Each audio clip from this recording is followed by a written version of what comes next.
Unintentionally, Zhang Wanlin bound himself to a divine choice system, thus commencing his journey of transformation. Option 1. Accept the pursuit of the renowned celebrity Yang Tian and attain the position of chairman of a global top-tier entertainment company. Option 2. Accept the request of the world champion boxer to become his disciple and acquire the secret of the 18 Dragon Subduing Palms. Option 3. Reject the reconciliation request from his ex-girlfriend and receive a tenfold reward on his assets. In the city of Guqing, atop the rooftop of a delivery company, Zhang Wanlin stood with a sorrowful expression. Below him lay the asphalt road, the delivery company towering 8 stories high. A leap from such a height would mean certain death. With a face filled with grief and indignation, Zhang gazed at the sun hanging in the sky. The sun shines so brightly, yet brightness is of no use, and useless brightness is still bright. I love you so much, but love is of no use, and useless love is still love. Xiaowen, why did you break up with me? Was I not good enough for you? Or was it because I'm not as wealthy as he is? As he spoke, Zhang Wanlin pulled several stacks of red bills from his pocket, each approximately 10,000 yuan, a total of 60,000. This was the money that the fat pig had thrown in his face. Zhang could never forget the scene of Pei Xiaowen leaving with that hefty man. A wave of desolation surged within him. With a sudden motion, Zhang Wanlin scattered the red bills into the air. Immediately, a rain of cash fell beneath the delivery company, attracting a crowd of onlookers. Upon seeing the 100 yuan bills, their eyes lit up, and they rushed forward to snatch them. Some even took out their phones to capture the moment. Look, he's throwing money. Really, he's actually throwing money. What the heck? Someone is throwing money. The person on the rooftop is throwing money. Zhang Wanlin thought to himself, I'm not throwing money. I'm merely scattering bills. Enough of this triviality with these mortals. Pei Xiaowen, I no longer love you. Leave, you wretched woman. I don't want your filthy money. Here, take it back. With a roar directed to the heavens, he expressed his fury. Just then, a chime echoed in his ear, and suddenly a black ring appeared on his left hand's middle finger. A melodious female voice chimed, Ding dong. Congratulations. Your act of scattering money has caught the system's attention, and you have successfully acquired this system. The divine choice system. What in the world? Zhang Wanlin was utterly bewildered. Furthermore, he was not merely throwing money. Suddenly, 3 options materialized before his eyes. Option 1. Sing a song of farewell and receive the reward of an indestructible body. Option 2. Recite a poem of tranquil nights and earn a face of unwavering resilience. Option 3. Raise your middle finger to the sky and receive a consolation prize of 10 million yuan. Where did these options come from? Zhang Wanlin was at a loss. Was he hallucinating? Tentatively, he raised his middle finger to the sky, and at that moment his phone vibrated. 10 million has been credited to your Alipay. What the? Zhang Wanlin's eyes nearly bulged out of their sockets. Checking his phone, he confirmed that indeed, a transfer of 10 million had appeared in his account. This was no dream. He truly possessed a system. At that moment, Zhang Wanlin burst into laughter, his grin stretching from ear to ear. I've become a millionaire. Pei Xiaowen, you will regret leaving me. Standing on the rooftop, he shouted, releasing the pent-up frustration within him. Zhang Wanlin, please don't do anything foolish. Just then, a melodious female voice resonated from behind him. Turning around, he found an extraordinarily beautiful woman standing before him. With a devilishly alluring figure, cascading golden waves of hair emanated a dazzling glow, her long legs clad in a black skirt and stockings. Her cherry-red lips and sparkling eyes exuded an air of aloofness. It was Wang Yuyan, the president of the delivery company. Zhang Wanlin, come down, let's talk calmly. Her eyes filled with concern. Little did she know, during his time as a delivery person, this icy president had treated him with indifference.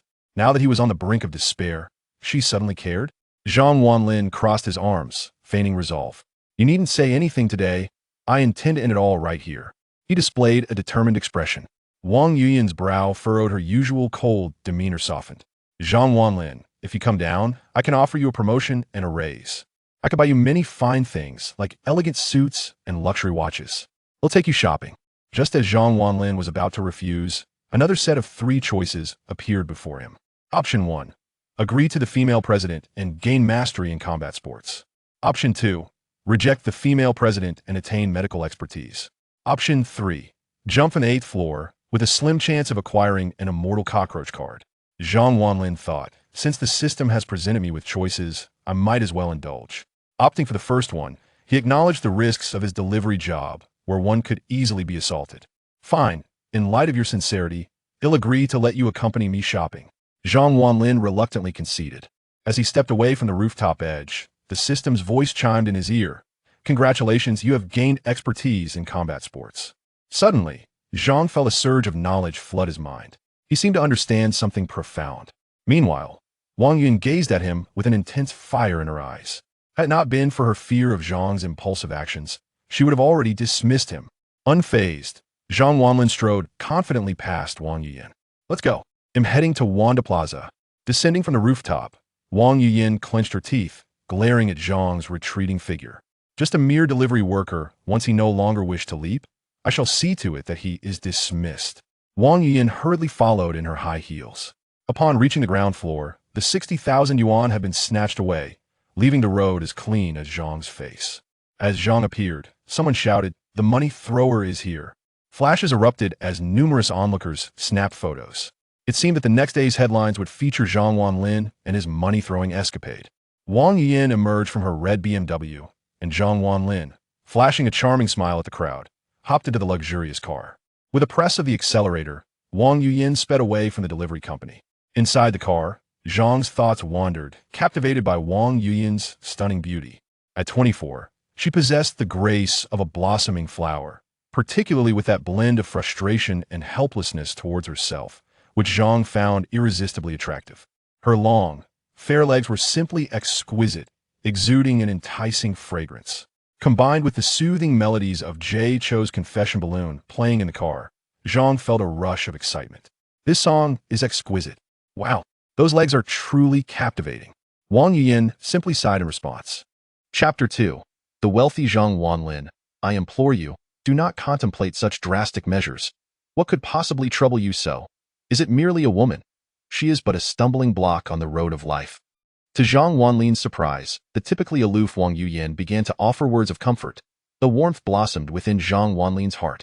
Having suddenly acquired a system and a fortune of 10 million, the sorrow from his recent breakup had been swept away by a tide of joy. Rest assured, I shall not leap from any heights. Wang Yuyin breathed a sigh of relief. 20 minutes later, they arrived at Wanda Plaza. Wang Yuyin led Zhang Wanlin into a well-known clothing store named Jima Fashion, celebrated for its excellent reputation and diverse range of attire. Faced with choices from Armani and Nike, Zhang Wanlin unhesitatingly opted for the domestic brand, Li Ning. Emerging in a fresh outfit, he exuded a revitalized aura. Standing at 6 feet tall, with a robust physique and handsome features, he presented himself as quite the dapper gentleman before Wang Yuyin. Let me assure you, I am not a man driven by greed. Thank you for accompanying me on this shopping trip. The 300 yuan will be deducted from my salary, he remarked as he scrutinized his reflection in the mirror. Wang Yuyin was taken aback. She had anticipated that Zhang Wanlin would indulge in extravagant luxury, but was pleasantly surprised by his choice of Li Ning. Little did she know, Zhang Wanlin was now a millionaire. As Wang Yuyin prepared to settle the bill, a man unexpectedly appeared before her. Yuyin? A tall and attractive figure strode into the store, clearly also seeking to purchase garments. He was dressed in an Armani suit. Adorned with a Rolex Submariner on his wrist, and a Ferrari key dangled from his waist, signaling his impressive wealth, he gazed at Wang Yuyin with astonishment. Lin Long? Wang Yuyin's brow furrowed. Zhang Wanlin raised an eyebrow. Wasn't he the general manager of the Lin Group, a young man earning a monthly salary of 1 million? One of Wang Yuyin's numerous suitors. What a surprising encounter with such a prominent figure. Lin Long's gaze shifted to Zhang Wanlin, and upon noticing his new attire, his expression darkened. Wang Yuyin was the object of his affection, and the sight of her with another man was deeply unsettling. Yuyin, who is this? He inquired. Wang Yuyin's displeasure was evident. Lin Long was not her type, yet he had persistently pursued her. She turned to Zhang Wanlin, her eyes sparkling with an idea. She clasped his arm, feigning a demure demeanor, and declared, "This is my boyfriend, Zhang Wanlin." A fragrant breeze enveloped them as Wang Yuyin pressed against him, igniting a flutter of emotions within Zhang Wanlin. Boyfriend? Lin Long's brow furrowed further, jealousy surging within him as if he had knocked over a barrel of vinegar. After pursuing Wang Yuyin for so long without success, he was now confronted with the reality of another's claim. He assessed Zhang Wanlin with a derisive smile, his eyes gleaming with contempt. So, Wang Yuyin's boyfriend is clad in Li Ning. Let me see how much that ensemble cost. Approaching Zhang Wanlin, he scrutinized the price tag. Oh, 300 yuan, Yu Yin. You purchased your boyfriend a mere 300 yuan outfit. Lin Long's gaze was laced with mockery. Yu Yin, I am not lacking in wealth, am I? 1 million a month, general manager of the Lin Group. You would rather choose this impoverished fellow over me? His agitation escalated as he ripped a yellow garment from the bag and tossed it to the floor. Look at this, a delivery boy? Is this really your choice? You have truly settled for less. Wang Yuyin was infuriated by Lin Long's derogatory remarks. The commotion attracted the attention of several onlookers, and Wang Yuyin's breath quickened with indignation. Let's go, she exclaimed, tugging at Zhang Wanlin's arm, but he remained steadfast. Eyes locked on Lin Long. Pick up my clothes and apologize. Lin Long stared at him in disbelief. You, a mere delivery boy, dare to speak to me in such a manner? Do you know who I am? With a single call, I could make you vanish from this city. Do you believe me? Ignoring Lin Long's threats, Zhang Wanlin reiterated. I said, pick up my clothes and apologize. His tone was firm, his expression unyielding. Huh? You, a delivery boy, have some audacity. Lin Long laughed heartily. What is one outfit to me? Store clerk, pack up 10 sets of Armani for me, the latest styles, and send them to this delivery boy. With hands in his pockets, Lin Long stood tall, disdain radiating from him. The sales staff were momentarily stunned. 10 sets of Armani? That would cost over 100,000. The crowd gasped in astonishment at Lin Long's wealth. At that moment, 3 choices appeared before Zhang Wanlin, accompanied by a voice from the system. Option 1. Walk away and receive a forgiveness card, allowing anyone to forgive you instantly. Option 2. Slap Lin Long, gaining divine medical skills. Option 3. Accept the suit, acquiring an indestructible armor. The system presented Zhang Wanlin with 3 choices, and a glint of determination flickered in his eyes. Regardless of the system's options, he would not allow Lin Long to insult him. I choose option 2. Slap Lin Long. Shortly thereafter, the clerk presented Lin Long with the 10 sets of Armani, respectfully stating, Sir, here are the 10 sets you requested. Totaling 100,080. Lin Long, reveling in his display of wealth, produced a bank card with a flourish and handed it to the clerk. The transaction processed smoothly, 100,000 yuan deducted without a blink. The crowd gazed at him, envious and astounded, some even with admiration. With a flick of his wrist, Lin Long tossed the 10 sets of Armani at Zhang Wanlin's feet. What is one outfit? Is this enough to settle your debt? A month's wage wouldn't cover a single set of Armani for you, would it? Do you think someone like you deserves Wang Yuyin? Take your clothes and leave, you pathetic loser. In response to Lin Long's arrogance, Zhang Wanlin merely chuckled, casually kicking the garments aside. He stepped forward, locking eyes with Lin Long, their gazes igniting a palpable tension. Suddenly, Zhang Wanlin seized Lin Long's collar, ripping the expensive suit apart with a swift motion. What are you doing? Lin Long bellowed, shoving Zhang Wanlin away. Unfazed, Zhang Wanlin retrieved his bank card from his pocket and handed it to the clerk. Please pack up all the clothing in the store and send it to this gentleman. Chapter 3. The store, the gift, the generosity. The clerk stood frozen in disbelief, momentarily forgetting to take the bank card. To purchase everything in Jima fashion. While not a luxury brand, it would still amount to 3 to 4 million yuan. Could this delivery boy truly possess such wealth? Lin Long, momentarily taken aback, finally processed Zhang Wanlin's request. You wish to purchase everything in the store? Are you trying to make me laugh? How absurd!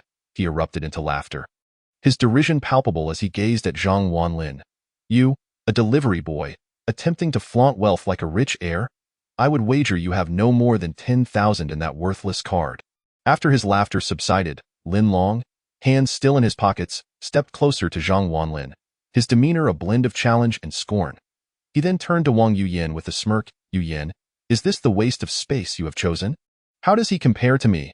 You would rather select a braggart than me. It seems you truly are desperate. Wang Yuyin's cheeks flushed crimson, embarrassment washing over her. Zhang Wanlin's boldness was mortifying. She had intended to use him as a shield but instead found herself humiliated.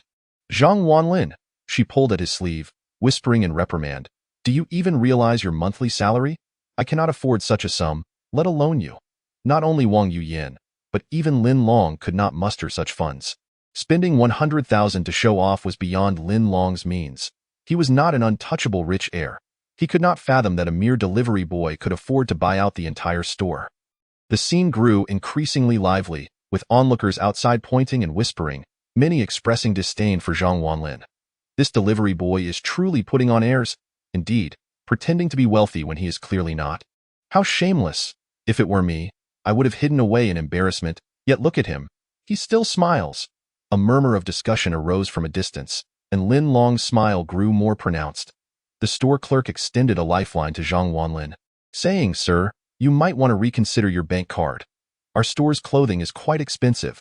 Zhang Wanlin, brimming with confidence, insisted, "Charge it. I command it." The clerk rolled her eyes, thinking him ungrateful, if he was determined to be ridiculed. She could not prevent it. Reluctantly, she accepted the bank card and began to input the figures on the computer. "Sir, we have over 100 designer suits, more than 300 high-end garments, and over 1,000 domestic pieces, totaling 4,080,000. I'll round it down to 4 million. Do you confirm the payment?" the clerk asked, arms crossed, with an air of indifference. Zhang Wanlin nodded decisively. "Confirm payment," beep, as he swiped the card and entered his password. A delightful sound resonated. "Payment successful." Lin Long, who had been poised to mock Zhang Wanlin, felt his smile freeze upon hearing those words. The atmosphere fell silent, so quiet that the sound of a falling needle could be heard. All eyes turned towards the computer screen. "Successful payment? Surely you mean 400, not 4 million. The clerk's mouth dropped open in disbelief, her eyes nearly popping out. She could hardly fathom that Zhang Wanlin's bank card actually held 4 million. "Yes, sir, your bank card." The clerk, now shaken, handed the card back with trembling hands, and all the store's staff bowed deeply to Zhang Wanlin, no longer daring to underestimate him.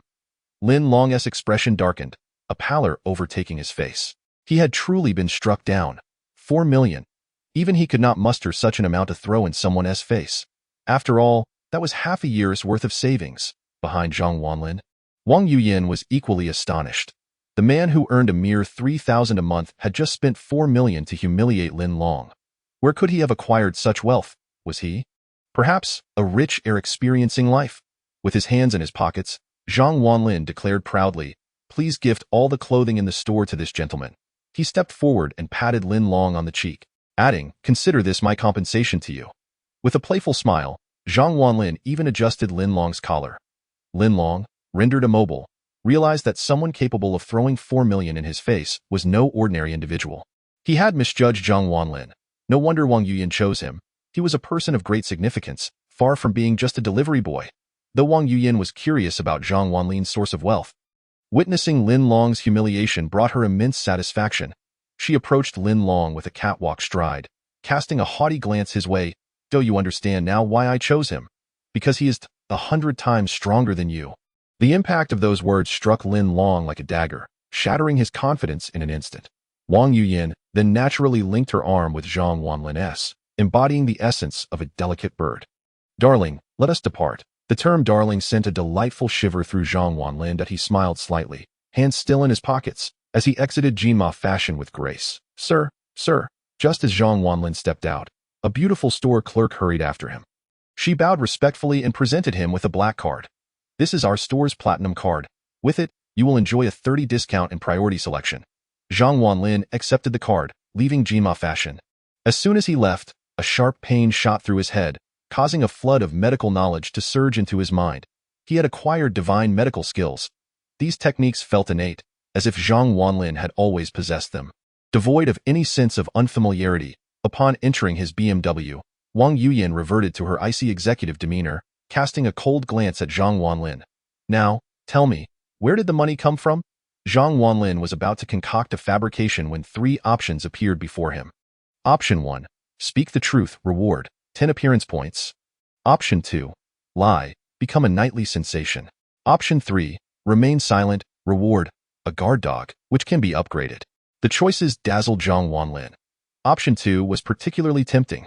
Selecting it would instantly transform him into a star of adult cinema. After a moment of contemplation, he resolved, "I choose you. Actually, I possess a system." The money was provided by it, Zhang Wanlin stated earnestly. No sooner had he spoken than a voice echoed in his ear. "You have chosen option 1. 10 appearance points awarded. Is that it?"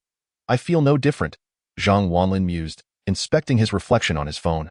To his surprise, he seemed to have become more handsome. His already chiseled features now appeared even more refined. His skin had lightened, blemishes vanished, and his eyes sparkled with vitality. "Spare me the childish tales." Wang Yuyin retorted coldly, clearly skeptical of Zhang Wanlin's claims. She turned to glance at him, only to find herself momentarily stunned. Why did Zhang Wanlin seem somewhat attractive? Standing at 6 feet tall, he had previously been merely passably handsome. But now he appeared strikingly so. Was it possible that her prolonged singlehood had dulled her standards? Zhang Wanlin, noticing her gaze, felt a sense of pride swell within him. Tell me, President Wang, your unwavering stare. Could it be that you harbor feelings for me? Zhang Wanlin chuckled. Please. Wang Yuyin realized her slip and averted her eyes. Half an hour later, she dropped Zhang Wanlin off at the entrance to his alley. Then departed. Zhang Wanlin resided at the periphery of Guqing County, in an older alley known as News Agency Alley. The area was rather dilapidated, with few inhabitants. With hands in pockets, he whistled as he returned home. Upon pushing open the gate and stepping into the courtyard, Zhang Wanlin paused, narrowing his eyes with a thud. The gate behind him slammed shut, 2 burly men having closed it. Before him loomed 5 or 6 imposing figures. All menacing, adorned with tattoos of dragons and tigers, wielding baseball bats and other weapons, leering at him with sinister grins. Leading this group was a girl he recognized, standing at 5 feet 6 inches, clad in a short skirt that revealed her long legs, adorned with a phoenix tattoo. She wore a cropped, tight-fitting top and had cascading wavy hair, her makeup slightly heavy, with lips painted a venomous dark red. Sister Qi? This was the notorious bully of Guqing County, Sister Qi. She puffed on a cigarette, squinting at Zhang Wanlin. So, it's Zhang Wanlin. Your father owes us 100,000. When will you repay it? From within the house. Zhang Wanlin's father could be heard whimpering, clearly bound inside. Zhang Wanlin frowned, dismayed at his father's irresponsible gambling habits. What have you done to my father? He demanded. Sister Qi chuckled. Oh, nothing much if you don't pay us back. I can't guarantee he'll remain in one piece. With a snap, she revealed a gleaming switchblade, a blatant threat to Zhang Wanlin. Zhang Wanlin nodded. I will repay you. Sister Qi paused, surprise flickering in her eyes. She had heard of Zhang Wanlin's occupation as a mere delivery boy. How could he possibly have 100,000? Zhang Qishan only owed her 50,000, and claiming it was 100,000 was merely to intimidate Zhang Wanlin. Oh, so now delivery boys are swimming in cash. Sister Qi's eyes narrowed, a sly grin spreading across her face. However, the 100,000 is merely the principal. With interest, it amounts to 200,000. She raised 2 fingers. Raising the stakes. Zhang Wanlin's grip on his phone tightened, his gaze sharpening with fury. Raising the stakes? His voice turned frigid. Just then, a burly man behind Zhang Wanlin shoved him, sneering, Kid, if Sister Qi demands 200,000. You better cough it up. Sister Qi was doing him a favor by requesting money.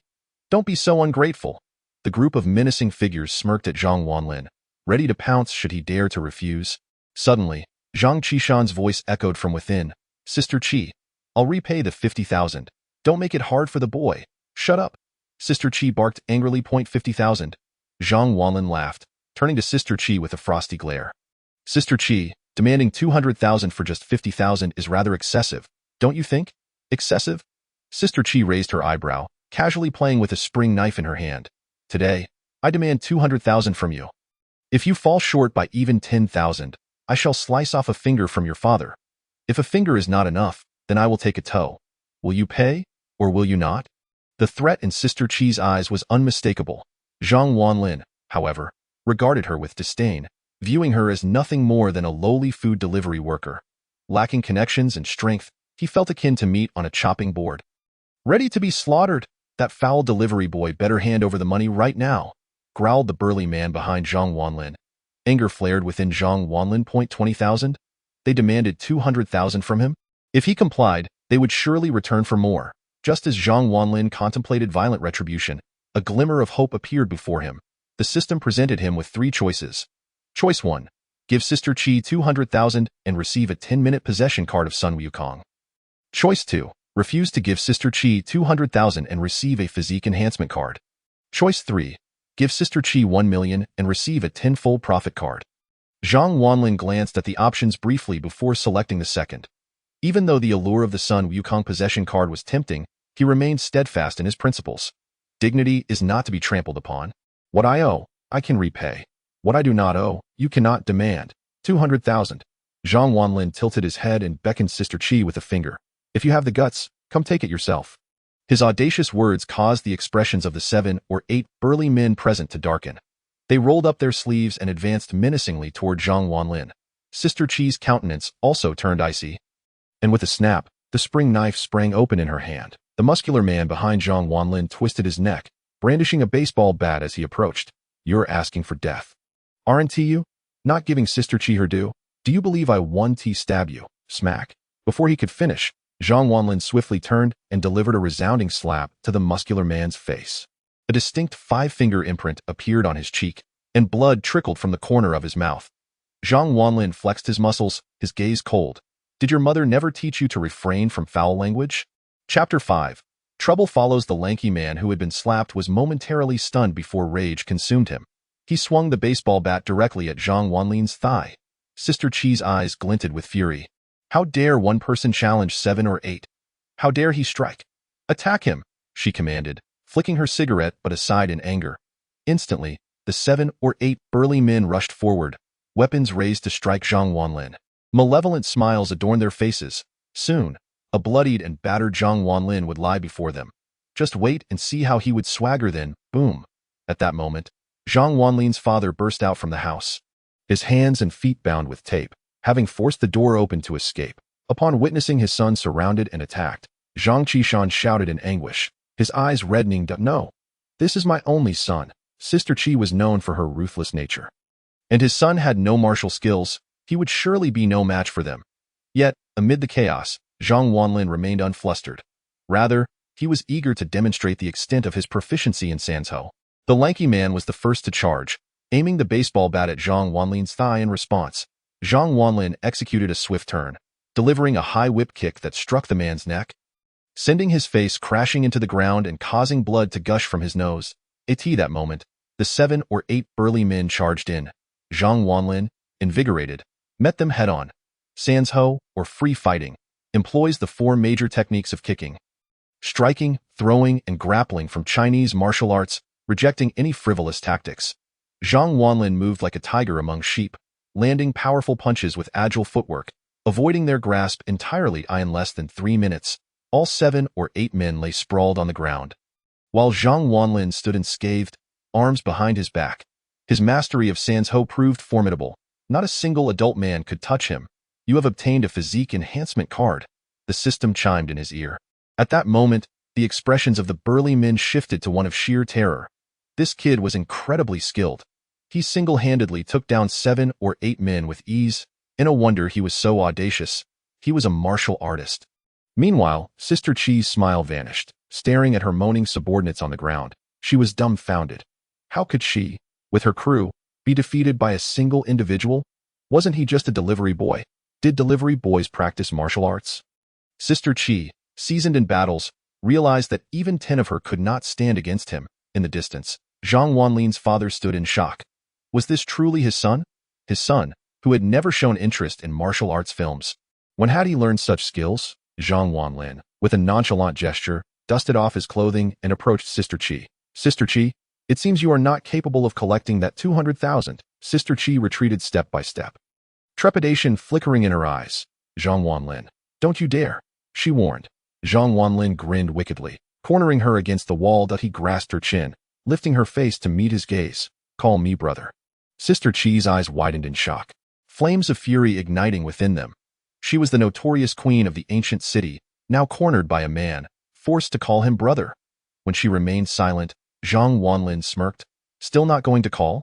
Fine, I shall see what the famed evil woman of the ancient city is truly made of. With that, he reached to lift Sister Chi's shirt. Terrified, she desperately clutched at her clothing. No, don't do that, brother. Zhang Gu. In her moment of panic, Sister Chi could only call out to him. Hearing the notorious evil woman's plea ignited a thrill in Zhang Wanlin's heart. Previously, he would avoid her, head downcast, but now she had to obediently call him brother. Though I do not strike women, I won't hesitate to pull you into a corner for a little fun. Get lost? I can give you 50,000 if you dare lend money to my father again. I will strike you every time I see you. Zhang Wanlin yanked Sister Chi by the wrist, pulling her from the corner. She shot him a venomous glance before fleeing through the door of the Zhang residence. Let us go. The gang of thugs helped each other to their feet, casting wary glances at Zhang Wanlin before scampering away. Once they had departed, Zhang Wanlin turned to his father, helping him to stand and freeing him from the tape binding his hands and feet. At over 40, Zhang Qishan was robust, yet he led a life of indulgence, loving gambling and drinking. Otherwise, the Zhang family wouldn't be in such dire straits.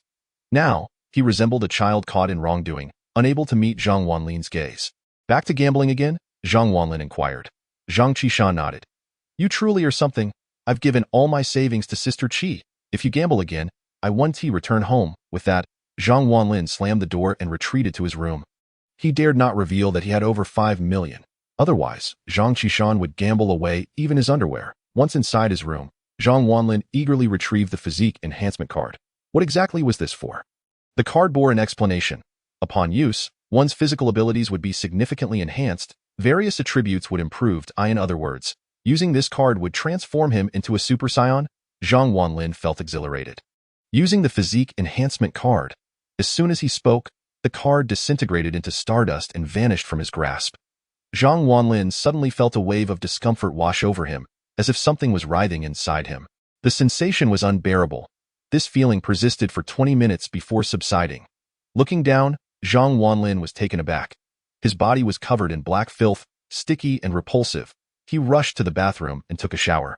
Once finished, he gazed at his reflection, astonished. Was this that still him? Chapter 6. The Lamborghini Black Devil. His physique was perfect, boasting 8-pack abs, a body free of any excess fat. Zhang Wanlin now resembled a fitness model from television.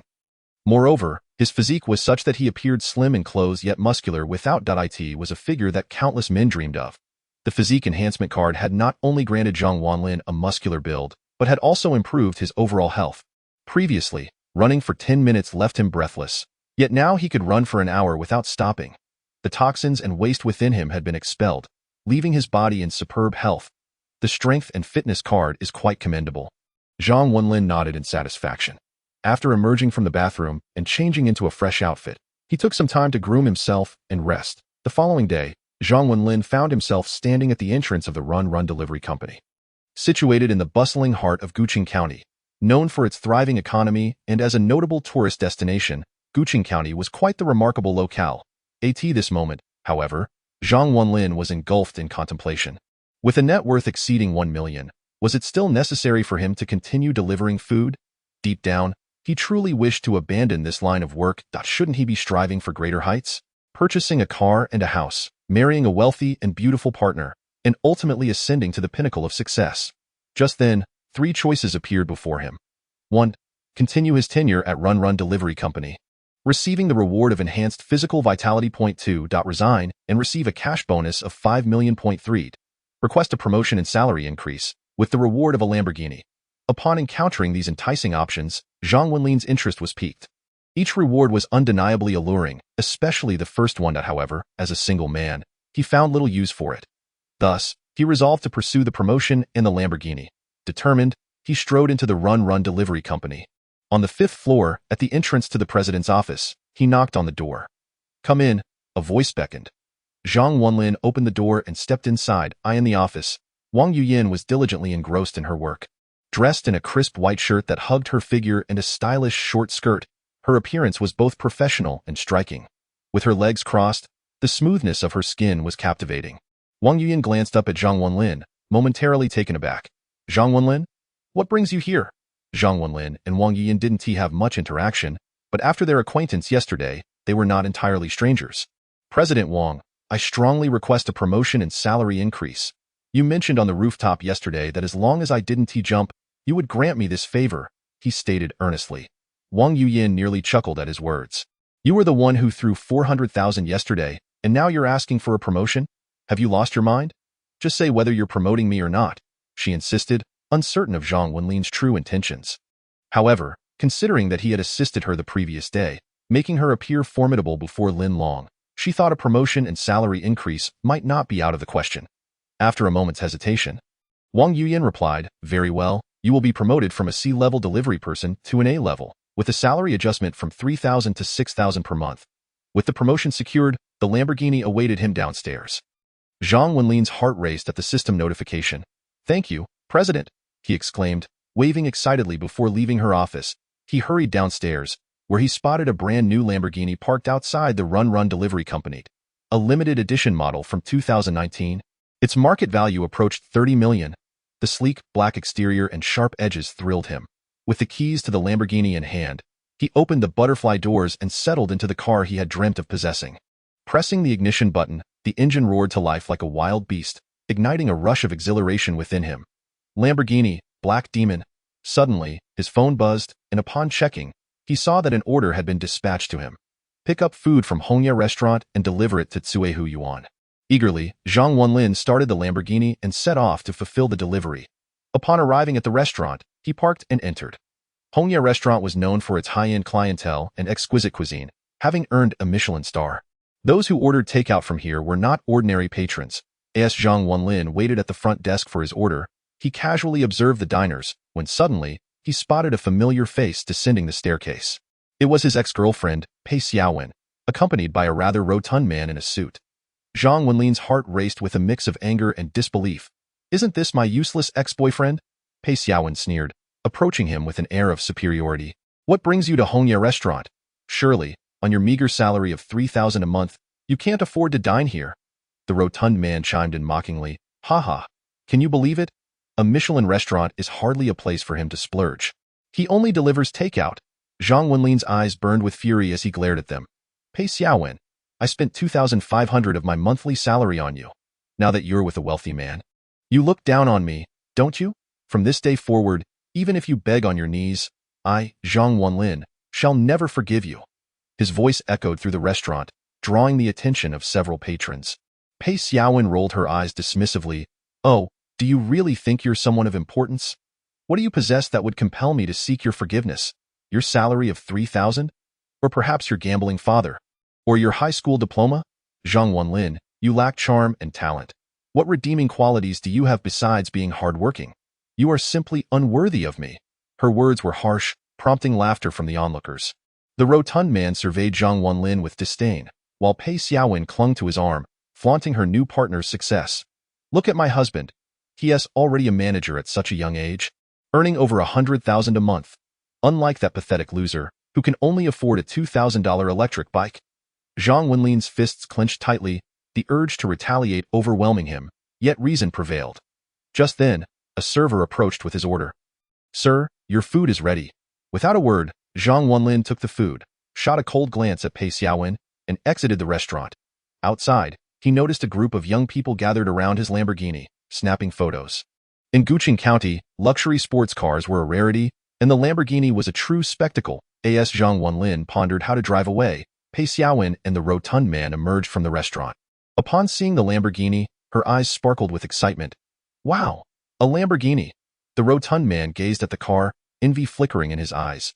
Indeed, that's the Black Demon Lamborghini, a limited new model worth over 30 million. Even with his annual salary of $1 million, it would take him 30 years of saving to afford such a vehicle. Pei Xiaowen then glanced at Zhang Wanlin, crossing her arms with a smirk. "Some things are simply beyond your reach, best not to gawk at them. Come on, darling, let us go." The rotund man proudly displayed his BMW keys, activating the car alarm as they entered their vehicle. With a dismissive glance in Zhang Wanlin's direction, he pulled away.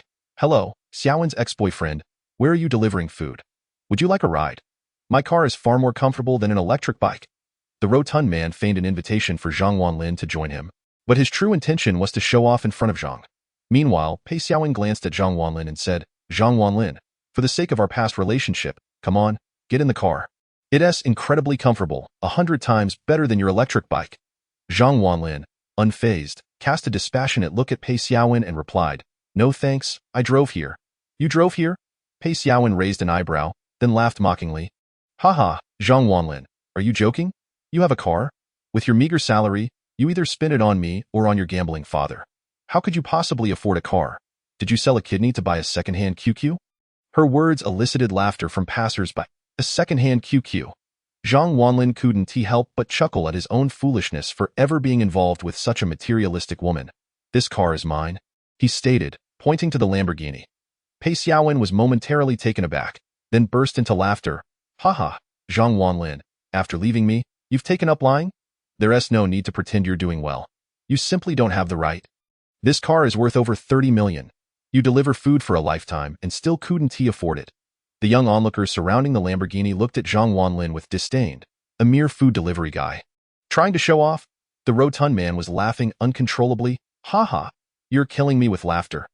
No one believed that the Lamborghini belonged to Zhang Wanlin, as his delivery uniform revealed his true identity as a courier.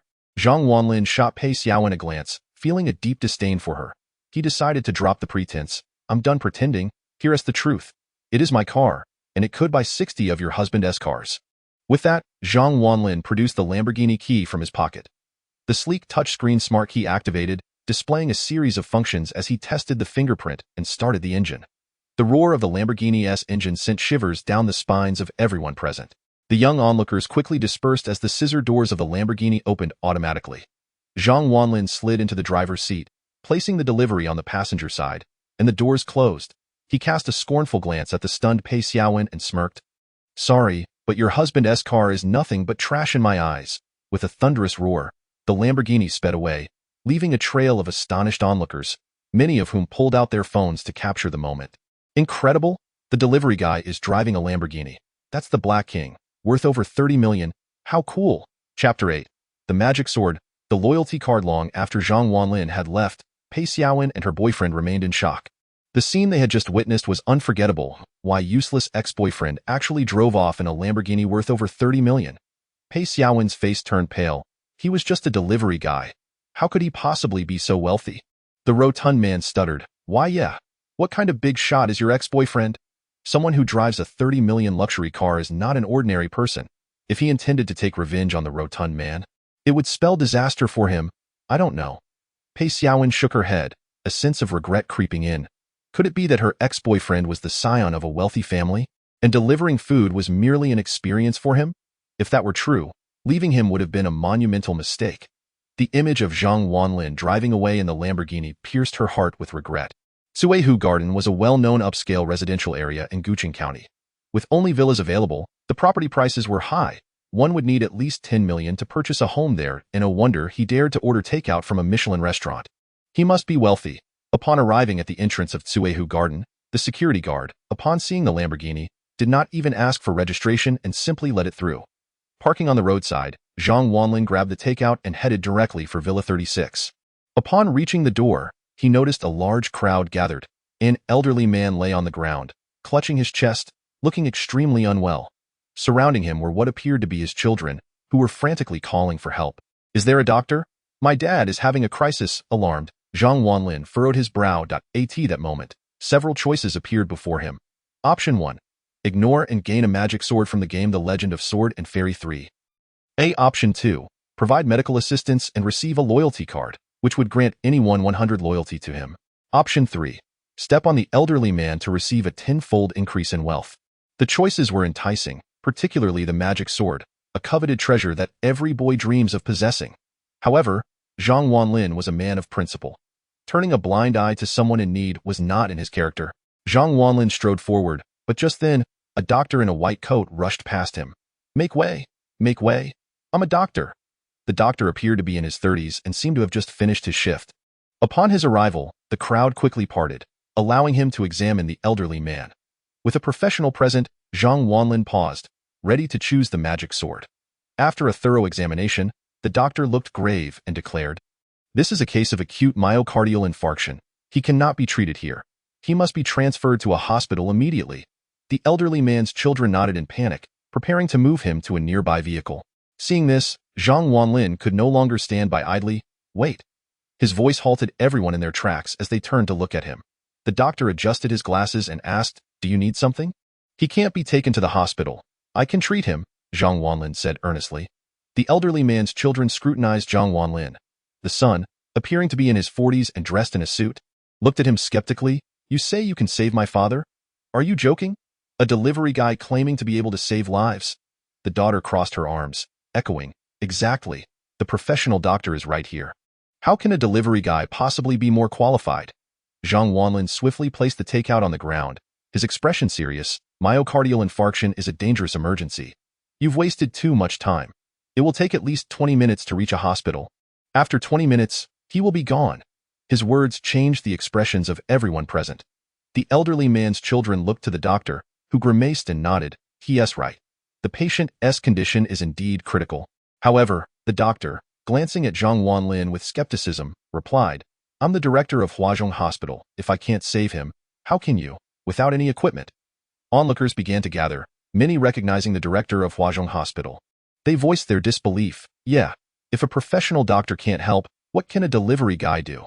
Don't hinder the rescue. Hurry and get the old man to the hospital. In this day and age, even delivery guys were claiming they could heal. Hilarious. The elderly man's son asked, "You say you can save my father. What's your confidence level?" Zhang Wanlin replied proudly, 100%. The crowd gasped in astonishment. 100%. Was he saying that he would definitely succeed? The director of Huazhong Hospital, feeling incredulous, chuckled, "Haha, in all my years of practice, I have never encountered such arrogance. In cases like this, even in a hospital, one cannot guarantee 100% success. You, a mere delivery person, claim to possess absolute certainty in saving a patient suffering from a sudden myocardial infarction. Such a statement is nothing short of delusional. A mere figment of imagination." Lu Jiming scolded Zhang Wanlin loudly. Nearby, a bystander raised a voice of indignation. "You claim you can save lives, but do you possess a medical qualification certificate? The medical qualification certificate is an essential credential for any physician. Only those who hold such a certificate can truly be regarded as doctors." Zhang Wanlin shook his head and replied, "I do not have one, but I genuinely can save lives." Upon hearing this, the crowd erupted in condemnation. "You dare claim you can save lives without even a medical qualification? Are you out of your mind? Quickly take the old man to the hospital. If anything happens to him, you, the time-wasting fool, will bear the consequences." Chapter 9. The benefactor. A cacophony of insults directed at Zhang Wanlin filled the air, harsh and unrelenting. In no time, the scene was enveloped by a throng of bystanders, surrounding Zhang Wanlin, who stood accused by hundreds of fingers pointing in disdain. "You don't even have a medical qualification?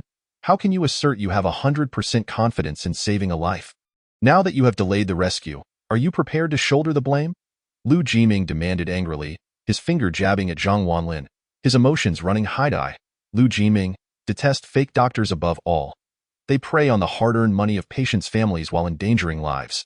Scoundrels like you deserve to be cast into the depths of hell. Just then, as Lu Jiming raged on, the elderly man on the ground appeared to be in a more critical state. Convulsing, clutching his chest, his body curling up and frothing at the mouth. "Step aside." Zhang Wanlin, disregarding the scornful glances from onlookers, rushed forward. The elderly man's children made no effort to stop him. Time was of the essence, and they could only hope for a miracle. The elderly man's son, a middle-aged man with a grim expression and fierce eyes, warned, "If you save my father, I will reward you handsomely. But if you fail, I will make your life a living hell." Zhang Wanlin paid no heed to the man's threats. He laid the elderly man flat on the ground and unbuttoned his shirt, exposing his bare chest. Then, with a unique hand gesture, he began to massage the man's chest. His technique was peculiar, alternating between swift and slow, firm and gentle. Since mastering his medical skills, Zhang Wanlin had acquired countless extraordinary methods. Though he might not claim to be the world's foremost physician given time, he would undoubtedly become a renowned healer. Myocardial infarction results from a blockage in a part of the heart, impeding blood flow and potentially leading to death. However, Zhang Wanlin's massage technique could facilitate blood circulation and save the patient. Yet, Lu Jiming could not comprehend the uniqueness of Zhang Wanlin's method. He derisively commented, "You think you can save a patient suffering from a myocardial infarction with a mere massage? Are you trying to court death? Did you once run a massage parlor, believing that massage can substitute for medical expertise? Has your brain taken a dip in the water? If you can save this man, I, Lu Jiming, will write my name backward." Upon hearing this, the surrounding crowd shook their heads in disbelief. Zhang Wanlin appeared utterly inexperienced, hardly resembling a medical professional. The notion of using massage to rescue a patient from myocardial infarction was unheard of. The elderly man's children anxiously watched him, fearing the worst. Soon, the elderly man's convulsions ceased, and he lay still, no longer frothing at the mouth or rolling his eyes. A tense silence enveloped the crowd. Could he be dead? Why is there no movement? Has he already passed away? This delivery person clearly lacks medical knowledge. He has killed the old man. Lu Jiming, witnessing the old man's stillness, cast a malicious glance at Zhang Wanlin. "You've killed him. Today, you will face the consequences. A delivery person dares to claim he can save lives, and now, look, the man is dead." Lu Jiming pointed at Zhang Wanlin, unleashing a torrent of anger, feigning sorrow for the patient's demise. At that moment, the elderly man's children began to wail. The daughter threw herself onto her father, tears streaming down her face. "Dad, Please wake up, Dad. The atmosphere was thick with sorrow. The elderly man's son, the middle-aged man, looked ashen, fists clenched, trembling with rage. He glared at Zhang Wanlin with eyes that could kill. You have killed my father. I will make you pay for this. Faced with the crowd's accusations, Zhang Wanlin remained unfazed. He clapped his hands and declared, the old man will be fine. He will awaken in just 3 minutes. Why are you all so anxious? With that, Zhang Wanlin picked up his delivery bag, glanced at his watch, and wore an expression of urgency. I'm about to be late for my delivery. As he turned to leave, the crowd encircled him, blocking his path. You think you can walk away after killing a man? You must provide an explanation to the family. How can someone like you exist in society? If the patient had been taken to the hospital, perhaps he would have been saved. Your actions have directly caused his death. I told you, just 3 minutes, and the old man will awaken. Why do you not believe me? Zhang Wanlin reiterated, his tone growing impatient. 3 minutes? That's 30 years. The old man will never awaken, Lu Jiming scoffed, looking at Zhang Wanlin with disdain. Just as those words left his mouth, a sudden fit of coughing erupted from the elderly man lying on the ground. Cough, cough, cough. The old man suddenly coughed, slowly opening his eyes, appearing slightly dazed as he gazed up at the sky before turning his attention to Zhang Wanlin. Moments later, tears of joy streamed down the old man's face. Benefactor, the old man was alive. A collective gasp of astonishment rippled through the crowd, eyes widening in disbelief. Not only was he alive, but it seemed the myocardial infarction had also been resolved. Could it be that the delivery person had saved him? The elderly man's children ceased their sobbing, looking at their father with overwhelming joy. Lu Jiming, meanwhile, stood in stunned silence. How is this possible? Old man, you. Lu Jiming stuttered, unable to articulate his disbelief. This defied all medical logic. Benefactor! The old man called out again, looking at Zhang Wanlin with gratitude. He pointed at Zhang Wanlin, speaking to his son with tears streaming down his face. He is my savior. Though the old man had suffered an episode, his consciousness remained intact. He clearly remembered the warmth that enveloped him as Zhang Wanlin intervened, gradually alleviating the discomfort in his chest. Zhang Wanlin was indeed the one who saved him. The middle-aged man, previously scowling, now looked at Zhang Wanlin with a face full of remorse. Zhang Wanlin had saved his father, yet he had treated him with such disdain. With a thud, the middle-aged man knelt before Zhang Wanlin. Benefactor, from this day forth, you shall be known as the benefactor of the Wang family. The middle-aged man expressed his heartfelt gratitude. Those who had mocked and questioned Zhang Wanlin earlier now hung their heads in shame. Unable to meet his gaze, Lu Jiming felt utterly humiliated, wishing he could bury his head in his pants. Chapter 10. The totem of the running wolf truly miraculous. He has saved a life. Even the attending physician at Huazhong Hospital could do nothing for the patient. Yet this young man managed to bring him back. The art of Chinese medicine is profoundly deep. A chorus of admiration erupted. Those who had once derided Zhang Wanlin now raised their thumbs in appreciation. Zhang Wanlin cast a glance at Lu Jiming and said with a smile, Lu Jiming, one must learn throughout life. Do not assume that only those with certificates are doctors. The true calling of a physician is to heal and save lives. Any person with compassion can be a healer. To flaunt medical skills is the act of a petty individual. Upon hearing Zhang Wanlin's words, the crowd nodded in agreement, erupting into thunderous applause. They were deeply moved by his sentiments. Lu Jiming, on the other hand, felt his face flush with embarrassment, burning with shame. Reflecting on his earlier behavior, he was overwhelmed by humiliation. Zhang Wanlin assisted the middle-aged man to his feet. Do not thank me. It is the duty of every Chinese person to help others, and I will save anyone in need. Zhang Wanlin's words bore no hint of complaint, nor did he seek any reward, which only deepened the middle-aged man's feelings of shame. Here stood a noble gentleman, while he had treated him like a despicable villain. My young friend, I, Wang Kai, vow to be your friend, the middle-aged man asserted, patting Zhang Wanlin on the shoulder firmly. Wang Kai. The name sounds somewhat familiar. I believe there is a Wang group in Guqing County, and the chairman is named Wang Kai. Could this be the man before me? Zhang Wanlin thought briefly, then shook hands with Wang Kai. Thank you for your kindness, Zhang Wanlin replied with a faint smile. Wang Kai produced a business card from his wallet and handed it to Zhang Wanlin. It was an elegant card with gold trim, prominently displaying the title chairman of the Wang Group. My dear brother, should you encounter any difficulties in the ancient city in the future, do not hesitate to call me. Whatever assistance I, Wang Kai, can provide, I shall not refuse. Wang Kai's face radiated warmth and sincerity. and Zhang Wanlin accepted the business card. However, he glanced at his watch, and his expression abruptly shifted. I don't know. I'm about to exceed my delivery time. I must hurry, everyone. We will chat later with that. Zhang Wanlin swiftly departed the scene, delivering the takeaway with remarkable speed. The elderly gentleman whom Zhang Wanlin had just treated watched his retreating figure with a contented smile. Indeed, such exceptional young individuals are a rarity nowadays, young Kai. He just caught a glimpse of your identity on that business card. He neither sought money nor employment, and with his medical skills, an annual income of over 100 million would be a trivial matter. Yet, he continues to deliver takeout. This young man is certainly no ordinary individual. Wang Kai nodded thoughtfully, his expression profound. You speak the truth, father. Before long, Zhang Wanlin arrived at villa number 38 with the takeaway. Upon completing his task, a black card manifested in his hand. This was a card of persuasion, capable of compelling anyone to comply with Zhang Wanlin's wishes. For instance, had he employed this card on Wang Kai moments ago, even if he commanded him to perish, Wang Kai would not have hesitated in the slightest. That day, Zhang Wanlin found immense joy in his work. For the first time, he perceived delivering takeout as quite a fulfilling occupation. After all, the sensation of riding an electric scooter versus a Lamborghini while delivering food is entirely distinct. In the evening, after parking the vehicle in the company lot, Zhang Wanlin walked home, in his father's presence. He must portray himself as impoverished, given that his father had yet to rid himself of his gambling vice. He could not allow him to discover that he still possessed wealth. Upon returning home, Zhang Wanlin found his abode barren, with nothing but pots and pans. The sole electrical item was a flashlight resting on his bedside table. Zhang Wanlin's mother was, in fact, quite beautiful, and it was said that she hailed from a prestigious family. Zhang Qishan, once a promising young man, fell in love with her, leading to the birth of Zhang Wanlin.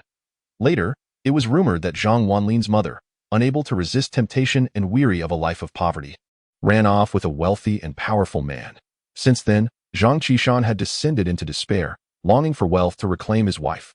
Consequently, he succumbed to alcoholism, gambling, and lottery tickets. Occasionally, when he won money, he would purchase delicacies.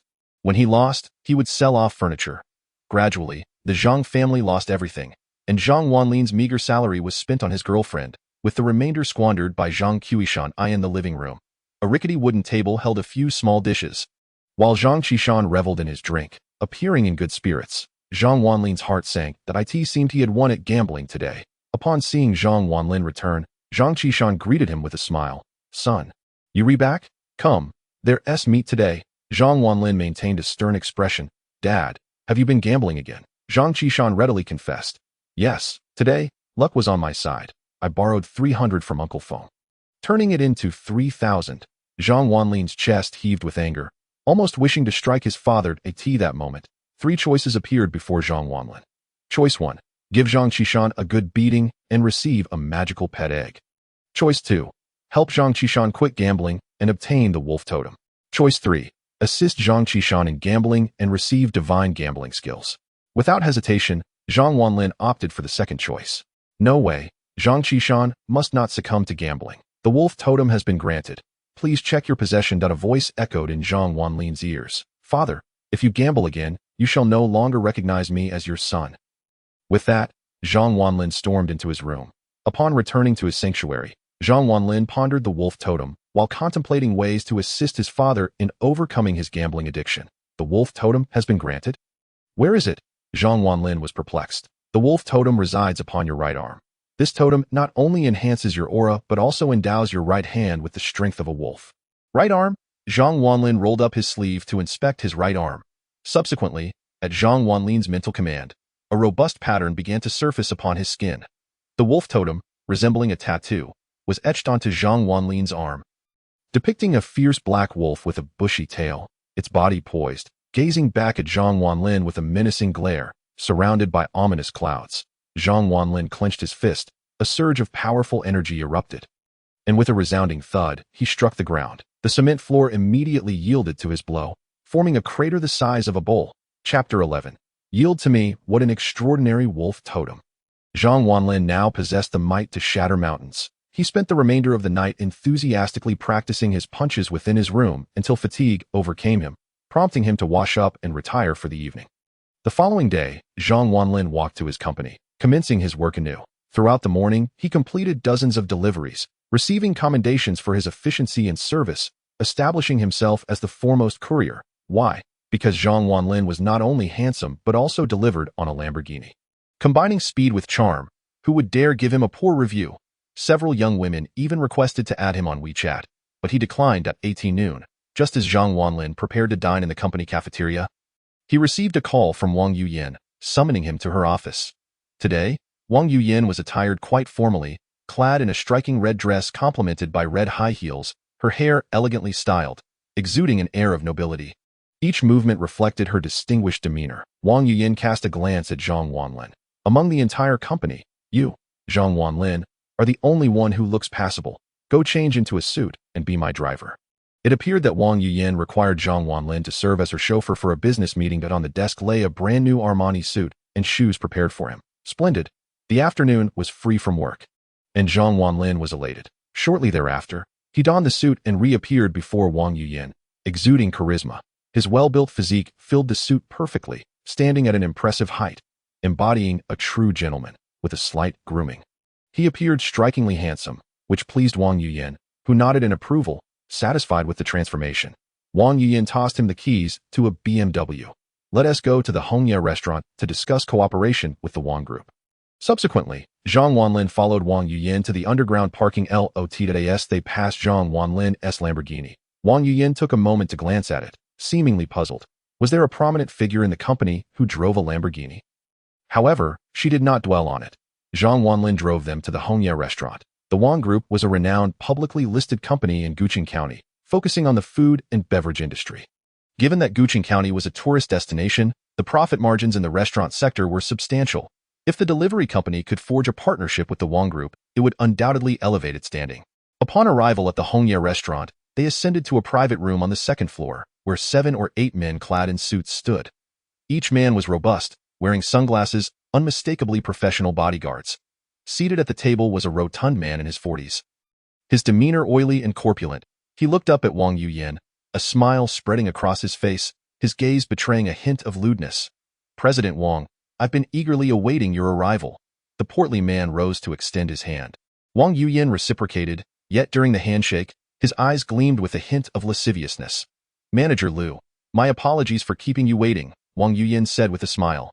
The Ice Queen's smile was akin to a bouquet of wildflowers blooming in the mountains. Not only did the portly man appear captivated, but even Zhang Wanlin found himself momentarily entranced. Lu Wanjin glanced at Zhang Wanlin, his brow furrowing. President Wang, who is this? This is my driver and assistant. Zhang Wanlin, Wang Yuyin clarified. Oh, so he is merely a driver. Lu Wanjin laughed heartily, a fleeting look of disdain crossing his features. Wang Yuyin took her seat while Zhang Wanlin stood behind her.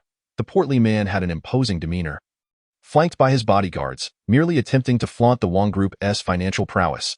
Manager Liu, indeed, it was not easy to arrange this meeting. I've been waiting for 2 weeks. Wang Yuyin personally stood to pour a drink for Lu Wanjin, whose eyes were fixated on her figure. Haha. I've been quite busy lately. Just concluded a $1 million contract with the Zhao Group that I thought of you, President Wang, and made a special trip. Otherwise, you would have to wait 3 or 4 more weeks. Lu Wanjin boasted, displaying a luxurious watch on his wrist. I truly appreciate your efforts, Manager Liu. Regarding the collaboration we discussed last time, how have you considered it? Wang Yuyin asked, her expression eager as she looked at Lu Wanjin. If this collaboration succeeded, the delivery company's status would undoubtedly rise. Lu Wanjin smirked, his gaze unwaveringly fixed on Wang Yuyin's face. Collaboration, in truth, is not difficult. However, it depends on whether President Wang has sincerity. Lu Wanjin's smile was laden with implications. Wang Yuyin's smile faltered, her brow furrowing. Manager Liu, what do you mean? President Wang, with so many delivery companies in the ancient city, what reason do I have to choose you over others? I believe you comprehend my meaning. With a lascivious chuckle, Lu Wanjin rubbed his hands together, displaying an eagerness that was unmistakable. At that moment, Wang Yuyin's expression turned icy. She fully understood Lu Wanjin's intentions. He sought to impose unwelcome conditions. Her delicate face hardened as she declared, Manager Liu, if your company is not genuinely interested in collaborating, then I believe we have no need to continue this discussion. Rising from her seat, she intended to leave. However, as she moved, the sound of chairs scraping echoed as Lu Wanjin's 7 or 8 bodyguards abruptly stood, blocking the door to the private room. Clearly, Lu Wanjin had come prepared.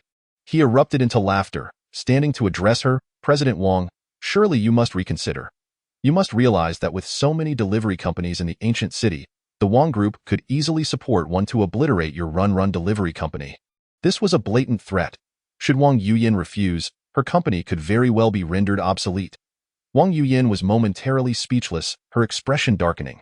Therefore, President Wang, why not acquiesce to my proposition? It would be advantageous for both of us. Lu Wanjin continued, his demeanor oozing arrogance as he approached her, a wicked grin plastered on his face. Stay away from me. Wang Yuyin shrieked, swiftly hiding behind Zhang Wanlin. Lu Wanjin, undeterred, seized Zhang Wanlin's arm, attempting to pull him aside. Yet, after a couple of attempts, he realized Zhang Wanlin was immovable. Angrily, he glared at Zhang Wanlin and commanded, "Get out of the way. Don't be a nuisance." Chapter 12. The consequences are severe. Zhang Wanlin, smiling calmly, responded, "Manager Lu, I advise you to reconsider your actions. The repercussions could be dire." Faced with Zhang Wanlin's threat, Lu Wanjin scoffed, "Dire repercussions? Who do you think you are to speak to me like that?" With a dismissive wave, Lu Wanjin summoned his bodyguards, who surrounded Zhang Wanlin with predatory gazes. At Lu Wanjin's command, they would undoubtedly drag Zhang Wanlin out and teach him a lesson.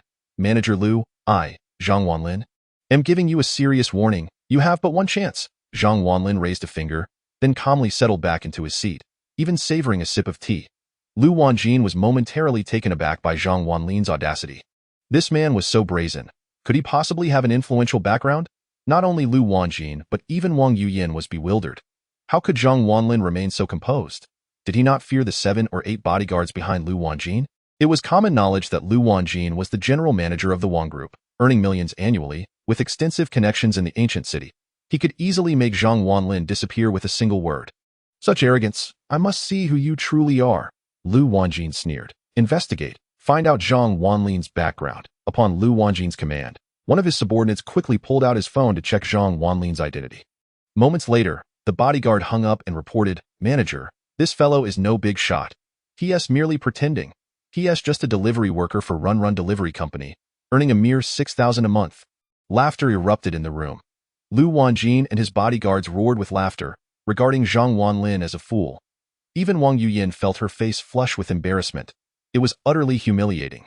Lu Wanjin, with a mocking gaze directed at Wang Yuyin, taunted, "President Wang, is there truly no one else in your company?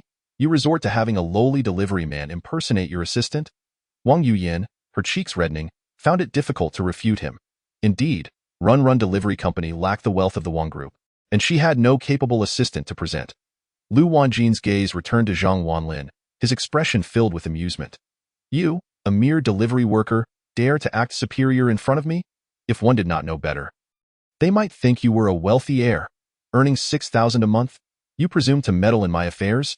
Oh, you pathetic lowlife, perhaps you harbor feelings for your president." Lu Wanjin's words were met with another round of derisive laughter, all eyes turning to Zhang Wanlin, who had become the target of their scorn.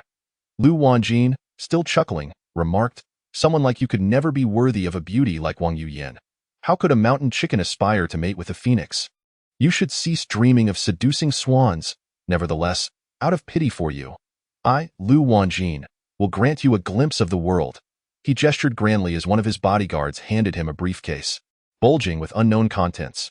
Lu Wanjin smirked, then opened the case, revealing a thick stack of red bills, which he carelessly tossed onto Zhang Wanlin.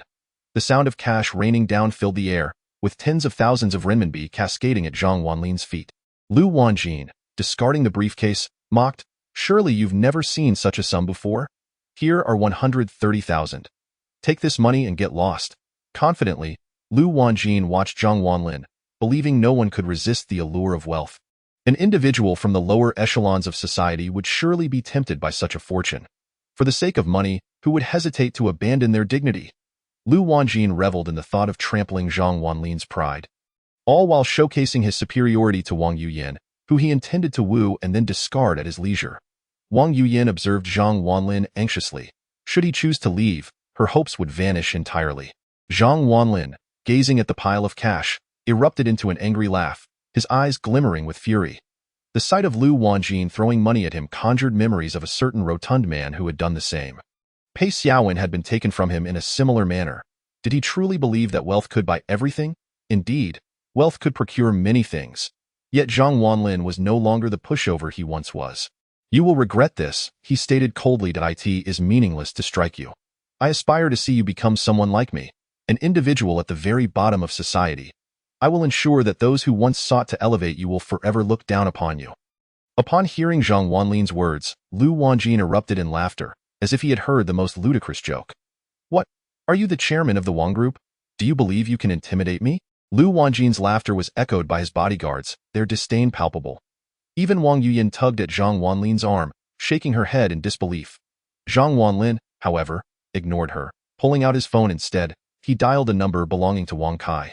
Shortly after, the call connected, and Zhang Wanlin spoke curtly. Hello? Chairman Wang. This is Zhang Wanlin. I require your assistance. I am currently at the Red Leaf restaurant, and I hope you can come here promptly. Understood. After a brief exchange, Zhang Wanlin ended the call. The room fell into a profound silence, so still that one could hear a pin drop. Seconds later, uproarious laughter broke the silence, echoing throughout the room. Everyone erupted in laughter. The bodyguards struggled to contain themselves, clutching tables for support as they laughed uncontrollably. Lu Wanjin, tears streaming from his eyes, gasped for breath between laughs. This pathetic lowlife truly knows how to boast. Chapter 13.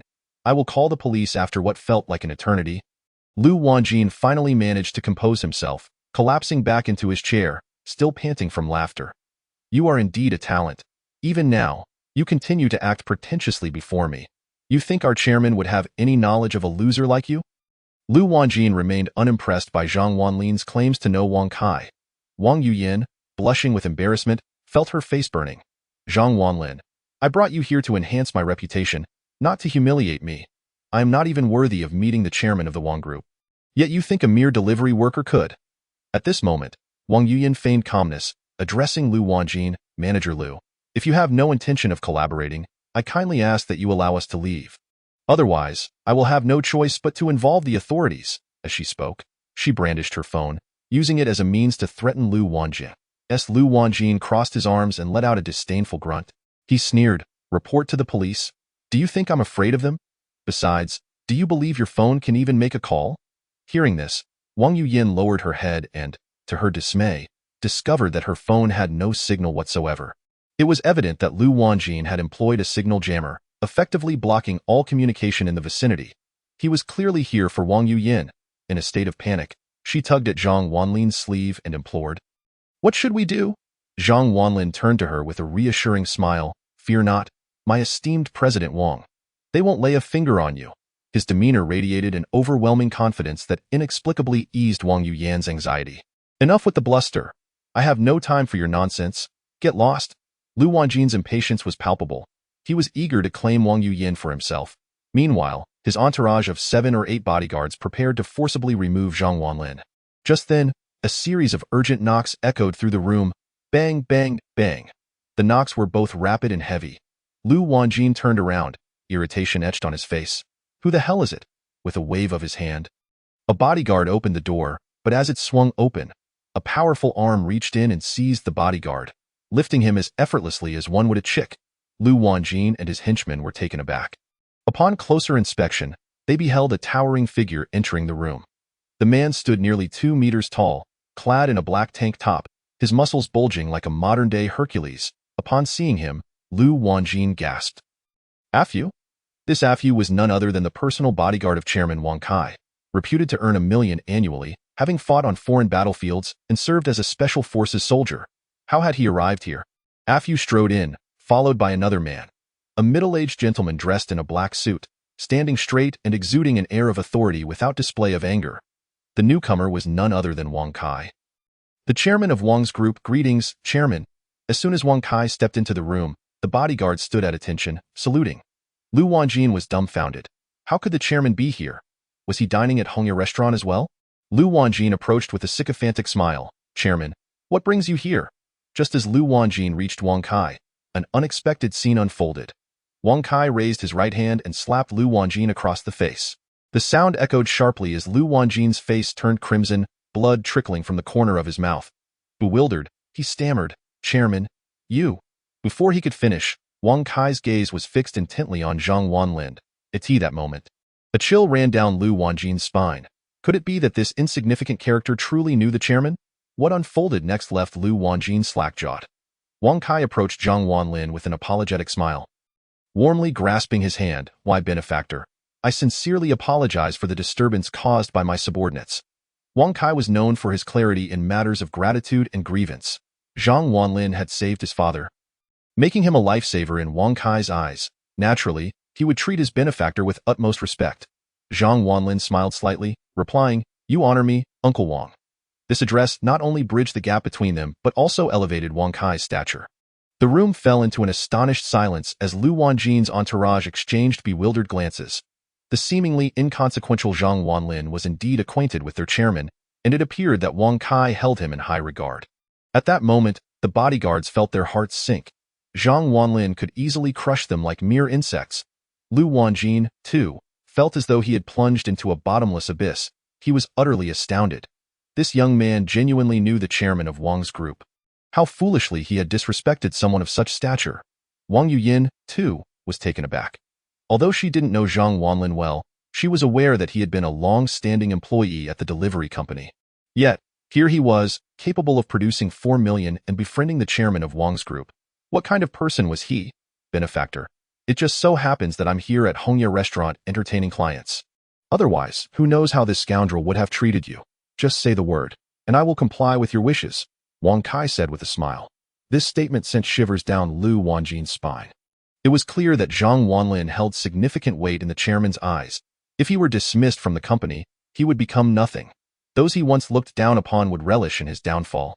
With a sudden thud, Lu Wanjin fell to his knees, bowing his head repeatedly. "Master Zhang, I was wrong. I failed to recognize your greatness and offended you. I deserve to die."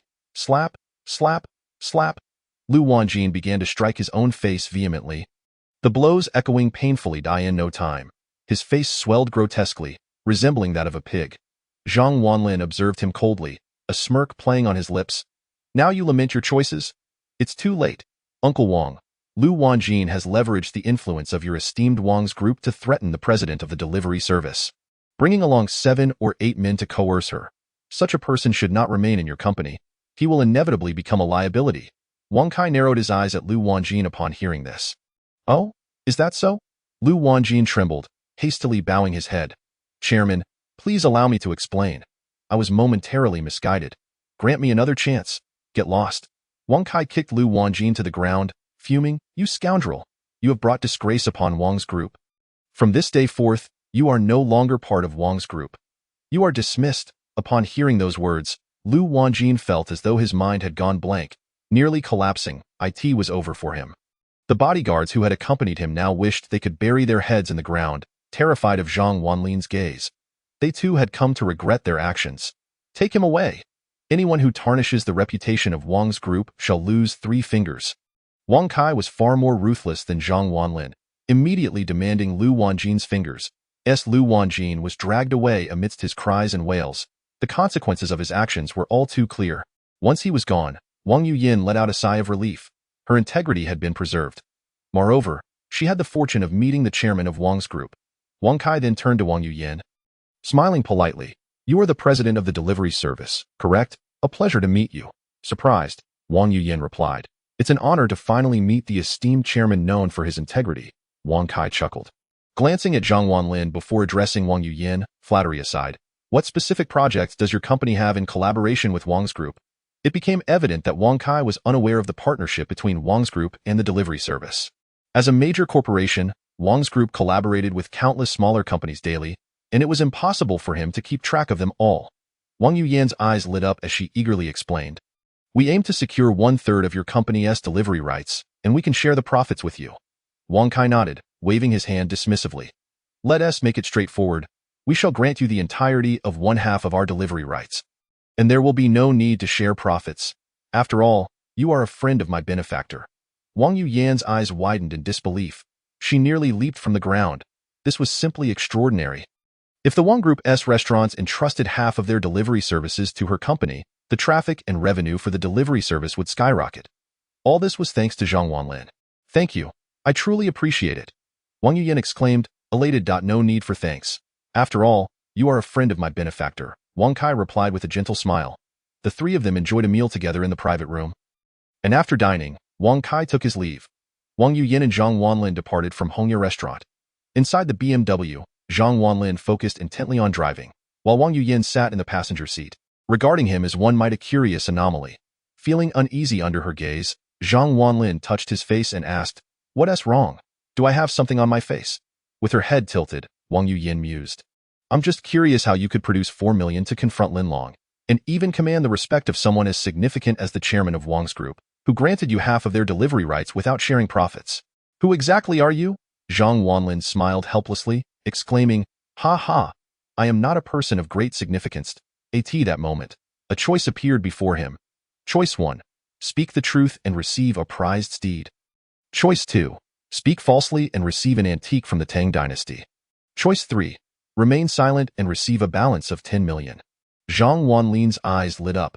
Speaking the truth would grant him a prized horse. Yet he had little use for a horse, given that he already owned a Lamborghini. Remaining silent was also unrealistic, as Wang Yuyin would undoubtedly pursue him relentlessly. Thus, he resolved to speak falsely, without a second thought. Zhang Wanlin fabricated, "Do you know why Wang Kai calls me benefactor?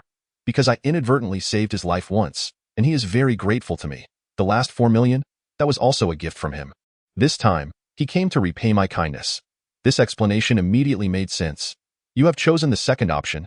The Tang dynasty antique has been delivered to your residence." A notification from the system echoed in his ears. Wang Yuyin nodded in sudden understanding. "I knew it. If you were truly a person of significance, how could you possibly be delivering for this small company?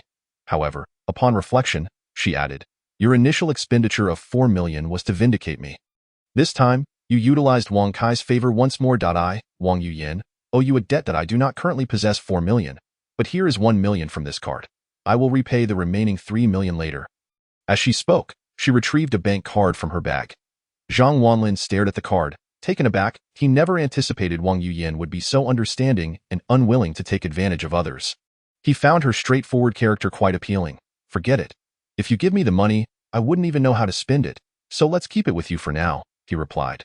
Seeing Zhang Wanlin refuse, Wang Yuyin hesitated before saying, "All right, once I gather the 4 million, I will return it all to you." Not long after, the BMW arrived at the company's parking lot. Wang Yuyin returned to her office, while Zhang Wanlin, having nothing to do that afternoon, took his sports car for a leisurely drive around the streets. That night, upon returning home, Zhang Wanlin paused at the entrance, his hand halting before pushing open the door. He could hear a group of voices coming from the yard. "Old man, where is your son? I see he quite impressive. Last time, he dared to provoke our Sister Seven. Now call him back immediately. If he doesn't return within a minute, we'll chop off one of your fingers. Sister Seven, she is back." Zhang Wanlin squinted, a cold smile spreading across his face, truly incorrigible, with a powerful kick. He thrust open the gate to his yard and stepped inside. "Who is looking for me?" As Zhang Wanlin appeared, dozens of individuals standing in the yard turned to face him. A dark mass of people filled the space. Upon a cursory glance, there were at least 30 or 40 of them. Chapter 15. Champion of free fighting. This time, Sister Seven brought along a crew of burly men, each with a robust build adorned with tattoos. Exuding an air of menace, armed with steel rods and other weapons, they filled the yard to capacity. Sister Seven, clad in tight denim, her wavy hair cascading over her shoulders, possessed delicate features. Yet, the malice in her eyes made it difficult to meet her gaze. Zhang Qishan was encircled by the group, looking pitiful and pale with fear. As Zhang Wanlin kicked the door open, all eyes turned to him. "Sister Seven, this brat has returned," shouted a muscular man who had been slapped by Zhang Wanlin previously. Two burly men sprinted to Zhang Wanlin's rear, shutting the door tightly, fearful he might escape. Upon seeing Zhang Wanlin, Sister Seven's resentment intensified. "You bastard! You dare to come back!" she cursed. Zhang Qishan, upon spotting his son, regretted his earlier choices, slapping his thigh in dismay. "Wanlin, what are you doing back?" In his eyes, Zhang Wanlin's return was akin to courting disaster. Sister Seven had brought a small army with her. With the odds stacked against him, Zhang Wanlin's gaze hardened as he directed his fury toward those who dared to threaten his father. "Release my father," he commanded coldly. Sister Seven, her gaze laced with contempt, retorted, "Zhang Wanlin, do you remember how you insulted me last time? You wanted me to call you brother? Today, I'll make you kneel and call me grandmother." With that, the group of burly men closed in on Zhang Wanlin with menacing grins. The muscular man stepped up to Zhang Wanlin. arrogance radiating from him as he poked Zhang Wanlin's chest with his finger. Weren't you quite cocky last time? Why the silence now?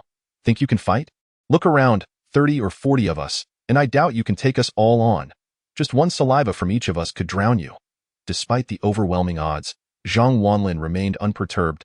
Tilting his head, he chuckled lightly. Sister Seven, I warn you, no matter how many people you bring, they are no match for me. Oh?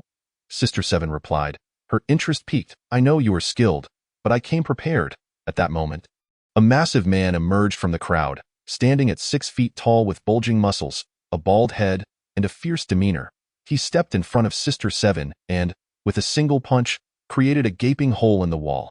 An astonishing display of strength. Kid, Brother Dazhuang has trained in free fighting and has even won the championship in Ancient City.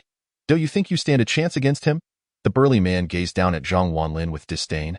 As if he were trash, Zhang Wanlin, weighing in at around 70 kilograms, was no match for Dazhuang, a heavyweight at 100 kilograms.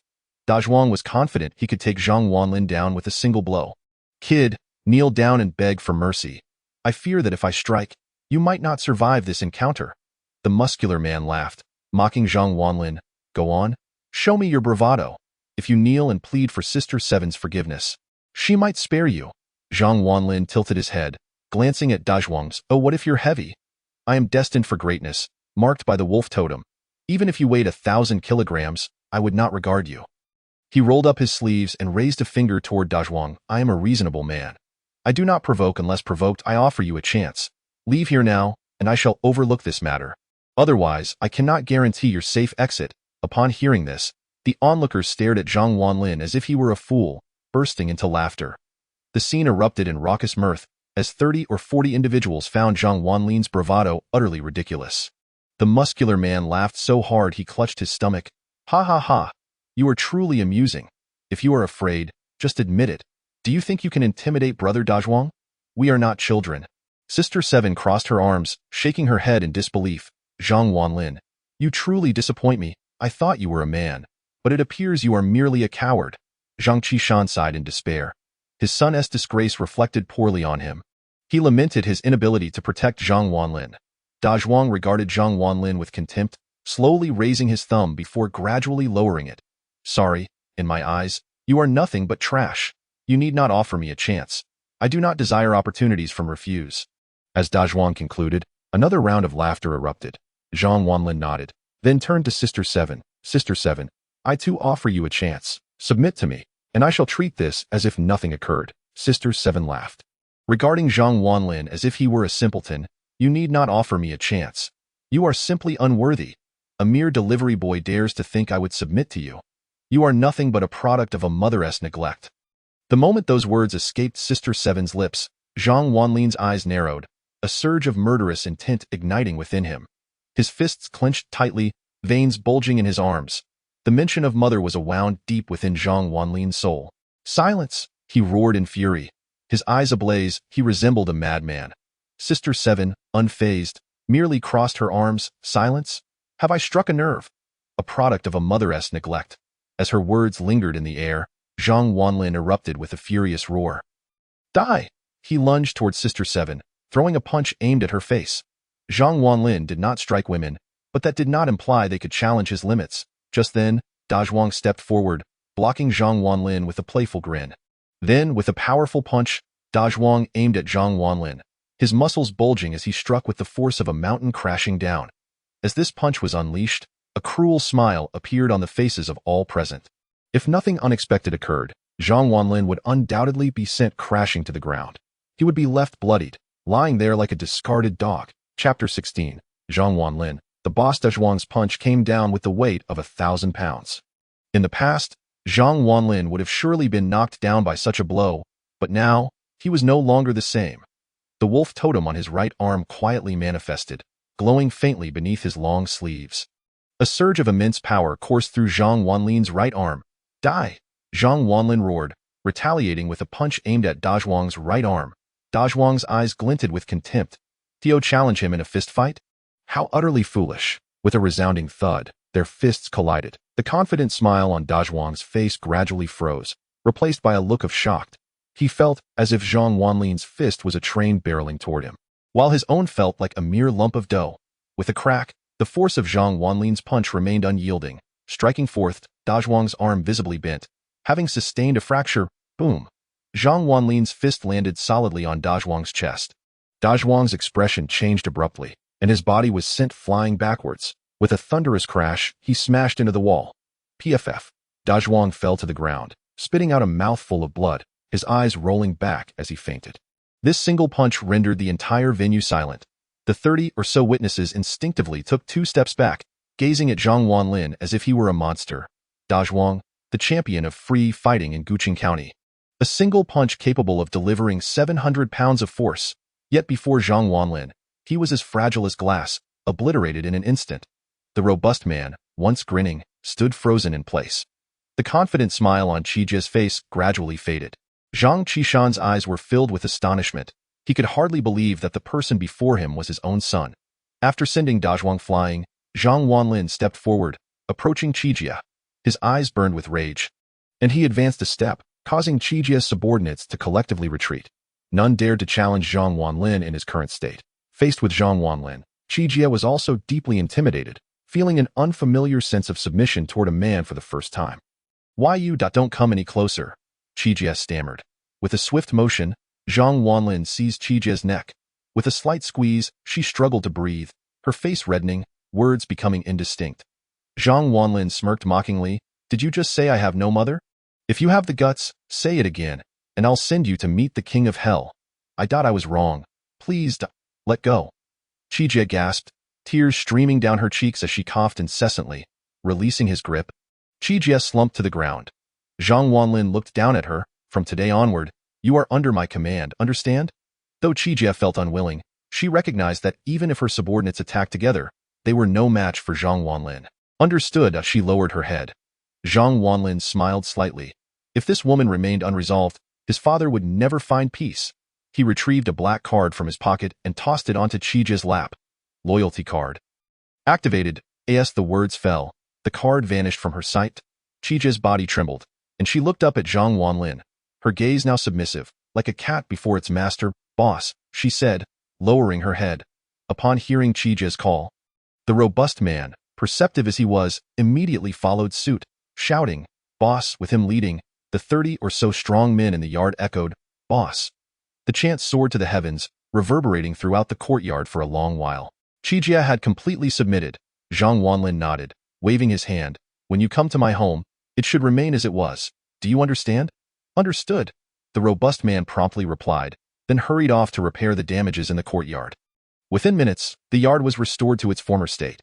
Zhang Wanlin glanced at Qijia and said, "Take your people and leave. I will contact you if needed." Qijia bowed her head respectfully. "Yes, boss."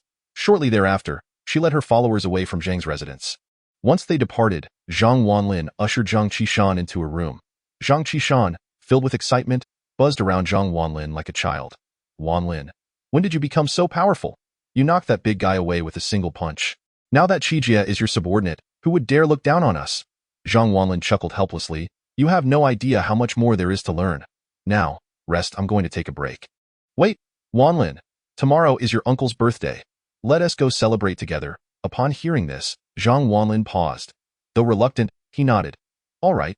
Back in his room, Zhang Wanlin eagerly retrieved an ancient artifact from the Tang dynasty. It was a jar. Dark and unadorned, resembling a wine barrel. This truly a Tang dynasty antique? Zhang Wanlin lost interest after a glance. "Perfect. I'll give this shabby jar as a gift for my uncle's birthday tomorrow." He took out his phone and sent a text to Wang Yuyan, requesting a day off. Wang Yuyan readily agreed. Ever since acquiring the system, Zhang Wanlin's life had been like a cheat code. Previously impossible requests could now be resolved with a single message. After freshening up, he lay in bed, indulging in a novel. It was a lengthy urban series titled Godly Choice System in the City, written by the author Crazy Keela, which was quite captivating. The protagonist was said to be an incredibly handsome individual. After reading for a while, Zhang Wanlin finally rested. The next day, Zhang Wanlin washed up and donned his cleanest outfit. Having spent years in the delivery service uniform, his personal wardrobe was rather limited. His father, dressed in pristine attire and carrying gifts, exited with him. Zhang Wanlin's uncle, named Zhang Qiming, was someone he held a deep-seated dislike for. Originally, both Zhang Qishan and Zhang Qiming were impoverished. However, Zhang Qishan, Zhang Wanlin's father, married into a wealthy family. In contrast, Zhang Qiming was shrewd. Leveraging the connections from Zhang Wanlin's maternal family, he became a millionaire. During that time, Zhang Qiming lavished attention on Zhang Wanlin's family. Yet, after Zhang Wanlin's mother passed away, he seemed to transform entirely, neglecting them. Wanlin, when we arrive at your uncle's house, no matter how harsh his words may be, you must endure. Chapter 17. My monthly salary is 6,000. Zhang Qiming's family resided in the luxurious Tsuehu Garden Villa area. Half an hour later, Zhang Wanlin and Zhang Qishan reached their destination. Upon entering the community, they arrived at the grand entrance of the Zhang family villa. A house here would cost no less than 10 million. This alone indicated Zhang Qiming's wealth. In the villa's courtyard, a BMW X5 was parked. This was Zhang Qiming's son's vehicle. Elder brother. Upon arriving at the doorstep, Zhang Qishan called out joyfully. He then led Zhang Wanlin into the Zhang household. Inside the villa, a large dining table was set in the center of the living room, laden with a feast. Abalone, lobster, premier wine, and exquisite silverware, topped with a massive birthday cake. Zhang Qiming, clad in a traditional Zhongshan suit, appeared to be in his 70s, with a head of white hair and bright eyes. Upon seeing Zhang Qishan, he furrowed his brow but then relaxed. Qishan, you've come? Please, have a seat. Zhang Qiming smiled faintly. Though his tone was polite, he showed no intention of standing to greet them. At that moment, a woman in her 50s emerged from the villa. Despite her age, she was dressed extravagantly, adorned with gold and silver. She was Zhang Qiming's wife, Zhang Shi. Upon seeing Zhang Qiming and Zhang Wanlin, her expression soured. What are you two doing here, dressed so shabby? How dare you come to our home? Zhang Shi eyed Zhang Wanlin and his father with disdain, rolling her eyes. Whatever, since you're here, just sit down. This exemplified the attitude of Zhang Wanlin's uncle and aunt. Zhang Wanlin and Zhang Qishan took their seats, while Zhang Qiming showed no inclination to engage with Zhang Qishan. Zhang Qishan placed the gifts he had brought on a nearby table, 2 packs of Chinese cigarettes and a bottle of white wine worth 300 yuan. Elder brother, I know it's your birthday today, so I brought these gifts for you, Zhang Qishan said with a smile. Zhang Qiming didn't even glance at the gift. He looked at Zhang Wanlin. Wanlin, in the blink of an eye, you've grown up. What are you doing now? Zhang Wanlin replied, Uncle, I'm currently working for a delivery service, earning a salary of 6,000 a month. Bah, truly pathetic. As the words fell, Mrs. Zhang approached with dishes in hand. A mere monthly salary of 6,000? Not even a tenth of what my brother Xiaozong earns. Indeed, like begets like, a mouse's offspring will surely dig a hole. With that, Mrs. Zhang wore a look of disdain as she took her seat. Zhang Wanlin furrowed his brow, recalling his father's words, and chose not to retort. Just then, a young couple strolled in from outside. The man was clad in a suit, adorned with a luxury watch, his looks unremarkable but exuding charisma. The woman wore a white dress, strikingly beautiful, yet with an air of arrogance about her. Upon seeing them, Mrs. Zhang's eyes lit up. Ah, Xiaozong, you're back, come, take a seat. Xiaozong smiled in return. Mom, thank you for preparing such a lavish spread. After this, he cast a knowing glance at Zhang Wanlin, amusement dancing in his eyes. Oh, isn't that my cousin? I saw you just a few days ago, dressed in delivery attire, riding an electric bike, wasn't it? Xiaozong's smile was laced with mockery. The girl beside him, Zhao Xiaoqian, rolled her eyes in disdain. Xiaozong, you really have such poor relatives? Look at that old man, filthy, absolutely disgusting. She pinched her nose, her face contorted in revulsion. Mrs. Zhang quickly approached, forcing a smile. Xiaoqian, please don't mind them. These two are just drawn to our Zhang family's prominence, hoping to ingratiate themselves. They can only rely on blood ties to enter our family. Otherwise, I would have long chased them away with a stick. Mrs. Zhang's words were brutally honest, offering no courtesy to Zhang Wanlin and his father. Zhang Qiming showed no intention of intervening, sipping tea nonchalantly, while Zhang Qishan sat awkwardly, his face a mask of embarrassment. Zhao Xiaoqian crossed her arms, proudly declaring, I hope your family will sever ties with such impoverished relatives in the future. It's truly repulsive. That won't happen, Xiaoqian, rest assured. Come, please sit. Mrs. Zhang smiled ingratiatingly. Zhao Xiaoqian had a notable background, being the daughter of the chairman of the Zhao Group, which is why Mrs. Zhang was so eager to please her. 6 people were already seated around the dining table. Xiaozong glanced at Zhang Wanlin, a playful smirk on his face. Cousin, the delivery business must be thriving, right? I hear you can earn several thousand a month? Zhang Wanlin replied coolly, 6,000. Xiaozong pretended to be astonished. That's truly underwhelming. Look, We share the Zhang surname. You earn 6,000, while I bring in 100,000 a month. Why is that? Through his words, Xiaozong belittled Zhang Wanlin while elevating his own status. Mrs. Zhang beamed with pride. Xiaozong, you're a department manager at the Wang Group. How could you compare yourself to a mere delivery worker? He could toil for several lifetimes and still not reach your position. And Xiao Qian, she's the daughter of the Zhao Group's chairman, now our Xiaozong's girlfriend. What about Zhang Wanlin? He doesn't even have a girlfriend, does he? In the future, I'll help you find a suitable match, perhaps a disabled girl with a limp or poor eyesight. At this, Zhao Xiaoqian burst into laughter. Zhang Wanlin clenched his fist, ready to red Ali. But Zhang Qishan pressed down on his hand, shaking his head. There was a hint of pleading in his father's eyes. He did not wish for their relationship with the elder brother to become too strained. Zhang Wanlin huffed, but for his father's sake, he held his tongue. All right, Mom, please don't joke about my cousin. He then turned to Zhang Qiming. Dad, today is your birthday. As your son, I have nothing of value to offer. However, I know you appreciate collections, so I brought you an ancient painting from the Ming Dynasty. With that, Xiaozong unveiled a painting. Before them appeared a work imbued with antiquity, depicting towering mountains and a ferocious tiger, rendered with remarkable realism and vigor. At the bottom of the painting were the bold characters. Wang Jinji. Upon seeing the painting, Zhang Qiming's eyes sparkled. He stood up and approached the artwork, scrutinizing it closely. After a long while, he exclaimed, an authentic piece by Wang Jinji. Based on current market value, it must be worth no less than 400,000. Son, you are truly thoughtful. Chapter 18. The Pickling Jar of Vegetables. The revelation of the painting worth 400,000 sent Mrs. Zhang and Zhang Qiming into fits of joy. Zhao Xiaoqian regarded Xiaozong with newfound admiration. Mrs. Zhang boasted, as expected of my son, truly accomplished, I take pride in you. With that, she shot a disdainful glance at the cigarettes and liquor on the table. Unlike some, who only bring such lowly gifts.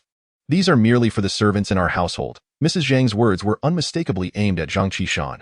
Zhang Qishan chuckled awkwardly, saying nothing. Uncle, since this is Xiaoqian's first time meeting you, I have nothing substantial to present. Here are some tea leaves from the Zhao family's collection over the years, Zhao Xiaoqian said, producing a canister of tea. The bronze-colored container was smooth to the touch, evidently well-loved. The can bore only a few simple characters, Luanguapian.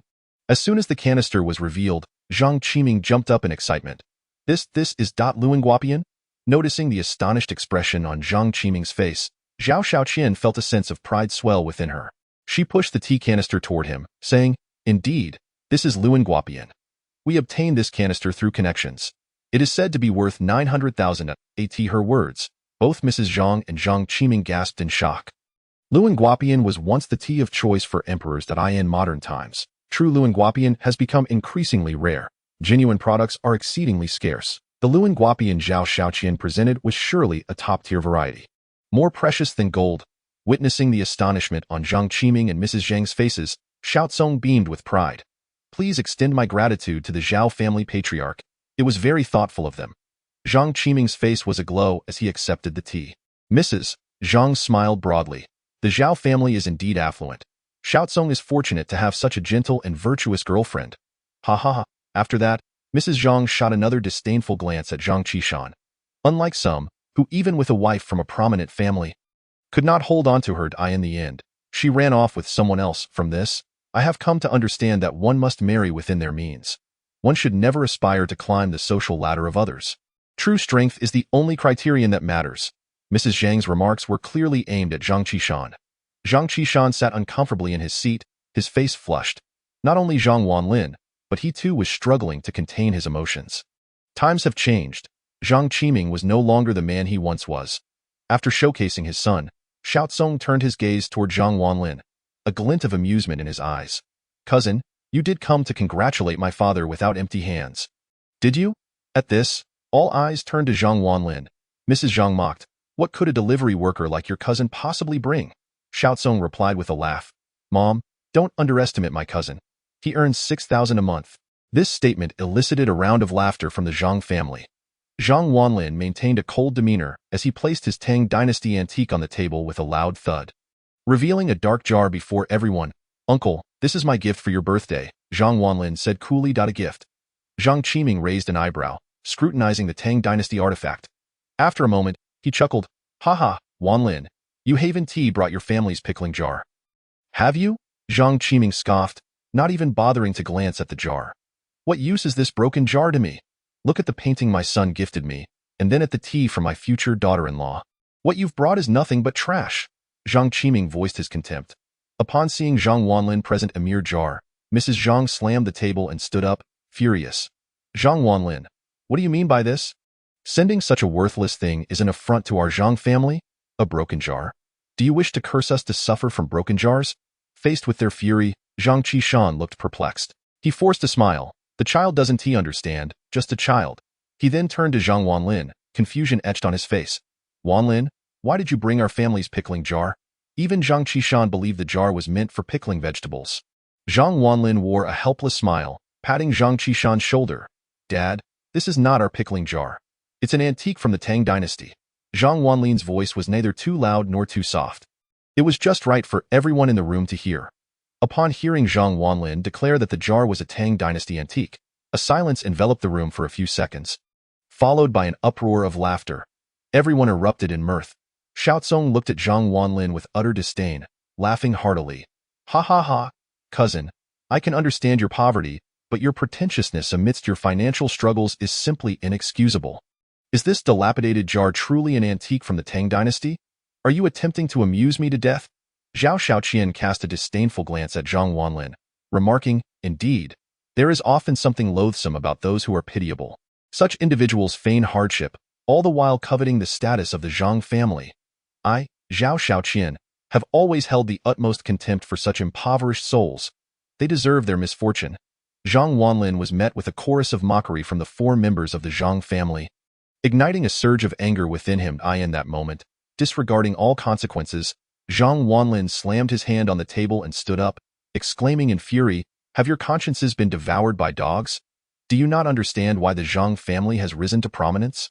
You accuse my father and me of seeking to elevate ourselves through your family, yet have we ever solicited even a penny from you despite our hardships?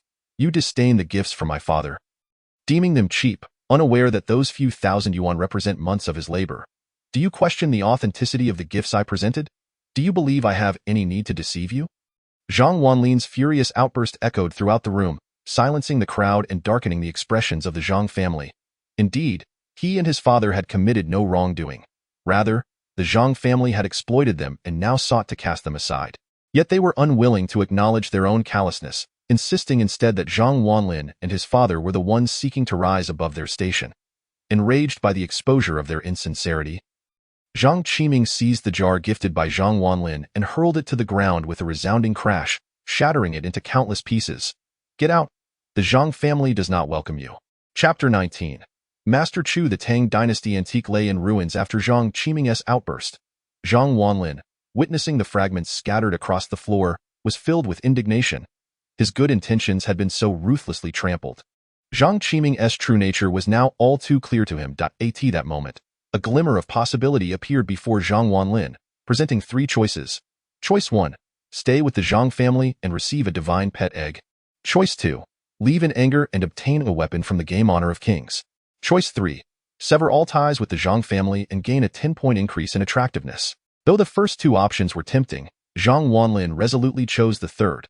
He would not compromise his principles for mere temptation. With a decisive slam of his hand on the table, he declared, very well. I, Zhang Wanlin, hereby declare that from this day forth, there shall be no financial ties between our families. I have no uncle like you, nor do I have a cousin like you. With that, he took his father's hand and stormed out. Meanwhile, a notification from the system rang in his ears. Attractiveness increased by 10 points. After Zhang Wanlin's departure, Zhang Qiming trembled with rage. How outrageous! Could a descendant be so brazen as to slam the table and speak so defiantly? Let them sever ties. Who do they think they are? Zhang Shi scoffed, crossing her arms. Well, it is fortuitous that these 2 impoverished relatives have finally left us. They claim to sever ties. If they ever come seeking our assistance again, they shall find the door closed. Zhang Xiaozong maintained a calm smile, unfazed by Zhang Wanlin's angry exit. To him, Zhang Wanlin was nothing more than a joke, unworthy of his ire. Now that the waste has departed, let us clean up this mess of broken porcelain. A distinguished guest shall be arriving soon. A distinguished guest? Zhang Qiming raised an eyebrow, curiosity piqued. Son, who is this esteemed guest? At the mention of this guest, A sense of pride washed over Zhang Xiaozong. As a collector, you must be familiar with Master Chu, correct? Zhang Xiaozong inquired. Zhang Qiming nodded. Master Chu? Of course, I know him. He is the renowned antique appraiser from our county, famed even as a host of an appraisal show. Precisely. I got to know Master Chu through Xiaoqian, and he is coming to visit us today. Zhang Xiaozong announced. Really? Zhang Qiming's eyes sparkled with excitement. Of course, it's true, Zhang Xiaozong affirmed. Just then, a hearty laughter filled the air. Ha ha ha. A man in his 50s stepped into the room, dressed in simple athletic wear, sporting glasses and exuding an air of refinement. Adorning his wrist was a string of decorative beads, enhancing his cultured demeanor. Xiaozong, I hope I'm not late. The man entered the living room, smiling. It was Master Chu. Upon seeing him, Zhang Xiaozong's eyes lit up, and he quickly stood to greet him. Master Chu, you have arrived. Please, take a seat. Zhang Xiaozong welcomed him warmly. However, as Master Chu approached to sit, he inadvertently stepped on a shard of the broken porcelain. Halting his movements and glancing down, Zhang Shi, noticing, hurriedly approached with a broom, apologizing. Master Chu, my sincerest apologies. This was just some junk brought in by those two country bumpkins, and I will clean it up right away. Wait! Master Chu stopped Zhang Shi from cleaning, bending down to examine a shard closely. Zhang Xiaozong and Zhang Qiming exchanged puzzled glances, both wondering why Master Chu was inspecting the debris. Master Chu's expression grew increasingly grave as he pulled out a magnifying glass from his pocket to scrutinize the fragment. Zhang Xiaozong, bewildered, asked, Master Chu, isn't this just a broken jar for pickling vegetables? What is so remarkable about it? Upon hearing this, Master Chu looked up at Zhang Xiaozong with incredulity. A pickling jar. Was this jar a gift to you? Zhang Xiaozong hesitated. Yes, it was given to us by those two country bumpkins who insisted it was a Tang Dynasty artifact. Isn't that laughable? My father smashed it on the spot. At this revelation, Master Chu's hand trembled, nearly dropping the shard. Smashed it? He took a deep breath, carefully gathering the fragments, attempting to piece the jar back together. Zhang Qiming could no longer contain himself, asking, Master Chu, what is so special about this broken jar? Broken jar? Master Chu shot a cold glare at Zhang Qiming. This is porcelain from the early Tang Dynasty. You dare call it a broken jar? Master Chu, who had always valued antiques over people, felt an ache in his heart at the sight of such a magnificent Tang Dynasty artifact lying shattered on the ground. His tone turned icy as he continued, the porcelain from the Tang Dynasty? Upon hearing this, the Zhang family fell silent. That broken jar, gifted by those impoverished relatives, was indeed a relic from the Tang Dynasty. Surely, there must be some mistake. Zhang Xiaozong's expression turned solemn as he questioned. Master Chu, you must be mistaken. This was merely a broken jar from my impoverished relative's home for pickling vegetables. Master Chu's anger flared even higher at this statement. He stood up, exclaiming, a pickling jar? Do you even recognize its worth? This is a royal wine jar from the early Tang Dynasty. It is remarkably well preserved, and in this day and age, you would be hard-pressed to find even a few like it throughout the entire nation. You dare dismiss it as a pickling jar? As those words left his lips, Zhang Xiaozong's face turned pale. Master Chu was a renowned appraiser. He would not be mistaken. This meant that Zhang Qiming had just shattered a priceless Tang Dynasty artifact. Zhang Qiming felt a wave of regret wash over him, realizing the gravity of his reckless actions. Shocked, he stammered, Master Chu, how much is this porcelain worth now? Master Chu adjusted his glasses, responding curtly, last year. A Tang Dynasty wine jar sold for 20 million at auction. Your jar, appearing relatively intact, would be valued at around 30 million, had it not been destroyed. Upon hearing the figure of 30 million, Zhang Qiming felt his mind whirl, his body losing control. With a thud, he sank into a chair, stunned. He had just shattered an artifact worth 30 million. 30 million. Chapter 20. A transformation in handsomeness. Zhang Qiming sat in disbelief, utterly dumbfounded. Regret flooded his heart. Had he known this was a 30 million artifact, he would never have dared to destroy it. Moreover, he suddenly felt a pang of guilt towards Zhang Wanlin. Indeed, just as Zhang Wanlin had said, the Zhang family had never sought a penny from them after their downfall. They treated him like a true relative and even gifted him a 30 million Tang Dynasty antique for his birthday. Yet, he had responded with disdain, shattering the artifact and driving them away. Was he even human? Zhang Shi's face no longer bore a smile. Unlike Zhang Qiming, she felt no remorse. Her only regret was the loss of the 30 million artifact. It is essential to note that properties in Suehu Garden cost over 10 million each. Their family worked tirelessly for several years to purchase a single residence there. The shattered porcelain vase could have purchased 2 homes in Suehu Garden. Zhao Xiaoqian was equally astonished. Her boyfriend's impoverished relative casually gifted a 30 million antique. Meanwhile, she had just gifted a few $100,000 worth of tea and felt quite proud of herself. In comparison, Zhao Xiaoqian felt a flush of embarrassment. Xiaozong, what does your cousin do? She inquired with a puzzled expression. Zhang Xiaozong's face darkened as he shook his head. I do not know. All I know is that he delivers takeout. Delivering takeout? Can a mere delivery person give away a 30 million antique? The Zhao family lacked such audacity. No one could answer Zhao Xiaoqian's question. Master Chu, after observing for a while, shook his head. Now that it's broken, it is utterly worthless. How distressing that I have lost my appetite. I bid you farewell. With a wave of his hand, Master Chu took his leave from the Zhang family, regardless of Zhang Xiaozong's calls. Master Chu did not even glance back. Zhang Qiming, looking displeased, remarked, Stop calling out. Master Chu is famously fond of objects rather than people. Since our family did not treasure the antiques, he shall not visit us again. The Zhang family fell into silence. What had begun as a joyful birthday celebration had turned somber, with everyone's spirits dampened. Upon leaving the Zhang residence, Zhang Wanlin wore a grim expression, vowing never to associate with them again. Zhang Qishan, filled with regret, said, Wanlin, I am sorry for what happened. It is all my fault. Zhang Wanlin patted his father's shoulder, reassuring, Dad, it is not your fault. Their family is simply too excessive. Zhang Wanlin will make them regret offending me. As he spoke, a powerful confidence radiated from his brow. Observing his son, Zhang Qishan suddenly realized that Zhang Wanlin had matured. I believe in you, Zhang Qishan encouraged. Returning home, Zhang Wanlin stood before a mirror, assessing his reflection. Previously, his features were pleasant enough, though marred by acne and poor skin. However, after a significant improvement in his appearance, his blemishes had vanished, and his complexion had brightened. Zhang Wanlin's features had notably transformed.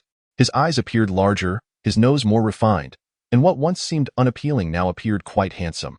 Overall, Zhang Wanlin had evolved from an average-looking youth to a true heartthrob. Not bad, he nodded in satisfaction. With the day off, Zhang Wanlin could indulge in leisure. He took out his phone, rallied his teammates, and prepared for a gaming session. The next day, after freshening up and donning the uniform of a delivery company, Zhang Wanlin walked to work, ready to begin his shift. Upon arrival, he hopped into a Lamborghini and prepared to accept orders. The day slipped by in a flurry of activity, and by nightfall, Zhang Wanlin parked the Lamborghini in the underground garage. Just as he exited the vehicle and was about to leave the parking lot, a red BMW approached. The car halted in front of him, and the window rolled down to reveal Wang Yuyan's exquisite face. She glanced at Zhang Wanlin and asked, Where are you headed? If it's on my way, I can give you a ride. Wang Yuyan failed to notice the Lamborghini behind Zhang Wanlin, which was his vehicle. Zhang Wanlin scratched his head and replied, No need. It wouldn't look good if anyone from the company saw us together. Hearing this, Wang Yuyan regarded Zhang Wanlin with newfound respect, acknowledging his thoughtfulness. All right then, I'll be on my way, she said, waving before driving past him. Zhang Wanlin, whistling with his hands in his pockets, ambled toward the parking lot's exit. Upon exiting, he noticed Wang Yuyan's red BMW still there. She hasn't left? Upon closer inspection, he saw a Maserati parked at the exit, behind which stood 7 or 8 unruly young men. Among them was a man in a black suit, holding flowers, who approached Wang Yuyan. This man was Lin Long, whom Zhang Wanlin had encountered in a clothing store where he had spent 4 million. With a sincere expression, Lin Long gazed at Wang Yuyan and said, Yuyan, I have reserved a table at the Red Leaf restaurant. Would you honor me with your presence for dinner? Wang Yuyan, standing beside the BMW with her arms crossed, replied wearily, I've told you before, I have a boyfriend. You saw him at Wanda, didn't you? Upon hearing her words, a glint of malice flashed in Lin Long's eyes. That pathetic loser? Yuyan, I've done my research. That loser is merely a delivery boy. That 4 million. Was it a loan from you? What about me is unworthy that you would spend 4 million to reject me? Lin Long pressed. A fade of sincerity plastered on his face. At that moment, Zhang Wanlin sauntered out of the underground parking lot. Hands in his pockets, he approached Wang Yuyan, wrapping his arm around her slender waist. Wang Yuyan shivered slightly but did not pull away. Instead, she leaned contentedly against Zhang Wanlin's shoulder. You lack nothing. In Yuyan's eyes, I am simply the best, Zhang Wanlin declared with a confident smile. Upon seeing Zhang Wanlin, Lin Long's eyes nearly blazed with fury. Gritting his teeth, he glared at Zhang Wanlin, his fists clenched. You better remove your hands from Yuyan's waist, or I will make you wish you were never born. Chapter 21. Give me 10 minutes. With a cold laugh, Lin Long signaled the 7 or 8 thugs behind him to encircle Zhang Wanlin. These ruffians, each sporting tattoos and colorful hair, were clearly there for trouble. Lin Long, emboldened by their numbers, stood with his hands in his pockets, looking down at Zhang Wanlin. Kid, it's not too late for you to kneel and beg for mercy. My influence is beyond what you, a mere delivery rider, can imagine. Earning $1 million a year, I know plenty of powerful figures. Ending you would be as easy as crushing an ant. Wang Yuyan, witnessing Lin Long's intimidation tactics, grew anxious. She admonished, Lin Long, don't go too far. Violence is against the law. Against the law? Lin Long chuckled. I'm not the one throwing punches. Why should I worry? His demeanor was arrogant as the thugs approached Zhang Wanlin with sinister grins. The leader, a burly man with a shaved head, sneered, Kid, of all people to offend, you chose Brother Long. Today, you are just unlucky. Brother Long has paid us 10,000 to teach you a lesson. 10,000. Lin Long indeed was extravagant. In the face of such intimidation, Zhang Wanlin remained unflinching. He asked, Oh, this bald fellow, do you know Sister Qi? Sister Qi? The bald man paused, exchanging glances with Lin Long. Sister Qi was a well-known figure in the ancient city, infamous for her ruthless moneylending, with numerous henchmen at her disposal. Even as a woman, she commanded respect and feared. Oh, you know Sister Qi? Are you trying to scare me with her? You, a mere delivery boy. How could you possibly know her? If she were here, I wouldn't even be a speck. Too bad for you. You know her, but she doesn't know you. The bald man jabbed a finger at Zhang Wanlin's chest dismissively. Lin Long looked at Zhang Wanlin with contempt. Zhang Wanlin, is this your only courage? You think you can scare me with Sister Qi? Yuyan, is this the boyfriend you found to shield you? He scoffed. What a pathetic coward. Seeing that Lin Long had figured out her relationship with Zhang Wanlin, Wang Yuyan decided to drop the pretense.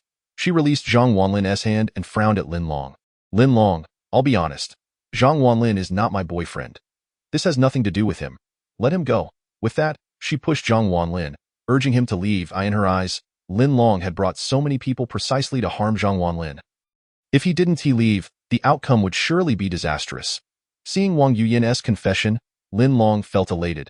I knew this trash couldn't possibly be your boyfriend. He glanced at Zhang Wanlin with disdain and waved his hand impatiently.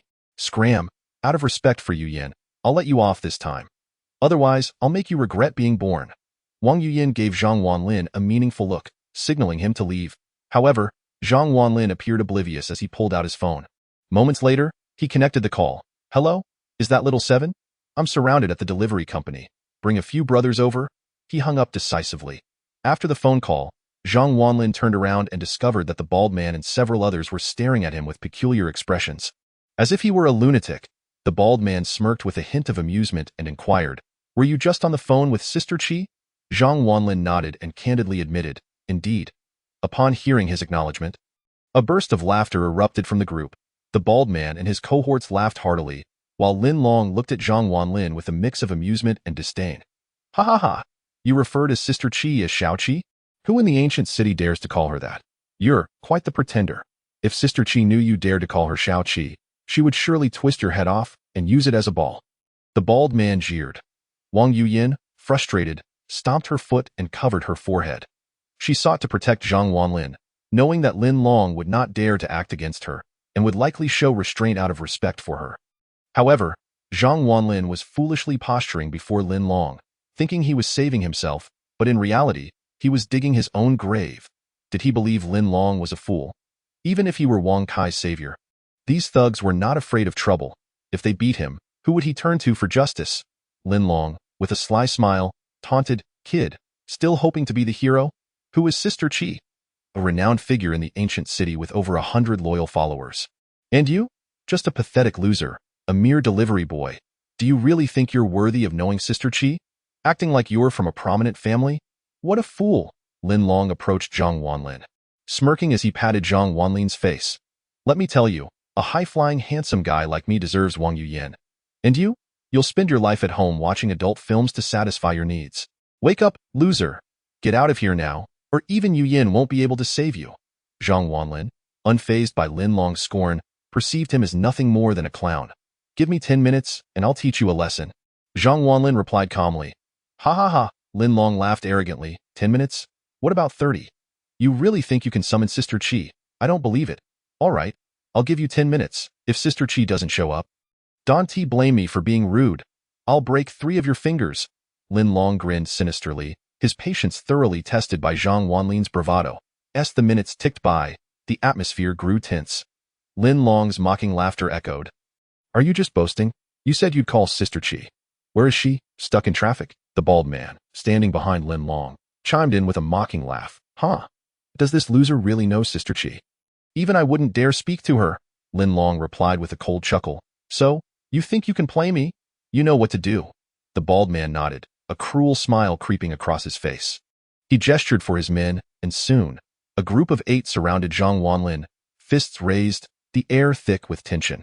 Seeing this, Wang Yuyin panicked and stepped protectively in front of Zhang Wanlin. I warn you not to act recklessly, she shouted. The bald man, grinning wickedly, retorted, President Wang, it's not that Lin Long isn't giving him a chance. It's that he is not valuing it. Don't blame us for this. With that, he shoved Wang Yuyin aside and coldly commanded, get him, beat him to a pulp. As the command was given, the group lunged at Zhang Wanlin, who braced himself to retaliate. Suddenly, a roar of engines broke the tension, causing everyone to halt. They exchanged confused glances, feeling the ground tremble beneath them. The sound of motorcycle engines grew louder, signaling the approach of a large group. Gradually, the tremors intensified, and the noise of the motorcycles became deafening. The bald man squinted toward the street, and what unfolded was nothing short of breathtaking. A motorcycle rounded the corner, followed by 3 or 4 more, and soon, dozens of motorcycles filled the scene, each carrying at least 2 burly individuals adorned with tattoos. As they arrived, the crowd parted in fear, and at the forefront, a woman on a motorcycle caught everyone's attention. Dressed in black leather pants that accentuated her long legs and a denim jacket showcasing her impressive figure. She wore a helmet that concealed her face, but her cold, piercing eyes were unmistakable. Upon seeing her, the bald man gasped, Sister Qi. Indeed, it was her. The group froze, realizing they had invoked a great disaster. Lin Long's expression soured. Despite his wealth, he was wary of someone as formidable as Sister Qi. No amount of money could protect him if she decided to retaliate. Wang Yuyin's face reflected disbelief. Sister Qi had actually arrived. How could Zhang Wanlin have such influence? Lin Long remained incredulous, unable to reconcile how a mere delivery boy could possibly know someone of Sister Qi's stature. The bald man quickly reassured himself. She must just be passing by, yet, the growing number of motorcycles effectively blocked the parking lot's exit. As Sister Qi dismounted, removing her helmet, she strode confidently toward Zhang Wanlin, flanked by her followers. The bald man nearly trembled in fear. Knowing Sister Qi's notorious reputation in the ancient city, approaching Zhang Wanlin, Sister Qi bowed her head respectfully. Boss, I'm late. I apologize. She then performed a deep bow, followed by her followers mirroring her gesture. Their deference palpable. This scene left Lin Long and his companions in utter shock. Sister Qi had bowed to Zhang Wanlin, addressing him as boss. He was just a delivery boy. The bald man could scarcely believe it. This was the fearsome Sister Qi, known for her ruthless demeanor. Wang Yuyin was astounded again. How could someone in her employ command such respect? Lin Long's mind reeled. Initially, he thought Zhang Wanlin could never know Sister Qi, but now he realized he was gravely mistaken. Their relationship was far beyond mere acquaintance. In fact, Sister Qi was submissive before Zhang Wanlin, akin to a loyal dog. Zhang Wanlin glanced at Sister Qi and calmly stated, "You're not too late. I'll let this slide this time, but next time, it won't be so simple." Sister Qi nodded obediently. Yes, boss. The spectacle continued to astonish onlookers. The bald man, overwhelmed, knelt before Zhang Wanlin. Trembling that I was wrong, boss. It was all Lin Long's fault. Please, grant me another chance. I won't dare again. As he knelt, his followers quickly followed suit, pleading for mercy. Lin Long's face turned ashen, shocked by the revelation of Zhang Wanlin's formidable connections. Now, he was undoubtedly filled with fear. He yearned for mercy, yet before Wang Yuyin, he could not bring himself to lower his pride. How could he plead for mercy in front of her and still maintain any semblance of dignity in future encounters? At that moment, Zhang Wanlin approached Lin Long, hands casually tucked in his pockets. He playfully patted Lin Long's face, who dared not move a muscle. Zhang Wanlin smirked, arrogant. Are we so overconfident?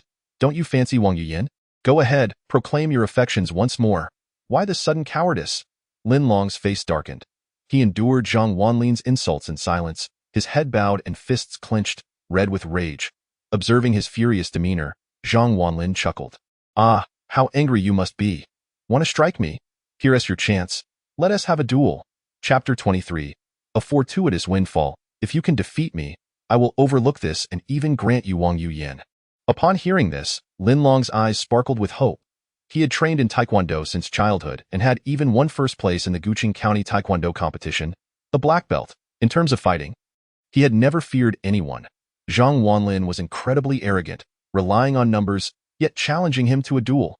With so many witnesses, he would relish seeing Zhang Wanlin humbled. Are you serious? Lin Long asked, his anticipation palpable. Zhang Wanlin nodded, absolutely. I'll even fight you with one hand. With that, he tucked one arm behind his back. Wang Yuyan, concerned, tugged at Zhang Wanlin, signaling him not to overexert himself. Yet Zhang Wanlin reassured her with a glance. Lin Long sneered, all right, with so many people watching, if you lose, don't you dare backtrack. Whoever goes back on their word is a fool. As Zhang Wanlin spoke, Sister Qi and the others stepped back, creating a 10-meter circle for the duel. Lin Long, eager to begin, started warming up with a few punches in the air, exclaiming loudly, his spirit unyielding. His speed was remarkable, and his form impeccable. Sister Qi narrowed her eyes. Recognizing Lin Long as a seasoned fighter, Zhang Wanlin, with one hand behind his back, beckoned Lin Long with a finger. Come at me. In response to Zhang Wanlin's provocation, Lin Long scoffed, you're going down? With a fierce shout, he lunged at Zhang Wanlin, delivering a high kick aimed at his head. The speed of the kick was astonishing, cutting through the air with a whoosh. If it connected, any ordinary person would be knocked out cold. Lin Long's eyes gleamed with pride as he envisioned Zhang Wanlin begging for mercy at his feet. Zhang Wanlin's counter was surprisingly straightforward. He sidestepped Lin Long's kick and delivered a resounding slap to Lin Long's face. The sound echoed, and Lin Long's smug expression was instantly transformed. The slap reddened his face and drew blood from the corner of his mouth. Lin Long was stunned. How could his opponent be so quick? And the force was unimaginable. After all, he was a Taekwondo black belt. How could he be struck down so easily? Zhang Wanlin, skilled in Sanda and possessing enhanced strength, was a formidable opponent. As Zhang Wanlin landed the first slap, he followed up with another. Slap, slap, slap.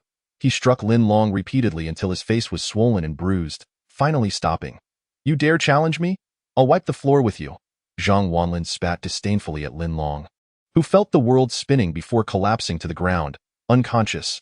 Sister Qi looked at the fallen Lin Long with pity, thinking how foolish he was to challenge Zhang Wanlin. She vividly recalled the moment when Dezhuang was sent flying by a single punch. Wang Yuyan stood by, watching in astonishment as Lin Long was thoroughly beaten. A sense of satisfaction filled her heart.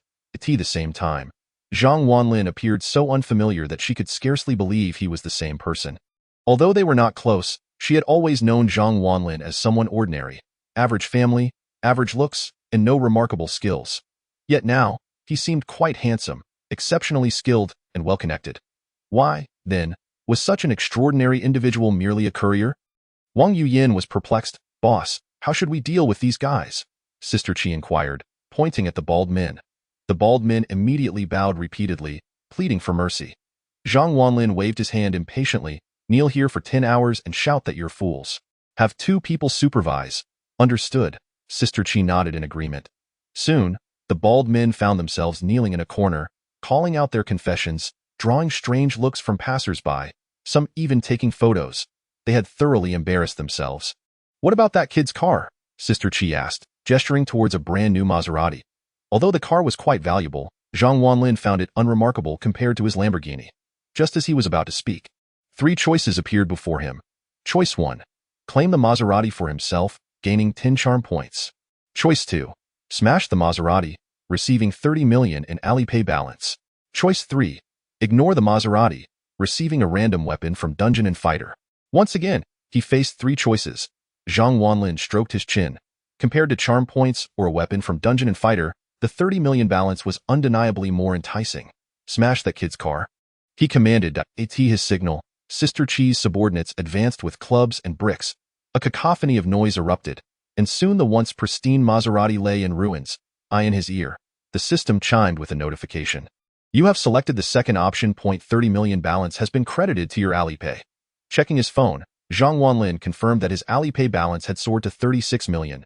The realization of being a millionaire exhilarated him. Shortly thereafter, Sister Qi led her crew away. After Sister Qi departed, Wang Yuyan approached Zhang Wanlin, scrutinizing him closely. Zhang Wanlin, are you hiding something from me? No. Zhang Wanlin shook his head. Really?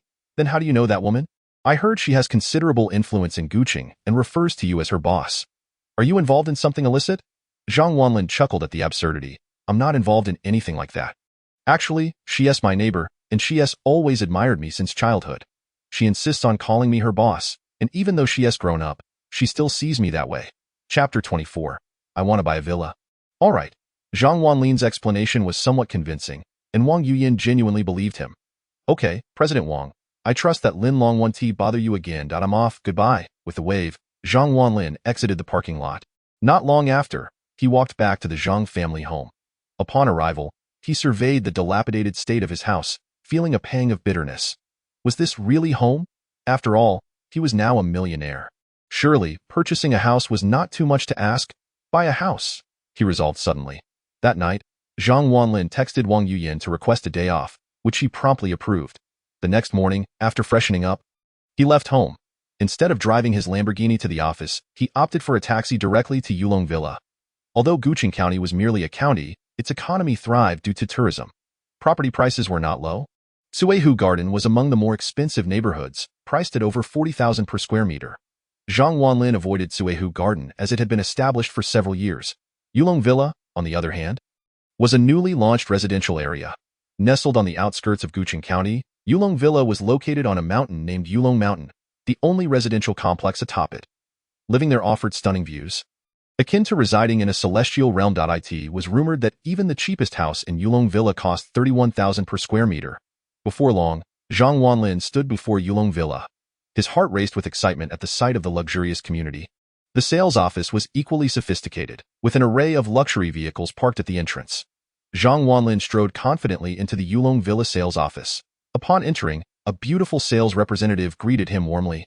The salesperson was exceptionally beautiful, appearing to be around 23 or 24 years of age, likely a recent university graduate. Her pure demeanor and sweet smile radiated warmth. She turned to Zhang Wanlin with a charming smile.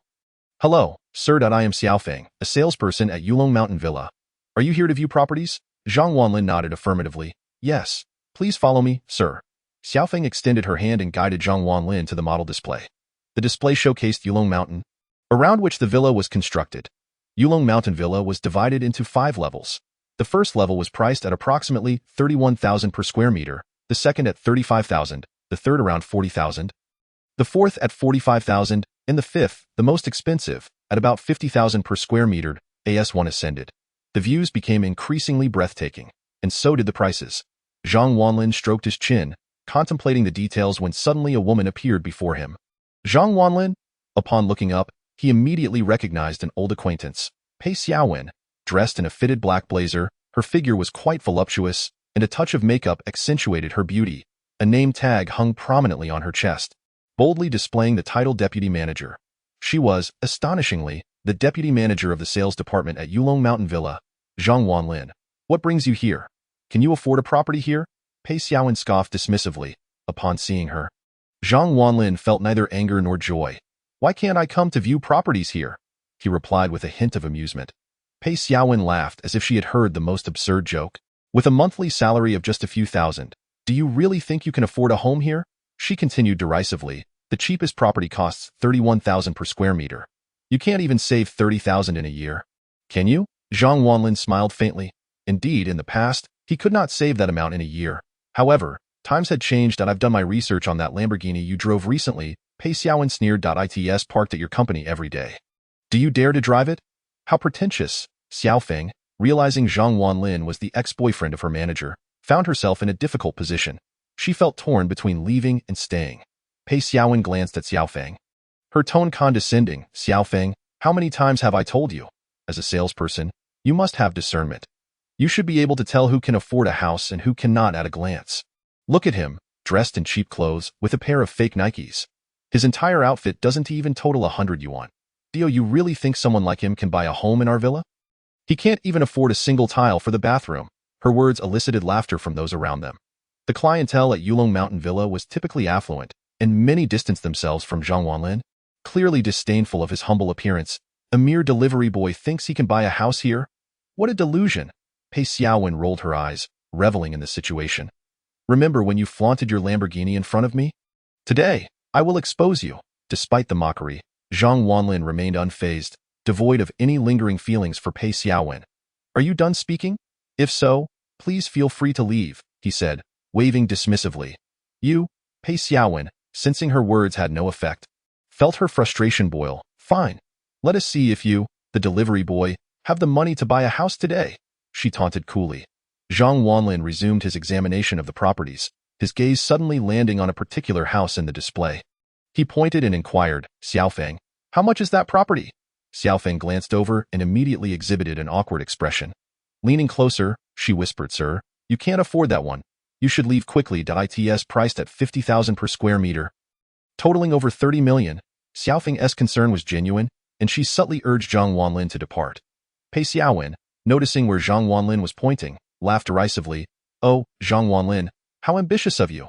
That property costs 32 million for a 600 square meter unit. I remember your monthly salary is around 3,000, right? Even if you starved yourself for 20 years, you wouldn't be able to afford it. Chapter 25. The Pity of a Hopeless Romantic. Zhang Wanlin retorted coldly. I can't fathom how you landed the position of deputy manager here. Pei Xiaowen, arms crossed, looked down at him with disdain. My boyfriend is the general manager of the sales department. So what if I'm the deputy manager? I earn 30,000 a month, far more than your measly 3,000. Her gaze was filled with contempt. Xiaofeng stood awkwardly at the side, feeling the tension. She had just started working there, and Pei Xiaowen was her superior. Although she wanted to defend Zhang Wanlin, she hesitated. Instead, she subtly encouraged Zhang Wanlin to leave, believing he deserved better than such materialistic treatment. The crowd began to take notice of Zhang Wanlin, whispering and laughing, turning him into a spectacle. Two more salespeople approached Pei Xiaowen, eyeing Zhang Wanlin with disdain.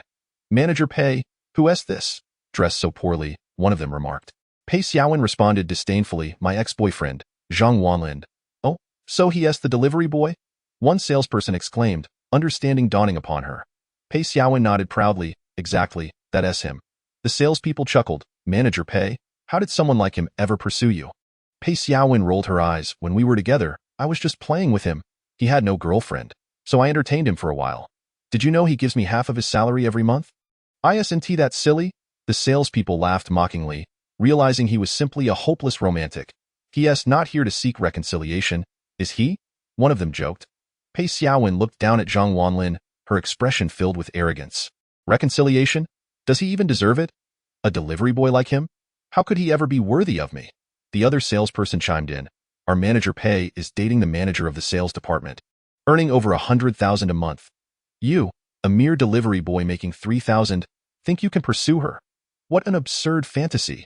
Laughter erupted among the salespeople, and Zhang Wanlin became the target of their ridicule. Pei Xiaowen relished the moment, her pride evident. Zhang Wanlin, do you see the disparity between us? I am a senior professional earning 30,000 a month, dating a societal elite earning 100,000. While you dwell at the bottom with a salary of 3,000, you live a life far beneath mine.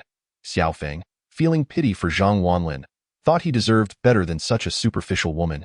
Leaning closer, she whispered, Sir, if you're here to win back your ex, I advise you against it. Manager Pei only values money. Without it, she won't consider reconciliation. You're still young, and I'm sure you'll find someone better. Xiaofeng smiled encouragingly, attempting to dissuade him from lingering in an embarrassing situation. Zhang Wanlin, however, merely smiled in appreciation at Xiaofeng. The harsh words from Pei Xiaowen did not affect him.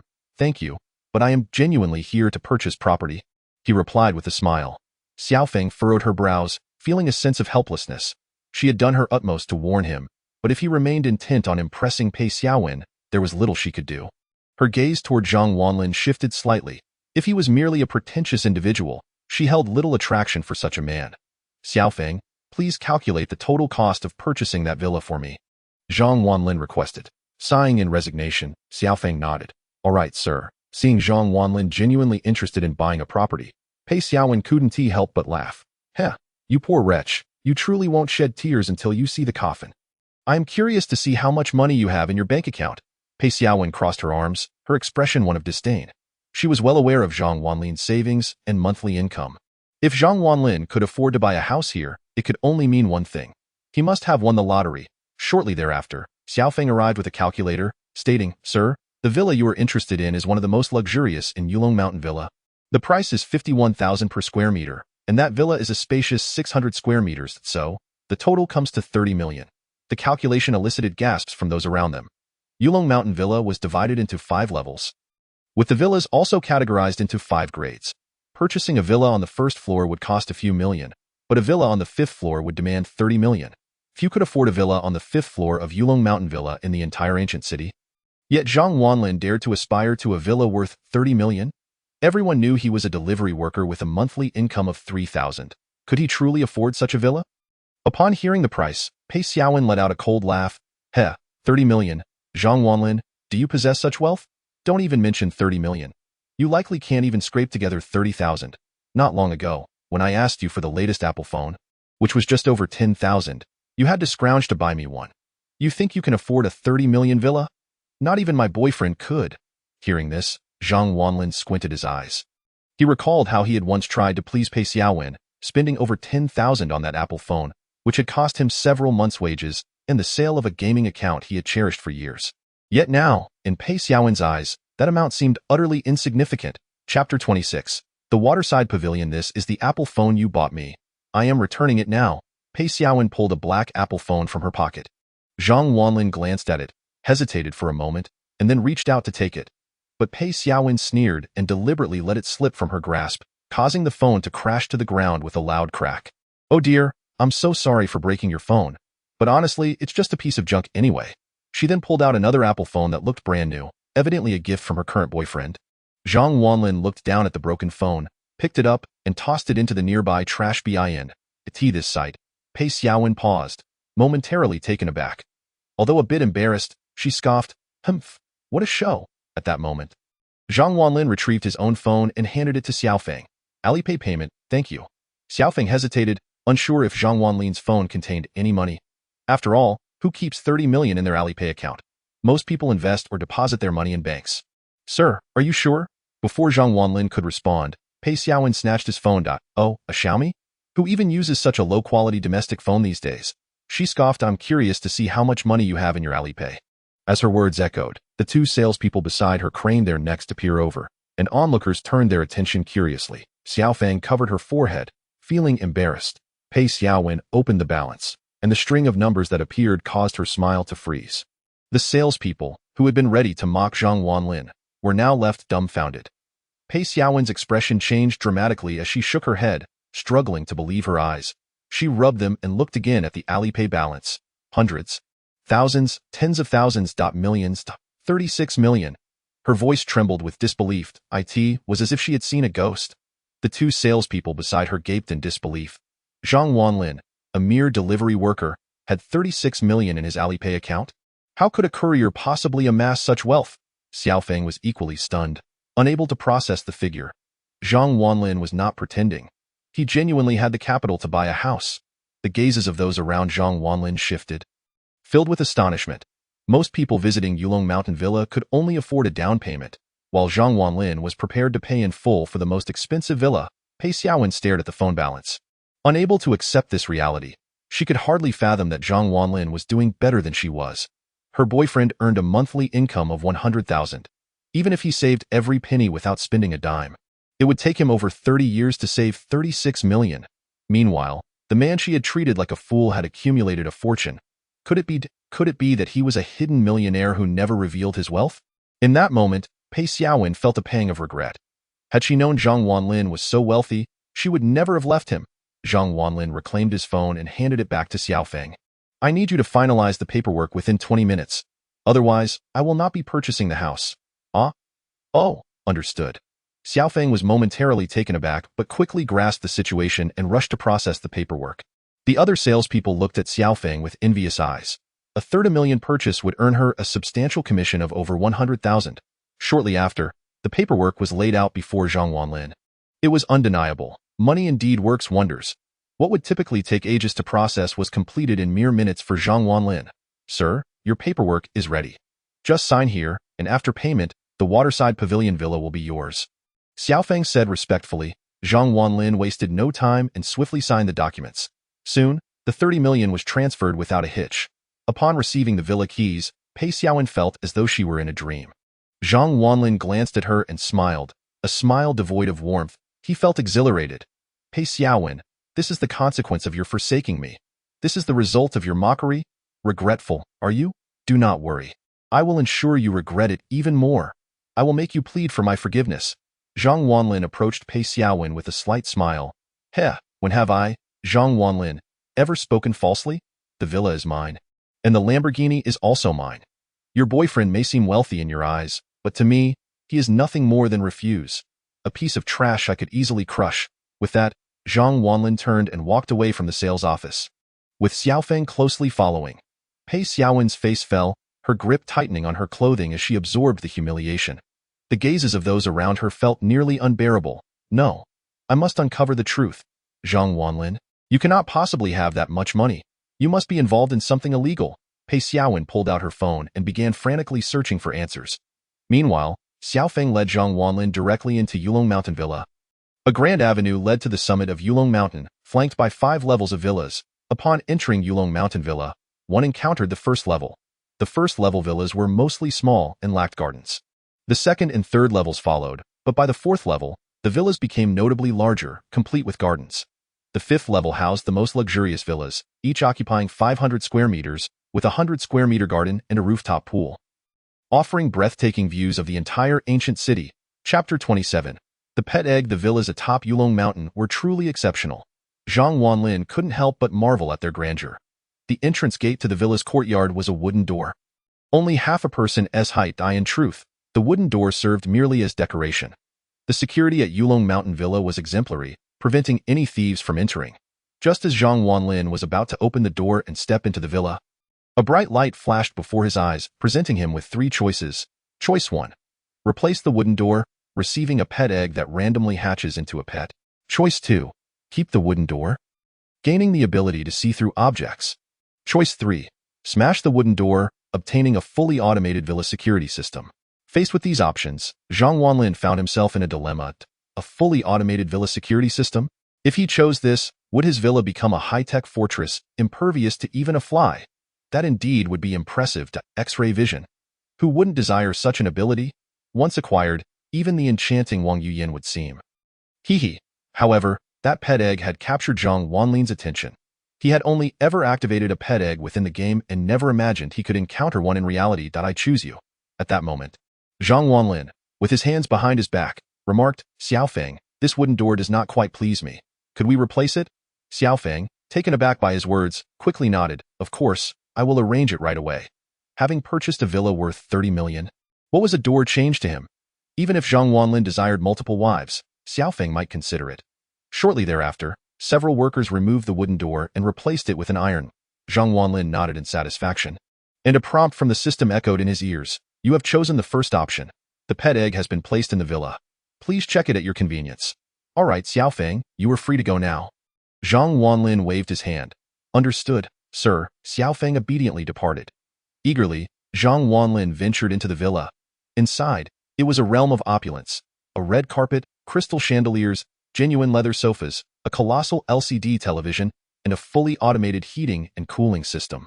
Everything exuded luxury. On the table sat a pet egg the size of a basketball, its shell pure white and textured with a slight granularity. Astonishingly, there was even an inscription on the pet egg. This pet egg will randomly hatch into a pet, with a high likelihood of resurrecting an extinct species, for instance, a Tyrannosaurus rex. What the hell? Upon reading this notice, Zhang Wanlin could hardly contain his excitement. If he truly brought forth a Tyrannosaurus rex, wouldn't the nation be astounded? With exhilaration coursing through him, Zhang Wanlin activated the pet egg. A blinding white light erupted, and with a crack, a brand new creature materialized before Zhang Wanlin. However, Zhang Wanlin frowned at a dog? Damn it, he had been given a pet egg capable of hatching a dinosaur, yet it produced a mere dog. On the table, a small puppy was whining. The puppy was a striking black and white, with notably large paws, indicating it would grow significantly. It bore a resemblance to a Siberian husky, but uniquely, a blue lightning bolt marked its forehead. What on earth? Congratulations! You have acquired a lightning dog. The lightning dog, an extinct species from 20,000 years ago, was one of the undiscovered creatures in the nation. The lightning dog has a lifespan of 300 years, can grow to 3 meters in length and 2 meters in height. It generates electricity, possesses formidable combat capabilities, and is intelligent enough to communicate with humans once trained from a young age. Please name your pet.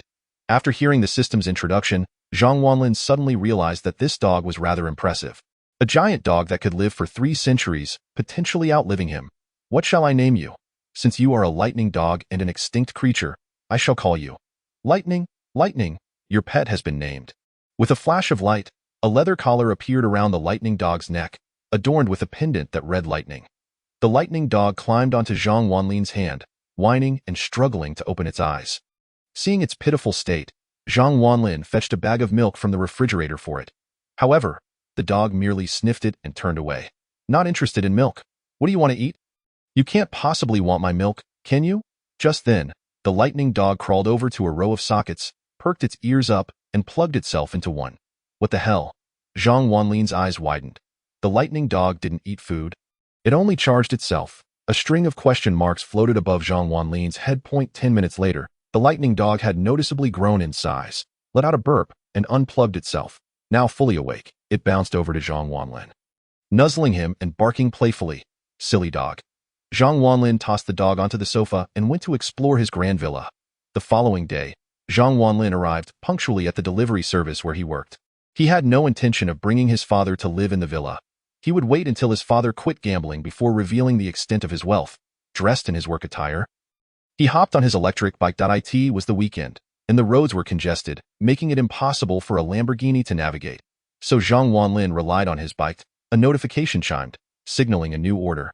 Upon checking his phone, he noted that this particular order was quite special. Not a food delivery, but a prescription for traditional Chinese medicine. Glancing at the order, he saw that the ingredients could only be prepared as a detoxifying elixir, specifically for treating snake bites. Who had been bitten by a snake? Shaking his head, he decided not to dwell on it and rode his bike straight to the herbal medicine shop. Not long after, Zhang Wanlin acquired the medicine and proceeded to the Yulong Mountain Villa. Indeed, the person who ordered the medicine resided in Yulong Mountain Villa and was his neighbor. Zhang Wanlin parked his bike at the entrance and entered the villa's courtyard. This villa differed entirely from Zhang Wanlin's Nordic-style residence, named Jinshui Pavilion, while this one bore a more traditional Chinese name, Qingfeng Hall. Inside Qingfeng Hall, the decor exuded an ancient charm, furnished entirely with redwood. A large character for martial adorned the wall by the entrance. Above it was a plaque inscribed with the bold characters "Strengthen our China," which commanded respect. In the living room, 3 individuals Saturday. One appeared to be in his 70s, clad in traditional attire, with a head full of white hair, looking frail as he sat in a chair. This man was the patriarch of the Huang family, Elder Huang. Beside him sat Huang Zhenhu, the head of the Huang family. Renowned throughout Guqing County, the Huang family was a lineage of martial artists, owning nearly all the martial arts schools in the county. Rumor had it that Huang Zhenhu was a direct descendant of Huang Feihong, unmatched in martial skill within Guqing. With his thick eyebrows, large eyes, and square face, Huang Zhenhu exuded an aura of righteousness. The father and son of the Huang family were notable figures in Guqing. Standing before these 2 prominent individuals was an elderly man dressed in a gray tracksuit, in his 50s, wearing glasses and carrying a medical kit. Wu Sanxing, nicknamed Dr. Wu, was hailed as the finest traditional Chinese physician in Guqing. A consultation with Dr. Wu started at a minimum fee of 100,000, but his reputation was a golden ticket. When he intervened, illnesses were often cured. Elder Huang's expression was grim, his brow furrowed. Upon closer inspection, his lips were blue, and his complexion dark. Elder Huang, your condition is serious. We can only attempt to treat it with the detoxifying elixir, Wu Sanxing stated. Huang Zhenhu's brow knitted in concern as he inquired, Dr. Wu, you are the most renowned physician in Guqing. Even you have no confidence? Wu Sanxing, feeling somewhat embarrassed, shook his head. This illness is particularly strange. Even I cannot guarantee a full recovery. As they spoke, there was a knock at the villa's door. The 3 turned to see Zhang Wanlin standing at the entrance. The door remained ajar as Zhang Wanlin smiled politely. Hello, your delivery. Zhang Wanlin gazed curiously at his neighbors. Huang Zhenhu gestured, come in. Zhang Wanlin approached, handing the medicine to Huang Zhenhu while stealing a glance at Elder Huang. Just that one glance revealed that Elder Huang was in poor health, nearly slumped in his chair, with weak limbs. His complexion was dark, lips purple, and most notably, 3 small black spots adorned his neck. Aconite poisoning? Zhang Wanlin instantly recognized the poison afflicting Elder Huang. Huang Zhenhu handed the medicine to Wu Sanqing, who began preparing it for Elder Huang. Turning back, Huang Zhenhu noticed Zhang Wanlin's unwavering gaze on his father, his displeasure evident. "Aren't you leaving? What are you still doing here?" Huang Zhenhu asked coldly. Zhang Wanlin snapped back to reality. "Oh, it's nothing. I'm actually your neighbor. Allow me to introduce myself. My name is Zhang Wanlin." With that, Zhang Wanlin extended his right hand amicably. Huang Zhenhu scrutinized Zhang Wanlin from head to toe, and upon seeing his attire, he scoffed, "Heh, a neighbor? When did a delivery person become my neighbor? Are you mocking me, Huang Zhenhu?" Huang Zhenhu's eyes were fierce, and his aura was formidable. Any ordinary person would likely be intimidated into submission by someone of Huang Zhenhu's caliber. Zhang Wanlin frowned at such arrogance. "I am not mocking you. I genuinely am your neighbor," he explained, his brow furrowing further. Hearing Zhang Wanlin's words ignited Huang Zhenhu's fury. With a resounding crash, he slammed his palm onto the redwood table, causing a crack to form instantly. Huang Zhenhu's strike was immensely powerful. "How audacious! You, a mere delivery worker, think you can afford a residence in Yulong Mountain Villa? Are you even worthy to be my neighbor? Huang Zhenhu, leave this instant, vanish from my sight." Huang Zhenhu's temper flared as he bellowed. Zhang Wanlin chuckled, unfazed by Huang Zhenhu's fury. "If that is the case, it seems I, Zhang Wanlin, have been overly sentimental." After uttering this, he cast a glance at the old patriarch Huang and remarked, "Old Master Huang, with your condition, you might not last much longer. Enjoy your remaining days." With that, Zhang Wanlin casually placed his hands in his pockets and turned to leave. He possessed the means to cure the poison afflicting the old master, but the attitude of the Huang family made him disinclined to assist. "Stop!" Before Zhang Wanlin could take a step, Huang Zhenhu's furious voice halted him. "Dare to curse my father? Are you tired of living?" Huang Zhenhu rose, clenching his fists, which cracked ominously that moment. For burly men clad in black quietly entered, each bearing the character Wu emblazoned on their chests, disciples of the Huang family. They positioned themselves at the entrance, coldly regarding Zhang Wanlin. Seeing this, Zhang Wanlin laughed lightly. "What? Am I not allowed to speak? Your father's days are numbered. I trust you can perceive that as well?"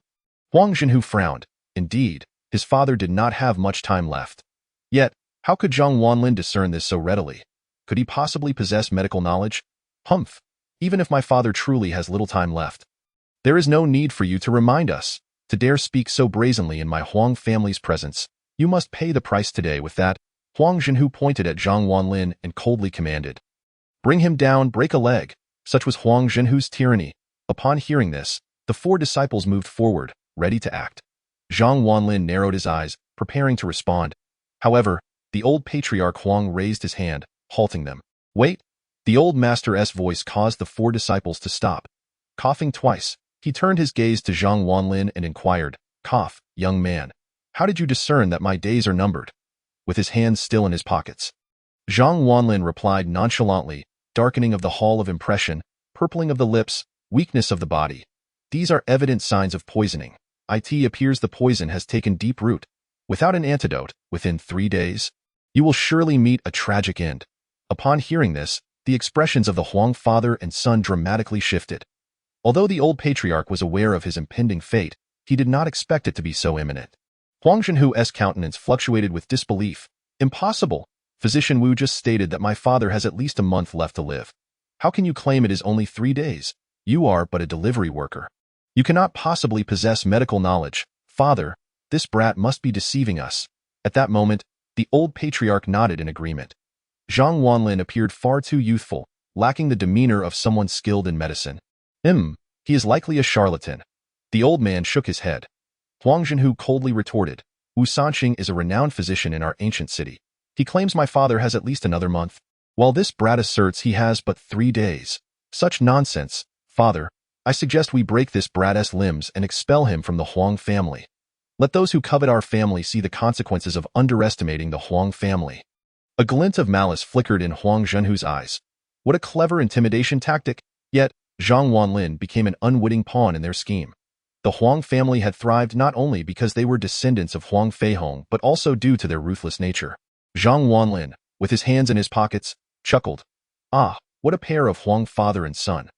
Old Master Huang, Your demise is truly unjust. You?"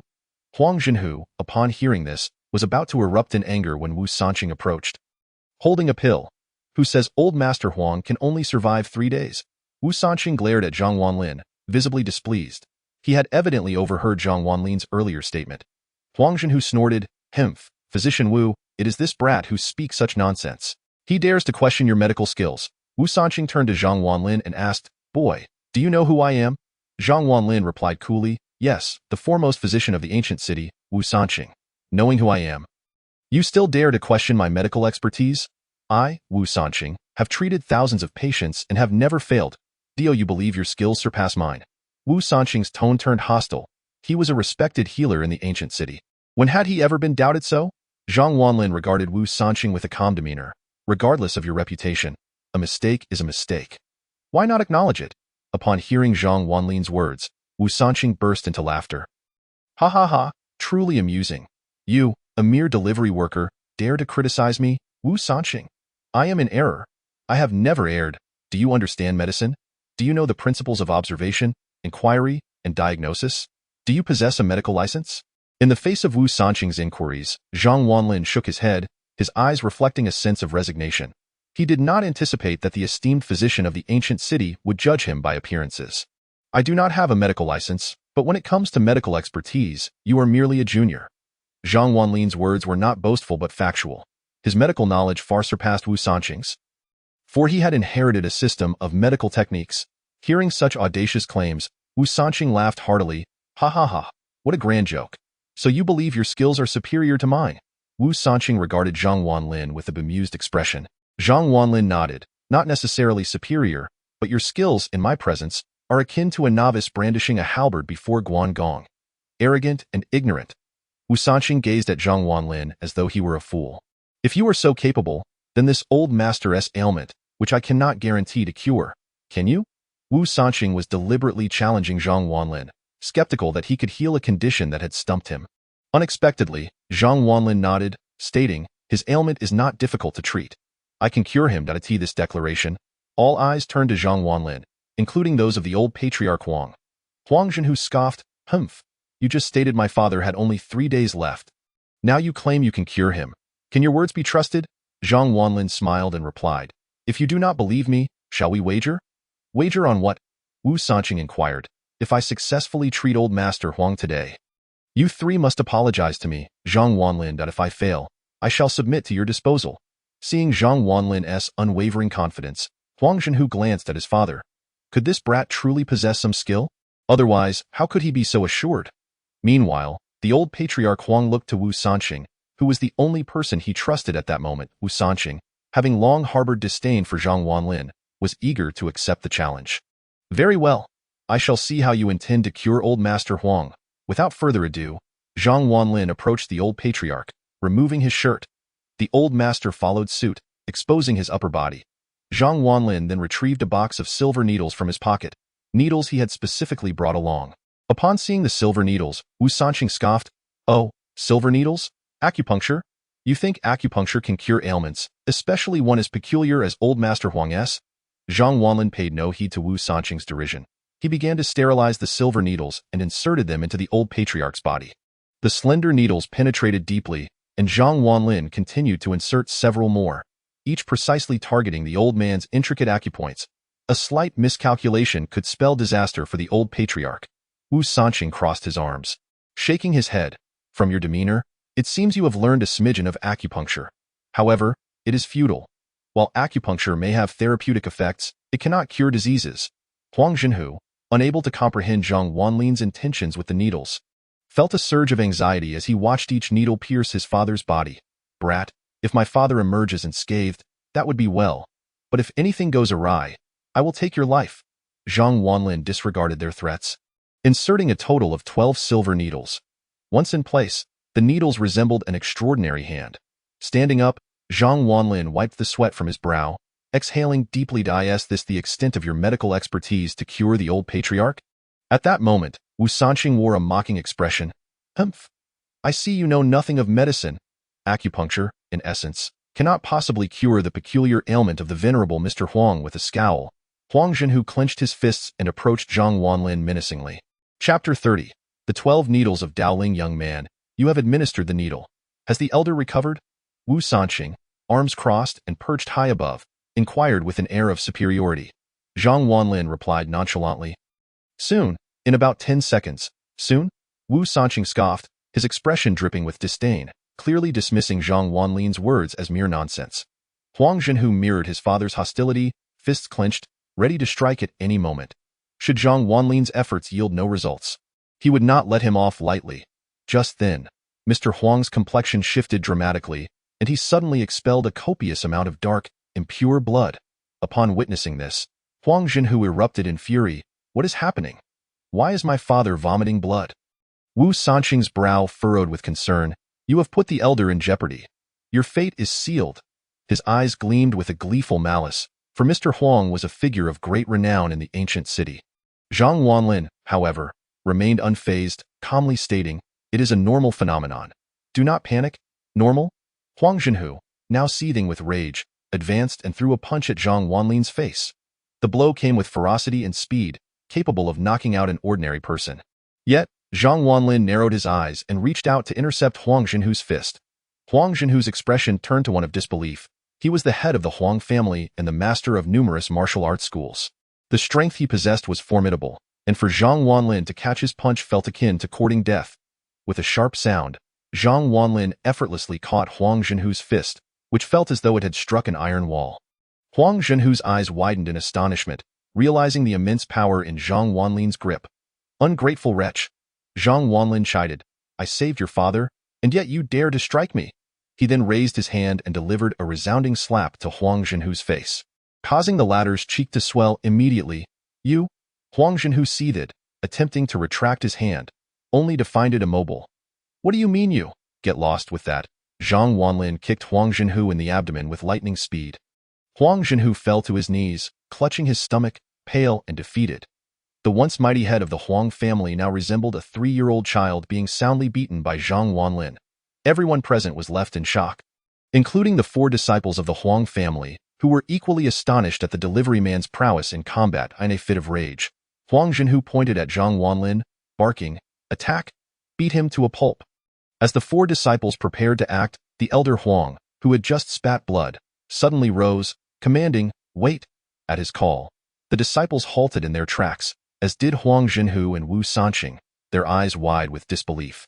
Just moments ago, the elder had been unable to stand. The elder, astonished himself, moved about and took a few steps, a look of joy spreading across his face. I am fine. The elder could hardly believe it.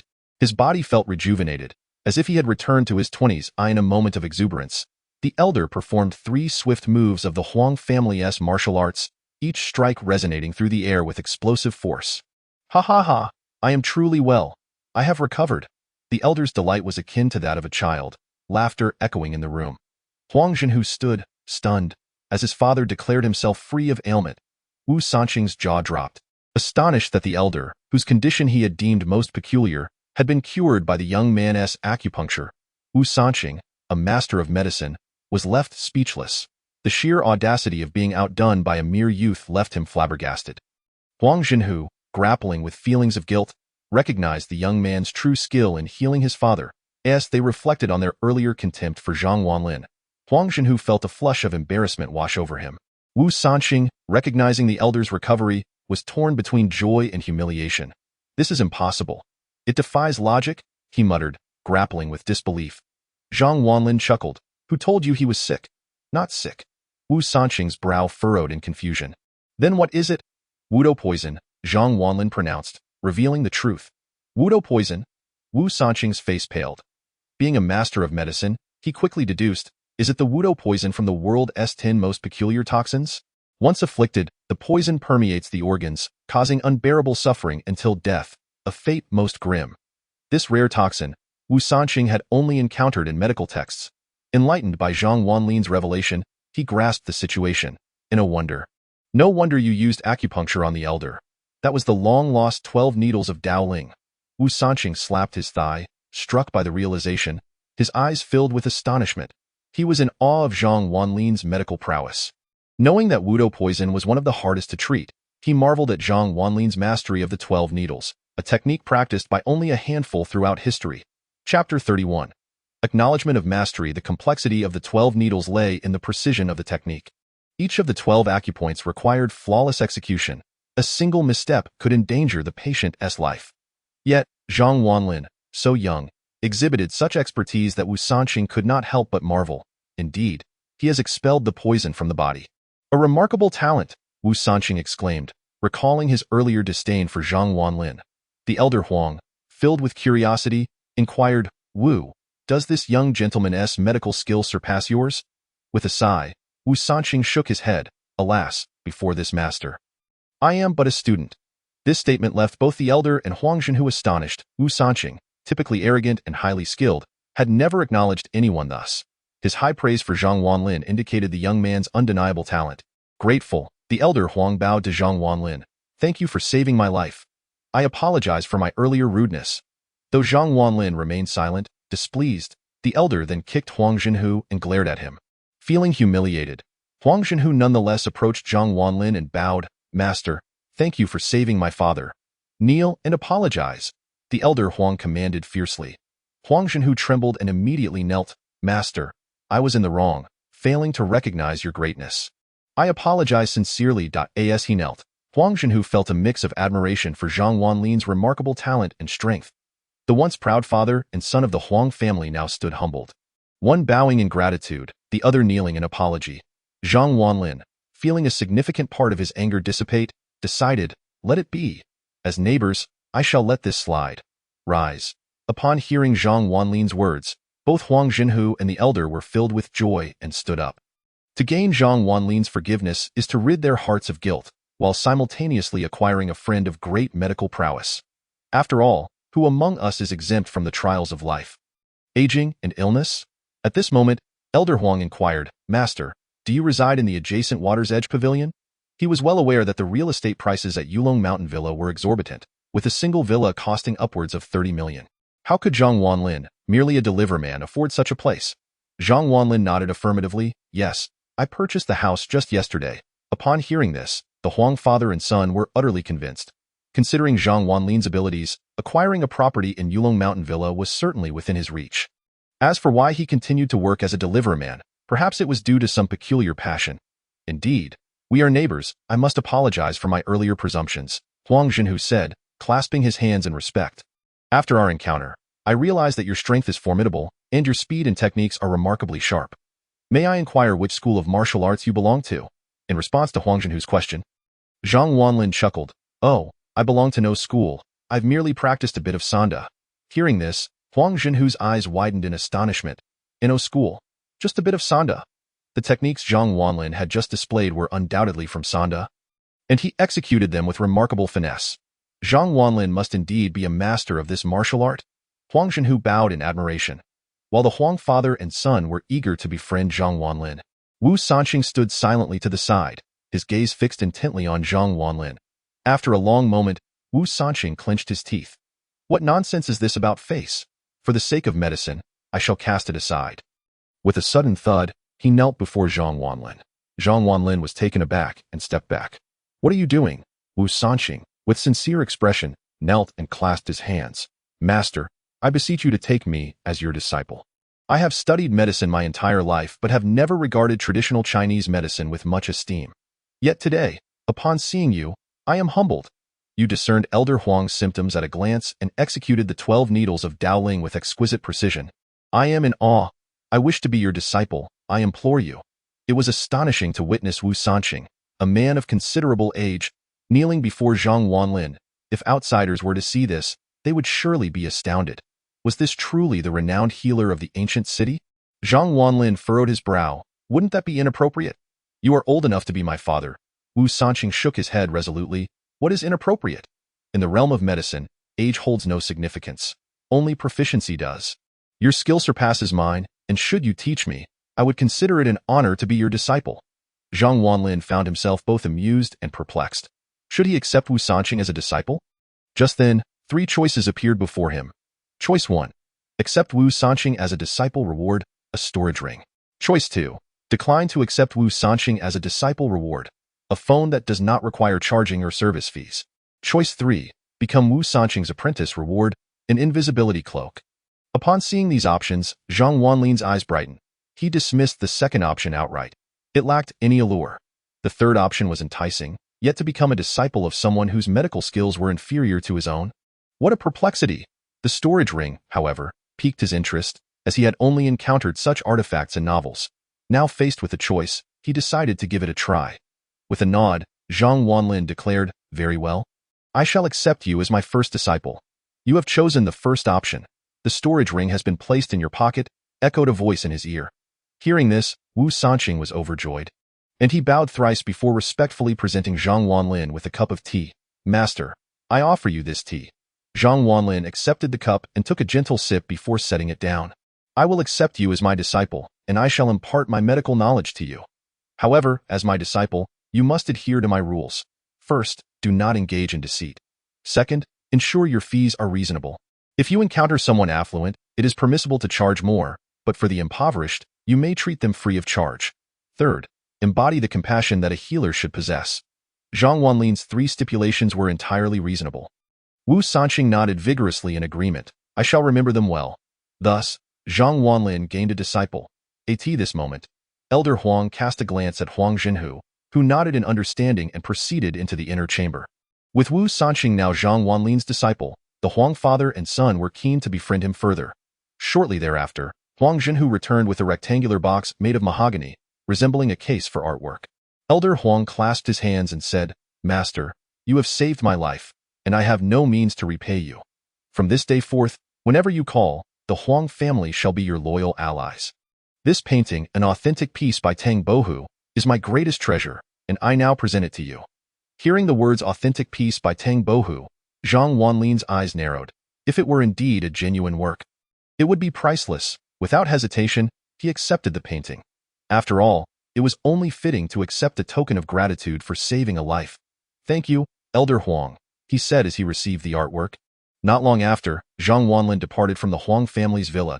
He realized that he had spent a considerable amount of time on this delivery, and upon checking, he found that all his other orders were overdue.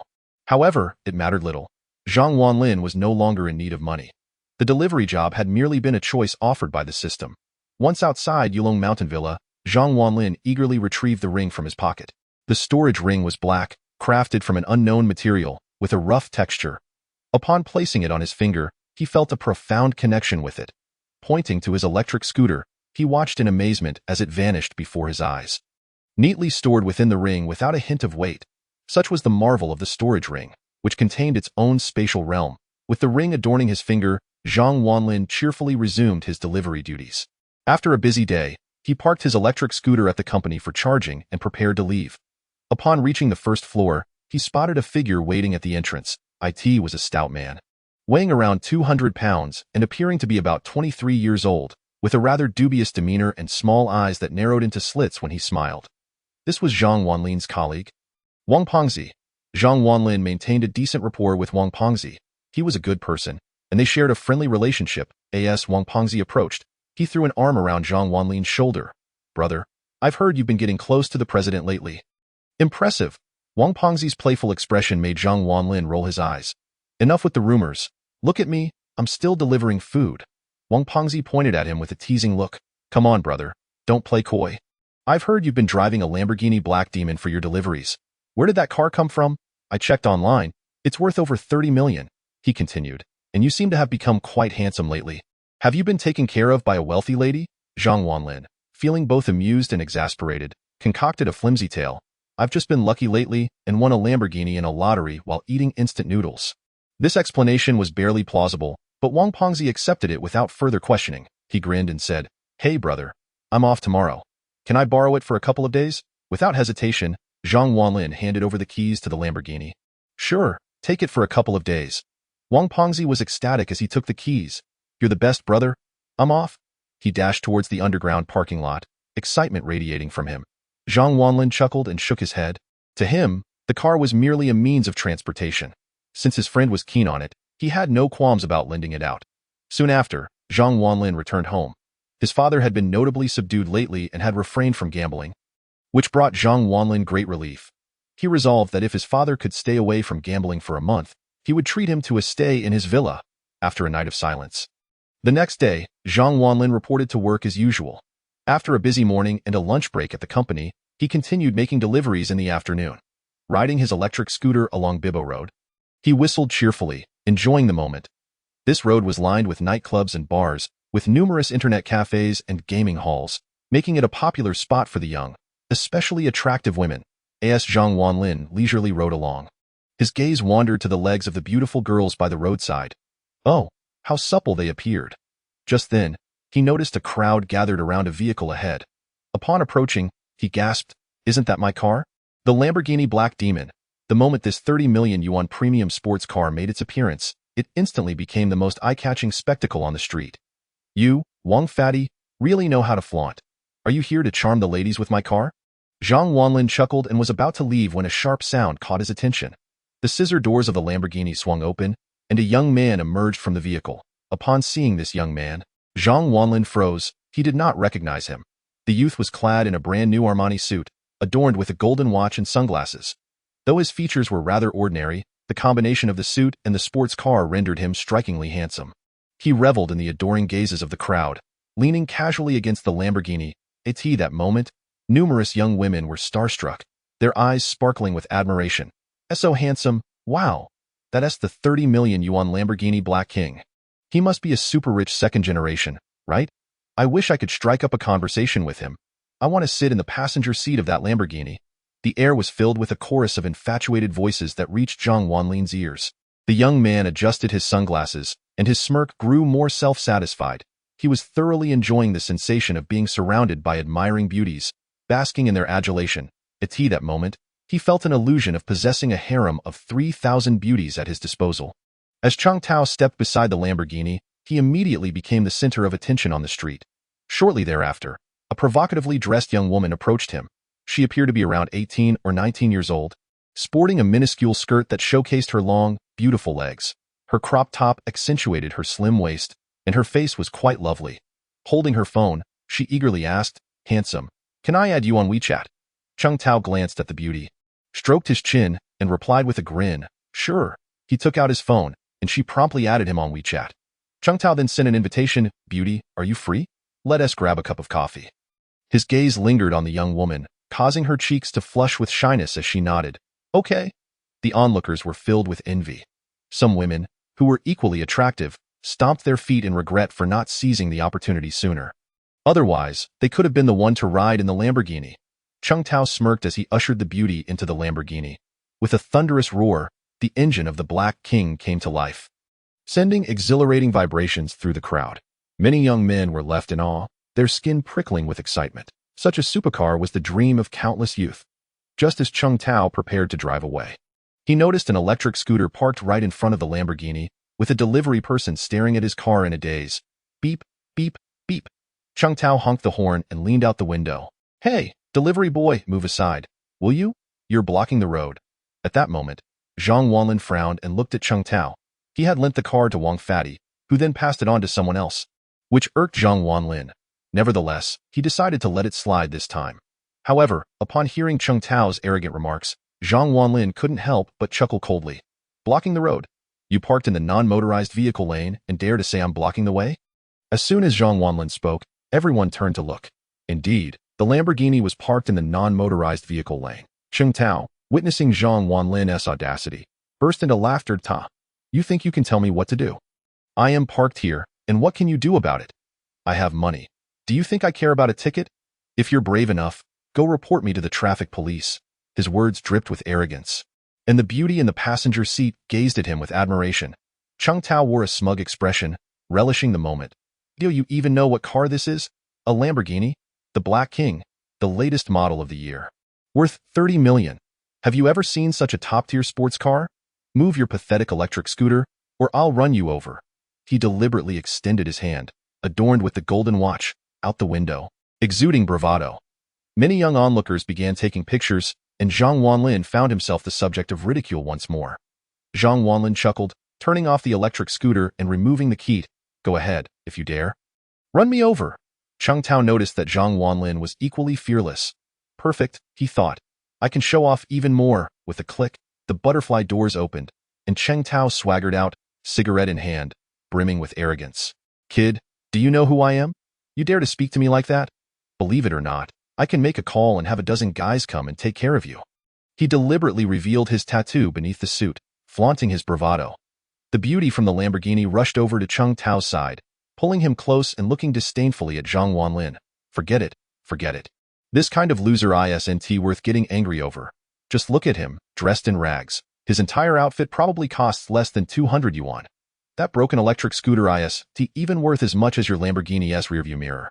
Why bother with someone like him?" Cheng Tao nodded, pleased with the young woman's words. Not only did she provide him with an easy way out, but she also managed to insult Zhang Wanlin in the process.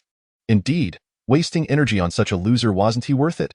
Cheng Tao flicked the cigarette, but at Zhang Wanlin's feet and pointed a finger at him.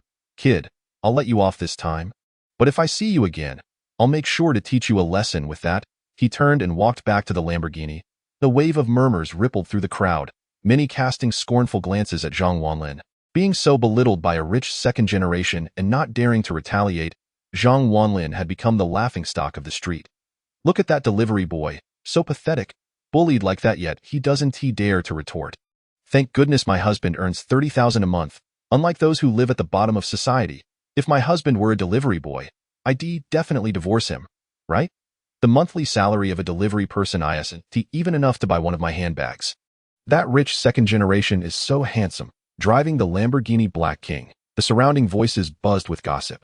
Zhang Wanlin, hands in his pockets, wore a smile as he strode toward the Lamborghini Black King. Cheng Tao turned to glance at Zhang Wanlin, instinctively taking a couple of steps back.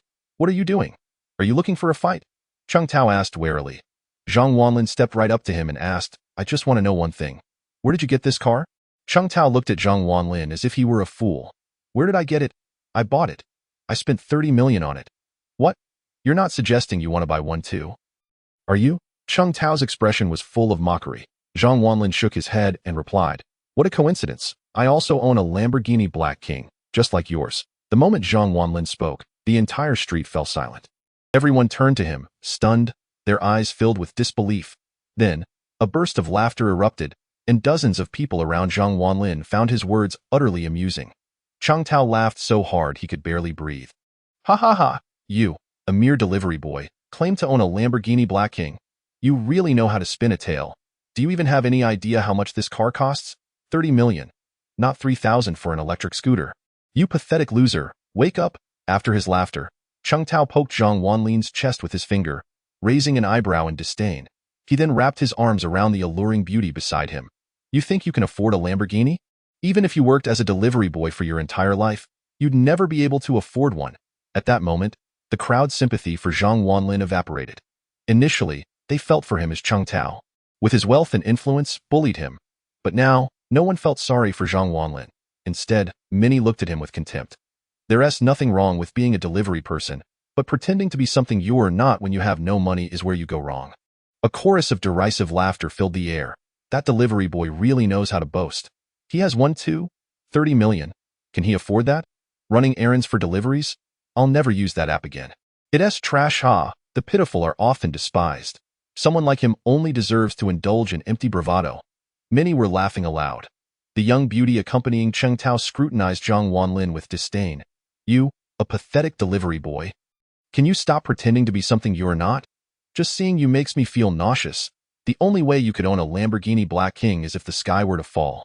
Your entire month's salary isn't even enough to wash this car. Just get lost. I feel embarrassed for you." Cheng Tao, hands in his pockets, wore a look of utter disdain. "Did you hear that? Pathetic loser, just scram." In that instant, Zhang Wanlin became the target of ridicule. He shook his head and smiled. In this society, it truly is a world where appearances dictate worth. Brother, regardless of who lent you the car, I do not wish to embarrass you further.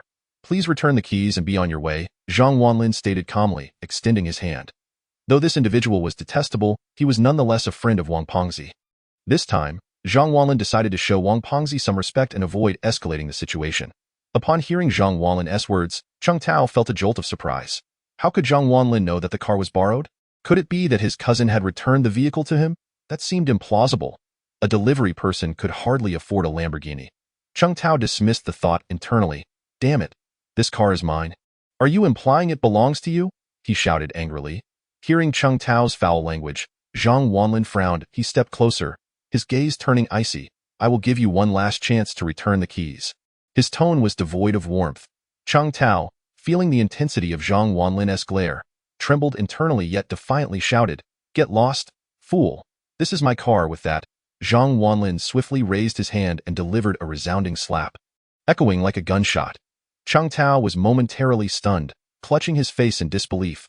Gasps filled the air as onlookers were taken aback. No one expected Zhang Wanlin to strike someone, especially not a wealthy second generation who could afford a Lamborghini. A young woman accompanying Cheng Tao rushed to support him, glaring at Zhang Wanlin. "How dare you hit someone? I will call the police," she exclaimed, brandishing her phone as if to make the call. Several young women gathered around Cheng Tao, feigning concern and leveling accusations at Zhang Wanlin. "How unreasonable can you be? Are you envious of his Lamborghini? You resort to violence? And you claim the car is yours while the keys are in his possession. You, a mere delivery person, can't possibly own a Lamborghini." At that moment, Zhang Wanlin found himself berated by a chorus of women. A self-deprecating smile crept onto his lips. It seemed that a delivery person was deemed unworthy of owning a Lamborghini. Looking at the dazed Cheng Tao, he remarked, "The Lamborghini Black Demon requires not only the keys but also fingerprint recognition. Observe closely." With that, Zhang Wanlin confidently approached the Lamborghini. The crowd eyed him with disdain. A delivery person unlocking a Lamborghini seemed ludicrous. He placed his finger on the door handle, and to everyone's astonishment, the door swung open with a melodic chime. "Welcome, master," intoned the car's intelligent system. An eerie silence enveloped the scene. The delivery person had indeed unlocked the Lamborghini's fingerprint lock. Was it truly his? All eyes shifted to Cheng Tao, whose face flushed with embarrassment. He had flaunted someone else's car only to confront the actual owner. Moments before, the young woman who had been so tender was now filled with fury, demanding, "What is going on?" Cheng Tao stood speechless, his embarrassment palpable. As the crowd began to comprehend the situation, their gazes towards Zhang Wanlin shifted dramatically. The Lamborghini Black Demon, worth over 30 million, truly belonged to him. He was not boasting or pretending. He was indeed the owner. In disbelief, they realized that even a delivery person could afford such a luxury. Just then, a portly figure rushed over. Wang Pengzi, clad in a suit and holding a bouquet, appeared flustered and out of breath. "Cheng Tao, I asked you to accompany me to pick up my girlfriend, and here you are, driving off with the car."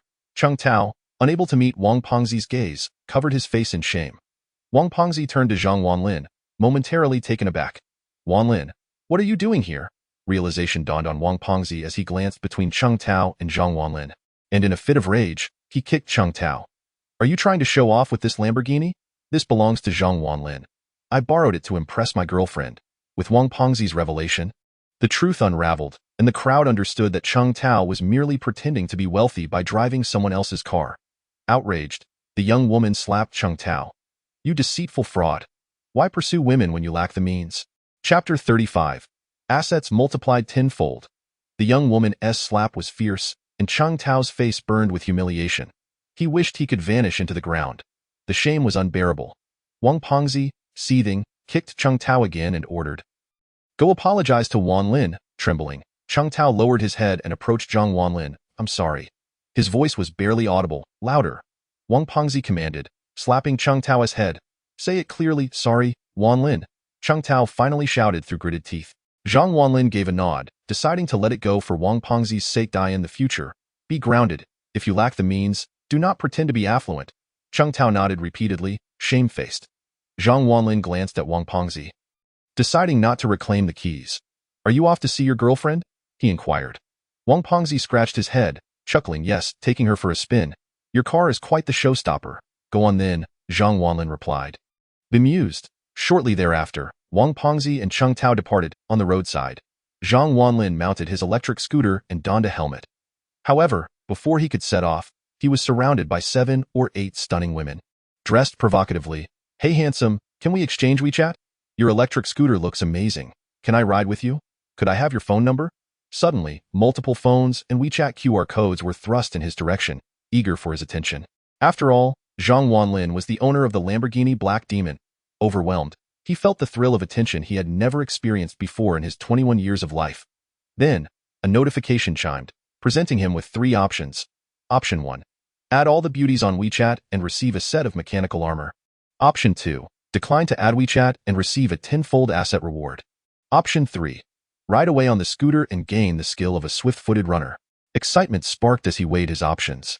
Mechanical armor seemed unnecessary in peacetime, while the tenfold asset reward was alluring. The skill of a swift runner caught his disinterest. With a charming smile, he replied, "I'm sorry, ladies, but my phone is an old model and does not support WeChat." With that, he brandished his outdated delivery phone, leaving the women in awe as he elegantly rode away. In his ears, the system chimed, "Congratulations! Your assets have multiplied tenfold. Your Alipay balance is now 60 million. Upon hearing the figure, Zhang Wanlin nearly veered the scooter into a river, elated at the prospect of becoming a billionaire with just another 40 million. Over the following week, he continued his delivery work. 1 week later, Zhang Wanlin relaxed in the office of the Runrun delivery company, preparing for lunch. This past week had been relatively uneventful. The Runrun delivery company, located in the heart of Guqing County, occupied an 8-story building with ample space and an underground parking lot. The building and land alone were worth millions. 18 noon. Zhang Wanlin savored a hearty lunch of rice accompanied by 3 dishes and soup. Shortly thereafter, Wang Pengzi approached him, looking weary. His late-night escapades while borrowing Zhang Wanlin's car had taken a toll, and he had lost several pounds in the process. "Here, take the car keys," Wang Pengzi said as he placed the keys on the table and sat beside Zhang Wanlin to share a meal. Zhang Wanlin tucked the keys away and smiled, asking, "Have you had enough driving?" Wang Pengzi grinned widely, "Hee, I've had my fill. You're a true brother, letting me drive a 30 million yuan sports car for a whole week." Zhang Wanlin chuckled but remained silent. That moment, Wang Pengzi raised his eyebrows and said, "Hey, Wanlin, have you heard? The company is planning layoffs." "Oh?" Zhang Wanlin's brows furrowed in concern. The delivery company was considering layoffs? Why? Wasn't the company thriving? He inquired. After glancing around, Wang Pengzi whispered, "I heard the chairman has offended someone important. There's a powerful boss suppressing our delivery company. Rumor has it, our chairman is selling the company for a mere 60 million. Including the land." Zhang Wanlin was taken aback by Wang Pengzi's words.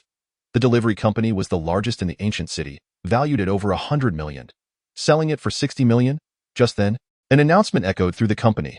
"Attention all employees, please gather in the cafeteria for a meeting at 2 o'clock sharp."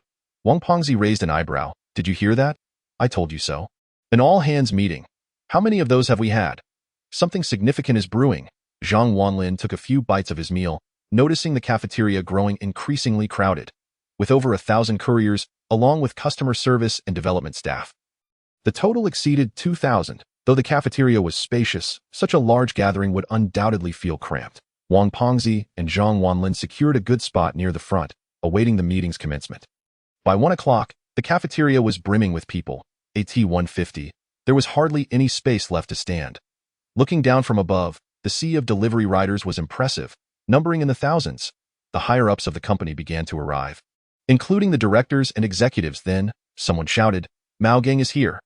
The once lively cafeteria fell silent as a man in his 30s, clad in a suit and bearing a stern expression, walked in. Mao Gang, the manager of the courier department, was Zhang Wanlin's direct superior. Known for his strict demeanor, Mao Gang had mercilessly deducted a day's wages from Zhang Wanlin for being late on several occasions. As the courier manager took the stage, the atmosphere turned grave. "Everyone, quiet down. The chairman is about to arrive." Mao Gang's voice commanded immediate silence. 10 minutes later, the chairman entered with a group of executives and took his place at the podium. The chairman, a middle-aged man in his 50s named Zhu Ziqing, was the founder of the delivery company. Behind him stood a strikingly beautiful young secretary named Han Wan, clad in a professional suit and black stockings, which drew many gazes. Once the executives were seated, Mao Gang addressed the crowd. "Today's all-hands meeting has 2 main topics. First, layoffs. Second, salary reductions." His announcement sent shockwaves through the room. Layoffs and salary cuts? This was akin to a bolt from the blue for the employees. The atmosphere grew chaotic as murmurs erupted. Layoffs? Is the company going under? We're already overworked delivering meals, and now layoffs? A salary cut? Our wages are already low. As the uproar intensified, Chairman Zhu Ziqing raised his voice. Silence. The crowd gradually quieted down. Our delivery company is facing a tremendous challenge. We are being pressured by Haichuan Delivery, one of the top companies in Huaxia. If we don't lay off staff and concede part of the market, none of you will be able to continue working here. The revelation left everyone in stunned silence. It became clear why Zhu Ziqing was resorting to layoffs. Haichuan was targeting their company. Zhu had also faced pressure from Haichuan, which demanded he reduce the number of riders by 3/4. With no other option, he chose to comply at that moment. Han Wan announced, "I regret to inform you that 3/4 of the riders will face layoffs. And 1/3 of the management and development staff will also be let go.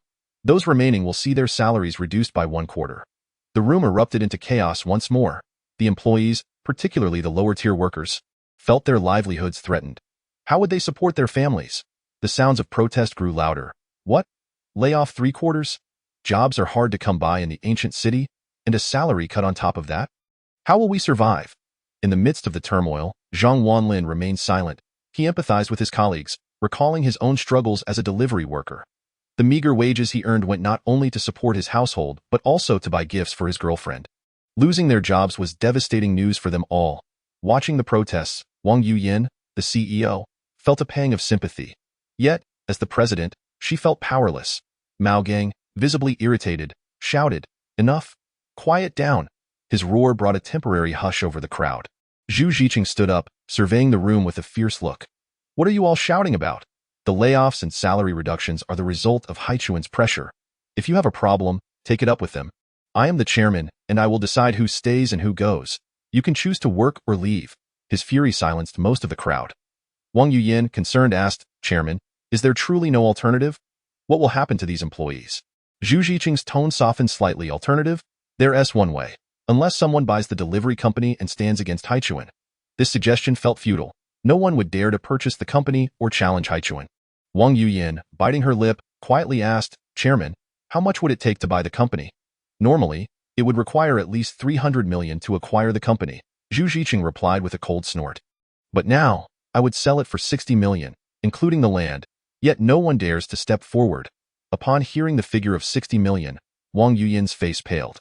Although she had some savings, it was nowhere near that amount, and seeking help from her family seemed the only option.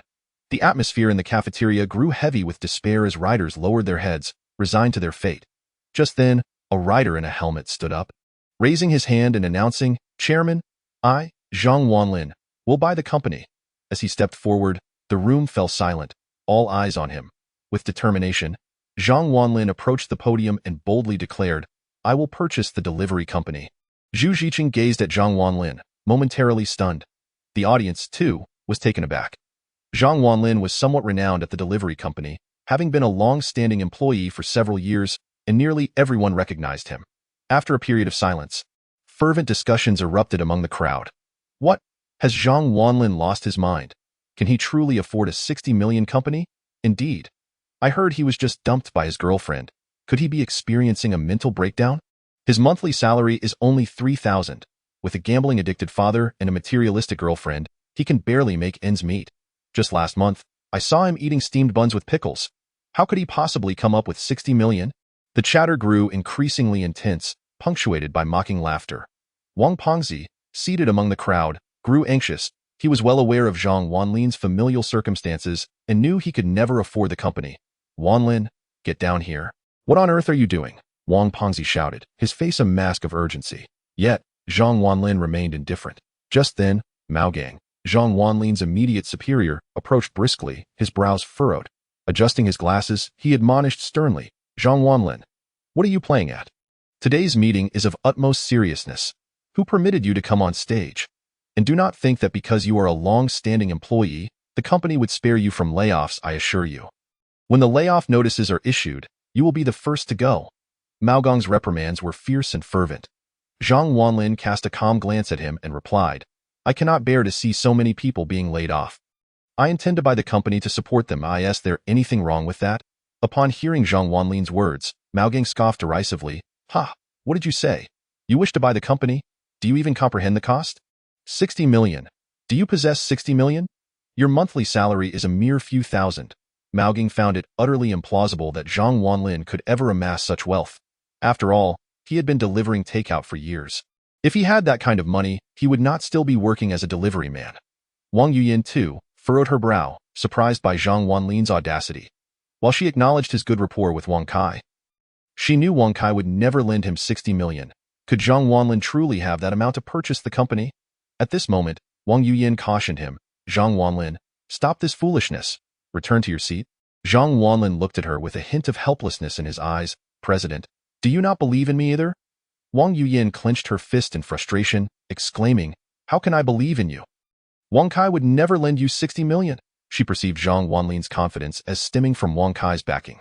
However, 60 million was no trifling sum, and even Wang Kai would not easily part with such money. Now, Zhu Ziqing, the chairman of the delivery company, turned his gaze towards Zhang Wanlin, a cold smirk forming on his lips. Ah, so you are Zhang Wanlin?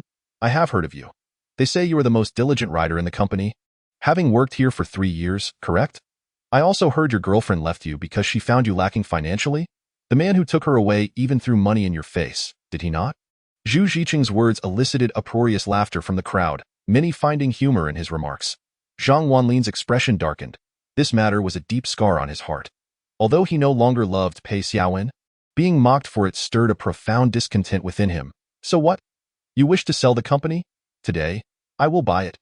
Zhang Wanlin declared angrily. With a resounding bang, Zhu Ziqing slammed his palm on the table. Rising in fury. Preposterous. Are you mocking me? A mere delivery man who cannot even keep his girlfriend, and you claim to have 60 million. Have you developed a severe delusion since your girlfriend left you? No wonder she abandoned you. You are all talk and no substance. Get out. Even if you are a long-standing employee, you will be the first to be laid off today. Zhu Ziqing's furious tirade was punctuated with insults, leaving Zhang Wanlin thoroughly insulted. Seeing Zhu Ziqing's rage, the sycophantic Mao Ging quickly chimed in, Chairman, please do not be angry. This fellow is simply a country bumpkin. His father is a gambler, and his family is impoverished. A person like him could not even scrape together 10,000, let alone 60 million. It is not worth your time to argue with such trash. Zhu Ziqing sat back down, coldly instructing his secretary. Han Wan, fetch this fool's records and have him removed from the company. Yes, replied the beautiful secretary, Han Wan, as she promptly complied. Shortly thereafter, Han Wan approached with a file in hand, her striking figure captivating the attention of all. She disdainfully glanced at Zhang Wanlin, extending the document towards him, her voice laced with impatience. Zhang Wanlin, sign here. Zhang Wanlin glanced at the document, recognizing it as a termination notice. He could not help but smile. He looked at Zhu Ziqing and coldly remarked, Heh, you think I cannot afford your 60 million company? Zhu Ziqing sneered, Humph, do you truly believe you can? I can.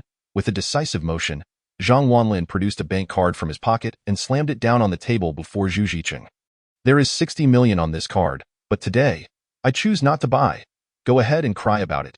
Upon hearing Zhang Wanlin's brazen declaration, Zhu Ziqing scoffed, seizing the bank card from the table. So, Zhang Wanlin, you wish to show off in front of me? Fine. Today, I will let over 1,000 people witness just how much money is in your account. Zhu Ziqing bellowed. Han Wan, bring me the computer. I want to check. Chapter 38. Cannot afford? The female secretary, Han Wan, picked up the bank card, casting Zhang Wanlin a scornful glance as she proceeded to check the account. The crowd erupted into a cacophony of jeers, countless voices mocking Zhang Wanlin. Though his intentions to purchase the company were noble, his overreach only served to deepen the disdain others felt for him. Zhang Wanlin, what are you pretending for? You can hardly feed yourself. Yet you dream of buying a company? Zhang Wanlin, get down here. Do not be foolish. Zhang Wanlin surveyed the throng of over 1,000 riders, undeterred by their scorn. His intentions remained genuine. He truly wished to assist them. At that moment, Wang Yuyin discreetly approached his side.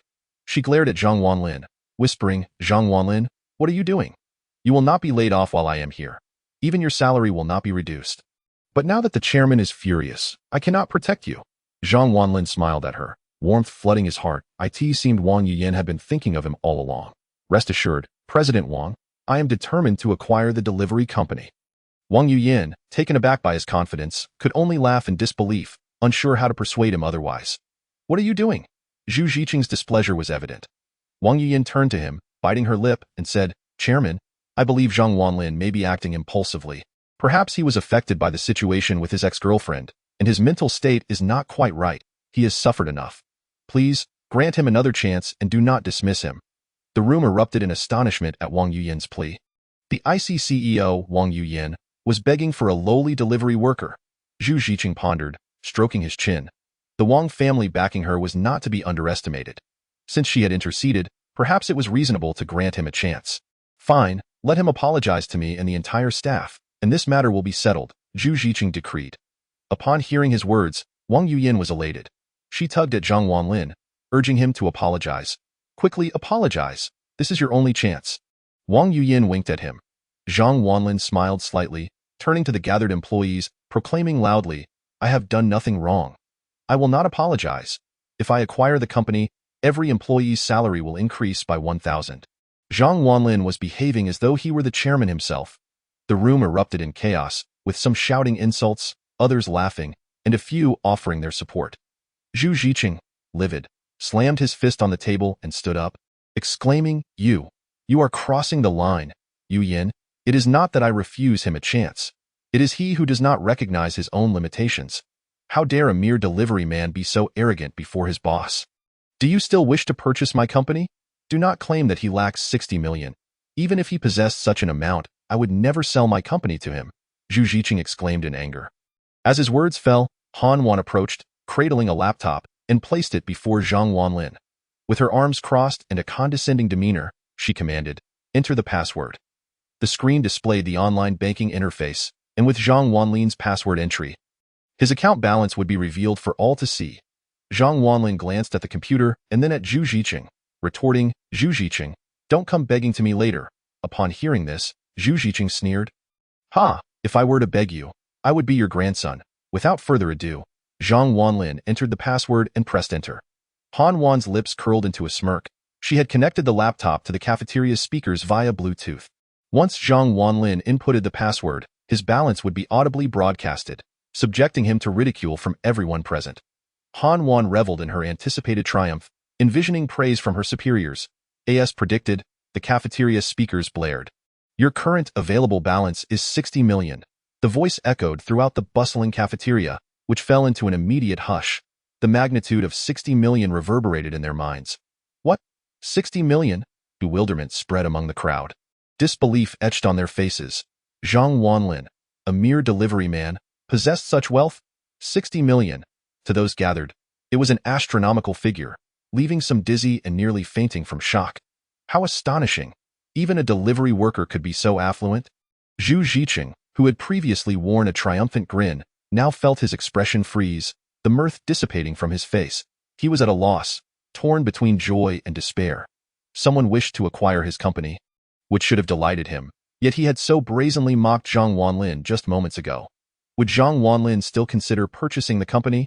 His own pride was at stake. Han Wan's smile faded as astonishment flickered in her eyes. She covered her mouth in shock, gazing at Zhang Wanlin, incredulous at the revelation of his wealth. A millionaire? A delivery man? Wang Yuyin stood in disbelief, once again struck by Zhang Wanlin's unexpected depth. How many secrets did he harbor? 60 million at his disposal. Wang Pengzi, who had been anxiously rooting for Zhang Wanlin, now found his jaw nearly hitting the floor. As Zhang Wanlin's brother, he was well aware of his financial status. But he had never fathomed that Zhang Wanlin possessed 60 million. Silence enveloped the room. Those familiar with Zhang Wanlin were dumbfounded, while newcomers were equally astounded. Their colleague, who had spent years delivering takeout, with a family plagued by gambling, was revealed as a millionaire. The news struck like a bolt from the blue, reverberating in their minds. Mao Gang, who had just reprimanded Zhang Wanlin, now stood agape, trembling at the revelation that his subordinate was a millionaire with 60 million in the bank. Regret washed over him. If Zhang Wanlin were to buy the company, he could easily become chairman, rendering Mao Gang obsolete with a mere word. In that moment, he wished he could slap himself for daring to scold Zhang Wanlin.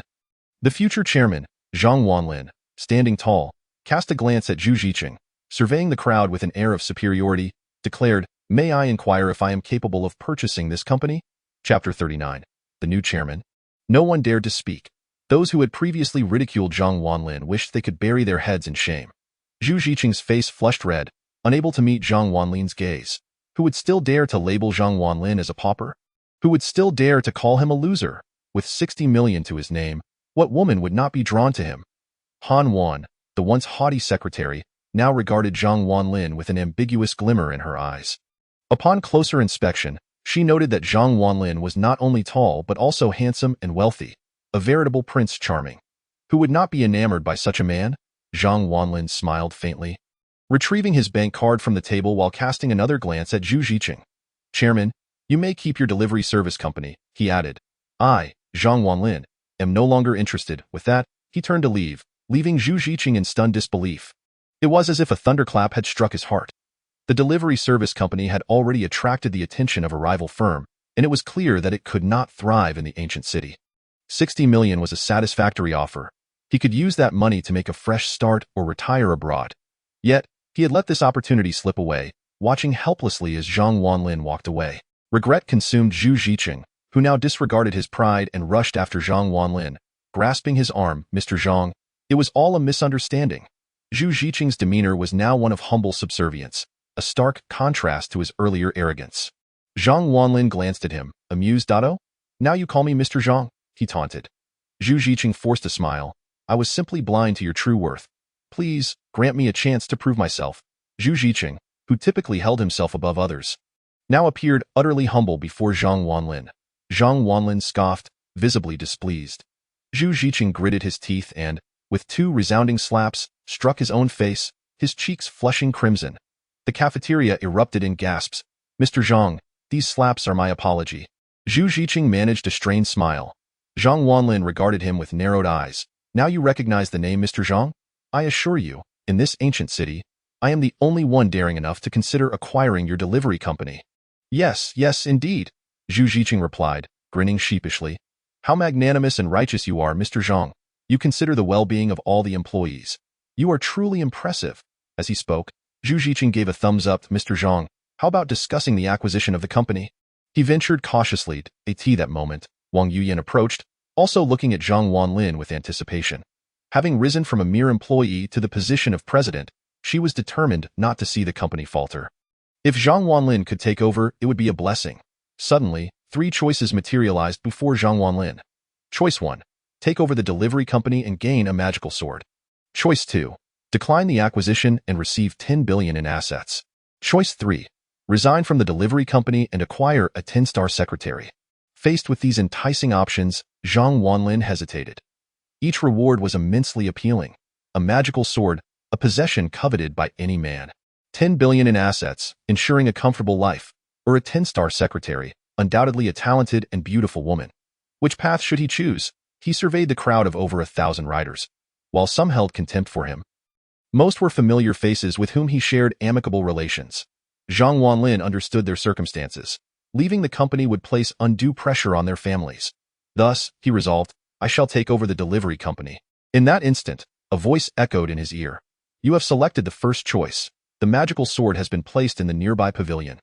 Zhu Ziqing beamed with joy upon hearing Zhang Wanlin's decision to take over the company.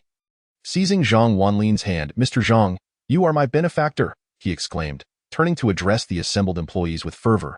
"From this moment on, I am no longer the chairman of the delivery company. The chairman from now on is Mr. Zhang Wanlin." The cafeteria erupted in enthusiastic applause. All eyes turned to Zhang Wanlin, their expressions a mix of anticipation, disdain, and joy. Zhang Wanlin surveyed the crowd, announcing, "I care not for any factions, black or white.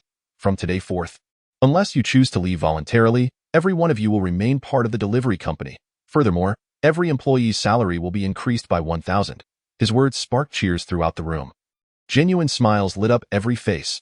Nothing could bring greater joy than a salary increase. "Long live the chairman," they chorused.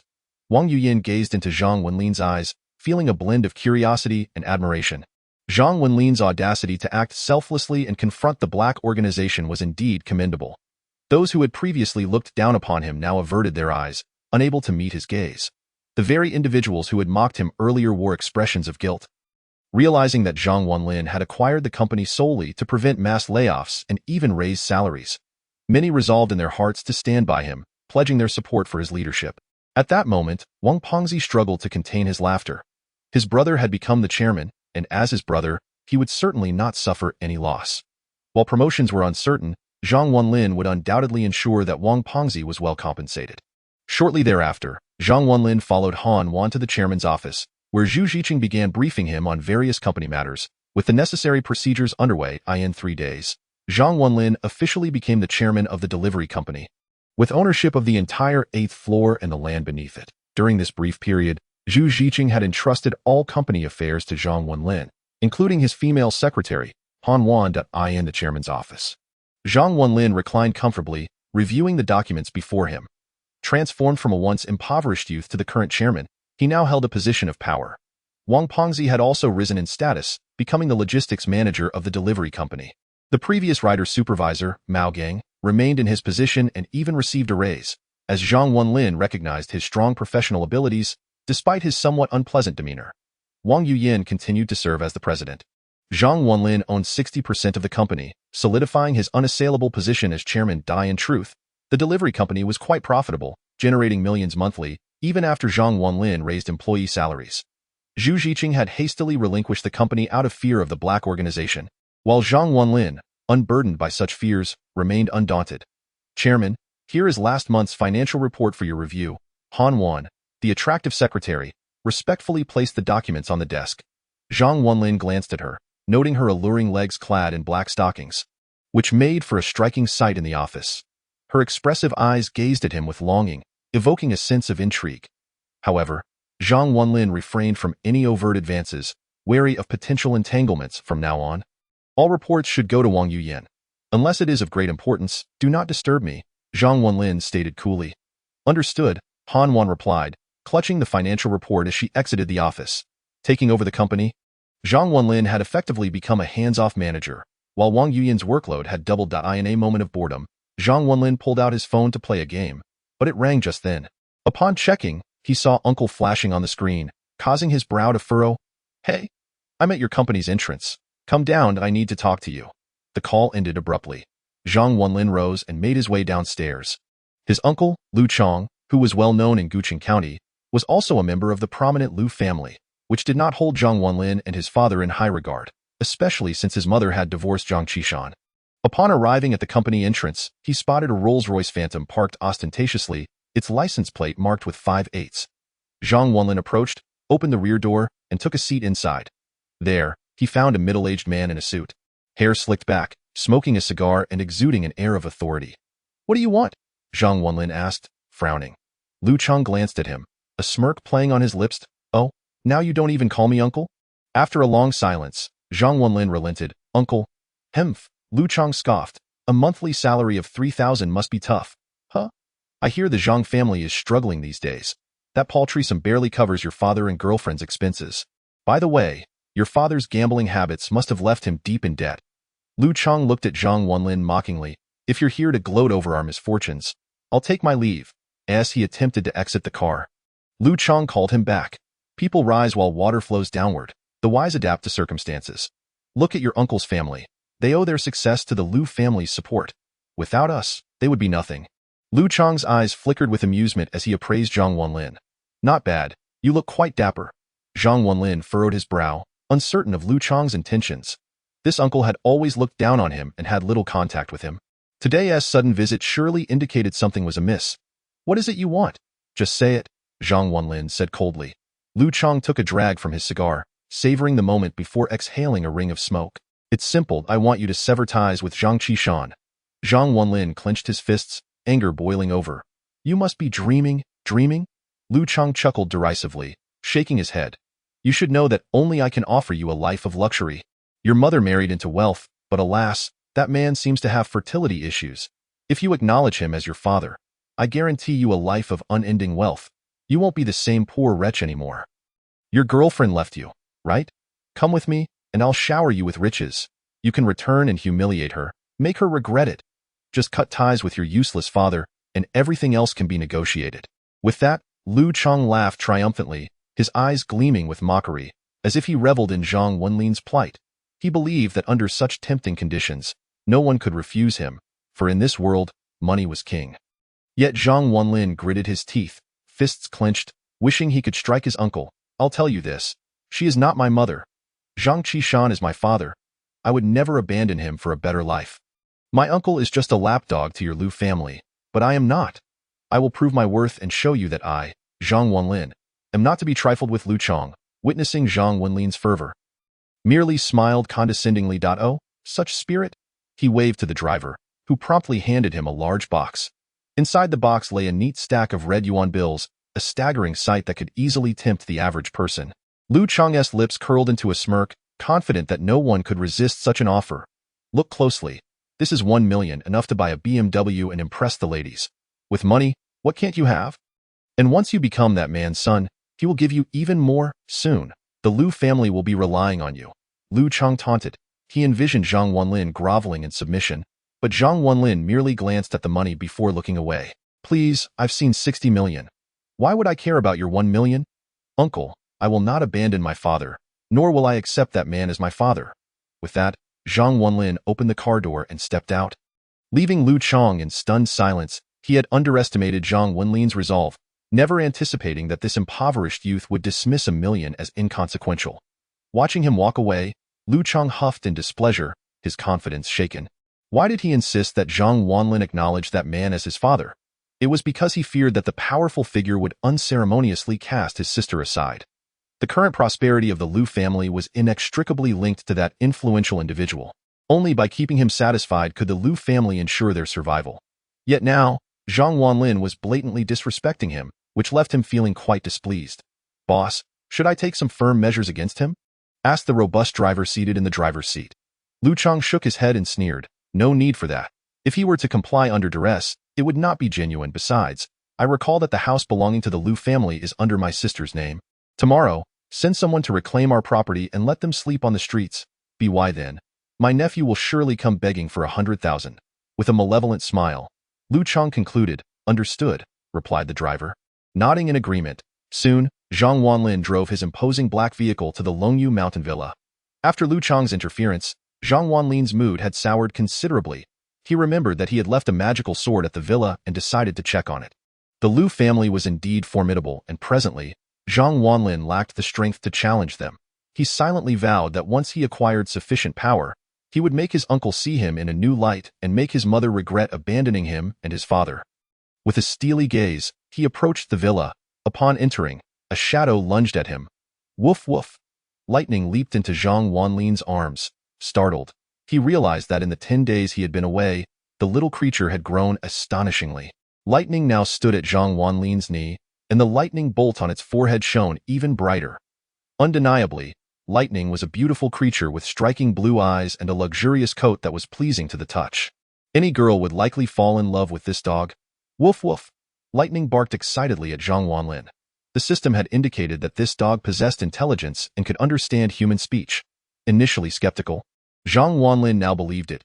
He had anticipated a chaotic scene upon his return, yet he was pleasantly surprised to find the villa in pristine condition, showing no signs of disarray.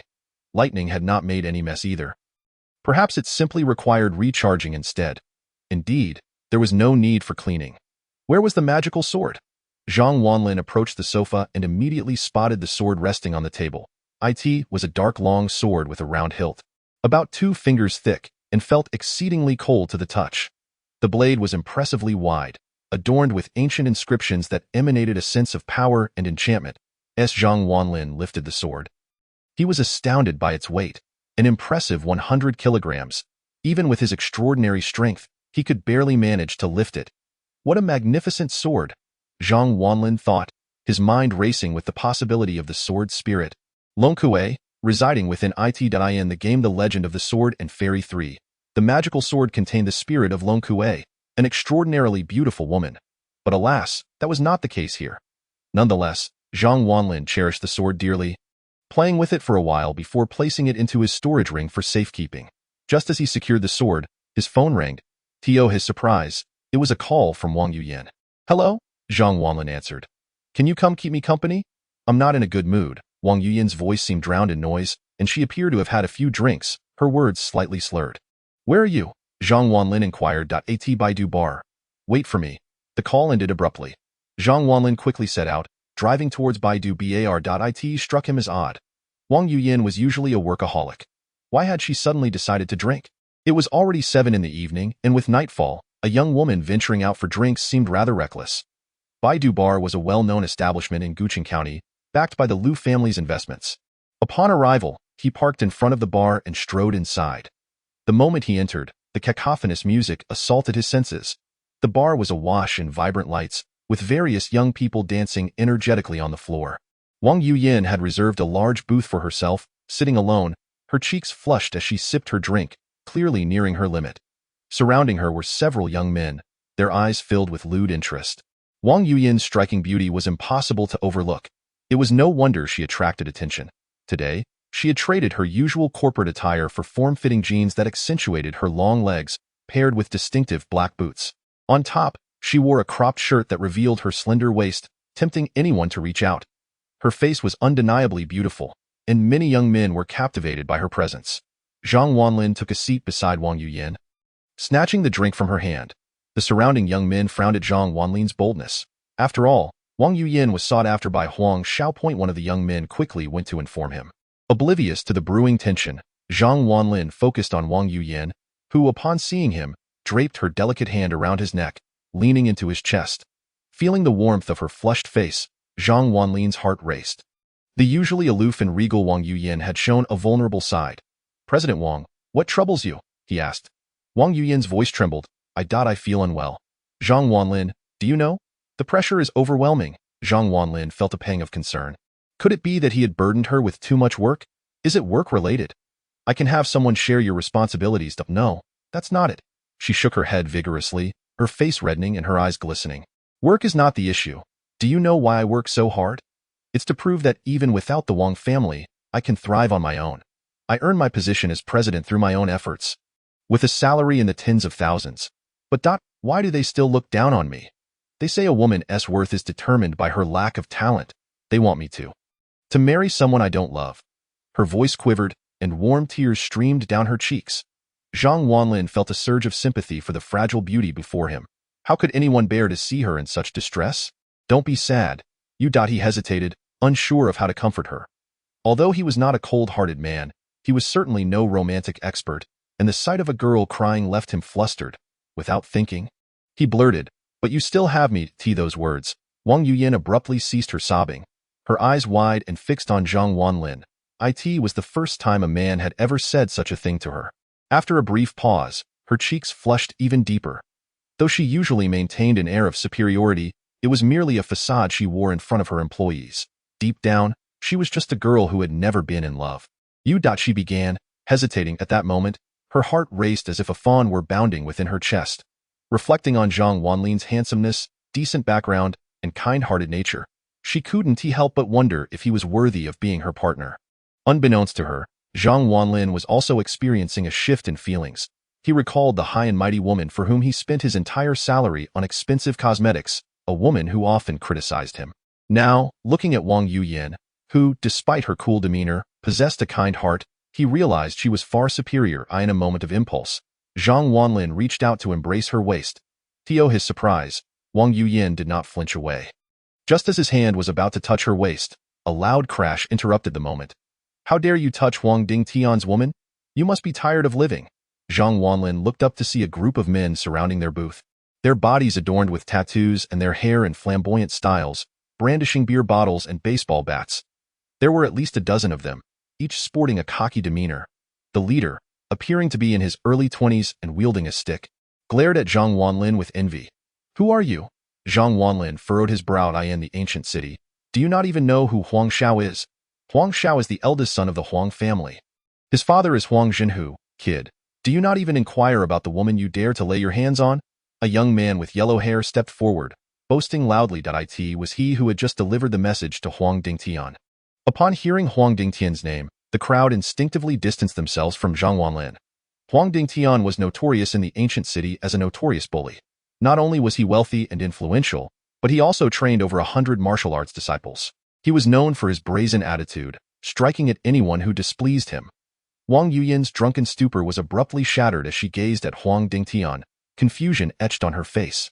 "Zhang Wanlin, I do not know him." "Do not know me?" Huang Tian chuckled maliciously, stroking his chin. "Fear not, you shall soon be well acquainted with me." Rubbing his hands together, he exuded impatience. He then cast a glance at Zhang Wanlin. "Kid, you just attempted to wrap your arms around my woman. Did you not? Kneel before me, bow 3 times, and I shall spare this hand of yours. Otherwise, I will break one of your hands."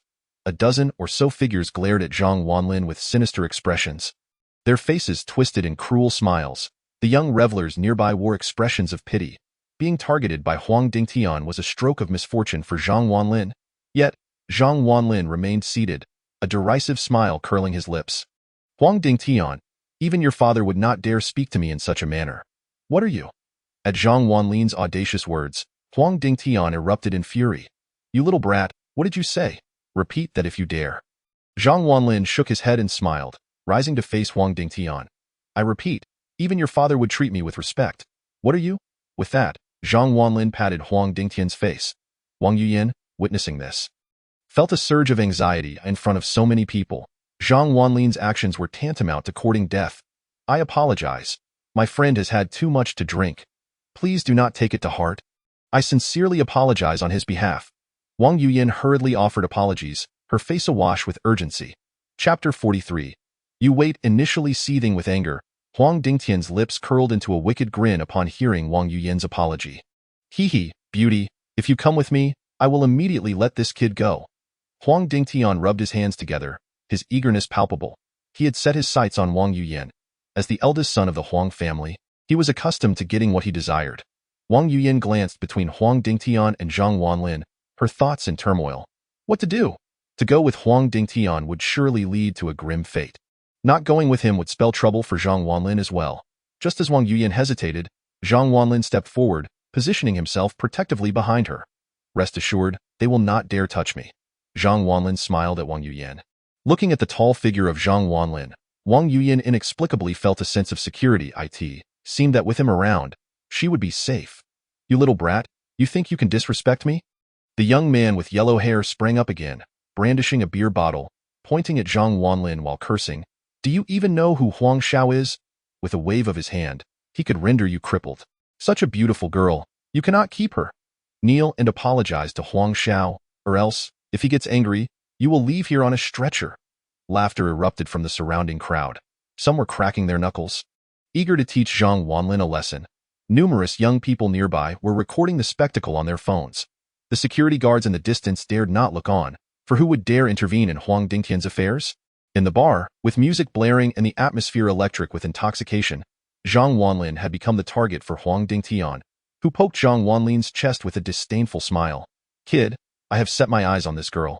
I intend to sleep with her tonight. I will give you one last chance.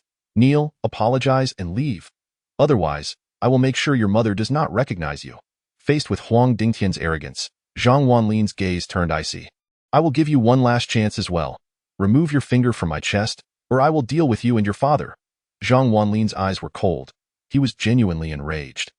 Huang Dingtian, taken aback by Zhang Wanlin's tone and demeanor, quickly recovered and sneered. I have so many people. Why should I fear you? I will poke you again. What can you do about it? Useless. No sooner had Huang Dingtian finished his taunt than Zhang Wanlin seized his finger. With a swift motion, he twisted it, producing a sickening crack as Huang Dingtian's finger was broken. Ah! A chorus of screams erupted as Huang Dingtian, tears streaming down his face from the pain, was momentarily stunned. Seeing their leader attacked, the young men rallied, and one shouted, How dare you touch Huang Xiao? Attack! Chaos erupted in the bar. A dozen men rushed at Zhang Wanlin, weapons raised, ready to strike. However, Zhang Wanlin shielded Wang Yuyan, kicking Huang Dingtian away. Drawing upon the strength granted by the wolf totem, he seized one attacker and delivered a fierce blow to his nose. Blood gushed forth. Zhang Wanlin's martial arts training was on full display. Straight punches, hooks, and uppercuts flew as he overwhelmed the group of wealthy bullies. Although he was distracted by protecting Wang Yuyan and took a few hits, he remained unfazed, his physique having grown formidable. Within minutes, all dozen attackers lay sprawled on the floor, the vicinity in disarray. Zhang Wanlin had single-handedly taken down a dozen men. The onlookers gasped in astonishment. Zhang Wanlin's prowess was awe-inspiring. Wang Yuyan stood dumbfounded. She had never realized her former employee was such a skilled fighter. The crowd buzzed with excitement. Zhang Wanlin's striking good looks coupled with his martial prowess caught the attention of several women in the nightclub. Regrettably, had he not crossed paths with Huang Dingtian, he might have received offers for contact information. Huang Dingtian and his men, battered and bruised, struggled to rise. With malice in his eyes, Huang Dingtian glared at Zhang Wanlin. When had he, the esteemed Huang Xiao, ever been humiliated like this, especially in front of so many witnesses? Today, he felt his reputation had been irrevocably tarnished. Kid, if you have the guts, do not leave. Just you wait. Huang Dingtian spat vehemently before hastily retreating with his followers from the bar. A wise man avoids unnecessary conflict. Zhang Wanlin's fighting ability had prompted them to bide their time before seeking revenge. Meanwhile, Zhang Wanlin returned to the sofa, casually picking up a fruit platter and indulging in the snacks. Wang Yuyan approached him, urgency etched on her face, grasping his arm. We must leave now. What are you doing eating fruit? Huang Dingtian is the eldest son of the Huang family, and his father is Huang Zhenhu. He is the only son, and his father dotes on him. You have harmed him. He will not let this go. Wang Yuyan's anxious words flowed forth, yet Zhang Wanlin remained unperturbed. Why should I leave? You ordered so much food and drink. It would be a waste not to finish it. Zhang Wanlin chuckled. As Wang Yuyan grew more frantic. She exclaimed, Zhang Wanlin, do not think that because you are now the chairman of a courier company, you can act recklessly. In front of the Huang family, your courier company is insignificant. If you do not wish to be sent to the hospital, leave with me now. After her plea, she attempted to pull Zhang Wanlin away, but he remained steadfast in a swift motion. He yanked Wang Yuyan back, causing her to fall onto the sofa. Do not worry. Today, I intend to wait for Huang Zhenhu. I would like to inquire how he raised such a rebellious son. The chill in Zhang Wanlin's gaze was palpable today. Huang Dingtian had merely encountered him. Had it been someone else, they would have faced humiliation and surrendered their dignity along with their partner. Zhang Wanlin could not abide such arrogant young masters. He was determined to teach Huang Dingtian a lesson. Wang Yuyan pressed her forehead, sighing deeply. How can I possibly reason with you? Must I resort to the power of the Wang family to resolve this situation? Wang Yuyan bit her lip in frustration. Chapter 44. Who struck my son? Zhang Wanlin's obstinacy was unyielding. No amount of persuasion could sway him to die in desperation. Wang Yuyan resigned herself to consuming the fruit platter alongside him, hoping to finish it before Huang Dingtian sought revenge. Watching the once revered figure of his past devour the platter with fervor, Zhang Wanlin felt a mix of amusement and warmth. Throughout his life, apart from his father, no one had ever shown him such concern. In the bar, Zhang Wanlin was isolated. The security guards kept a vigilant watch, clearly fearful of his escape. After all, he had offended Huang Dingtian. If he were to flee, the guards would bear the brunt of Huang Dingtian's wrath. Who would they turn to for justice?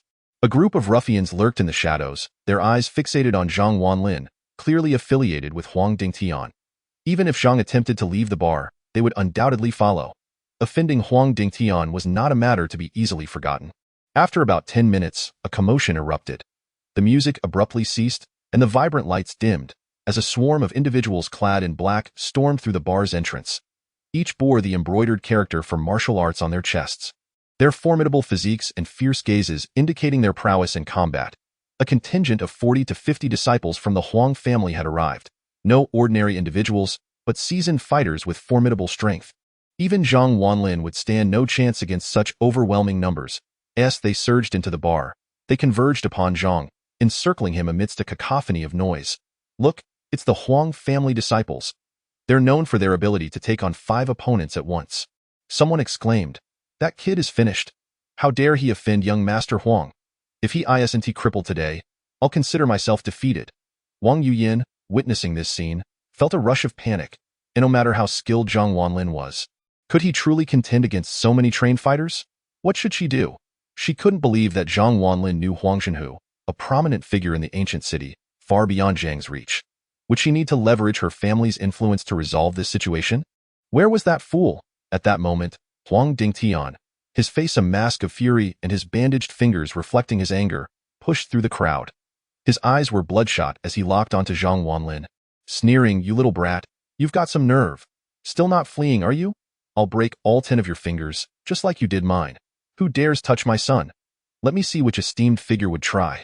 As Huang Dingtian's words echoed, the crowd parted to reveal a middle-aged man striding forward with an imposing presence. Clad in a black martial arts uniform. It was Huang Zhenhu, the head of the Huang family. Upon recognizing him, everyone inhaled sharply. With such a powerful figure present, Zhang was surely doomed. Huang Dingtian's face twisted in a mix of grievance and fear as he pleaded, Dad, I've never been bullied like this. You must help me. Huang Zhenhu regarded his son with a hint of indulgence. Rest assured, anyone who dares to lay a hand on my son will find themselves crippled. With a disdainful snort, Huang Zhenhu turned his attention away from Zhang Wanlin and towards Wang Yuyan. If it were the head of the Wang family here, I might show him some courtesy. But you, a mere girl, should steer clear of this matter. Wang Yuyan's face paled, nearly collapsing onto the sofa. If even she was disregarded, was Zhang Wanlin truly going to be crippled? Huang Zhenhu then bypassed Wang Yuyan, fixing his gaze on Zhang Wanlin. The sight left him momentarily stunned. Wasn't he this the young man rumored to be more formidable than himself? The one whose medical skills had even impressed the esteemed Dr. Wu Sanqing? The very individual who had saved his father's life? Meanwhile, Huang Dingtian gleefully pointed at Zhang Wanlin, exclaiming, "Dad, that's him. He broke my finger and beat up all my friends. You must teach him a lesson." With a smug smile, Huang Dingtian taunted Zhang, "Aren't you tough? Show me what you've got." Huang Zhenhu's expression darkened as he turned to Huang Dingtian. "Are you certain it's him?" Huang Dingtian nodded vigorously. Suddenly, Huang Zhenhu raised his hand and delivered a resounding slap across Huang Dingtian's face, leaving him dazed and blood trickling from his mouth. The crowd stood in shock. What had just transpired? Huang Zhenhu had struck his own son. Clutching his face, Huang Dingtian looked bewildered. "Dad, what was that for?" Huang Zhenhu shot him a cold glare. "Because you dared to provoke Zhang, the divine doctor? Have you lost your mind?" The crowd was taken aback. Who was this divine doctor? Was the young man seated on the sofa truly the divine doctor? As confusion spread, Huang Zhenhu turned to Zhang Wanlin, clasping his fists in a respectful gesture. "Divine Dr. Zhang, my sincerest apologies. This has all been a misunderstanding." Before he could finish, Zhang Wanlin raised his hand and slapped Huang Zhenhu soundly across the face, the sharp sound reverberating throughout the bar. Huang Zhenhu staggered, blood seeping from the corner of his mouth, and the atmosphere grew tense. Zhang Wanlin had dared to strike Huang Zhenhu? The bar fell silent. The tension palpable. Huang Zhenhu, the heir of a martial arts family and a notorious figure, had just been assaulted by a young man. Wang Yuyin stared agape, unable to find her voice. She stammered, her heart sinking at the realization of what had just occurred. Zhang Wanlin had struck Huang Zhenhu. The Huang family disciples clenched their fists, their eyes narrowed, ready to pounce at a single command from their leader. Huang Dingtian, momentarily forgetting his pain, leapt forward. "How dare you hit my dad? Do you believe I—" Before he could finish, Huang Zhenhu slapped him again, leaving both sides of his face swollen. Huang Dingtian stood in stunned silence, confusion etched across his features. "Why, Dad?" With a look of disappointment. Huang Zhenhu replied, "Why? You deserve it. If Zhang strikes you, it is only just. And if he strikes me, then I too deserve it." Huang Zhenhu, unable to express his anger, turned to Zhang Wanlin again, clasping his fists. "Divine Dr. Zhang, I apologize on behalf of my son." The crowd was left in disbelief. The renowned Huang Zhenhu was apologizing to a mere youth. His demeanor was oddly respectful, having not retaliated despite the slap. Who exactly was Zhang Wanlin? Huang Dingtian stood frozen, realizing he had crossed paths with someone of immense stature. Even his father, in the presence of this young man, was compelled to bow in deference. Wang Yuyin was equally astonished, her emotions swirling. Zhang Wanlin had continuously surprised her, from his audacious display of wealth to his bold acquisition of a company, and now this confrontation with Huang Zhenhu. How could an ordinary employee, once scorned by his girlfriend, perform such extraordinary feats? Zhang Wanlin was not merely an employee. He was a man of considerable influence. Huang Zhenhu lowered his head, unable to meet Zhang Wanlin's gaze. Having saved his father, Zhang Wanlin was deserving of utmost respect. His youth, exceptional skills, and remarkable medical prowess signaled an extraordinary background. Huang Zhenhu understood the gravity of the situation. Had anyone else dared to strike him, they would have met a swift demise. Zhang Wanlin, hands behind his back, regarded Huang Zhenhu. "Do you comprehend why I struck you?" Huang Zhenhu glanced at his son. "I understand. Because of this ungrateful child." With a disdainful snort, Zhang Wanlin continued, "He is more than just ungrateful. While I was conversing with President Wang, your son approached me, demanding I kneel and pay homage to him, proclaiming his desire to claim President Wang for himself. He even threatened to break one of my hands. Such audacity. Did you raise this scoundrel, Huang Zhenhu? You must reflect on how you produced such a wretch. Today, he was fortunate to encounter me. Had it been someone else, he might have ended up severely injured." Huang Zhenhu hung his head in shame, akin to a child being chastised by a parent, too intimidated to rebut. "Indeed, I shall impose strict discipline from now on." Huang Zhenhu responded with a clasped fist. Huang Dingtian, observing his father's demeanor, was taken aback. Throughout his life, he had never witnessed his father being so subservient to anyone. Zhang Wanlin was the first. Who could this Zhang Wanlin be, to bring his father so low? Zhang Wanlin turned to Huang Dingtian and said coldly, "I hope that when we meet again, you will have transformed into a decent person. Otherwise, I won't hesitate to educate you on behalf of your father." At that moment, Huang Dingtian dared not utter a word. After Zhang Wanlin departed, Huang Zhenhu exhaled deeply relieved. The onlookers were left in contemplation. From now on, they must steer clear of this man. He was indeed a harbinger of calamity. Father, who was that person? How audacious! Huang Dingtian, filled with indignation, approached Huang Zhenhu. In response, Huang Zhenhu swiftly kicked Huang Dingtian in the abdomen, sending him crashing to the ground, clutching his stomach. Though you realize how close you were to courting disaster. Your grandfather was saved by the divine physician Zhang. Even the renowned physician Wu Sanqing reveres him as a master. His skills surpass even your father's. At such a young age, he has achieved so much. His background must be extraordinary. And you? You bring me nothing but trouble. From this moment on, you are forbidden from stepping outside. With that, Huang Zhenhu stormed away. Huang Dingtian remained in stunned silence, grappling with the revelation that his grandfather was saved by this man, that his medical prowess surpassed even Wu Sanqing's, and that his own father was no match for him. His father was the most skilled in the ancient city. This young man appeared to be just in his early 20s. At that moment, he understood that he had truly provoked someone formidable. Subsequently, Zhang Wanlin escorted Wang Yuyin to her residence, at her doorstep. Wang Yuyin anxiously regarded the wound on Zhang Wanlin's forehead, inflicted by Huang Dingtian's accomplice wielding a beer bottle. Is your wound all right? She inquired. Zhang Wanlin touched his head, smiled, and replied, "Oh, it's nothing, just a minor injury." After a moment's hesitation, Wang Yuyin proposed, "I have a first aid kit at home. Why not come in and let me tend to it? Is that appropriate?" He questioned. "What's inappropriate about it?" "There's no one at home," she responded. Immediately, Wang Yuyin realized the implications of her words and hurriedly added, "I merely wish to apply some medicine, after all." "Your injury was caused by me." Zhang Wanlin pondered for a moment before nodding in agreement. "Very well." Wang Yuyin resided in an upscale apartment spanning 200 square meters, situated in a prime location. Upon opening the door, a row of lace lingerie hanging on the balcony caught Zhang Wanlin's eye. Black, pink, and beige. Wang Yuyin's face flushed crimson as she realized her oversight. "Oh no, I forgot to take those down," she thought. Chapter 46. How could a pheasant be worthy of a phoenix? Zhang Wanlin, too, wore an awkward expression. Wang Yuyin hastily dashed to the balcony, flustered, and gathered the garments. "Please make yourself comfortable," she stammered. Zhang Wanlin entered the apartment and closed the door behind him. The space was expansive and tranquil, decorated minimally, resembling a dwelling of a reclusive elder rather than that of a woman in her 20s. Zhang Wanlin settled onto the sofa, and shortly after, Wang Yuyin approached with the first aid kit in tow. She expertly opened it, retrieving a cotton swab soaked in alcohol to disinfect Zhang Wanlin's wound with practiced ease. This sight tugged at Zhang Wanlin's heart. How lonely must her life be, that she had become so adept at tending to injuries? Wang Yuyin wore a crop top that exposed her midriff, and as she leaned closer, a delightful fragrance enveloped Zhang Wanlin. Observing her skin closely, he found it flawless, smooth, supple, and as pristine as that of a child.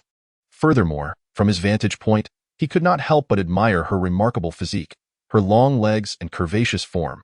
What a captivating woman Wang Yuyin was. No wonder she was renowned as the most beautiful in the delivery service. At that moment, Wang Yuyin caught Zhang Wanlin gazing at her and shot him a disapproving look. "Keep your eyes to yourself," Zhang Wanlin, feeling slightly embarrassed, chuckled. "I wasn't." After disinfecting his wound, Wang Yuyin applied iodine and carefully wrapped his head with gauze. "All done. Remember to change the dressing daily. Your wound will heal in a few days." She tidied up the first aid kit and instructed him to at that moment. Zhang Wanlin felt as if Wang Yuyin were not a business executive, but rather a physician. "Understood, Dr. Wang," he quipped. Wang Yuyin rolled her eyes at him. "You chatterbox." As she prepared to put the first aid kit away, she failed to notice it was not securely closed. The moment she slung it over her shoulder, its contents spilled onto the floor. In her unsteadiness, she stumbled towards the ground. Zhang Wanlin, quick to react, caught her in his arms.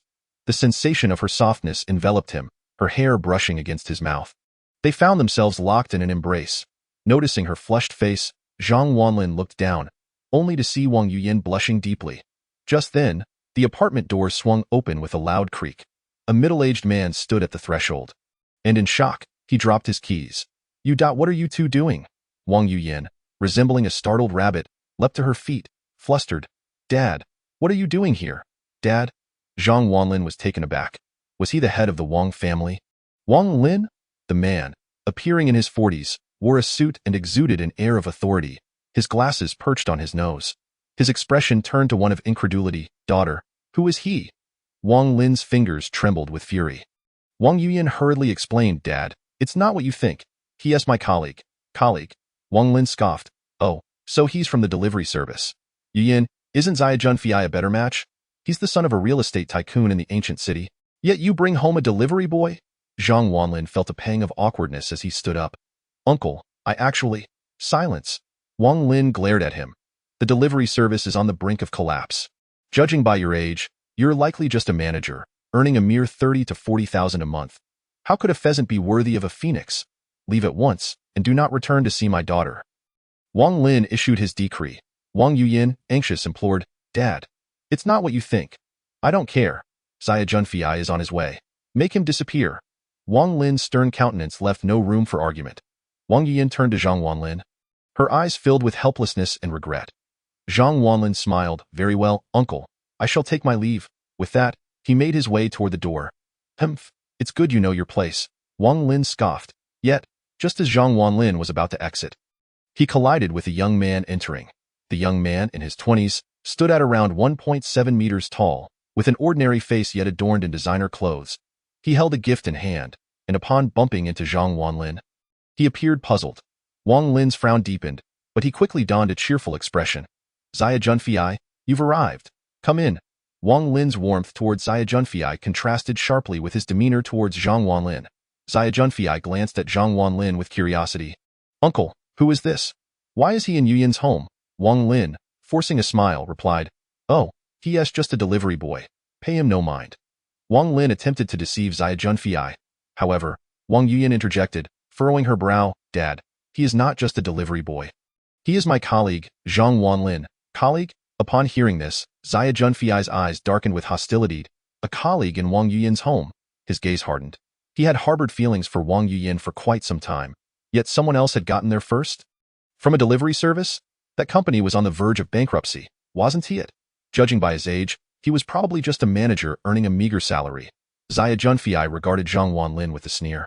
Wang Lin immediately chimed in with exaggerated flattery. Zhang Junfei, he can't possibly compare to you. You're the top young man in the ancient city's real estate scene, earning millions effortlessly. This fellow is hardly worthy of being in your league. With that, Wang Lin glared impatiently at Zhang Wanlin. Aren't you leaving yet? Xiao Junfei stood with his hands in his pockets, observing Zhang Wanlin with a playful expression. Zhang Wanlin, incensed by Wang Lin's blatant insult, retorted, I will not leave. I have both hands and feet. I can walk. Uncle, I ask that you treat me with a modicum of respect. Chapter 47. $1 million painting respect? Wang Lin scoffed derisively. What respect does a mere delivery service worker deserve? The fact that I am even conversing with you is already a tremendous favor. With his hands still in his pockets, he spoke coldly. Xiao Junfei wore a smirk, clearly dismissive of Zhang Wanlin. Wang Yuyan, witnessing her father's humiliation of Zhang Wanlin, could no longer bear it. Dad, could you not speak so rudely? He is my friend, she implored anxiously. Friend? Wang Lin sneered and spoke earnestly to Wang Yuyan. Yuyan, you are still young and do not understand. Let me tell you, people are divided into ranks. Individuals like him are simply unworthy of your friendship. You are the daughter of Wang Lin. Our family is a renowned lineage in the ancient city. When it comes to friendships, you ought to associate with young talents like Junfei. What friendship can you possibly have with a delivery service worker? Wang Lin's words dripped with disdain for Zhang Wanlin while simultaneously flattering Xiao Junfei. Pleased with the praise, Xiao Junfei beamed with pride, saying, Uncle, you overstate my abilities. I am merely luckier than others. Wang Lin quickly replied, Not at all, Junfei. You are young, yet your fortune exceeds $1 billion. You are the president of the leading real estate company in the ancient city, earning millions monthly. You are indeed the most outstanding among the youth here. It is a blessing for Yuyan to know you. After speaking, Wang Lin cast a disdainful glance at Zhang Wanlin. Unlike some people, who are merely low-level employees in a delivery company, daring to aspire to our family's status? Humph. This statement was clearly aimed at mocking Zhang Wanlin. Fury ignited within Zhang Wanlin as he met Wang Lin's gaze. Uncle Wang, what is wrong with being in a delivery service? I do not steal or cheat. Why do you look down upon me? On what basis? Wang Lin coldly retorted, simply because you are poor. Because you lack wealth? Is that sufficient? Now, get out of my sight. I do not wish to see you. He angrily pointed his finger at Zhang Wanlin. Xiao Junfei, reveling in the spectacle, moved closer to Wang Yuyan, seemingly declaring his claim over her. Zhang Wanlin's eyes turned icy. Fine, I shall leave now. He began to walk away, but Wang Yuyan grasped his arm, her eyes filled with regret. Zhang Wanlin had just rendered her a significant favor. Yet upon returning home, she found herself treated so poorly by her father. Zhang Wanlin, I will leave with you, Wang Yuyan declared resolutely. She had never been on good terms with her family, and having encountered the loathsome Xiao Junfei today, she preferred to depart with Zhang Wanlin. You? Wang Lin was speechless with rage. He had intended to drive Zhang Wanlin away to allow Wang Yuyan and Xiao Junfei some privacy, but he had not anticipated that she would choose to leave with that poor boy. You are being foolish. What good can that poor boy bring you? What can he offer you? A car or a house? Junfei's family has dozens of properties. If it comes to luxury cars, he has a Rolls-Royce worth millions. What does Zhang Wanlin have? Perhaps just an electric bike for delivery? Wang Yuyan turned to Wang Lin, her eyes resolute. I value my happiness more than wealth. Either you both remain here, or Zhang Wanlin must stay. Faced with her firm stance, Wang Lin sighed and shook his head. He glanced at Xiao Junfei, knowing that if Xiao Junfei was displeased and refused to marry his daughter, all his efforts would be in vain. He dreamt of seeing Wang Yuyan marry into a wealthy family. Xiao Junfei's gaze towards Zhang Wanlin turned icy as he sneered, Well, Yuyan, since you want him to stay, then let him stay. His eyes brimmed with hostility. He had mentally prepared to showcase his prowess shortly, intending to make Zhang Wanlin kneel before him. Wang Yuyan looked at Zhang Wanlin, her large eyes filled with pleading. She whispered, I dislike him. Wait until he leaves, then you can go. All right? Feeling softened by the request from the captivating heiress, Zhang Wanlin agreed. All right. Thus, the four of them entered Wang Yuyan's apartment and settled onto the sofa. Wang Lin maintained a stern demeanor, offering Zhang Wanlin nothing but contempt. Wang Yuyan sat close to Zhang Wanlin, which irked Xiao Junfei. After settling in, Xiao Junfei placed a gift on the table, smiling slightly at Wang Lin. Uncle, it's a pleasure to meet you. I didn't bring anything extravagant, but this is a small token from a younger generation. With that, he cast a derisive glance at Zhang Wanlin. Today, he intended to flaunt his wealth. Wang Lin chuckled heartily. Oh, Junfei, you are too polite. You needn't bring gifts when visiting. Yet, despite his words, Wang Lin eagerly opened the gift. Inside the rectangular box lay a painting. Wang Lin carefully examined it, revealing a landscape rendered in ink, rich in artistic depth, signed with the name Wang Zishi. Upon recognizing the painting, Wang Lin gasped in astonishment. Wait, is this an authentic ink painting by Wang Zishi? It's the real deal. Wang Lin's eyes sparkled with excitement. Xiao Junfei smirked. I have heard of your passion for collecting. Uncle, I acquired this painting at an auction and thought it fitting to present it to you. His face shone with uncontainable pride, for he aimed to flaunt his financial power before Zhang Wanlin. Wang Lin exclaimed, Wang Zishi, a renowned painter from the Song dynasty. If it is genuine, it must be quite valuable. Xiao Junfei awaited this question eagerly. He waved his hand dismissively, chuckling. Oh, it was not overly expensive. It only cost 8 million. Wang Lin gasped again. Presenting him with a painting worth 8 million on their first meeting left him both stunned and thrilled. If Wang Yuyan were to marry into the Xiao family, the Wang family would surely prosper. Junfei, you truly are remarkable, a beacon among the youth of the ancient city. Chapter 48. Scared away?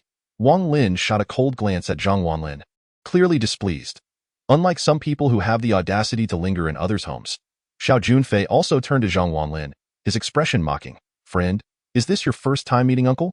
Surely you did not come empty-handed? Zhang Wanlin replied nonchalantly, I did not expect Uncle Wang to be here, so I did not prepare a gift. Did you not prepare one? Or were you simply too embarrassed to bring anything? Xiao Junfei interjected with a sneer. You see, Uncle Wang has quite discerning tastes. If you were to bring something trivial like cheap cigarettes or liquor, you might as well not bother.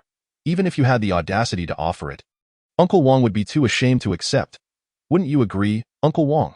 Xiao Junfei turned to Wang Lin, who nodded in agreement, proclaiming, I, Wang Lin, do not accept rubbish no matter how precious the item may be. In my eyes, it is merely trash.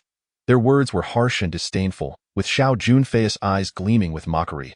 Dare to stay? I will make you beg for mercy. Xiao Junfei, mind your words, Wang Yuyan scolded, her expression disapproving. Xiao Junfei turned to her, softening his demeanor. Yuyan, you must understand. I am looking out for your best interests. Do not be deceived by his appearance. A man, no matter how handsome, is worthless if he lacks capability. Valueless? Zhang Wanlin chuckled. Was he truly worthless? In the past, he had endured insults and had his girlfriend taken away without a word of protest. But now, he possessed everything necessary to no longer be seen as worthless. With renewed confidence, Zhang Wanlin raised his head to meet Xiao Junfei's gaze. So, you think presenting an $8 million painting will elevate your status?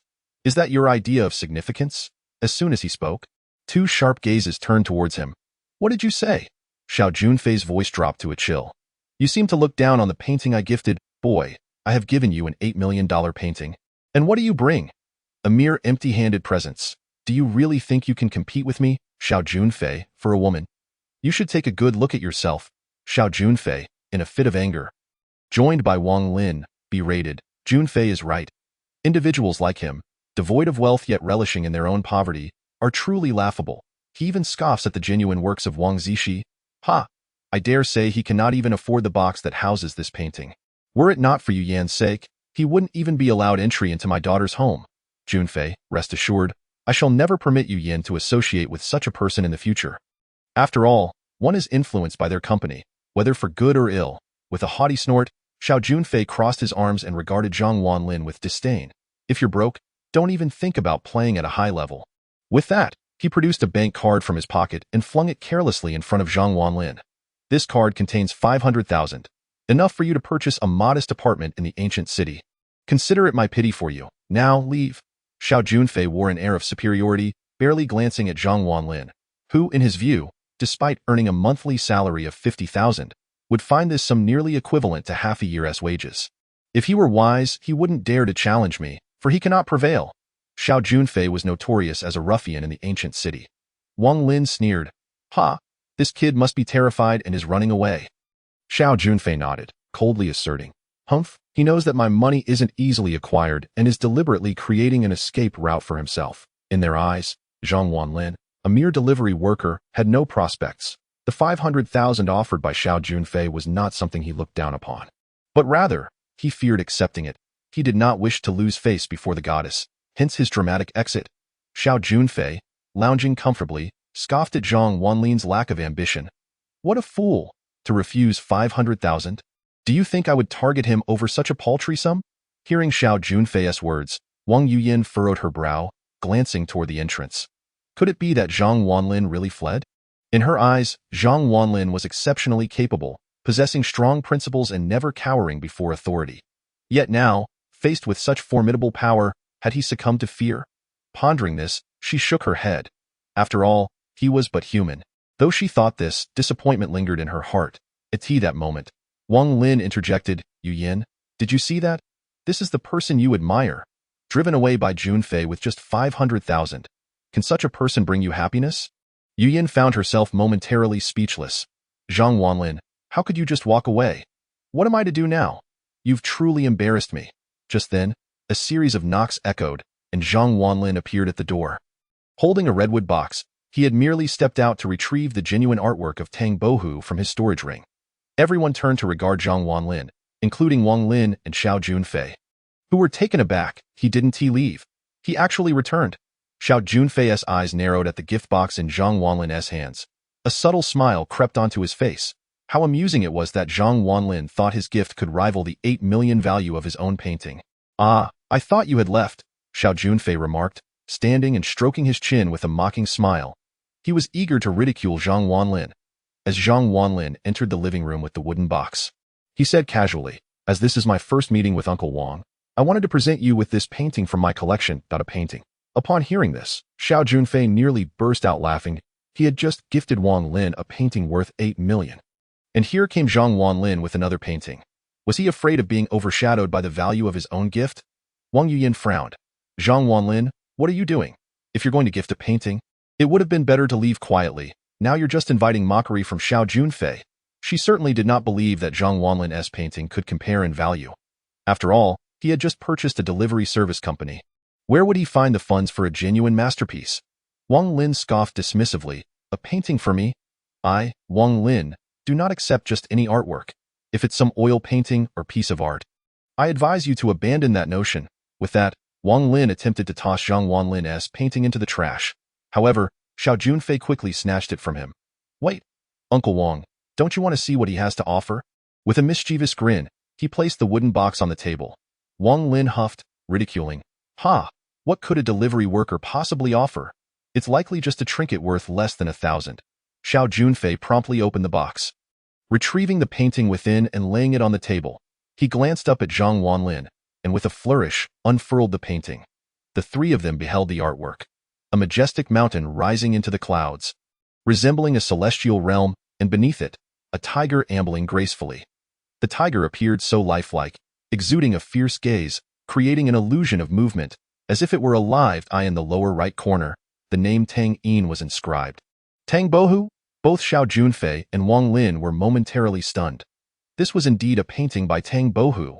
Wanlin, captivated, stared at the artwork as though it were a rare treasure, his passion for collecting evident as he studied the piece intently. Xiao Junfei's expression shifted dramatically. A Tang Bohu painting. Such works are priceless. If this were a genuine piece, its value would soar into the tens of millions. Compared to this, the Wang Zixi painting he had gifted seemed pitifully insignificant. Wang Yuyan's eyes widened in astonishment.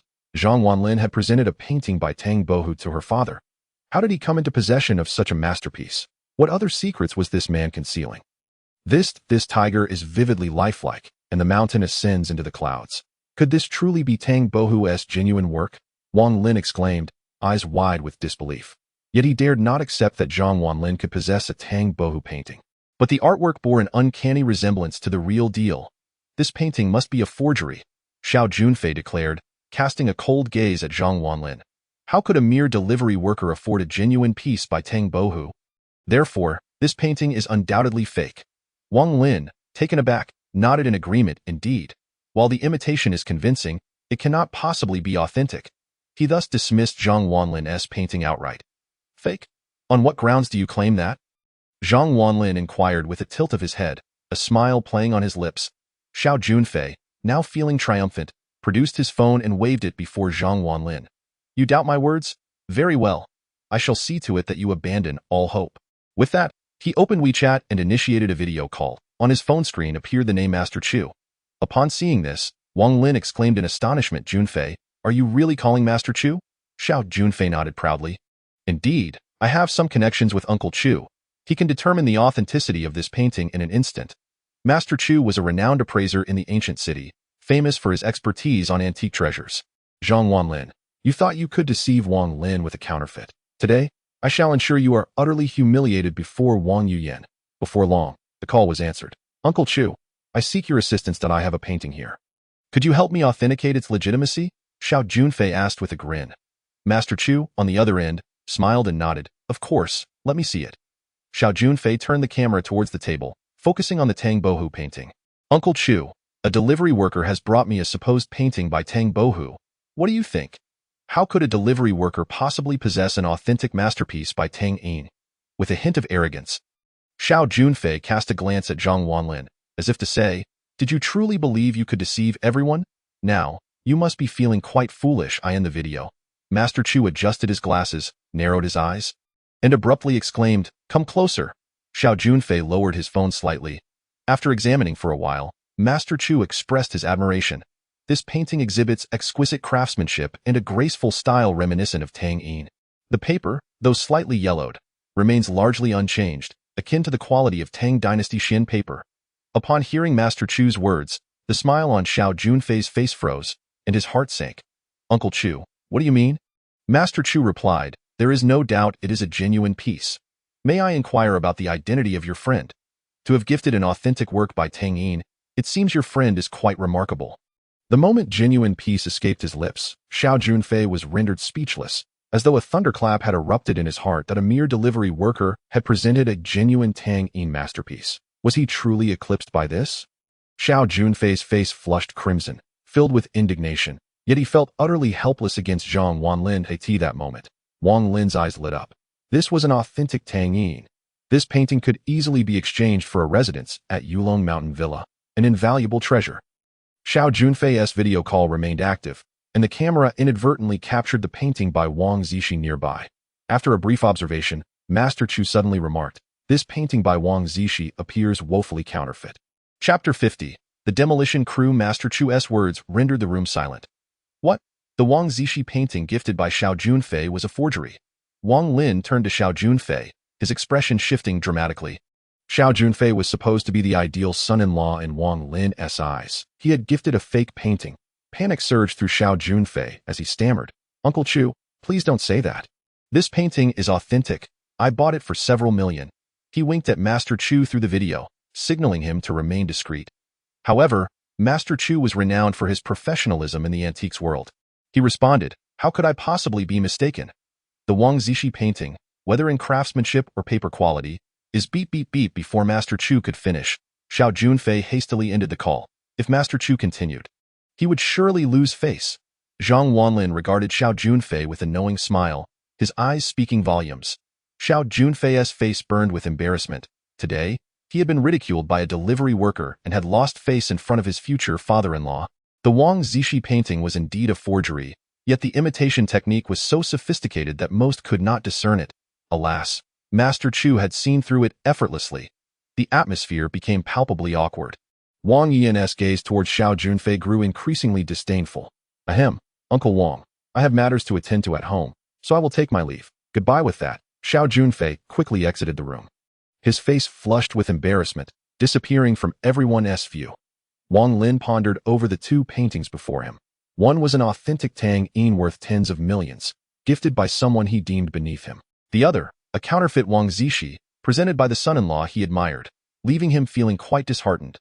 Nevertheless, he still held Xiao Junfei in higher regard than Zhang Wanlin. Zhang Wanlin stood up and smiled at Wang Yiyan. "Yiyan, I'll be leaving too. May I accompany you?" Wang Yiyan rose as well. Zhang Wanlin waved his hand and said, "No need. You should stay home and keep your father company." With that, Zhang Wanlin departed the apartment. Once he left, Wang Yiyan turned to her father, her eyes filled with frustration and indignation. "Dad, how could you accept such an expensive gift from Zhang Wanlin? This is an authentic Tang Yin." Wang Lin recognized his fault.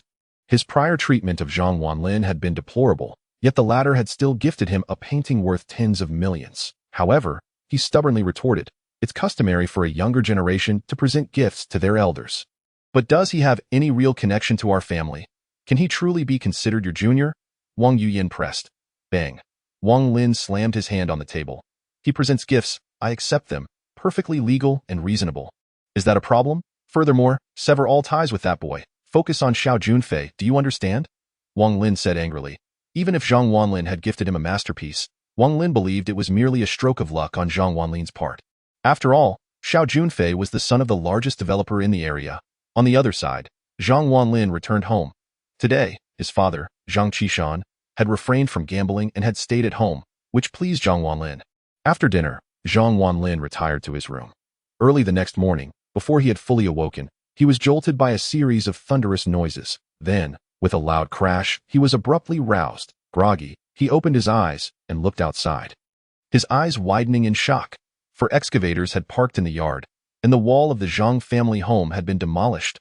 Bricks lay scattered, and a cloud of dust filled the air. More than 30 workers, donning hard hats and wielding shovels and hammers, stood in the yard. It was evidently a demolition crew. The crew leader, Zhang Daqiang, a notorious character in Guqing County, was in his 30s. Tattooed and leading over 30 men to wreak havoc, smash it, demolish the house. Zhang Daqiang bellowed, brandishing a hammer in one hand and a megaphone in the other. The ruckus had drawn the attention of many neighbors, who gathered to witness the commotion. Zhang Wanlin instantly leaped out of bed, dressed hastily, and rushed outside. "Stop!" Zhang Wanlin shouted at that moment. His father, Zhang Qishan, hurried out of the yard, and upon witnessing the scene, he was utterly stunned. "What are you doing? Why are you tearing down my house?" Zhang Qishan demanded angrily. Zhang Daqiang glanced at Zhang Qishan, smirking. "Ah, you must be Zhang Qishan. Why apologies? The homeowner has instructed us to demolish the property." "Homeowner?" Zhang Qishan retorted. "I am the homeowner. Did you obtain my consent?" "You are the homeowner?" Zhang Daqiang raised an eyebrow, seemingly surprised. Yet, he quickly rolled his eyes and nonchalantly stated, "Who the homeowner is doesn't matter. Whoever pays me, I work for them. Demolish it." At Zhang Daqiang's command, there was another thunderous crash as the excavator demolished another section of the wall. This was blatant forced demolition. Zhang Wanlin was filled with rage. Who had he angered to warrant such an attack on his family? Just as he was about to take action, a Rolls-Royce Phantom entered the alley, its license plate boasting 5/8, exuding an air of authority. The arrival of this luxury vehicle captured the attention of many. Zhang Daqiang hurried over, eager to please. With a click, the car door opened, and the driver opened the rear door, revealing a familiar figure stepping into Zhang Wanlin's line of sight. Dressed in a suit, wearing a prestigious watch, his hair slicked back, and a smirk playing on his lips, he approached the luxury car with hands in pockets, eyeing Zhang Wanlin with amusement. The visitor was none other than Zhang Wanlin's uncle. Lu Chong, Boss Lu, you've arrived, Zhang Daqiang greeted with an ingratiating smile. Lu Chong raised an eyebrow and asked, weren't you instructed to demolish the Zhang residence? Why hasn't it been done yet? Do I need to do it myself? Chapter 51. Claiming a thief as a father? No. I will demolish it right now. Zhang Daqiang responded with a sycophantic grin that he turned to his crew and shouted, demolish it. Finish within 10 minutes. With Zhang Daqiang's command, the 30 workers raised their tools and began to strike. The Zhang family home was old, and amidst the chaotic demolition, it quickly became riddled with holes. Zhang Wanlin, unable to tolerate it any longer, strode forward angrily. Uncle, what is the meaning of this? What do you mean? Lu Chong replied, crossing his arms with a playful smile. Am I not allowed to demolish my own ancestral home? Your own ancestral home? This is clearly our Zhang family's house. You'd better give me an explanation today, or I swear I won't let this go. Zhang Wanlin shouted, his face turning crimson with rage. Despite Lu Chong's formidable status, Zhang Wanlin would not back down if they crossed his bottom line. Ask your father about this old house and see whose it truly is, Lu Chong scoffed, exuding confidence.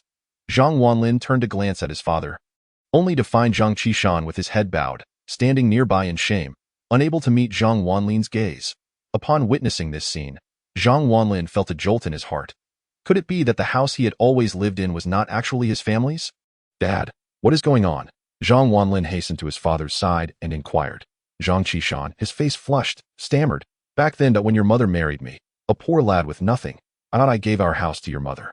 This old residence and the land belonged to the Lu family. Zhang Wanlin's eyes widened in disbelief. His father had actually given their house to the Lu family. However, upon reflection, he could understand his father's sentiments at the time. The Lu family's young lady had married into their family, and Zhang Qishan, fearing that she would be wronged, had given her everything he possessed. Yet, who could have anticipated that decades later, the Lu family would come to demolish the Zhang family's old home? At that moment, Lu Chong approached with his arms crossed, a smirk playing on his lips. Well, nephew, it seems you have no words left to say now, do you? Zhang Wanlin clenched his fists, his eyes reddening. Despite his immense anger and the fire burning within him, he found himself utterly powerless against Lu Chong. After all, the demolition was completely lawful. Soon, there would be those left to wander the streets. Your monthly salary is merely 3,000, isn't it? Not only will you have to support your gambling father, but you'll also need to rent a place. How pitiful, how lamentable, Lu Chong mocked. Nearby neighbors, witnessing the scene, began to murmur. The Zhang family is truly unfortunate. The father is a gambler, the son lacks ambition, and the mother has run off with someone else. Now their house is being torn down. How tragic. With a son like that, finding a wife in the future will surely be a challenge. Hearing the neighbors speak ill of Zhang Wanlin, Zhang Qishan felt an overwhelming sense of guilt and sorrow. Wanlin, it's because of my failures that you must endure such disdain from others, he lamented, bowing his head in shame. Lu Chong, noticing Zhang Qishan's expression, sneered, brother-in-law, it's one thing for you to lack ambition, but how can you let your nephew suffer alongside you? There is an opportunity for him to soar. Would you not want it? Curious, Zhang Qishan asked. What opportunity? Lu Chong chuckled. To be frank, my sister has remarried, and her new husband is a prominent figure in the ancient city. However, he is unable to have children. Wanlin is handsome and intelligent. If he were to go and acknowledge that man as his father, his future would be secured, driving luxury cars, living in grand homes, becoming a CEO, marrying a wealthy beauty, he would reach the pinnacle of life. Surely, that is better than suffering alongside you, old man. Zhang Qishan felt a tumult of emotions, anger mixed with delight, as he gazed at his son. After a lengthy pause, he looked at Zhang Wanlin, his eyes filled with reluctance, yet he understood that his son was only enduring hardship by staying with him.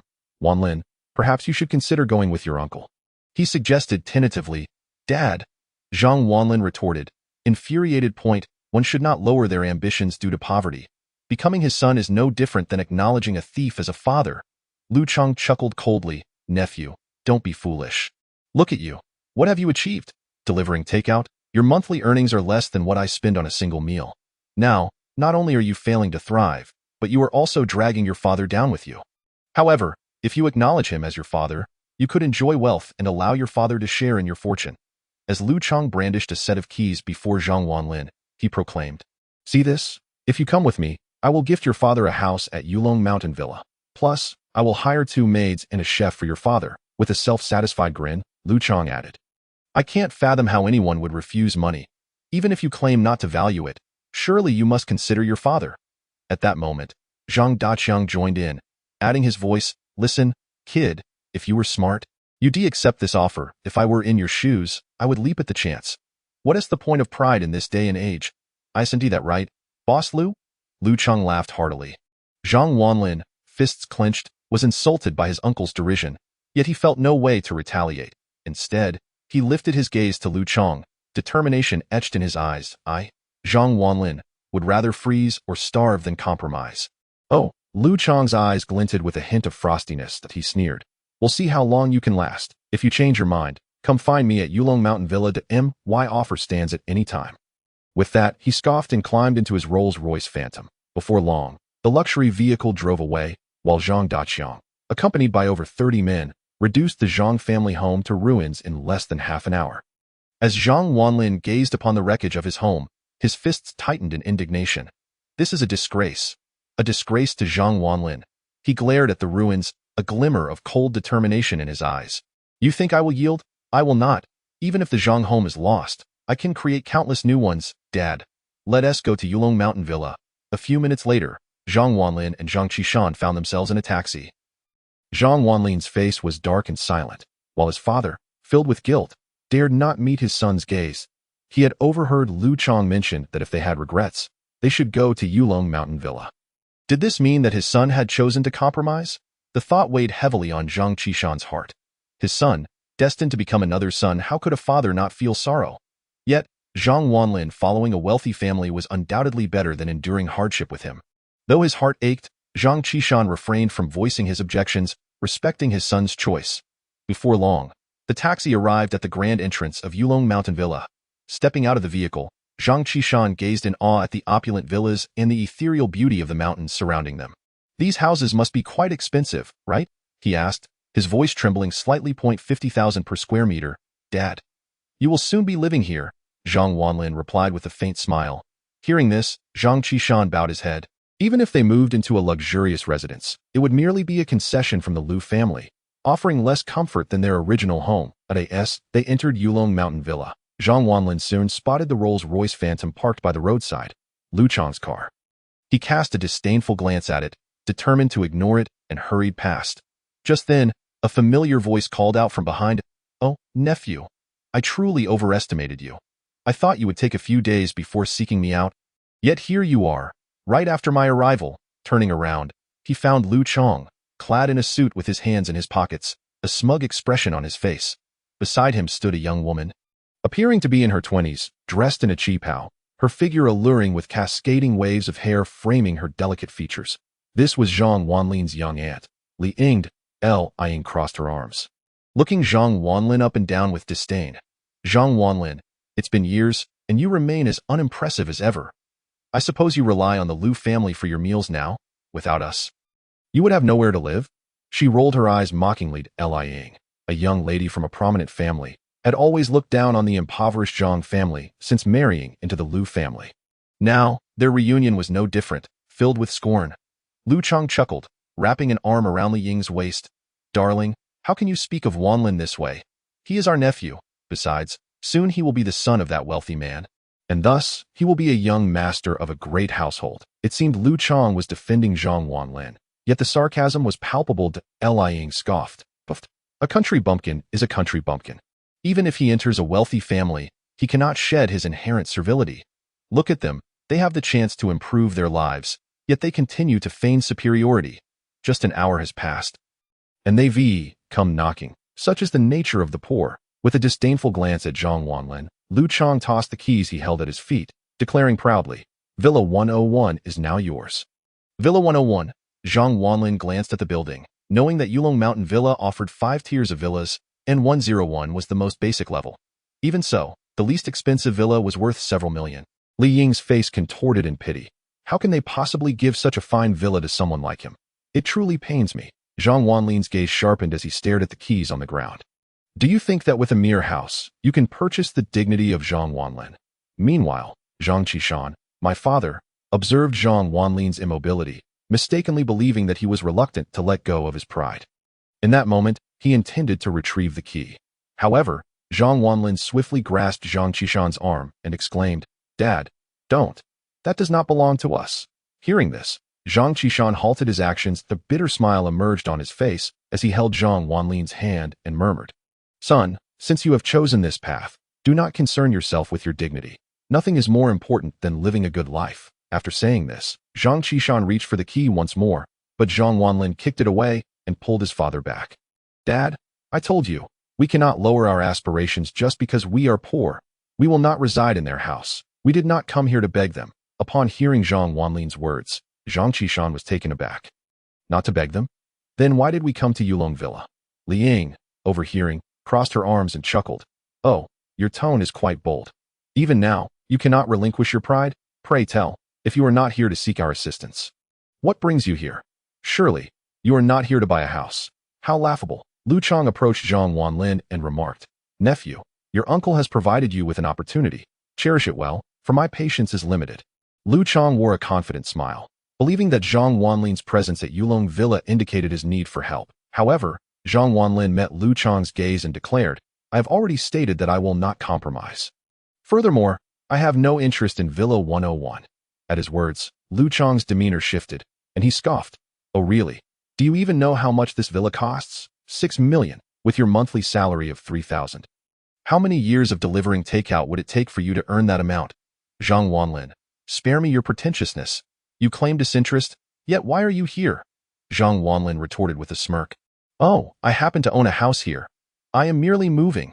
Lu Chang and his wife froze momentarily before bursting into laughter. Lu Chang laughed derisively. "Ha ha ha, my dear nephew. After all these years, not only have you failed to achieve anything, but you've also learned how to boast. You own a house here. Perhaps your excellent performance as a delivery driver earned you a villa from your superior at Yulong Villa? Huh? You crack me up." Li Ying chimed in, her laughter uncontrollable. "Oh, Zhang Wanlin, young people should be pragmatic and not boast so extravagantly." Chapter 53. Thief. The couple laughed heartily, their eyes reflecting disdain and contempt in their eyes. Zhang Wanlin was merely bragging. How could a delivery rider afford a house in Yulong Villa? Such a notion was utterly preposterous. Not only did the couple find it laughable, but even Zhang Wanlin's father wore an awkward expression as he regarded his son. "Son, although we are poor, we must maintain our integrity. If we lack wealth, then we lack it. There is no shame in that." Zhang Qishan was well aware of their financial situation, with a monthly salary of merely 3,000. Not only could Zhang Wanlin not afford a villa in Yulong Villa, but he couldn't even purchase a unit in a regular community. Li Ying, still holding her arms crossed, quipped, "Hee, Zhang Wanlin, if your mother were to see you in this state, she would undoubtedly be disappointed. No wonder she left your father. The apple does not fall far from the tree. The elder is a waste and a gambler, and the younger is no better. Yet you boast." She pointed an accusing finger at Zhang Qishan and Zhang Wanlin. Zhang Qishan forced a bitter smile but remained silent. "Be quiet." Zhang Wanlin could not allow her to insult his father. "You have no right to meddle in my parents' affairs," he shouted angrily to Do. "Are you upset now?" Li Ying raised her eyebrow, arms still crossed. "What? You think I cannot speak? Are you embarrassed?" She continued. "Look at you, Zhang Wanlin. You must be in your 20s now, and do you have savings exceeding 4 digits? Truly pathetic." In response to Li Ying's derision, Zhang Wanlin chuckled, finding her mockery amusing. "Pathetic? Every penny I earn is through honest labor. On what grounds do you label me as such? Your family may wield wealth and power, but does that grant you the right to look down upon us poor folk? Do you expect me to acknowledge someone else as my father? Let me tell you, that is not happening with that." Zhang Wanlin pulled his father along and declared, "Dad, let's go. I will take you to our new home." Zhang Wanlin and Zhang Qishan departed in a hurry. Li Ying and Lu Chang exchanged glances, both seething with anger. "You, Zhang Wanlin, dare to raise your voice at my wife? Today, I shall see what sort of house you have purchased at Yulong Villa." With that, Lu Chang and Li Ying swiftly followed after them, intent on humiliating Zhang Wanlin. "If you dare to boast, I shall expose you and leave you without a shred of dignity." Shortly after, Lu Chang and Li Ying arrived at the entrance of Jinshui Pavilion, the most prestigious villa area in the entire ancient city, located on the 5th floor of Yulong Villa. Upon arrival, Lu Chang approached with a mocking tone.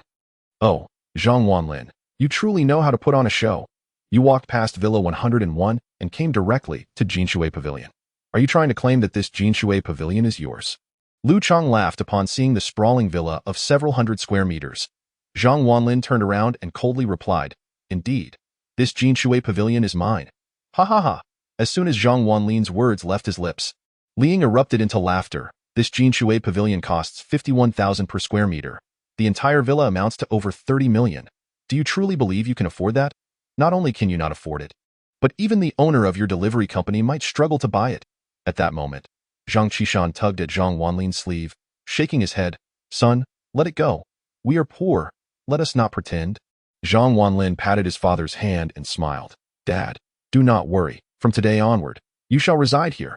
With that, he produced a key from his pocket, inserted it into the villa's door, and with a click, the door swung open. Upon witnessing this, Lu Chang and Li Ying were left dumbfounded. What was happening?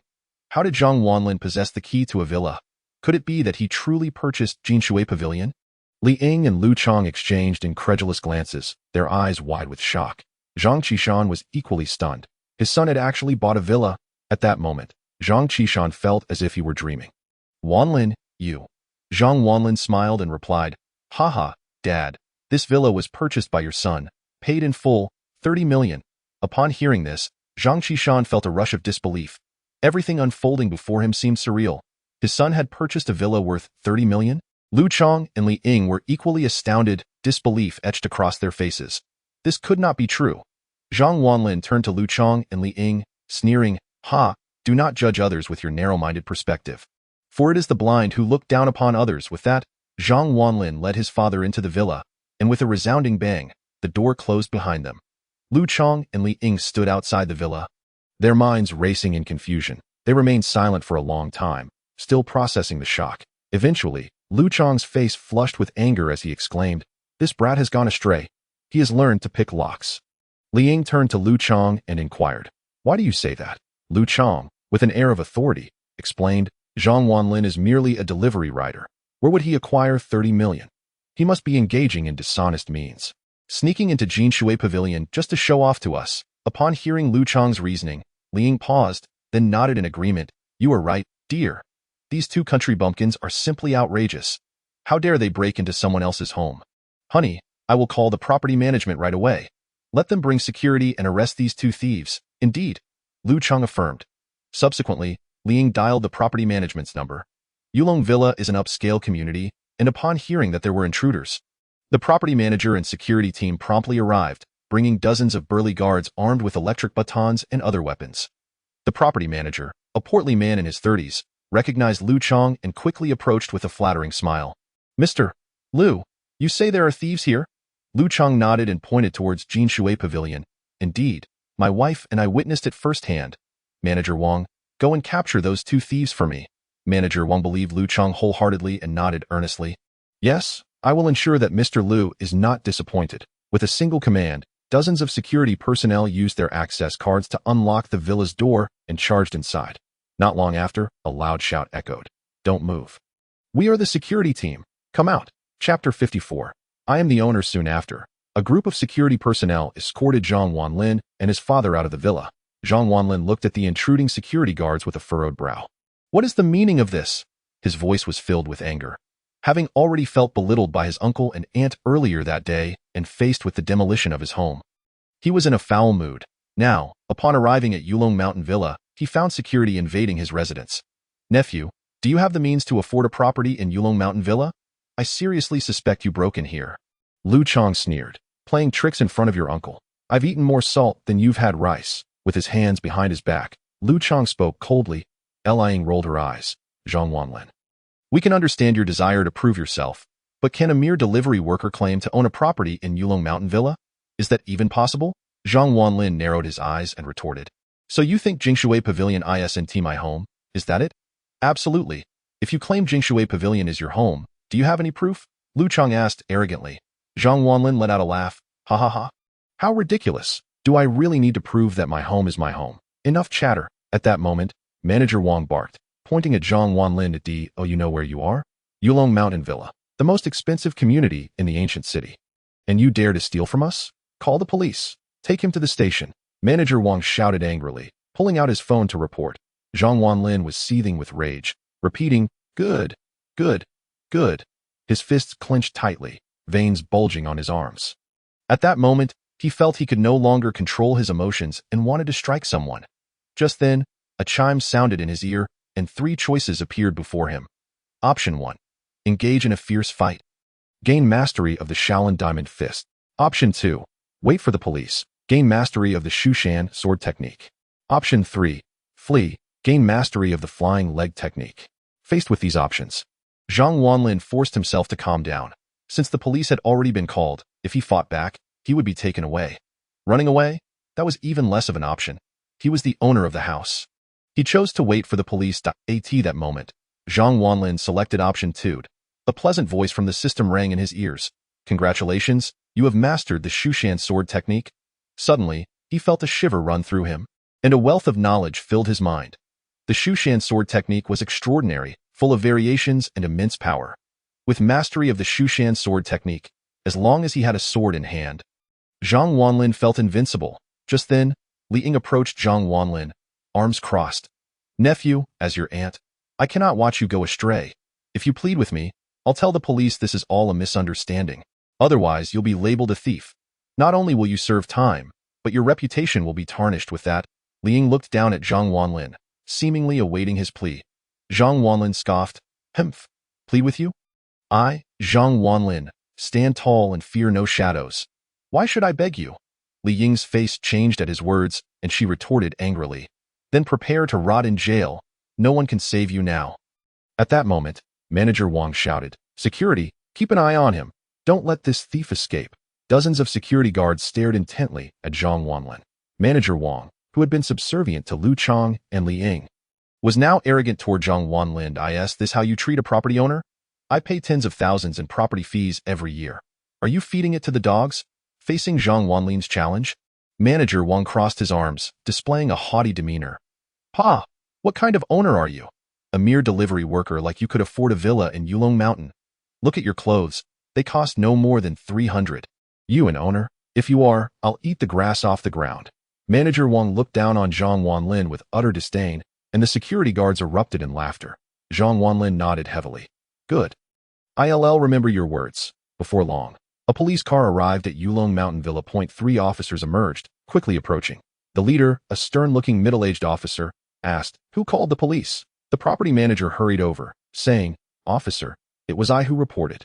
"You reported a thief apprehended by your property team? Where is the thief?" the middle-aged officer inquired. Manager Wang pointed at Zhang Wanlin. "Officer, he is the thief." The officer examined Zhang Wanlin and his father. While their attire was rather plain, they did not resemble thieves. "What have they stolen?" the officer asked. At that moment, Lu Chang stepped forward. "Officer, they broke into someone else's villa, right next door to Jingshui Pavilion. I saw them enter with my own eyes. Thankfully, I promptly called the property team and security. Otherwise, who knows how much they would have stolen." Lu Chang wore a smug expression, proud of his catch. Hearing this, the middle-aged officer turned to Zhang Wanlin. "Why did you break into someone else's villa?" Zhang Wanlin forced a smile. "Officer, this is my home. They insist I'm a thief. Who do I turn to for justice? Still being defiant at death's door? If this were your home, then I must have developed Yulong Mountain myself." Lu Chang shouted, unable to let it go. Li Ying chimed in, arms crossed. "Officer, you don't understand. P.S. Just a delivery worker earning 3,000 a month, claiming he bought a villa worth 30 million. Isn't he that laughable? A delivery worker?" The officer frowned, knowing such a worker could hardly afford a villa. "But the police steal in evidence. You have proof that the villa is yours." The officer asked if Zhang Wanlin could prove ownership. He would not be regarded as a thief. Zhang Wanlin nodded. "Yes. I have the property deed." Chapter 55. False report. Since Zhang Wanlin was indeed the owner, he naturally possessed the property deed. Upon hearing this, Lu Chang laughed. "Ha, still pretending. If you have the deed, I'll write my name backward." Lu Chang did not believe Zhang Wanlin could possess the deed to the villa. Li Ying also laughed. "Oh, the act is quite convincing." The middle-aged officer looked at Zhang Wanlin. "Go get the property deed. If you can prove the house is yours, you are not a thief." "All right."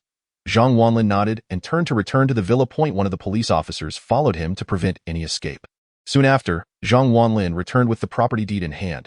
He presented it to the officer. Lu Chong and Li Ying were stunned to see that Zhang Wanlin actually had the property deed. Even the property manager felt a pang of anxiety. The middle-aged officer examined the deed and, upon confirming it was indeed Zhang Wanlin's property, returned it to him. Then, the officer turned to the property manager. "You are the property manager here, correct?" the officer asked, frowning. The property manager nodded. "Yes, that's correct." "Arrest him," the officer commanded, and the two police officers behind him swiftly produced handcuffs to apprehend the property manager. The property manager was immediately alarmed. "Officer, what is the meaning of this?" The officer's expression remained serious as he coldly stated, "For filing a false report." False report. The property manager was left speechless. The villa belonged to Zhang Wanlin. Yet he had falsely accused him of being a thief, a serious offense that would land him in deep trouble. Hearing this, the property manager was dumbfounded. This young man was indeed the owner of Jingshui Pavilion. He was not merely a delivery worker. Confusion swirled in his mind. Lu Chong and Li Ying were equally bewildered. They never imagined that this 30 million villa truly belonged to Zhang Wanlin. He had come to Yulong Mountain Villa not to beg for mercy, but to move into Jingshui Pavilion. Having mocked Zhang Wanlin for so long, they realized they had been utterly foolish. The thought of flaunting the keys to Villa 101 in front of him now made them want to bury their heads in shame. What a disgrace! Even Zhang Wanlin's father struggled to believe it. His son had indeed purchased a villa worth 30 million. The middle-aged police officer cast a stern glance at Lu Chong and Li Ying, admonishing, "And you too, remember, do not judge a person by their appearance. What is wrong with delivering takeout? Can a delivery person not reside in a villa?" Faced with the officer's reprimand, the couple stammered, unable to utter a single word. "Your situation isn't too serious yet, but if it escalates, it could be deemed defamation, understood?" The officer continued with a sharp tone. Lu Chong lowered his head and replied, "Understood, understood." After speaking, he glanced at Zhang Wanlin. His eyes filled with confusion. He could not comprehend why a delivery person could afford a property in Yulong Mountain Villa, a top-tier villa worth 30 million. He realized that even if he spent his entire life delivering takeout, he could never amass such a fortune. The couple's faces flushed crimson, their earlier arrogance vanished entirely. At that moment, Zhang Wanlin turned to Lu Chong and coldly stated, "Uncle, aunt, although you have pushed our Zhang family's property, do you believe that will coerce me, Zhang Wanlin, into submission? Let me assure you, that is impossible. Do not think that offering me a $600,000 house will entice me. Your villa is nothing but insignificant in my eyes." Upon hearing Zhang Wanlin's words, the couple's faces reddened further. Previously, they had reprimanded Zhang Wanlin without hesitation, but now he openly disregarded them, leaving them helpless. After all, Zhang Wanlin resided in a villa worth 30 million. He was not a thief. He was the owner. Even the police officers regarded Lu Chong and his wife with a peculiar gaze. Tio assumed that a delivery person could not afford a villa was indeed laughable. The middle-aged police officer then said, "All right, you will accompany me to file a report." Lu Chong and the others nodded in agreement, and Zhang Wanlin prepared to enter the police vehicle.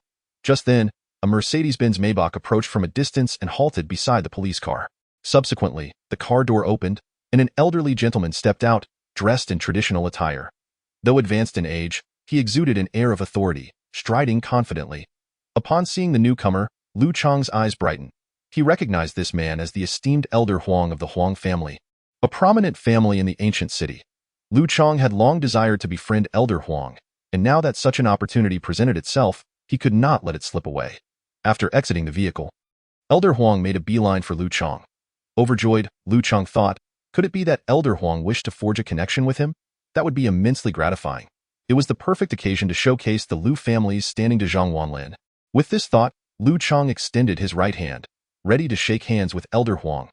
However, to his astonishment, Elder Huang walked past him without a glance, directly grasping Zhang Wanlin's hand with warmth. "Benefactor, what brings you here?" Elder Huang inquired. Zhang Wanlin smiled and replied, "Oh, it's just a minor matter. No need to worry, Elder Huang." Elder Huang glanced at the three police officers and said, "Benefactor, if you require any assistance, do not hesitate to let me know. The Huang family still holds some influence in the ancient city." "Thank you, Elder Huang." Zhang Wanlin nodded lightly, smiling. Witnessing this scene, Lu Chong was left dumbfounded. This young man knew Elder Huang. Moreover, it appeared that Elder Huang held him in high regard, even addressing him as benefactor. Both Lu Chong and Li Ying stood in shock. Was this young man still the timid pushover they once knew? How could they reconcile his newfound stature in that moment? Even the property manager was taken aback, realizing he had unwittingly antagonized someone of such formidable presence. Chapter 56. A challenge to elegance. Soon after, Zhang Wanlin and the others were taken to the police station. Half an hour later, Zhang Wanlin emerged and returned to Yulong Mountain Villa. Moving into the new home brought immense joy to his father. Zhang Qishan had never lived in a villa before, and he felt somewhat out of place in such luxurious surroundings.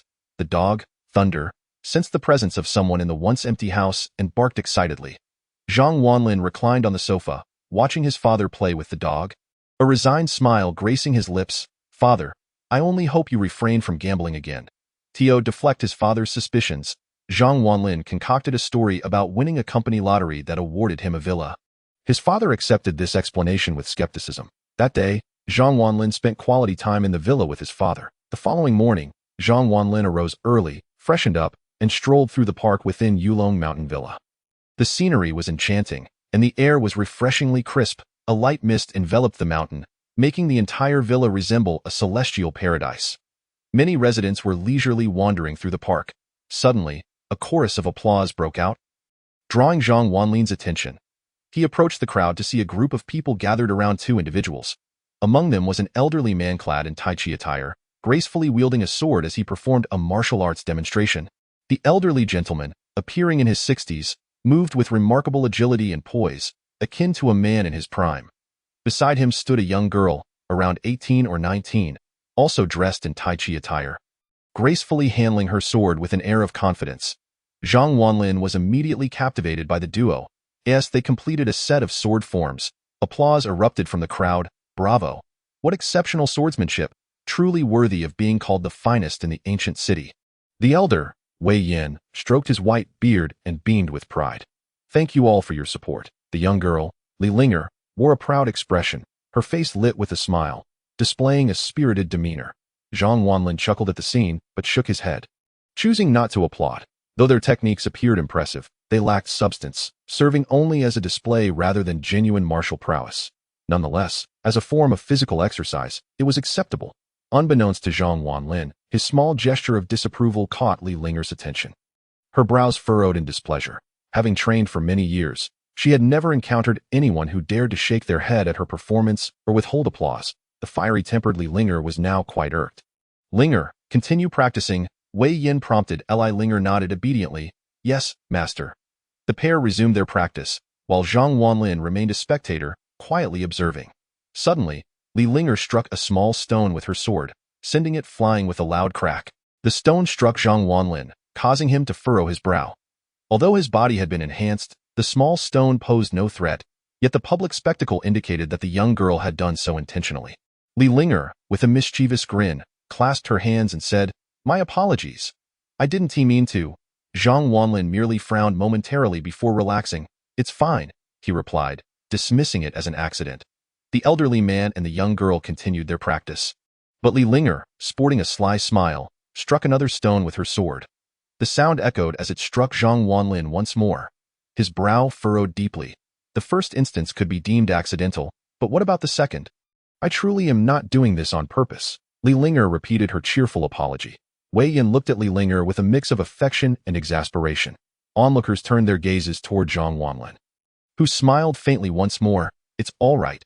After uttering those words, Zhang Wanlin intentionally distanced himself from the crowd, standing several meters away. Yet, Li Linger struck another stone, sending it hurtling toward Zhang Wanlin once again. This time, he could no longer contain himself. "Miss, there's a limit to this. I haven't wronged you, have I?" he questioned coldly.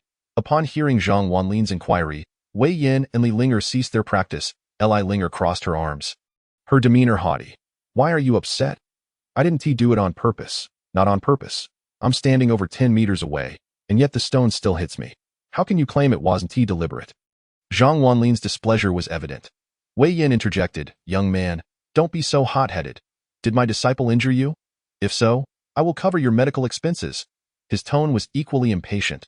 The spectators chimed in, "Indeed, you're quite young to be so irritable. A young man should learn to be accommodating toward girls." In that moment, the crowd turned against Zhang Wanlin. After all, Wei Yin was a figure of considerable repute, and criticizing Zhang Wanlin was a way to curry favor with him. Zhang Wanlin, faced with the barrage of criticism, could only laugh in disbelief.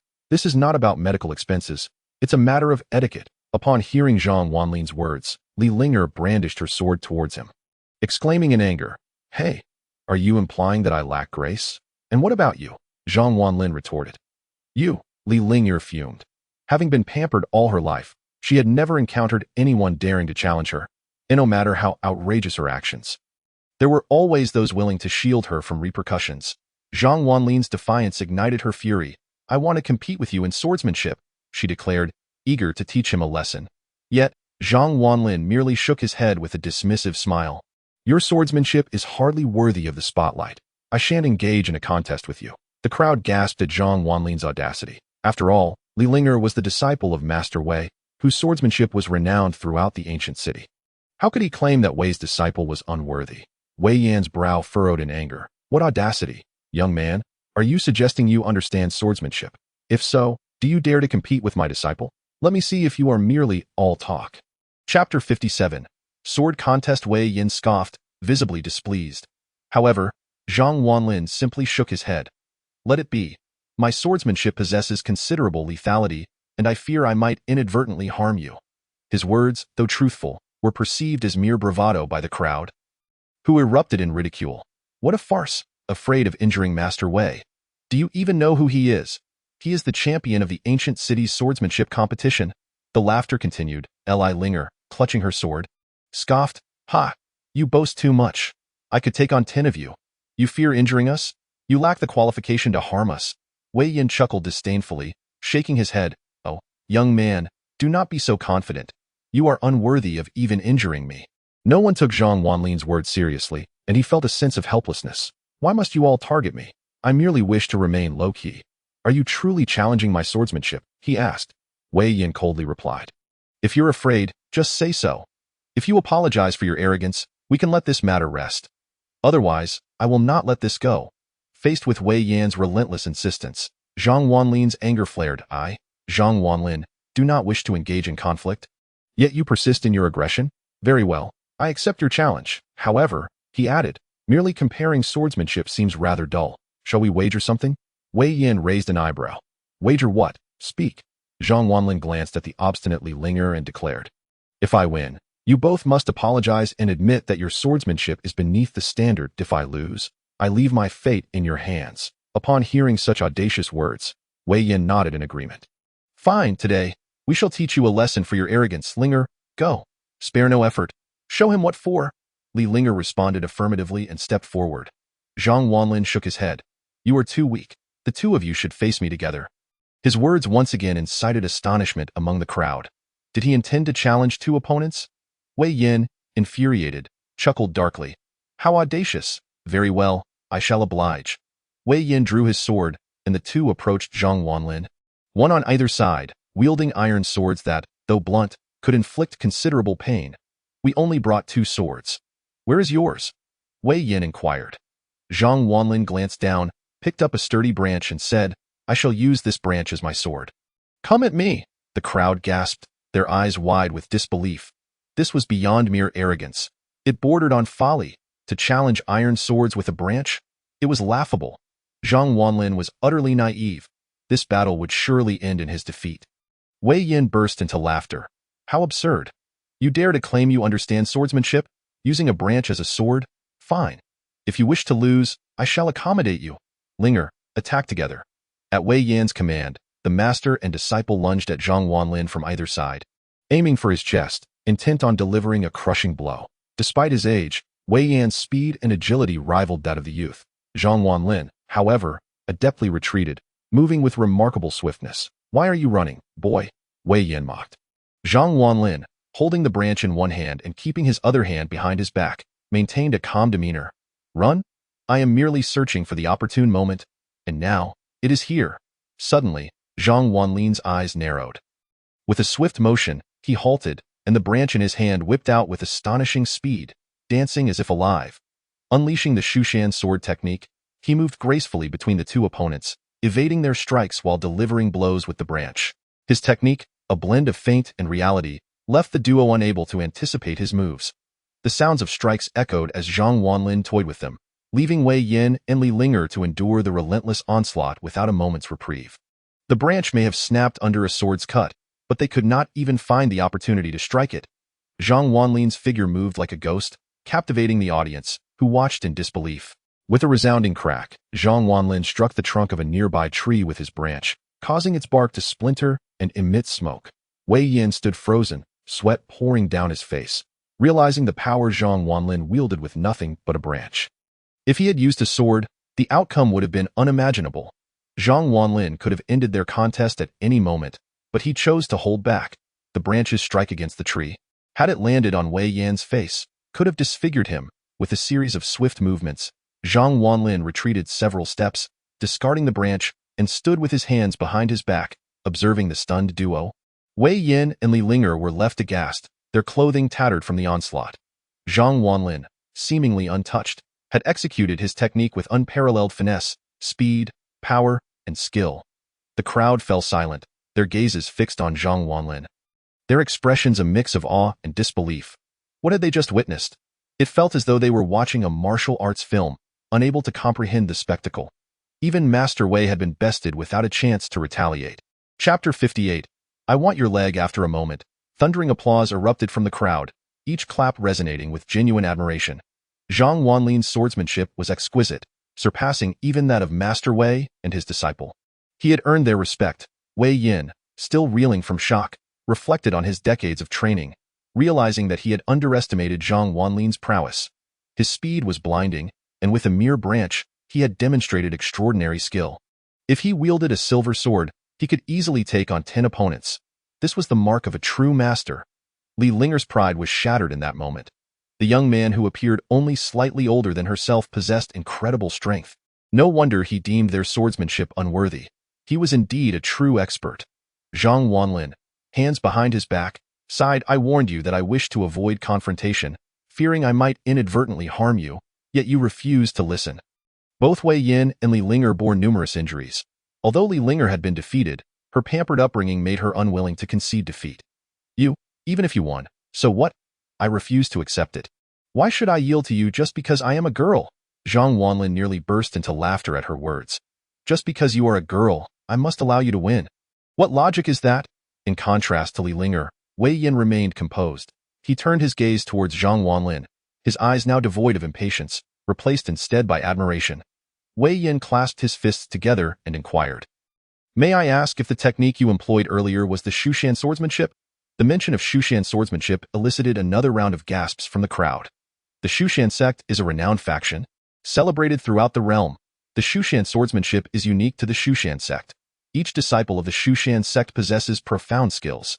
If he were indeed a disciple out for training, he must be a significant figure. Zhang Wanlin readily acknowledged, indeed, it is the Shushan swordsmanship. Upon hearing Zhang Wanlin's confirmation, a hint of respect graced Wei Yan's countenance. As a disciple of the Shushan sect, Zhang Wanlin's elevated status was evident, especially as he demonstrated such mastery of the swordsmanship, marking him as an elite disciple of the sect. Now I understand. I concede wholeheartedly, Wei Yin declared, eliciting another round of astonished gasps. Even Wei Yin, the foremost swordsman of the ancient city, was bowing to him? Zhang Wanlin chuckled softly. To onlookers, Wei Yin appeared a master swordsman, yet in comparison to Zhang Wanlin, he paled considerably. After all, Zhang Wanlin's physical prowess and mastery of the Shushan swordsmanship made it entirely reasonable that he could easily outclass Wei Yin. Since you have conceded, I propose you both fulfill the terms of the wager we spoke of earlier. Zhang Wanlin gestured grandly. Not be overly presumptuous. Li Linger, seeing Zhang Wanlin's assertiveness, pointed at him and exclaimed defiantly. Linger, do not be rude, Wei Yin reprimanded. Knowing Zhang Wanlin was adept in the Shushan swordsmanship and possessed an extraordinary status, he understood the importance of maintaining good relations rather than offending him. Wei Yin clasped his fists once more and said, I, Wei Yin, offer my apologies to the young brother. My swordsmanship indeed lacks refinement. Master, you? Li Linger gazed at her master in bewilderment upon witnessing his apology. Silence and apologize, Wei Yin commanded sternly. Li Linger, intimidated by her master, reluctantly said, I was wrong. I'm sorry, you are impressive. Observing the scene, Zhang Wanlin nodded, understood. You should temper that haughty demeanor of yours. It may lead to your downfall. I don't need your concern, Li Linger retorted, hands on her hips, raising her voice. Zhang Wanlin rolled his eyes, hands shoved into his pockets, and turned to leave. Young friend, please wait, Wei Yin suddenly called out. Hastening to catch up, he handed Zhang Wanlin his business card. Young brother, this is my card.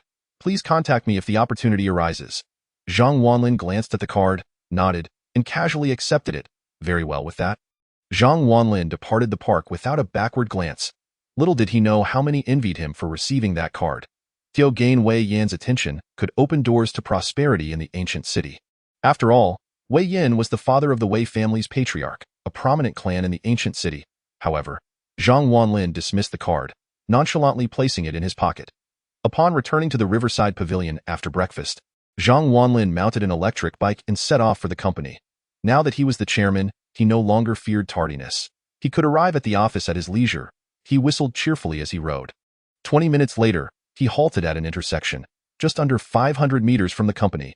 That moment, the roar of an engine filled the air, and a van careened through the red light, hurtling directly towards Zhang Wanlin.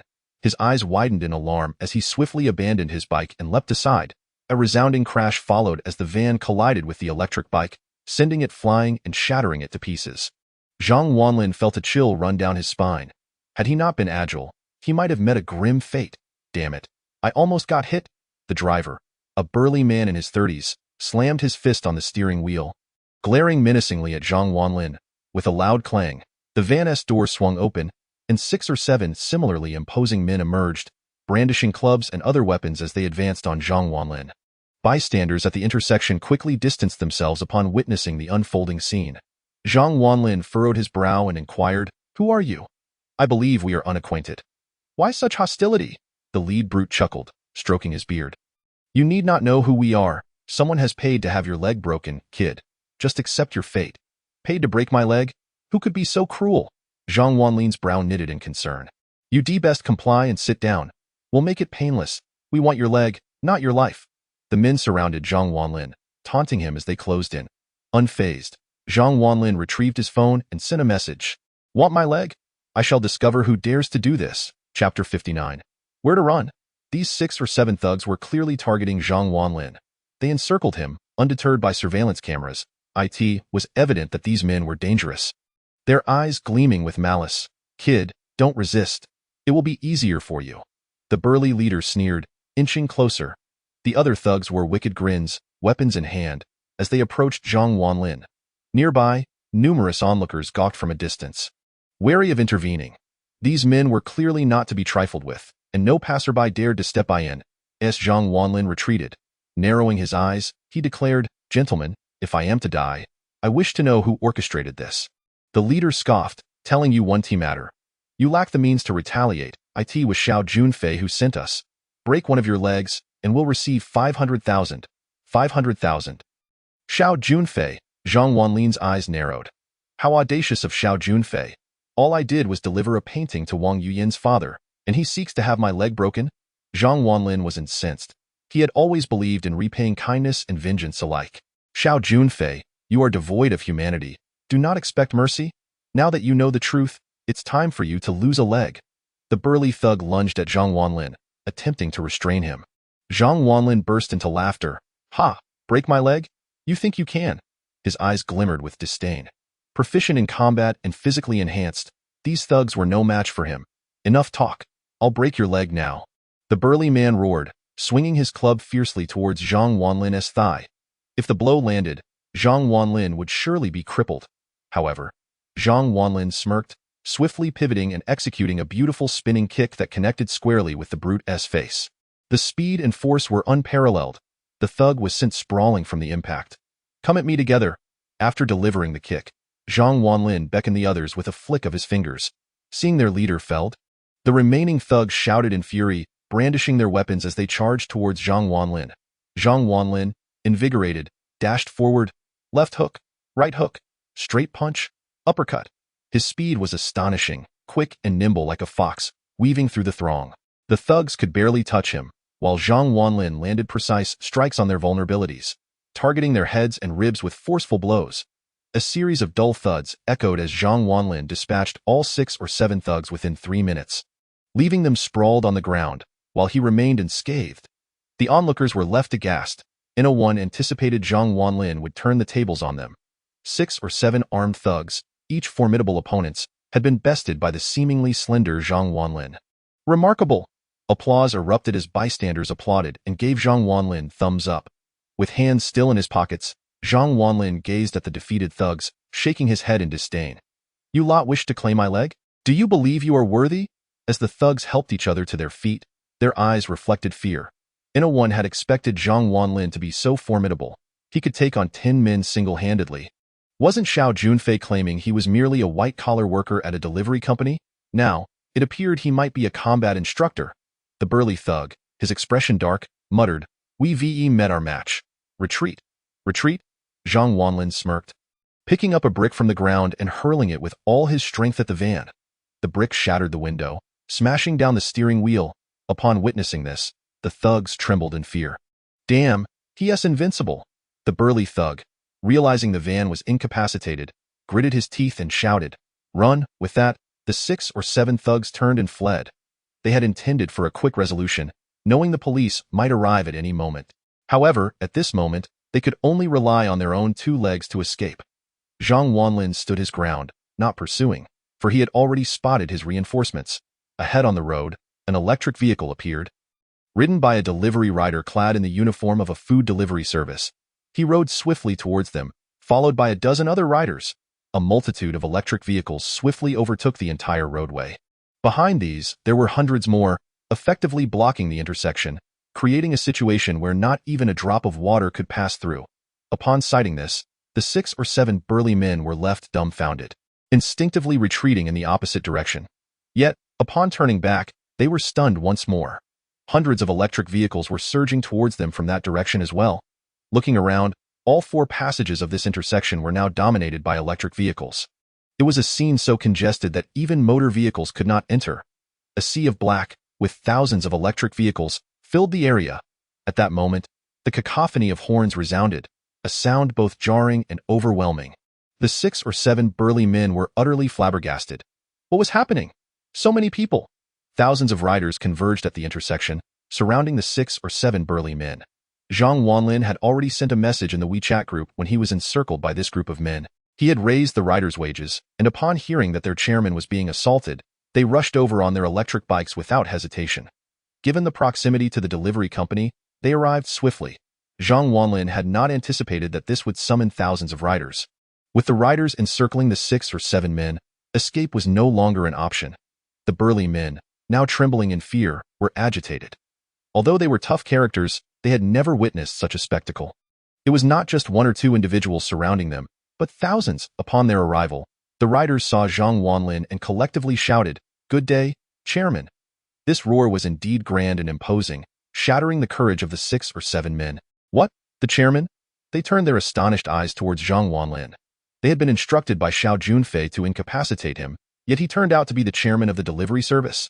Hadn't they been told he was merely an ordinary employee? At that moment, the 6 or 7 men nearly wept. Had they known Zhang Wanlin was the chairman, they wouldn't have accepted even $1 million to carry out such a task, with thousands of riders surrounding them. The 6 or 7 burly men found themselves trapped. Zhang Wanlin, hands in his pockets, traversed the crowd to confront the burly men, who were now visibly frightened and trembling. Their faces flushed. One of the robust men stammered. "Bro, this is all a misunderstanding. It was all Xiao Junfei's idea." In response, Zhang Wanlin offered a disdainful smile. "Save your excuses for the police," he retorted, waving his hand. "Take them to the police station." Upon hearing Zhang Wanlin's intentions to deliver them to the police, the 6 or 7 burly men were paralyzed with fear. Each of them had a criminal record, and most were fugitives. If they were caught, their lives would effectively be over. A chorus of lamentations erupted. However, Zhang Wanlin showed no mercy. He promptly sent the 6 or 7 men to the police station. This incident was merely a minor interruption during Zhang Wanlin's commute. Soon after, the crowd dispersed, and the blockage at the intersection was cleared. Zhang Wanlin proceeded to his company and resumed work. In the chairman's office, he reclined comfortably behind his desk, while his alluring secretary, Han Wan, stood before him. Clad in a black suit, her long legs adorned with black stockings, she exuded an air of seduction. She held a folder and reported, "Chairman, the Haichuan Delivery Company has officially established its branch in the ancient city. The chairman of the Haichuan Delivery Ancient City branch was furious upon learning that you succeeded the previous chairman and did not initiate any layoff. He has vowed to dismantle our delivery service. Han Wan's face reflected her concern. The Haichuan Delivery Company was a renowned name in the nation. Such a formidable rival entering the ancient city market posed a significant threat to their delivery service. Yet, Zhang Wanlin appeared unfazed. Oh, let them come. Our delivery service is currently collaborating with Wang Kai, the largest restaurateur in the ancient city. What could Haichuan possibly do against us? Zhang Wanlin chuckled lightly. The Wang Group was the largest catering company in the ancient city, and their restaurants exclusively utilized the delivery service. Haichuan would find it no easy feat to encroach upon their territory. Nevertheless, Han Wan remained apprehensive. But, Chairman, Haichuan is planning to ally with the Wei family. The Wei family is a significant force in the ancient city. If they support Haichuan, our company will undoubtedly face dire straits. The Wei family? As a local, Zhang Wanlin was well aware of their reputation. The Wei family was affluent and influential, involved in both legitimate and illicit businesses. If Haichuan forged an alliance with them, it could spell trouble for Zhang Wanlin. That be why the Wei Chairman, Haichuan Delivery Company has sent you an invitation, inviting you to discuss matters tonight at 7 o'clock at the Dingfu Tower Hotel, Han Wan informed, placing the invitation on the desk. Zhang Wanlin picked up the invitation, scrutinizing it. Han Wan interjected, Chairman, this is clearly a trap. We cannot attend. Why not go? Zhang Wanlin replied with a playful smile. Prepare the car. We shall go to Dingfu Tower Hotel at 7 o'clock that evening. Outside the Dingfu Tower Hotel, a Volkswagen sedan pulled up. Zhang Wanlin and Han Wan stepped out and strode into the establishment. The Dingfu Tower Hotel was a prestigious 5-star establishment in the ancient city, known for its opulent decor and high prices. Often chosen for hosting distinguished guests, in the private room, a woman in her 30s, well-preserved with fair skin and alluring eyes, sat at an octagonal table. Clad in black leather, she exuded confidence, her fiery red lips and wavy crimson hair adding to her bold demeanor. A cigarette dangled between her fingers, and she took a deep puff, exhaling a cloud of smoke. She was Lu Qian, the chairman of Haichuan Delivery's ancient city branch. Opposite her sat a well-dressed young man in his 20s. His gaze fixed intently on Lu Qian. He was Wei Xian, the heir of the Wei family, exuding charisma and confidence. Behind the octagonal table, 2 rows of black-clad henchmen stood, numbering over 20, all from the Wei family. Chairman Lu, rest assured, with me, Wei Xian, in the ancient city, no one will dare to provoke you. A mere delivery company? Not even Zhang Wanlin poses a threat. If the Wang Group dares to meddle, I will take care of Wang Kai as well. Wei Xian was not merely boasting. The Wei family possessed that kind of power. Lu Qian smiled coyly, raising her glass. Then I shall rely on you. Young Master Wei. Here's to you. She lifted her glass and downed it in one go. Wei Xian, feeling triumphant, laughed heartily. Well said. He then leered at Lu Qian, admiring her stunning figure. She was truly a rare gem. Beauty and allure combined with the charm of a mature woman. Such a captivating lady. Wei Xian was determined not to let slip through his fingers. If Zhang Wanlin showed up and willingly ceded 51% of his company, all would be well. If not, he would ensure Zhang Wanlin entered standing and exited lying down. Just then, a loud knock resonated at the door. Wei Xian raised an eyebrow, inquiring, "Who is it?" With a creak, the door swung open, revealing Zhang Wanlin standing tall. Zhang Wanlin strode confidently into the private room.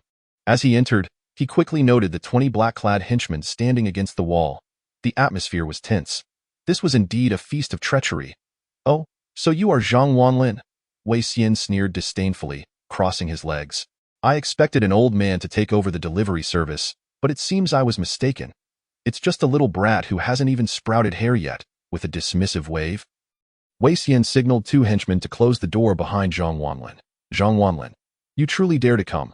Lu Qian grinned, her eyes glinting with malice. Why wouldn't I? Zhang Wanlin replied with a slight smile. Returning her challenge, Lu Qian coldly remarked, I instructed you to cut your workforce, to dismiss 3/4 of the delivery riders, yet not only have you failed to do so, but you've even raised their wages? Do you truly hold our Black Group Delivery Company in such contempt? Her voice was laced with fury. Wei Xian, noticing Lu Qian's anger, disregarded Zhang Wanlin entirely and chuckled. Chairman Lu, rest assured, opposing you is tantamount to opposing me. Wei Xian, I assure you, he will regret this. With that, Wei Xian rose and approached Zhang Wanlin, looking down upon him with disdain. He forcefully tossed a contract at Zhang Wanlin's feet and sneered, Sign it and get lost. Zhang Wanlin glanced at the contract on the floor, which Han Wan promptly picked up. Upon seeing it, Zhang Wanlin's ire ignited. This was no ordinary contract. It was a share transfer agreement. It demanded that Zhang Wanlin relinquish 51% of his stake in the Pow Pow Delivery Company without compensation, effectively ousting him from his position as chairman. The sight of this contract fueled Zhang Wanlin's fury. Ha! You expect me to transfer my company for nothing? On what grounds? Wei Xian retorted with a mocking laugh. Oh, simply because you have offended Lu Qian, and because I find you insufferable. I ask that not sufficient.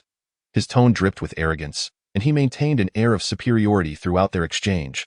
Lu Qian, smiling sweetly, added, Zhang Wanlin, I trust you are aware of the Wei family's influence. For them, erasing a mere delivery company is but a snap of the fingers. The fact that young Master Wei is asking you to surrender your company without recompense is already a considerable favor. Otherwise, a mere word from him could demand your company and your life. Her smile was charming yet icy, revealing the venom beneath her beauty. Zhang Wanlin frowned at the pair. The Wei family was indeed formidable. Yet he, Zhang Wanlin, was a man of principles, unafraid of tyranny. What a joke. The shares of this company were purchased with my hard-earned money. Chairman Lu, if you wish to compete in the market, do so openly. What sort of skill is theft? Zhang Wanlin retorted coldly. Little brother, you truly are naive. This world is governed by the law of the jungle. Lu Qian chuckled, mocking Zhang Wanlin's innocence. Wei Xian, growing impatient, slammed the table 3 times in anger. Will you sign or not? Sign it and get the hell out. His desire to savor Lu Qian's beauty was palpable. Zhang Wanlin cast a cold glance at Wei Xian and tossed the contract back onto the table, stating flatly, I will not sign. Those 3 simple words drew the attention of everyone present, their gazes sharp with menace. Wei Xian glared at Zhang Wanlin, a flicker of anger igniting in his eyes. Not signing. I, Wei Xian, am offering you a favor, and you dare refuse. You are asking for trouble. In the presence of his goddess, Zhang Wanlin's defiance infuriated him. He felt humiliated. The ancient city was his territory. As Wei Xian stood, the Wei family's enforcers glared at Zhang Wanlin, their intentions clear. The sound of fists cracking echoed as several of them began to limber up. Give me face? You think you deserve it? Zhang Wanlin smirked, tilting his head. Wei Xian's fury boiled over. He had always been accustomed to getting everything he desired under the Wei family's shadow. No one had ever dared to oppose him. Zhang Wanlin's defiance was intolerable. Fine. Zhang Wanlin, you brought this upon yourself. Attack! Wei Xian roared, and in an instant, 20 enforcers charged at Zhang Wanlin. In such a confined space, 20 against 1 was an overwhelming advantage. Even for a skilled fighter, Zhang Wanlin narrowed his eyes, quickly shielding Han Wan behind him, his muscles tensed for battle. Hit him! Beat him to a pulp, Wei Xian shouted. The enforcers surged forward, and Han Wan gasped in terror. It's over. The chairman has provoked young Master Wei. This time, it's truly the end. But Zhang Wanlin, undaunted, charged forward to meet the onslaught. He fought fiercely, striking like a tiger among sheep, targeting the weak points of the enforcers with precision. Despite their training and the cramped quarters, Zhang Wanlin held his ground, absorbing blows yet retaliating with unmatched ferocity. 10 minutes later, with a powerful kick, he sent the last of the Wei family's enforcers flying, leaving a scene of utter chaos in the room. Tables overturned, tea spilled everywhere. Standing behind Zhang Wanlin, Han Wan was dumbfounded. Her chairman was remarkably skilled. Wasn't he just a delivery man? How could he be so formidable? Meanwhile, Wei Xian's expression darkened. He had anticipated his men would easily subdue Zhang Wanlin, but he had underestimated him. Lu Qian was equally astonished. The new chairman of Pow Pow Delivery Company was no ordinary man. Possessing exceptional martial prowess, however, Lu Qian remained unfazed, for they were in Dingfu Tower, a property of the Wei family. Zhang Wanlin dared to act violently here. He was doomed. Wei Xian glared at Zhang Wanlin, seething with rage. Zhang Wanlin, how dare you lay a hand on my men? Have you lost your mind? With hands in pockets, Zhang Wanlin replied, What? Is it only permissible for your men to strike me, while I am forbidden to retaliate? What sort of ridiculous reasoning is that? As he approached Wei Xian, he raised his right hand and delivered a resounding slap across Wei Xian's face, turning half of it crimson and drawing blood. Wei Xian was momentarily stunned, covering his face in disbelief. You dare hit me? With another swift motion, Zhang Wanlin struck him again. I am hitting you, indeed. Afterward, he kicked Wei Xian in the abdomen, causing him to collapse to his knees before Zhang Wanlin. Clutching his midsection, Wei Xian glared up at Zhang Wanlin, his rage palpable. You will pay for this. I will make you wish you were never born. Fuming, Wei Xian clenched his fists, indignant that anyone would dare lay a hand on him. The young master of the Wei family, Lu Qian, watched coldly as Zhang Wanlin brazenly retaliated against Wei Xian. You are finished. After striking the young master of the Wei family, you will not leave Dingfu Tower today. Zhang Wanlin, exuding nonchalance, replied, Oh, I look forward to seeing who dares to stop me. Han Wan, anxious, tugged at Zhang Wanlin's sleeve. Chairman, we should leave quickly. Wei Xian has significant power in the ancient city. Leave. Today, I shall see how he prevents me from exiting Dingfu Tower. Zhang Wanlin retorted, unfazed. Just as he spoke, a loud crash echoed. The door was flung open with force, and a group of burly men stormed in. Each one was imposing and menacing, clad in suits, muscles rippling. They were clearly professional enforcers, far more formidable than the Wei family's men. The 10 dragons of the Wei family? Han Wan gasped, her eyes wide with fear. What are the 10 dragons of the Wei family? Zhang Wanlin inquired, his brow furrowing. Han Wan's face paled with dread as she stammered, Chairman, it's over. The 10 dragons of the Wei family have arrived. Originally disciples of Shaolin, the 10 dragons had been recruited by the Wei family and trained in a security academy. Each one was exceptionally skilled. Chairman, it's over. We won't be able to leave today, Han Wan fretted. The 10 dragons were notorious in the ancient city for their ruthlessness, and no matter how adept Zhang Wanlin was, he would not stand a chance against them. The 10 dragons approached Wei Xian, helping him to his feet. Wei Xian glared at Zhang Wanlin, his eyes filled with venom. You scoundrel, you know quite a bit. He spat, blood dripping from his lips as he fixed a baleful gaze on Zhang Wanlin. Upon the arrival of the 10 dragons of the Wei family, Wei Xian's confidence surged. Today, if I do not extract your limbs, then I shall not be called Wei Xian. Wei Xian seethed with fury. It was one thing for his subordinates to be beaten, but for him to suffer the same fate, especially in front of his goddess, was utterly humiliating. How could he allow this to go unpunished? Lu Qian, with her arms crossed, haughtily declared, Zhang Wanlin, if you know what is good for you, sign the contract now and kneel to plead for Wei Xiao's forgiveness. Perhaps Wei Xiao might show mercy and let you go. Otherwise, if Wei Xiao is angered, you might leave here missing a limb. Wei Xian fixed a venomous gaze on Zhang Wanlin, pointing to the ground beneath his feet. Now, kneel and lick my shoes. His eyes were filled with malice. Zhang Wanlin, I intend to crush your head beneath my foot. With the 10 dragons of the Wei family here, I wonder what storm you think you can stir. Meanwhile, Han Wan, though terrified, mustered her courage and stepped forward. Wei Xiao, our chairman acted rashly just now. Can we offer to cover the medical expenses? Medical expenses? I'll compensate your mother. Wei Xian retorted angrily. Come here tonight to compensate my 20 brothers. In a fit of rage, he seized Han Wan by the hair, intending to drag her closer. At that moment, Zhang Wanlin intervened, gripping Wei Xian's arm and coldly stating, if you have grievances, direct them at me. Not at a woman. Wei Xian was taken aback. He hadn't anticipated Zhang Wanlin's audacity to provoke him. Did he truly believe he could contend with the 10 dragons of the Wei family? You seek death, do you? Very well. 10 dragons, take him down. Yes, roared the 10 dragons of the Wei family, stepping forward in unison. Zhang Wanlin swiftly shielded Han Wan behind him, stretching his limbs in preparation, his eyes fixed on the formidable 10 dragons. Lu Qian shook her head. You're truly courting death. Do you really think defeating 20 of Wei's lackeys makes you invincible? Zhang Wanlin, you've merely taken down the most ordinary of our fighters. The 10 dragons are elite, and today, you shall meet your demise. I will ensure you learn the cost of offending my black gang. Each member of the 10 dragons was tall and muscular, exuding explosive strength. As they surrounded Zhang Wanlin, he immediately felt the immense pressure. The old adage rings true. A fierce tiger cannot withstand a pack of wolves. With 10 adversaries assaulting him, even Zhang Wanlin's enhanced physique found it challenging to cope.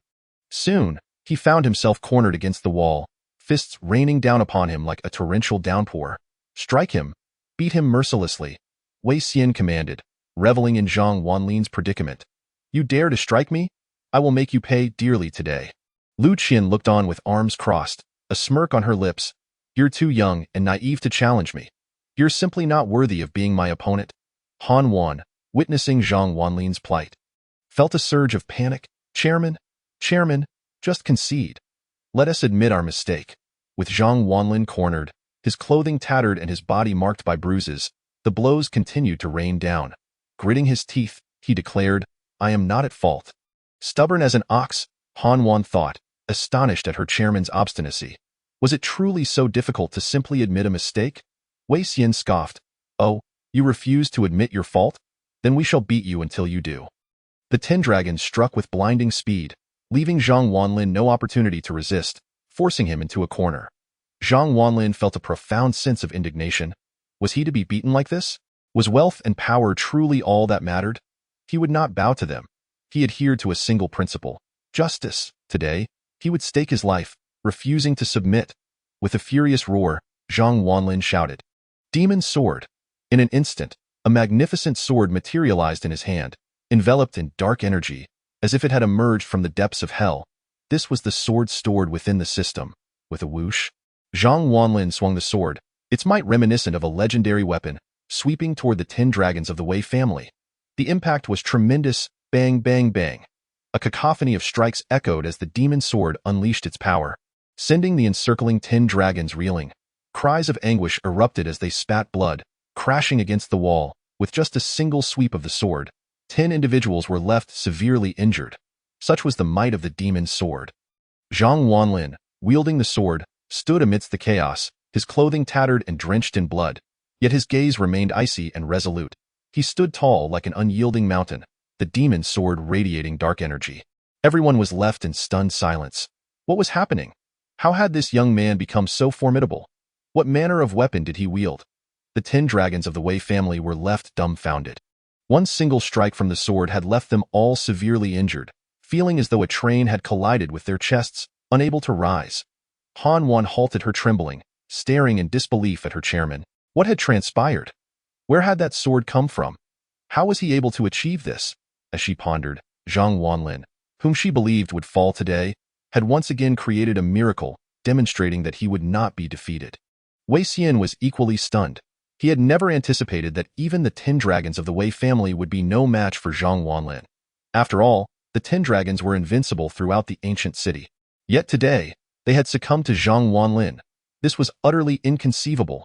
Lu Qian's previously haughty demeanor froze. She had always considered herself superior, believing her arrival in this small county would be unimpeded, with no one to stand in her way. Zhang Wanlin had merely been an obstacle on her path. Yet now she realized that he was no mere stumbling block. He was a towering mountain. With his prowess and imposing presence, Zhang Wanlin had proven to be a formidable opponent. Zhang Wanlin, brandishing the demon sword, bellowed, "Come on, the 10 dragons of the Wei family, come and fight me." He approached the light-headed man, delivering a swift kick to his face. "Weren't you so tough? Come at me." Zhang Wanlin's eyes blazed with intensity. The 10 dragons fell silent. The sword in Zhang Wanlin's hand was simply too powerful. With a single swing, it had incapacitated them all. Zhang Wanlin then strode to Wei Xian, not allowing him to speak before delivering a kick to his face, pinning him beneath his foot. "Aren't you the young master of the Wei family? Aren't you the wealthy second generation? Come and fight me." "You are nothing without the Wei family." Spitting a mouthful of phlegm onto Wei Xian's face, Zhang Wanlin relished the moment. When had Wei Xian ever endured such humiliation? At that moment, he was filled with rage. Yet the current Zhang Wanlin was far too intimidating for him to dare retort. Wei Xian, in a flurry, hastily retrieved his phone from his pocket and dialed a number, his voice trembling as he lamented. "Grandfather, please come quickly. Your grandson has been attacked. They've beaten down all 10 of our Wei family dragons." Upon hearing that Wei Xian had called his grandfather, everyone present was jolted into alertness. Wei Xian's grandfather, the patriarch of the Wei family, was a towering figure in the ancient city, possessing extensive connections and acquaintances with many prominent figures. Moreover, he was a martial arts master, well acquainted with numerous esteemed individuals. Most importantly, he was exceedingly fond of Wei Xian. If he learned that his cherished grandson had been harmed, his wrath would be formidable. After hanging up, Wei Xian shot a fierce glare at Zhang Wanlin, declaring, "If you have the guts, don't run. When my grandfather arrives, you will learn what a true expert is." Bang. Zhang Wanlin delivered a swift kick to Wei Xian's chest, dismissing him with disdain. "Very well. I, Zhang Wanlin, am eager to see if the Wei family possesses any understanding with that." He procured a wooden chair and seated himself, directly positioning his magic sword before him. Seeing Zhang Wanlin remain steadfast, Wei Xian's spirits soared with delight. Enjoy your moment of pride while you can. When my grandfather arrives, we'll see how you revel. Lu Qian shook her head, commenting, Zhang Wanlin, you are still too young. Your arrogance blinds you to the stature of Wei Xian's grandfather. If he comes, you are doomed. To harm his grandson is to invite death upon yourself. 20 of the Wei family's enforcers and the 10 dragons leaned against the wall, casting resentful glances at Zhang Wanlin.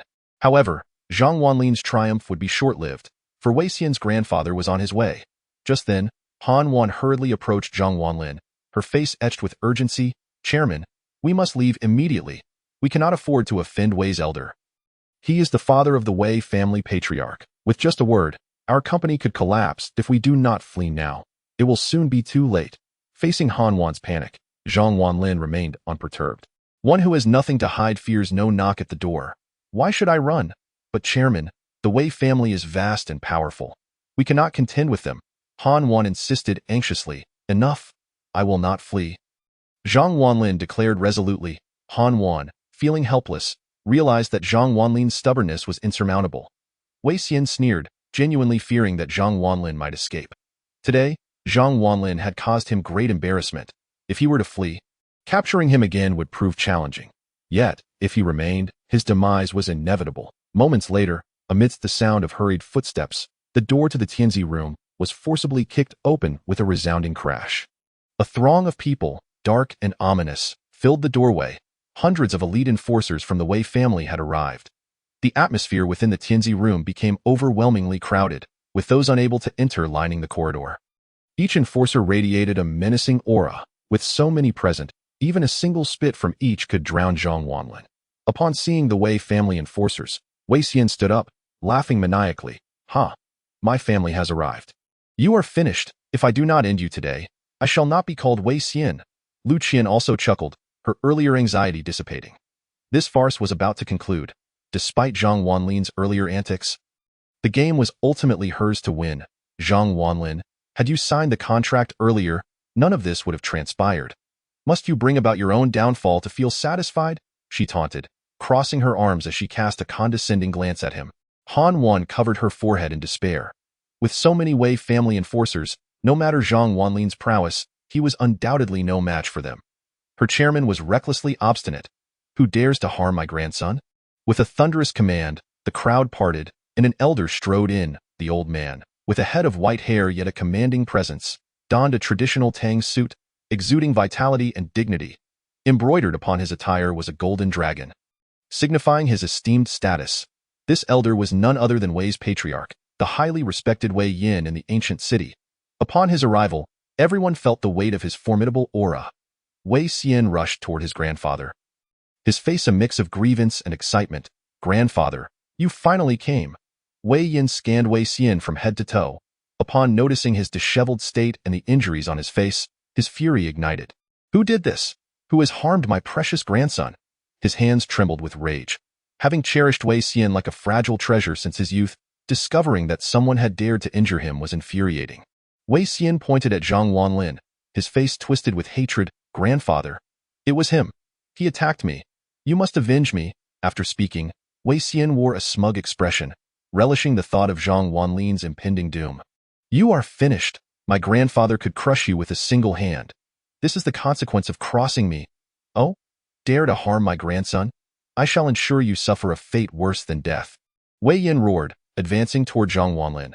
Zhang Wanlin looked up at Wei Yin, but the elder paused, taken aback. Is it really you? The unparalleled swordsman from Shushan? At that moment, Wei Yin was astonished. He was none other than Zhang Wanlin, the disciple of Shushan, a prestigious sect of immense power. A mere Wei family could not afford to provoke such an esteemed individual.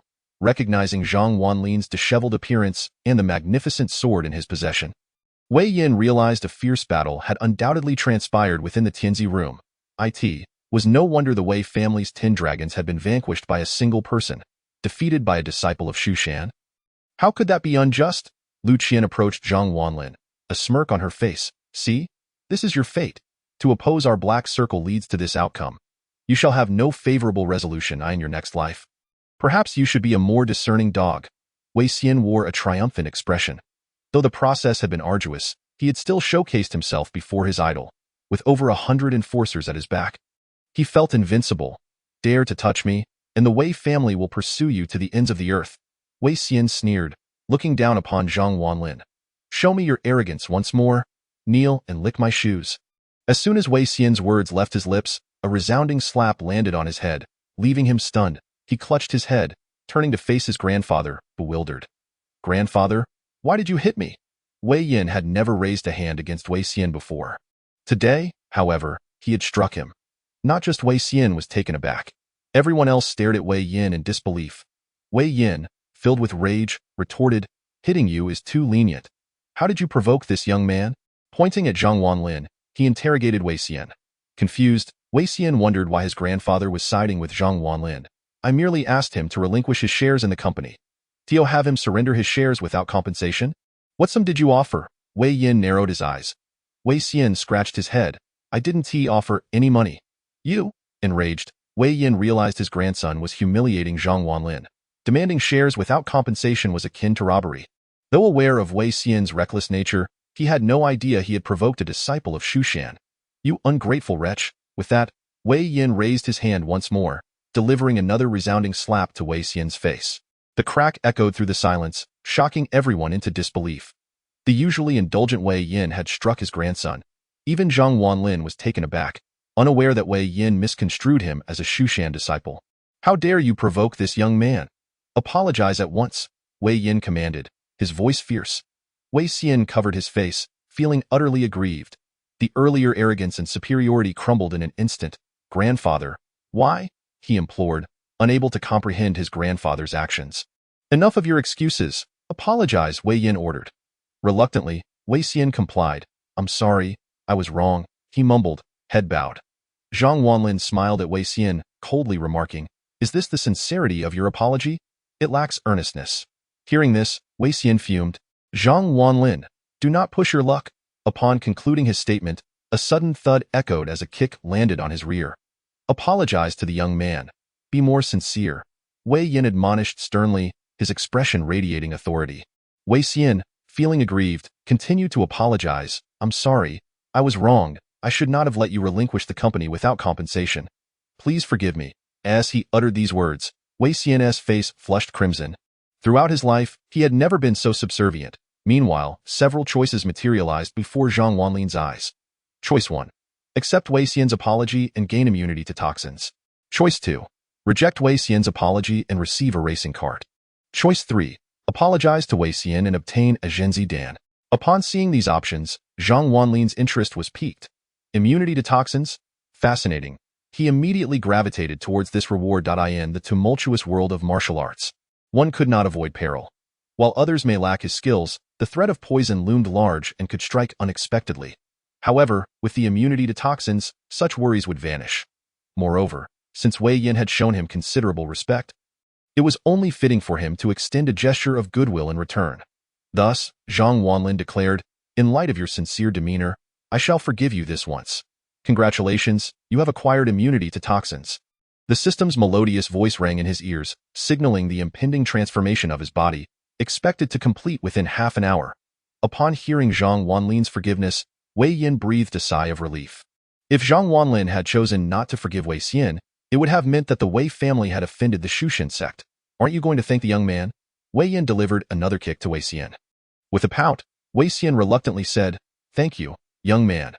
Zhang Wanlin cast a sidelong glance at Wei Xian and remarked, It seems your family has its wise individuals. Your grandfather is far more astute than you. Should you ever dare to provoke me again, I will not hesitate to exact vengeance. With that, Zhang Wanlin hefted the magic sword, snorted, and strode away, with Han Wan closely following. Over 100 enforcers from the Wei family stood frozen, none daring to impede Zhang Wanlin's path.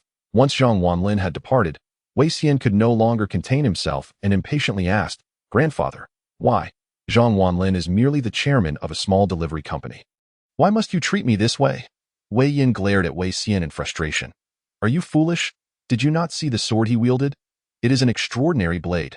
Wei Xian remained puzzled, while Lu Qian looked at Wei Yin with curiosity. Do you think he is just a chairman of a delivery company? Wei Yin said solemnly. He employs the Shushan sword technique. Are you familiar with the Shushan sect? At the mention of the Shushan sect, everyone present visibly paled. The Shushan sect is a renowned faction, famous throughout the land, Grandfather, are you implying he is a member of the Shushan sect? Wei Xian's complexion shifted dramatically. He had inadvertently offended someone from the Shushan sect? It was rumored that the disciples of the Shushan sect were not to be trifled with. To harm even a hair on their head could invite the wrath of countless disciples wielding swords against one's family. Wei Yin sighed and nodded. Indeed, I witnessed him employ the Shushan sword technique. With merely a branch, he could obliterate both me and Linger. At this declaration, everyone gasped in astonishment. Wei Yan's swordsmanship was renowned in the ancient city, yet Zhang Wanlin had managed to vanquish them using only a branch. His skills were truly extraordinary. Lu Qian, listening intently, was filled with shock. She had underestimated Zhang Wanlin. He was no ordinary individual. Not only was he highly skilled, but he was also a disciple of the Shushan sect and wielded an unparalleled weapon. It was no wonder he dared to challenge the Black Group Delivery Company. He possessed genuine strength. Wei Yin regarded Wei Xian sternly. Grandson, I do not concern myself with how you behave outside, but from now on, keep your distance from him. He is not someone you can provoke, nor is he someone the Wei family can afford to offend. Do you understand? When you see him, address him as brother. You must ingratiate yourself. Do not antagonize him. If you offend him, even the Wei family will not be able to protect you. Chapter 66. Hao Jian. Yes.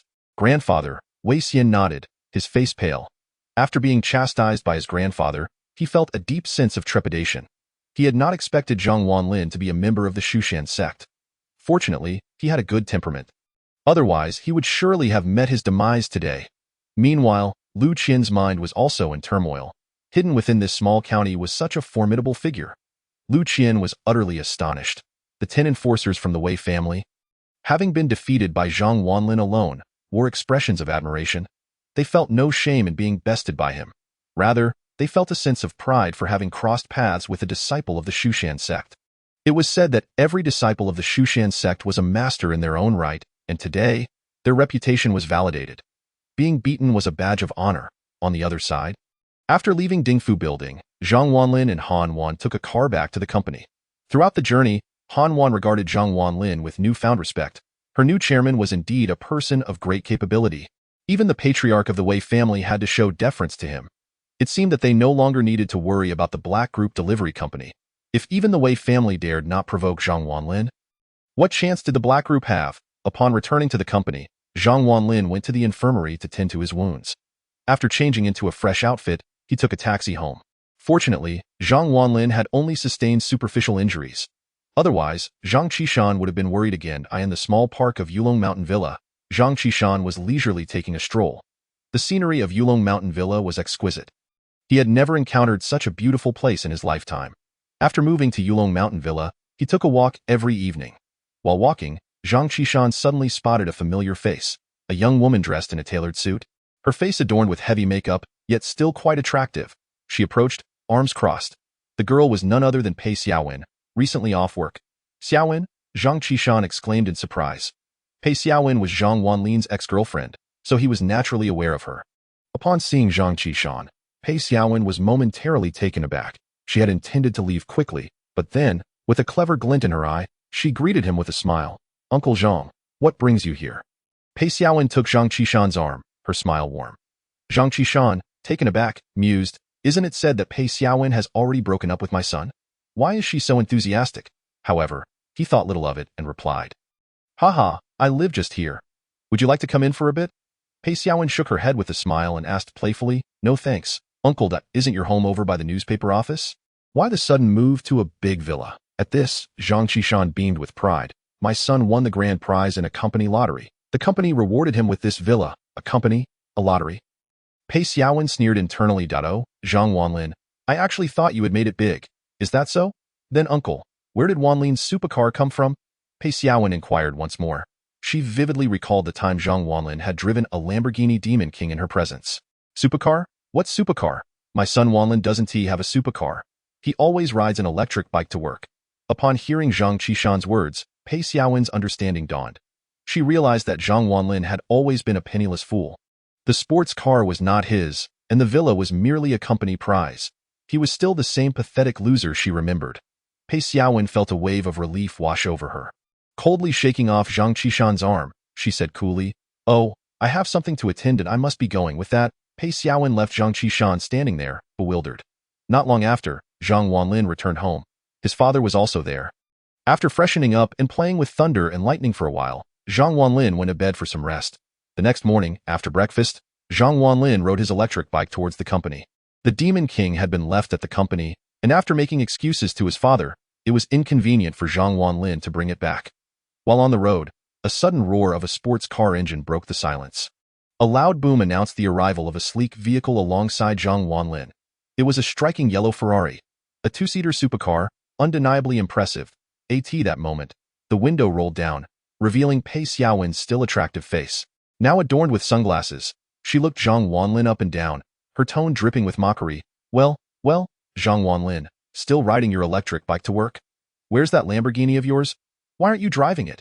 The sarcasm in Pei Xiaowen's voice was unmistakable. The driver was no longer the man who had once driven a BMW, but a slender figure instead. Zhang Wanlin frowned and replied, "It's at the company. I didn't feel like driving it." "What's this? Already changed boyfriends in just a few days?" Pei Xiaowen, with a blissful expression, linked her arm with that of the man beside her. "Indeed. Let me introduce you. This is my new boyfriend, Hao Jian. His family is in the real estate business. And my husband earns millions annually. He even has a house in Yulong Mountain Villa." The pride on Pei Xiaowen's face was unmistakable. This is the man she flirted with while at work. Hailing from an illustrious family, Hao Jian removed his sunglasses and cast a glance at Zhang Wanlin, a playful smile gracing his lips. "Oh, Xiaowen, your ex-boyfriend seems to be doing quite poorly, doesn't he? That decrepit electric bike must have cost several thousand, right?" Pei Xiaowen covered her mouth with a laugh, responding, "Indeed. You wouldn't believe it. He has a house at Yulong Mountain Villa. At first, I thought he had struck it rich. But upon further inquiry, I discovered his luck merely landed him a first prize, an apartment." Upon hearing this, Hao Jian burst into laughter, exclaiming, "A whole apartment? Goodness, can this fellow even afford the property fees at Yulong Mountain Villa? His entire annual salary might just cover that." Zhang Wanlin furrowed his brow, pondering how Pei Xiaowen came to know about his father's excuses, yet he refrained from elaborating. "Thank goodness I was wise enough to end things with you. Otherwise, my salary would likely be going toward your property fees. It's fortunate that I am rather conservative. During our years together, we merely held hands. If not, how could I have met someone as wonderful as Hao Jian?" she asked, her face radiating happiness. Hao Jian's smile deepened. "Yes, my dear wife, who would have thought? After years with your ex, you remained untouched. Darling, you performed splendidly yesterday. Later, I shall buy you a Chanel handbag." Chapter 67. Be my driver. Hao Jian laughed heartily, his eyes filled with affectionate adoration. Pei Xiaowen, possessing notable beauty and the allure of innocence, captured his admiration immensely. Meanwhile, Zhang Wanlin, riding his electric bike, felt a pang of pain in his heart, his hands trembling. Though he had relinquished Pei Xiaowen, hearing that the woman he had cherished for years had succumbed to another man still struck a chord within him. For 3 years, Zhang Wanlin had been utterly devoted to her, only to find that after this time, she had shared her bed with someone else. Pei Xiaowen, with a flirtatious demeanor, said, "Come on, darling, let us hurry to buy that handbag." "All right." Hao Jian shot a triumphant glance at Zhang Wanlin, revving the engine of his sports car, which roared away into the distance, leaving Zhang Wanlin to amble along on his electric bike. In this moment, Zhang Wanlin couldn't help but smirk at himself. She had embraced a new life, brimming with happiness. What was there for him to cling to? Half an hour later, Zhang Wanlin arrived at the office. The delivery service company was flourishing, buoyed by his decision to raise employee wages, which in turn ignited their enthusiasm. With the formidable Wang Yuyan on board, the company consistently boasted profits in the millions monthly. Meanwhile, the rival Black Group delivery company remained stagnant. Despite its establishment, it had failed to carve a niche in the market dominated by Zhang Wanlin's company. That evening, after work, Zhang Wanlin walked home. As he passed by Hongya restaurant, he paused, memories flooding back from a year prior when he had escorted Pei Xiaowen past the same establishment, stopping to indulge her desire for a Michelin-starred meal. At that time, he had spent his entire monthly salary to treat her, and she had delightedly taken photos to share on social media, capturing only the dishes, never him. He had naively believed that was love. Compelled by an inexplicable urge, Zhang Wanlin entered Hongya restaurant, settling into an empty corner. Soon, a cheerful waiter approached. "Sir, may I take your order?" Zhang Wanlin casually replied, "Fruit salad, filet mignon, and a bottle of wine." These were the same dishes he had ordered on their first visit. "Certainly," the waiter noted, and soon returned with the ordered items. The fruit salad was priced at 88 yuan, the filet mignon at 588, and the wine at 1,008. Such prices were beyond the reach of an average individual. Yet Zhang Wanlin found himself indifferent to the cost. As he savored the steak, he caught a glimpse of a figure. Denim jeans, a light blue top, cascading waves of hair, and a charming smile that seemed both intentional and casual. Pei Xiaowen? Zhang Wanlin rubbed his eyes, yet it was indeed her. She was linked with Hao Jian, descending from the second floor of the restaurant, laughter echoing between them. Upon noticing Zhang Wanlin, Pei Xiaowen's lips curved into a mischievous grin. Well, what a coincidence, Zhang Wanlin. I never expected to run into you here, she exclaimed, approaching him with Hao Jian. I must say, Zhang Wanlin, your monthly salary is only a few thousand. Yet here you are at Hongya Restaurant? Mind you, this is a Michelin establishment, not somewhere for ordinary folk. She crossed her arms, mocking him. Hao Jian chimed in, raising an eyebrow at the wine on the table. Wow, that wine must cost 1,000 a bottle. Right? The cheapest here, I presume? The Lafite we ordered earlier was likely around 30,000. Hao Jian grinned, one arm draped around Pei Xiaowen's waist. Pei Xiaowen rolled her eyes, teasingly addressing Zhang Wanlin. Darling, he is not like you. A meal here is merely a trivial expense for him, while it costs you half a month's salary. Pei Xiaowen's gaze fell upon the filet mignon and fruit salad before her, her smile turning sardonic. Aren't those the same dishes we ordered on our first visit? Zhang Wanlin, you don't still have feelings for me, do you? I always thought of you as a fool, yet you took it seriously. She giggled, leaning against Hao Jian's chest. Zhang Wanlin set down his knife and fork, responding coolly, I'm simply here to enjoy a meal. At that moment, Hao Jian pulled Pei Xiaowen closer, inhaling her fragrance, and laughed. Ha! I see you're here reminiscing about old times. What a pity. The woman you dreamt of is one I can have with a mere beckon. He gestured for a kiss on his cheek, and Pei Xiaowen obliged with a playful peck. Witnessing this, Zhang Wanlin shook his head and chuckled softly, recalling a year ago when he had spent a month's salary on a gift for Pei Xiaowen, only to receive a mere hand-holding in return. Now, she easily bestowed a kiss upon another. His former girlfriend, whom he had invested so much affection in, now seemed to prance around like a dog at the beck and call of a wealthy man. Zhang Wanlin laughed at himself, questioning how he could have ever loved such a vain woman. Shaking his head, he called out, Waiter, the bill, please. He wished to leave this place as quickly as possible. Shortly thereafter, the waiter approached, but before he could speak, Hao Jian interjected, Waiter, put his bill on my tab. The waiter, momentarily taken aback, quickly replied, Of course, Mr. Hao. Only those of prominence could charge their meals at Hongya Restaurant, and Hao Jian seized the opportunity to flaunt his wealth before Zhang Wanlin. For the sake of your past relationship with Xiaowen, I'll cover this meal, and no need to thank me. With one hand in his pocket and the other around Pei Xiaowen, he added, Oh, by the way, I heard you're still working as a delivery driver. Such a dead-end job. I happen to need a driver. How about you come work for me? I'll pay you 10,000 a month, with meals and accommodation included. What do you say? Chapter 68. You are nothing but a poor man. I'm only offering you this job because of Xiaowen. Otherwise, where would you find such a good opportunity? Hao Jian said with a grin. While it appeared he was looking out for Zhang Wanlin, the disdain in his eyes was evident. Pei Xiaowen feigned admiration, exclaiming, Darling, you're incredible. Offering a driver 10,000 a month? How generous! Then she turned to Zhang Wanlin, looking down at him. Zhang Wanlin, in light of our past as a couple, I'll permit you to be my husband's driver. 10,000 a month. Given your high school diploma, you'll likely never find a better job. Shouldn't you thank my husband? Pei Xiaowen taunted. Zhang Wanlin merely chuckled, 10,000 a month isn't particularly impressive. I'm afraid I'm not interested. He retrieved his wallet, producing 2,000 yuan and placing it on the table. Furthermore, I am not one to owe favors to others. I shall purchase this meal myself. With that, Zhang Wanlin prepared to leave the Hongya restaurant.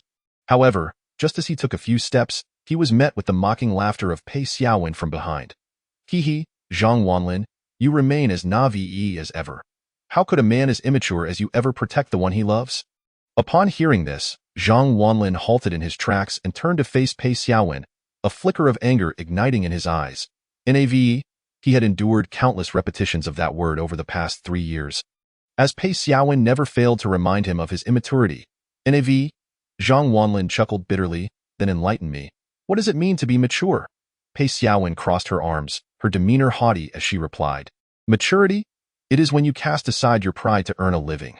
My husband offers you a monthly salary of 10,000, yet you refuse, clinging to your dignity. Tell me, are you not immature?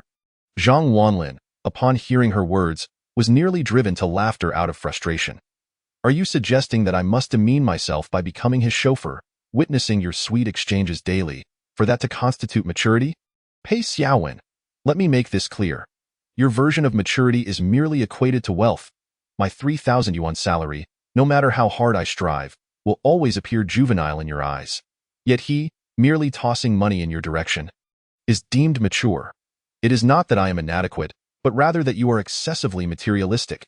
Zhang Wanlin poured out the words that had been bottled up inside him. A number of bystanders were drawn to his outburst. Pei Xiaowen, her face flushed, recognized the truth in his statement. She was indeed materialistic, though she was loath to admit it. What of it if I prefer the affluent? Must your kindness come with a price of suffering? Hao Jian is my best choice.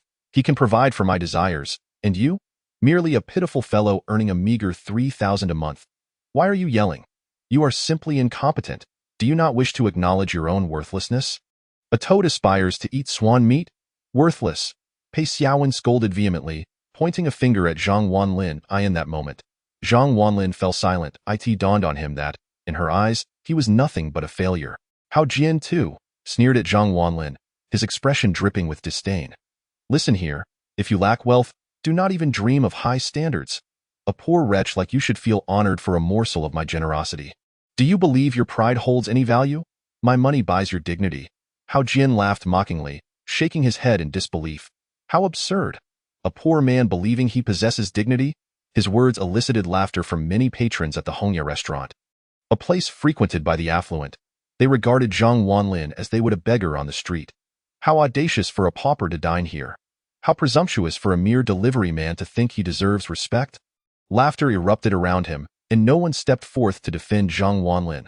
Such is the harsh reality of this world. Once more, Zhang Wanlin fell into silence. It became painfully clear that in this society, the impoverished truly have little voice.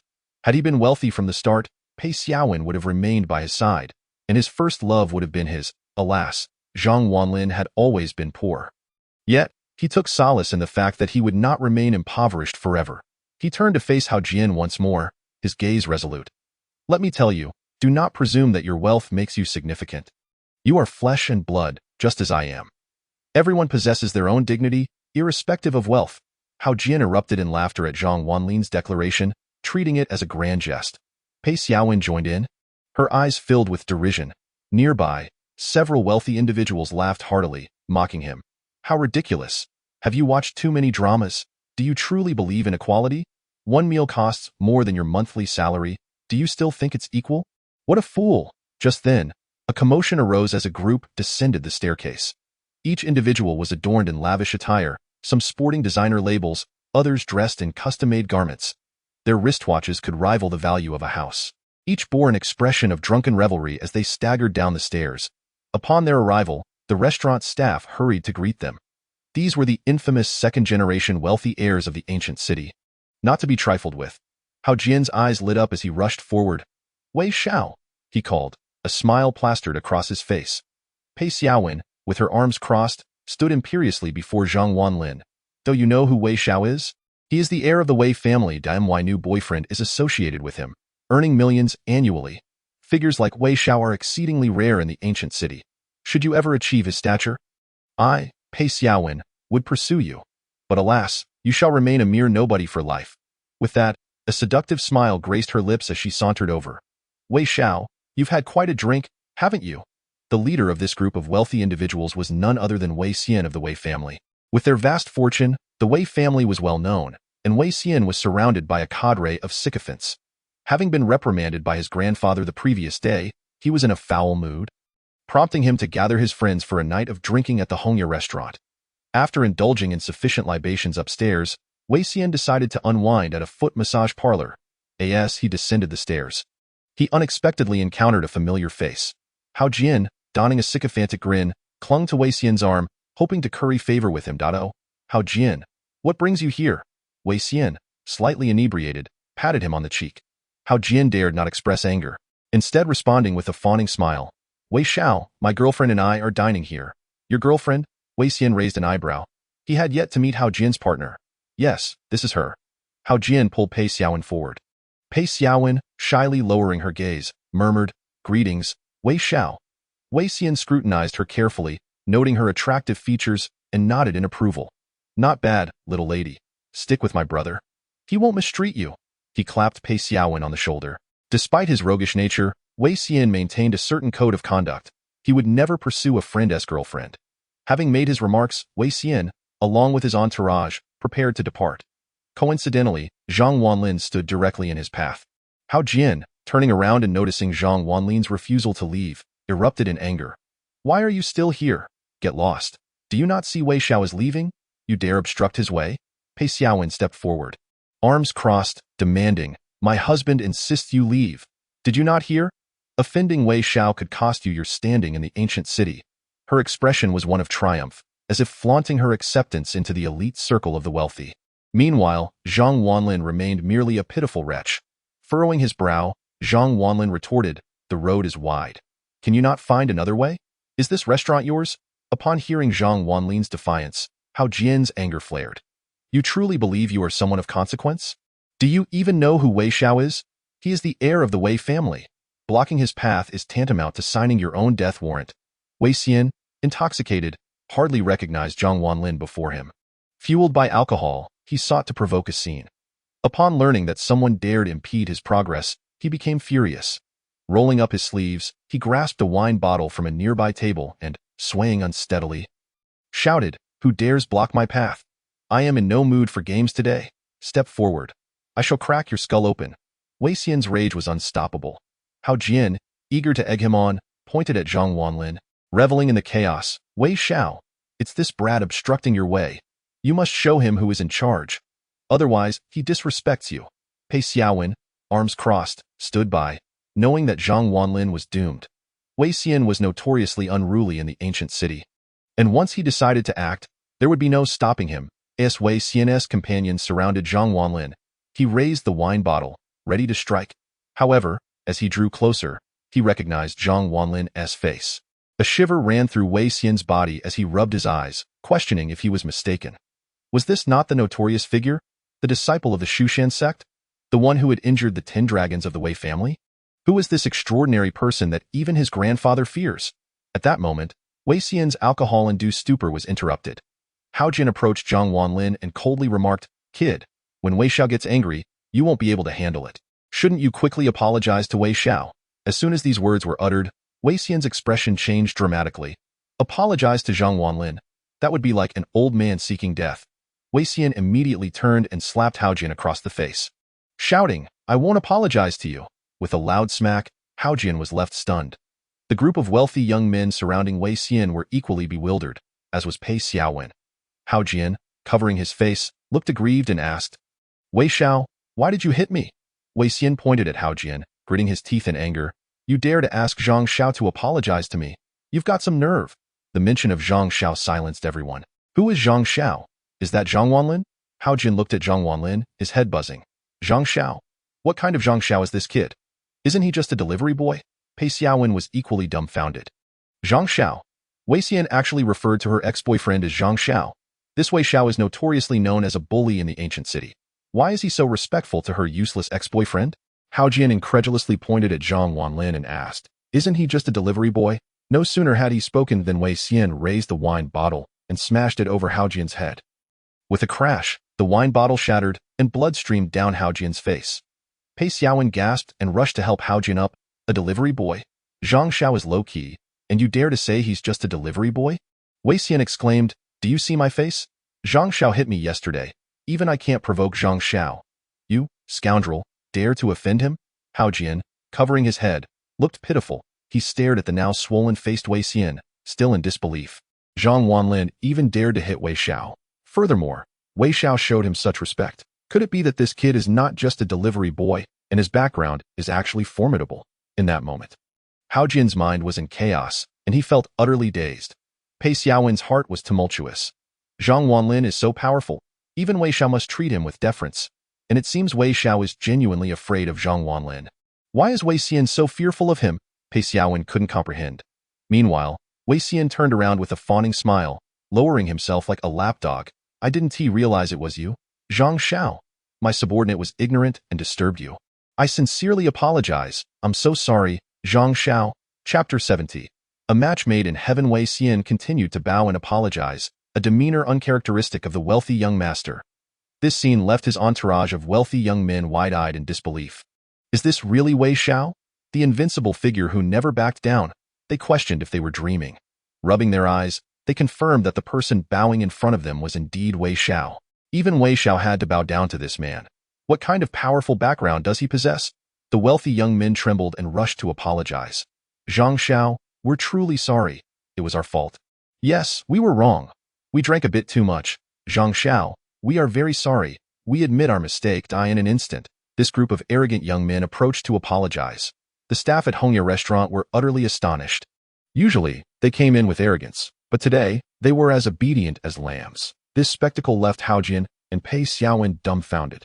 Zhang Xiao? The Zhang Wanlin they looked down upon turned out to be Zhang Xiao. The once formidable Wei Xiao now appeared like a lapdog before Zhang Wanlin. This completely shattered their worldview. They could hardly believe their eyes. Wei Xian had the powerful Wei family backing him, a figure no one dared to provoke in the ancient city. Yet, before Zhang Wanlin, he behaved submissively like a dog. What kind of significant figure is Zhang Wanlin? Even Wei Xian must show him such respect. Haojian's face flushed with embarrassment. Even Wei Xiao was so humble in front of him, yet he had just been boastful before Zhang Wanlin. No wonder Zhang Wanlin wasn't angry. He hadn't regarded him as a threat at all.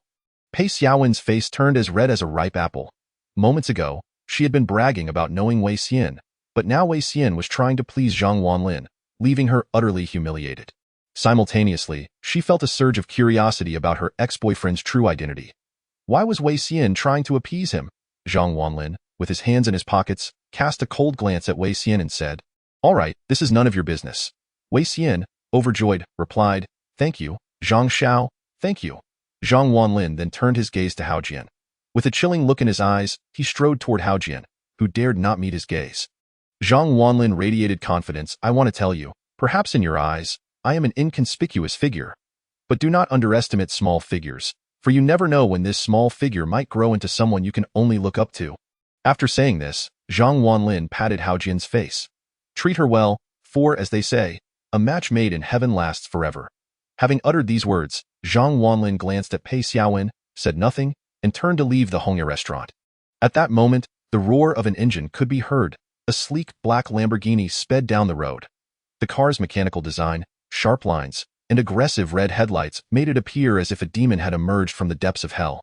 The wealthy young men gasped in awe, recognizing it as a limited edition Lamborghini, the Black Demon, worth 30 million on the market. Exiting the Lamborghini was a stunning beauty clad in a fitted suit. Her figure striking and her legs alluring. The crowd's eyes were fixated on her. This was Han Wan, summoned by Zhang Wanlin's text. Upon seeing Zhang Wanlin, she respectfully bowed, "Chairman." Zhang Wanlin nodded slightly and took his seat in the passenger side as Han Wan revved the engine. With a roar, the Lamborghini sped away, disappearing from view. This scene left countless wealthy young men filled with envy. A top-tier luxury car, accompanied by a stunning beauty. Zhang Wanlin was truly fortunate. As Pei Xiaowen and Haojian witnessed this, both felt a pang of discomfort. How laughable that they had flaunted their Ferrari in front of Zhang Wanlin earlier that day, unaware that he possessed a Lamborghini worth 10 Ferraris. How foolish Pei Xiaowen had been to think Zhang Wanlin came to Hongya restaurant because he couldn't forget her. When in reality, he was surrounded by exceptional beauty. They had been deluding themselves. Zhang Wanlin was no longer the delivery boy he once was. He was now a chairman. The very words of the stunning beauty confirmed it. Zhang Wanlin was the chairman. He had his own company. He had truly risen to greatness.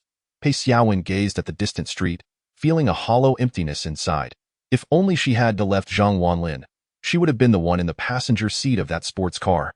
She believed that by being with Haojian, she was elevating herself, but little did she know that Haojian's boss was actually Zhang Wanlin's subordinate. The gap between them was immense. Perhaps she would never find a man better than Zhang Wanlin in her lifetime. Did she regret it? Of course, she did. Her heart ached with regret. Though Haojian was wealthy and powerful, Pei Xiaowen knew in her heart that he did not truly love her. Right now, she was merely a novelty to him. But who knows when he might meet another woman who loved his money. Yet Zhang Wanlin was a man who had foolishly loved her for 3 years. Pei Xiaowen clenched her fists. Feelings of disappointment, regret, and frustration overwhelming her mind. This night was destined to be a sleepless one. On the other hand, after being picked up by Han Wan, Zhang Wanlin directed her to take him back to Yulong Mountain Villa. He then instructed her to drive away the supercar. Subsequently, Zhang Wanlin walked back home. Upon arriving, he found his father already asleep, as it was quite late. However, there was dinner prepared by his father, left for Zhang Wanlin. Unfortunately, the meal had gone cold. Upon returning home, he was met with a bark as Thunderbolt rushed toward him. Looking at Thunderbolt, Zhang Wanlin noticed that in just a few days, it had grown significantly. Thunderbolt was no longer a puppy. It now stood at Zhang Wanlin's knee height. The lightning emblem at the center of her brow gleamed even brighter. Goodness, the charge indeed outpaces the growth of a meal. Chapter 71. The prescription is incorrect.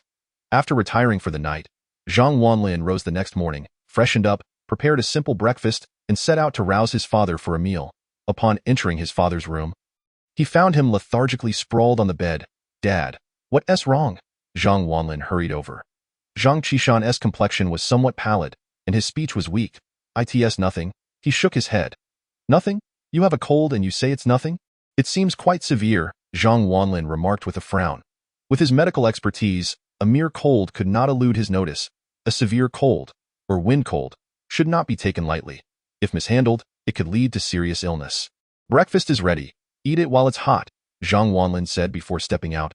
He hopped on his electric bike and left Yulong Villa, intending to fetch some Chinese herbs to prepare medicine for his father. Before long, Zhang Wanlin arrived at the entrance of a renowned traditional Chinese medicine shop, famed for over a century. The establishment, named the first traditional Chinese medicine shop of the ancient city, boasted an imposing title. Upon entering, he observed the bustling business, with customers queuing for prescriptions. As he waited, he scrutinized the shop, noting its grand scale and traditional decor. There were 5 apprentices and 2 doctors, the latter being the backbone of the establishment, ensuring its success. Soon, it was Zhang Wanlin's turn. The individual before him was an elderly man, likely in his 60s, dressed in tattered clothing that belied wealth, resembling an aged laborer in a military coat. The old man trembled as he produced 300 yuan from his pocket. "Doctor, I've had a terrible headache these past few days. Please help me," he implored. The doctor attending him, a man in his 30s sporting a pair of thin mustaches, appeared somewhat shifty. Upon seeing the old man's disheveled appearance, he frowned in displeasure. "Let me take your pulse," he said impatiently. The old man extended his hand, which, though dark, was not dirty. The doctor donned a pair of gloves with evident disdain before proceeding to examine him. After a brief moment, the doctor declared, "It's nothing serious, just wind cold. I'll write you a prescription. Have my apprentice prepare the medicine." He promptly scribbled several herbs on a piece of white paper and handed it to the old man. Gratefully, the elder replied, "Thank you, doctor." Just then, Zhang Wanlin interjected, "Sir, wait a moment. May I see your prescription?" he asked. The old man hesitated but eventually nodded in agreement. Zhang Wanlin examined the prescription closely, and his brow furrowed deeply. He had sensed something amiss earlier, and upon closer inspection, he confirmed that the ingredients were mutually antagonistic, potentially lethal if consumed together. The doctor, noticing Zhang Wanlin's scrutiny of his prescription, became irate. "Hey, young man. If you're not here to seek treatment, kindly step aside. There are many waiting behind you." Zhang Wanlin turned to the doctor, frowning. "Your prescription has issues." His statement caused an uproar. All eyes in the shop turned to Zhang Wanlin. How dare he question the doctor's skills? The doctor, in a fit of rage, retorted, "My prescription has problems? Are you here to cause trouble? Our shop has been in business for years without anyone criticizing my prescriptions. Do you even understand medicine?" The tattered old man looked skeptically at Zhang Wanlin. "I've come here for years whenever I fell ill, and I've never had a mishap. The doctors here are highly skilled.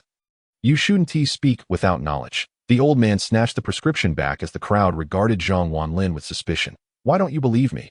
Zhang Wanlin implored, his expression earnest. "Sir, trust me. If you take this medicine home, within a day, you could lose your life." Furious, the old man shoved Zhang Wanlin aside. "How dare you speak to me like that? Just because I'm old doesn't mean I'm weak.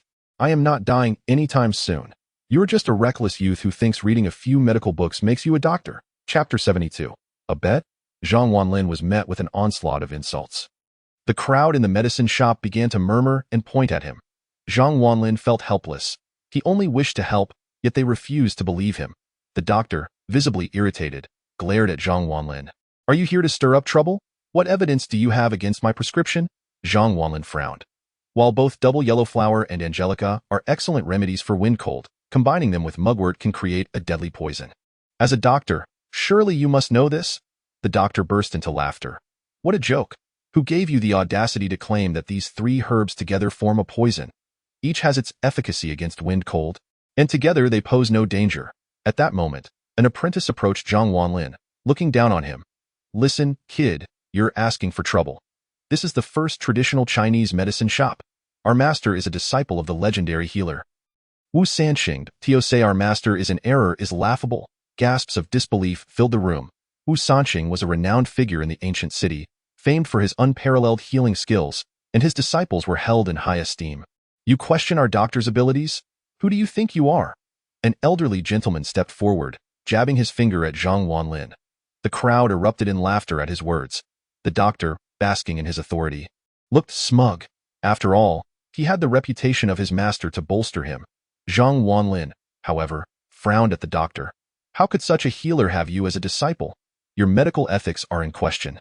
The doctor's face flushed with anger, his eyes narrowing dangerously at Zhang Wanlin. What did you just say? Dare to repeat that? Zhang Wanlin smirked. Why not? Even Wu Sanxing would have to call me master if he met me, making me your grandmaster. As Zhang Wanlin's words echoed throughout the hall, an abrupt silence enveloped the crowd. Moments later, a wave of laughter erupted. Both doctors and apprentices, even the patients, found themselves thoroughly amused by Zhang Wanlin's proclamation. Some laughed so heartily that tears streamed down their faces. Ha ha ha. What a boastful claim. He says he is the master of the medical deity. Ha ha. Who in the ancient town is unaware of the unparalleled medical skills of Wu Sanxing? The medical deity? How dare he brazenly declare himself the master of the medical deity? What a ridiculous joke. Amidst the laughter, some individuals began recording Zhang Wanlin on their phones. If this video were to make its way online, it would undoubtedly catapult Zhang Wanlin to local fame. The doctor with the bushy mustache was laughing so hard he could barely catch his breath. You aspire to be my master's master? When did I ever have such a master? I wasn't aware of that. The bushy mustache doctor laughed heartily, while his 5 apprentices joined in the merriment. Do you not believe me? Zhang Wanlin asked with a serious expression. The bushy mustache doctor replied with a laugh. Ha ha. I believe you. You are indeed my master. How could I not believe the master of the medical deity? His words dripped with sarcasm, inciting yet another round of laughter. What if you don't believe me? Shall we place a wager? Zhang Wanlin retorted, growing weary of the banter. The bushy mustache doctor finally managed to contain his laughter and inquired, What shall we wager? Zhang Wanlin pointed at the prescription in the old man's hand and declared, Let us brew the medicine on the spot and conduct an experiment. If the medicine is toxic, you must apologize to me. And if it isn't toxic? The bushy mustache doctor countered. Zhang Wanlin simply replied, The choice is yours. Very well, the bushy mustache doctor agreed, emboldened by the presence of the crowd, confident that Zhang Wanlin would not back down. He envisioned a future where Zhang Wanlin would be forced to lie on the ground and bark like a dog, a fitting consequence for his boasting. The onlookers, ever eager for entertainment, watched with keen interest. For there is never a shortage of spectators in Huaxia. Apprentice, go fetch the medicinal herbs based on the prescription, the bushy mustache doctor commanded, and one of his apprentices promptly went to gather the materials. Soon, the herbs were laid out on the table, and the bushy mustache doctor lit a fire to brew the medicine. The bitter aroma wafted through the air. He removed the concoction and poured it into an empty bowl. The medicine was ready. With a grand gesture, he said, Old man, here's a bowl for you. No charge. The old man beamed with delight and reached for the bowl, eager to drink the free medicine. However, Zhang Wanlin intervened, exclaiming, This medicine is toxic. How can you let him drink it? The bushy mustache doctor chuckled derisively. Do you genuinely believe you can win? My prescription is infallible. We are betting. Please find a small animal for the experiment.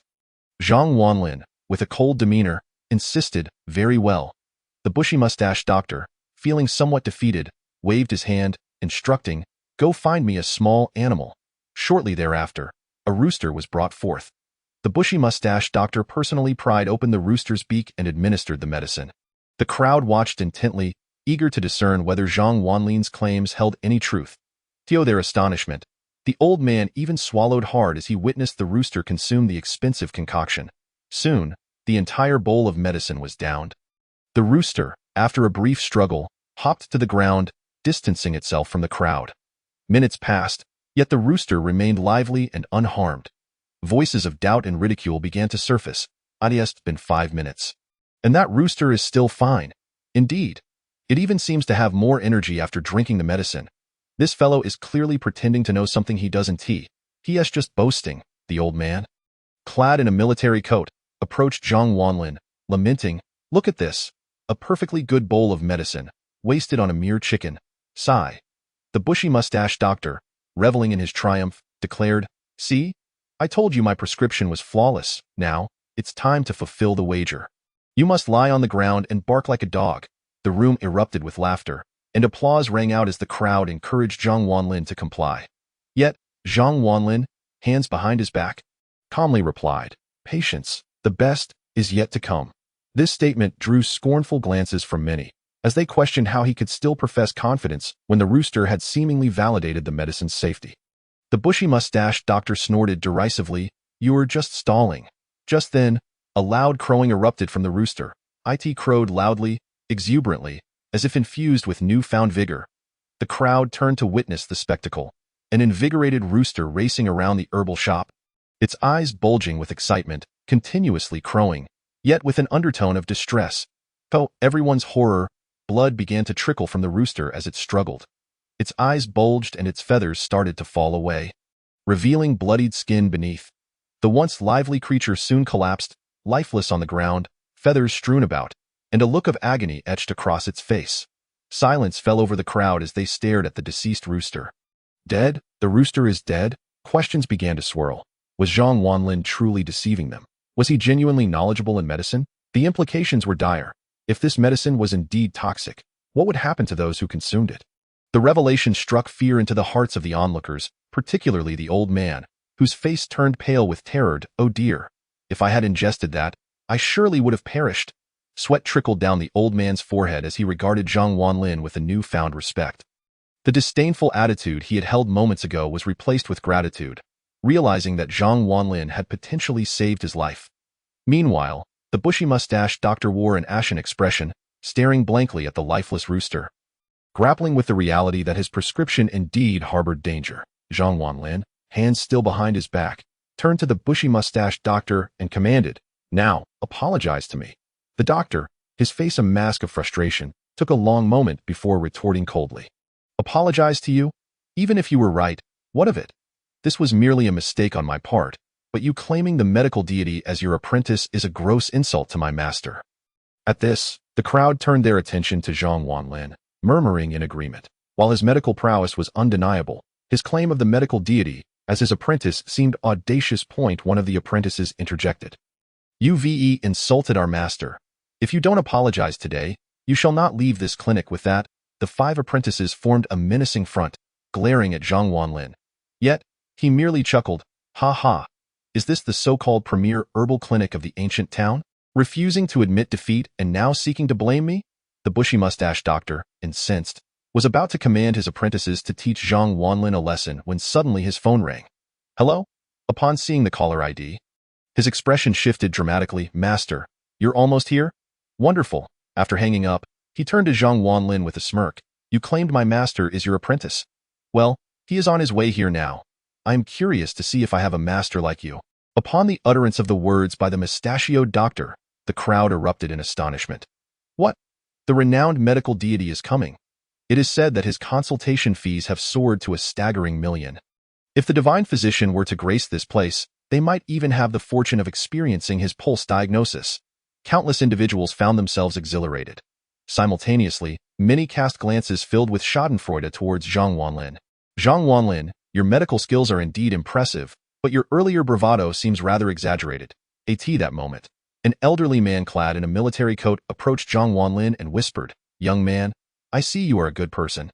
It would be wise for you to leave. That Wu Sanqing is not one to be trifled with." Zhang Wanlin smiled slightly and replied, "Rest assured, Wu Sanqing is truly my disciple." Upon hearing this, the old man sighed and shook his head. This young man has many admirable qualities, but he does have a penchant for arrogance. Not long after, a car halted at the entrance of the traditional Chinese medicine shop. A man hurriedly entered, appearing to be in his 50s, wearing glasses and dressed in simple athletic attire. This seemingly unassuming elder was none other than the illustrious medical deity, Wu Sanqing. Upon seeing Wu Sanqing enter, the mustachioed doctor hastened to greet him. "Master, you have arrived." A sycophantic smile adorned the mustachioed doctor's face. Chapter 74. Kneel. Acknowledge your mistake. The mustachioed doctor swiftly approached, and the countless onlookers turned their gazes toward Wu Sanqing. The legendary medical deity, Zhang Wanlin, also directed his attention to Wu Sanqing, his face illuminated by a smile. Disciple, it has been a long time. This statement sent shockwaves through the audience. The audacity of this young man to provoke the divine physician, Wu Sanqing, was beyond belief. The mustachioed doctor, incensed, pointed at Zhang Wanlin and exclaimed, "If you dare speak another word, I will break your legs, master." Just as the mustachioed doctor finished speaking, Wu Sanqing called out excitedly. He then quickly approached Zhang Wanlin, his demeanor brimming with enthusiasm. It had been a long time since their last encounter, and Wu Sanqing had yearned to seek Zhang Wanlin's guidance in medicine, but feared disturbing him. Yet, unexpectedly, he encountered Zhang Wanlin in his own medicine shop. "Master, it has indeed been a long time." To the astonishment of all present, the renowned medical deity, Wu Sanqing, warmly grasped the hand of a young man in his 20s. Repeatedly referring to him as master, this scene truly shocked the gathered crowd. Their perception of Zhang Wanlin transformed completely. He was not boasting. He truly was Wu Sanqing's master. No wonder his medical skills were so formidable. He merely glanced at the prescription and discerned its efficacy. He was indeed the master of the medical deity. Thus, he could be revered as a medical sage. The mustachioed doctor stood in a daze, slapping his own face, doubting his own hearing. His master referred to him as master. Was he truly his grandmaster? When did such a youthful figure emerge? The mustachioed doctor was left speechless. "Disciple, it truly has been a long time." Zhang Wanlin affirmed with a smile. Wu Sanqing, brimming with joy, gestured grandly and said, "Come, Xiao Wang, Xiao Lu, quickly come and meet your grandmaster." Xiao Wang and Xiao Lu were the two doctors in the medicine shop, both disciples of Wu Sanqing. Xiao Wang was the mustachioed doctor. Stunned, the mustachioed doctor only reacted when Wu Sanqing called him, "Huh, grandmaster?" His disbelief was palpable. Wu Sanqing, perceptive as always, sensed the awkwardness in the atmosphere and began to piece things together. "Xiao Wang, you haven't upset my master, have you?" "Ah? The mustachioed doctor found himself at a loss for words. Noticing his silence, Wu Sanqing turned to Zhang Wanlin. "Master, has my disciple offended you?" Zhang Wanlin, hands clasped behind his back, spoke eloquently. "Your disciple is indeed quite arrogant. I kindly warned him about an error in the medicinal ingredients, and not only did he disregard my advice, but he also insulted me. I claimed to be his grandmaster. Yet he did not believe me and even threatened to have his disciple harm me. How domineering!" Upon hearing Zhang Wanlin's words, Wu Sanqing's expression shifted dramatically. His disciple had been so arrogant. "Xiao Wang, come here at once," Wu Sanqing bellowed. The mustachioed doctor trembled, his complexion paling, as he stammered, "Master, I did not know he was." Before he could finish, Wu Sanqing thundered, "Kneel." The mustachioed doctor trembled, dropping to his knees, "Apologize to the grandmaster." Wu Sanqing commanded. Despite his inner turmoil, the reality of Zhang Wanlin being his grandmaster was irrefutable. He had no choice but to accept. Consequently, the mustachioed doctor bowed 3 times to Zhang Wanlin. "Grandmaster, I am sorry. I was wrong." Zhang Wanlin squinted at the mustachioed doctor and asked, "If I were not here today, what would have transpired?" Upon hearing this, the mustachioed doctor's expression changed. He trembled as he responded, "The patient who took the medicine I prescribed would have been poisoned to death." "Precisely." Zhang Wanlin nodded, admonishing him, "Thus, do not underestimate anyone. Had I not been present today, if he had been poisoned to death, you would face grave consequences. Today, I am here, but next time, I may not be." As a physician, the foremost principle is to possess medical ethics. Upon hearing Zhang Wanlin's words, the mustachioed doctor felt an overwhelming sense of shame. He lowered his head and said, "I will remember the grandmaster's teachings." With a thud, the elderly man in the military coat also knelt down, tears streaming down his face. "I am truly grateful to you. If it were not for you today, my life would have been lost. How foolish I was to doubt you earlier. I now bow to you." Zhang Wanlin quickly assisted him to his feet. "No need to thank me. I will always do what is within my capacity. Although I am not a great benefactor, I will never leave myself with regrets. If I had turned a blind eye to suffering today, I would carry that guilt for a lifetime." Zhang Wanlin's words filled the onlookers with profound shame. Alas, after living for so many years, I have not encountered a young person as enlightened as this one. I truly have lived in vain. "Well said, young man, You are remarkable. I apologize for the misunderstanding earlier. Young man, do you have a partner? I know some lovely ladies. I could introduce them to you in an instant. The traditional Chinese medicine shop buzzed with admiration for Zhang Wanlin. Many raised their thumbs in praise, and some even offered to introduce him to potential partners. Zhang Wanlin, both amused and exasperated, replied, "There is no need to thank me. I am truly sorry for taking up your time. Please, let us return to preparing the medicine soon." The medicine shop resumed its normal operations. Behind the shop was a courtyard, where Wu Sanqing resided. The courtyard contained 3 tiled rooms. 2 were for storing medicinal herbs, while 1 served as living quarters. Oh, not be deceived by Wu Sanqing's modest living. The ancient city of Du is relatively prosperous, and a courtyard in the center of town holds considerable value. In the courtyard, Wu Sanqing prepared a fine tea for Zhang Wanlin. "Master, why didn't you let me know you were coming here? I could have prepared for your arrival." Zhang Wanlin smiled slightly and replied, "I was unaware this pharmacy belonged to you. Had I known, I would have contacted you directly. By the way, I noticed you appeared troubled.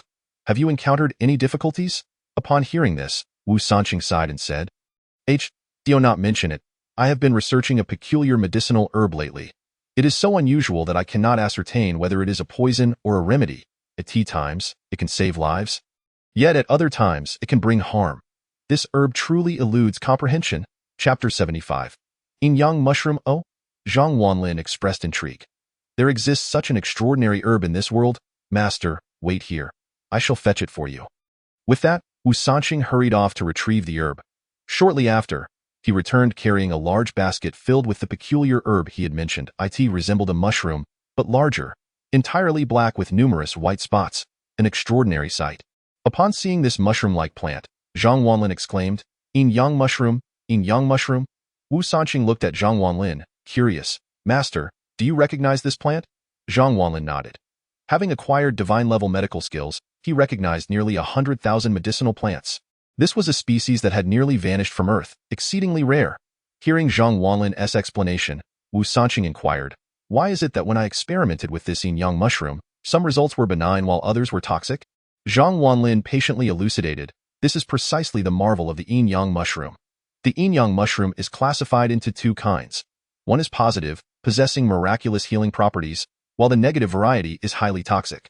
A mere trace of it could lead to a fatal outcome, causing blood to flow from all 7 orifices." Upon hearing Zhang Wanlin's explanation, the revered physician Wu Sanqing was enlightened. "I see now. Thank you for your guidance, master," he expressed. "But how can we distinguish whether a Yin Yang mushroom is positive or negative?" Zhang Wanlin chuckled softly. "For now, there is no effective method. We can only pluck a small piece from each mushroom and conduct experiments on animals." Wu Sanqing nodded in agreement. That moment, Zhang Wanlin casually took a Yin Yang mushroom, tore off a small piece, and placed it in his mouth. "Master!" Wu Sanqing exclaimed, rushing to stop him, but Zhang Wanlin waved his hand dismissively, indicating that it was of no concern. After chewing for a moment, Zhang Wanlin spat it out, declaring, "It's negative." He then set the negative mushroom aside. Wu Sanqing's eyes widened in disbelief. "Master, didn't you say that consuming even a small amount of the negative mushroom could lead to death?" Zhang Wanlin smiled. "Haha, my master has tested various poisons on me thousands of times.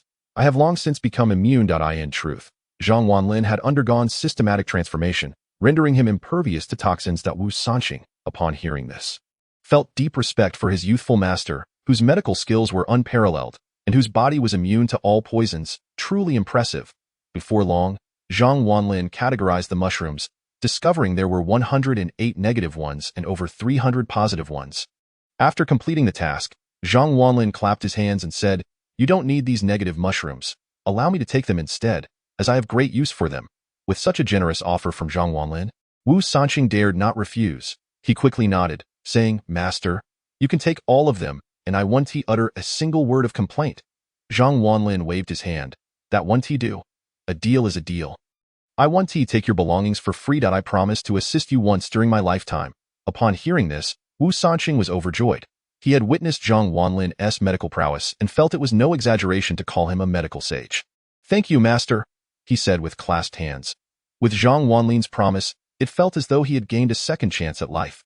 Subsequently, Zhang Wanlin collected the negative mushrooms and prepared some medicine for his father to treat his cold before heading home.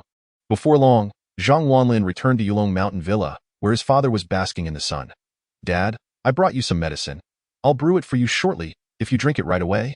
"Your cold should improve significantly," Zhang Wanlin said, preparing to make the herbal concoction. However, his father suddenly called out to him, "Wait a moment, Wanlin, I'll brew the medicine myself. You need to hurry to the train station to pick up your cousin. She's coming to study in the ancient city and will be staying with us," his father said cheerfully. The spacious villa only housed 2 people, which felt rather lifeless to him. A new addition would bring more vitality. "Cousin?" The mention of his cousin brought back memories of a mischievous girl with braided hair from his childhood. He had not seen her in over 10 years. "All right, I'm on my way," he replied.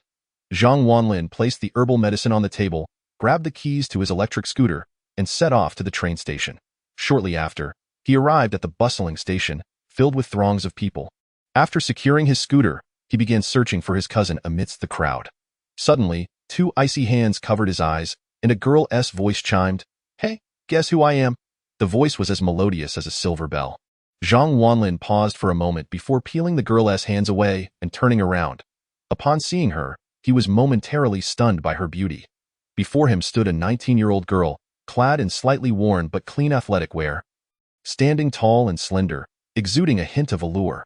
Her skin was as smooth and tender as a peeled boiled egg, her large, sparkling eyes radiating charm. Zhang Wanlin could hardly believe his eyes. "Is this really my cousin?" "Pei Shaoling." "Brother, you don't recognize me?" Pei Shaoling asked with a cheerful smile. "Ah. Is that you, Shaoling?" Zhang Wanlin stammered, his expression somewhat awkward. "It's me. I can't believe it. Brother, you've become so handsome," Pei Shaoling exclaimed, linking her arm with his. Hearing her compliment made Zhang Wanlin a tad shy. "You're still as spirited as ever. I remember when we used to bathe together without clothes." The moment he uttered those words, he realized the inappropriateness and quickly shut his mouth. Pei Shaoling mischievously blinked. "Brother, if you're willing, we could still bathe together now." Zhang Wanlin instinctively glanced at her figure, thinking, "Oh no, how could I even think that? What a disgrace." To ease the awkwardness and improve her impression of him, he said, "Now that you're in the ancient city, your brother will protect you. Come, let us go buy you some new clothes." "All right, thank you, brother," she replied without hesitation.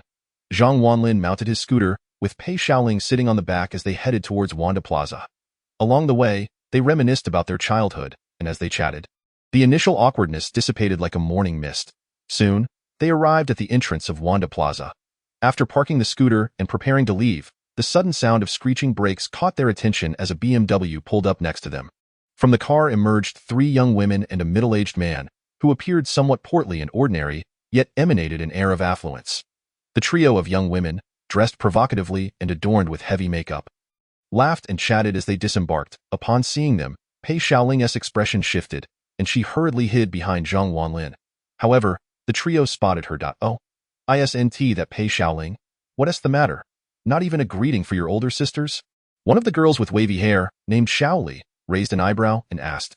Zhang Wanlin recognized her. He had met her during family visits to Pei Shaoling's home when they were children. Shaoli grinned. "What a coincidence. Isn't this the boy who used to chase after me? Didn't you say hello to your older sisters?" Shaoli remarked, and another girl, Lu Lingling, chimed in, "Shaoli. They must be too embarrassed to speak since they rode a scooter." "Yes, Shaoli, you're now the girlfriend of Biao Gu," another girl, Li Xiaofeng, laughed. Shaoli, with an air of superiority, draped her arm around Biao Gu. "Forget the title Biao Gu. Just call him a Biao from now on." Her expression radiated pride, while her companions flattered her, circling around like moths to a flame. Zhang Wanlin furrowed his brow. This trio was quite imposing. Yet, out of courtesy, he smiled and said, "Shaoli, long time no see." Shaoli looked him up and down, rolling her eyes. "Zhang Wanlin, has it really been over 10 years since we last saw each other? You re-21 and you're still riding a scooter? That's quite unfortunate." Zhang Wanlin chuckled. "Well, what can I say? My education isn't as high as yours. Unlike you all, who are college students." Initially, Zhang Wanlin intended this as a polite remark. But the 3 girls crossed their arms, wearing smug expressions. Shaoli proudly stated, "Of course. My boyfriend spent 100,000 to help me get admitted to college in the ancient city." In her words, she couldn't help but boast about her boyfriend. Biao Gu, though silent, radiated an air of superiority that suggested he wouldn't associate with someone who rides a scooter. Lu Lingling turned to Pei Shaoling. "Pei Shaoling, we all come from the same village. You didn't even say hello after taking a train with us. Isn't that a bit rude?" Pei Shaoling, hiding behind Zhang Wanlin, forced a smile. Lingling, I did say I could come alone. Pei Xiaoling, you've grown quite bold, haven to you. Do you think that now you're in the ancient city with your brother, you can disregard us? I've heard that your brother is just a delivery boy in the ancient city. Lu Lingling scolded Pei Xiaoling with an air of superiority. Pei Xiaoling's complexion was pale, devoid of the previous vivacity and playfulness.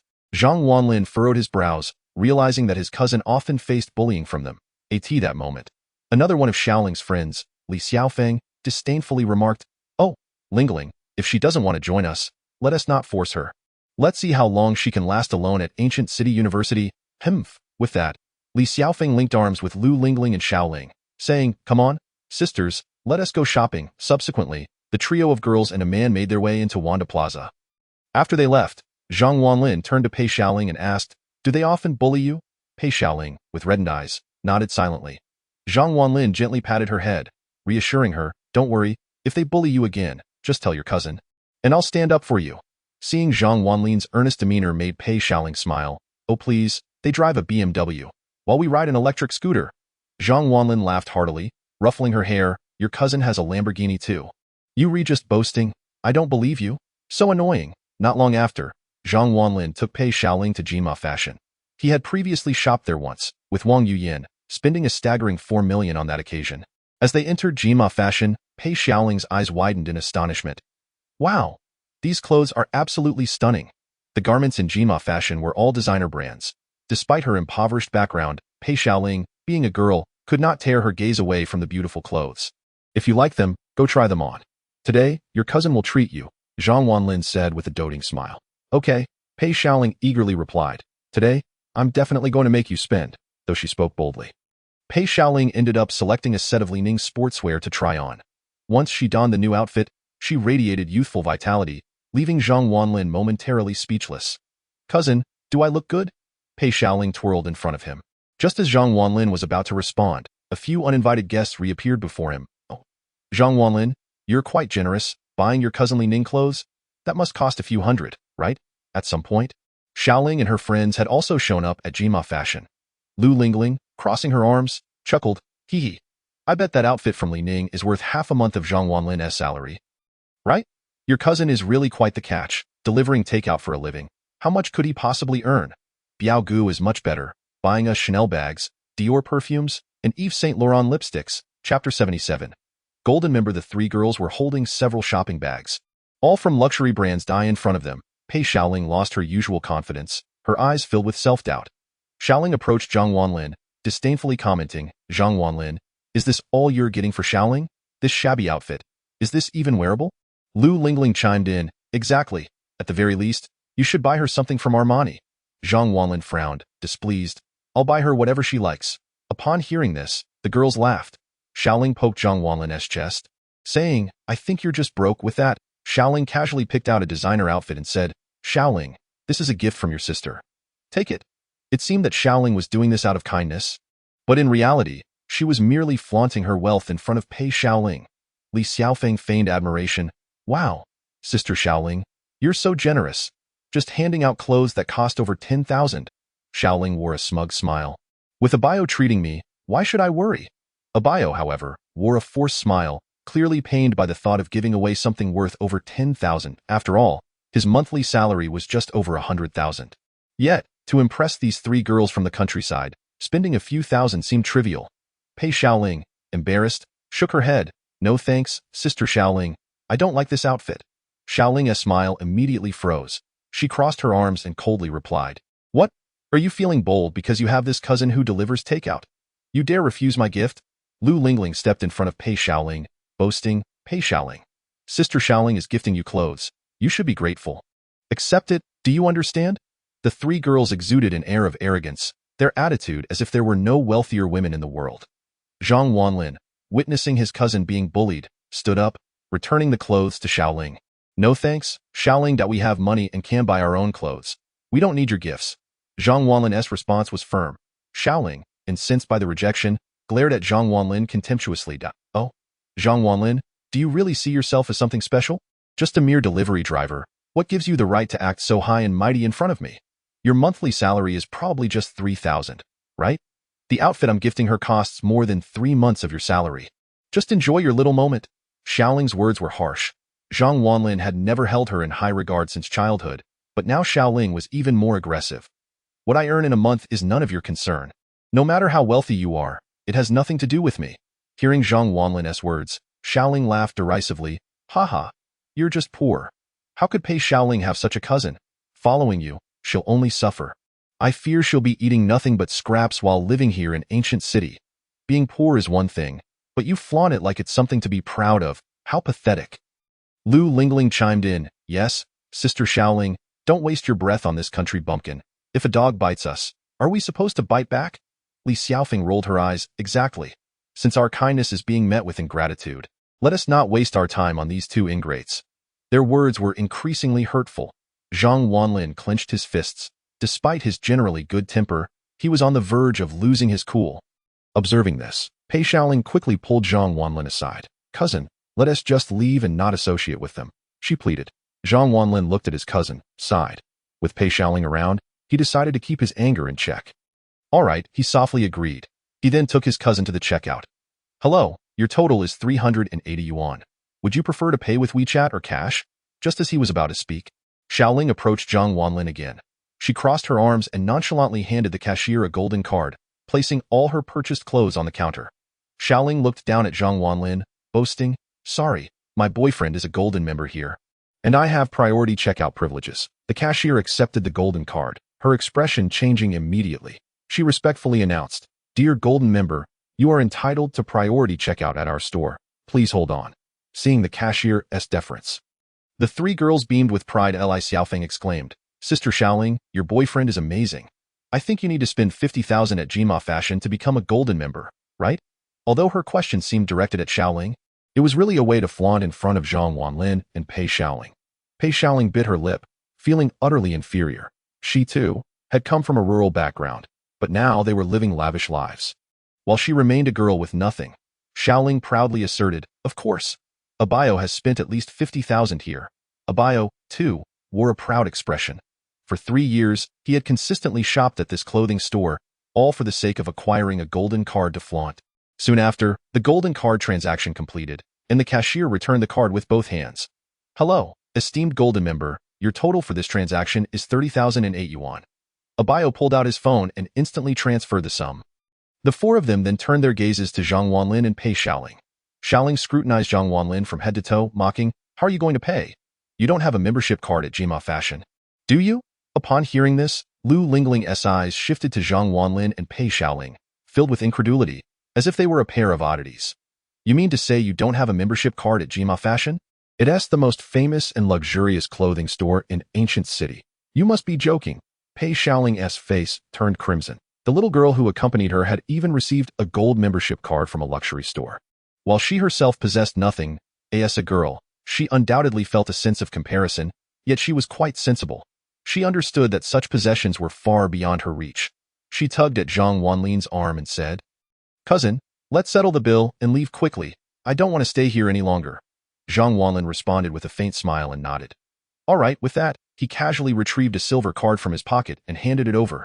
Upon seeing Zhang Wanlin produce a card, Xiaoli crossed her arms and scoffed. Oh, Zhang Wanlin, you have a card too. What kind of card is it? Surely it can't be a 10 yuan voucher from a foot massage parlor. Xiaoli's words elicited laughter from the three girls. Even the usually quiet Abayo chuckled aloud. Ha ha ha, Sister Xiaoli, you really know how to joke. Look at Zhang Wanlin's pathetic appearance. How could he afford a foot massage? Lu Lingling covered her mouth, laughing. Meanwhile, Li Xiaofeng sneered, Zhang Wanlin, our card was given after spending 500,000. You think you can have a card from Jima Fashion? That's just hilarious. Zhang Wanlin ignored the three of them. The attendant initially doubted that Zhang Wanlin possessed a card, as she had never seen him before. Jima Fashion had many staff members, and the one who last attended to Zhang Wanlin was not on duty this time. The attendant glanced at the card in Zhang Wanlin's hand, and upon seeing it, she was momentarily stunned. The silver card was adorned with tiny diamonds along its edges. This was indeed the highest-tier platinum card from Jima Fashion. At that moment, the attendant reverently accepted the card with both hands, her demeanor markedly respectful, as if fearing to damage it. Esteemed platinum member, greetings, she bowed deeply. Upon hearing this, all the attendants in the store quickly approached. Bowing respectfully to Zhang Wanlin, esteemed platinum member, greetings. Zhang Wanlin merely nodded lightly and waved his hand. You may return to your duties. The attendants, having received his instruction, dared to step aside. This scene left Xiaoli and her friends utterly astonished. Platinum member? What level of status was that? This Zhang Wanlin actually possessed a membership card here. Abayo's expression was particularly noteworthy. The three women were oblivious to the significance of a platinum membership. But he was not. He had spent years at Jinma Fashion to obtain a gold membership card worth 500,000. Above the gold card was the diamond card, which required a spending of over 1 million. Above the diamond card was the most prestigious platinum card, demanding a minimum expenditure of 4 million. 4 million. This meant that the man before him had spent at least 4 million at Jinma Fashion. He shuddered at the thought. A man who could spend such an amount could not possibly be a mere minor character. The three women were at a loss. Xiaoli, dissatisfied, exclaimed, Hey, are you mistaken? How could a loser like him possibly possess a platinum card from your store? The attendant, wearing an awkward yet polite smile, replied, Miss, we are not mistaken. There are only 3 platinum cards issued in our store. Only 3 issued? The three women exchanged glances. Was this platinum card truly so esteemed? Li Xiaofeng asked, What spending is required to obtain a platinum card? Is it more prestigious than our gold card? It was known that the gold card required a spending of at least 500,000. The attendant replied politely, Miss, your gold card is issued after spending a minimum of 500,000, while this gentleman's platinum card requires a minimum expenditure of 4 million. Upon hearing this, the three girls felt as if their minds had been struck by a thunderclap. They stared at Zhang Wanlin, eyes wide in disbelief. What? A platinum card requiring a minimum of 4 million. This meant Zhang Wanlin had spent 4 million at Jinma Fashion. Wasn't he just a loser? Where could he have acquired 4 million? The three girls were utterly baffled. Even Zhang Wanlin's cousin, Pei Xiaoling, was taken aback. She looked at Zhang Wanlin in disbelief, realizing that her cousin had spent 4 million at Jinma Fashion. This meant her cousin was not a minor character but a significant figure in the ancient city. Xiaoli took a moment to recover, stuttering, Are you sure you aren't mistaken? The attendant confidently nodded, We are not mistaken. This gentleman is indeed a platinum member of our store. Upon hearing this, the faces of Xiaoli and her friends flushed crimson, overwhelmed by their own embarrassment. They had thought that being gold members of Jinma Fashion entitled them to look down on others. They even intended to present Pei Xiaoling with clothes while calling Zhang Wanlin a loser. However, here he was, wielding a platinum card worth 4 million. He was far from being a loser. He was a high-class gentleman. Zhang Wanlin cast a glance at the three girls, feeling no desire to engage with them to owe him. They were merely rebellious young girls. How much have I spent in total? Zhang Wanlin inquired. The attendant respectfully replied. Sir, as a platinum member, any expenditure below 1,000 yuan is complimentary. The three girls were once again taken aback. Expenditures below 1,000 yuan were free. Look at the privileges of such a membership. Their gold card benefits seemed trivial in comparison. The three girls' eyes were filled with astonishment and envy. Zhang Wanlin nodded and said, All right, please package the clothes my sister has changed out of. Certainly, the inn attendant immediately went to help Pei Xiaoling pack her clothes. At that moment, Pei Xiaoling wore a proud expression. Her cousin was a millionaire. He was a high-class gentleman. He was no loser. Finally, Pei Xiaoling felt a sense of vindication. After being bullied for so many years, she finally had her moment of triumph. Zhang Wanlin wrapped his arm around Pei Xiaoling's shoulders and glanced at Xiaoli and the others, speaking earnestly to his cousin, Sister, in the future, be sure to befriend individuals of quality and refinement. True wealthy individuals do not flaunt their riches, do not boast, and do not exhibit a sense of superiority. Those who do are not truly wealthy. They are simply pretentious. Remember to choose friends who are well-matched in status. All right. Faced with Zhang Wanlin's veiled criticism, the three girls' faces burned, yet they could not utter a word in retort. Pei Xiaoling, filled with pride, nodded obediently. I understand, brother. Zhang Wanlin clearly aimed his remarks at them. Xiaoli and the other two wore expressions of embarrassment. Even though they knew Zhang Wanlin was ridiculing them, they could not find the words to respond. After all, Zhang Wanlin was a platinum member of Jinma Fashion, remembering how they had flaunted their gold membership card in front of him. Their faces flushed with humiliation. The imposing figure of Abayo remained silent. Surely, a person with a platinum card at Jinma Fashion could not be an insignificant character.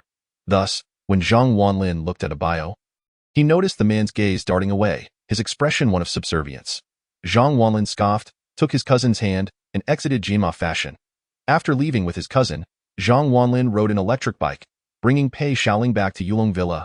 Being a girl from the countryside, she had never encountered such an opulent villa community before, and her eyes were filled with astonishment. Arriving at the entrance of the near-water pavilion, she blinked her sparkling eyes and curiously asked, "Cousin, is this big villa our home?" Zhang Wanlin smiled and patted Pei Xiaoling's head. "Silly girl, it is our home." Pei Xiaoling immediately burst with excitement. "Wow, I can live in a big house from now on." The little girl was incredibly thrilled. That evening, Zhang Wanlin took Pei Xiaoling and his father out for a sumptuous meal. With an extra person in the villa, it no longer felt so desolate, and Zhang Wanlin no longer had to worry about his father feeling lonely at home. The next day, Zhang Wanlin did not go to the company. Instead, he took his cousin to Guqing University. Although Guqing was a county seat, it was a small yet complete entity, and it did have a university. Pei Xiaoling had been accepted into Guqing University. While it was not a prestigious university, its environment was quite pleasant. After dropping Pei Xiaoling off at the university, Zhang Wanlin returned to Yulong Villa. In the afternoon, feeling idle, Zhang Wanlin glanced at Thunder. The weather was fine, perfect for walking the dog. He grabbed a leash and attached it to Thunder, preparing to take him for a stroll. The landscaping at Yulong Villa was excellent, and many people were out walking their dogs in the park that afternoon. Due to Thunder's unique appearance, he attracted many curious gazes. Suddenly, a cacophony of barking erupted, capturing Zhang Wanlin's attention. Two ferocious Tibetan mastiffs, unrestrained by leashes, surrounded a woman eye in her hand. She gripped a leash attached to a small pug, which was startled by the imposing dogs, its fur bristling, emitting pitiful whimpering sounds. The woman, pale with fear, dared not move. The two fierce mastiffs continued to bark wildly, saliva flying from their mouths. Suddenly, one of the mastiffs lunged and bit the pug by the neck. The small dog, unable to struggle, whimpered a few more times before falling silent, blood pooling around it as it lay lifeless. "Little Ba!" the woman cried, bending down to check on her dog, but it was already gone. The mastiffs showed no signs of leaving. Instead, they closed in on her, growling lowly, trembling and pale. She was paralyzed by fear. "Oldest, second." A commanding voice pierced the air, and the mastiffs immediately returned at the sound of their owner's call. A middle-aged man approached, clad in jeans and a leather jacket, his demeanor threatening. Upon noticing the dead pug, he cursed loudly, "Damn. Another one dead." Seeing her dog's owner, the woman was overwhelmed with emotion and began to weep. "Why don't you leash your dogs? Do you not know how to walk a dog properly? My little Ba has been killed by your dogs," she cried, heartbroken. The man scoffed, "So what if one of your dogs is dead? Why make a fuss? How much do you want? I'll just pay you off." He exhibited no remorse, his expression cold. The woman shook the lifeless pug, her voice rising. "This ist about the money. This is my pug whom I've cared for over 5 years. The man sneered, "If it's not about the money, then I'm leaving." He turned to walk away. "Wait." The woman attempted to protest, but the mastiffs encircled her once more, their low growls serving as a warning.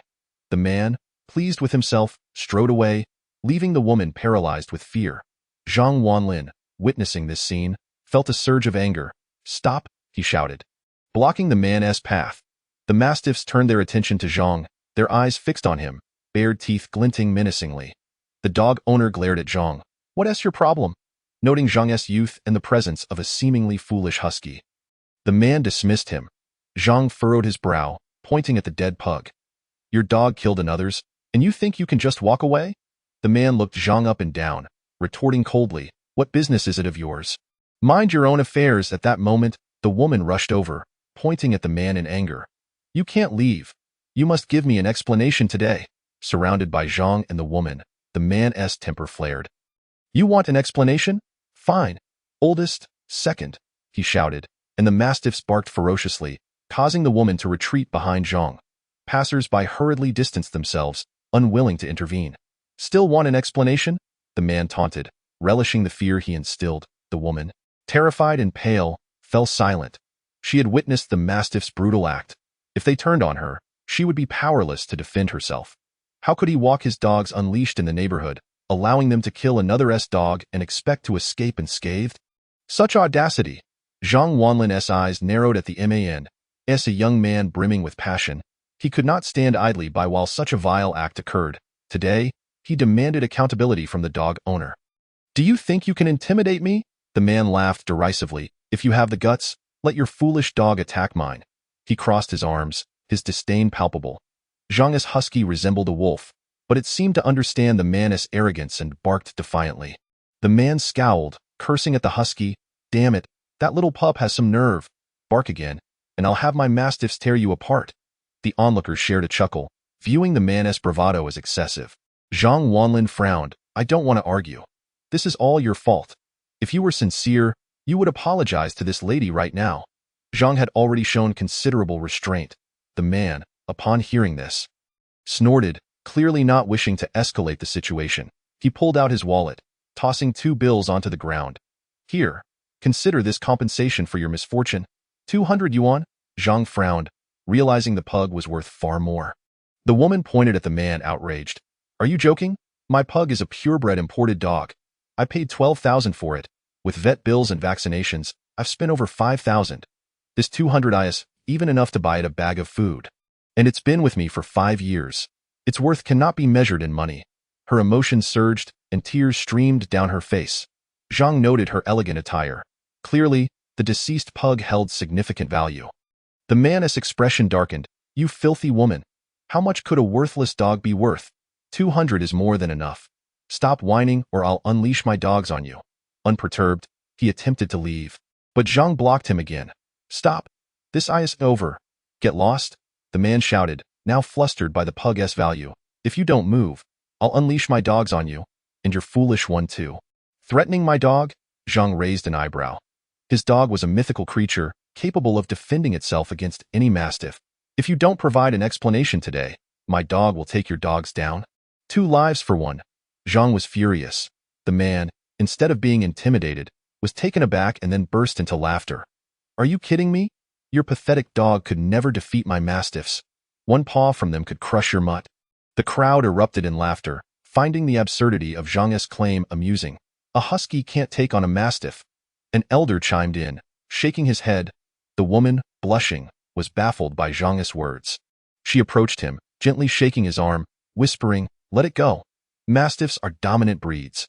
Your husky stands no chance. I'm already heartbroken over little Ba. I don't want to see your dog harmed too." She felt helpless, the killer before her, yet powerless to act. Zhang's protective instinct surged, and he declared, "Don't worry, he won't escape today. If he dares to leave, I'll unleash my lightning on his vicious dogs." The middle-aged man laughed mockingly. "What a joke. Your foolish dog could never take down my mastiffs."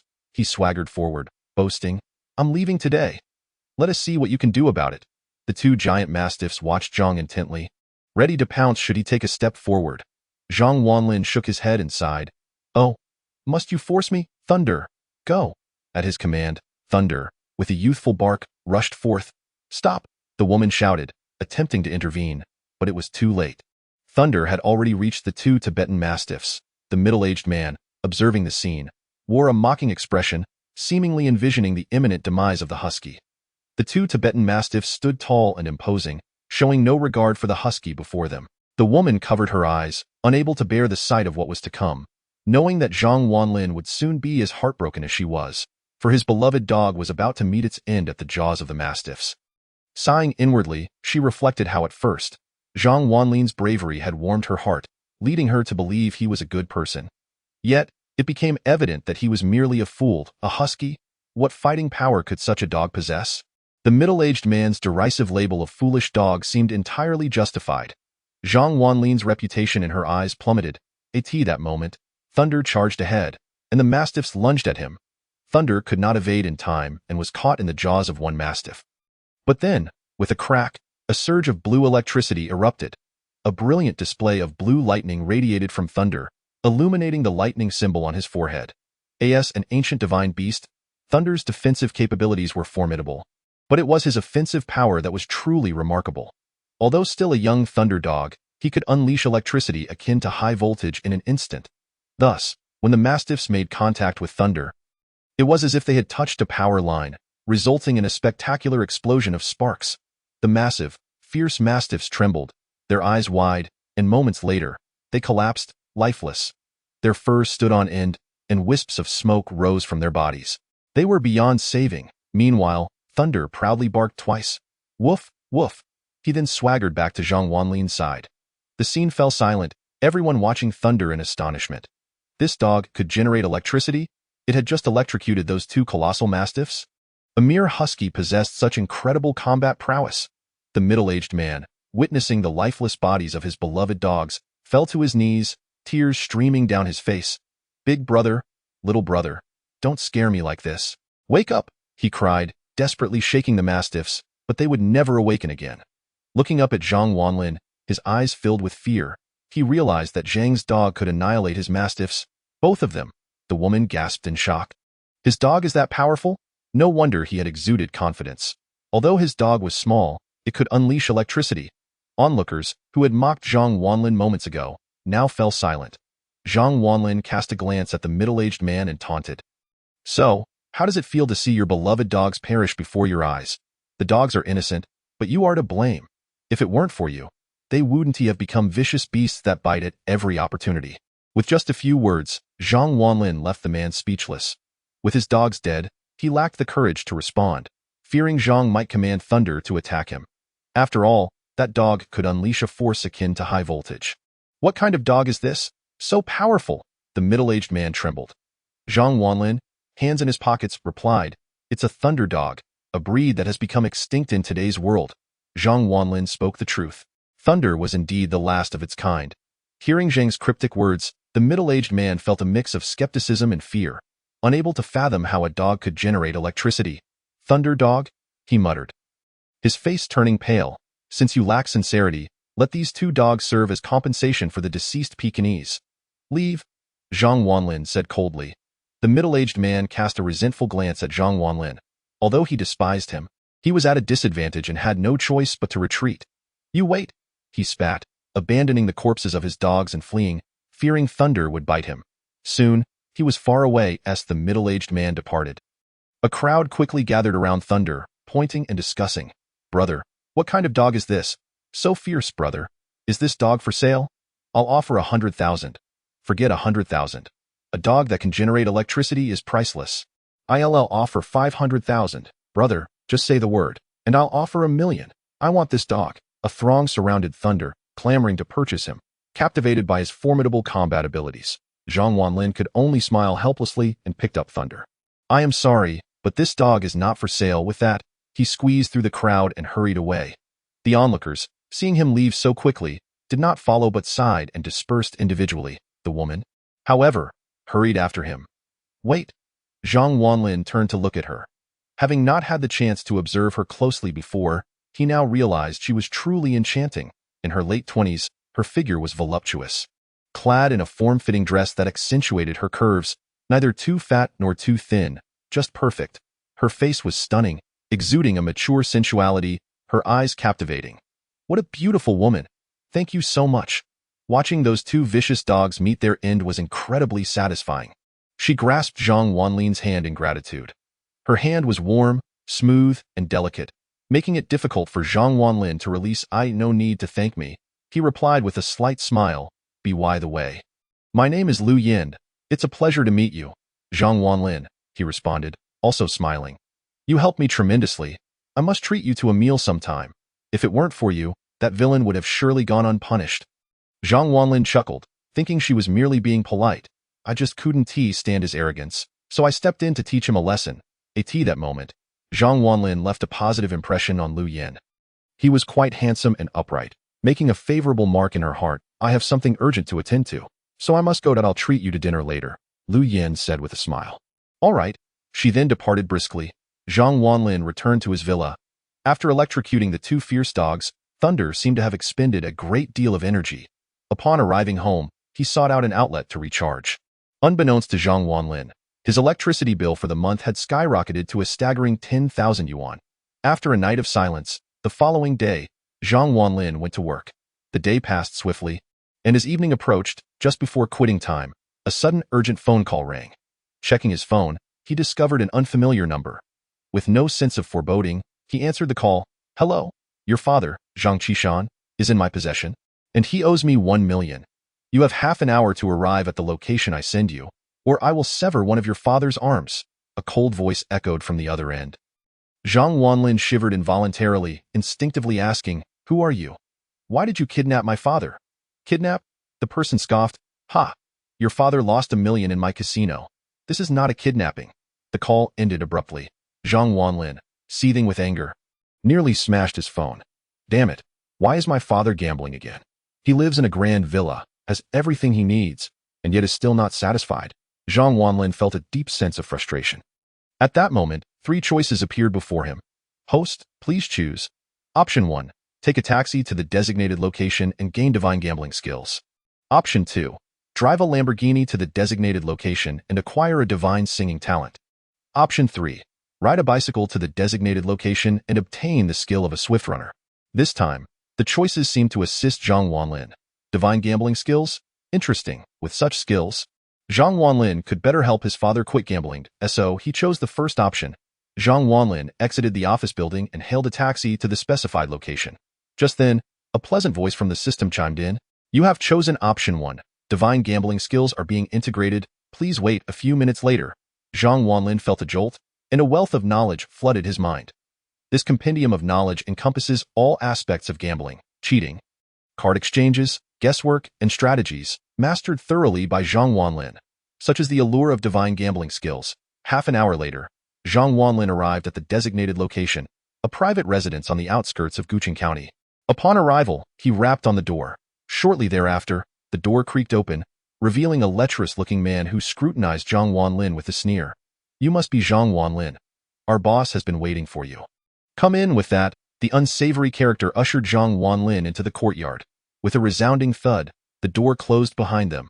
The courtyard was quite dilapidated, yet each room was ablaze with light. The sounds of raucous shouting indicated that many were engrossed in heated gambling. It was unmistakably a small casino. Zhang Wanlin was led to the entrance of a modest brick house, where he immediately spotted his father, bound tightly to a post. His father bore the marks of a brutal beating, bruised, tattered clothing, and a trickle of blood at the corner of his mouth. Dad! Zhang Wanlin exclaimed, rushing towards him. Seeing his son, Zhang Qishan wore an expression of deep shame. Wanlin, you came after all? Alas, he dared not disclose his continued gambling habits to Zhang Wanlin, fully aware he was a poor role model and feeling unworthy to face his son. Zhang Wanlin's eyes, now reddened, scanned the room filled with others. In this cramped space were a dozen individuals, lounging and standing, adorned with tattoos and exuding an air of bravado, all regarding Zhang Wanlin with disdain. The leader, a bald man with a fearsome visage and a prominent scar, was colloquially known as Scarface. Well, look at you, quite the filial son, Scarface scoffed. With a swift motion, he tossed a promissory note before Zhang Wanlin. Your father borrowed $1 million from me, and since he lost, you must repay the debt.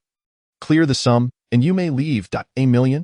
In this humble underground casino, Scarface had the audacity to lend Zhang Qishan such a sum. There had to be some trickery involved, however. Zhang Wanlin had no evidence to counter this claim. And at the moment, he truly could not produce that amount. Having drained his savings to acquire a company, he could only muster a few thousand. $1 million? You certainly have grand ambitions. Zhang Wanlin narrowed his eyes. Scarface toyed with a dagger, chuckling darkly. No money. Let me make this clear. If you cannot produce that $1 million today, I shall have to sever your father's fingers. The surrounding ruffians erupted into laughter. Scarface, you overestimate this kid. I've heard he is just a lousy delivery boy. Where would he find $1 million? Another jeered. Indeed. Scarface, you'd be better off killing him for meat. Another added. It seems like father. Like son. Your dad is a mess, and you're not far behind. The room filled with raucous laughter. While Zhang Qishan wore a mask of embarrassment, as a father, he felt ashamed for being a poor example for his son. Zhang Wanlin regarded the group coldly. $1 million? I don't have it, today. Either you let me take my father away, or I will forcefully take him. A mere dozen ruffians were nothing to Zhang Wanlin. His words sparked another wave of laughter. Scarface feigned fright. Oh dear, don't scare me. I'm just a timid soul. Who do you think you are? A delivery boy, trying to act tough.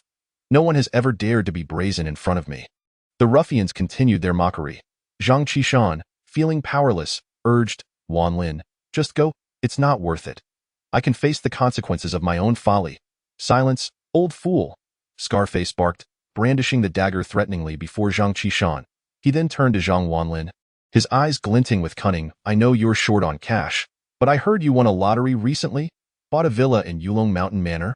At the mention of the villa, the ruffian's eyes gleamed with greed. So, this was why Zhang Qishan owed them $1 million.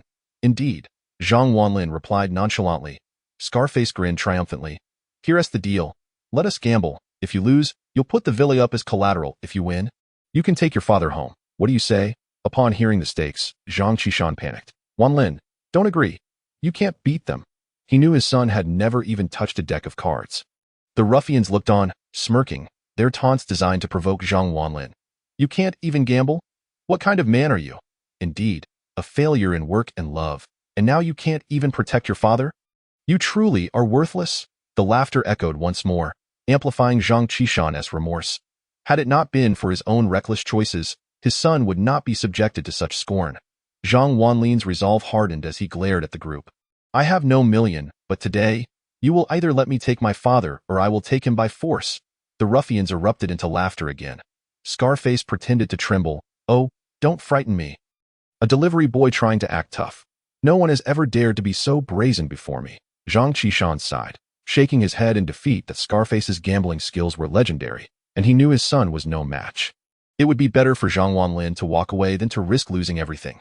Just then, 3 choices appeared before Zhang Wanlin. Host, please choose. 1. Leave and receive a Huaran mobile phone. 2.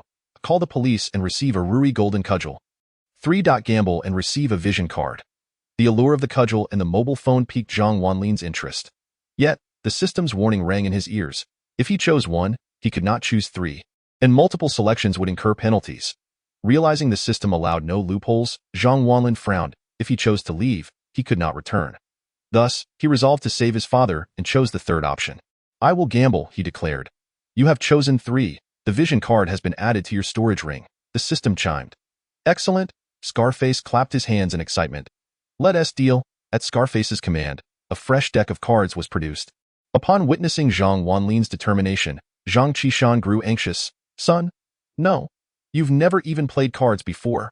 Be quiet, old man. Scarface retorted harshly, eyeing Zhang Wanlin with derision. It seemed Zhang Wanlin truly was as timid as rumored, a fool easily manipulated. Scarface smirked, imagining the myriad ways he could torment Zhang Wanlin once he lost the villa. What is the game? Scarface asked, reclining casually. Zhang Wanlin waved dismissively. Whatever you wish. Seeing Zhang Wanlin's confidence, Scarface chuckled. All right, let us play Jia Jinhua. I'll give you 100,000 in chips. If you lose everything, the villa is mine. Zhang Wanlin, amused, replied, that is fine. But let us make it more thrilling. Let us wager our entire fortunes. I still have several thousand in my bank account. If I lose, I accept the consequences. If you lose, I take my father. Hearing Zhang Wanlin's words, the scene fell into a silence that lasted several seconds. Then, a burst of laughter erupted. A dozen ruffians stared at Zhang Wanlin as if he were a fool, their eyes brimming with derision. Ha ha! Has this kid lost his mind? He actually wants to compare wealth with the boss? It seems he not only wants to forfeit his villa, but also his own money. What a fool. Ha! Scarbrother, stroking his chin, was also amused. His gambling skills and sleight of hand were renowned in the ancient city. This young brat, still wet behind the ears, dares to match his fortune? It was nothing short of a colossal joke. Apparently, the rumors were not entirely accurate. Zhang Wanlin was not just a waste of space, but also devoid of brains. All right, I accept your challenge. Scarbrother grinned smugly. Bring in the chips. Soon, $50,000 worth of chips were placed before Zhang Wanlin, while Scarbrother had $1 million in front of him. Since Zhang Wanlin wished to play big, Scarbrother would oblige, allowing him to lose spectacularly. Zhang Wanlin's father looked at him with a face full of guilt, blaming himself for his son's apparent distress. Believing his son had become dazed. His son was utterly clueless about gambling. Deal the cards, Zhang Wanlin said coldly. Shortly after, the cards were dealt to both players. The game was a variation of poker, akin to a game of tractor, where the goal was to have 3 cards that were closest to a tractor for the highest hand. Scarbrother glanced at his cards and declared, I bet 50,000. Are you in or not? Scarbrother's confidence was palpable. He clearly had an excellent hand. Zhang Wanlin, however, didn't he even look at the cards on the table. He simply pushed his chips forward. I'm in. Gasps filled the room. Scarbrother had merely attempted to bluff him, but he never expected Zhang Wanlin to call his bet. Without even glancing at his cards, did he truly believe he could win against Scarbrother purely by luck? Scarbrother paused, then smiled knowingly. His hand consisted of a sequence, 7, 8, 9, a straight. Quite a strong hand. Zhang Wanlin's cards, he could easily surmise. The dealer, at this moment, let out a cold laugh, having dealt a poor hand to Zhang Wanlin. How could he dare to call? Ha ha ha, all right. I'll reveal my cards. With a bang, Scar Brother slammed his cards onto the table. I have a straight. 7, 8, 9. What do you have? Scar Brother's face was adorned with a triumphant grin. All eyes turned to Scar Brother's cards, but cheers did not erupt. Instead, everyone looked at Scar Brother with bewildered expressions. The dealer's complexion shifted dramatically. Someone quietly reminded Scar Brother, "Boss, your cards are 2, 3, 5, the lowest hand." What? Scar Brother was taken aback. He looked down, and indeed, the 7, 8, 9 had vanished. His 3 cards had become the smallest hand. 2, 3, 5. Neither a straight nor a pair, not even a single card of significance. What the hell? Is this a ghost? Chapter 84. Something strange is afoot. Scar Brother's eyes widened. Impossible. He had clearly seen 7, 8, 9 moments ago. How could they have transformed into 2, 3, 5 in the blink of an eye? Scar Brother turned to the dealer, who was equally bewildered. He had distinctly dealt Scar Brother a 7, 8, 9. How could it have changed to 2, 3, 5? Naturally, he could not voice these questions, as they were in the midst of cheating. 2, 3, 5? Zhang Wanlin chuckled, slowly revealing his own cards. 2, 3, 6. A remarkably low hand, just above Scar Brother's 2, 3, 5. Upon seeing Zhang Wanlin's cards, the expressions of everyone present grew grim. Scar Brother had actually lost to Zhang Wanlin. With a dark countenance, Scar Brother reluctantly pushed 50,000 in chips towards Zhang Wanlin. Humph. Consider yourself lucky. The first round went to Zhang Wanlin. Zhang Wanlin's father sighed in relief, realizing his son was indeed fortunate to win a round. At that moment, Scar Brother shot a fierce glare at the dealer, seemingly signaling him not to make any more mistakes. The dealer, drenched in sweat, continued to deal. Each player received 3 cards, and this time. Upon seeing his hand, Scar Brother burst into laughter. Ha ha ha, this time, I've got it in the bag. Scar Brother held a flush. 5, 6, 7 of the same suit. Such a hand was extraordinarily strong. I bet 100,000. Are you bold enough to match? Scar Brother boldly pushed forward 100,000 in chips. This time, he was certain he had not misread his cards. Zhang Wanlin, however, still did not bother to look at his hand. He smiled playfully. Why would I not match? I'm in. Upon hearing Zhang Wanlin's call, the dealer and Scar Brother exchanged glances, both smirking. This time, Zhang Wanlin was destined to lose, for the dealer had given Zhang Wanlin an exceedingly weak hand. 5, 6, 8. A worthless hand, and he dared to call? Ha ha ha. The first round was luck. This time, you're definitely going to lose. Scar Brother grinned confidently. Zhang Wanlin's father felt his heart race, silently praying for his son's victory.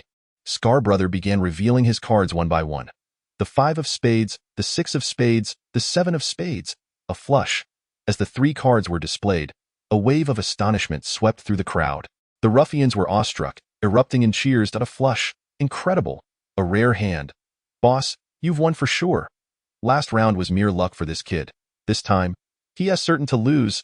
Kid, just admit defeat already. Ha ha ha. Laughter echoed as everyone assumed Zhang Wanlin was doomed to lose. Zhang Wanlin, upon witnessing the flush, chuckled softly. Oh, is that all? Do you genuinely believe you can win? Scar Brother, grinning, retorted. What else could it be? Zhang Wanlin shook his head and replied nonchalantly, in my view, you've lost. With that, he unveiled his first card, having never before seen his 3 cards. The first card, the 8 of hearts. Laughter erupted once again. A worthless hand. The second card, the 8 of spades. The laughter ceased. Astonished. An 8? Finally, Zhang Wanlin revealed his last card.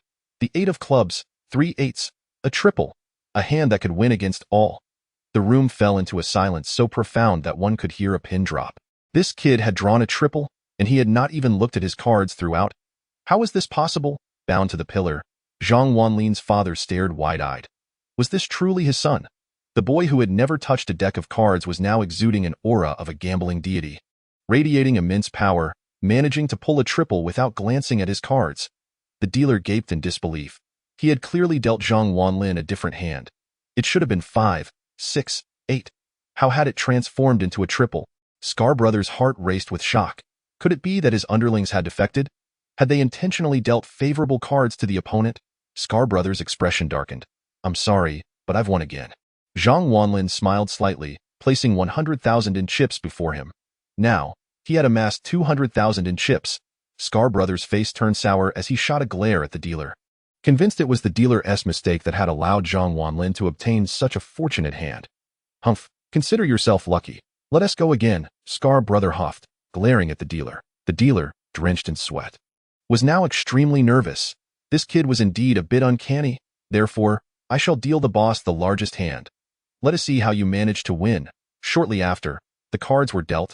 Scar Brother anxiously glanced at his first card, an ace of diamonds.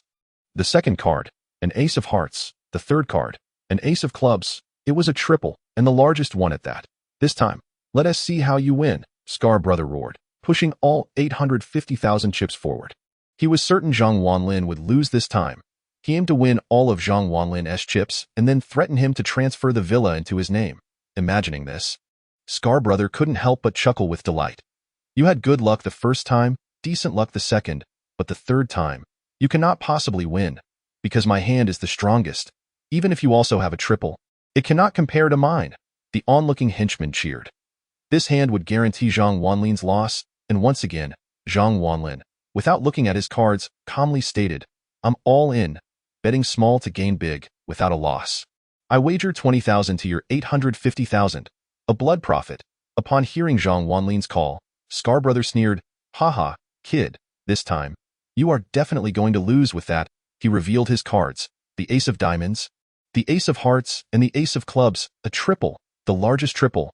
Ha ha ha, I have a triple, the king of triples. What do you have to compare against me? Scar Brother laughed triumphantly. Zhang Wanlin shook his head and said softly, the leopard A is not invincible. Have you forgotten that there exists a hand specifically designed to counter it? Chapter 85. The smallest, yet the greatest. Upon his words, all present turned to him, their minds conjuring three characters, 2, 3, 5. Indeed, it was the poor hand that Scarface had drawn in the first round. Although this hand is the smallest in the game of Zhajin, it is the nemesis of the leopard. Capable of defeating all leopards, the expressions of everyone shifted. Could it be that the cards in Zhang Wanlin's hand were indeed 2, 3, 5? Impossible. They all shook their heads, incredulous that Zhang Wanlin, without even glancing at his cards, could assert that his hand was 2, 3, 5. Surely, he was merely boasting. Yet, despite these thoughts, an underlying anxiety began to creep in. Was this lad truly as uncanny as he seemed? Zhang Wanlin's father stared intently at the three cards on the table, muttering the same three characters, 2, 3, 5. Scarface's expression darkened, his disbelief palpable. I refuse to believe that your hand could possibly be 2, 3, 5. The dealer also appeared unsettled. Zhang Wanlin's hand should have been 3, 4, 5. Though it was a straight, it surely could not compete against a leopard. This time, the dealer was exceedingly cautious, refusing to accept that Zhang Wanlin held the winning hand. With a faint smile, Zhang Wanlin picked up the first card, declaring, I envision what this card is, and it shall be just that. With that, he slammed the card onto the table. With a resounding slap, a heart 2 appeared before all.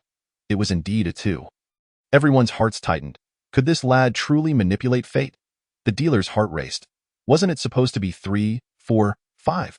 Where did the 2 come from? Zhang Wanlin then slowly lifted another card, stating, this is a heart 3. Upon revealing the card, a heart 3 was indeed visible. Hearts raced wildly. Was this sorcery? This lad must be a magician. Zhang Wanlin's father was now wide-eyed, fixated, murmuring, 5, 5, 5. Scarface swallowed hard, anxiety creeping in. The last card couldn't possibly be a 5. Could it? Zhang Wanlin slowly revealed the final card, saying, this is a heart 5. A heart 5 emerged, confirming the trio of 2, 3, 5. Zhang Wanlin had indeed drawn the smallest hand. Yet this very hand triumphed over Scarface's greatest. Silence enveloped the room, so profound that the sound of a pin dropping could be heard. It was astonishing. In 3 rounds, Zhang Wanlin had emerged victorious. Each time, Scarface held a formidable hand, yet all fell to Zhang Wanlin's prowess. With a confident smile, Zhang Wanlin was now regarded by all as the living embodiment of a gambling deity. Indeed, Zhang Wanlin had mastered the art of gambling, employing techniques such as card switching and misdirection that this assembly of amateurs could scarcely perceive. Zhang Wanlin's father suddenly exclaimed, he won. My son has triumphed. He has won 1 million from Scarface. Scarface and his entourage fell into a stunned silence. The room was deathly quiet, and Scarface's expression was ghastly. Without hesitation, Zhang Wanlin pushed the entire sum of 1 million towards himself. Smiling slightly, Scarface, I graciously accept your 1 million. Will you continue to gamble, or shall I take both the money and my father with me? A smirk played at the corners of Zhang Wanlin's mouth. At that moment, everyone realized that Zhang Wanlin was no fool. He understood gambling intricately. In fact, he was a master of deceit, a grandmaster of manipulation. He could switch cards right under the dealer's nose without anyone noticing, a figure of divine gambling prowess. Scarface's face flushed with rage. When had he ever suffered such a loss? In a fit of anger, he slammed his hand down on the table. You cheat, he bellowed. In an instant, a dozen men surrounded Zhang Wanlin, radiating hostility. Zhang Wanlin, with his hands in his pockets, merely smiled and said, evidence. Just 2 words sent Scarface's face into a deep crimson. Evidence? Where could he procure evidence? To hell with your evidence. Daring to cheat on my turf? If you don't hand over the villa and my million, I'll make sure your body ends up in the Yellow River. Scarface was furious, shedding all pretense. Today, he intended to rob Zhang Wanlin. You came alone, while I have over a dozen men. Zhang Wanlin's eyes glinted coldly. So, you intend to rob me outright? Relying on your numbers? He retorted. Scarface chuckled derisively. Today, I shall indeed exploit my numbers to bully you. What will you do about it? Zhang Wanlin chuckled in return. Well, if I, Zhang Wanlin, do not repay you in kind, it would be a disservice to you. Scarface, with that, he clapped his hands loudly. Clap, clap, clap. The sound echoed, leaving everyone bewildered. What was he doing? Suddenly, with a crash, a brick shattered the window. The door was kicked open. A throng of people burst in from outside. This group was a sea of black, the numbers unknown, yet each individual bore fierce expressions, tattoos adorning their arms and bodies, their physiques imposing. They flooded the courtyard. From the crowd, a path opened, and a woman stepped forward. In her 20s, clad in leather pants and a denim jacket, her wavy hair flowed gracefully. Though her makeup was bold, her allure remained strikingly cool. She strode in with a confident gait. This was none other than the infamous leader, Seven Sister, known throughout the ancient city. Upon seeing her, Scarface's expression shifted dramatically. Despite his minor power, he knew he could not provoke Seven Sister. She was a collector of debts, with ruthless subordinates, and in her eyes, his business was insignificant. Seven Sister, what brings you here? Scarface inquired cautiously. Yet, Seven Sister did not spare him a glance, striding directly towards Zhang Wanlin. Brother Lin, I have arrived. Typically high and mighty, Seven Sister now appeared as gentle as a kitten in Zhang Wanlin's presence. To everyone's astonishment, Zhang Wanlin affectionately ruffled Seven Sister's hair, prompting a look of delight to spread across her face. Little Seven, your figure remains splendid, Zhang Wanlin teased with a playful smile. Thank you for your compliment. Brother Lin, Seven Sister replied, her cheeks tinged with pink. Chapter 86, Scarface stunned. Is this Seven Sister? The merciless Seven Sister, the formidable figure in the ancient city. At this moment, she appeared more like Zhang Wanlin's cherished partner. Seven Sister's subordinates were unfazed, while Scarface and his men appeared utterly ghostly. Scarface's mind buzzed. Could it be that this lad was Seven Sister's man? No wonder he was so audacious, showing not a hint of fear. Realizing this, Scarface trembled, his face paling. He had inadvertently provoked Seven Sister's husband. This was disastrous. Scarface nearly collapsed, his subordinates equally ashen. Their earlier bravado evaporated. Seven Sister's followers, an intimidating mass, surrounded the courtyard with a shy demeanor. Seven Sister inquired, Brother Lin, you summoned me. Do you have any instructions? She was as obedient as a maid. Zhang Wanlin smiled gently. Well, there are some who wish to assault me. I wanted to ask if you would permit that. Upon hearing Zhang Wanlin's words, a glint of ice flickered in Seven Sister's eyes. Who dares to harm my brother Lin? Her voice turned frigid. Seven Sister, this is merely a misunderstanding. Scarface stuttered, his voice quaking. Seven Sister fixed her gaze on him, and without hesitation, delivered 2 resounding slaps across his face. Scarface, are you tired of living? You dare to strike Brother Lin? Are you seeking death? Seven Sister berated. Scarface, on the brink of tears, fell to his knees. Seven Sister, it was a misunderstanding. I had no idea he was your man. His body trembling, Scarface prostrated himself, at the mention of Zhang Wanlin being her man. Seven Sister's face flushed, yet she offered no denial. With a powerful kick, she sent Scarface sprawling to the ground. Brother Lin, how would you like to deal with him? she asked sweetly, with hands behind his back. Zhang Wanlin approached Scarface and his men, smiling mockingly. What is this? No longer brimming with bravado. Wasn't it you who boasted about having numbers? The once confident group now stood silent, heads bowed, faces flushed with shame. Zhang Wanlin confronted Scarface coldly. You run a gambling den. How many lives have you ruined over the years? How many families have you left homeless? Your crimes are unforgivable. At Zhang Wanlin's words, Scarface trembled. Grasping Zhang Wanlin's pant leg, pleading, Brother Lin. It was a misunderstanding. Seventh sister is notorious for her ruthless nature. When Zhang Wanlin is enraged, she might commit some outrageous actions. Right now, Scar Brother only wishes to preserve his life. A misunderstanding? Zhang Wanlin squints and smiles mockingly. Heh, dare to touch my father? Who gave you the audacity? Today, I demand one of your arms. Moreover, you shall never open a casino again. Do you comply? Upon hearing Zhang Wanlin's words, Scar Brother is left utterly dumbfounded. Point one of his arms. Most importantly, he cannot run a casino anymore? What will he do then? Scar Brother hesitates. You refuse to comply. At this moment, seventh sister steps forward, her voice booming with authority. Scar Brother trembles, gritting his teeth, and nods. I comply. Despite his inner reluctance, he realizes that neither an arm nor a casino is more valuable than his life. If I discover you have opened a new casino, be wary of your head. Zhang Wanlin coldly retorts. Yes. Scar Brother lowers his head. After that, Zhang Wanlin rescues his father from the pillar. His father, battered and exhausted, reveals a look of contentment. Son, you've grown up and become capable. His father's face beams with genuine pride. Who wouldn't wish for their child to succeed? Zhang Wanlin is now his father's pride. Zhang Wanlin, with a cold expression, also reveals a hint of helplessness. Father, if you gamble again, I will no longer care for you. This time, I was wronged. I won't gamble again. Zhang Qishan's face lights up with a smile. Through this incident, he has come to deeply understand how detestable gambling is and vows never to gamble again. Zhang Wanlin nods approvingly, hoping he will keep his word. Supporting his father, they exit the old house. Not long after, a cacophony akin to a slaughterhouse echoes from within. Scar Brother has had one of his arms severed. Subsequently, Zhang Wanlin takes his father home. After tending to his father's wounds, he allows him to sleep, and Zhang Wanlin soon follows suit. The next day, before Zhang Wanlin has fully awakened, the shrill ringing of his phone jolts him. He checks his phone and sees it's a call from his secretary, Han Wan. Groggily, Zhang Wanlin answers, Hello. What is the matter? On the other end, Han Wan's sweet yet urgent voice responds, Chairman, it's not good. You need to come to the company right away. What is going on? Zhang Wanlin instantly becomes alert.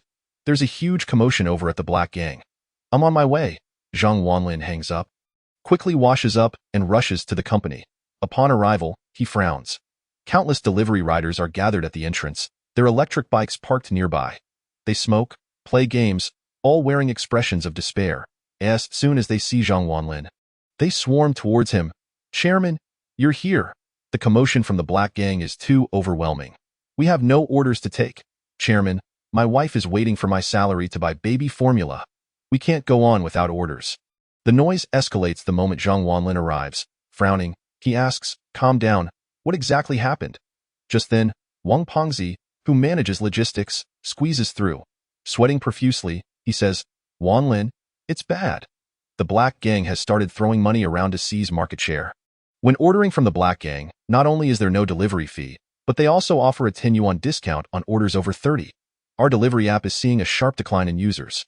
The Black Gang is taking all our business. Lucian, you think you can swallow my delivery business and then wage a commercial war against me? Chapter 87.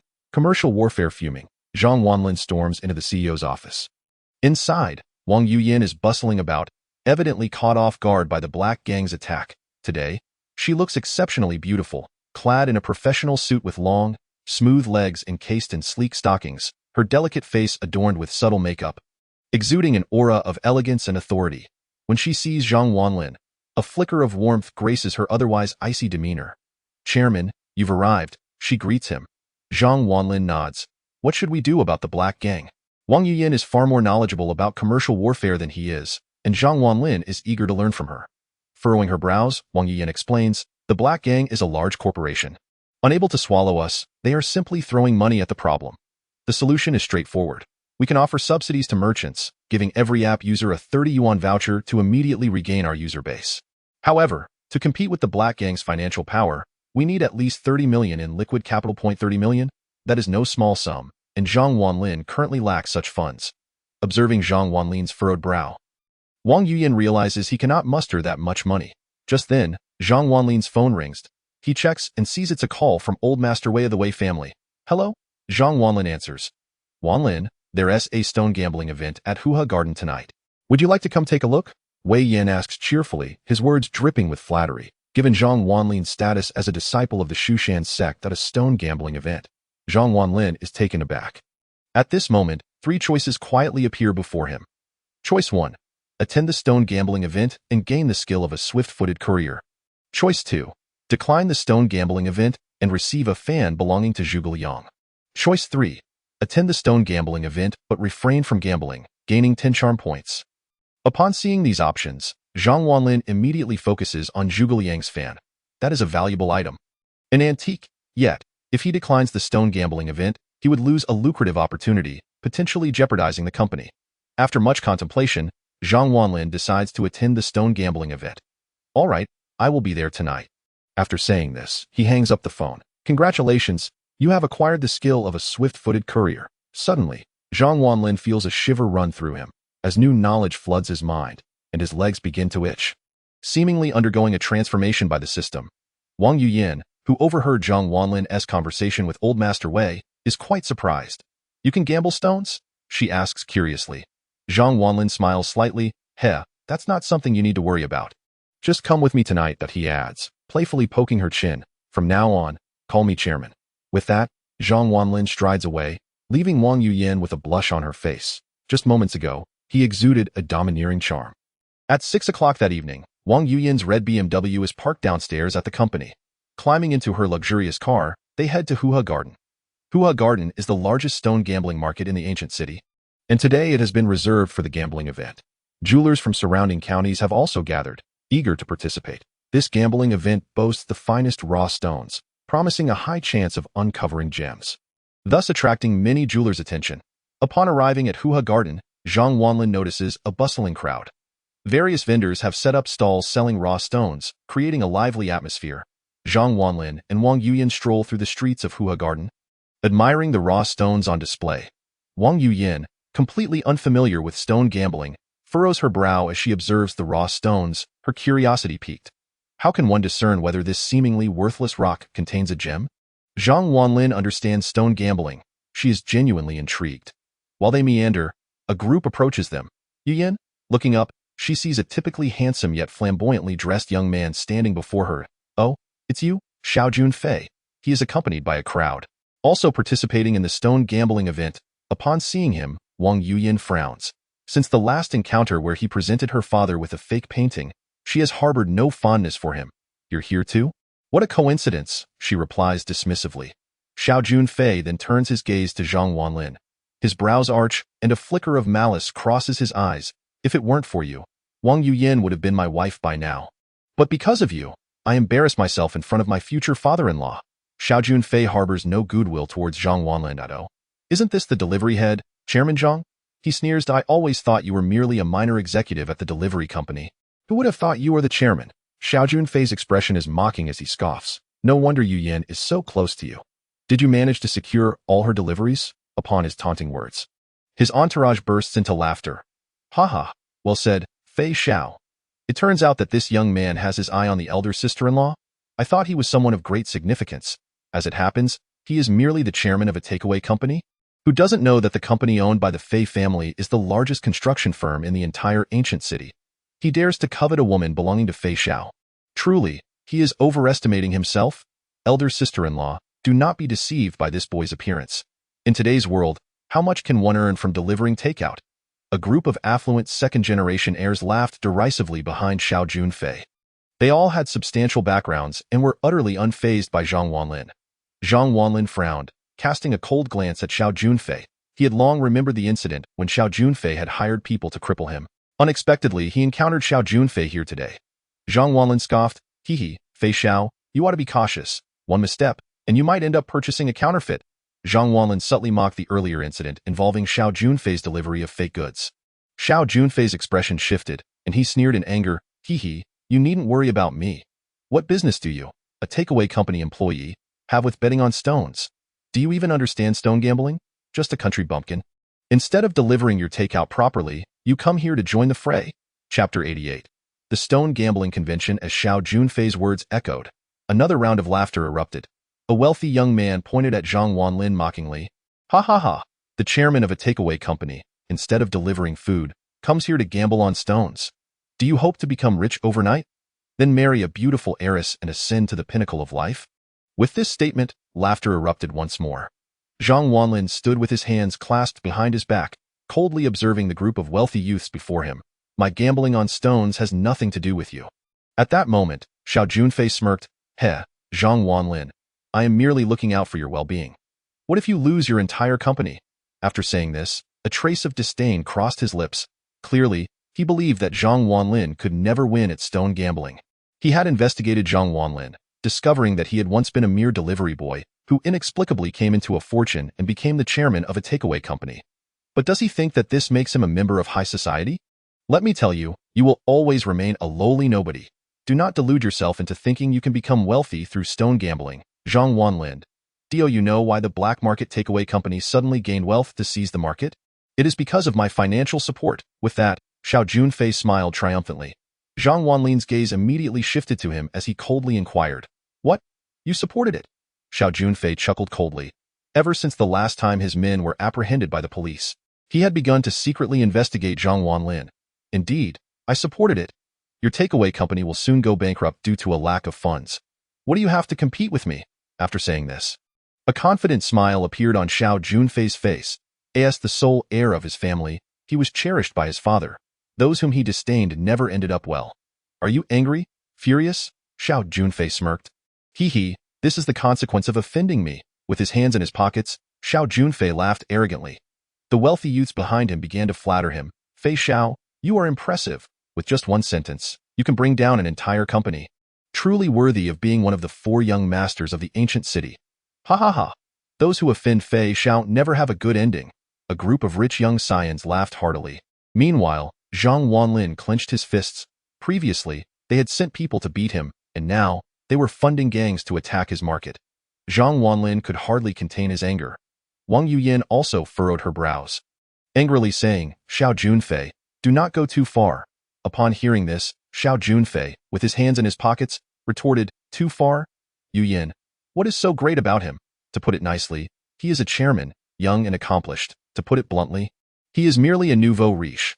The company he leads is just a small unlisted firm, while Family's construction company is a publicly listed giant. I, Xiao Junfei, am one of the 4 young masters of the ancient city.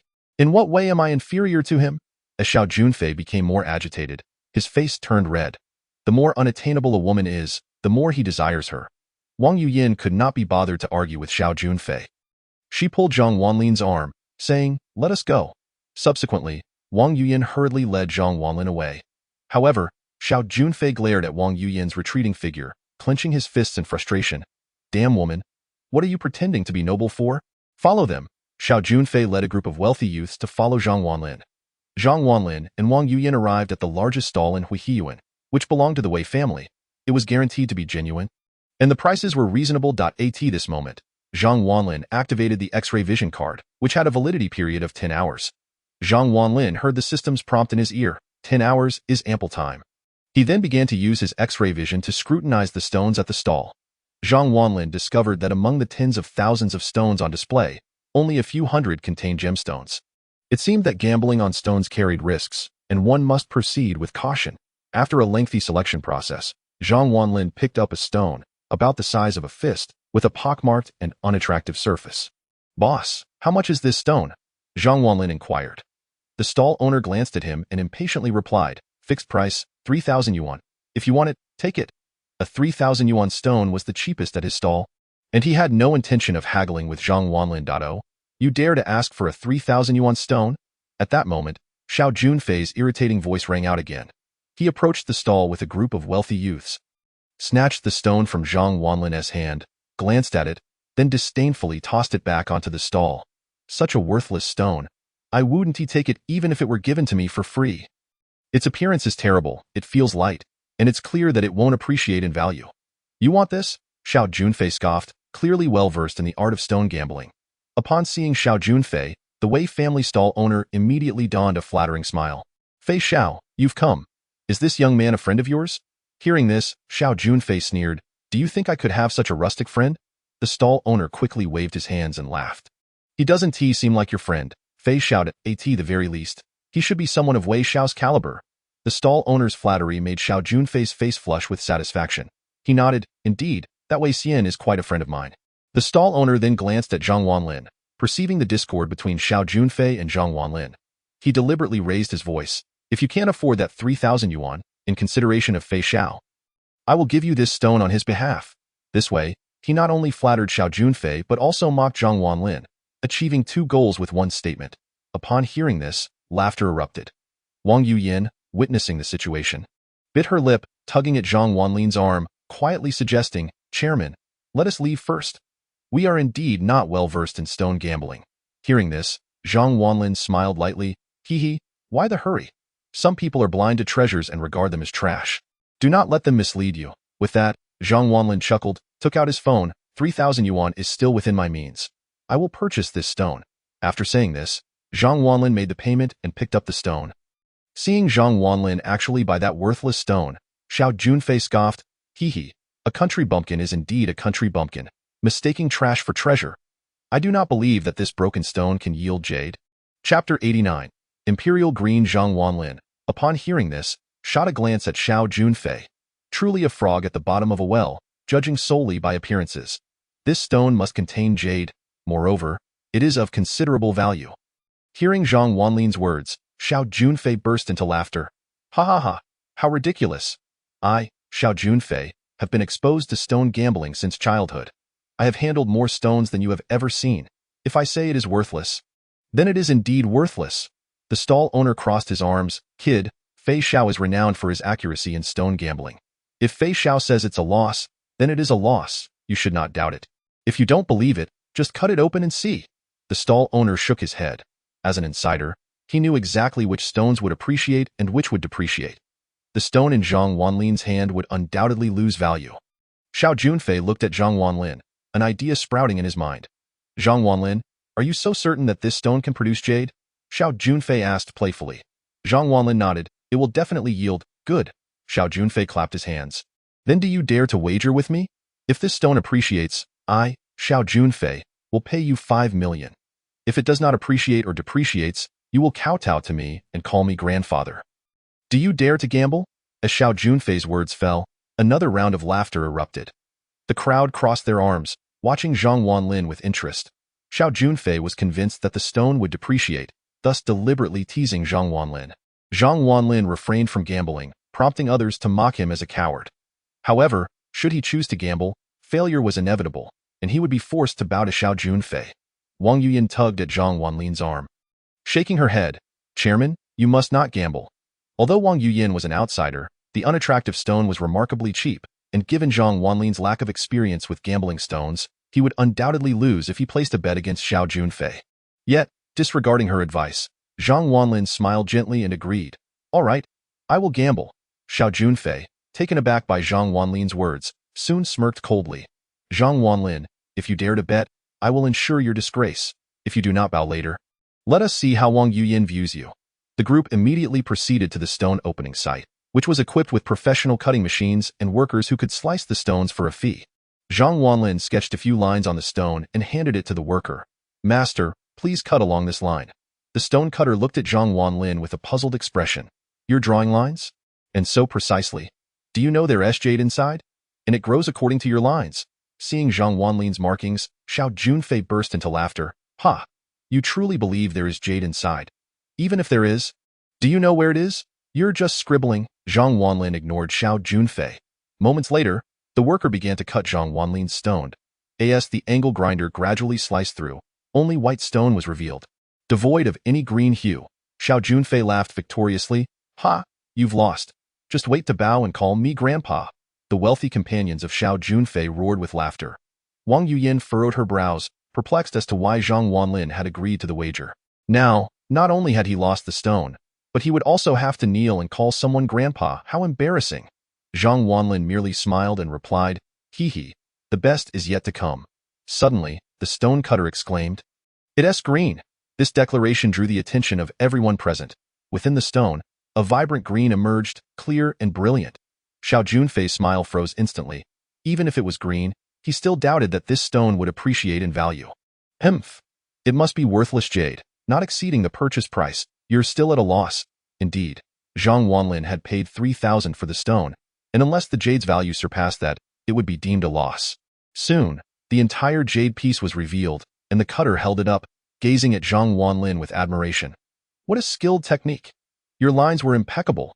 The jade has been cut out flawlessly, in the eyes of the worker. Zhang Wanlin appeared to be a master of gambling stones, as if he possessed the ability to see through the stone and locate the jade without damaging it in the slightest. The jade was translucent, devoid of impurities, and smooth to the touch, clearly a fine piece. Xiao Junfei's expression darkened further as he realized the raw material had appreciated. This jade was indeed valuable. Zhang Wanlin examined the jade closely. Despite his lack of knowledge, it was evident he had found a treasure. At that moment, an onlooker in a formal suit and gold-rimmed glasses squeezed into the crowd. His eyes lit up upon seeing the jade. "Hello, I am a gem appraiser from Zhudafu Jewelry. May I take a look at the jade you are holding?" Zhang Wanlin nodded and handed over the jade. The appraiser scrutinized it for a while and exclaimed, "What a remarkable stone. This is an Emperor Green." The mere mention of Emperor Green left the crowd breathless. The notoriety of Emperor Green was immense. Even Zhang Wanlin, who knew little about jade, understood its high value. Xiao Junfei's face darkened further, while Wang Yuyin stared in disbelief. Zhang Wanlin had actually uncovered an Emperor Green. Was he not supposed to be clueless about gambling stones? The appraiser continued, "This is an exceptional piece of Emperor Green. Its appearance, purity, and integrity are all top-notch. If crafted into jewelry and branded by a major company, it could fetch over 10 million. Gasps filled the air at the mention of such a price. 10 million. This was equivalent to purchasing several apartments in the ancient city. This was not merely an appreciation. It was a monumental increase.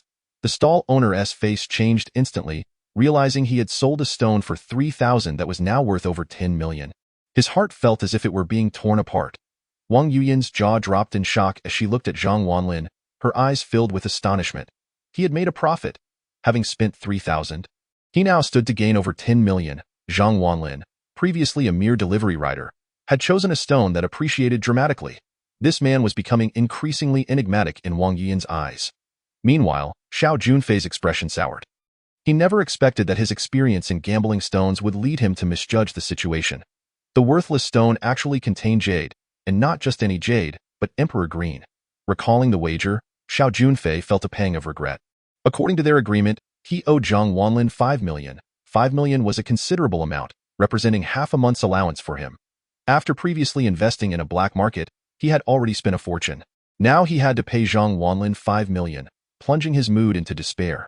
Cheating? In front of Wang Yuyin and a group of wealthy heirs, he felt too ashamed to back out. At that moment, the appraiser returned the jade and asked, "Sir, are you considering selling this piece? If so, Zhudafu Jewelry would like to offer you 10 million for it. What do you think?" The offer was quite fair. Zhang Wanlin, who lacked expertise, found 10 million a substantial amount for what he considered merely a stone. "All right," he responded with a nod. The appraiser beamed with delight. "Ah, what a straightforward gentleman. I will prepare the payment and contract right away." As the appraiser left, Zhang Wanlin turned to Xiao Junfei, a playful smile on his lips. "Hee hee, it appears this worthless stone unexpectedly appreciated, revealing an Emperor Green. I apologize for disappointing you, young master Fei. At that moment, Zhang Wanlin was brimming with confidence, while Xiao Junfei's expression darkened. He scoffed, "Humph, just a lucky break. 5 million is nothing to me. It's merely a trifle." With that, he pulled out his phone and transferred 5 million to Zhang Wanlin's Alipay account. On the surface, he appeared nonchalant, but inwardly, he felt the sting of loss. Wang Yuyin gazed at Zhang Wanlin in disbelief. Her chairman was truly remarkable. With a mere flick of his wrist, he had secured 1,500,000. He was now halfway to 30 million. After receiving the 5 million, Zhang Wanlin intended to leave, but Xiao Junfei, unwilling to let him go easily, called out, "Wait, what is it?" Zhang Wanlin raised an eyebrow. "Having second thoughts?" Xiao Junfei scoffed, 5 million is hardly a reason for me to back down. You were just lucky. Are you willing to wager again? He regarded Zhang Wanlin with a cold gaze, feeling unsatisfied. He believed Zhang Wanlin had merely had a stroke of luck. He needed to reclaim his dignity today. How shall we bet? Zhang Wanlin inquired with a knowing smile. Let us both pick stones, 3 each. We will reconvene here in half an hour. The one whose jade holds greater value wins. The loser must compensate the winner 20 million and bow in apology. Do you dare to gamble? Xiao Junfei's proposal elicited gasps from the crowd. 20 million, along with a kneeling apology? That was a bold bet. Everyone turned to Zhang Wanlin with scornful looks, believing luck could not always be on his side. Kid, you were just fortunate. Do you dare to challenge young Master Fei again? Humph. If you gamble again, you will undoubtedly lose. A group of wealthy heirs surrounded him, insisting he should not back down. Wang Yuyin frowned at the scene, sensing Zhang Wanlin had only been lucky. She stepped forward. No more gambling. We are leaving. Are you leaving after just a taste of success? Xiao Junfei smirked, crossing his arms. Zhang Wanlin, you wouldn't happen to lack the 20 million to bet, would you? He feigned surprise as his wealthy companions seized the opportunity to ridicule him further. What? You can't even muster 20 million? Is this person really that impoverished? Ha ha ha. Winning 5 million from Fei Xiao, little do they know, to Fei Xiao, 5 million is merely equivalent to 500, forget it. What is there to gamble with someone so destitute? Let them be on their way. A group of wealthy youths deliberately provoked Zhang Wanlin. With hands in his pockets, Zhang Wanlin shook his head, saying, hee, I don't want you to lose too much. Upon hearing this, Xiao Junfei burst into laughter as if he had heard the funniest joke. Lose too much? If luck is on my side, I might as well be the god of gambling. I'm not afraid of losing. I'm just worried you won't have the means to pay the 20 million. Xiao Junfei's demeanor was exceedingly arrogant. In response, Zhang Wanlin helplessly nodded. All right, I'll accept your challenge. Zhang Wanlin had initially intended to teach Xiao Junfei a lesson, but Xiao Junfei insisted on giving Zhang Wanlin money. Left with no choice, Zhang Wanlin acquiesced. Hearing Zhang Wanlin's agreement, Xiao Junfei smirked coldly. You are bound to lose. After that, Xiao Junfei and his entourage swiftly sought out stone materials, while Zhang Wanlin departed the scene with Wang Yuyin. The Hua garden was vast, with stone gambling stalls varying in size and quality. Along the way, Wang Yuyin could no longer contain her curiosity and asked, Zhang Wanlin, do you understand stone gambling? Zhang Wanlin candidly replied, Not really. Not really. Wang Yuyin's eyes widened. So your first win was purely by luck? And you still dare to accept Xiao Junfei's wager? Are you out of your mind? Zhang Wanlin chuckled helplessly. Don't worry. I actually have the ability to see through. Upon hearing this, Wang Yuyin rolled her eyes. Please, do you take me for a 3-year-old? If you lose, where are we going to find 20 million? You just accepted 500,000 from Xiao Junfei. If you go back on your word, he will undoubtedly come after you. In that case, the company will go bankrupt and you'll be burdened with debt. While Wang Yuyin seemed to scold Zhang Wanlin, he felt a warmth from her concern. It had been rare for anyone to show such care for him, which fostered a sense of fondness towards Wang Yuyin. At that moment, Zhang Wanlin put his arm around Wang Yuyin's shoulders and said, Don't worry, I won't lose, because I am Zhang Wanlin. Chapter 91. A great surge. Wang Yuyin blushed as Zhang Wanlin embraced her shoulder, her heart racing like a startled deer. This was the first time in her life that a boy had held her like this.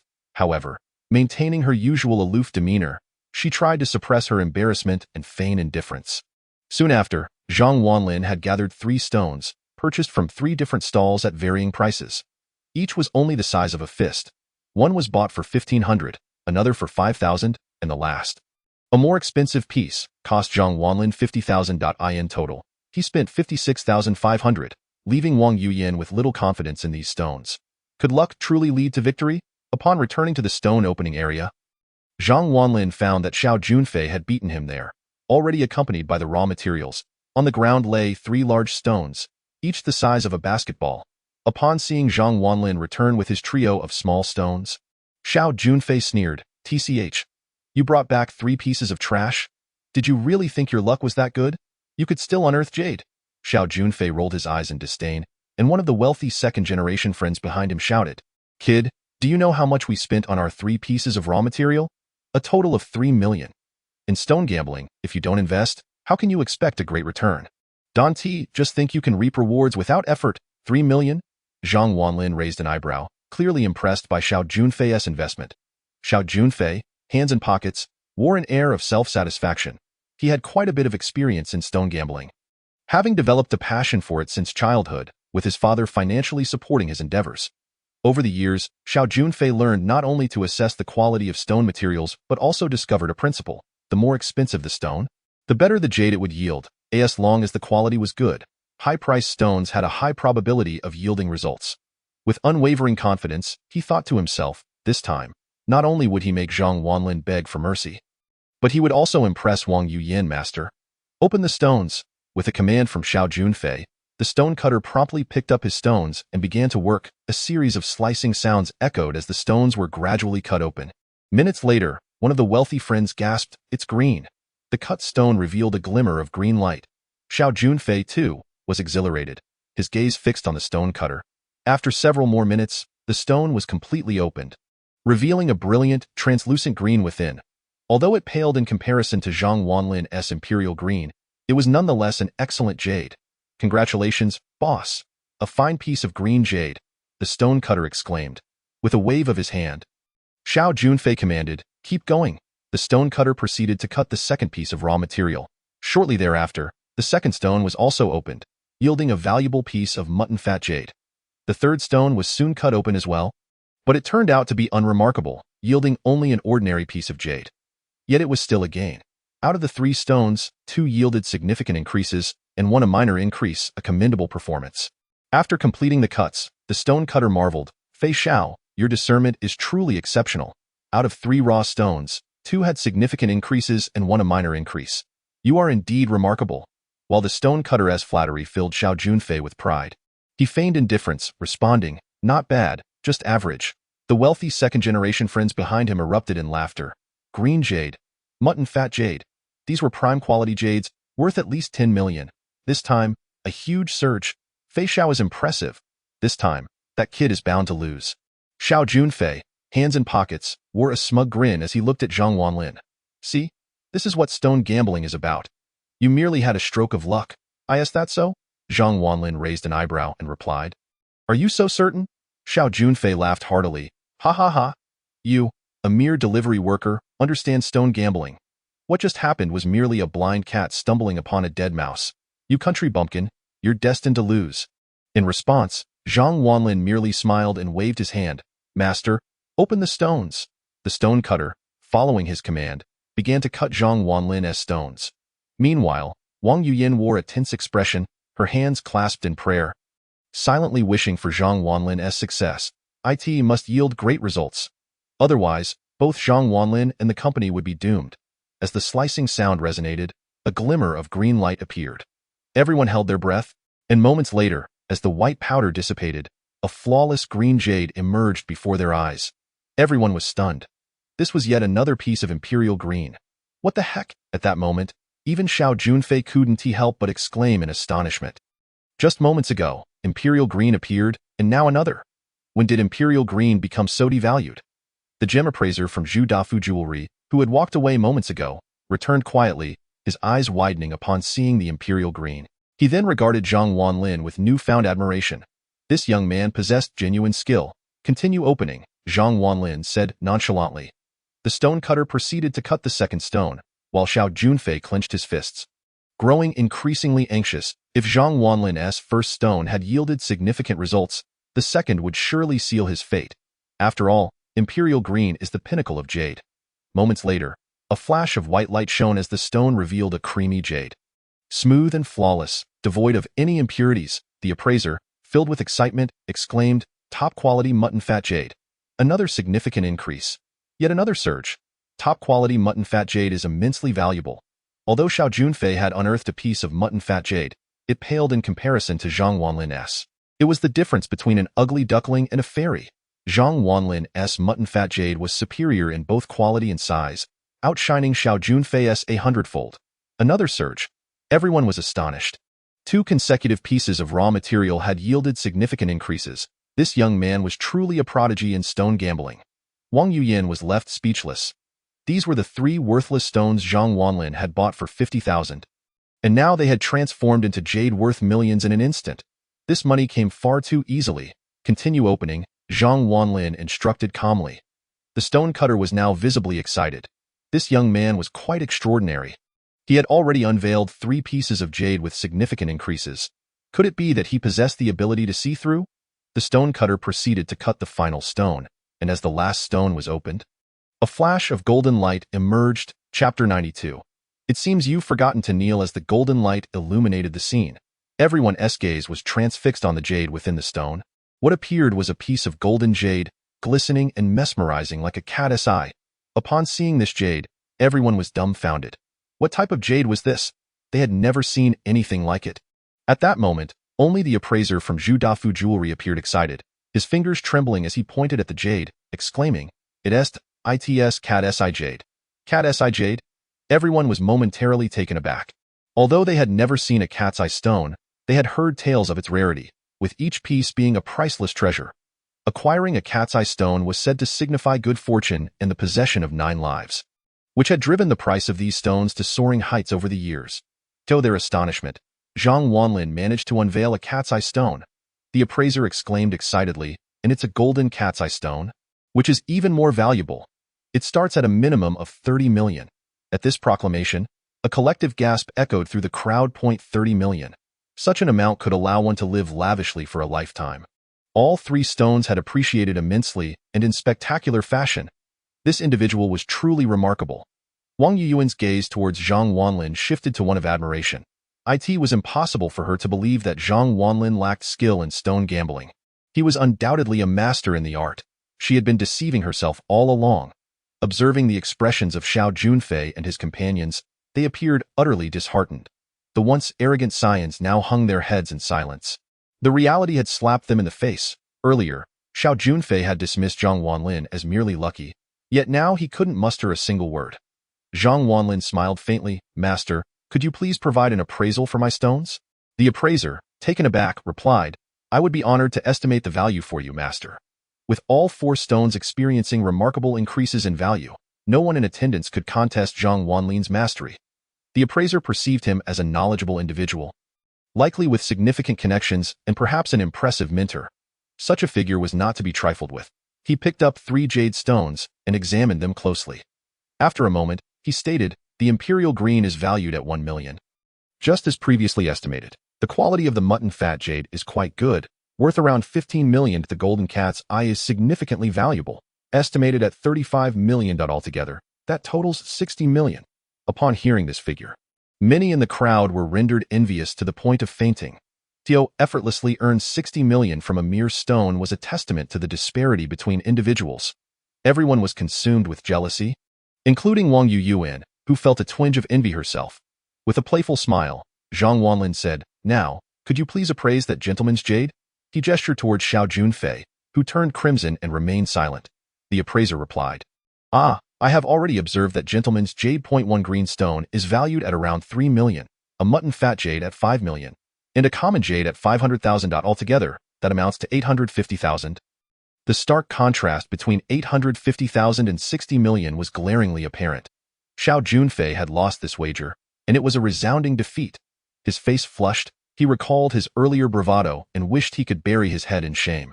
How could he have spoken so boldly when Zhang Wanlin had just humiliated him so thoroughly? Did he truly believe that Zhang Wanlin was merely fortunate, like a blind cat stumbling upon a dead mouse? What were the odds of a blind cat encountering 4 dead mice in succession? Was it possible that an entire nest of mice had succumbed to gas, with his hands in his pockets? Zhang Wanlin mused, "Xiao, isn't it time to fulfill our wager?" Xiao Junfei's face reddened further. Asking him to part with another 20 million was not just painful. It was excruciating. That amount constituted 2 months of his allowances. How would he explain this to his father? Yet, with Wang Yuyuan and his friends nearby and so many spectators watching, Xiao Junfei, one of the 4 young masters of the ancient city, felt compelled to uphold his reputation. Refusing to pay would turn him into a laughingstock. Steeling himself, Xiao Junfei declared, "What's 20 million? I, Xiao Junfei, can afford to lose." He whipped out his phone and promptly transferred 20 million to Zhang Wanlin. After completing the transaction, Xiao Junfei let out a scoff, realizing he could no longer remain in this place. "Let us go," he ordered, attempting to leave. "Wait," Zhang Wanlin called out sternly. Xiao Junfei turned back and asked, "Is there something else?" With a knowing smile, Zhang Wanlin replied, "During our wager, you stated that the loser must bow and apologize. That was your stipulation, wasn't it?" At Zhang Wanlin's words, Xiao Junfei's expression shifted, bowing to apologize. How could he, Xiao Junfei, bow to a mere delivery worker? Enraged, he retorted, Zhang Wanlin, don't push your luck. I've already given you the money. What more do you want? Zhang Wanlin, hands still in his pockets, asserted, a real man must own up to his actions. If you dare to gamble, you must also dare to lose. Xiao Junfei was infuriated. I'll teach you a lesson for being so arrogant, he shouted, disregarding any semblance of dignity. He rallied a group of over 10 individuals who charged toward Zhang Wanlin. Fists raised. Yet, Zhang Wanlin remained unfazed and surged forward alone. Moments later, anguished cries filled the air as Zhang Wanlin single-handedly took down all 10 assailants. Remarkably, he emerged unscathed. The onlookers were stunned. This young man was not only sharp-eyed, but also a formidable fighter. With his hands still in his pockets, Zhang Wanlin surveyed the defeated Xiao Junfei, a cold smile gracing his lips. Did you dare to lay a hand on me? You must realize how those thugs you sent after me met their fate. Xiao Junfei, now battered and bruised, his clothes torn and his appearance disheveled, was shocked to discover that Zhang Wanlin truly possessed fighting prowess. He had single-handedly dispatched over 10 of his friends. Xiao Junfei's face burned with shame. He was the young master of the Xiao family, and he had just humiliated them. Zhang Wanlin's gaze bore into him, devoid of pity. Apologize to me. Xiao Junfei's face turned crimson. Despite his fury, he recognized that he was no match for Zhang Wanlin and had no choice but to yield. Just as he prepared to apologize, he suddenly spotted 10 imposing figures. Chapter 93.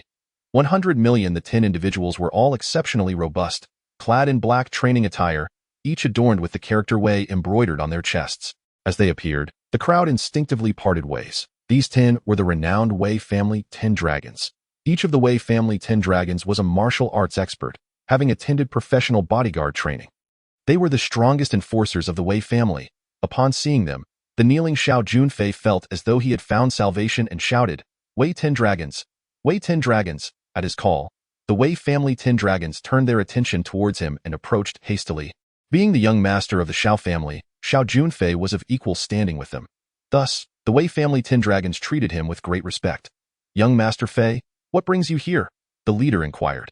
The 10 dragons helped Xiao Junfei to his feet, and a flicker of resentment flared in his eyes. Zhang Wanlin, you think you're so tough. You dare to lay hands on my friends and force me to kneel? Now that the Wei family 10 dragons are here, let us see how arrogant you can be. The once crippled subordinates of Xiao Junfei, now reinvigorated, rose from the ground and pointed at Zhang Wanlin, hurling insults at him. You filthy loser! How dare you strike us? The Wei family 10 dragons are here. We don't believe you can take them on.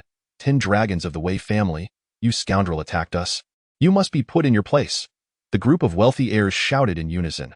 The onlookers sighed, foreseeing Zhang Wanlin's impending doom.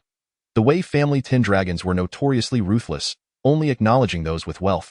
And they were undeniably powerful. Despite Zhang Wanlin's prowess, he was no match for them.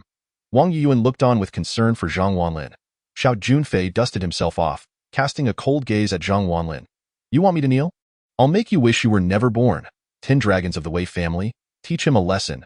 Beat him to a pulp. Upon hearing this, the leader of the Wei family 10 dragons replied, Who dares to bully young Master Fei? I want to see who has the audacity. With that, the Wei family 10 dragons simultaneously turned to face Zhang Wanlin.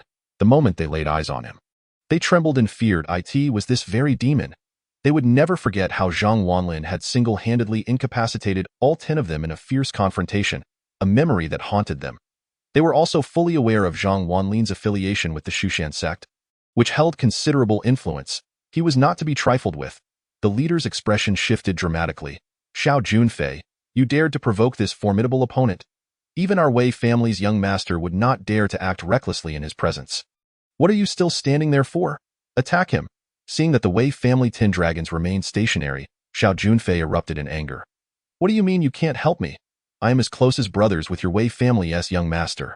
Shouldn't I just call him? The Wei family 10 dragons remained unmoved, leaving Xiao Junfei humiliated before his peers. The leader scratched his head and admitted, Young Master Fei, our Wei young master was recently defeated by this young man. Calling him 1T do you any good? The crowd erupted in disbelief. What? He even defeated Wei Xian. Don't forget, Wei Xian is also one of the 4 young masters of the ancient city. The situation was quite extraordinary. Xiao Junfei was taken aback. Realizing that the Wei family's 10 dragons were clearly unwilling to offend Zhang Wanlin in unison, the 10 dragons of the Wei family turned to Zhang Wanlin and bowed respectfully. Mr. Zhang, we apologize for the disturbance. Their expressions were filled with deference. After speaking, they dared not linger and quickly departed, leaving behind a stunned Xiao Junfei and his companions. The onlookers were equally astonished. This young man, likely in his 20s, not only possessed formidable skills in stone gambling, but also had an impressive background.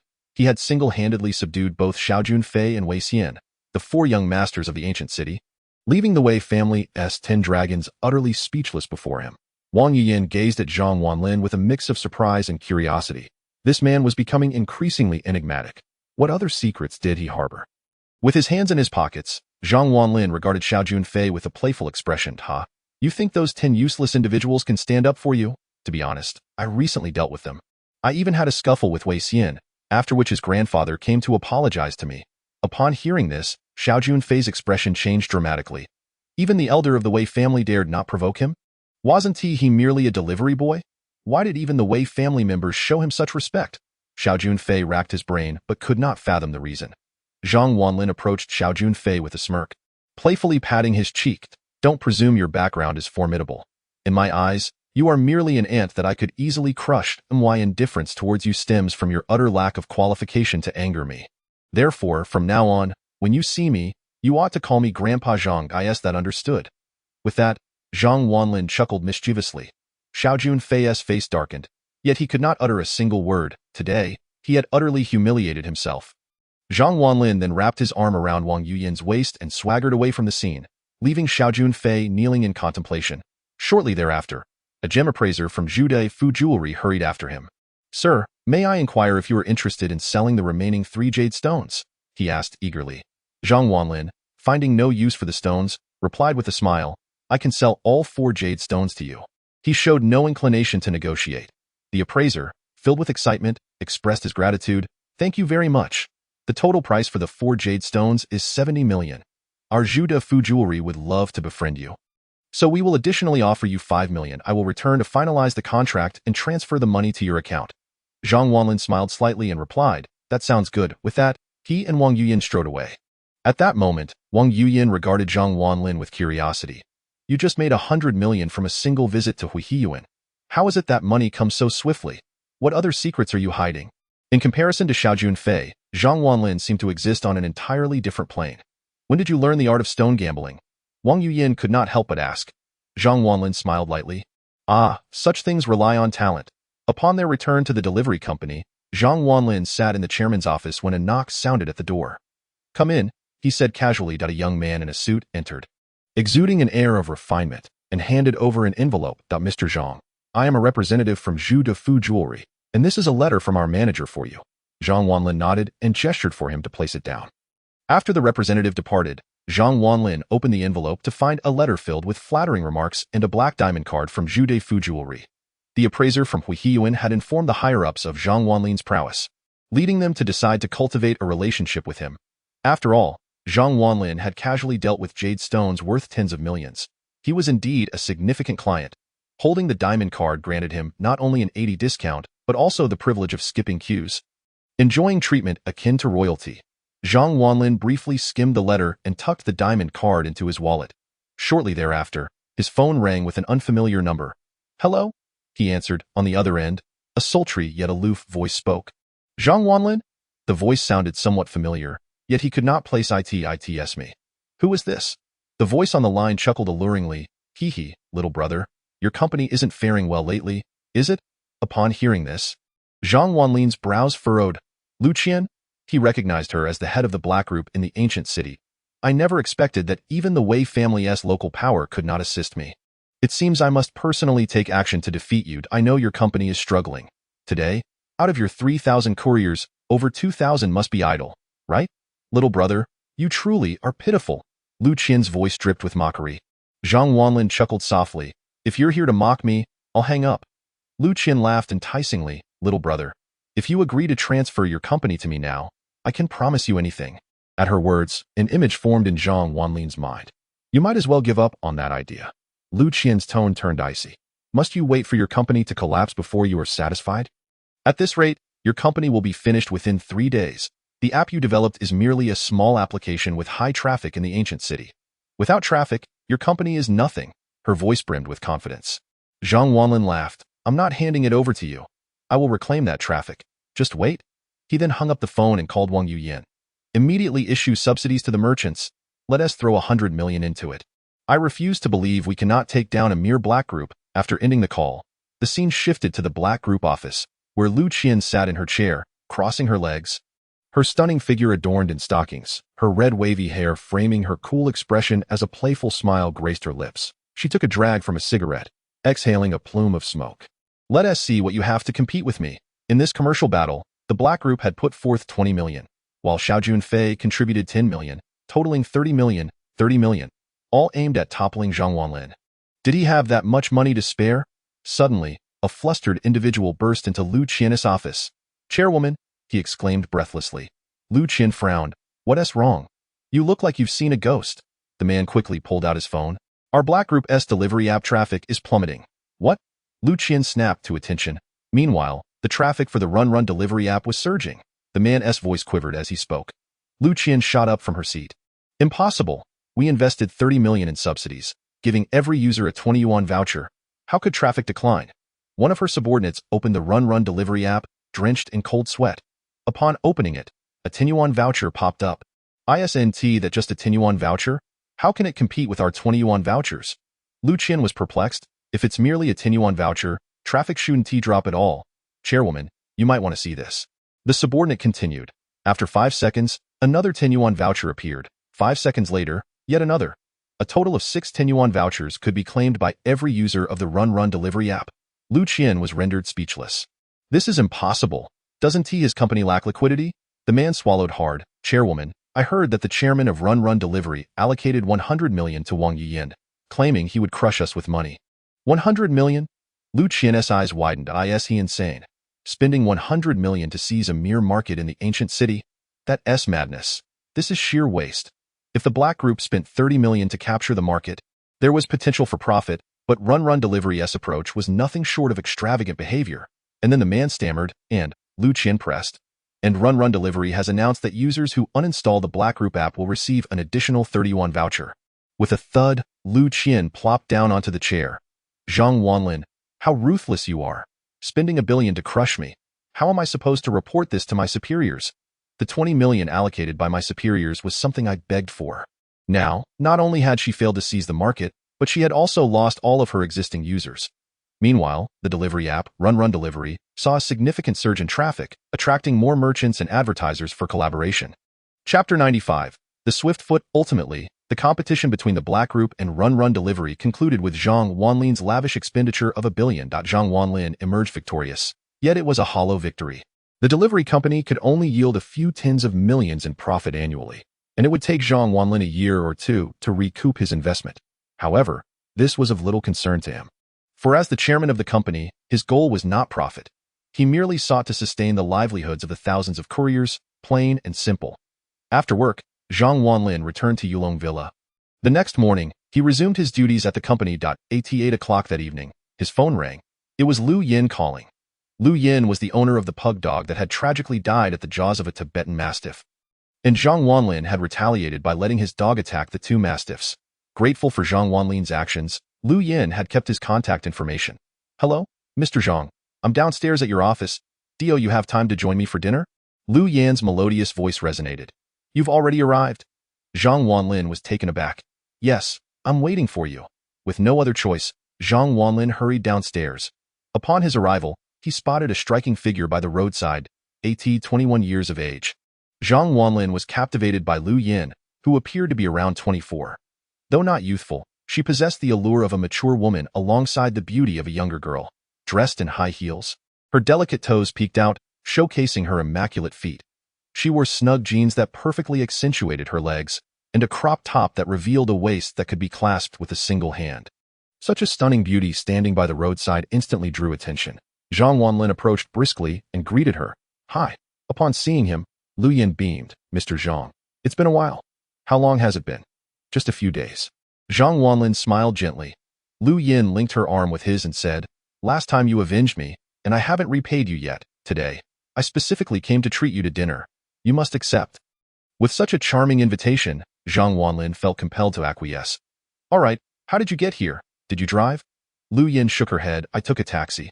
Just as Zhang Wanlin was about to head to his car, a loud roar interrupted him. A motorcycle appeared before him, a Horizon model worth 30 to 40,000. On it sat a scruffy-looking man in his late 20s, clearly intoxicated, holding a beer bottle and leering at Lu Yin. "You filthy woman! I've been looking for you!" the drunkard shouted angrily. Upon seeing him, Lu Yin furrowed her brows and stepped back. "Wang Ping, we've broken up. Please stop harassing me." Wang Ping sneered coldly as he staggered off the motorcycle. "Fine, if we're broken up, give me 100,000. Lu Yan's expression tightened, instinctively clutching her bag. "I don't have any money left. I've already given you 300,000. Wang Ping, know when to stop." "No money?" Wang Ping's gaze fell upon Lu Yan's bag. His eyes glinted as he mounted his motorcycle and sighed. "Well, if you're out of cash, I won't press you. Come here, I want to talk." Lu Yin felt a flicker of hope. Wang Ping had been pestering her for a long time, always asking for money.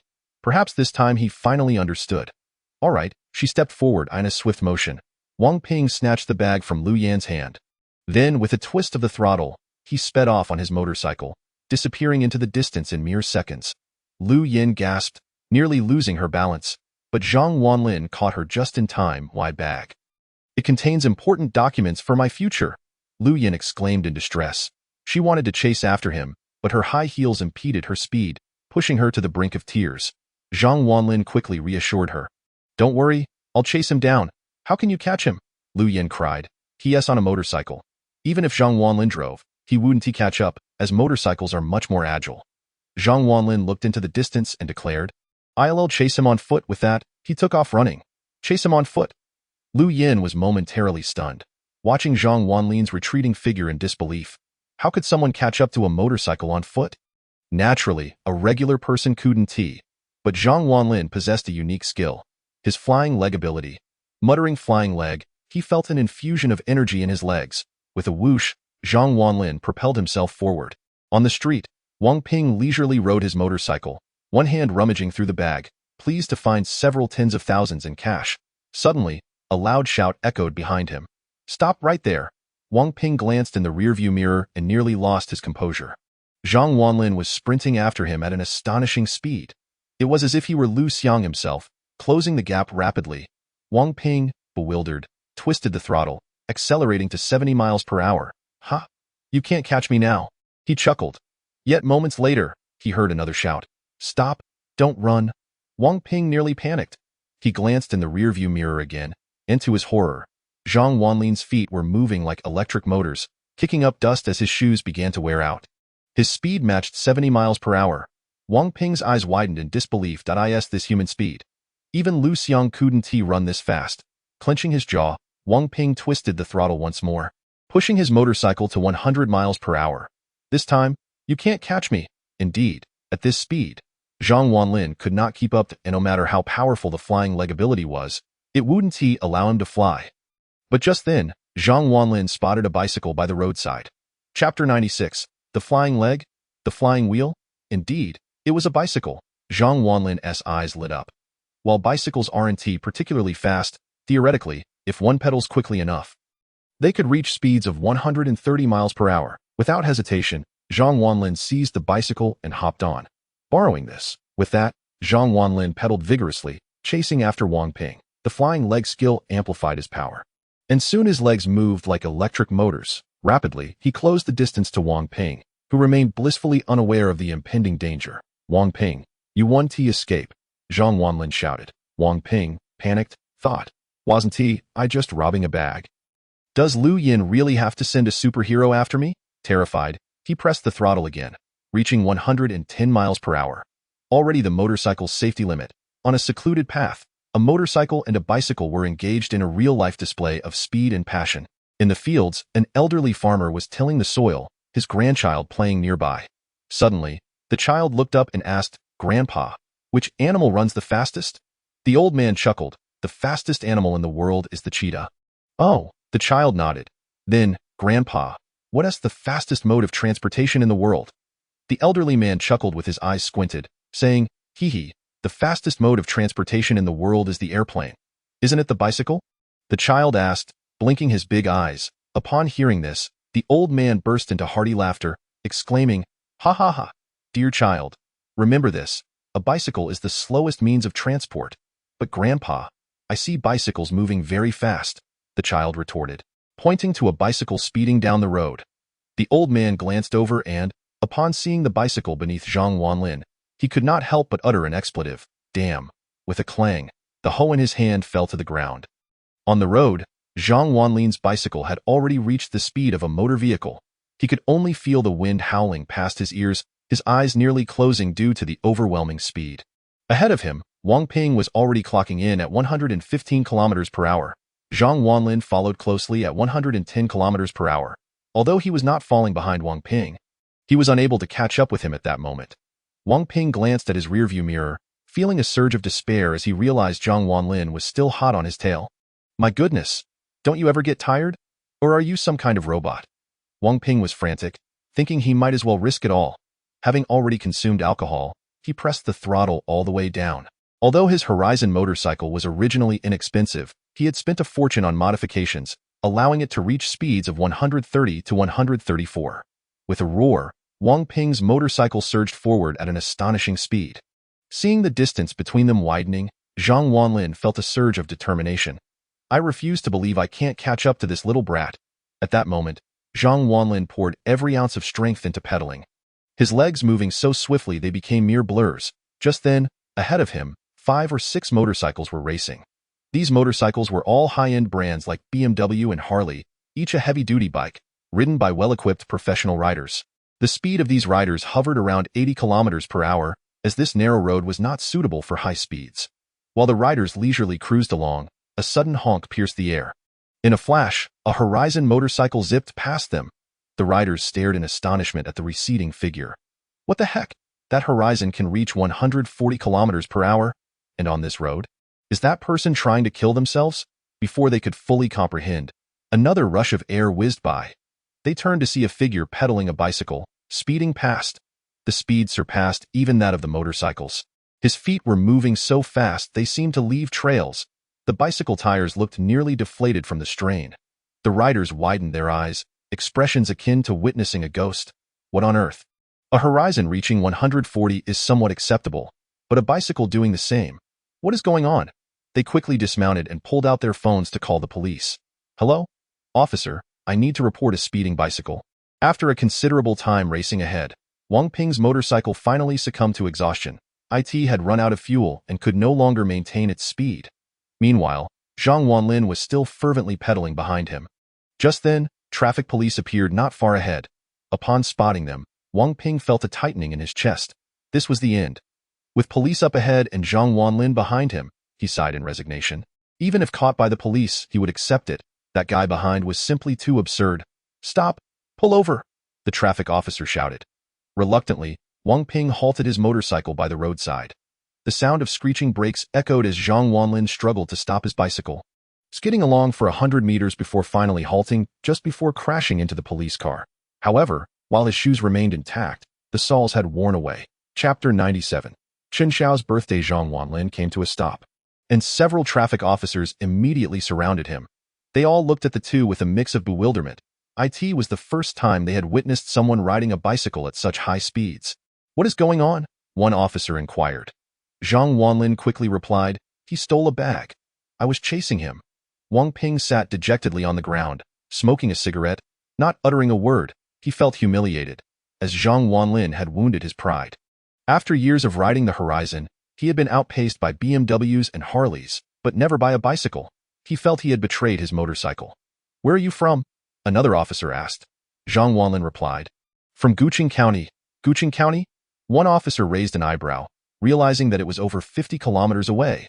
This meant the young man had pedaled all the way here at such high speed. "Come on. Let's go back and check the surveillance footage," the officer said. Thus, the officers led Zhang Wanlin and Wang Ping away. Shortly after, they found themselves at the Guqing County Traffic Police Station.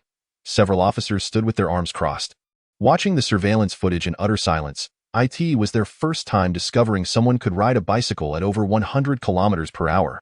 Faster than a car. Had they not seen it with their own eyes? They would never have believed it. Wang Ping was locked up for drunk driving, robbery, and speeding offenses. Meanwhile, the officers pondered how to charge Zhang Wanlin.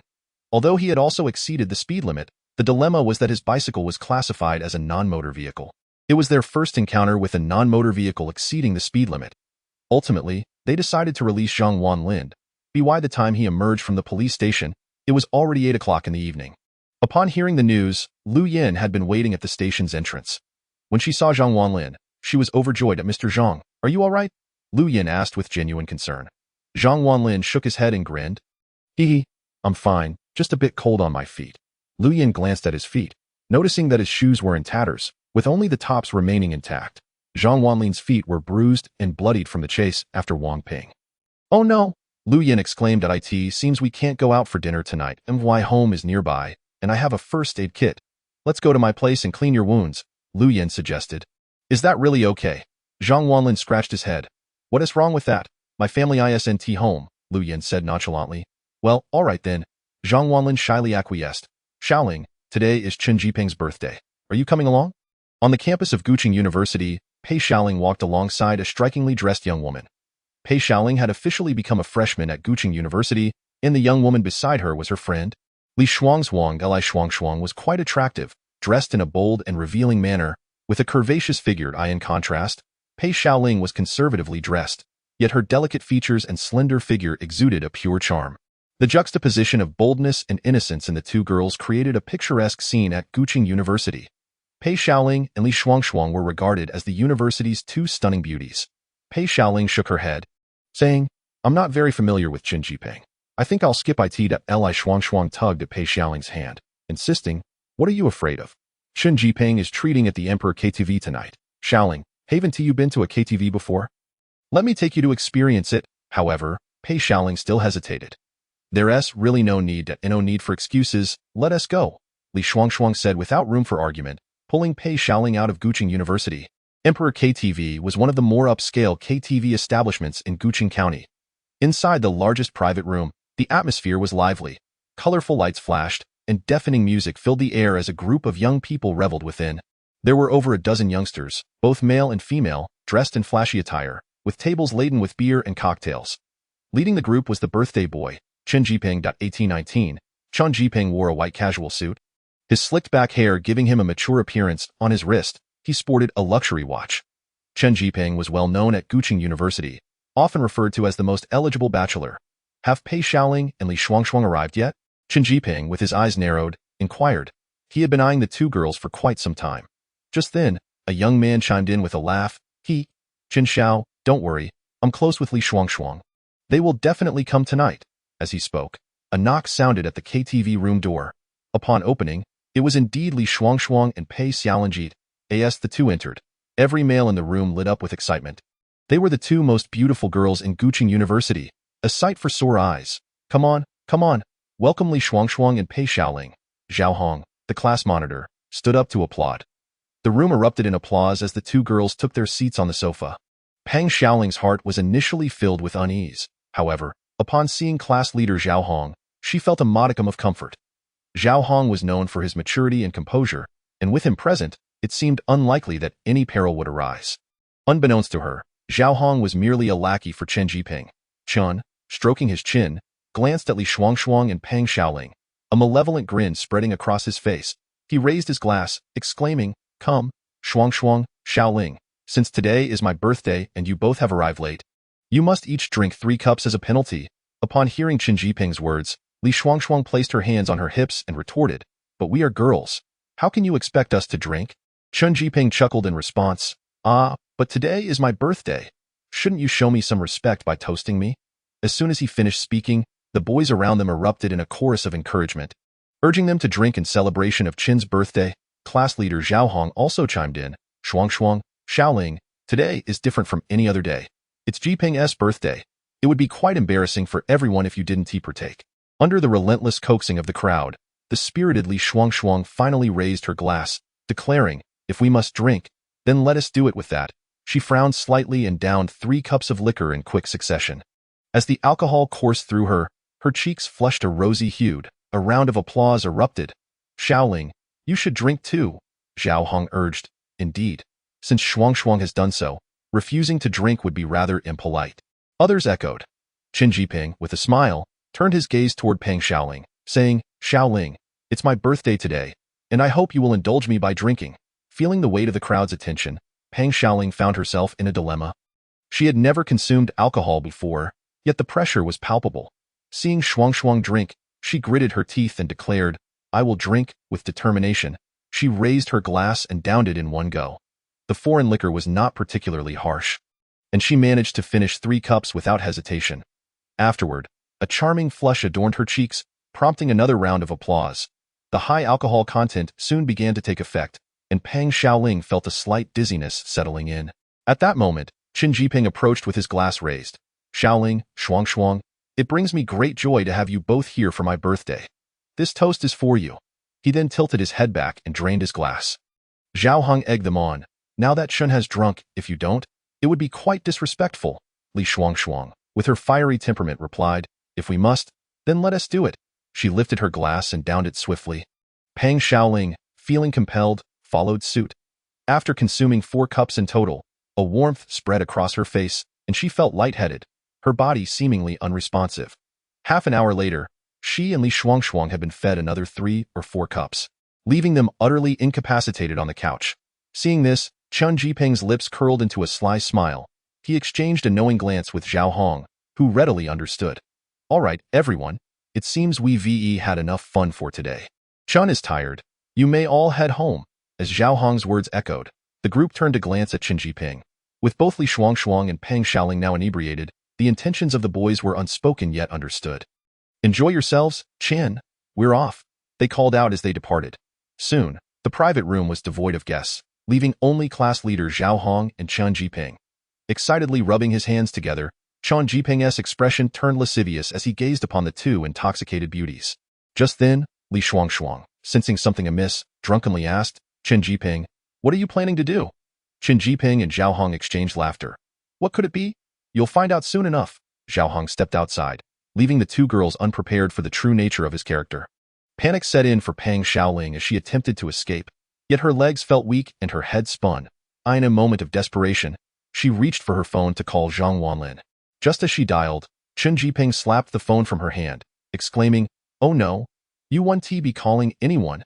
Tonight, you will obediently accompany me as my woman, and I promise you will have no trouble at University City in the future. With that, he began setting up his phone, intending to record the evening's events for his own enjoyment later. You? Li Shuang gasped, feeling powerless to resist. Meanwhile, Zhang Wanlin and Lu Yin arrived at a luxurious apartment complex. Lu Yin hailed from a well-off background, though she did not reside in Yulong Mountain Villa. Her visit to the villa was merely a casual stop at a friend's place. Upon entering Lu Yin's home, Zhang Wanlin noticed the decor was decidedly feminine, drenched in shades of pink, revealing her youthful spirit hidden beneath a mature exterior. Lu Yin smiled gently. I adore pink. Do you think it makes me seem childish? Zhang Wanlin shook his head. Not at all, it's quite lovely. Please, have a seat, I'll fetch the first aid kit, Lu Yin offered. Zhang Wanlin nodded and settled onto the couch. Feeling unoccupied, he turned on the television, only to be startled by what flashed across the screen. What on earth? He exclaimed, quickly shutting it off, realizing the unexpected content displayed. After a moment's thought, he dismissed it. After all, Lu Yin was human too. As he turned off the TV, his hand accidentally brushed against something on the couch. Curious, he pulled it out, but remained uncertain of what it was. Just then, Lu Yin entered, carrying a basin of water. Upon spotting Zhang Wanlin, her face flushed crimson as she rushed over, snatching the item away. You, she stammered, caught off guard. Zhang Wanlin, bewildered, asked, What's wrong? Is it not just a regular toy? Lu Yin's cheeks reddened further. Sure. I'm here to wash your feet, she said, removing his worn-out shoes. Zhang Wanlin, feeling bashful, protested, Is that really necessary? Your feet are dirty. If they aren't washed, you could get an infection, she insisted, gently washing his feet. Her soft hands gliding over his skin. In that moment, Zhang Wanlin felt a wave of comfort wash over him. Captivated by Lu Yin's bashful demeanor, he marveled at how delightful it felt to be pampered. As a naive young man, his experiences had been limited to hand-holding with Pang Xiaoling. Yet here he was, enchanted by Lu Yin, a captivating and mature woman, leaving him utterly defenseless, as emotions surged within him. Zhang Wanlin struggled to maintain composure, He reminded himself to remain calm. This was only their second meeting. How could he act so beastly? Taking a deep breath, he attempted to steady his racing heart. Lu Yin finished washing his feet and moved to fetch the first aid supplies. But in that moment, she slipped, tumbling toward Zhang Wanlin. Quick to react, he caught her, their bodies colliding as her fragrant scent enveloped him, intensifying his heartbeat. Locked in a gaze, Zhang Wanlin, a young man in his prime, felt an overwhelming urge within him. Lu Yin, aware of his rapid breathing and the strength of his embrace, felt her own face heat up. In that moment, Zhang Wanlin could no longer contain his desires. He pressed Lu Yin down, prompting a surprised gasp from her lips. Before she could utter another word, he silenced her with a kiss, eliciting muffled sounds of protest. Initially, she feigned resistance, but soon surrendered, eyes closed, lost in the moment. Just then, three choices materialized before Zhang Wanlin. Choice 1. Embrace his beastly instincts, enhancing his physical prowess. Choice 2. Choose a path lesser than a beast, gaining insight into all he desires to know, but with only one opportunity. Upon presenting three choices, Zhang Wanlin found himself cursing the system profusely in his mind. The second option was undeniably more enticing. By choosing it, he could glean knowledge of what lay beyond the universe. However, consumed by a fiery passion, Zhang Wanlin could hardly dwell on such thoughts. All he desired was to succumb to his primal instincts. Just then, his phone rang, shattering the romantic atmosphere. Frowning, Zhang Wanlin glanced at the screen, initially reluctant to answer, but upon seeing the caller ID, his brow furrowed further. His sister was calling? Could it be urgent? What's wrong? Lu Yin inquired. Nothing, Zhang Wanlin replied as he answered the call that a cacophony erupted from the other end. What are you doing? Get lost. Neither of you will escape. A chill ran down Zhang Wanlin's spine as he stood abruptly from the sofa. Roaring into the phone, hello? Hello? Don't touch my sister. Xiaoling. Where are you? Despite his frantic calls, silence ensued on the other end.at that moment. A notification from the system echoed in his ears. You have chosen option 2. Forsaking humanity. The opportunity to become a polymath has been granted. Would you like to use it now? Overwhelmed with excitement, Zhang Wanlin demanded. Where is my sister? Shortly thereafter, the system responded, at Emperor KTV, in the VIP room. Without delay, Zhang Wanlin slipped on a pair of slippers, declaring, Lu Yin, I have something urgent to attend to. Goodbye. He dashed out of Lu Yan's home, leaving her blushing and frustrated with herself for harboring feelings for him. Meanwhile, within the VIP room of Emperor KTV, Chen Jiping had set up his phone on a stand, preparing to record. A sinister grin spread across his face as he stripped off his clothing. Approaching the two women, Li Shuang and Pei Xiaoling, who struggled desperately to escape, that you're quite the drinker, aren't you? Let us see what you can handle today. He taunted, ripping Li Shuang's attire apart. Tears streamed down her face as she tried to shield herself. Shouting, get away from me! Angered by the sight of her friend being violated, Pei Xiaoling shouted, Chen Jiping, let her go. My brother won't let you off easily. Chen Jiping scoffed, your brother? What can he possibly do? You re just a girl from the countryside. Chen Jiping, fear no one in this city. My brother runs with the notorious Seven Sister. You think your brother is a big deal? His laughter echoed as he continued his assault on Li Shuang, who was helplessly fighting back. Just then, a loud crash resonated as the door was forcefully kicked open. Zhang Wanlin stormed in, fury blazing in his eyes. Upon seeing Pei Xiaoling inebriated, his rage intensified. He lunged forward, toppling Chen Jiping to the ground. Brother, Pei Xiaoling cried, overwhelmed with joy. You came just in time. Get your revenge for me. Zhang Wanlin cast a protective glance at his sister before turning his attention to Chen Jiping, who, despite being on the floor, remained unfazed. Are you the poor girl's brother? Do you know who I am? I'm the brother of Big Biao. You touch me, and you're finished, with a cold smirk. Zhang Wanlin clenched his fists. Oh?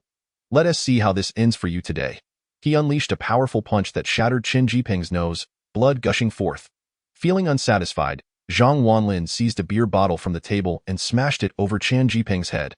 Causing blood to pour down his face horrifically. In a fit of rage, he delivered several vicious kicks, leaving Chen Jiping in a pitiful state.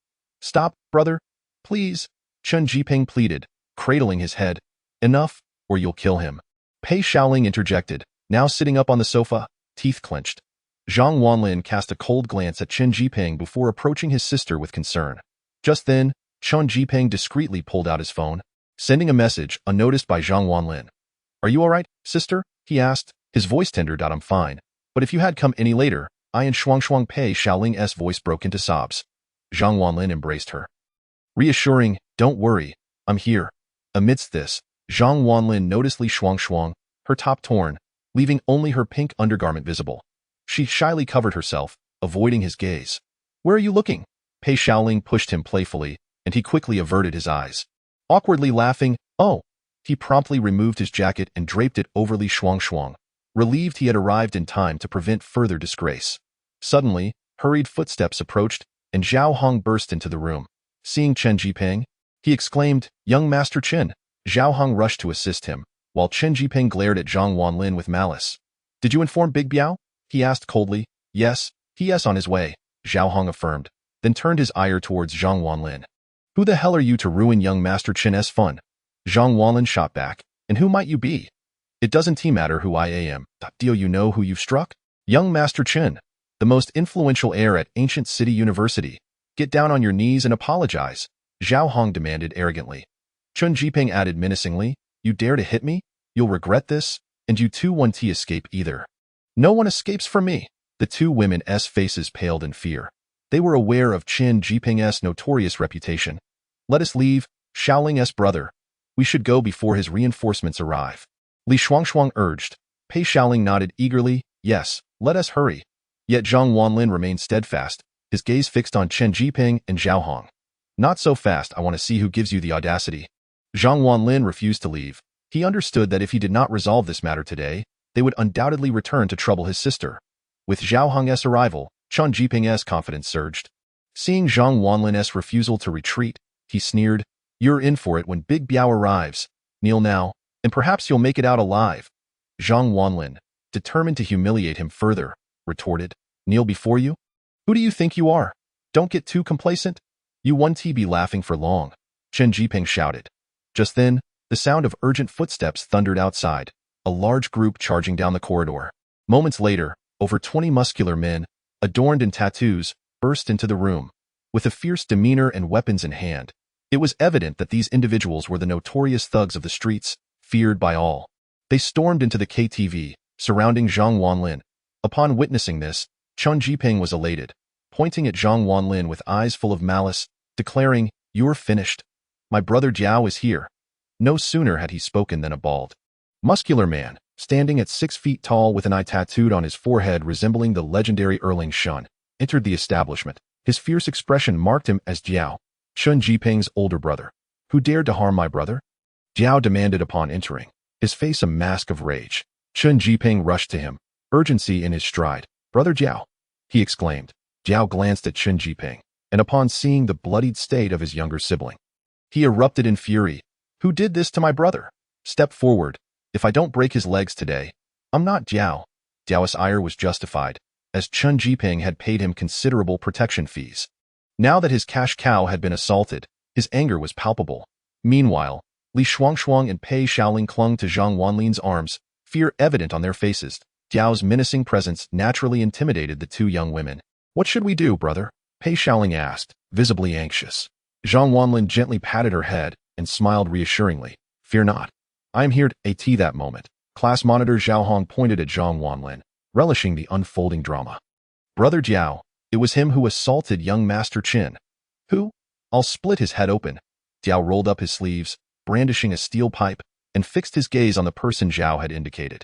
Upon recognizing Zhang Wanlin, Jiao's fierce expression froze. He was taken aback. Could it be him? Although Zhang Wanlin did not recognize Jiao, Jiao was well aware of Zhang Wanlin's identity. He was affiliated with Sister Qi. So he naturally understood that the man before him was the superior of his own boss. Jiao's countenance shifted dramatically. How could Chen Jiping provoke someone of this stature? Not even Sister Qi would dare disrespect Zhang Wanlin. Damn it! Chen Jiping cursed as he approached Zhang Wanlin, his expression brimming with arrogance. "Try touching me again. You think you're someone important?" His bravado swelled, especially with the two beautiful women as witnesses. As he reveled in showcasing his perceived strength, however, in an unexpected turn, a loud thud resonated as Jiao suddenly knelt before Zhang Wanlin. His face was one of awe. "Master Zhang, it's you." Jiao trembled. "Master Zhang?" The utterance left Chen Jiping and Zhao Hong stunned. Who is this Master Zhang? It can't be that Zhang Wanlin, can it? He is too young to be powerful, Brother Diao, have you mistaken him for someone else? This loser? Qin Jiping questioned, bewildered. Diao, incensed, mentally cursed Qin Jiping's entire lineage. You want to die? Don't drag me down with you. With a resounding slap, Diao struck Qin Jiping. How dare you call him a loser? That is my Master Zhang. Address him as Master Zhang, Diao commanded his men, who promptly echoed, Master Zhang. Qin Jiping and Zhao Hong exchanged incredulous glances, both dumbfounded. Diao had knelt before Zhang Wanlin. Was the latter truly of such great influence that even Diao was fearful? Li Shuangshuang and Pei Shaoling were equally astonished, with Pei Shaoling staring curiously at her cousin, contemplating if he was a significant figure in the city. Li Shuangshuang pondered how her best friend's brother could be so impressive. Zhang Wanlin, hands behind his back, looked at Diao with intrigue. Dio, you know me? Truthfully, Zhang Wanlin did not recall who Diao was. Diao quickly nodded, a servile smile adorning his face. I know, Master Zhang, I am one of Sister Qi's subordinates. Realization dawned on Zhang Wanlin. Oh, so you're from Little Qi, Little Qi? Zhang Wanlin referred to Sister Qi so casually that one could only imagine her wrath if she heard. Yet, Diao dared not show anger. He merely smiled in deference. Qin Jiping, bewildered, questioned, Brother Diao, who is he? You can't possibly fear him. Diao's expression was one of exasperation. I've knelt down. How can I not fear him? Master Zhang is Sister Qi's superior. At that, Qin Jiping and Zhao Hong's eyes widened in disbelief, struggling to articulate their astonishment. What? Zhang Wanlin is Sister Qi's superior? The superior of our superior? No wonder he seems so unperturbed. We are nothing but a jest before him. Diao's men also shifted uneasily, their initial confusion about why Diao had them address Zhang Wanlin as master now clear. At this moment, Diao leaned in close to Qin Jiping, whispering, Sister Qi is his woman. If you wish to live, kneel immediately.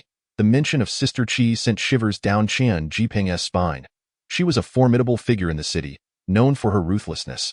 Many had attempted to claim her affection with extravagant offers, only to meet with violent retribution. The thought that such an untouchable woman was involved with Zhang Wanlin left Qin Jiping and Zhao Hong aghast. In a moment of desperation, both knelt before Zhang Wanlin. Pallid and trembling. Master Zhang, it's a misunderstanding, Qin Jiping stammered. Misunderstanding? Zhang Wanlin narrowed his eyes. You should know what could have happened had I arrived a moment later. Those innocent girls would have been defiled by this beast. Master Zhang, I was wrong. I was wrong. Qin Jiping implored, repeatedly bowing his head. Zhang Wanlin, with a smile, picked up his phone and glanced at the video recording. Attempted rape? If I press charges, you could face significant time in prison. Upon seeing the phone, Qin Jiping's face drained of color. If Zhang Wanlin truly pursued legal action, his life would be irrevocably ruined. No. If you sue me for assault, I'll sue you for hitting me. In his panic, Qin Jiping blurted, Oh? Zhang Wanlin smirked. Who witnessed this? He turned to Pei Shaoling and Li Shuangshuang, who promptly shook their heads. Did you see it? Zhang Wanlin asked Diao and his men, who also denied witnessing anything. Zhang Wanlin pointed to the camera overhead. As far as I know, the camera has been turned off, correct? Qin Jiping's pallor deepened. Indeed, he had connections to have it disabled. Zhang Wanlin grinned mischievously. You might accuse me of assault, but I'll counter with accusations of defamation. Zhang Wanlin never showed mercy to vile individuals like Qin Jiping. Master Zhang, I was wrong. I truly was. Please spare my life. Qin Jiping crawled to Zhang Wanlin's feet, his demeanor one of utter desperation. At that moment, three choices appeared before Zhang Wanlin. Option 1. Forgive Qin Jiping and receive a 5-star girlfriend. Option 2. Punish Qin Jiping and receive a full set of imperial armor. Option 3. Flatter Qin Jiping and receive a hat of forgiveness, which allows one to be forgiven by all. A 5-star girlfriend? Zhang Wanlin's interest peaked. He was still a naive young man without a girlfriend. The prospect was undoubtedly enticing. However, Qin Jiping had nearly tarnished his sister's honor. How could he let him off easily? Flattering Qin Jiping was out of the question. Although the hat of forgiveness seemed amusing, punishing Qin Jiping was imperative. Zhang Wanlin was unaware of what imperial armor entailed, but he knew that he must teach Qin Jiping a lesson for his transgressions against his sister. Bullying my sister? Today, I shall ensure you remember this. Break his fingers. Zhang Wanlin commanded coldly. Diao nodded vigorously. Yes, yes. I'll take care of it right away. Upon concluding his words, Brother Diao waved his hand, and immediately 2 of his subordinates understood the cue. Escorting Qin Jiping out, before long, the corridor echoed with screams akin to that of a slaughtered pig. The agony of losing a finger is unimaginable. Zhang Wanlin cast a cold glance at Zhao Hong, recognizing that this man was no better, and he too could not be spared, and him. He shall be severed as well. Upon hearing this, Zhao Hong trembled, nearly wetting himself in terror. No, please. Zhao Hong was on the verge of tears. However, Brother Jiao showed no mercy, for he was a powerful figure in society, only acknowledging those with wealth and influence. Take him out, sever his fingers. Instantly, two young ruffians dragged Zhao Hong out of the private room. Soon after, Zhao Hong's wails filled the air. Both men had suffered the loss of their fingers. That moment, a notification echoed in Zhang Wanlin's ears. You have chosen option 2. The Emperor's inner armor has been issued. Please check your inventory. Having dealt with these two scoundrels, Zhang Wanlin felt a surge of exhilaration. He took hold of Pei Xiaoling's hand, who in turn held onto Li Shuangshuang's hand, and the three strode confidently out of the room. At the entrance, Zhao Hong and Chen Jiping knelt on the ground, their eyes filled with sheer terror. Zhang Wanlin merely cast a glance at them before leading the two women away. Upon arriving at the entrance of the Imperial KTV, Zhang Wanlin glanced at Li Shuangshuang. The young lady was indeed striking, with an alluring figure and a face brimming with youthful vitality. No wonder Chen Jiping had acted impulsively. Were he in the same position? He too might have lost his composure. Xiaoling, is this your classmate? Zhang Wanlin inquired. Pei Xiaoling nodded. Yes, her name is Li Shuangshuang, and she is my close friend. Zhang Wanlin acknowledged her response and remarked, it is quite late. Shall we return to the school? Pei Xiaoling checked her watch and shook her head, a look of distress on her face. It's too late. The dormitory will be locked. Zhang Wanlin gently patted her head, saying, then let us return home. With that, he retrieved his phone and dialed Hanwan Diam at the entrance of the Imperial KTV. Please send a car to pick me up. After hanging up, it wasn't long before Hanwan arrived in a Volkswagen sedan. Zhang Wanlin escorted the two ladies into the vehicle, and soon the car set off towards Yulong Villa. Li Shuangshuang was not from a wealthy family. So upon seeing such a luxurious villa area, her eyes widened in astonishment. She looked left and right, overwhelmed by the novelty of it all. She never imagined that Pei Xiaoling resided in such opulence. Wasn't she from a rural background? Shortly thereafter, they arrived at the Jinshui Pavilion. Upon witnessing the grandeur of the villa, Li Shuangshuang gasped in disbelief. Wow, Xiaoling, your home is so magnificent. Pei Xiaoling beamed with pride. This is my brother's home. Zhang Wanlin affectionately ruffled Pei Xiaoling's hair. Your brother's home is also your home. Once inside the Jinshui Pavilion, Zhang Wanlin assigned them their rooms before retreating to his own. Eagerly, he retrieved the Emperor's inner armor from his storage ring. It was a form-fitting shirt crafted from silk, resplendent in gold, smooth to the touch, and surprisingly light and comfortable to wear. Could this truly be the treasure reserved for emperors of antiquity? Zhang Wanlin procured a dagger and tested it against the armor, discovering that the blade could not penetrate it in the slightest. A treasure indeed. Zhang Wanlin's eyes sparkled. With this armor, he would no longer fear assassination. In his excitement, he soon fell asleep. The following day, Zhang Wanlin drove the two ladies to school before heading to his job at the delivery company. In the chairman's office, he found himself utterly bored, merely processing some documents. The tasks were simple enough that Wang Yuyin could have easily handled them in his stead. However, Zhang Wanlin was restless, opting to take on some paperwork himself. While he was diligently working, a cacophony erupted from downstairs. Peering out the window, he observed a group of over 20 individuals, donned in hard hats and wielding hammers and other tools, gathered by the roadside. Opposite the delivery company stood a three-story building of approximately 500 square meters. The first floor housed a breakfast shop, a bookstore, and a pharmacy, but now all three establishments bore the ominous red spray-painted word demolition. Zhang Wanlin was taken aback.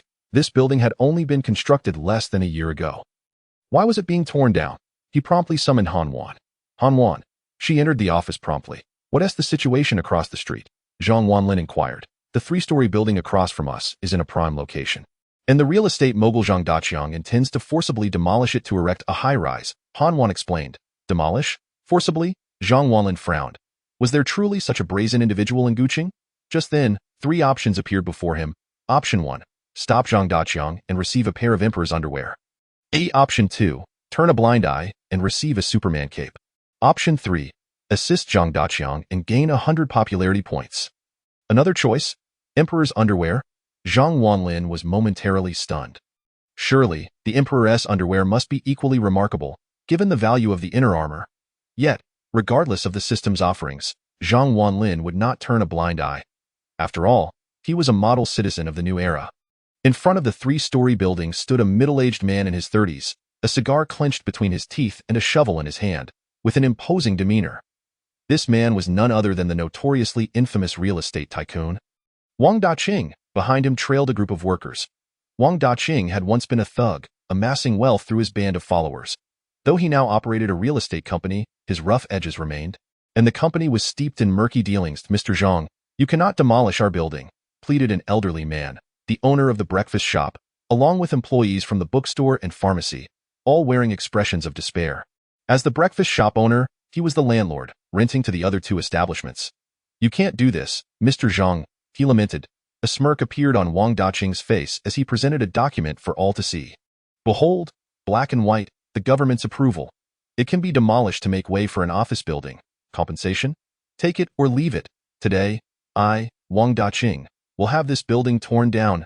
Get to it, with a commanding shout. Over 20 workers prepared to commence their task, and 2 excavators rolled in. With such a show of force, the 3-story building could be dismantled within a day. Stop! The elderly owner cried out in panic. Positioning himself in front of the excavator, flanked by the distressed owners of the pharmacy and bookstore. If the building were demolished, their businesses would be ruined. Their inventory was all inside. They had never anticipated Wang Daqing's utter disregard for their plight. Proceeding with demolition regardless of the consequences, this was a blatant violation of justice. At that moment, a young man appeared, shouting, "Halt!" All eyes turned to the young man striding towards them in athletic wear. Who authorized this demolition? Zhang Wanlin's face was aflame with indignation that To proceed without reason, armed only with a piece of paper, was an affront to decency. Wang Daqing squinted at Zhang Wanlin. And who might you be? The elderly owner recognized Zhang Wanlin, who frequented his breakfast shop, and said, "Oh, it's you. Aren't you the delivery guy?" Hearing this, Wang Daqing scoffed. "I thought you were someone important. Turns out, you're just a delivery boy." Laughter erupted among Wang Daqing's crew. The bookstore and pharmacy owners sighed in disappointment. So it was just a delivery boy. Zhang Wanlin offered no further explanation, stepping in front of Wang Daqing. "You cannot demolish this building. Have you provided compensation? Have you obtained the landlord's consent?" he demanded. The elderly owner sighed again. "Young man, you don't understand. They offered only 500,000 and expected to tear down my building. This is sheer tyranny. 500,000? That is indeed outrageous. This 3-story building spans 500 square meters with a prime location. It would take at least a few million to consider demolition," Zhang Wanlin asserted. "Offering 500,000 is already excessive." "Old fool, don't be so ungrateful," Wang Daqing retorted. Having spoken, he cast a disdainful glance at Zhang Wanlin, sneering, "Ha! And you, a mere delivery boy, dare to meddle in my affairs? Do you even know who I am?"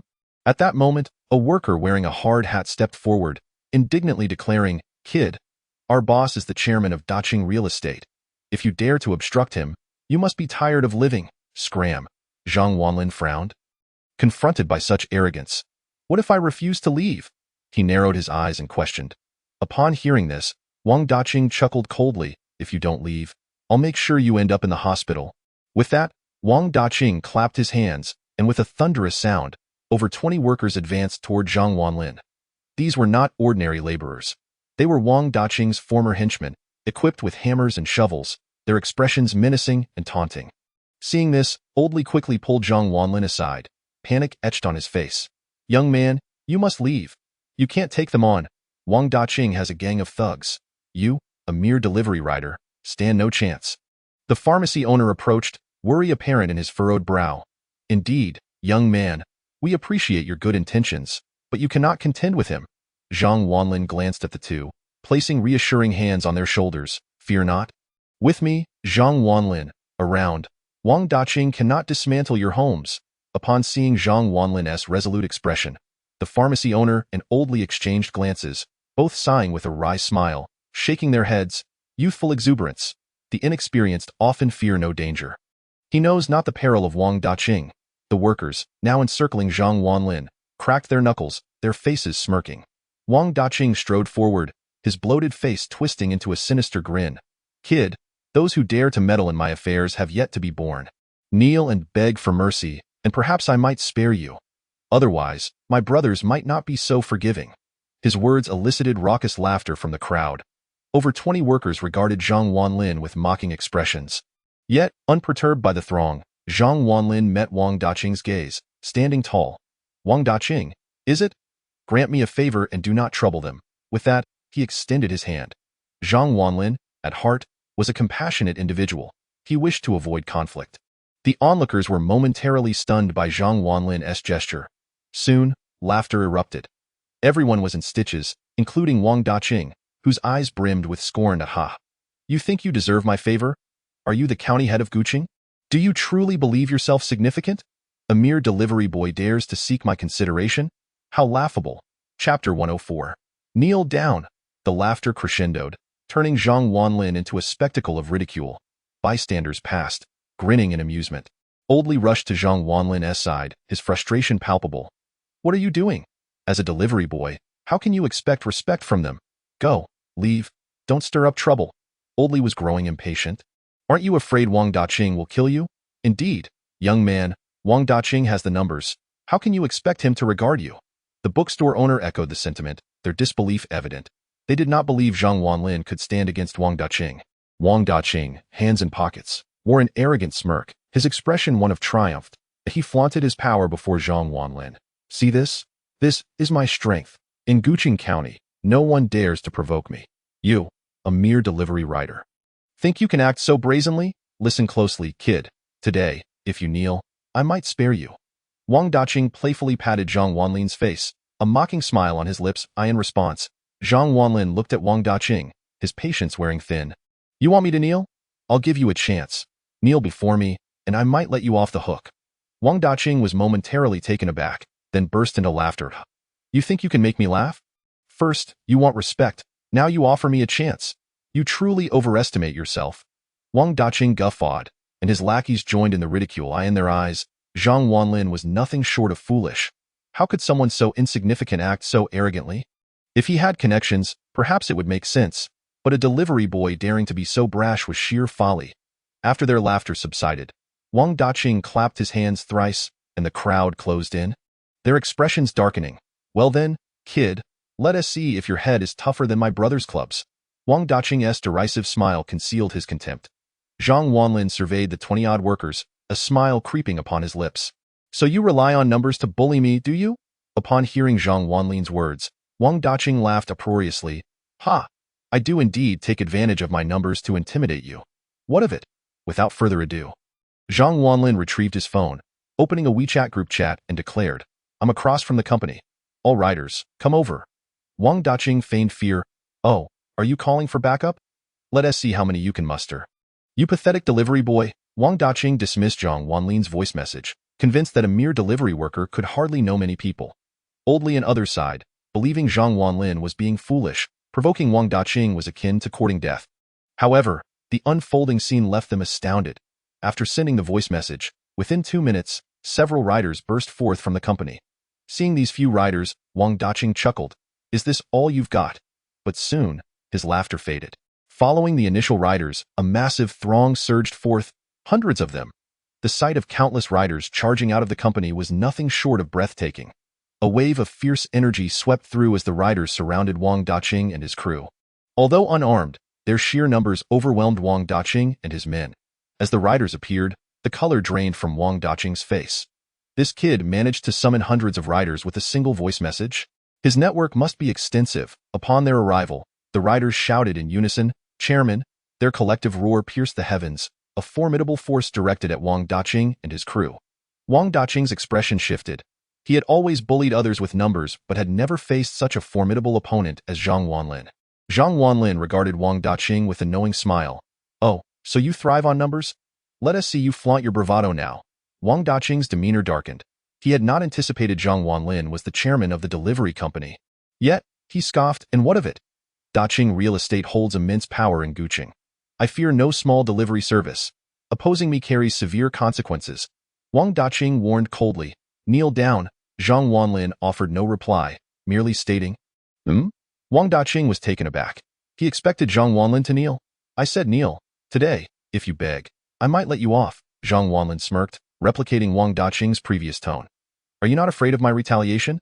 Wang Daqing's face darkened. Zhang Wanlin chuckled. Retaliation? That depends on whether my brothers agree. We do not agree. The riders roared in unison, their momentum overwhelming. Wang Daqing's expression shifted dramatically. Today, he faced a formidable adversary. Will you kneel? Do you need my assistance? Zhang Wanlin grinned at Wang Daqing. Yet, Wang Daqing, filled with pride, refused to kneel. I will not kneel. Before he could finish, Zhang Wanlin placed a firm hand on Wang Daqing's shoulder. Wang Daqing felt an overwhelming force, his body uncontrollably dropping to his knees before Zhang Wanlin with a thud. You? Wang Daqing seethed, astonished by Zhang Wanlin's strength. Oh, you said you wouldn't kneel. Yet here you are, Zhang Wanlin chuckled, then waved his hand in faux mercy. Seeing your remorseful attitude, you may leave. Wang Daqing rose from the ground, casting a resentful glance at Zhang Wanlin and then at the delivery company. You, the chairman, just wait. He spat out fiercely. Let us go.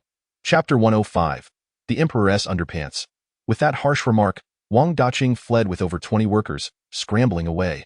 Zhang Wanlin, however, did not send anyone to pursue them. He merely waved his hand, signaling the riders to return to the company. At this moment, the way the crowd looked at Zhang Wanlin shifted dramatically. With a single voice command, he could summon hundreds of riders. Zhang Wanlin was indeed extraordinary. Just then, Oldly led a group over, tears of gratitude streaming down his face. Young man, thank you so much, he exclaimed, attempting to kneel. Zhang Wanlin quickly supported him, saying, No, no. I cannot accept such reverence from my elders. A smile graced his face. If it weren't for you today, our house would surely have been lost. Oldly expressed his deep appreciation. The owner of the pharmacy also wore an apologetic smile. Young man, I did not realize you were the chairman of the delivery company. I truly did not mean to offend. He clasped his fists in respect. The bookstore owner chimed in with a smile. At such a young age, you have already become a chairman. You are indeed remarkable. The employees from both the bookstore and pharmacy praised Zhang Wanlin. After some pleasantries, Zhang Wanlin smiled slightly. There is no need for thanks. I simply cannot stand by while these evildoers act unjustly. Just as he finished speaking, a notification from the system echoed in his ears. You have chosen option 1. The Emperor's underpants have been bestowed upon your storage ring.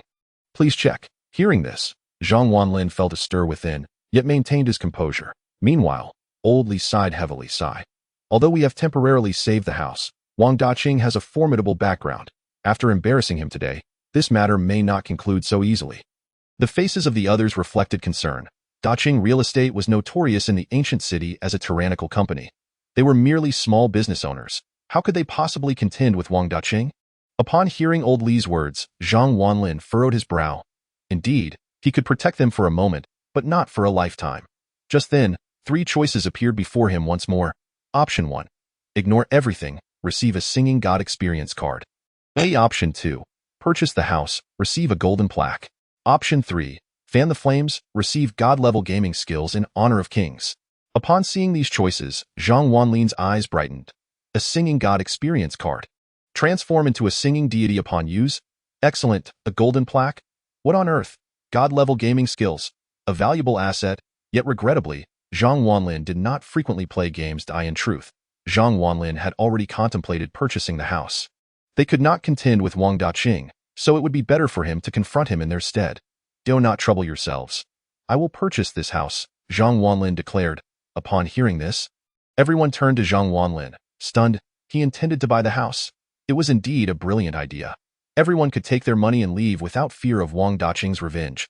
However, Oldly still wore a worried expression. Boss, you won't only offer 500,000, will you?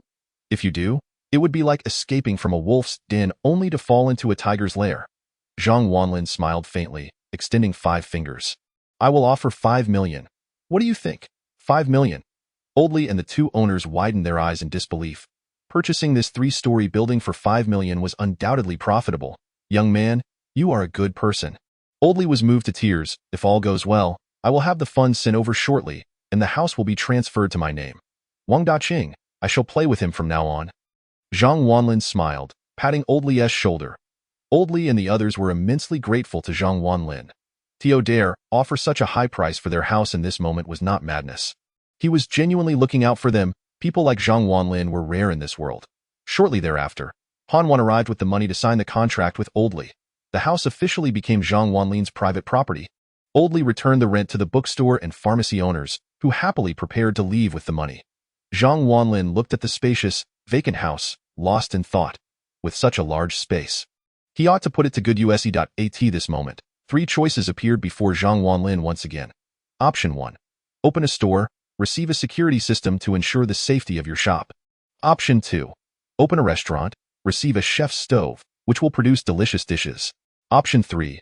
Open a pharmacy, receive a dust collector, ensuring a sterile environment without the need for manual operation. Upon presenting these options, Zhang Wanlin felt invigorated once more. A security system? It sounded impressive, yet many shops surrounded him, and opening a store might not yield profit and could attract hostility. A chef's stove? An excellent asset that would guarantee delectable dishes and a booming business. However, Zhang Wanlin ultimately desired to open a pharmacy, as he wished to aid and heal others. After all, he possessed considerable medical skills. "I choose you," he proclaimed, preparing to contact someone to renovate the house into a pharmacy. By the way, he also had the golden plaque. Taking it out to examine, Zhang Wanlin found it a modestly sized plaque made of mahogany, exuding an ancient charm, yet it was blank. The plaque possessed a function to attract wealth and fortune, drawing customers to seek treatment and purchase medicine. Zhang Wanlin's eyes lit up. What a splendid item. "Please name your pharmacy." Naming. After a moment's contemplation, he decided. Let us call it Shuanglin Medical Hall. This name was derived from Zhang Wanlin's childhood nickname, Shuanglin.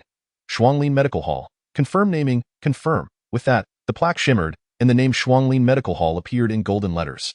Ah, he still had the Emperor's underpants. He retrieved them, revealing a pair of golden, shimmering long johns. Zhang Wanlin donned the Emperor's underpants, finding them incredibly comfortable, neither hot nor constricting, but rather silky smooth. He felt as though they were part of a royal ensemble. And after putting them on, he felt noticeably lighter. Stowing away the golden plaque, Zhang Wanlin returned to the delivery company, already beginning to arrange for the pharmacy's renovation. Chapter 106. Pig Dafu Jewelry. After a busy day. In the evening, Zhang Wanlin tidied up and prepared to leave work. At that moment, Han Wan entered. "Chairman, President Wang asked me to inform you that tomorrow is her birthday, and she would like to invite you to her home for dinner." Upon hearing this, Zhang Wanlin nodded. "I understand." With that, Han Wan exited. The next day was Wang Yuyan's birthday. She was inviting him to her home for dinner. It would not be proper to go empty-handed, especially since Wang Yuyan had contributed so much to the company. She was half of its backbone. What would be an appropriate gift? Zhang Wanlin thought that jewelry would be fitting, as every girl loves sparkling things. With that thought, Zhang Wanlin left the company and headed straight to the nearby jewelry store. The store was called Pig Dafu Jewelry, a renowned establishment in the capital of Huaxia, known for its high-quality jewelry and international reputation. Naturally, the prices were not cheap. Zhang Wanlin rode his electric scooter to the entrance of Pig Dafu Jewelry. Just as he parked, a Porsche suddenly pulled up beside him. The sleek, black Porsche exuded luxury and shimmered brilliantly. Clearly a new model worth over $1 million. A man and a woman stepped out of the car. The man had an ordinary appearance but exuded the air of a nouveau riche. Adorned with a luxury watch, dressed in a suit, and wearing a roguish grin. The girl, appearing to be around 18 or 19, was stunningly beautiful with an alluring figure. Zhang Wanlin noticed them, and they, too, spotted him. "Oh, Zhang Wanlin." The man raised an eyebrow, smirking playfully. "You're here to buy jewelry too. Long time no see. Old classmate. You haven't changed much. Still riding an electric scooter?" Zhang Wanlin frowned slightly. The man before him was Wang Lugong, a high school classmate. They had previously clashed over Zhang Wanlin refusing to let him copy homework, resulting in a long-standing rivalry. He had not expected to run into him here. Zhang Wanlin offered a polite smile. "What a coincidence. Dear, who is he?" The young woman scrutinized Zhang Wanlin with a dismissive glance. Wang Lugong casually wrapped his arm around her waist, smirking. "Oh, he's just an old classmate from high school. Now he's merely a delivery GUI. By the way, this is my girlfriend, Wang Lulu." Wang Lugong boasted, while Wang Lulu regarded Zhang Wanlin with disdain, remaining silent and aloof. "Your girlfriend is truly beautiful," Zhang Wanlin complimented perfunctorily.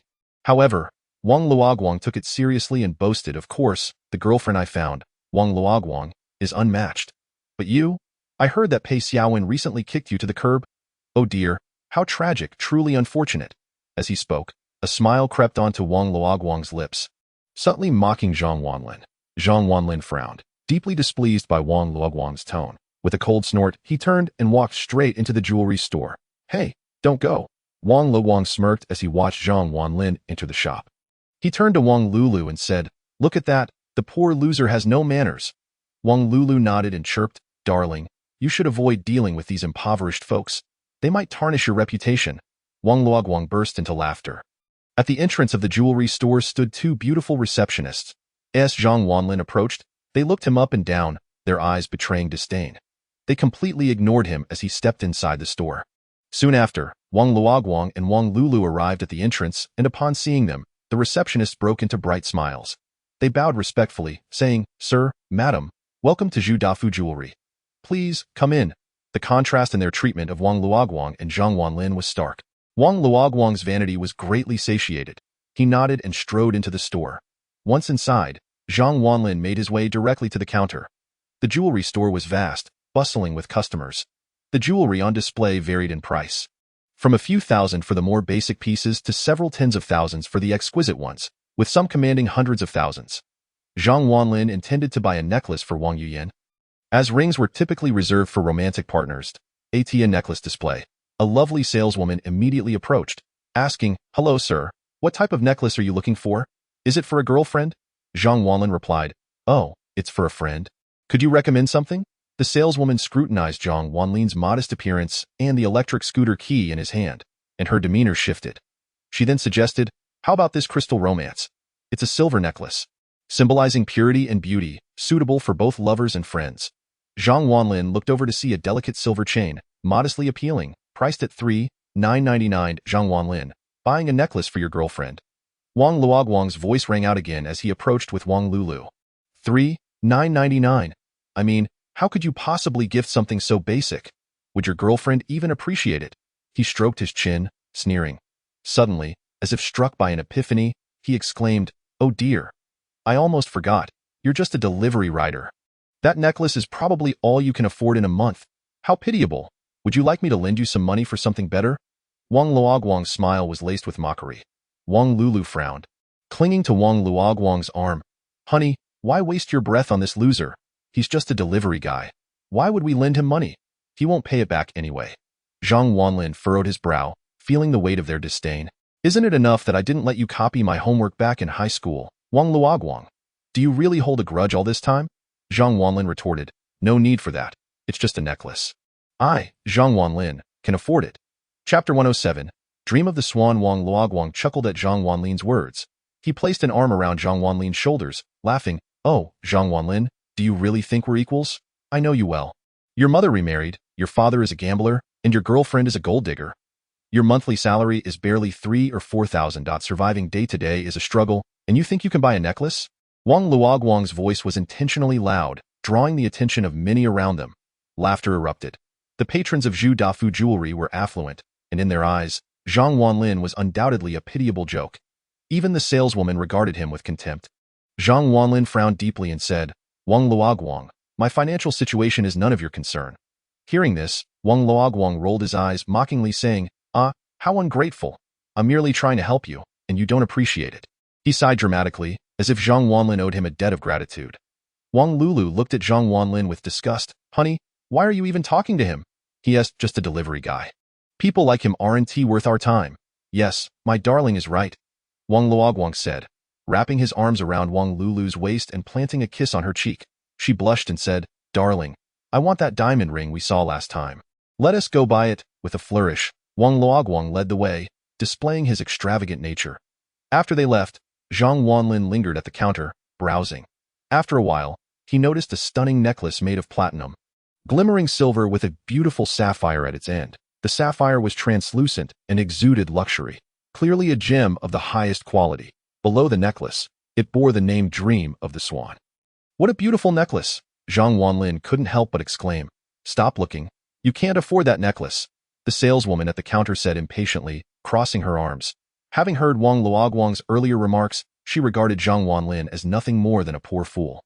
"Excuse me? How much is it?" Zhang Wanlin inquired, unfazed by her attitude. "Sir, you might want to consider the crystal romance priced at 3,999 instead. This Dream of the Swan is worth 5.2 million. Can you afford that?" 5.2 million? Zhang Wanlin gasped, astonished at the exorbitant price for a single necklace. The saleswoman rolled her eyes, saying, "Country bumpkin, dreaming big with a low salary. Her words stirred a deep displeasure within Zhang Wanlin. He could tolerate her rude tone, but her outright insult was unacceptable. What did you say? Is this how you treat your customers? Zhang Wanlin asked coldly. The saleswoman exploded in laughter, sizing him up with disdain. Oh, do you think you're someone important? You? A customer? Only those who can spend here are considered customers. You're nothing but a delivery rider. Your mother ran off, and your father is a gambler. You're not even worthy of being called a person. The saleswoman's arrogance was palpable, completely disregarding Zhang Wanlin. His anger surged. Though he usually had a calm temperament, her insults pushed him over the edge. Have you never heard that the customer is king? Is this your idea of customer service? Zhang Wanlin retorted. The saleswoman scoffed. You? A king? Just a poor loser. Their argument drew the attention of many, with onlookers pointing and giggling, their eyes filled with mockery. At that moment, Wang Luoguang and Wang Lulu hurried back, with Wang Lulu proudly displaying a dazzling diamond ring on her finger. What is going on? Who's bullying my friend? Wang Luoguang feigned concern as he approached the saleswoman. The saleswoman, facing Wang Luoguang, dared not utter a word. That I'm sorry, sir.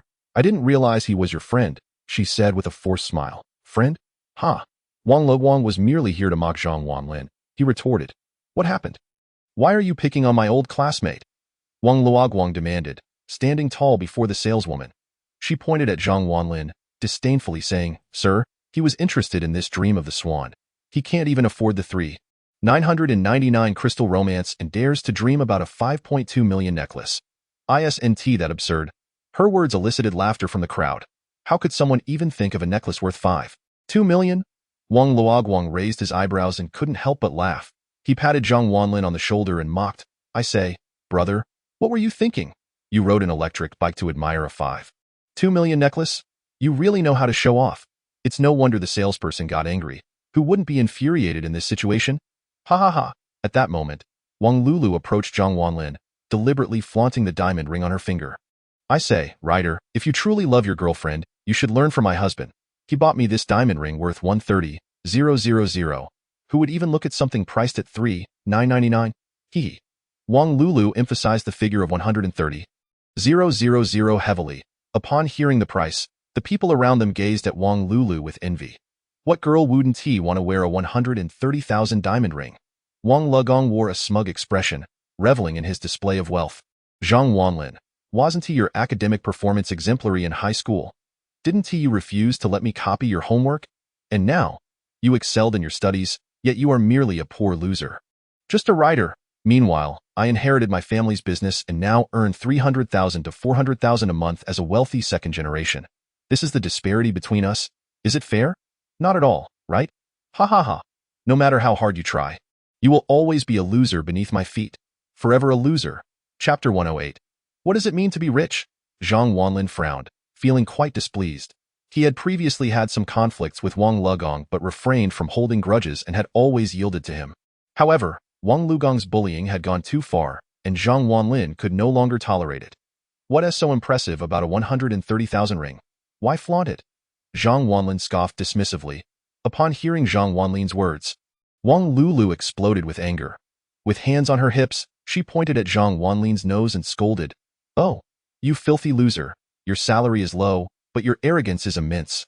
So what if it's 130,000? My ring cost your 2 years' salary. Seeing Zhang Wanlin dare to retort his girlfriend, Wang Luoguang dropped all pretenses. He stepped directly in front of Zhang Wanlin, jabbing his finger harshly at Zhang Wanlin's chest. Zhang Wanlin, I'm giving you a bit of face, and you really think you're someone important, don't you? Look at yourself, dressed in cheap clothes. If it weren't for our shared school days, you would never even meet someone of my caliber, just a rider. Do you know what car I drive? A Porsche. Hee. There's a reason your girlfriend left you. It's because you're poor. Understand? Wang Luoguang's words were particularly harsh. The salesperson crossed her arms and rolled her eyes, wearing a look of disdain. The onlookers pointed and whispered among themselves, discussing Zhang Wanlin. Hearing their remarks, Zhang Wanlin merely chuckled.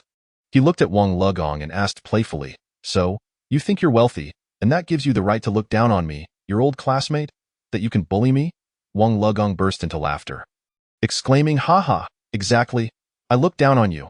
I think you're poor. So, I want to mock you. What is the matter? Wang Lulu nestled against Wang Luoguang, casting a condescending glance at Zhang Wanlin, her eyes filled with derision. Zhang Wanlin found the situation tiresome. Well, I have no time to play with someone of your caliber. You think you're wealthy? Fine. Today I will show you what it truly means to be rich. With a playful grin, Zhang Wanlin took out a bank card from his pocket and slapped it on the table. Charge it. I want the swan dream. As soon as Zhang Wanlin spoke, the atmosphere fell silent. The salesperson stared at the bank card in astonishment, while Wang Lulu and Wang Legong gaped at the card in disbelief. The crowd fell into a hush. Moments later, laughter erupted. Ha ha ha, you're joking. You want to buy the swan dream? Do you know how much that necklace costs? 5.2 million. You think you can afford it, you poor loser? Wang Legong laughed so hard he was nearly in tears, while Wang Lulu shook with laughter. The salesperson wore a look of mockery, saying, hee hee, what a show-off. 5.2 million. Do you even have that much? Seeing them laugh, Zhang Wanlin joined in. However, while they laughed at Zhang Wanlin's audacity, he laughed at their narrow-mindedness. Enough chatter. Charge it, Zhang Wanlin replied with a smirk. All right. Let us see if this poor loser's bank card has 5.2 million. Wang Legong sneered. The salesperson, with evident disdain, picked up the bank card. Hee hee, you want to buy the swan dream? I am curious to see how much money you have in your account with that. The salesperson swiped the card. Zhang Wanlin then entered the password. Wang Legong and Wang Lulu prepared to mock Zhang Wanlin mercilessly. To them, Zhang Wanlin was merely a writer. How could he possibly afford the 5.2 million swan dream? Onlookers watched Zhang Wanlin with curiosity, while the salesperson wore a look of scorn. Just then, a beep sounded, and 4 words echoed in everyone's ears. Payment successful? Payment successful? The moment those words were spoken, the smiles on everyone's faces froze. Wang Legong and Wang Lulu, who were ready to ridicule Zhang Wanlin, were momentarily stunned. What? Payment successful? The salesperson was also taken aback. Could it be that she had mistakenly entered an amount less than 5.2 million? Upon closer inspection, it indeed showed 5.2 million. How could this be? The salesperson was utterly bewildered. Could this person's bank card really have 5.2 million? Suddenly, the salesperson's mind buzzed, leaving her in a daze. Wang Legong and Wang Lulu widened their eyes, staring intently at the computer screen. The words payment successful deeply imprinted in their minds. It was truly 5.2 million, not 520. How could this be? This poor loser could not possibly have 5.2 million. Wang Legong and Wang Lulu were left speechless. They had intended to mock Zhang Wanlin, but now they found it impossible to laugh. The bystanders wore expressions of shock. Anyone capable of spending 5.2 million on jewelry must be worth far more than that. This young man before them could very well be a billionaire. At this moment, Zhang Wanlin cheerfully retrieved his bank card. Please wrap up my swan dream. The salesperson, still in a daze, struggled to respond. After a prolonged moment, she finally regained her senses, hurriedly beginning to package the jewelry for Zhang Wanlin. Wang Legong stared at Zhang Wanlin, wide-eyed, saying, Impossible. Aren't you just a writer? How could you possibly have 5.2 million? This cannot be. Wang Legong was in disbelief. He had always thought he was leagues ahead of Zhang Wanlin. He wanted to mock Zhang Wanlin, thinking that excelling in school meant nothing now that he was doing better. But now he was left dumbfounded. This person casually spent over 5 million without batting an eye. Zhang Wanlin glanced at Wang Legong and chuckled. Hee hee, what's impossible about it? If someone like you can afford a Porsche, why can't I, Zhang Wanlin, become a high-class gentleman? At that moment, Wang Legong had no retort. Just then, the salesperson, flustered, finished packaging the jewelry. Her face flushed, and she couldn't bear to meet Zhang Wanlin's gaze. She realized she had insulted someone significant. With a mere word, he could have her kicked out of the jewelry store. Hello, your jewelry is packaged. You spent 5.2 million, so you can become a silver member of our store. You might consider it, the salesperson stammered. Chapter 109. Membership card? Hearing this, Zhang Wanlin raised an eyebrow. The salesperson had reminded him that he seemingly possessed a membership card from the Zhu Dafu jewelry store, given to him by a gem appraiser during his stone gambling days. You reminded me. I have a membership card. Here. Saying this, Zhang Wanlin retrieved the membership card from his wallet and tossed it onto the table. With a crisp sound, a membership card that sparkled like a diamond appeared before everyone's eyes.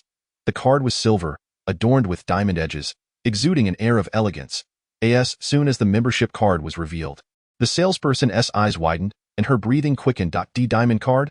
After a moment, the salesperson exclaimed in astonishment. Upon hearing the words diamond card, everyone turned to look. Wang Legong and Wang Lulu's eyes also widened in disbelief.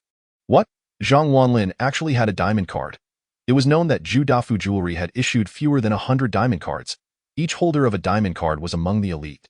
Zhang Wanlin owning a diamond card. To obtain a bronze card, one needed to spend 100,000.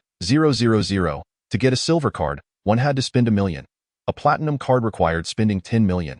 And only those spending over 100 million received a diamond card. Could it be that Zhang Wanlin had spent over 100 million at Zhu Dafu Jewelry? Wang Legong and Wang Lulu exchanged glances, both expressing shock. Zhang Wanlin, just who are you? Upon the mere thought of flaunting her extravagant diamond ring worth over 100,000 before Zhang Wanlin, Wang Lulu felt a flush of embarrassment. He was the true embodiment of wealth, exhibiting an admirable modesty. In stark contrast, Wang Legong and Wang Lulu appeared as if they were two simpletons. What? Is this card not from your jewelry store? Zhang Wanlin raised an eyebrow, inquiring. The salesperson hastily shook his head, explaining, No, it is indeed from our jewelry store. I apologize for not realizing you were a distinguished diamond card holder. As a diamond card holder, one is entitled to a discount. Hence, the sum of 5,200,000 could be reduced by 200,000 immediately. Such is the allure of the diamond card. Upon hearing this, Zhang Wanlin waved his hand dismissively, stating, Do not waste my time. I do not want the 200,000. Gasps of astonishment rippled through the crowd. 200,000. Turned down? Now that is what true wealth looks like. The trifling amount he dismissed could purchase Wang Lulu's half-diamond ring. At that moment, Wang Lulu instinctively covered her ring, her face aflame with embarrassment. This diamond ring was the result of her persistent pleas to Wang Legong for several days before he finally acquiesced. Yet, in the presence of Zhang Wanlin, this ring was rendered utterly trivial. The salesperson, equally flustered, presented the jewelry and diamond card with trembling hands. Zhang Wanlin accepted them and turned a glance at Wang Legong and Wang Lulu. A sardonic smile gracing his lips, he strode purposefully towards Wang Lulu, shaking his head with a bemused expression. Your boyfriend is quite stingy. This ring is merely worth a few 100,000. Is it truly meant for adornment? Faced with Zhang Wanlin's derision, Wang Lulu remained silent, her cheeks burning. Zhang Wanlin then directed his gaze towards Wang Legong. Old classmate, do you genuinely believe that just because you have found some success, you can trample over me, Zhang Wanlin? Let me remind you, during our high school days, I outperformed you academically. In the realm of society, you are still but a younger brother. The next time you see me, remember to take a detour. With that, Zhang Wanlin playfully patted Wang Legong's face and laughed heartily as he exited the jewelry store. Countless admirers gazed at Zhang Wanlin with admiration. He was simply too charming.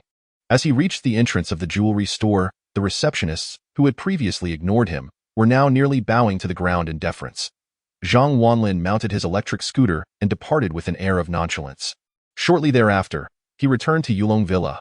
The incident with Wang Legong was merely a fleeting moment in his life, hardly worth his concern. After a refreshing slumber, Zhang Wanlin resumed work at his company the next day. In the afternoon, he emerged from the office and arrived at the front of Shuanglin Medical Clinic. The clinic sign had been hung, yet the interior remained unrenovated and desolate. Upon entering the empty clinic, Zhang Wanlin was suddenly presented with three choices. 1. Urinate inside the clinic to gain the ability to urinate 3 yards. 2. Run naked within the clinic to acquire unparalleled audacity. 3. Hang the demon sword within the clinic to attain the sword god domain. Stunned by the options, Zhang Wanlin pondered, urinate 3 yards. Is that even a skill, or does it imply good kidney health? He dismissed the first two choices and focused on the third. What exactly is the sword god domain? It entails hanging the demon's sword in the clinic, where in a radius of 100 meters, the sword would automatically protect the premises, and using it within the domain would amplify its power tenfold. The system's prompt echoed in his ears. This sword god domain appears intriguing. I choose the third option. With that, Zhang Wanlin retrieved the demon's sword from his storage ring and hung it upon the wall. Congratulations, you have acquired the sword god domain. As the announcement concluded, a colossal array descended from the heavens, enveloping the entire clinic and subsequently vanishing beneath the ground. The demon's sword shimmered briefly before its radiance faded. Zhang Wanlin felt his mastery of the sword elevate within the sword god domain. Just as he was savoring this newfound power, the screech of brakes pierced the air, and several black Hummers came to a halt at the clinic's entrance. Moments later, a group of men clad in black emerged from the vehicles. There were 10 of them, each robust and muscular, exuding an aura of menace, all seasoned fighters. Adorned in black uniforms emblazoned with a wolf's head insignia. The leaders of the group were 2 individuals. One was Wang Daqing, an old acquaintance, and the other, A muscular figure in a similar uniform was Li Heilong, a renowned martial arts master from Guqing and the chairman of the Heilong bodyguard company. Zhang Wanlin, I know you're here. Come out. Chapter 110. Li Heilong. The previous day, Wang Daqing had attempted to forcibly demolish the three-story building with a demolition crew, only to have his plans thwarted by Zhang Wanlin. With a single phone call, Zhang Wanlin summoned over 100 riders, driving Wang Daqing away. Renowned for his ruthlessness in Guqing, Wang Daqing could hardly swallow this humiliation. The following day, he sought out Li Heilong. The chairman of the Heilong bodyguard company, Li Heilong commanded a legion of over 100 trained bodyguards, each capable of taking on 10 opponents. Today, he brought along 10 elite members, all of whom charged 5,000 for an hour of protection work. The appearance of this imposing group drew the attention of the crowd, many pointing towards the clinic. Zhang Wanlin stepped out, raising an eyebrow upon seeing Wang Daqing and his entourage. So, Wang Daqing, you've returned? Wang Daqing gritted his teeth in fury upon spotting Zhang Wanlin. You've got some nerve. Just as I left, you bought this building, didn't you? You think you can thwart me, Wang Daqing? You're merely the chairman of a small delivery company. Have you any idea who I am? As soon as he finished speaking, several Jinbei vans rolled up, followed by 4 or 5 excavators. With a clatter, the vans opened, and workers clad in hard hats poured out. Each one as burly as the next, wielding shovels and other tools. Over 50 in total. With fierce expressions, they surrounded the clinic. Wang Daqing sneered. Ha! Let us see who dares to rescue you today. I'll take down every rider you send. Zhang Wanlin narrowed his eyes, scrutinizing the workers. They appeared to be laborers, but upon closer inspection, their sharp gazes, dark skin, and tattoos revealed their true nature as seasoned fighters. They were no match for Zhang Wanlin's riders. Meanwhile, Li Heilong and his men were masters among masters. Wang Daqing has truly spared no expense. Li Heilong stepped forward, eyeing Zhang Wanlin with disdain. So, you are Zhang Wanlin? Zhang Wanlin nodded. Indeed. What do you wish to discuss? Li Heilong, brimming with arrogance, flexed his muscles, cracking his knuckles. Wang Daqing is my brother. You, a mere delivery company owner, dare to provoke my brother? Are you seeking death? Li Heilong was infamous in Guqing, and Zhang Wanlin had certainly heard of his reputation. Yes, I've heard of you, Brother Heilong. Zhang Wanlin replied with a wry smile. What do you want from me? Li Heilong, with a proud smile, stated, kneel and apologize to my brother. Then, gift him this 3-story building, and we'll consider this matter settled. His demand was less a suggestion and more a command. Wang Daqing wore a smug grin, his eyes glimmering with triumph. Do you now grasp the extent of my influence? Yesterday, you were so brazen. Where is that audacity now? Call your riders out. Wang Daqing swaggered towards Zhang Wanlin, hands in pockets, exuding arrogance. Zhang Wanlin chuckled. Having just set up the sword god domain, a group of reckless individuals had arrived at his doorstep. He had no desire to engage in a fight, especially not in front of the clinic, as it would bring ill fortune. Wang Daqing, I advise you to leave. Otherwise, if I become enraged, the consequences could be dire. Zhang Wanlin said with a resigned smile. Upon hearing this, both Wang Daqing and Li Heilong paused momentarily, as did the throng of laborers behind them. Then, laughter erupted from the crowd, a chorus of mockery. What a joke! Wang Daqing laughed heartily, looking at Zhang Wanlin with disdain. Serious consequences? You must be out of your mind. Just look at the brothers behind me. How can you make things serious? Ha ha ha! Li Heilong also sneered. Shaking his head, muttering to himself, I thought you were some tough character I called in my finest brothers, but it turns out you're just a fool. The onlookers began to shake their heads in disbelief. Zhang Wanlin was far too arrogant. While youthful exuberance is commendable, ignorance of one's limitations is a grave fault. After the laughter subsided, Wang Daqing turned his gaze back to Zhang Wanlin. Young man, I lack patience. Kneel down and apologize immediately. With a loud crash, dozens of Wang Daqing's brothers stepped forward in unison, shouting, kneel and apologize. The spectacle was quite impressive. Yet, Zhang Wanlin remained unafraid, standing tall and unyielding. What if I refuse? He asked with a smile. Li Heilong replied coldly. I'll break your legs and demolish your building. How brazen! Such was the method of Li Heilong and Wang Daqing. At these words, Zhang Wanlin felt a surge of anger. What had he done wrong? He was merely seeking justice. Was there truly no fairness left in this world? At that moment, Zhang Wanlin glanced at the demon sword behind him, a murderous intent brewing within him. Wang Daqing, losing patience, took a step back, and his brothers rolled up their sleeves, eyeing Zhang Wanlin. A clash seemed imminent. Just then, 2 women rushed over in a flurry. Their appearance instantly captivated a multitude of onlookers. Stunning beauties, one wore a black suit, slightly loose yet unable to conceal her alluring figure. With glasses perched on her nose and a ponytail swaying, she clutched a document as she hurried over. She was Zhang Wanlin's secretary, Han Wan. The other also donned a suit, but with a skirt that showcased her long, enticing legs clad in black stockings, complemented by chic high heels. Her wavy hair added to her allure, and her complexion was pale yet cold, an ice-cold beauty. Wang Yuyuan, stop, everyone stop, Wang Yuyuan exclaimed, sprinting up alongside Han Wan to block Wang Daqing and his crew. You want the house? We will give it to you, Wang Yuyuan pleaded anxiously. What she held were the property contracts for the 3-story building. Surprised by their arrival, Zhang Wanlin asked curiously, What are you doing here? Wang Yun frowned deeply, scolding, If we hadn't come, with your stubbornness, you'd be dead here today. Upon hearing her rebuke, Zhang Wanlin felt warmth in his heart. Who would have thought that this ICO actually cared for him? At that moment, Wang Daqing and his crew turned their gazes toward Wang Yuyuan and Han Wan. Both women were breathtakingly beautiful, causing all eyes to widen in astonishment. Even Li Heilong's eyes lit up. Wang Daqing stroked his chin, grinning, Zhang Wanlin, who knew you were so fortunate to have 2 exquisite beauties by your side. Wang Yuyuan narrowed her eyes at Wang Daqing. You want the house, right? We'll give it to you. Just don't make things difficult for our chairman. Wang Daqing exchanged glances with Li Heilong, both of them smirking mischievously. Wang Daqing casually placed his hands in his pockets, glancing at Zhang Wanlin. Consider yourself lucky. At a critical moment, you still rely on women to protect you. I'll take the house. However, for me to spare him, you two must agree to one condition. Wang Daqing grinned wickedly. Wang Yuyuan's heart sank. What condition? She asked. Wang Daqing laughed heartily. It's simple. You two must serve my brother and me for one night. As soon as he spoke, laughter erupted. The workers and bodyguards laughed uproariously, their gazes lewdly fixed on the 2 women. If looks could kill, Wang Yuyuan and Han Wan would have been obliterated. You? Wang Yuyuan's face flushed with anger. Not willing to comply. Wang Daqing raised an eyebrow, smirking. It doesn't matter.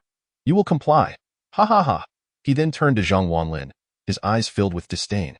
Ladies, if you agree, I'll let this pretty boy go. If not, I'll ruin your chairman today. Wang Daqing brandished a shovel, his voice icy. The crowd looked at Zhang Wanlin with mockery, believing he had become a mere pawn needing protection from women. The 2 women clenched their teeth, their faces reflecting their indignation. This was an utter humiliation. Pretty boy, I advise you to hand over the house and the women. Otherwise, my brothers will show you no mercy. Wang Daqing taunted. Laughter echoed once more. At this moment, Wang Yuyuan turned to Zhang Wanlin.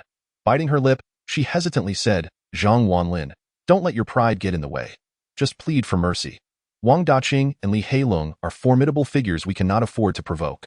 Han Wan looked at Zhang Wanlin with concern. If he did not concede today, he would surely meet his end. Zhang Wanlin chuckled. Plead for mercy? Just because of them? Wang Yuyuan, now irritated, retorted, Zhang Wanlin, put away your stubbornness. There are so many people outside, and many experts. Can you truly defeat them?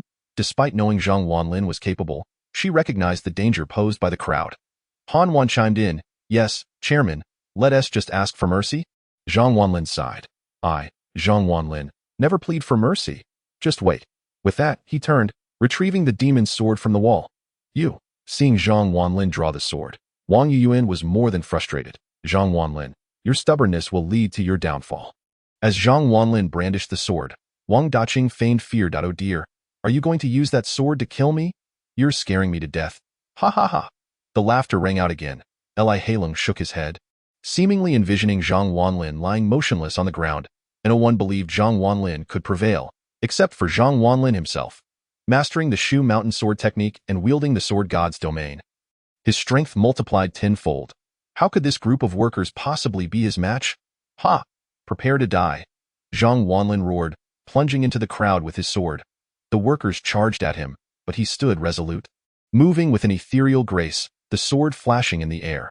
Shu Mountain sword technique, black wind facing the moon. With a mighty shout, the demon's sword seemed to come alive as he spun, unleashing a lethal arc of light. The sword cleaved through the throng. The speed was astonishing. The very air was sliced apart. With one strike, several were sent reeling, some even flying, blood spurting from their wounds. The stroke was divine, the sword demonic. Strike! Zhang Wanlin roared again, performing a somersault. sending the sword crashing down amidst the crowd. Blood splattered everywhere as cries of pain erupted from those he felled. The Shu Mountain sword technique, with its 16 forms, was executed flawlessly. In the realm of the sword god, Zhang Wanlin embodied the sword spirit, showcasing the Shu Mountain sword technique to perfection. With each swing of the demon sword, multiple foes fell beneath its edge. The scene erupted into chaos. The once arrogant workers now fled like frightened dogs. In less than 3 minutes, half of them lay defeated at Zhang Wanlin's hand, while the rest scattered in terror. Finally, Zhang Wanlin sheathed his sword with elegance, casually stating, "In the teachings of the Shu Mountain sword technique, do not pursue a retreating foe at this moment." The arena fell into a deathly silence. Everyone was stunned. So powerful, it was simply overwhelming. This sword technique was exquisite beyond compare. To single-handedly defeat dozens of workers was an extraordinary feat. Wang Daqing's jaw dropped, and Li Heilung's expression mirrored shock. They had not anticipated Zhang Wanlin's swordsmanship to be this formidable. The spectators were equally astonished. Wang Yuyuan and Han Wan stood agape, their faces reflecting sheer disbelief. Dashing, absolutely dashing. Wang Yuyan had always believed that the swordsmen depicted in television dramas could never exist in reality. However, upon witnessing Zhang Wanlin's prowess, she realized that such warriors indeed walked among them. Zhang Wanlin wielded his sword with a grace and charm that left an indelible impression on Wang Yuyan's heart. Han Wan stared at her chairman in awe, completely captivated. Zhang Wanlin's handsome visage, tall stature, affluent background, and his stunning swordplay had transformed him into her ideal Prince Charming. The thought of winning Zhang Wanlin's affection filled Han Wan's mind, and she contemplated that even death would be worth it. Soon, applause erupted, initially sporadic but quickly growing fervent, as the crowd cheered from the depths of their hearts. It was simply magnificent. Zhang Wanlin acknowledged the audience with a respectful gesture, exclaiming, "Thank you, thank you." Meanwhile, Wang Daqing and Li Hailang wore expressions of embarrassment. They had come with the intention of causing trouble. How could so many of their subordinates have been defeated by Zhang Wanlin alone? No, they had stronger allies, bodyguards from the Black Wolf Security Company.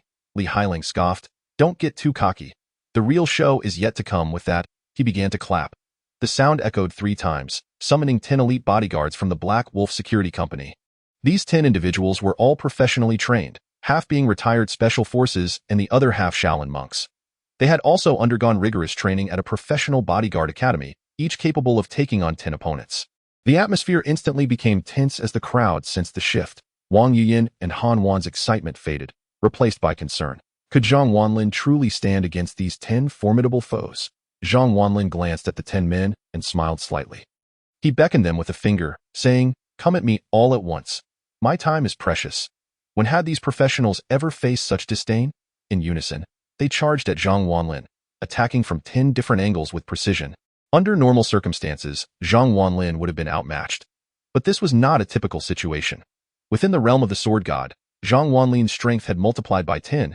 It is important to note that Zhang Wanlin had already been capable of breaking walls with a single punch. Now, his strength was terrifyingly amplified.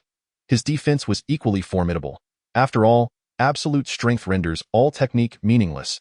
As the 10 men advanced, Zhang Wanlin stood his ground, allowing their attacks to come. The 10 men, filled with a sense of triumph, thought, "Zhang Wanlin, you're nothing special. Are you afraid of our combined might?" Wang Yuyan and Han Wan gasped in horror, unable to bear witness to what was about to unfold. Wang Daqing and Li Hailang smirked. Knowing Zhang Wanlin had succumbed, a cacophony of sounds erupted as the 10 professional bodyguards unleashed a torrent of blows upon Zhang Wanlin. Yet, as they struck, they soon realized something was amiss. Zhang Wanlin remained utterly unmoved. Each punch felt as though it struck solid steel. They looked up to see Zhang Wanlin wearing a contemptuous smile. Suddenly, he roared, "Die!" With that, he unleashed a devastating moonlight slash. The 10 assailants were simultaneously struck by the blade, and blood erupted from their mouths as they were sent flying one by one. They collapsed, rolling their eyes back in defeat. In an instant, the 10 elite bodyguards of the Black Wolf Security Company lay unconscious on the ground. The scene fell into a hushed silence once more, unmatched. That was the singular thought resonating in the minds of the onlookers. Li Hailang and Wang Daqing watched in shock, astonished by the spectacle before them, particularly Li Hailang, who understood just how formidable his subordinates were. Even he would have been swiftly defeated. Unless one were an international master, no one could single-handedly vanquish them. Yet, Zhang Wanlin had accomplished just that. Was he truly an international master? His swordplay was unparalleled, and his physical defenses were equally astonishing. Wang Daqing's mind raced with confusion. He had initially perceived Zhang Wanlin as an easy target, but now it seemed he was the one in danger. After a moment, the two women dared to open their eyes, only to be met with the sight of the 10 masters sprawled on the ground, unaware of their fate. In contrast, Zhang Wanlin stood before them like an invincible deity, exuding an aura of strength that provided them with boundless reassurance. Such a man was undeniably captivating. Zhang Wanlin, sword in hand, gazed at Wang Daqing and Li Hailang, who trembled in terror, nearly collapsing in fear. He was nothing short of a demon. They dared not oppose him any longer. With a smile, Zhang Wanlin inquired, "So, how do you wish to meet your end?" Upon hearing his words, Wang Daqing began to tremble uncontrollably. Li Hailang had shed his earlier arrogance, now displaying a face of anxiety and dread. My good brother, this might be a misunderstanding." Wang Daqing felt utterly helpless, wishing to weep without tears. A misunderstanding? Zhang Wanlin raised an eyebrow, smiling as he asked, "Breaking my legs, demolishing my building. Are these misunderstandings? You sent dozens of thugs to seize my woman, and you call this a misunderstanding? If this is a misunderstanding, I wouldn't mind creating a misunderstanding that ensures you spend the rest of your life in a coffin." As Zhang Wanlin finished speaking, Wang Daqing was startled into a sitting position on the ground. "Demon? Zhang Wanlin, you are a demon, brother. I was wrong. Please tell me, what compensation do you desire? I, Wang Daqing, will spare no effort in making amends." Chapter 113. The god of song's voice. Wang Daqing's demeanor had transformed dramatically.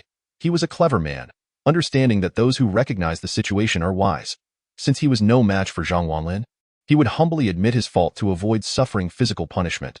Zhang Wanlin cast a cold glance at Wang Daqing, who he found quite distasteful. He had no intention of letting him off easily. At that moment, several choices appeared before him. Choice 1. Spare Wang Daqing and gain the skills of a car god. Choice 2. Punish Wang Daqing and acquire the voice of a god of song. Choice 3. Reward Wang Daqing and obtain the skills of a chef god. Upon seeing these options, Zhang Wanlin's eyes sparkled. The skills of a car god were indeed tempting, but Zhang Wanlin had no desire to engage in reckless driving. Life was too short for such shortcuts. The voice of a god of song, however, was appealing, particularly as it would allow him to punish Wang Daqing. Rewarding Wang Daqing? Absolutely not. Even though the skills of a chef god were enticing, Zhang Wanlin decided to choose the punishment for Wang Daqing. "Wang Daqing, I might let you go, but I have a condition." Zhang Wanlin raised a finger. Wang Daqing hurriedly replied, "Just say the word. I will do whatever it takes." "Ha! Your words are more pleasing than a song," Zhang Wanlin retorted, pointing to the 3-story building behind him. "I give you 3 days to have it fully renovated, and mind you, it must be exquisitely done." Wang Daqing paused, incredulous. Just that? He struggled to believe what he was hearing. Zhang Wanlin, with his hands in his pockets, smiled and said, "Perhaps you didn't hear me clearly. I want you to oversee the renovation yourself. You will do the work?" "Wah?"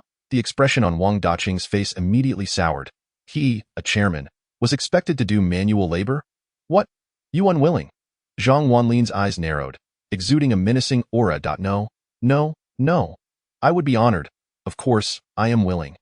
Wang Daqing quickly responded. "Now that's more like it." Zhang Wanlin nodded. "The voice of a god of song has been granted. In 10 minutes, your voice will transform into that of a god of song." After hearing the system's announcement, Zhang Wanlin rubbed his throat, feeling an itch. He then turned his gaze to Li Hailang, who trembled in fear. At that moment, 3 choices appeared once more. Choice 1.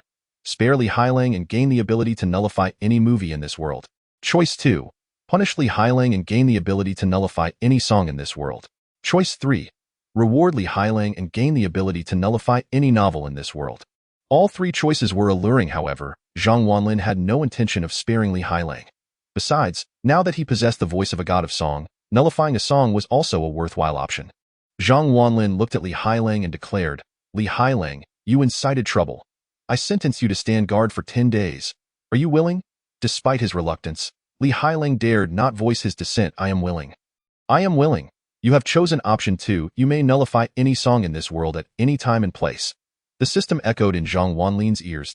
To nullify meant to erase something completely from existence. For instance, if Zhang Wanlin chose to nullify a popular song, it would cease to exist in this world, and no one would remember it. Only Zhang Wanlin would retain the memory. Soon after, Li Hailang and Wang Daqing became busy with their tasks. It was hard to believe that the chairman of Daqing Real Estate Company was personally putting putty on the walls of a medical clinic. Even more astonishing was that the chairman of Hailang Security Company was acting as a bodyguard for this very clinic. Before long, Shuanglin Medical Clinic would become a sensation in the ancient city. Shortly thereafter, medical personnel arrived to assist. Although it seemed that Zhang Wanlin had struck hard, he was actually quite measured. Each person sustained injuries, yet none were fatal. Following this, Zhang Wanlin, accompanied by two exquisite beauties, left gracefully and returned to his company. For the entire afternoon, Zhang Wanlin reclined on the sofa, engrossed in playing Honor of Kings. As evening approached and the workday ended, he gathered his belongings and prepared to depart. Suddenly, he remembered. Today was Wang Yuyan's birthday. A surge of urgency coursed through him as he headed to the underground parking lot.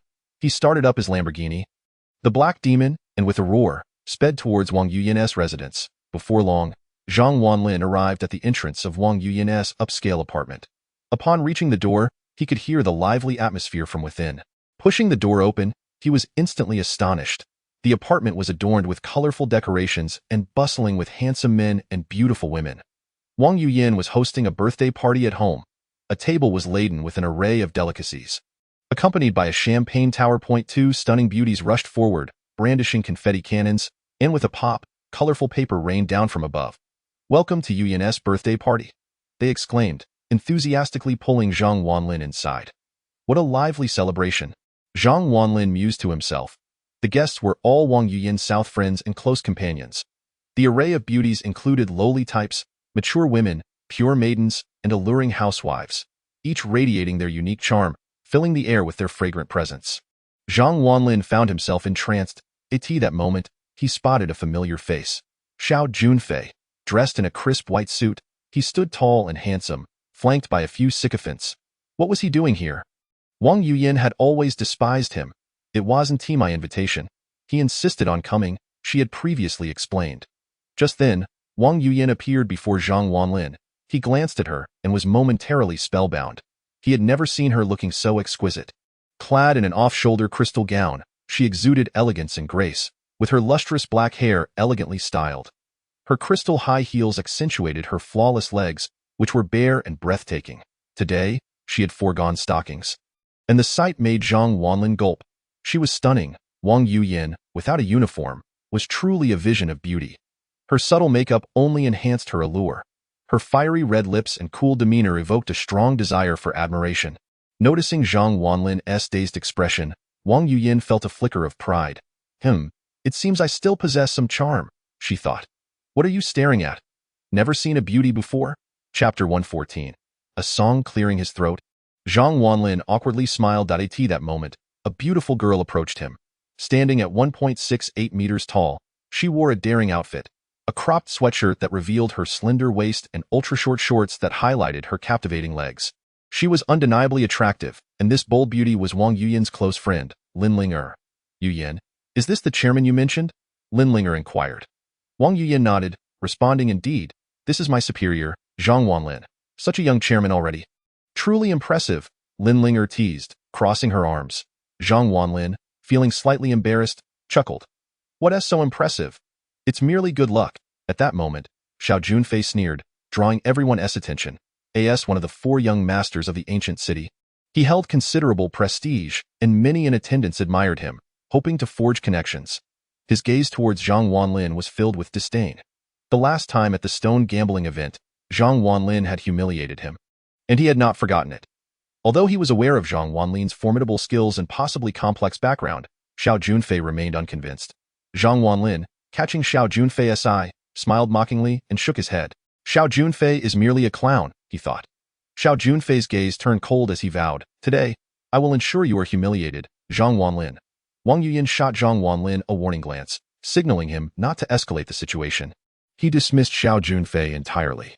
Soon, the banquet commenced, with Wang Yuyan presenting a lavish spread of food that a crowd gathered around the table, indulging in delightful conversations, creating a lively atmosphere. Suddenly, a young man exclaimed, "Young Master Fei, I've heard you excel in all forms of art, earning the title of the finest talent in the ancient city."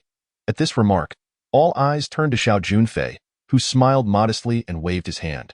It's merely a hollow title, best left unmentioned. The young man persisted. Oh, come now, young Master Fei. I've heard you sing beautifully. Why not perform for us? The crowd began to cheer, encouraging him. Yes, young Master Fei. Sing for us, it's Yuyan's birthday. Let us celebrate. Xiao Junfei, casting a glance at Zhang Wanlin, thought to himself, even if I cannot surpass you in strength or wealth, I will overshadow you with my talent today. With that, he fetched a guitar from nearby, clearly having prepared for this moment. Clearing his throat, he strummed the instrument and began to sing a song by Zhang Jia. His voice was clean and melodious. Revealing his professional training, as he sang, he doesn't understand your heart, pretending to be calm. He doesn't know that love is merely a game. The enchanting melody captivated everyone present. Even Wang Yuyan regarded Xiao Junfei with newfound respect. Astonished by his hidden talent, as the final notes resonated, applause erupted. Regardless of personal opinions on his singing, Xiao Junfei's status demanded appreciation. Well sung. Who knew young Master Fei was not only talented but also wealthy? Impressive. Voices of admiration filled the room. Xiao Junfei basked in the praise, waving his hand dismissively. It's merely basic skill. As the eldest son of the Xiao family, one must be proficient in many areas. With a provocative glance at Zhang Wanlin, he continued, Zhang Wanlin, since it's Yuan's birthday, why don't you sing a song to join in the celebration? His suggestion prompted a chorus of encouragement from the young men. Yes, we've heard so much about how handsome Chairman Zhang is. Surely, he can sing too. Come on, don't disappoint us. As the crowd continued to cheer, Lin Linger looked at Zhang Wanlin with anticipation, while Xiao Junfei's eyes gleamed with mockery. I may not best you in strength, but I shall make you a laughingstock in another realm. Zhang Wanlin chuckled and waved his hand. No, I'm afraid my singing is quite dreadful. Xiao Junfei quickly chimed in. What's there to fear? I'm singing terribly, yet I dare to perform. Are you cowardly? Though it sounded like a jest, it was laced with derision. Zhang Wanlin frowned, replying, It's not that I'm afraid. Rather, I wouldn't want to steal your thunder, young Master Fei. After a brief silence, the room erupted with laughter, the girls giggling uncontrollably. Xiao Junfei laughed heartily at Zhang Wanlin's naivety. Don't worry. Sing your heart out. I, Xiao Junfei, am not afraid of losing the spotlight. The young man further flattered. A joke? Young Master Fei is a student of the renowned music master Yin Liang. How could he be overshadowed by a mere head of a riding club?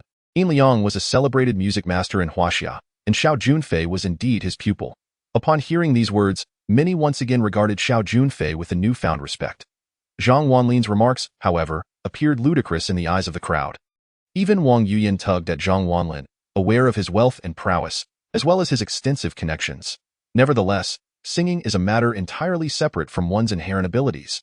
Zhang Wanlin's bravado had clearly exceeded reasonable limits. In Chapter 115, The Singing God, Wang Yuyan recalled a company annual meeting when the leader had summoned Zhang Wanlin to perform. His wretched voice had become the highlight of ridicule for the evening. That voice was utterly unbearable. Xiao Junfei sang well, and Zhang Wanlin's attempt to perform before him was akin to wielding a grand weapon before a seasoned warrior. Zhang Wanlin, cease your boasting. Do you even understand music? Wang Yuyan frowned in response. Zhang Wanlin turned to her and chuckled. I know a thing or two. Don't be reckless. Everyone here are my good friends. Don't let them mock you. Wang Yuyan admonished, reluctant to become the subject of their laughter for associating with such a fool. It's fine. I'm not afraid of ridicule, Zhang Wanlin replied with a faint smile. Wang Yuyan was incensed by his words. Zhang Wanlin, are you deliberately seeking humiliation? Xiao Junfei and his affluent companions regarded Zhang Wanlin with bemused expressions. At that moment, Xiao Junfei jeered, the more formidable the person, the more modest they are. Zhang Wanlin must be a singing god. Let's give a round of applause and invite the singing god to perform. Singing god? Xiao Junfei was merely inflating Zhang Wanlin's reputation. The higher he was raised, the more devastating his fall would be. A lively round of applause erupted, and all eyes turned to Zhang Wanlin. Lin Linger looked on with anticipation, intrigued by Wang Yuyan's high regard for him, eager to see if Zhang Wanlin was indeed as exceptional as she claimed. Observing the scene, Zhang Wanlin smiled slightly and rose. Since everyone is so supportive, I shall embarrass myself. With that, he activated his ethereal abilities and seamlessly transformed Jay Chou's confession balloon into his own rendition. Next, I will present to you an original song, Confession Balloon. The declaration sparked gasps. An original piece? Only Xiao Junfei smirked, disdain evident on his face. He understood the difficulty of crafting a pleasing melody, Even he lacked the ability to compose a delightful original song. Could Zhang Wanlin truly succeed? What a joke! Applause followed as everyone focused intently on Zhang Wanlin. He stood, picking up an empty bowl and a pair of chopsticks from the table to serve as his metronome, tapping rhythmically. The scene elicited laughter, as the audience wondered if Zhang Wanlin was incapable of playing the guitar. Xiao Junfei guffawed, haha, Zhang Wanlin, if you can't play the guitar, I can accompany you. Zhang Wanlin shook his head with a smile. No need. He then turned to Wang Yuyan, who frowned at him.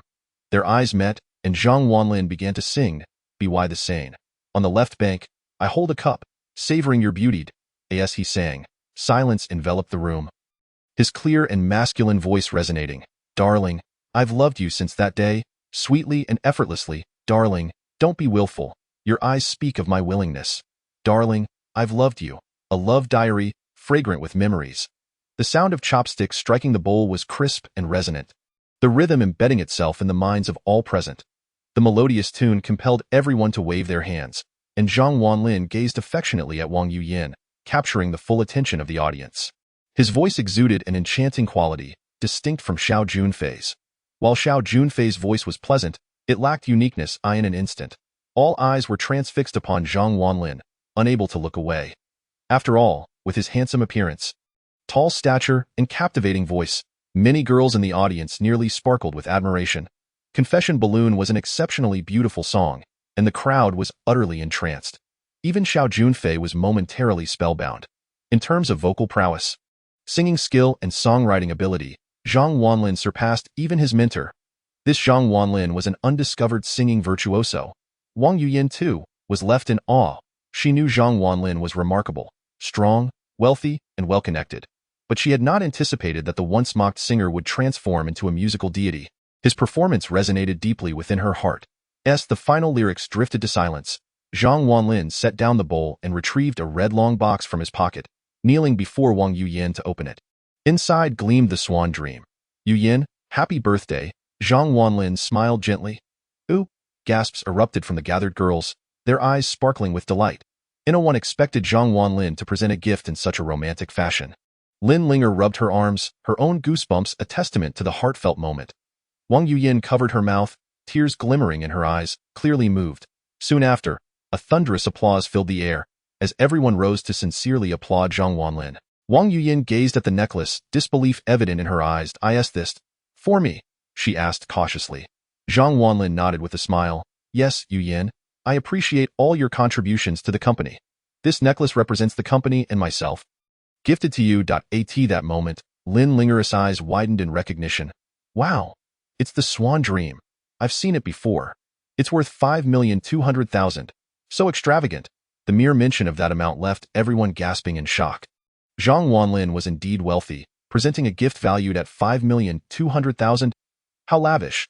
Wang Yuyan's mouth fell open in astonishment, her heart fluttering with emotion. Yet she was also puzzled. Wasn't this necklace typically a lover's gift? What did it mean for Zhang Wanlin to present it to her? Did his earlier serenade equate to a confession? Should she accept it? In a moment of whimsy, Wang Yuyan even began to ponder names for their future children. Chapter 116. Playing Dice. Shall I help you wear it? Zhang Wanlin inquired gallantly. Huh. Wang Yuyan finally snapped back to reality, nodding. Okay. A blush crept onto her delicate face as Zhang Wanlin gently positioned the necklace around her neck. A chorus of gasps erupted as the girls gazed enviously at Wang Yuyan, who, with her rosy cheeks and the platinum diamond necklace, looked as if she had stepped out of a painting. Wang Yuyan softly expressed her gratitude. Thank you. Meanwhile, Xiao Junfei observed the scene, his face flushed, not with embarrassment, but with fury. He had intended to outshine Zhang Wanlin in song, but had inadvertently become a mere backdrop to his brilliance. Indeed, as Zhang Wanlin had said, once he opened his mouth, he stole Xiao Junfei's spotlight, who now believed Xiao Junfei's singing was superior. Xiao Junfei was left seething, watching his goddess share a tender moment with Zhang Wanlin. Powerless to intervene, his fists clenched, teeth grinding, he simmered in frustration. At that moment, Zhang Wanlin turned to Xiao Junfei, a playful smile on his face. Fei Xiao, what seems to be bothering you? You don't look well. Xiao Junfei forced a smile. Oh, nothing, just a bit tipsy. Zhang Wanlin glanced at the orange juice in front of him. Oh, Fei Xiao, you really can't hold your liquor if you're getting tipsy from orange juice. Ha ha ha. Laughter erupted as everyone found amusement in Zhang Wanlin's jest. Drinking? Yes, drinking. Xiao Junfei's eyes lit up with determination. You sing well.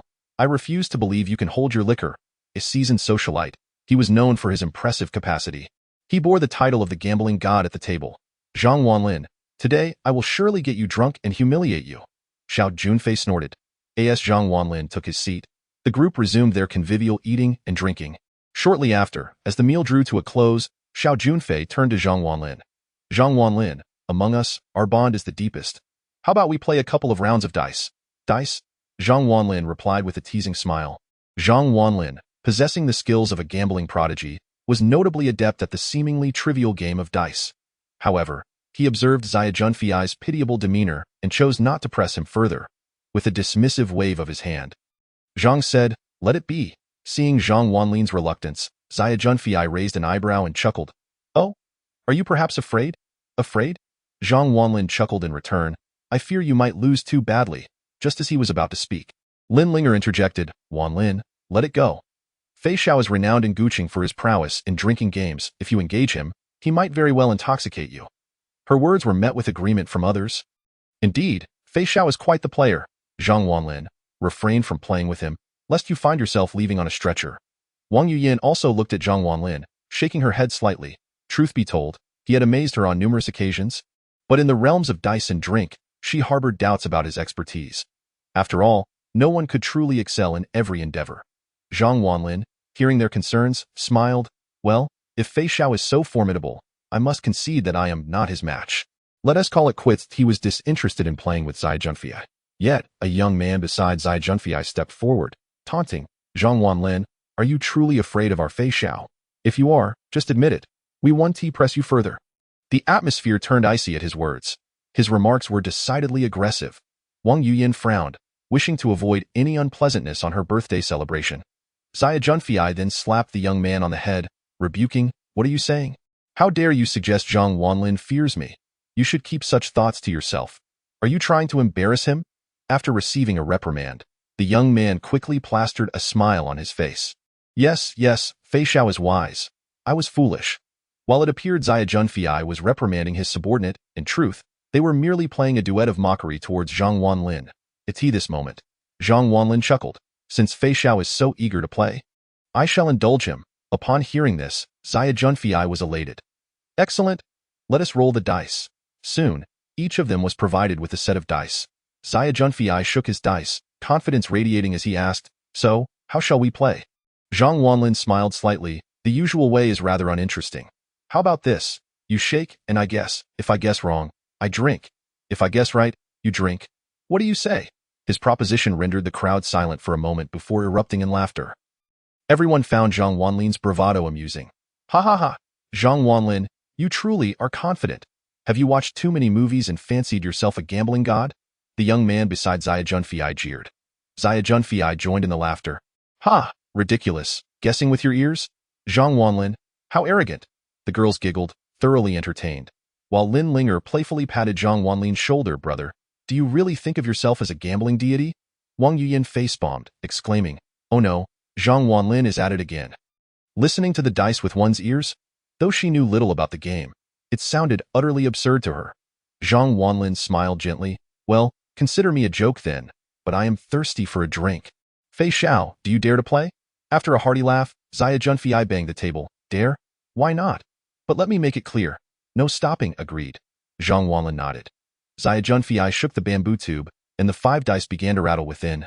The sound was chaotic. With a thud, the bamboo tube was slammed onto the table, and Zhang Junfei smirked. "Zhang Wanlin, take a guess at the faces inside." Chapter 117.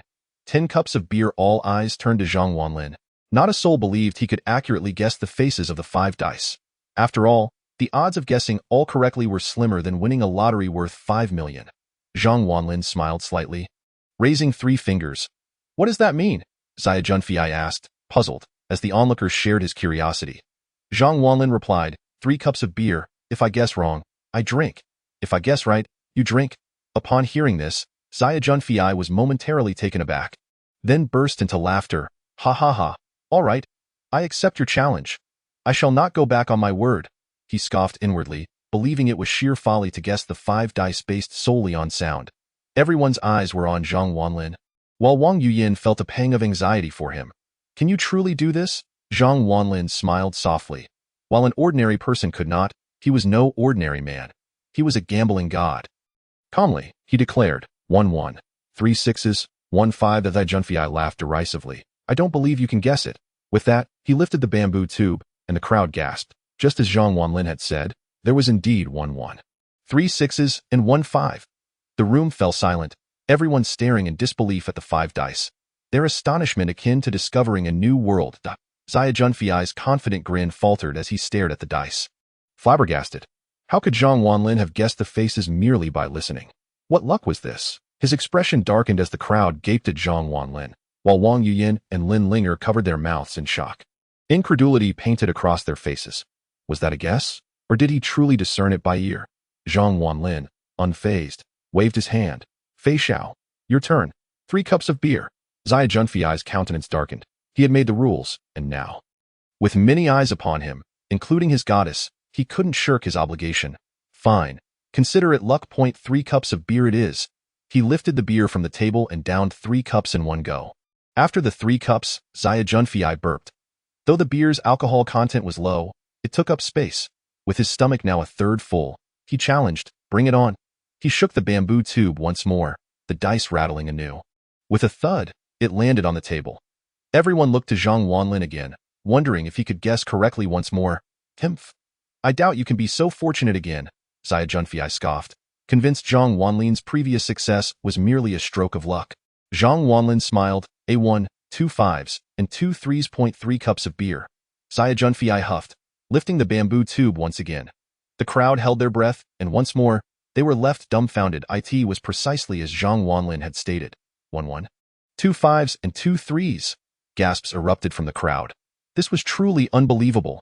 Lin Linger and Wang Yuyin squealed in delight while Zhang Junfei's face turned a deep shade of frustration. Your turn again, Fei Xiao? Zhang Wanlin smiled calmly. After losing yet again, Zhang Junfei's expression darkened. However, he could not back out. The game was his idea. Reluctantly, he poured another 3 cups of beer, downing them in one breath.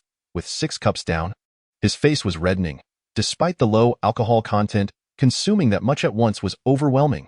Again, Zhang Junfei was undeterred. He shook the bamboo tube once more, slamming it down on the table. Zhang Wanlin confidently declared, 3 sixes, 1-4, 1-3.3 cups of beer. The crowd gasped as Zhang Junfei flipped the bamboo tube, revealing the outcome. Every number was correct. All matched perfectly. Everyone stared at Zhang Wanlin in disbelief. The first guess was luck. The second was also luck. Could the third truly be skill? Zhang Wanlin undoubtedly possessed the ability to discern the dice by sound. Zhang Junfei's face darkened further. He had not anticipated another loss. He poured 3 more cups of beer, drinking them all at once. After 9 cups, his stomach felt as if it might burst, and no mere mortal could handle such excess. Yet, he remained defiant. It was evident to him that Zhang Wanlin had true ability. As a new idea struck him, Zhang Junfei shook the bamboo tube once more, looking at Zhang Wanlin with a mischievous smile. Let us raise the stakes. How about 10 cups? Upon hearing this, Zhang Wanlin laughed. Very well. Subsequently, Xiao Junfei cast a knowing glance at the young men, who promptly understood his intent. Just as Xiao Junfei was about to shake the dice, one young man's phone suddenly rang, while another feigned a cough. And the last, most audacious young man audibly passed gas. Such disruptions were intended to confuse Zhang Wanlin. The sound of the dice clashing was drowned out entirely. A hint of smugness appeared at the corners of Xiao Junfei's mouth. This time, let us see how you can hear. With a thud, the bamboo tube was slammed onto the table, and Xiao Junfei waved his hand grandly, saying, please. Faced with Xiao Junfei's little tricks, Zhang Wanlin could only smile wryly. As the gambling god of the present day, Zhang Wanlin's hearing was far more sophisticated than Xiao Junfei imagined. In the chaotic environment of a crowded casino, he could still discern the winning hands. Let alone this trivial disturbance. 1, 2, 3, 4, 5, a straight. Zhang Wanlin declared without hesitation. He had seen through Xiao Junfei's scheme, and naturally, the others also recognized the mischief at play. The question arose. Could Zhang Wanlin decipher the contents of the bamboo tube despite Xiao Junfei's interference? All eyes were filled with curiosity, and Xiao Junfei wore a confident smile as he lifted the bamboo tube. Everyone turned their gaze towards the dice within. Success or failure hinged on this moment. If Xiao Junfei lost, he would undoubtedly be unable to drink those 10 beers. Chapter 118. I like you. As everyone looked on, the outcome surely would not disappoint. It was indeed a straight. A gasp swept through the crowd. In the face of such external distractions, Zhang Wanlin had managed to accurately deduce the contents of the bamboo tube. He truly was the god of gambling. Everyone was in awe. This was remarkable. Lin Linger and Wang Yuyin cheered, embracing Zhang Wanlin, nearly wanting to plant a kiss on him. This was simply too impressive. Xiao Junfei stood dumbfounded, the smile on his face frozen. How could this happen? His mind raced with 1,000 thoughts. His emotions were tumultuous. Clenching his fists, he eventually shouted, "You cheated! Cheated!" All eyes turned to Zhang Wanlin. Taking a sip of his tea, Zhang Wanlin replied with a calm smile. Evidence. Indeed. To accuse Zhang Wanlin of cheating, there must be evidence. You accomplished something that ordinary people cannot, therefore you must be cheating. Xiao Junfei retorted angrily. Upon hearing this, Zhang Wanlin merely chuckled. Xiao Junfei, if you can't handle the game, I won't hold it against you. However, to claim I cheated simply because I achieved what others couldn't only shows your ignorance. You? At Zhang Wanlin's words, Xiao Junfei nearly spat blood from fury. He glanced around. Realizing that everyone was watching him, if he didn't drink those 10 beers, he would surely become a laughingstock. The goddess Wang Yuyin was right there. Humph! With a disdainful snort, Xiao Junfei grabbed a beer from the table and began to chug it down. 1 cup, 2 cups, 3 cups. After 3 cups, Xiao Junfei's face was flushed, his expression one of utter discomfort. Yet he persisted. 4 cups, 5 cups, 6 cups. By the 6th cup, tears began to flow uncontrollably down his face, and snot dripped from his nose. 7 cups, 8 cups, 9 cups, 10 cups. After downing 10 beers, his belly noticeably expanded, and his gaze grew hazy. It was clear he was becoming drunk. With a loud retch, Xiao Junfei lunged towards the trash bin, heaving violently. The stench was overwhelming, prompting everyone to wrinkle their noses. 19 beers equated to 7 bottles. No matter how much Xiao Junfei could drink, he could not withstand such a quantity in a short time. Zhang Wanlin watched with a faint smile, as if observing a performance. After a bout of vomiting, a dazed Xiao Junfei stood up, glaring at Zhang Wanlin with indignation. Just you wait with that, Xiao Junfei stormed out. Assisted by his sycophants, Zhang Wanlin called after him, Fei Xiao, are we not continuing? Have a safe trip. The renowned Xiao Junfei of the 4 young masters of the ancient city had nearly been driven to the brink of madness by Zhang Wanlin. Once he left, laughter erupted among the crowd, teasing Xiao Junfei. Ha ha ha. His arrogant demeanor just moments ago was truly comical. Indeed. Zhang Wanlin, how did you manage that? How could you make Xiao Junfei drink so much? The girls surrounded Zhang Wanlin, chattering incessantly. He smiled and concocted a casual excuse to deflect their inquiries. The dinner extended until 11 o'clock at night, and by then, all the guests at Wang Yuyin's home had departed. At 11:30, only Zhang Wanlin and Wang Yuyin remained. Having consumed a fair amount of alcohol, Wang Yuyin's cheeks were flushed, and in her inebriated state, she appeared more mature and alluring. Just as Zhang Wanlin shut the apartment door, he suddenly felt a soft embrace from behind. Wang Yuyin wrapped her arms around him, slurring, Zhang Wanlin, don't leave tonight. Turning, he caught a whiff of the intoxicating scent of alcohol on her breath. The blend of her fragrance and the aroma of liquor was quite enticing. Stirring something within Zhang Wanlin. You like me, don't you? Wang Yuyin mumbled, her words slurred. Duh. Zhang Wanlin was taken aback. You're still pretending. You sang love songs for me and even gifted me a diamond necklace. So you must like me, right? Wang Yuyin pressed. Zhang Wanlin found himself at a loss for words. Did he truly like her? He wasn't sure. He merely felt that Wang Yuyin treated him well and was a good girl. In that moment, Wang Yuyin cornered Zhang Wanlin against the wall, turning him to face her. As he looked down, he was met with her rosy cheeks and dazed eyes, the scent of alcohol wafting towards him. Tell me, do you like me? Wang Yuyin gazed intently at him, her question hanging in the air. Zhang Wanlin was momentarily speechless. How should he respond? He was conflicted. At that moment, 3 choices suddenly appeared before him. Option 1. Say you like her. Gain mastery of the Dragon Subduing Palm. Option 2. Say you don't like her. Gain mastery of the One Yang Finger. Option 3. Say you don't know. Gain mastery of the Sunflower Scripture. Each option presented a martial arts secret. The Dragon Subduing Palm, quite impressive and stylish. The One Yang Finger. It sounded a bit dubious. The Sunflower Scripture. Wasn't that a technique for well, never mind. The dilemma was clear. How should Zhang Wanlin choose? Deep down, he realized he harbored some feelings for Wang Yuyin. Previously, he had merely been an ordinary courier while Wang Yuyin was the exalted CEO, a goddess in his eyes. He had always admired her from afar. Later, he became the chairman, yet the distance between them remained.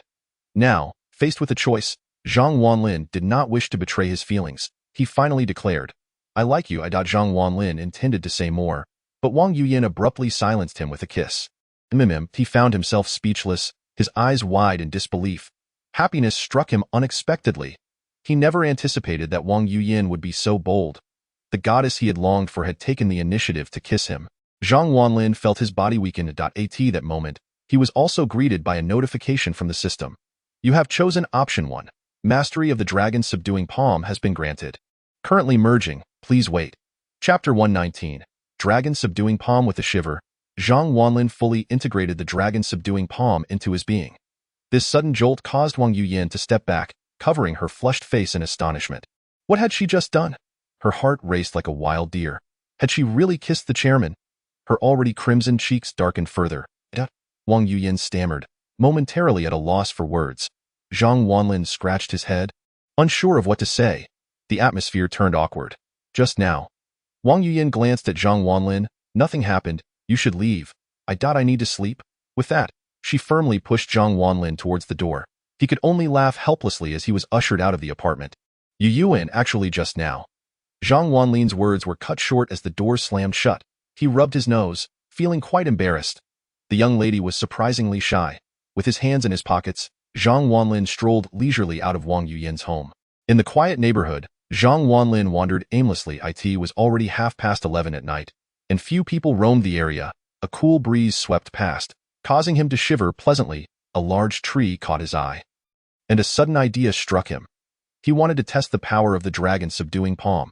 Approaching the tree, he assumed a hoarse stance, gathered his energy, and shouted, "Ha!" With that, he struck the tree with a palm.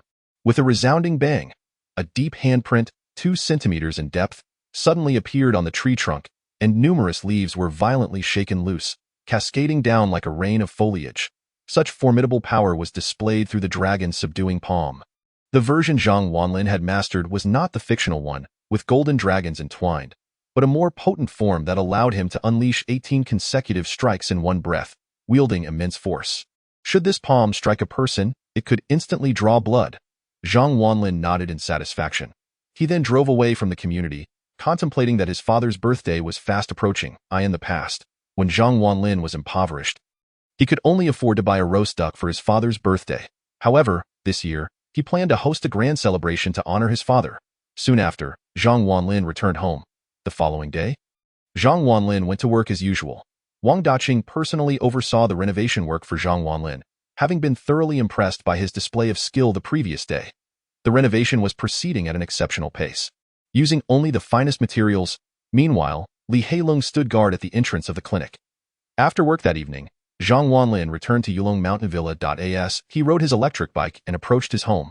He suddenly spotted a familiar vehicle, a luxurious Mercedes Maybach, worth over 4 million, sporting an impressive license plate number, 12345.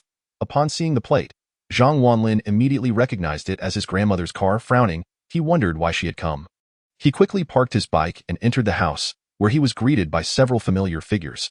Among them was a man in a suit, appearing to be in his 30s or 40s. With slicked back hair and a cigar in hand, squinting at Zhang Wanlin as he entered. He was none other than Zhang Wanlin's uncle, Lu Chong. Accompanying him was an elderly woman, appearing to be in her 70s. Dressed in a splendid robe and holding a redwood cane, her white hair elegantly coiled atop her head, wearing a stern expression. This was Zhang Wanlin's grandmother, Lu Taijun. Zhang Wanlin's father stood before them. Wearing a bitter smile, speak of the devil, and he shall appear. Nephew, you've returned, Lu Chong said with a knowing smile. Lu Taijun also looked at Zhang Wanlin with a grin that did not reach her eyes. Zhang Wanlin furrowed his brow, sensing that their visit was no mere coincidence. What brings you here? He asked, his tone tense. Why shouldn't we come, Zhang Wanlin? I am your uncle, and she is your grandmother, Lu Chong replied with a smirk.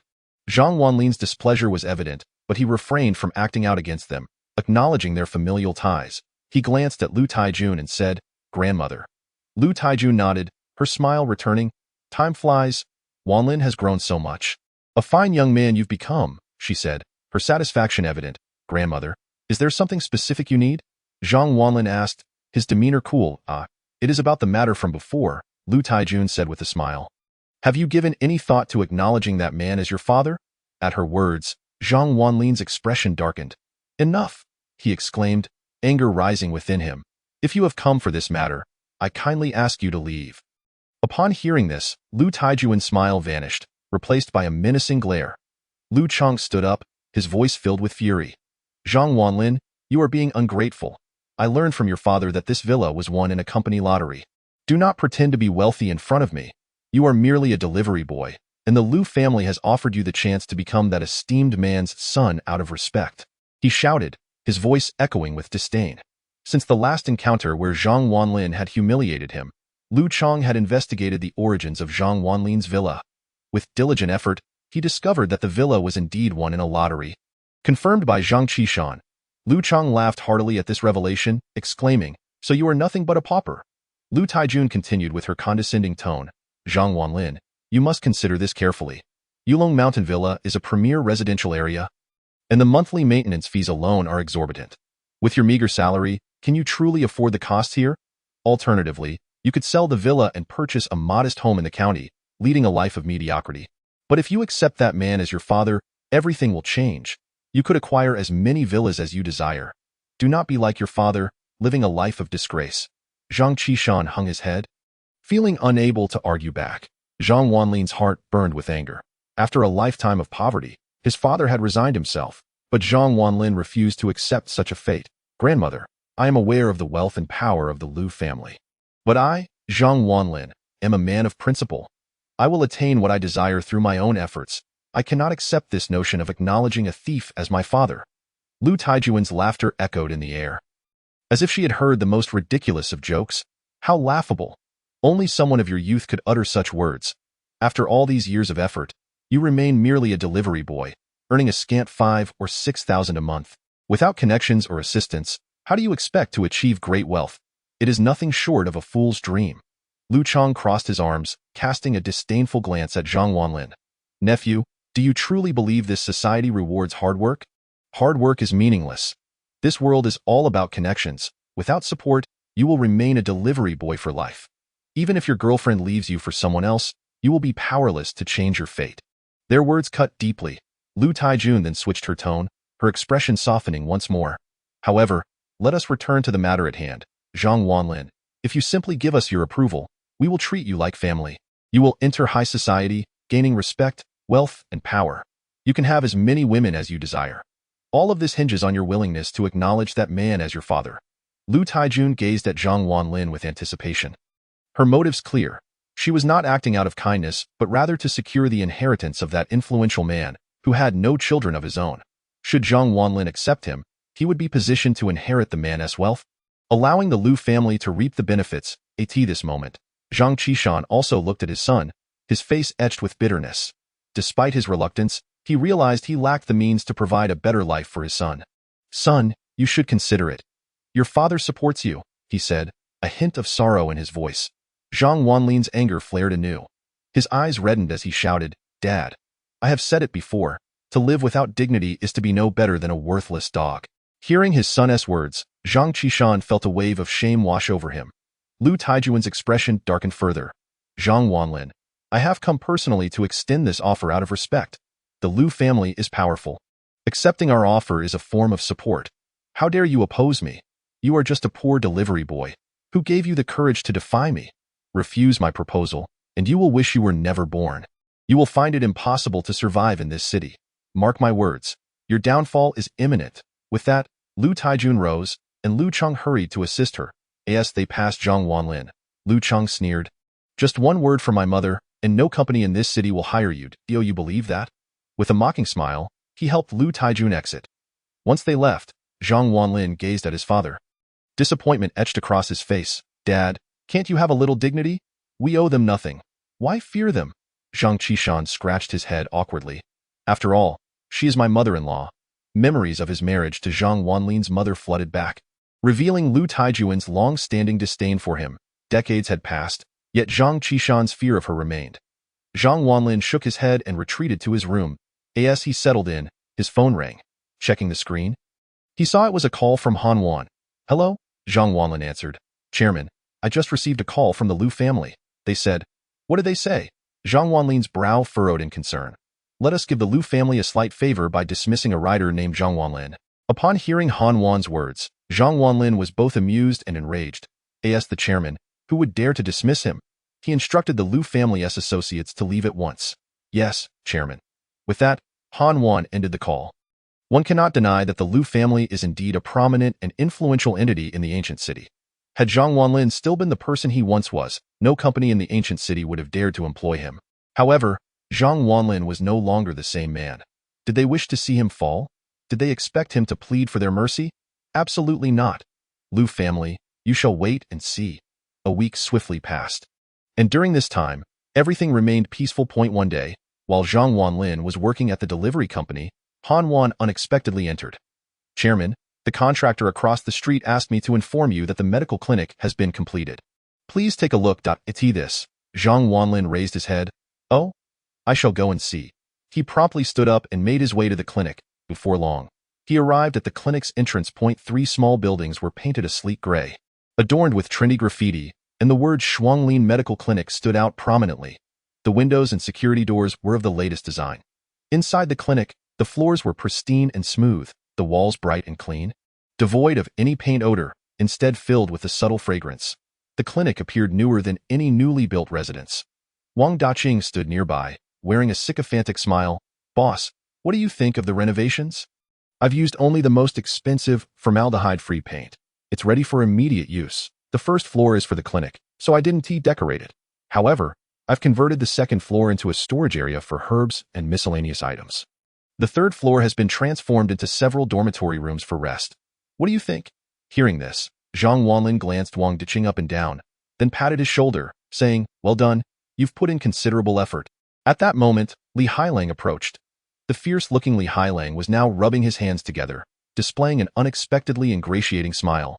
"Boss Zhang, from now on, my Black Wolf bodyguard company will send 2 bodyguards daily to guard your premises, free of charge." Both Li Hailang and Wang Daqing were not innocuous individuals. Their sudden compliance must have a reason, though Zhang Wanlin was unaware of it. The reason was simple. Zhang Wanlin had utilized the Shushan sword technique the previous day, leading them to regard him as a disciple of the Shushan sect. The Shushan sect is a mysterious organization in Huaxia, rumored to have disciples with extraordinary skills who are not to be trifled with. Zhang Wanlin did not dwell on it and began to inspect his clinic. The enchanted sword hanging on the wall would ensure the clinic's safety, while the golden plaque at the entrance would attract wealth. Inside, there was an automatic cleaning array that would eliminate dust and bacteria, ensuring the clinic remained perpetually clean.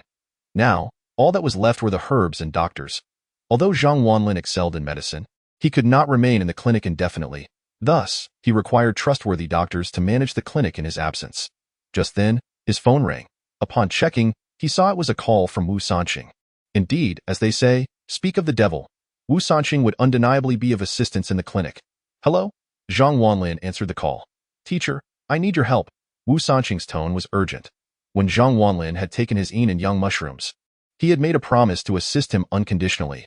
He had not anticipated that Wu Sanqing would invoke this promise so soon. "Do not fret. Take your time," Zhang Wanlin replied. "Teacher, I have a close friend who has been poisoned. I need your help." Upon hearing this, Zhang Wanlin said, "Oh, have him come to my clinic, right across from the delivery company." "Thank you, teacher. We will be there shortly," Wu Sanqing replied before hanging up. Upon learning that Zhang Wanlin had guests to attend to, Wang Daqing and Li Hailang clasped their fists in respect and departed. Zhang Wanlin awaited Wu Sanqing alone in the clinic. Wu Sanqing was known as the divine doctor of the ancient city. A patient he could not assist would surely be afflicted with a particularly troublesome poison. Before long, a discreet Audi A6 pulled up in front of the clinic. Though merely a mid-range car worth several $100,000, its license plate was strikingly conspicuous, 66666, 5 sixes. This alone made the plate immensely valuable. With a click, the car door opened, and Wu Sanqing hurriedly emerged, opening the back door to assist an elderly gentleman. The elder appeared to be in his 60s, dressed in a Zhongshan suit, with graying hair at his temples and a slender build, exuding an air of distinction. Despite his age, he stood upright, radiating authority. Though his complexion was pale, "Teacher, quickly," Wu Sanqing beckoned. Zhang Wanlin hurried over to support the elder into the clinic, finding a suitable place for him to sit. The woman accompanying them seemed to be the elder's daughter. Appearing to be in her early 30s, curvaceous, dressed in a qipao, heavily made up, and adorned with luxury items, suggesting a background of affluence, Wu Sanqing. Who are these two? Zhang Wanlin inquired. Wu Sanqing wiped the sweat from his brow and explained. Teacher, this is Li Daoming, the father of the current county chief of Guqing. This is the county chief's sister, Li Zhenjian. At Wu Sanqing's words, Zhang Wanlin inhaled sharply. What a significant connection. They were members of the Li family. A prominent clan in the ancient city. It was said that the Li family had produced 3 county chiefs, 2 of the wealthiest individuals in Guqing, and a colonel in the military over the past century. The Li family was indeed renowned. Greetings, Mr. Li. I have long admired your family's reputation, Zhang Wanlin said, maintaining a respectful demeanor despite his astonishment. At this moment, Li Zhenjin frowned, surveying the clinic with evident dissatisfaction. Wow. Is this the esteemed Dr. S clinic you spoke of? She questioned, crossing her arms. Wu Sanqing nodded affirmatively. Indeed. Humph. This clinic is merely 3 stories tall and newly opened, lacking even a stock of herbs. Is it reliable? Li Zhenjian expressed her disdain. Wu Sanqing quickly concurred. It is reliable, I assure you.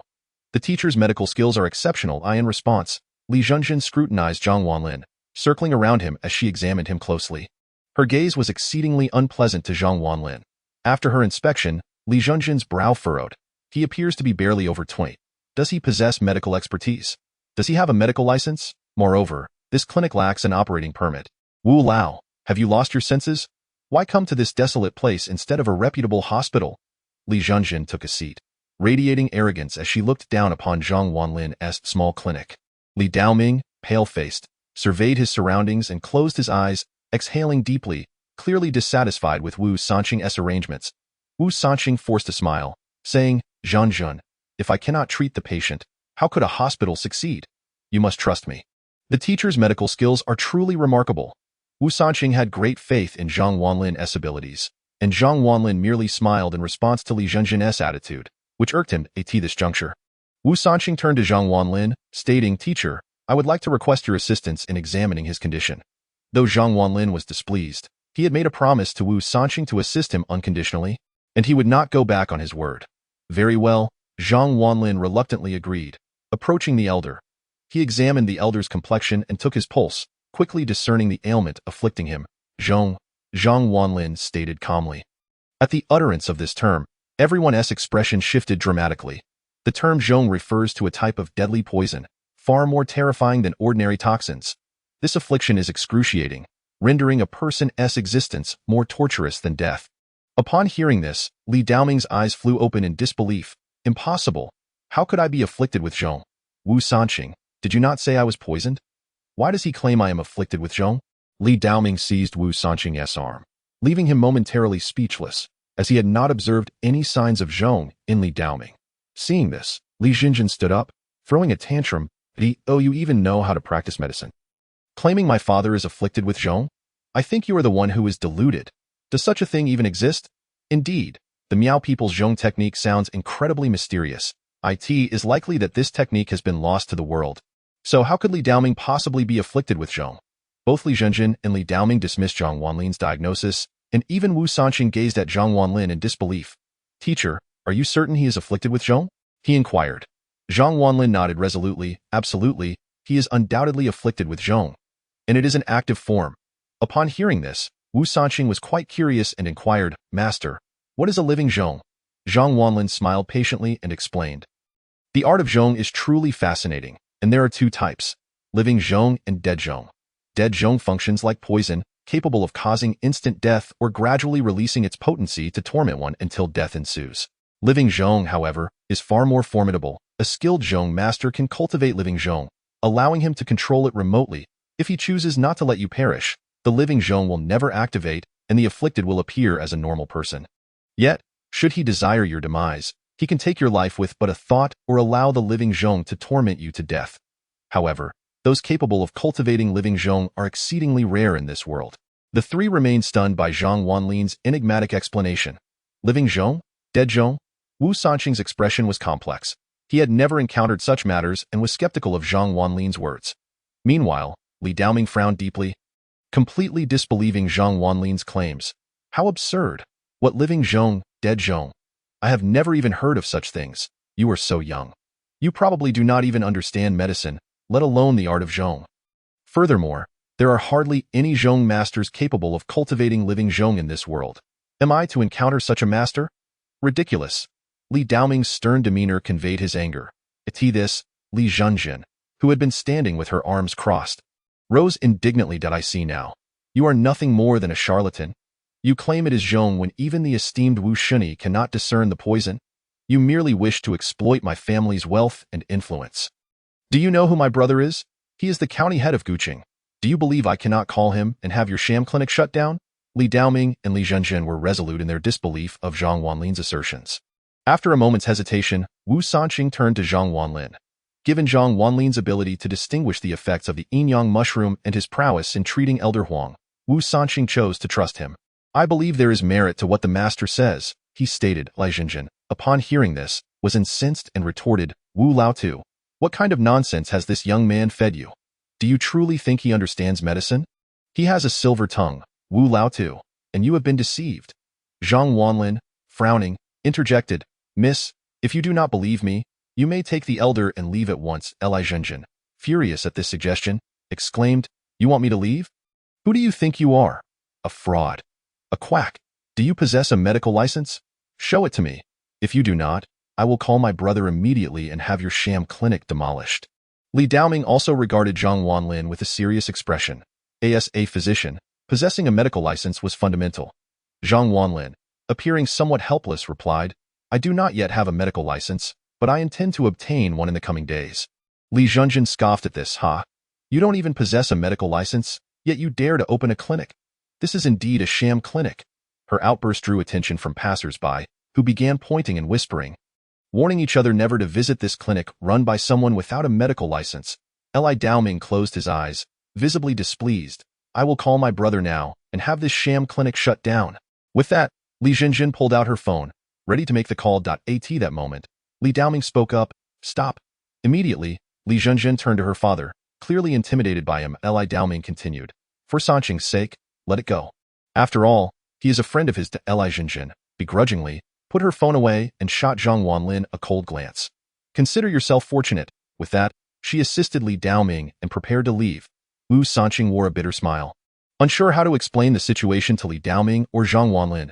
"Master, Wu Sanqing began, but Zhang Wanlin interrupted with a wave of his hand. "I understand. I do not blame you. You may go." Wu Sanqing sighed, thanking Zhang Wanlin for his understanding, and hurried after them. As the three were about to enter their vehicle, Zhang Wanlin stood at the clinic's entrance.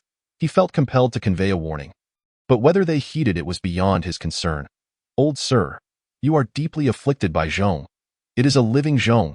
In 2 hours, the effects will manifest, and you shall suffer immensely, itching as if 1,000 ants are crawling upon you. In all of Guqing, only I can save you."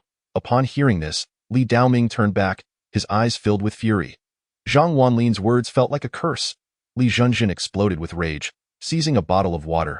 She approached Zhang Wanlin swiftly. With a splash, she doused him in water, catching him off guard. "You!" Zhang Wanlin exclaimed, stepping back. Li Zhenjin coldly tossed the empty bottle to the ground.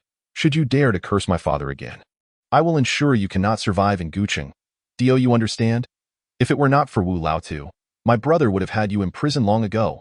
Zhang Wanlin, now enraged, shot back, "Imprison me? If you have the guts, come try. Furthermore, I will not treat this old man any longer. Do not seek me out again." Li Zhenjin laughed derisively. "Seek you? You truly overestimate your importance. Rest assured, I will never come to you again. Ha, a quack, I spit on you." After her tirade, Li Zhenjin entered the vehicle. Li Daoming cast one last angry glance at Zhang Wanlin before also getting in it. Wu Sanqing displayed an expression of guilt, bowing to Zhang Wanlin before hastily joining them. The Audi S6 soon disappeared from in front of the clinic. Zhang Wanlin watched them leave, then retrieved a tissue from his pocket to dry his face. "Whether they believe me or not is of no consequence. Had she not been a woman, I would have acted sooner.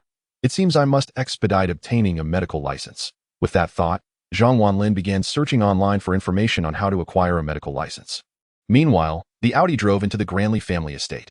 After parking, Li Zhenjin and Wu Sanqing helped Li Daoming into the main hall. Once they settled the elder onto the sofa, Li Zhenjin and Wu Sanqing took their seats. In a short span, Li Daoming's complexion had worsened, growing pale and devoid of color. That Zhang Wanlin is clearly a charlatan. Sanqing, how could you call such a person your master? Li Daoming frowned, his voice weak with frustration. Li Zhenjin chimed in, indeed. He does not even possess a medical license, yet he boldly claims my father is afflicted by zhong. Only a fool would believe him. If my father had not intervened, I would have summoned my brother to demolish his clinic. Wu Sanqing appeared embarrassed, contending, the master's medical skills are indeed remarkable. As for his mention of zhong, I do not sense deceit in his words. Li Daoming and Li Zhenjun exchanged a laugh. Li Daoming pointed at Wu Sanqing, mocking, you are becoming increasingly senile. That young man is barely in his 20s. He likely has not even completed his university studies. How could he comprehend medicine? If he lacks understanding of medicine, how could he possibly grasp zhong? You have been deceived, Li Zhenjun agreed, nodding. Did he not assert that my father would be tormented by living zhong in 2 hours? Let us wait and see. If my father remains unharmed in 2 hours, I shall call my brother and have him imprisoned. Li Daoming remained silent but did not oppose Li Zhenjun's plan, tacitly accepting her course of action. After all, he could not tolerate being duped by someone who dared to mislead the head of the county. Earlier, he refrained from taking action due to Wu Sanqing's presence. But now he was determined to make Zhang Wanlin understand the consequences of deceiving him. Time passed slowly, and in the hour that followed, Wu Sanqing meticulously examined Li Daoming once more. Yet the results were unchanged. He could not ascertain the nature of Li Daoming's ailment, it resembled poisoning or a sudden illness, yet his condition continued to deteriorate without any discernible cause. The contradictory symptoms baffled even Wu Sanqing. The esteemed physician. Soon, 2 hours elapsed. Li Zhenjin glanced at her watch, then at her father, and coldly remarked, Ha! I told you he is nothing but a charlatan. 2 hours had elapsed, and my father appeared to be perfectly fine. Observing Li Daoming, although his complexion was somewhat pallid, there were no apparent signs of illness. With a feeble voice, Li Daoming instructed, call your brother and have that medical clinic shut down. Good. Li Zhenjin's eyes sparkled. She had long desired to see that insolent young man pay for his words. Wu Sanqing wanted to intervene and halt Li Zhenjin but found himself without reason to do so. The moment Li Zhenjin's call connected, Li Daoming's expression abruptly transformed. His previously bloodless face flushed an alarming red. Li Daoming exclaimed, his eyes widening in shock. He began to scratch frantically at his body, overwhelmed by an insatiable itch. It itches. It itches terribly. He cried out in agony. He clawed at his skin so violently that crimson marks appeared with each scratch. His skin developed numerous red welts, densely clustered and exceedingly repulsive. At that moment, Li Daoming felt as Zhang Wanlin had described, a multitude of ants was crawling over him. Dad, what is happening to you? Li Zhenjin dropped her phone. Panic etched across her face. Li Daoming's expression was one of sheer torment, indicating his profound discomfort. It itches.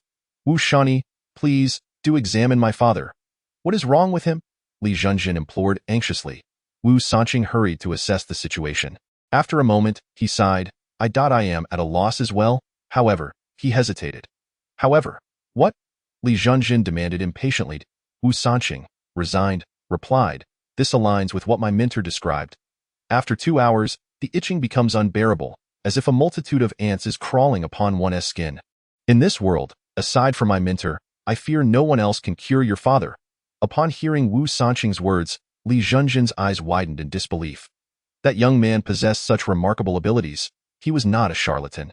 He was a genuine healer. Could it be that her father had truly fallen victim to a curse? At that moment, Li Daoming comprehended fully.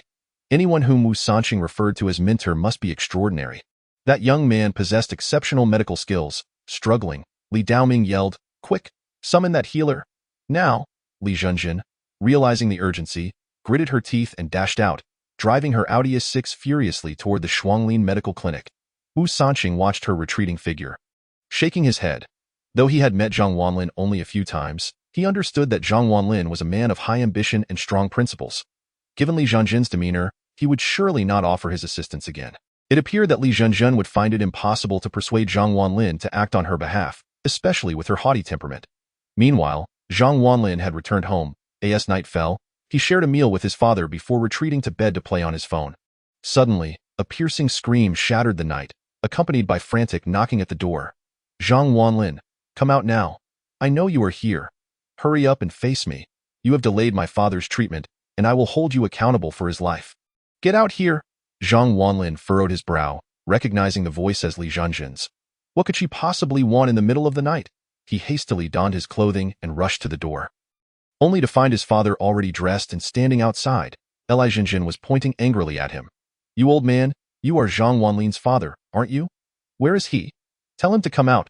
Li Zhenjin stood defiantly. Hands on her hips, Zhang Qishan, bewildered, asked cautiously, Is there something you need from my son? Has he offended someone? Enough with the pleasantries. Get your son out here, Li Zhenjin shouted furiously. Just then, Zhang Wanlin stepped forward, positioning himself protectively in front of his father. Li Zhenjin, what do you want? Upon seeing Zhang Wanlin, Li Zhenjin's expression brightened. She recognized him as her father's only hope. She seized his wrist urgently. Stop with the nonsense and come with me. However, Zhang Wanlin stood firm, shaking off her grasp. Why should I go with you? Li Zhenjin was taken aback. She had not anticipated Zhang Wanlin's refusal. As the daughter of the Li family, she had never encountered anyone who dared to deny her. My father is in dire straits. Aren't you a doctor? Aren't you supposed to be compassionate? Why are you now turning a blind eye? She demanded angrily. Zhang Wanlin replied coolly, while compassion is indeed a virtue, it depends on the character of the person in need of AIDS, it necessary to save an ungrateful wretch, a treacherous dog that bites the hand that feeds it. Li Zhenjin's anger ignited at his words. As the pampered heiress of the Li family, she had always been catered to. Who dared to insult her? Zhang Wanlin, you better not regret this. I have come personally to invite you today. You should be grateful. Zhang Wanlin smirked. Your gratitude is worth little to me, you? Li Zhenjin was momentarily speechless. She had not expected Zhang Wanlin to possess such backbone. After witnessing him endure her humiliation at the clinic, she had concluded he was a coward. Yet now she had evidently struck a nerve. Nevertheless, Li Zhenjin was no pushover. I have encountered many like you. Is it merely money you seek? The Li family has plenty. With that, she produced a bank card from her Chanel purse and flung it at Zhang Wanlin. This card contains 200,000. Consider it a down payment. Heal my father, and I will add another 300,000.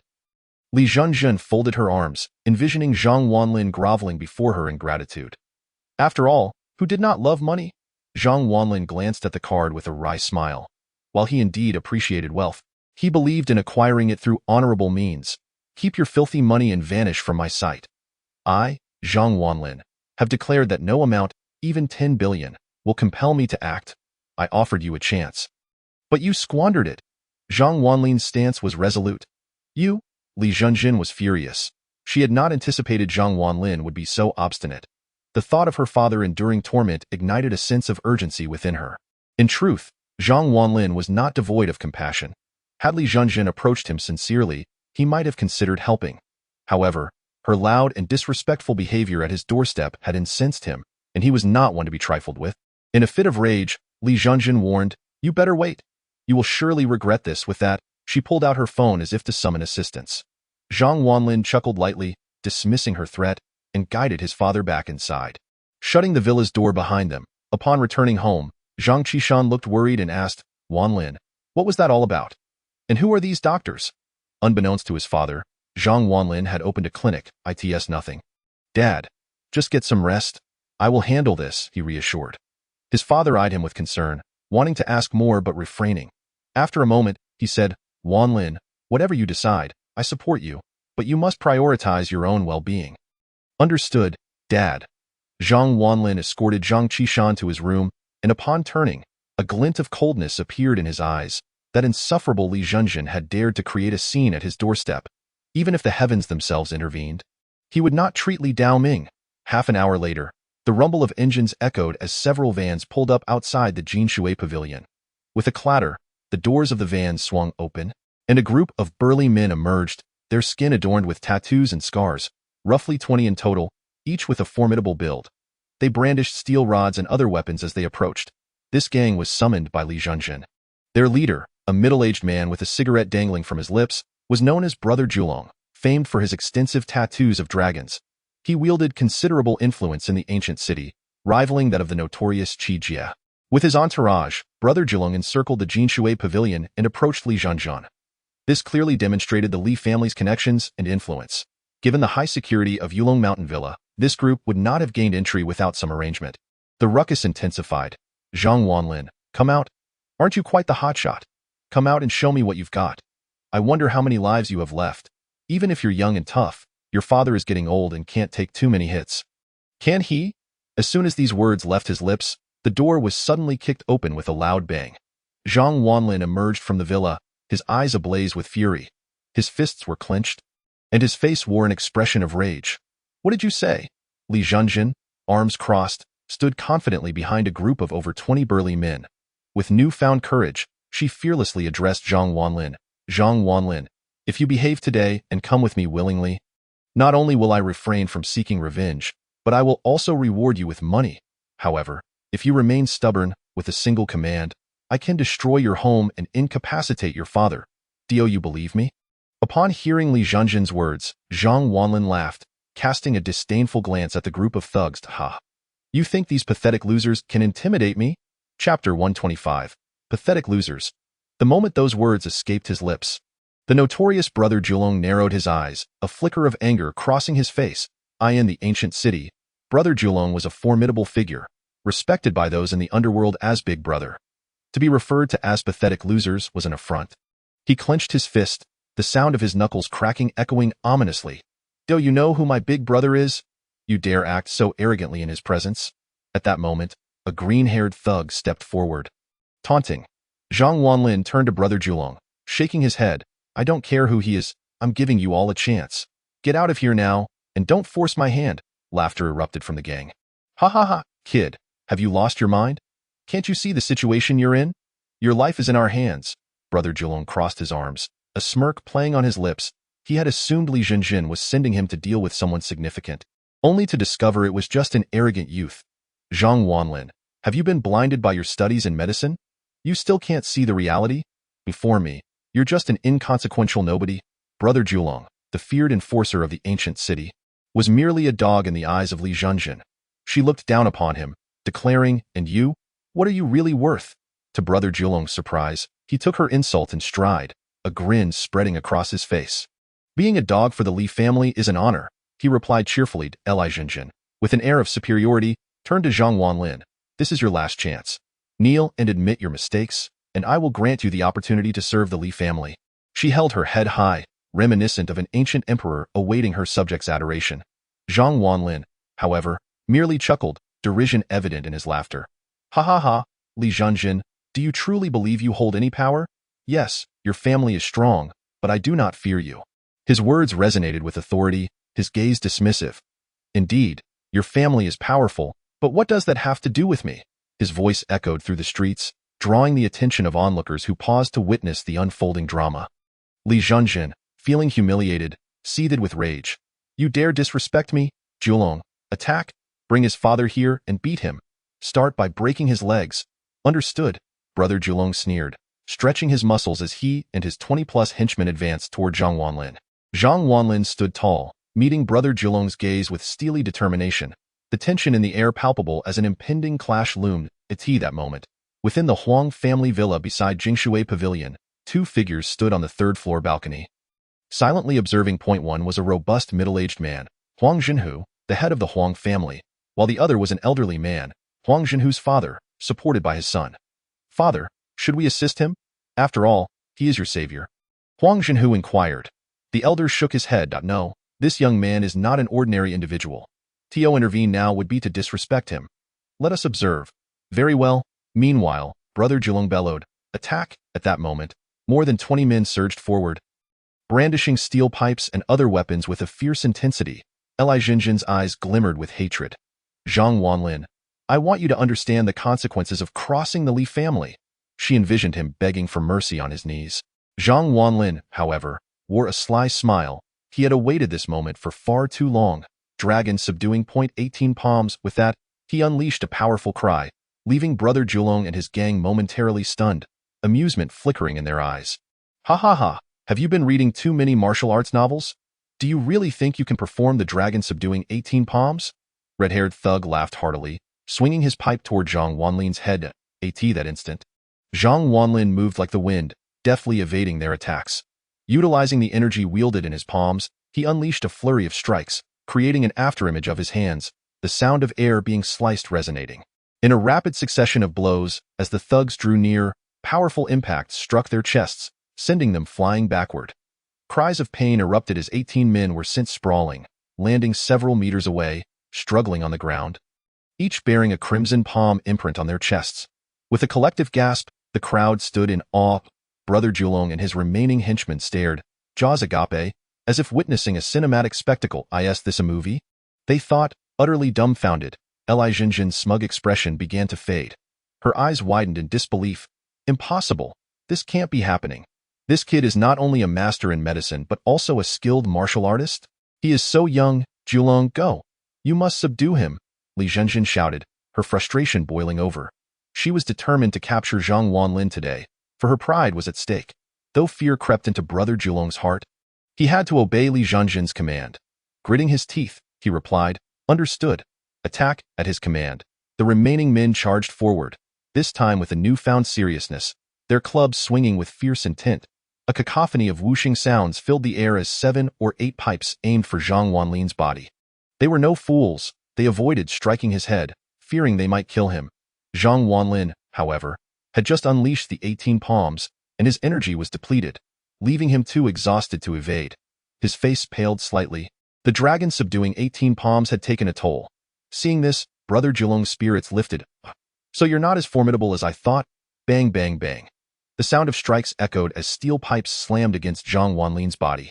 A cruel smile crept across Brother Julong's face, and no matter how skilled you are, weapons still prevail. But before he could revel in his triumph, an extraordinary scene unfolded. Zhang Wanlin stood unmoving, the steel pipes striking him as if merely scratching an itch. His expression remained unchanged. A sly smile graced his lips. Did you forget to eat? Brother Julong's smile faltered. This isn't possible, he thought. Even a rock would crack under such blows. Yet, Zhang Wanlin stood firm, unfazed, determined to prove his point. Brother Julong swung his steel pipe with all his might. Bang! A clear sound rang out, and everyone watched as the pipe bent slightly upon impact, while Zhang Wanlin remained unyielding, his expression as calm as ever. Witnessing this, the onlookers instinctively took a step back. This man must be a monster, they thought. Even Brother Julong, pale with fear, stared at the bent pipe in disbelief, his lips trembling. This defies logic at that moment. Zhang Wanlin chuckled. Have you finished? Now it's my turn. With that, he effortlessly seized a burly thug, lifting the 180-pound man as if he were a mere chick, tossing him several meters away. With each strike, he felled a man to the ground, exhibiting an overwhelming force and lightning-fast reflexes. In a swift and decisive manner, Zhang Wanlin single-handedly subdued all of Brother Julong's henchmen. Brother Julong, witnessing his defeated subordinates, was rendered utterly astonished.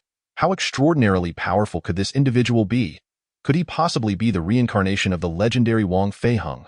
Defeating over 20 men single-handedly, even the most elite special forces would struggle to match such prowess. Brother Julong was at a loss, lamenting, Li Zhenjin, what kind of formidable character have you offended? No wonder they call us foul fish and rotten shrimp. They speak the truth, for we are indeed foul fish and rotten shrimp. At that moment, Zhang Wanlin approached with a smile, causing Brother Julong to retreat step by step, his face contorting into a grimace that was more pitiable than tears. Brother, this may be a misunderstanding. Misunderstanding my foot? Zhang Wanlin bellowed, delivering a swift slap. The sound echoed sharply, and Brother Julong's face instantly swelled, blood trickling from the corner of his mouth. This slap is for your disdainful gaze. Another slap followed. This one is for your insolent words. A third slap struck. And this is for your bullying. With each blow, Brother Julong's face transformed into a grotesque visage, swollen beyond recognition, his speech rendered incoherent. He mumbled unintelligibly, feeling dizzy, before collapsing to the ground unconscious. Zhang Wanlin had dispatched over 20 men effortlessly. Li Zhenjin's expression was one of utter dismay. She had not anticipated that Zhang Wanlin was a martial arts master, far surpassing Brother Julong and his crew. This was a significant embarrassment for her. Just moments ago, she had flaunted her numbers before Zhang Wanlin, only to witness her entourage lying defeated at his feet, her face burning with humiliation. Meanwhile, in the Huang family villa, both Huang Jinhu and the elder Huang were enveloped in silence. The Huang family was renowned for its martial prowess, with each generation producing formidable leaders. They made a living through martial arts schools and had never admitted defeat to anyone. However, after witnessing Zhang Wanlin's skills, they were now convinced. Jinhu, given your abilities, what are your chances against those 20 men? The elder inquired. Huang Jinhu's face darkened, flushed with embarrassment. While he was skilled, those 20 were burly men wielding steel pipes and other weapons. Even he had little chance of victory. 3 out of 10. He admitted, acknowledging his overestimation. This young man is truly extraordinary. His 18 Dragon Subduing Palms, utilizing chi to unleash 18 strikes, such a name suits his remarkable prowess. Moreover, he seems to have mastered the iron shirt technique to a high level. At such a young age, he is already a prodigy in martial arts. The elder Huang marveled, recalling his own youthful prowess, renowned as the finest cloud hand in the ancient city. His commendation of Zhang Wanlin signified the latter's exceptional talent. We must make every effort to befriend him and avoid offending him. Do you understand? Understood, father. Huang Jinhu nodded. Go now and wrap things up. After dispatching the henchman, Zhang Wanlin turned his gaze toward Li Zhenjun. Upon encountering his cold, penetrating stare, she involuntarily took 2 steps back. What do you intend to do? She stammered, attempting to maintain her composure. You should be grateful I do not strike women, Zhang Wanlin replied with a smirk. Leave, and do not let me see you again. Though Zhang Wanlin refrained from harming her, Li Zhenjun's anger boiled beneath the surface. Throughout her life, who had dared to act so brazenly in her presence? Zhang Wanlin, are you certain you will not save my father? Are you certain you wish to oppose the Li family? Even with your exceptional skills, you stand alone against us, which is a path to certain demise. While a direct confrontation is easily avoided, the hidden dangers are far more perilous. You should consider your father's well-being. He is of considerable age, and who knows what calamity could befall him on the streets? Her words dripped with menace. This, Zhang Wanlin halted. His fists clenched tightly. He loathed threats against his family, for that was his bottom line. He turned, his eyes ablaze with fury, resembling a demon risen from the depths of hell. Try saying that again. Chapter 127. Who supports you? Zhang Wanlin was truly enraged. Family was his ultimate boundary. Although Li Zhenjun flinched at his fierce gaze, her aristocratic pride would not allow her to back down. What is the matter? Are you furious now? What if I repeat myself? She taunted. Zhang Wanlin, no matter how skilled you are in medicine or martial arts, you remain a mere insignificant figure. The Li family is vast and powerful, capable of bending the world to our will. With a single command, I could extinguish your entire family. Do you believe it? Humph. Without the ability to protect your loved ones, what purpose do you serve? Worthless. Li Zhenjun crossed her arms, her tone condescending. At that moment, Zhang Wanlin stepped forward and struck her across the face with a resounding slap. The sound echoed, knocking Li Zhenjun to the ground, her face swelling on one side, blood trickling from her mouth. Zhang Wanlin had struck with tremendous force. This is the price for your disrespect. Humph. The Li family may be powerful, but if you dare harm my father, should even a single hair be harmed, I will annihilate your family, Zhang Wanlin declared with an authoritative ferocity. His words were sincere. To harm his family was akin to severing his limbs. He would not let it pass. Li Zhenjun, clutching her face, was dumbfounded. She had never expected Zhang Wanlin would dare to strike her. You actually hit me? Tears streamed down her cheeks, a stark contrast to her upbringing. Who had ever dared lay a finger on her? How dare you strike me? Just you wait. I will see who supports you. Just then, a commotion erupted as footsteps approached, and a group of individuals appeared. Our Huang family supports Mr. Zhang, with a thundering sound. Over a dozen individuals clad in black martial arts uniforms emerged from the Huang family. Each was robust and fierce, their eyes piercing, all skilled martial artists. They formed a blockade at the entrance of the near-water pavilion. Huang Jinhu approached, hands clasped behind his back, exuding an air of authority. Upon seeing Zhang Wanlin, he respectfully clasped his fist. Mr. Zhang, my elder has declared you our savior. Anyone who opposes you is an enemy of the Huang family. With that, Huang Jinhu cast a cold glance at Li Zhenjun. The sight of him made her momentarily freeze. The Huang family was a renowned martial arts lineage in the ancient city, their disciples highly skilled and often employed as security in various establishments. Their influence was not to be underestimated. Huang Jinhu? Li Zhenjun was taken aback. In terms of seniority, I am on par with your father. Will you not address me as uncle? Huang Jinhu asked coldly. Li Zhenjun's expression shifted. With Huang Jinhu backing Zhang Wanlin, her ability to retaliate against him was severely diminished. Uncle Huang, do you know him? She inquired. Huang Jinhu snorted disdainfully. Humph. Mr. Zhang saved my father's life. He is the benefactor of the Huang family. With this revelation, Li Zhenjun's expression darkened further. seemed her plans for revenge against Zhang Wanlin would be far more challenging than anticipated. Suddenly, the ground began to tremble slightly, and the roar of engines echoed from afar. Looking to the street, a series of lights approached. It was a convoy of motorcycles. Sleek Harley and BMW bikes, numbering over a dozen, came to a halt at the entrance of the near-water pavilion. From these motorcycles emerged more than 30 figures, clad in thick leather jackets, gloves, and imposing helmets, each wielding baseball bats and swaggering toward them. At the forefront was a woman in black leather pants and a jacket. Exuding an aura of confidence, as she removed her helmet, everyone gasped in shock. It was the infamous Seventh Sister, a notorious figure in the ancient city. Seventh Sister strode toward Zhang Wanlin, her previously stern demeanor softening into a warm smile upon reaching him. "Boss, I'm late. I apologize." Her expression was filled with sincerity. Witnessing this exchange, both Huang Zhenhu and Li Zhenzhen were left astounded. Seventh Sister, known for her defiance, was as gentle as a kitten in Zhang Wanlin's presence. Li Zhenzhen was taken aback. Even Sister Qi was one of his subordinates? This young man was evidently more formidable than she had anticipated. Sister Qi had been summoned by Zhang Wanlin, and to be cautious. He sent her a text message. Immediately, Sister Qi rushed over with her entourage. "Boss, is this woman the one who provoked you?" Sister Qi turned to Li Zhenzhen, her gaze icy. "Shall I?" As she spoke, she made a gesture across her throat. Her loyalty to Zhang Wanlin was unwavering. Even if it meant offending the Li family, she would comply with Zhang Wanlin's wishes. Seeing this, Li Zhenzhen trembled. Sister Qi was notorious for her ruthlessness. This Zhang Wanlin, it seemed, was acquainted with a plethora of influential figures. Li Zhenzhen, who had just threatened Zhang Wanlin, suddenly felt a wave of uncertainty wash over her. Zhang Wanlin smiled gently, shaking his head. "No need with that." He approached Li Zhenzhen, looking down at her from a position of superiority. "Zhang Wanlin, am not unreasonable. Initially, I volunteered to treat your father for free, yet you insulted me as a quack and splashed water in my face. Upon my second visit, your attitude was so arrogant, devoid of any humility in seeking medical help. You even attempted to coerce me into submission with a group of thugs. While it is true that a physician should possess compassion, there exists a distinction between treating humans and beasts." Zhang Wanlin's voice was cold. "Go home and inform your father that the one who inflicted the curse upon him will not allow him to die easily, but will undoubtedly make his life a living hell. The curse will strike once daily, each time for an hour. Furthermore, do not seek me out again. I will not intervene. Now, leave." This time, Li Zhenzhen dared not retort. After all, Sister Qi and Huang Zhenhu were right there. She cast a deep glance at Zhang Wanlin, huffed in indignation, and departed swiftly.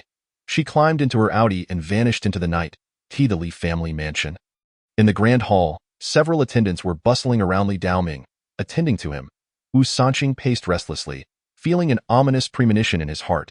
"I wonder if Zhenzhen can manage to invite the teacher over." He muttered to himself. At this moment, he regretted not accompanying Li Zhenzhen. With her haughty demeanor, she might inadvertently offend the teacher. He had chosen to stay out of concern for Li Daoming's health. But now he realized how foolish that decision was. Even if Li Daoming's life were in jeopardy, what could he do to remedy the situation? Nothing. For what afflicted him was not merely an illness, but a curse. Suddenly, hurried footsteps echoed, accompanied by sobs. "Wuliu," Li Zhenzhen rushed in, tears streaming down her face, looking utterly pitiful. "Father!" she cried, throwing herself onto Li Daoming. Although an hour had passed, and while Li Daoming felt weak, he was no longer in acute distress. Upon seeing the swelling on his daughter's face, a flicker of anger flashed in his eyes. Did he do this to you?" Li Zhenzhen nodded through her tears, her expression one of grievance. "Yes, father. That Zhang Wanlin is simply intolerable. You must stand up for your daughter." The anger in Li Daoming's eyes flickered for just a moment before dissipating. He was all too aware of his daughter's character. "How did you manage to invite the divine doctor?" he asked, shutting his eyes. His voice weak. "I went to his house and knocked on the door. When he opened it, I pulled him, but he refused to come along. I got angry and scolded him a bit, but he said he wouldn't help anymore. I threw my bank card at him, offering him money, but he still refused." As she recounted the tale, Li Daoming's body began to tremble with suppressed rage. Wu Sanqing frowned, displeased. Li Zhenzhen continued, oblivious to the tension. "Then I called for Zhulong, intending to force him to come with us. But this guy is a martial artist. He single-handedly took down over 20 people." At this, Li Daoming squinted. "One person took down over 20. This is beyond mere martial prowess. He must be someone of great significance. Wu Sanqing's lips twitched as he remarked, "You summoned people to coerce the teacher? It's a miracle he even considered coming." Li Daoming's trembling intensified. "Then, I threatened Zhang Wanlin, using his father's life to coerce him, but he struck me." Li Zhenjin added indignantly, "I intended to have our family retaliate." But Huang Zhenhu insisted that Zhang Wanlin was his father's savior, claiming that anyone who opposed Zhang Wanlin would be opposing him, Huang's family. Sister Qi even referred to him as boss. "I had no choice but to retreat for now." Li Zhenjin looked at her father, her face a mask of indignation. "Father, look at how Zhang Wanlin has wronged me. You must seek revenge." With that, Li Daoming coughed up a mouthful of blood, his complexion pale as he trembled. Pointing at Li Zhenjin, stuttering, "You ungrateful child. Ungrateful." His finger quivered as he pointed at her, and Li Zhenjin turned pale with fear. "Father, I know I was wrong, but there's no need to be so furious. You're spitting blood." She hurriedly wiped the blood from his mouth. Poof! Li Daoming, upon hearing her words, spat out another mouthful of blood. Wu Sanqing rushed to support him and shot Li Zhenjin a glare. "Enough! Your father has declared you an ungrateful child." Wu Sanqing snapped at Li Zhenjin was dumbfounded. "I am ungrateful? How did I become the ungrateful one?" She scratched her head, bewildered. Feeling more like a victim, Wu Sanqing quickly administered a sedative to Li Daoming, who appeared somewhat stabilized. Wu Sanqing turned to Li Zhenjin, his voice stern. "Is this how you invite someone? Do you really think he would come after such treatment?" Li Zhenjin, feeling indignant, retorted, "I am the eldest daughter of the Li family. It is already a great honor for me to invite him. Besides, who would not have flattered me in the past? Who knew he would be so stubborn, not acting like a normal person?" "You are the one who is not normal," Li Daoming exclaimed, exasperated. He pulled himself up from the chair, weakly admonishing, "Could you not use your brain for a moment? Everyone faces the inevitability of life and death. Whether powerful or wealthy, everyone fears death. Zhang Wanlin possesses extraordinary medical skills, and many wish to befriend him. His connections are vast. Why would he pay any heed to our Li family?" Li Zhenjin's face turned pale at her father's words. Indeed, she had never considered this angle. Furthermore, if he could take down over 20 individuals alone, he must be a prodigy in martial arts. Those from martial arts families, like Huang Zhenhu, would undoubtedly hold him in the highest regard. He represented the pinnacle of both medical expertise and martial prowess. Such a person could easily bring ruin to our Li family with a mere word. With every word Li Daoming spoke, Li Zhenjin retreated 3 steps, stunned. Upon reflection, it was indeed true. Zhang Wanlin was no ordinary individual. And how old was he? He appeared to be merely 21 or 22, so young, yet proficient in both medicine and martial arts. Surely, he had formidable backing. The person behind him must be a terrifying figure. Just a casual utterance could bring disaster upon our Li family. With a thud, she collapsed onto the ground, stunned. Li Daoming had awakened her from her stupor. Indeed, the mountain of support behind him must be an incredibly fearsome presence. How could she have dared to act so arrogantly in front of him? It was akin to a long-lived elder consuming poison, seeking death. No wonder Huang Zhenhu revered him so highly, and no wonder the rebellious Sister Qi regarded him as boss. His network must extend far beyond what they could perceive. She had committed an enormous folly. "Father, what do we do now?" Li Zhenjin stammered, her lips quivering. Li Daoming sighed, shaking his head. "What can we do? This divine doctor is undoubtedly furious. We must not provoke him. In a few days, when he has calmed down, we shall visit to apologize." Wu Sanqing nodded in agreement, realizing that this was the only course of action left. "Li Zhenjin, you truly have a knack for sabotaging things." On the other hand, after bidding farewell to Sister Qi and Huang Zhenhu, Zhang Wanlin returned to his room to rest. Early the next morning, he rode his electric bike to work. Today, he had a crucial task to attend to, securing a medical practice license. Without this certification, operating the clinic would prove challenging. After work that evening, Zhang Wanlin arrived at the underground parking lot, ready to ride his electric bike. However, upon arrival, he was stunned. "Who did this?" he roared in anger. His electric bike lay in ruins, the tires smashed and evidently beyond repair. Zhang Wanlin was furious. Driving a flashy car was too ostentatious, and given that Yulong Mountain Villa was not far from his company and prone to traffic, the electric bike was far more convenient. In this moment of anguish, witnessing his beloved electric vehicle vandalized, how could Zhang Wanlin possibly suppress his rage? Fueled by indignation, he stormed into the surveillance room. The security personnel, upon seeing him, promptly rose to extend their greetings. "Investigate," Discover who dared to deface my electric bike. Zhang Wanlin commanded with a stern expression. The guards, upon hearing that the chairman's vehicle had been damaged, exchanged uneasy glances. This was undeniably a dereliction of their duties. Consequently, they initiated a review of the surveillance footage.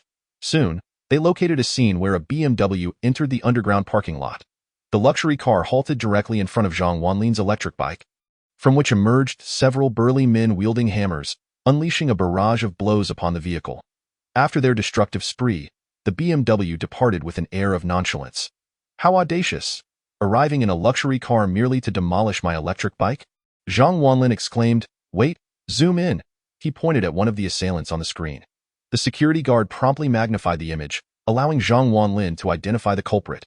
Although he could not recall the man's name, he recognized him as an enforcer from the Liu family, so it was indeed the Liu family behind this mischief.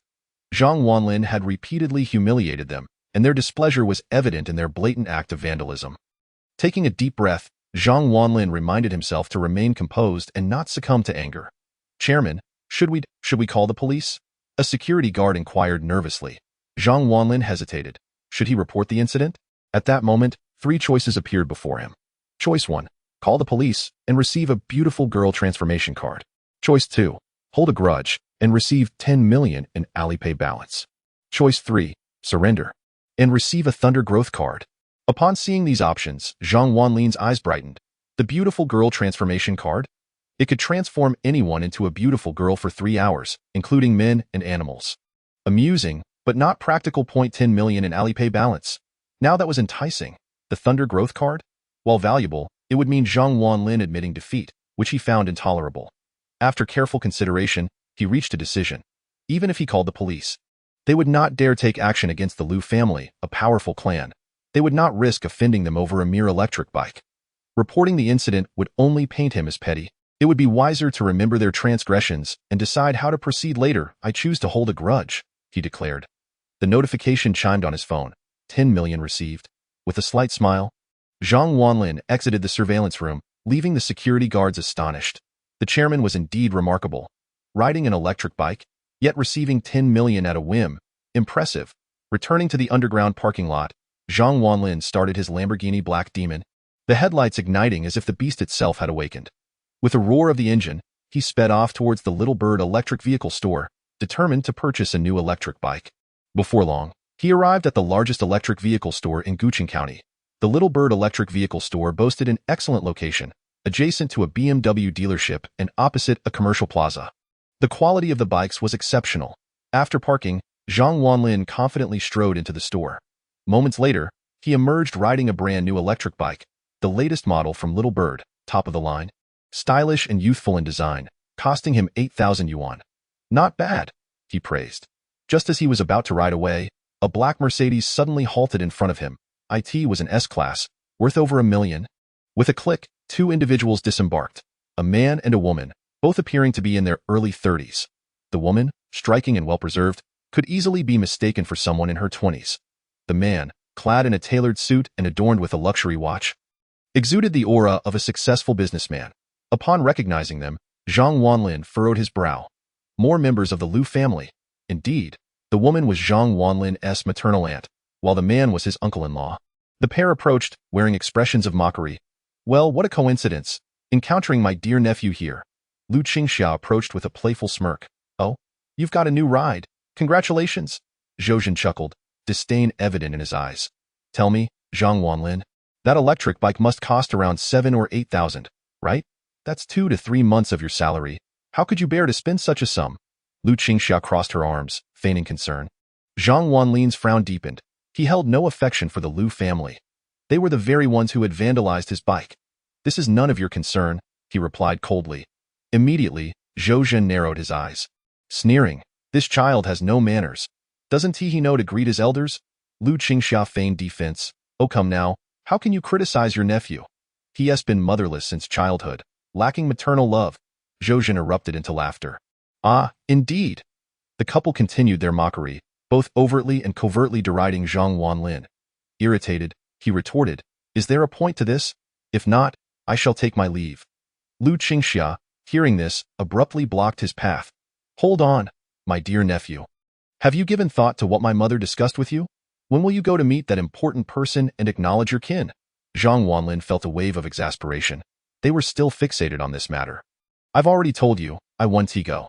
How many times must I repeat myself? Upon hearing his response, both Zhou Zhen and Lu Qingxia frowned, their displeasure evident. Zhang Wanlin's attendance would benefit them, and they would undoubtedly devise ways to persuade him. Why are you so stubborn, dear nephew? Look at you, earning a mere 3,000 or 4,000 a month, commuting on an electric bike. Even if you were fortunate enough to win a villa, it wouldn't change the fact that you're still a nobody. Here's a chance to become wealthy and successful. Why not seize it? Lu Qingxia lamented, shaking her head in disappointment. At that moment, Zhou Zhen stepped in front of Zhang Wanlin, scrutinizing the electric bike.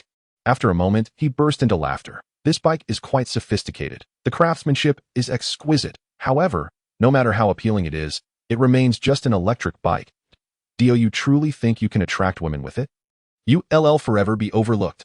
Zhang Wanlin, do you not aspire to drive a luxury car to impress women? Zhou Zhen leaned against his Mercedes S-Class, a smug smile on his face. Zhang Wanlin could only chuckle in resignation. What's so remarkable about a Mercedes? It's just a car. Zhou Zhen's expression shifted dramatically. He had hoped to establish his superiority, expecting Zhang Wanlin to admire him. But Zhang Wanlin dismissed his pride in the Mercedes. Oh, just a car. This is an S-Class, the top model, worth 1,600,000. Do you understand what that means? That's your salary for a decade. You, riding a few thousand yuan electric bike, dare to look down on my Mercedes? With a scoff, Zhou Zhen spat disdainfully on the ground. Lu Qingxia shook her head, disappointment etched on her face. Now I understand why my brother and mother are so upset. Zhang Wanlin, you may lack ability, yet your arrogance knows no bounds. In the end, you're merely a delivery boy, a lowly individual in society. If you weren't related to the Lu family, do you honestly think we would pay you any attention? How laughable, Lu Qingxia sneered. Zhang Wanlin, unwilling to engage further, replied, if you prefer to ignore me, then please do so in the future. With that, he pushed his electric bike, preparing to depart. Zhou Zhen and Lu Qingxia seethed with anger. They believed they were offering Zhang Wanlin a helping hand, a chance to elevate himself, yet he was ungrateful. Taking a deep breath to steady herself, Lu Qingxia masked her fury. After all, Zhang Wanlin was her ticket to wealth. She exchanged a knowing glance with Zhou Zhen, who promptly approached Zhang Wanlin, blocking his path once more. Wait! Zhang Wanlin halted, looking at Zhou Zhen. There's something else? Reluctantly, Zhou Zhen retrieved a set of keys from his pocket and placed them on the electric bike with a haughty expression. Here, take this. I understand you may find it hard to believe you see that Mercedes behind me? If you are willing, that car could be yours. With that, Zhou Zhen looked down at Zhang Wanlin from his lofty position, convinced that a luxury vehicle worth over 1 million would surely entice Zhang Wanlin. However, Zhang Wanlin simply laughed. Ha! Do you really think I, Zhang Wanlin, would be so desperate as to covet such a worthless vehicle? Why would I ride such trash? With that, he nonchalantly tossed the keys of his electric bike aside. Witnessing this scene, Zhou Zhen and Lu Qingxia were infuriated, their tempers flaring. Zhou Zhen bellowed, you really have the audacity to insult me. You pathetic loser. Riding a mere electric bike worth a few thousand, and you dare to look down on my Mercedes? It's no wonder you're poor. You have no discernment, and you deserve to be impoverished for life. Useless. Zhou Zhen's tirade was filled with unrestrained fury. Lu Qingxia quickly approached and kicked the electric bike with her stiletto heel, puncturing it with a sharp crack. You dare to look down on my husband? Zhang Wanlin, do you feel a bit embarrassed now? Do you really think you are something special? Riding that dilapidated bike, believing yourself to be a hidden gem? Let me tell you, you are nothing. By the time you reach your 40s or 50s, you might even be worse off than your father. Truly, like father, like son. Your father is a failure, and so are you. Lu Qingxia's words were harsh, and Zhang Wanlin's anger began to boil as he glanced at the punctured electric bike. With a loud thud, he hurled the bike to the ground. Ha! I've realized that the Lu family is incredibly self-righteous. Do I even care for a Mercedes S-Class? My car is worth 1,000 times more than your husband's. Upon hearing this, Lu Qingxia rolled her eyes dismissively and scoffed. Oh, Zhang Wanlin, you truly are full of hot air. You think that rickety electric bike is worth 1,000 times more than my husband's Mercedes S-Class? This is the mindset of the impoverished. Zhang Wanlin smirked and pointed to a Lamborghini nearby, saying, do you see that? That too is my vehicle. To me, your Mercedes S-Class is nothing more than a joke. Upon hearing Zhang Wanlin's declaration, Both Zhou Zhan and Lu Qingxia turned to gaze at the imposing black Lamborghini, its sleek lines exuding luxury. Zhou Zhan's eyes gleamed with fervor upon seeing the car of his dreams. Lu Qingxia laughed heartily. Ha ha ha, Zhang Wanlin, it seems your only talent is boasting. That Lamborghini is yours? Ha ha ha. Zhou Zhan, with his hands in his pockets, mocked. That Lamborghini is a limited edition from 2019. Its market price is 30 million, and it's practically unattainable. You claim it's yours? Are you trying to make me laugh to death? Zhou Zhan guffawed. Zhang Wanlin, with a resigned expression, wondered why they refused to believe anything he said. At that moment, he retrieved a key from his pocket. Chapter 131. The legendary power pill. He revealed a black touchscreen key adorned with the Lamborghini emblem, radiant in its allure. That is indeed my car, Zhang Wanlin asserted. Zhou Zhan and Lu Qingxia paused momentarily, but soon erupted in laughter. Oh, Zhang Wanlin, you really know how to put on a show. That $1 million luxury car is yours? And you actually brought out a key? Do you think we're fools? If you had a car worth millions, would you even bother with an electric bike? Zhou Zhan rolled his eyes mockingly. Lu Qingxia nodded. Haha, that key in your hand isn't actually a lighter. Is it? Zhang Wanlin chuckled. Dotto? A lighter? He then placed his thumb on the key. The fingerprint recognition succeeded. One button start. At that instant, the Lamborghini roared to life, its sound reminiscent of a beast-esque growl. Its headlights shining brilliantly even in daylight. With its aerodynamic design, it exuded an aura of aggression. As it started, it immediately became the most eye-catching presence on the street. All eyes turned towards the Lamborghini. Zhou Zhan and Lu Qingxia stood dumbfounded. How did the car start? Could it be that the key in Zhang Wanlin's hand was truly for the Lamborghini? Didn't you say my key was a lighter? Zhang Wanlin smirked and approached the black beast, opening the butterfly doors and sitting inside. With a thunderous roar, the supercar accelerated with remarkable speed, positioning itself next to Zhou Zhan's Mercedes S-Class. The comparison was stark. Zhang Wanlin's Lamborghini was the epitome of nobility, while Zhou Zhan's Mercedes appeared dull in comparison, akin to the contrast between gold and stone. Oh, you really think I would covet your shabby car? Zhang Wanlin quipped as the window lowered. Zhou Zhan and Lu Qingxia stared at him in disbelief, still grappling with the reality that Zhang Wanlin's ride was a Lamborghini worth 50 million. Reflecting on their earlier arrogance, Zhou Zhan's face flushed with embarrassment. This can't be true.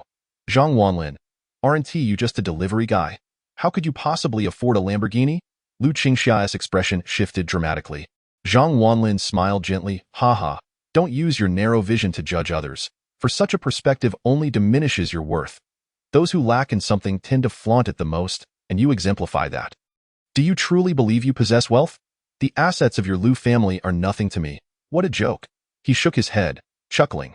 I ride an electric bike for convenience. In your eyes, riding an electric bike equates to poverty. Do you truly perceive the world solely through the lens of wealth? Is your Lu family truly a family of riches? Very well. Even if we measure by wealth, your Lu family wouldn't even be worthy to tie my shoelaces.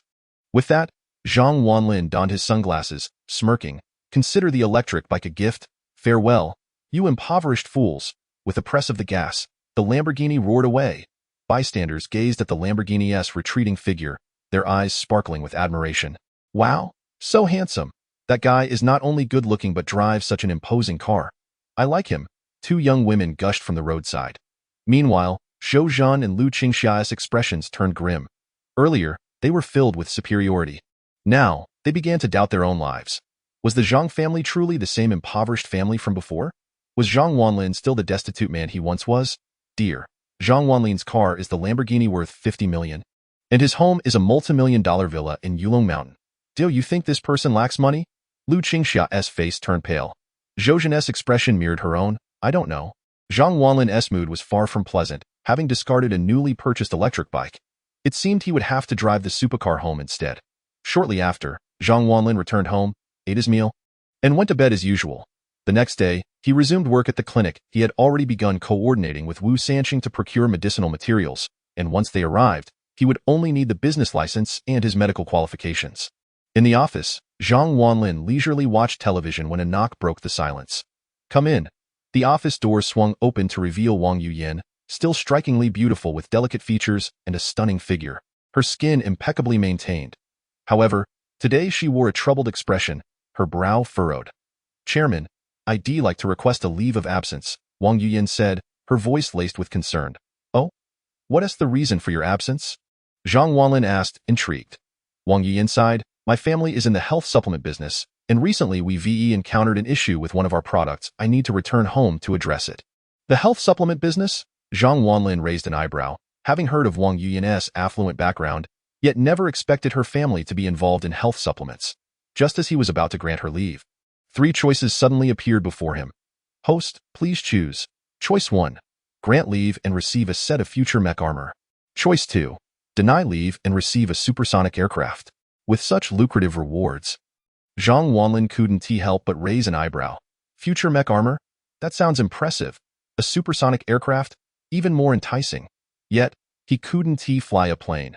Nor did he have a private airstrip. What was the Divine Power Pill? Divine Power Pill. Upon consumption, it enhances the endurance and vitality of men, ensuring they last longer and grow stronger. 1 pill, effective for a day. After taking the medication, even an octogenarian can become a vigorous lover with remarkable stamina. All without any side effects. Upon reading this description, Zhang Wanlin's eyes sparkled with excitement. Incredible. He seemed to envision a tremendous business opportunity right before his eyes. Should this drug be released, it would likely be snatched up in no time. You are the one. Having made his decision, Zhang Wanlin turned towards Wang Yuyin and smiled gently. Actually, I possess some knowledge in medicine. How about I accompany you back? Chapter 132. A problem, huh? Wang Yuyin was momentarily taken aback. She hadn't anticipated Zhang Wanlin's enthusiasm. Suddenly, she recalled the events of her birthday when she had been with Zhang Wanlin at her home. Does he have feelings for me? Her face flushed crimson. Is that all right? Zhang Wanlin pressed. If you wish to come, then by all means, Wang Yuyin responded, regaining her composure. You have chosen option 3. The secret formula has been transmitted to your storage ring. Please check your belongings. A notification sounded in her ear. Shall we go? Zhang Wanlin smiled slightly, rising from his seat and leading Wang Yuyin out of the office. Shortly thereafter, Zhang Wanlin found himself in Wang Yuyin's red BMW. Compared to his own sports car, while the BMW lacked the flamboyance of a Lamborghini, it offered a more comfortable ride, especially while enjoying music and admiring the beauty beside him. About half an hour later, Zhang Wanlin and Wang Yuyin arrived in front of a large factory situated on the outskirts. This was the production site for the Wang family's health products. The BMW parked in the lot, and Wang Yuyin quickly guided Zhang Wanlin into the factory. The facility was spacious and well-maintained, with workers in uniforms, masks, and gloves, indicating a legitimate enterprise. Given the scale of their health products, the Wang family could indeed be considered a family of talent. At that moment, several individuals stood beside the assembly line inside the factory. Among them was Wang Yuyin's father, Wang Lin, the owner of the factory. The others wore white uniforms, presumably factory staff. Wang Lin held a black pill in his hand. His brow furrowed. What on earth is going on? Wasn't everything fine during the experiments? Why have several people ended up in the hospital? As Wang Lin's temper flared, the staff lowered their heads in shame. President Wang, I believe our product is not at fault, an older worker in a uniform spoke up. Upon hearing him, Wang Lin turned his attention to the elderly man, who was an expert he had hired at a high price. With a doctorate in pharmacology, he had led the development of this product. Dr. Wang, what do you mean by that? Wang Lin inquired. Dr. Wang smiled and replied, our health products have always been very popular. Whenever we launch a new product, it quickly becomes a sensation nationwide. Among so many people, it's normal for a few to have adverse reactions due to differing physical conditions. Listening to Dr. Wang, the other staff members nodded in agreement. However, Wang Lin's brow remained furrowed.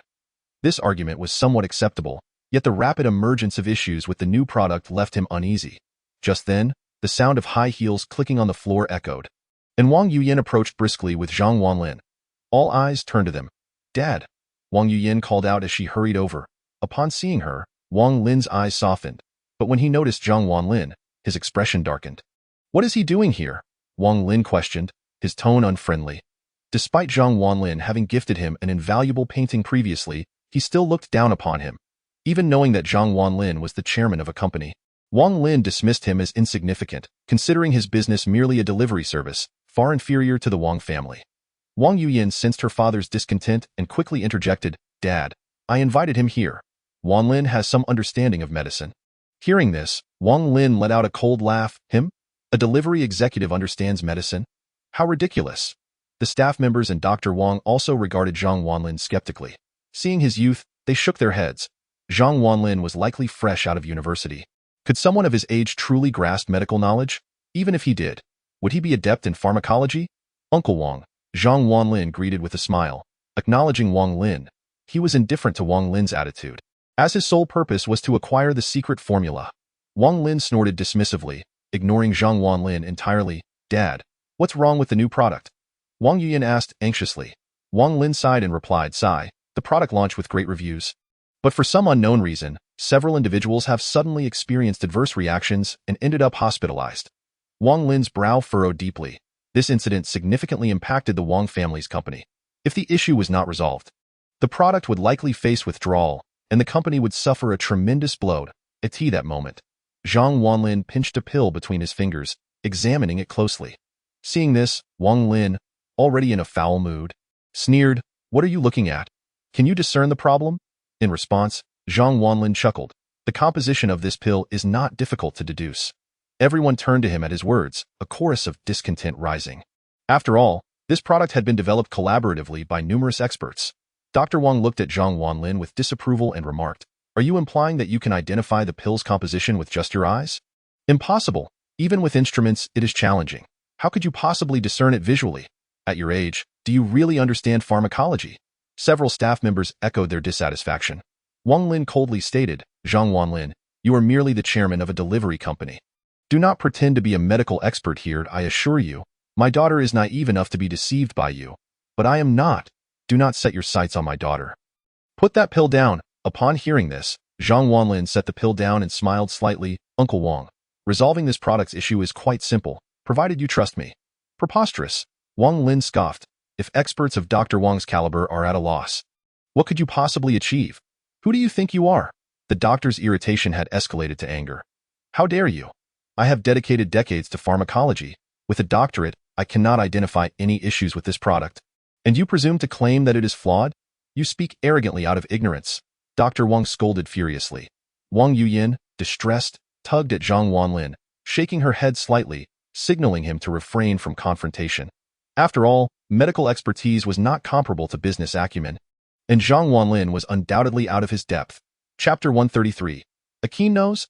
Zhang Wanlin, do not act foolishly, Wang Yuyan admonished, casting him a fierce glance. Zhang Wanlin smiled helplessly. "I genuinely possess a method to assist you in resolving this dilemma." While he referred to it as a dilemma, he was fully aware of the pill's composition and the source of the issue. However, Wang Lin and the others remained unconvinced. "Zhang Wanlin, cease your boasting. I have conducted an investigation into you. You are merely a high school graduate, without even a university education. How can you claim to understand medicine?" "Absurd." Wang Lin frowned. His words prompted laughter from the assembly. All the staff were highly educated individuals. The notion that Zhang Wanlin, who hadn't even graduated high school, could comprehend the complexities of medicine was laughable to them. Dr. Wang shook his head with a smile. "Ha, what can someone without a high school diploma possibly contribute to solving this issue?" In their eyes, a person's capabilities were etched on their face. They believed that a combination of advanced education and experience constituted real ability. Zhang Wanlin, being so young and with such limited education, was deemed incapable in their eyes. Zhang Wanlin felt a sense of helplessness. The ingredients of this health product are so straightforward that one does not require extensive education to understand them. He chuckled in resignation. His statement unleashed a flurry of indignation, akin to poking a hornet's nest. The atmosphere was charged with outrage. Dr. Wang's temper flared. "Do you have any idea how many days and nights we devoted to researching this product? Do you know how many highly educated professionals contributed to its development? You speak as if anyone could create such a product. Pray tell, what are its ingredients?" Dr. Wang's fury ignited further agreement among the others. "Indeed. If Dr. Wang asserts that there is no issue with this product, how can you, an outsider, claim otherwise? Prove your point by naming the ingredients." Their disdain was palpable. At this point, Wang Lin shook his head in disappointment. He turned to Wang Yuyan and said earnestly, "Daughter, do you see? This is precisely why I cannot support your choice of him. Youthful arrogance and overconfidence, and he dares to boast in front of me. Does such a person deserve you? Does he truly deserve the daughter of Wang Lin?"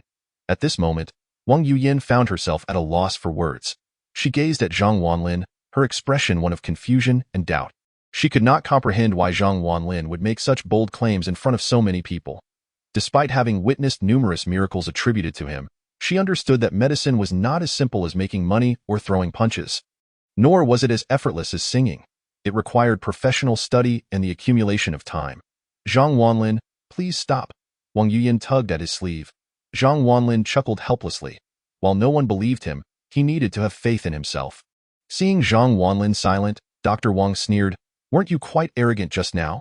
Why can't you utter a single word when asked about the ingredients?"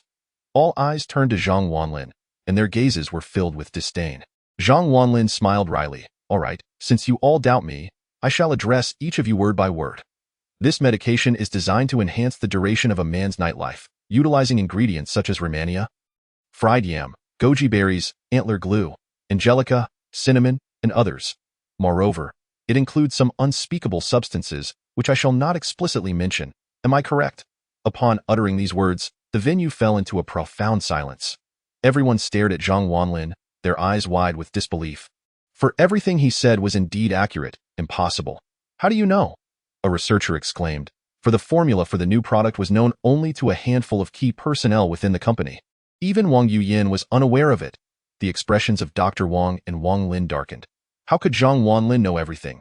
Even the secret ingredients they had included. "What do you mean by unspeakable substances?" Dr. Wang narrowed his eyes and inquired, skeptical of Zhang Wanlin's knowledge. The fact that they had added those substances was known only to him and Wang Lin. He could not fathom how Zhang Wanlin was aware of it.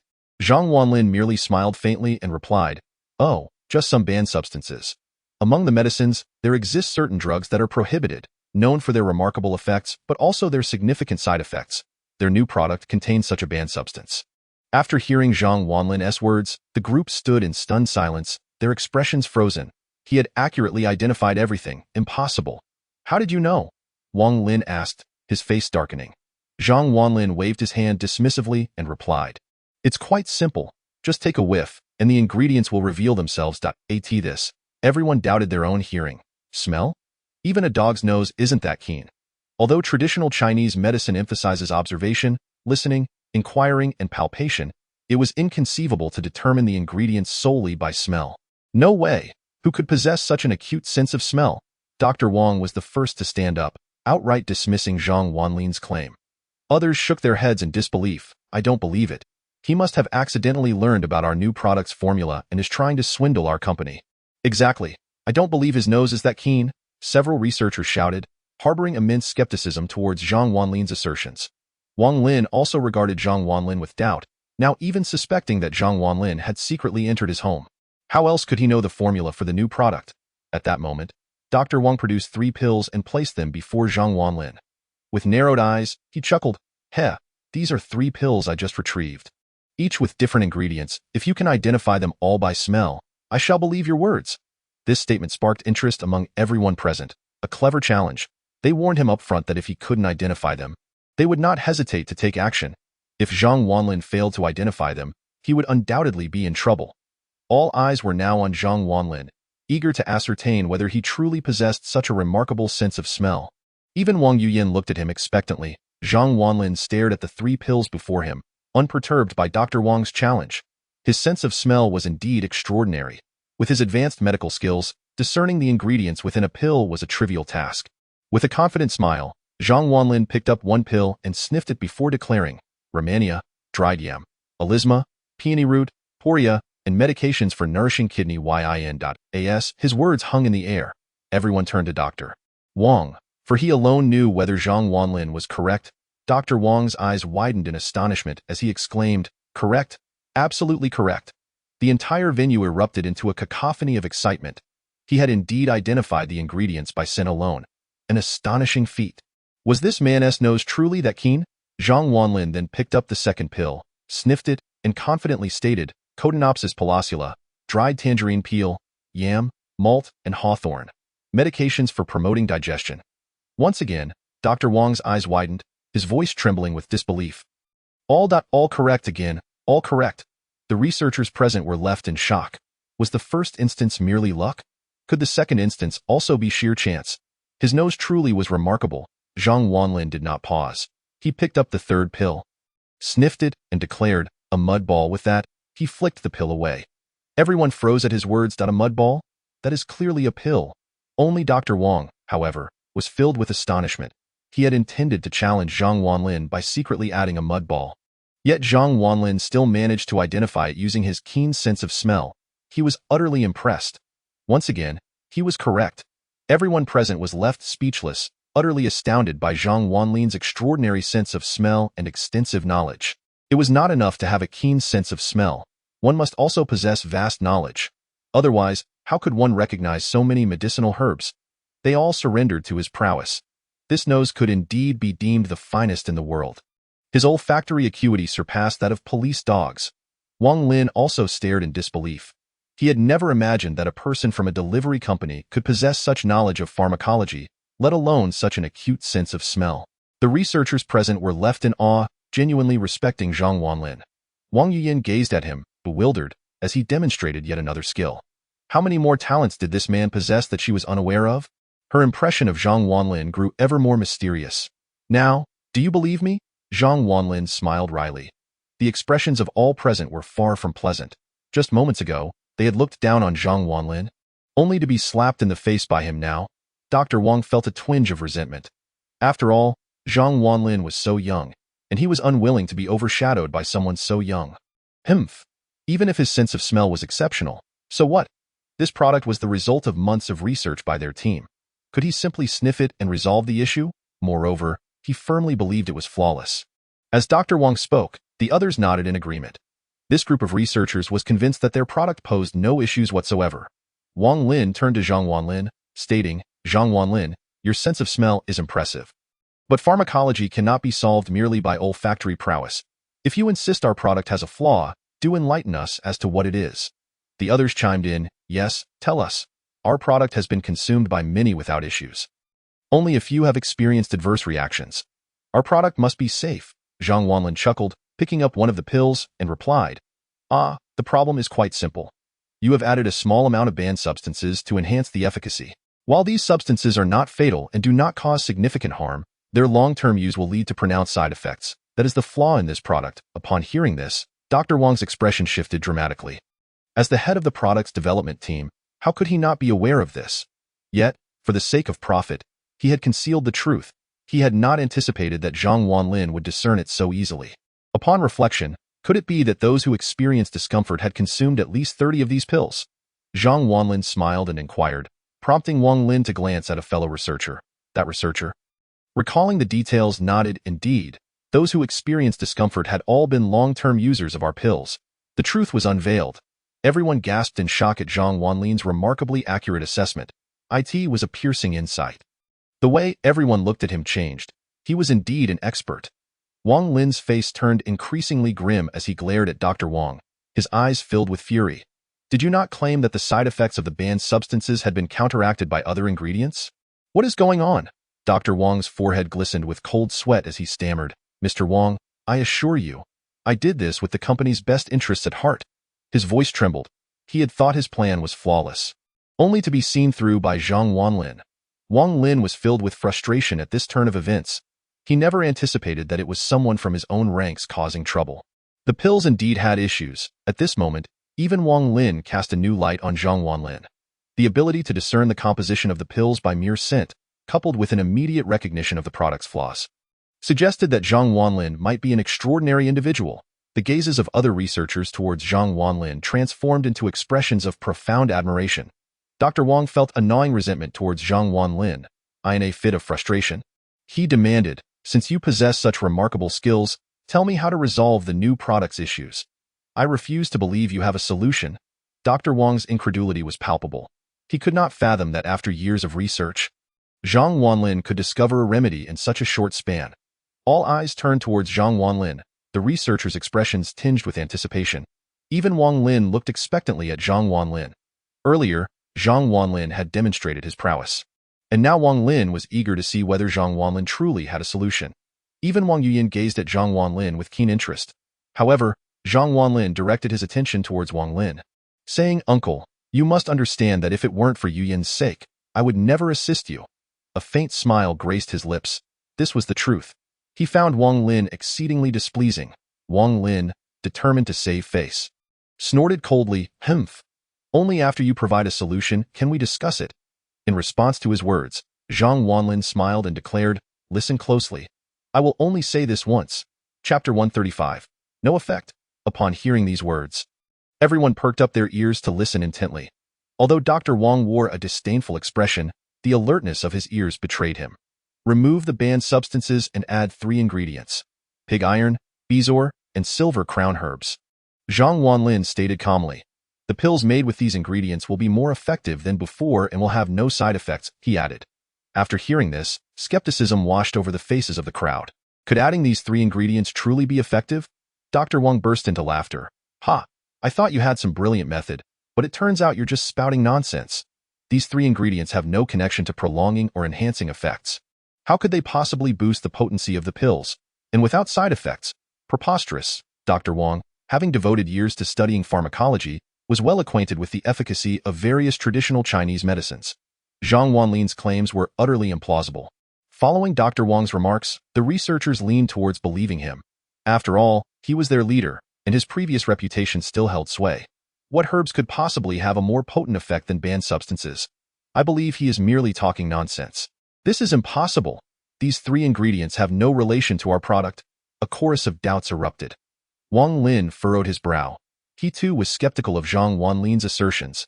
Zhang Wanlin chuckled, whether you believe it or not. Let's create a pill right here.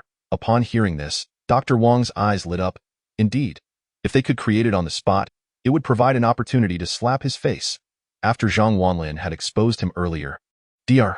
Wang was seething with anger. Now, the chance had come. All right, let's do it. But, if it proves ineffective, I will make you leave here on your knees. Dr. Wang glared at Zhang Wanlin. Zhang Wanlin nodded and countered, and if it is effective? Dr. Wang scoffed, impossible. If it works, I will never practice medicine again or utilize any of my pharmacological skills. Dr. Wang was exceedingly confident, relying on decades of experience. Zhang Wanlin nodded, readily agreeing, good, this is your word. The wager between the two drew the attention of everyone present. Wang Lin was also curious. Could the self-assured Zhang Wanlin truly prevail?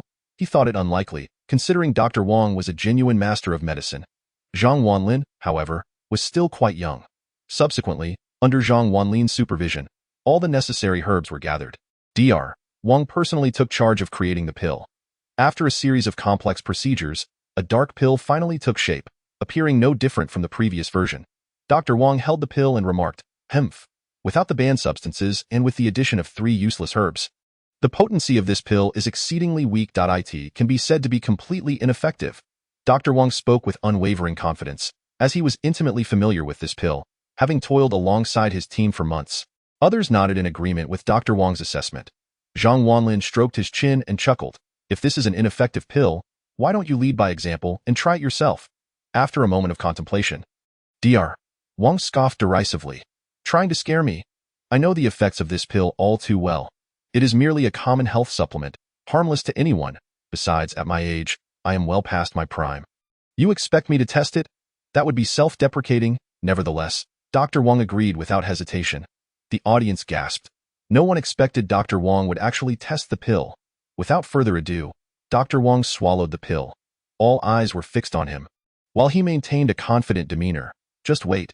Even if it takes 10 days or half a month, this pill will undoubtedly show no effect. I stake my reputation on it, Dr. Wang asserted with conviction.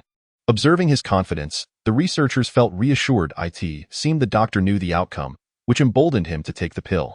Many looked at Zhang Wanlin with pity, thinking he would soon face the consequences of offending the doctor.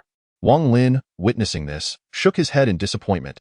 He had initially hoped Zhang Wanlin could salvage his product, but now it seemed he had overestimated him.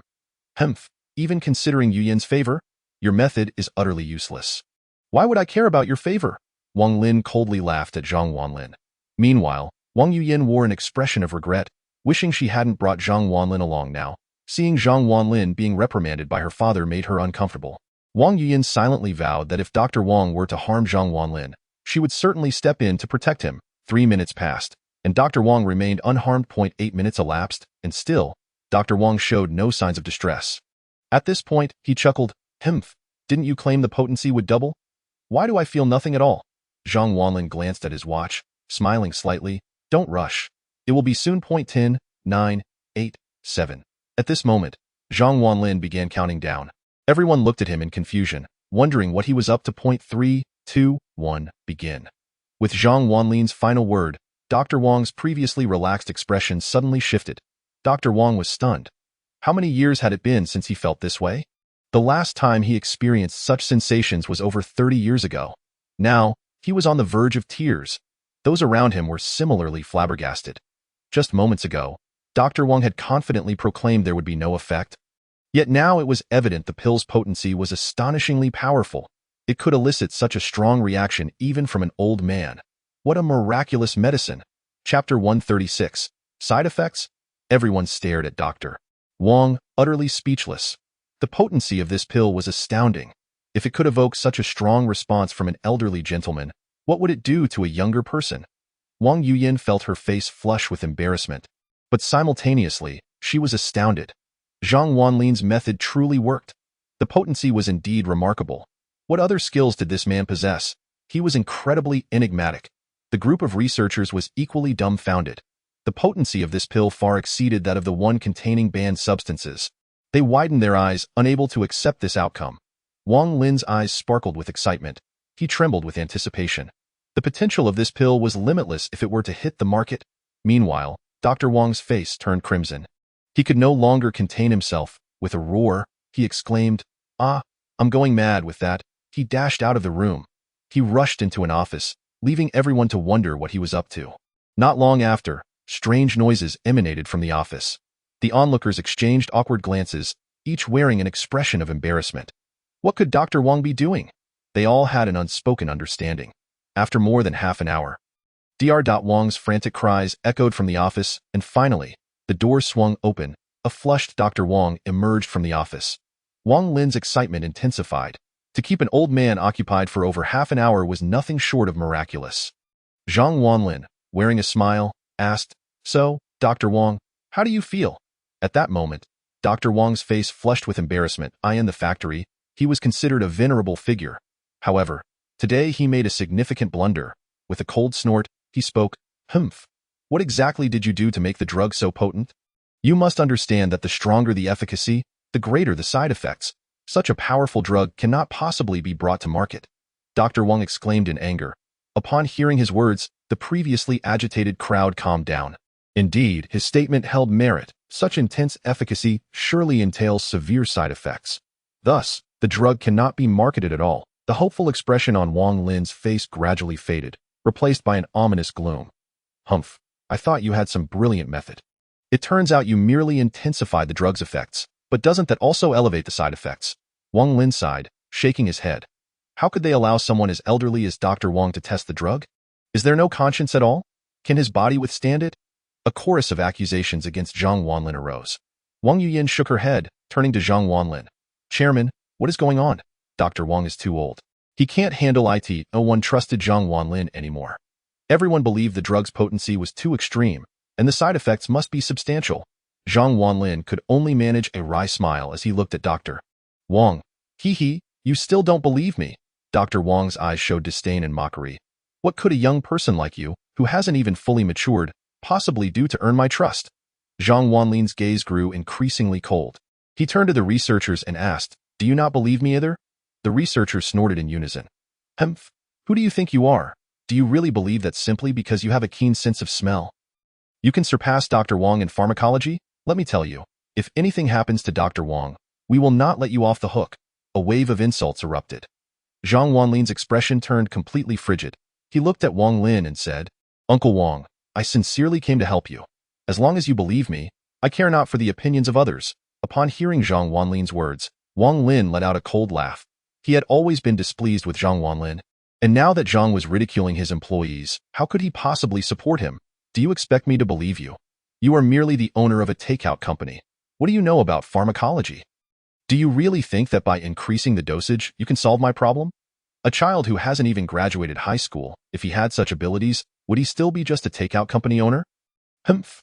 Wang Lin's face was icy, each word cutting deep. At that moment, Zhang Wanlin was utterly disheartened. The formula he had shared with Dr. Wang was for a legendary powerful pill, a treasure of immense value. Yet, everyone present refused to believe him. His good intentions had been wasted. Finally, Zhang Wanlin turned to Wang Yuyin, for she was the reason he had come. "Yuyin, do you believe me?" A glimmer of hope flickered in his eyes. Wang Yuyin hesitated. Choose to trust Zhang Wanlin would inevitably offend her father and the esteemed members of the company. Yet, to doubt him? He was her chairman and had helped her greatly. Wang Yuyin was at a loss. At that moment, Zhang Wanlin nodded, a self-deprecating smile on his face.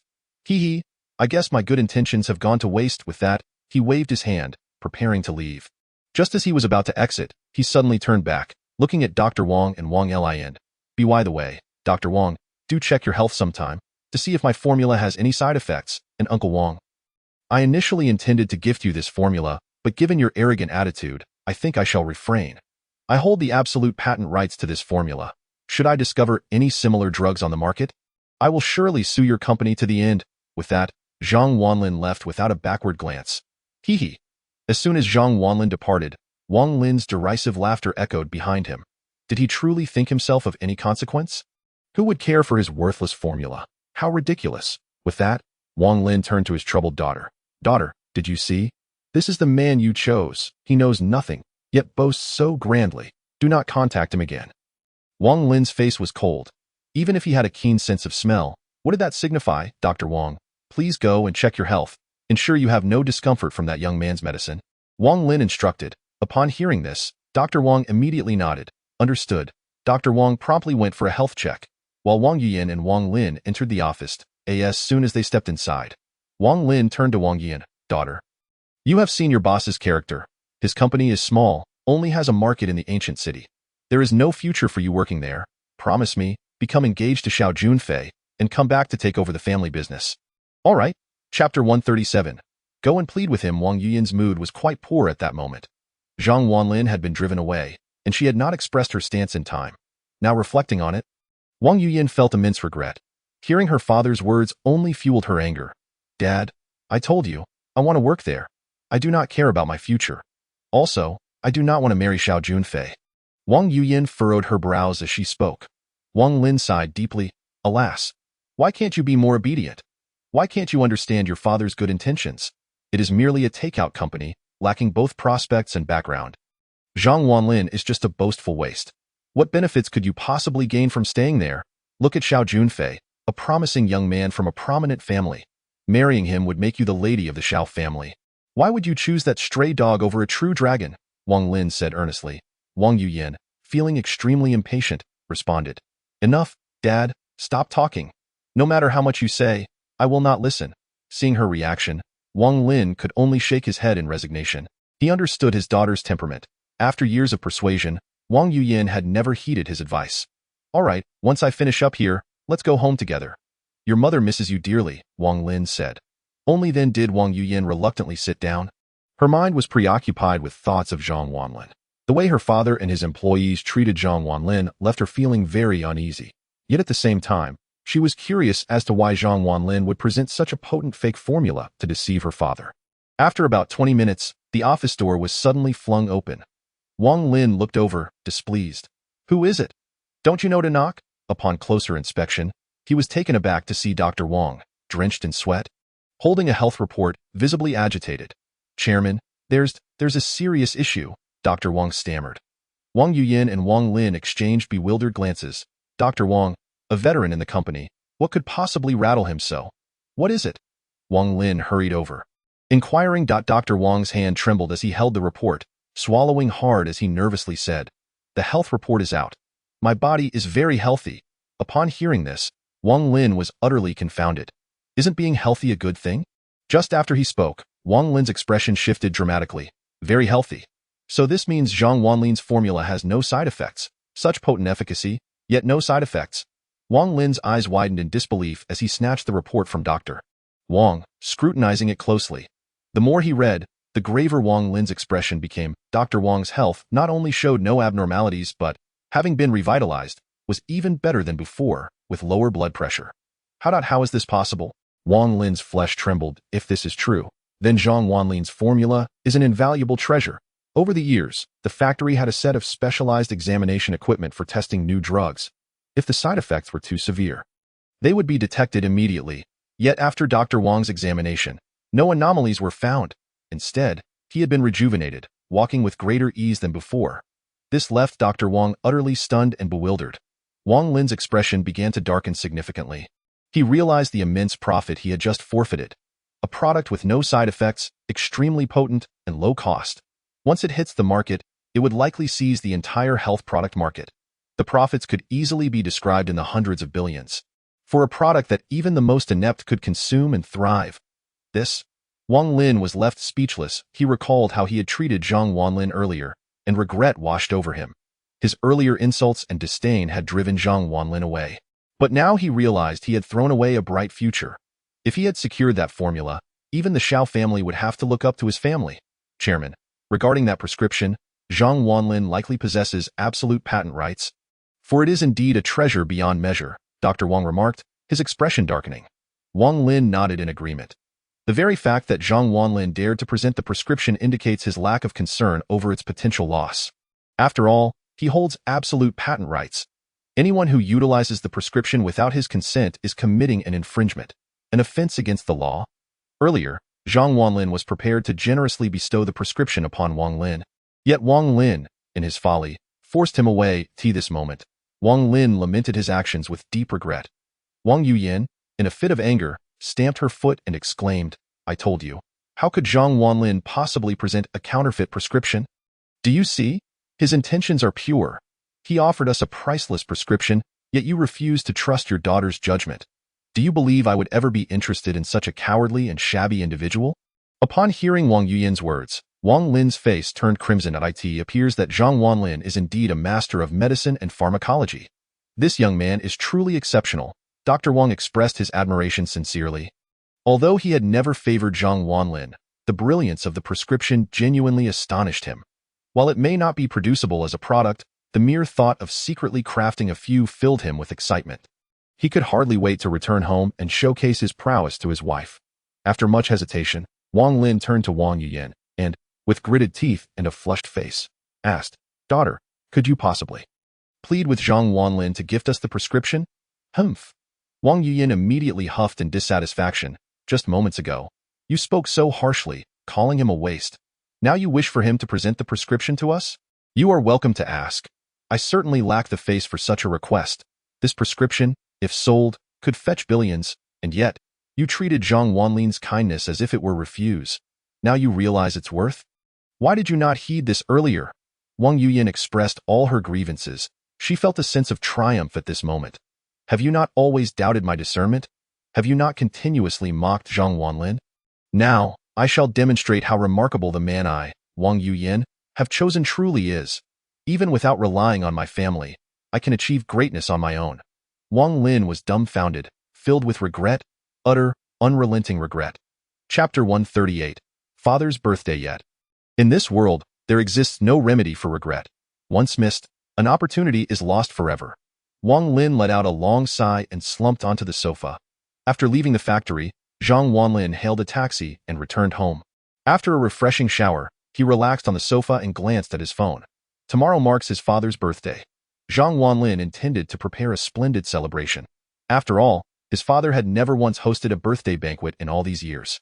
He pulled out his phone and posted on social media, "Tomorrow is my father's birthday," planning to set up a surprise for him. His father was not adept with WeChat, so Zhang Wanlin was unconcerned that he would discover the surprise beforehand. After that, he turned off his phone and prepared for bed, unaware that his post had stirred the interest of many influential figures in the ancient city. Early the next morning, Zhang Wanlin concocted a plausible excuse to lure his father out. He then drove to the market to purchase various items necessary for the birthday celebration: candles, cake, balloons, and more. Subsequently, he visited the Hongye restaurant to reserve a dinner. Once all was arranged, Zhang Wanlin returned home.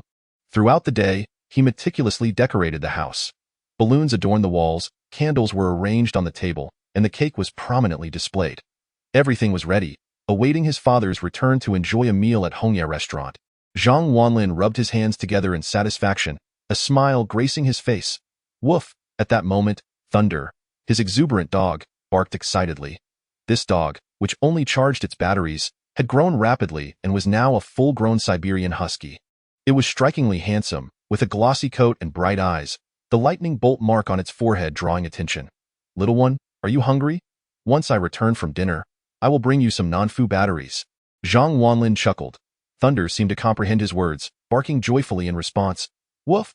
Ha ha ha!" Zhang Wanlin laughed heartily. Knock, knock, knock. Just then, the doorbell rang. Is father back? Zhang Wanlin felt a surge of excitement. He hurried to the door. But instead of his father, it was his good friend, Wang Fatty, who stood there holding a bounty of poultry and fish. I said, Wanlin, it's your uncle's birthday. Why didn't you call me? Wang Fatty strode in boisterously, placing his gifts on the table. Zhang Wanlin chuckled, haha, I was planning to inform you later, on his father's birthday. Zhang Wanlin did not wish to invite too many people, just a few close friends and family would suffice. This is from that restaurant where we often dined. Don't turn your nose up at it. Wang Fatty laughed. In the past, when Zhang Wanlin worked as a delivery driver, he frequently dined with Wang Fatty at a small eatery. Although the food was affordable, the portions were generous, and they often enjoyed their meals there together. How could I? Perfect timing. Since you're here, we won't need to eat out, Zhang Wanlin replied with a slight smile. Intending to cancel his reservation at Hongya restaurant, he then arranged the dishes Wang Fatty brought onto the table: shredded pork and garlic sauce, kung pao chicken, fried peanuts, sweet and sour pork, and smashed cucumbers, simple home-cooked dishes. But each was a heartfelt gesture from Wang Fatty. Just then, there was another knock at the door. Zhang Wanlin and Wang Fatty exchanged knowing glances, both wearing sly smiles as they picked up the party poppers and stealthily approached the entrance. Peering through the peephole, Zhang Wanlin saw his father outside. He gestured to Wang Fatty, who nodded in understanding. Open the door. As the door swung open, Zhang Wanlin and Wang Fatty burst out, setting off the party poppers. Bang, bang! The sound resonated, and colorful confetti erupted in a dazzling display. Zhang Qishan was momentarily taken aback, standing frozen in place. Father! Happy birthday! Uncle! Happy birthday! Both Wang Fatty and Zhang Wanlin shouted in unison. Zhang Qishan took a moment to process, looking at his son and Wang Fatty, and soon his eyes glistened with tears. His weathered face radiated unspoken emotion. He opened his mouth, wanting to say something, yet hesitated. Good son. Little Fatty, you've gained weight again. Zhang Qishan said, touched. Zhang Wanlin helped his father inside, noticing he still held a bottle of erguotu and a roast duck. His self-gift for his birthday. Dad, come in, Zhang Wanlin said with a smile. They assisted Zhang Qishan into the room, and upon seeing the table laden with dishes and a birthday cake, he could no longer contain himself and tears streamed down his face. He struggled to suppress his sobs, overwhelmed by the realization that, after all these years, someone had finally celebrated his birthday. Witnessing his father's emotional state, Zhang Wanlin felt his own eyes moisten. Though his father had not provided him with a wealthy upbringing, nor had he been a strong role model, in his heart, he was everything to Zhang Wanlin. Regardless of circumstances, his father never abandoned him, a fact worthy of profound respect. Good son. His father gently caressed Zhang Wanlin's face with his wrinkled hand. Uncle, rest assured, with me and Wanlin around, you will never suffer again, Wang Fatty added. Zhang Qishan nodded, saying, sit, please, eat well today. I will share a few drinks with you. Great. Zhang Wanlin readily agreed. The three took their seats. Although it was only 4:30 in the afternoon, an early meal was a small price to pay for his father's happiness. Just as they settled in, a chorus of mocking voices interrupted. Everyone turned to look, and Zhang Wanlin's brow furrowed in annoyance. Uninvited guests. A group of 5 entered the Zhang family villa. It was the Liu family. At the forefront was the matriarch of the Liu family, Grandma Liu. To her right were Liu Chong and Li Ying, Zhang Wanlin's uncle and aunt. To her left stood Zhou Zhen and Liu Qingxia, Zhang Wanlin's uncle-in-law and aunt. Half of the Liu family had arrived. Zhang Wanlin, after all, I am your uncle. Why did you not invite us for your father's birthday? Do you not wish to acknowledge the Liu family? Liu Chong sneered, squinting his eyes. Chapter 139. Uninvited guests. The Liu family had indeed come? Zhang Wanlin's brow tightened, his mood soured. He harbored no fondness for the Liu family. At that moment, Zhang Qishan stood up, a smile spreading across his face. Aunt Liu, you've come. Please, take a seat. Zhang Qishan's face was adorned with warmth, extending his hospitality to all. However, Grandma Liu did not even spare Zhang Qishan a glance. Supported by others, she approached the dining table. She glanced at the dining table, immediately furrowing her brows and covering her nose. Feigning disgust. What is this food? Is this meant for humans? Zhang Qishan, it's your birthday today, and your son presents you with this? Such filial piety, mocked old lady Liu. A look of embarrassment crossed Zhang Qishan's face as he stammered. I actually like this. Wang Fatty's expression was equally displeased. After all, it was his gift. At that moment, old lady Liu unceremoniously sat in the main seat of the living room, as if it were her own home. Liu Chong and others also took their seats without hesitation. leaving no space for Zhang Wanlin and his companions, who had no choice but to stand. What an imposing Lu family. Who is this? Old Lady Lu asked, giving Wang Fatty a scrutinizing glance. Zhang Wanlin replied, he is my friend. No wonder. Old Lady Lu shook her head dismissively. He looks so rustic, clearly of lower status. It's understandable that he is your friend. Zhang Wanlin. Her words implied that she considered Zhang Wanlin himself to be of lowly status, which greatly displeased him. He retorted, Old Lady Lu, may I ask why you are here at my home? As soon as Zhang Wanlin spoke, Lu Qingxia slammed her hand on the table and scolded. How dare you speak to my mother like that? She is your grandmother. Zhang Wanlin frowned, replying, precisely because she is my grandmother. I have refrained from resorting to violence. At that moment, Zhou chuckled coldly. Heh, it's Zhang Qishan's birthday today, and of course, we have come to celebrate. Clap, clap, clap. After his words, for individuals entered from outside the villa, laboriously carrying a massive bell made of bronze, towering at half a person's height and seemingly heavy. They struggled to bring it inside, letting it crash to the ground before exiting. This is the gift we Lu family prepared for you. A bronze giant bell worth a fortune. Quite splendid, isn't it? Lu Chang asked with a playful tone. Zhang Wanlin clenched his fists, nearly losing his temper. Was this really a gift for a birthday celebration? It was clearly a mockery. Presenting a bell? Wasn't that akin to sending someone off for their final journey? What do you mean by this? Zhang Wanlin fumed. His anger provoked Lu Qingxia, who stood with her hands on her hips, throwing a tantrum. What do you mean? Zhang Wanlin, you are biting the hand that feeds you. We came here to celebrate your father's birthday, with so many of us from the Lu family and a gift worth millions. You should be grateful instead of acting ungratefully. The Lu family wore mocking smiles, and while they seemingly brought gifts, the underlying intent was clear to everyone present. They were not here to celebrate but to ridicule the Zhang family. Zhang Qishan noticed this too, but being of a timid nature, he remained silent. Is this truly how one presents a gift? A massive bell. How ominous.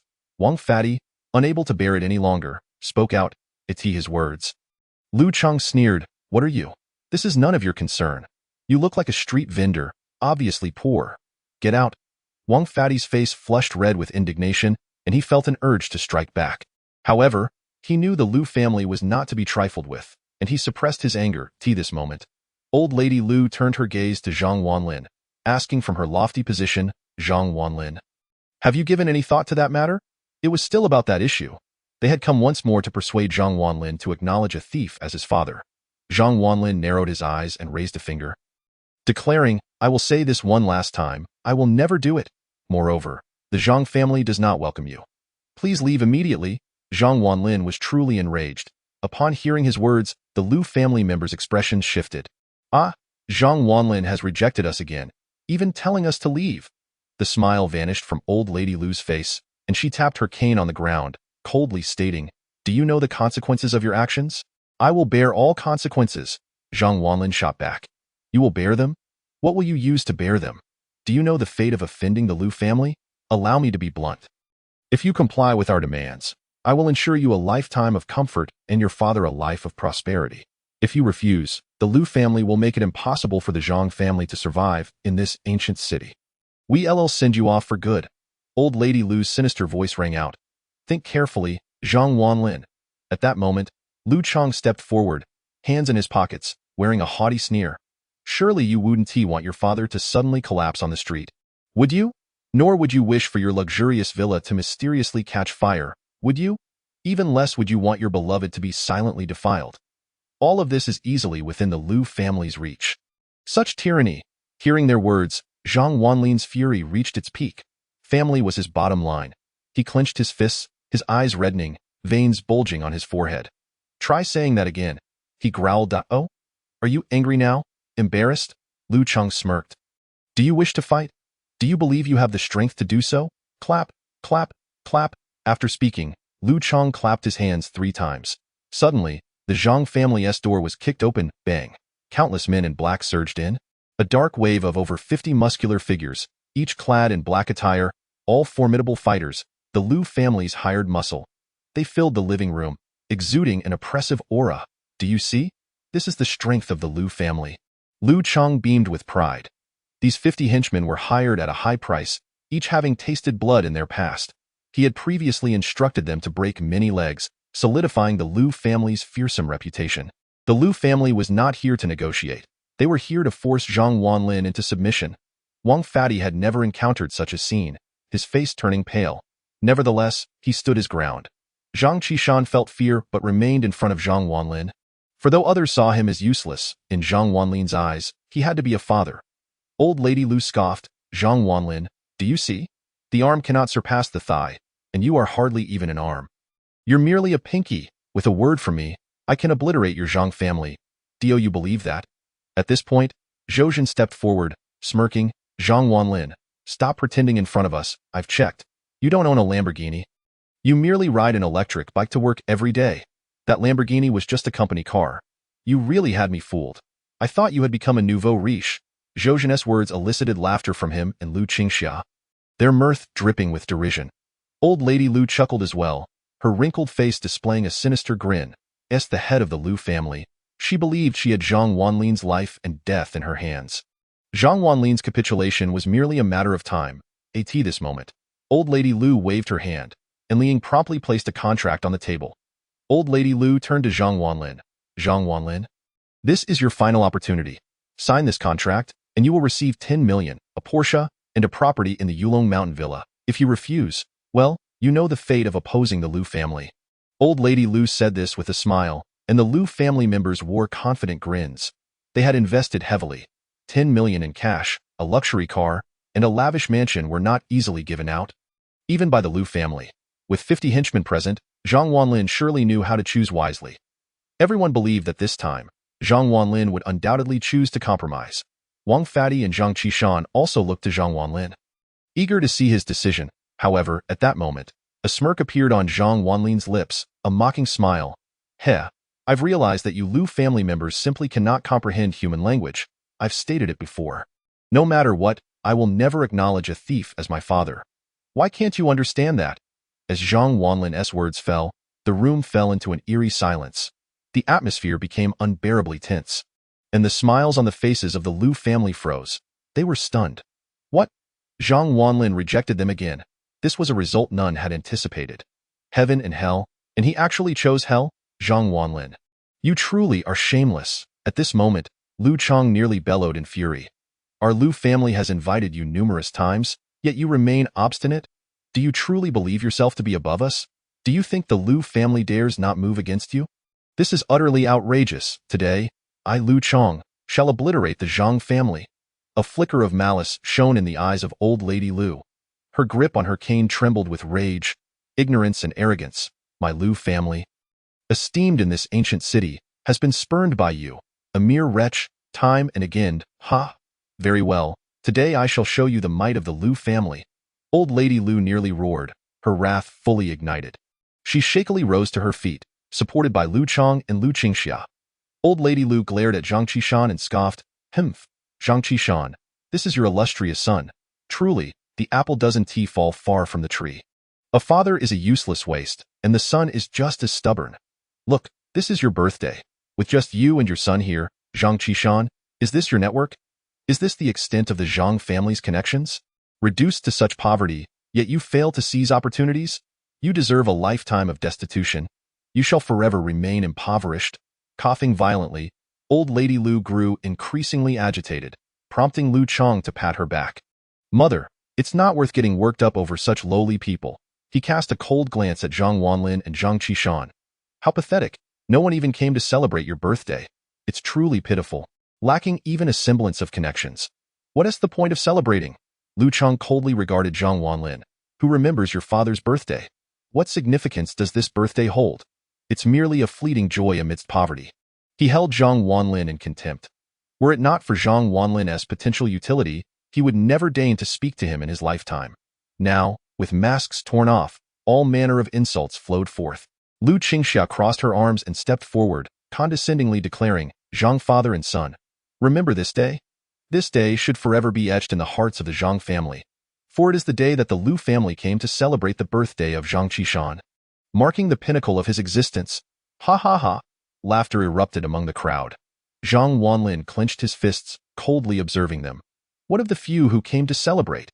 This is a matter for our Zhang family." "Your own matter?" Liang rolled her eyes. "People like you can only find solace in such delusions. Clearly devoid of connections and friends, you can only celebrate your father's birthday alone. Yet you pretend not to desire a grand affair. How laughable! She bet that aside from the Liu family, no one else would come to celebrate your father's birthday? Useless, Liang scoffed, and another wave of laughter erupted. But at that moment, a rough voice echoed. Who says so? Today, my Huang family has come to celebrate the old gentleman Zhang. As the voice rang out, the Liu family frowned and turned to see dozens of Huang family disciples entering through the main door. Clad in martial arts attire, muscular and formidable, they carried various gifts, fine wines, silks, treasures, antiques, and paintings. And there, supported by Huang Zhenhu, walked the esteemed elder of the Huang family. Chapter 141. Happy birthday! The Huang family actually sent people. Over 30 members arrived, creating quite the spectacle. The Huang family is a well-known lineage in the ancient city, and their presence here was a significant honor for Zhang Wanlin. Huang Zhenhu supported the elder as they approached Zhang Qishan, who greeted him with a respectful bow and said, I heard today is the birthday of the esteemed old gentleman Zhang. The Huang family has brought a humble gift to celebrate. As he finished speaking, the 30-odd guests chorused, Happy birthday to the old gentleman Zhang. The resounding cheer was thunderous, echoing with vigor. Zhang Qishan was utterly stunned. He barely knew anyone from the Huang family. They had come to celebrate his birthday? The Liu family, however, wore expressions of disbelief. They had indeed heard of the Huang family's prominence, a martial arts family. Yet such a notable family had come to honor Zhang Qishan. He was nothing but an unemployed drifter. Zhang Wanlin was merely a delivery boy. Huang Zhenhu stepped forward, casting a cold gaze at the Liu family. He had overheard their disrespectful comments toward Zhang Wanlin. Therefore, he declared firmly, Today is the birthday of the old gentleman Zhang. I do not wish for any unpleasantness to occur here, understand? Such words could only be described as domineering. He made his stance clear. Any trouble would not be tolerated. The faces of the Liu family darkened. The Huang family was indeed powerful, but the Liu family was no pushover either. If they left quietly today, they would be ridiculed by Zhang Wanlin for life. Humph. Just because you are the Huang family? Do you think you can challenge us, the Liu family? Old Lady Liu retorted angrily, gripping her cane. Huang Zhenhu's brow furrowed at her words. Indeed, while the Huang family was formidable, they paled in comparison to the Liu family. One Huang family alone was insufficient. What if I joined in? Just then, a woman's voice rang out. Everyone turned to the entrance to see a young woman striding in confidently. Her alluring figure clad in leather exuded an air of authority. Upon her arrival, everyone involuntarily shivered, for she was none other than the infamous seventh sister of the ancient city. Outside Zhang's villa, a group of over 20 individuals stood, all tattooed and fierce-looking. These were seventh sister's loyal subordinates, each carrying various gifts, large and small, totaling more than 30 boxes. Seventh sister approached Zhang Qishan, clasped her hands in greeting and bowed, saying, I, the humble seventh sister, wish you a happy birthday, uncle. Upon witnessing this, the Liu family was once again left speechless. Another visitor, and one as notorious as seventh sister? Their expressions darkened considerably. Zhang Wanlin was merely a delivery boy. Why did Huang family and seventh sister come to honor him, with the Huang family and seventh sister's support? Even the Liu family found themselves at a disadvantage. After seventh sister finished her greetings, she turned to face the Liu family members. Her gaze was sharp. Despite her youth, there was an undeniable fierceness about her that compelled anyone to lower their eyes. Unwilling to meet her gaze, who dares to threaten my uncle? You must first pass through me, seventh sister declared fiercely. The Liu family exchanged uneasy glances, their expressions grim. They had made bold statements today, and to leave quietly would be a blow to their pride. Lu Chang stepped forward defiantly. Humph! What does it matter if you add another street thug? Our Liu family is a century-old lineage. We would fear a motley crew like you? Lu Chang bravely asserted. Today, even if it meant mutual destruction, they would not allow Zhang Wanlin to have an easy time. Just as he finished speaking, the sound of tires screeching filled the air. Everyone turned toward the entrance, their expressions shifting. Could there be yet another guest arriving to celebrate? A silver Rolls-Royce had come to a halt at the door. A suited secretary opened the car door, and a middle-aged man stepped out. As he walked toward Zhang's villa, the Liu family members narrowed their eyes, gasping in shock. He had come too? The newcomer was none other than Wang Kai. The chairman of Wang Group, Zhang Wanlin, had once saved his father in their neighborhood, and since then, Wang Kai had regarded Zhang Wanlin as a savior. Wang Kai approached Zhang Qishan, receiving the gift from his secretary with a smile. You must be Uncle Zhang, correct? I am a good friend of Wanlin's. Upon hearing of your birthday today, I have prepared a fine piece of jade to celebrate. Uncle, jade? This scene left everyone in astonishment. Wang Kai was no young man. To address Zhang Wanlin as an equal was indeed remarkable, and he presented a valuable jade gift. What magic did Zhang Wanlin possess? Thank you. Zhang Qishan was so moved he could barely speak. He had never anticipated such a gathering of influential figures to celebrate his birthday. After delivering the gift, Wang Kai surveyed the room and noted the crowd. Seems there are quite a few people here to celebrate Uncle Wang's birthday. He chuckled heartily. The faces of the Lu family turned ashen. Just moments ago, they had mocked the absence of guests for Zhang Qishan, yet now, a multitude of esteemed individuals had arrived. Wang Kai of Wang Group, the formidable seventh sister, and the martial arts Huang family. These individuals are here to support Zhang Wanlin. Even the Lu family would not dare to provoke three powerful factions simultaneously. For a moment, the members of the Lu family fell into silence. At this juncture, Wang Fatty stepped forward, having just endured a barrage of insults from the Lu family, feeling quite displeased. But now, with someone backing him, he felt emboldened. Oh my, so many guests have come to celebrate Uncle's birthday today. Please, take a seat. However, for some shameless individuals, it might be better to remain standing. I wonder who just claimed that no one was here to celebrate Uncle's birthday? Now, open your eyes wide and take a good look. All those who have come to offer their congratulations are significant figures, far superior to you lowly creatures. As Wang Fatty's harsh words echoed, the faces of the Lu family members turned grim. As members of the Lu family, they were accustomed to being high and mighty. When had they ever faced such humiliation? Lu Chang and others gritted their teeth in anger. Don't get too cocky. Even if we go down, we will make sure Zhang Wanlin pays for this. Lu Qingxia seethed, speaking under immense pressure, as powerful forces stood before her. Yet, despite the circumstances, the Lu family was unwilling to back down. Just then, another screech of brakes was heard, causing the Lu family's expressions to change once more.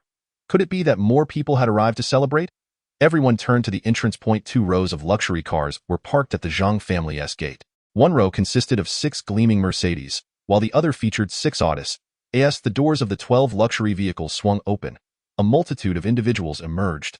From the Mercedes stepped 15 robust men clad in suits, while the Audis were occupied by 15 imposing bodyguards in uniforms.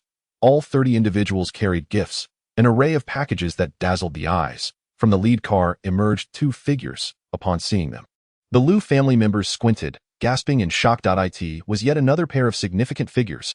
Wang Daqing, the chairman of Daqing Real Estate, and Li Heilong, the chairman of the Black Wolf Security Company. The Lu family now questioned their sanity. The gathering consisted of prominent individuals. Was this the network of a mere delivery person? They could hardly believe it. Due to the overwhelming number of guests, Wang Daqing and his entourage could only remain outside, while the 2 of them hurried inside. With smiles on their faces, they clasped their fists in greeting towards Zhang Qishan. Uncle Zhang, we are good friends of Wanlin. Upon learning of your birthday today, we specially came to wish you a happy birthday. Yes, Uncle Zhang, may your fortune be as vast as the East Sea and your longevity surpass that of the South Mountain. Wang Daqing and Li Heilong said, bowing respectfully. Zhang Qishan was taken aback. Please, take a seat. Thank you. Witnessing this scene, the Lu family was rendered speechless.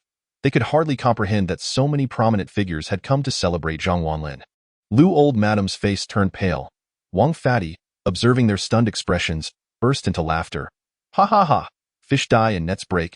Do you even have the right to think that way? Upon hearing Wang Fatty's mockery, the Lu family bowed their heads in shame.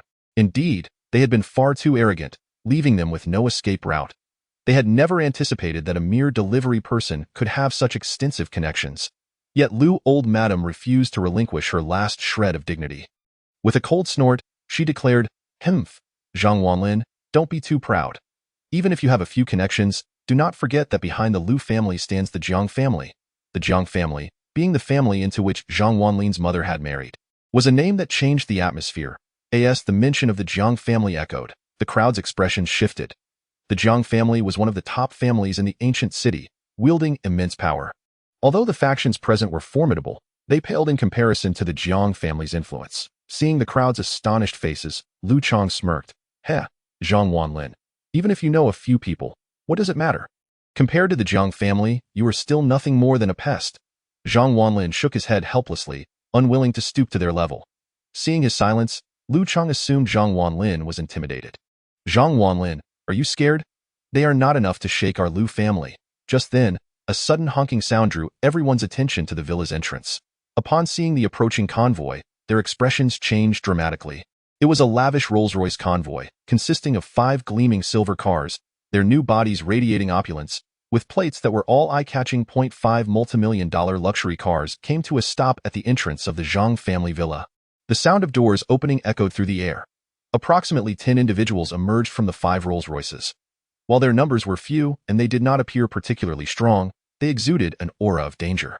All were clad in traditional Tang suits, their expressions stoic and silent. From the lead car, 2 individuals stepped out. One was Wei Xian, the eldest son of the Wei family, and the other was Wei Yin, the patriarch's father. The arrival of the Wei family sent ripples of shock through the crowd. Could it be that even the Wei family had come? Everyone gasped collectively. Zhang Wanlin's connections were astounding. The Wei family members held gifts and awaited at the entrance, while Wei Xian followed Wei Yin into the Zhang family residence. That a hearty laugh erupted from Wei Yin as he approached Zhang Wanlin and Zhang Qishan. Striding confidently, I heard today is the birthday of Wanlin's father. I have no other means to express my regards, so I present these antiques and paintings as gifts, wishing the elder of the Zhang family a joyful birthday.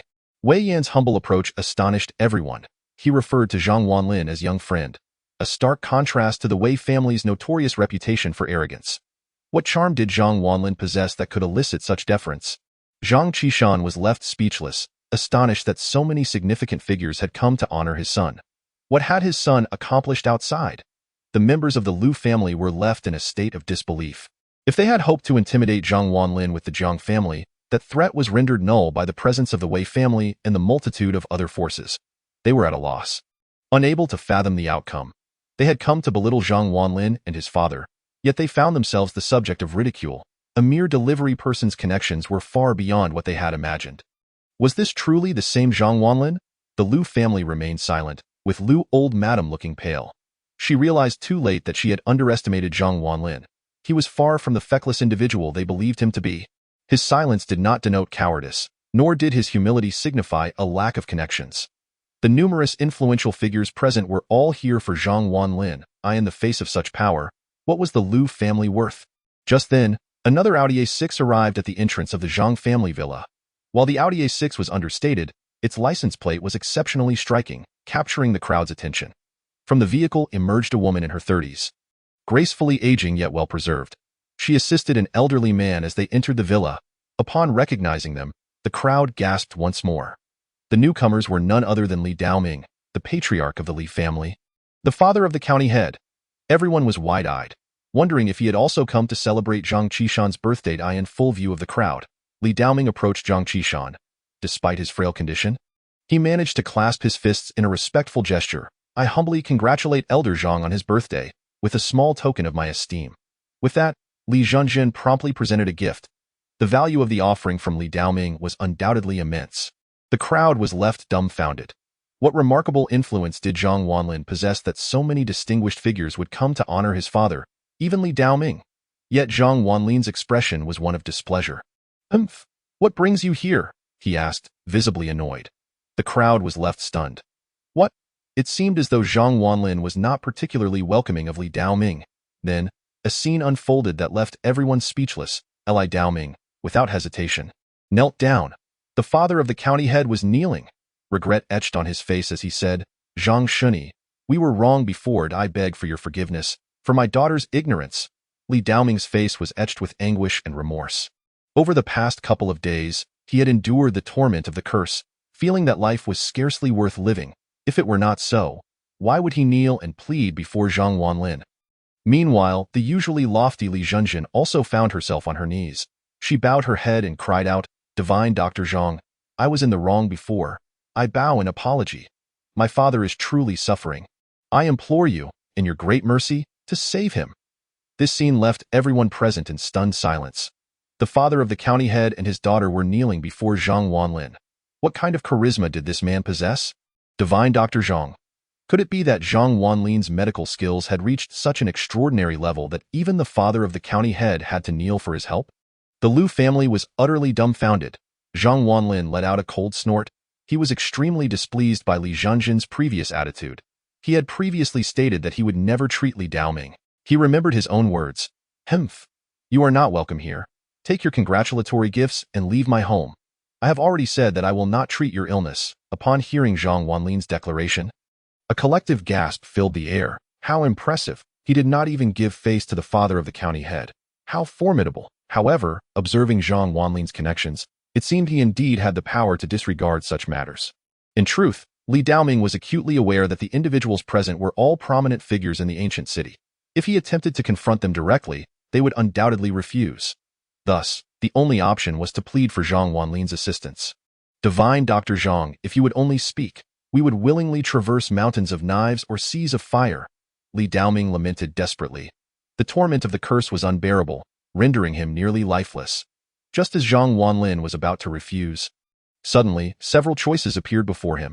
Host, please select Option 1. Treat Li Daoming, gaining 1 opportunity to use the Universal Eye. Option 2. Refuse to treat Li Daoming, gaining a racing car. Option 3. Eliminate Li Daoming, gaining a fire Kirin from the CF game. Upon seeing the options, Zhang Wanlin was immediately drawn to the racing car and the fire Kirin. Were these items not found only within the realm of gaming? They could be brought into the real world? A racing car? What use was that? Merely a toy. The fire Kirin. It seemed to possess considerable power. However, killing someone for a mere firearm was beyond Zhang Wanlin's moral compass. What was the Universal Eye? The Universal Eye. It allows one to view events that transpired at any location within the last 3 days. Incredible. Upon learning of the Universal Eye's capabilities, Zhang Wanlin was astonished. To obtain the right to use the Universal Eye, what was the harm in treating Li Daoming?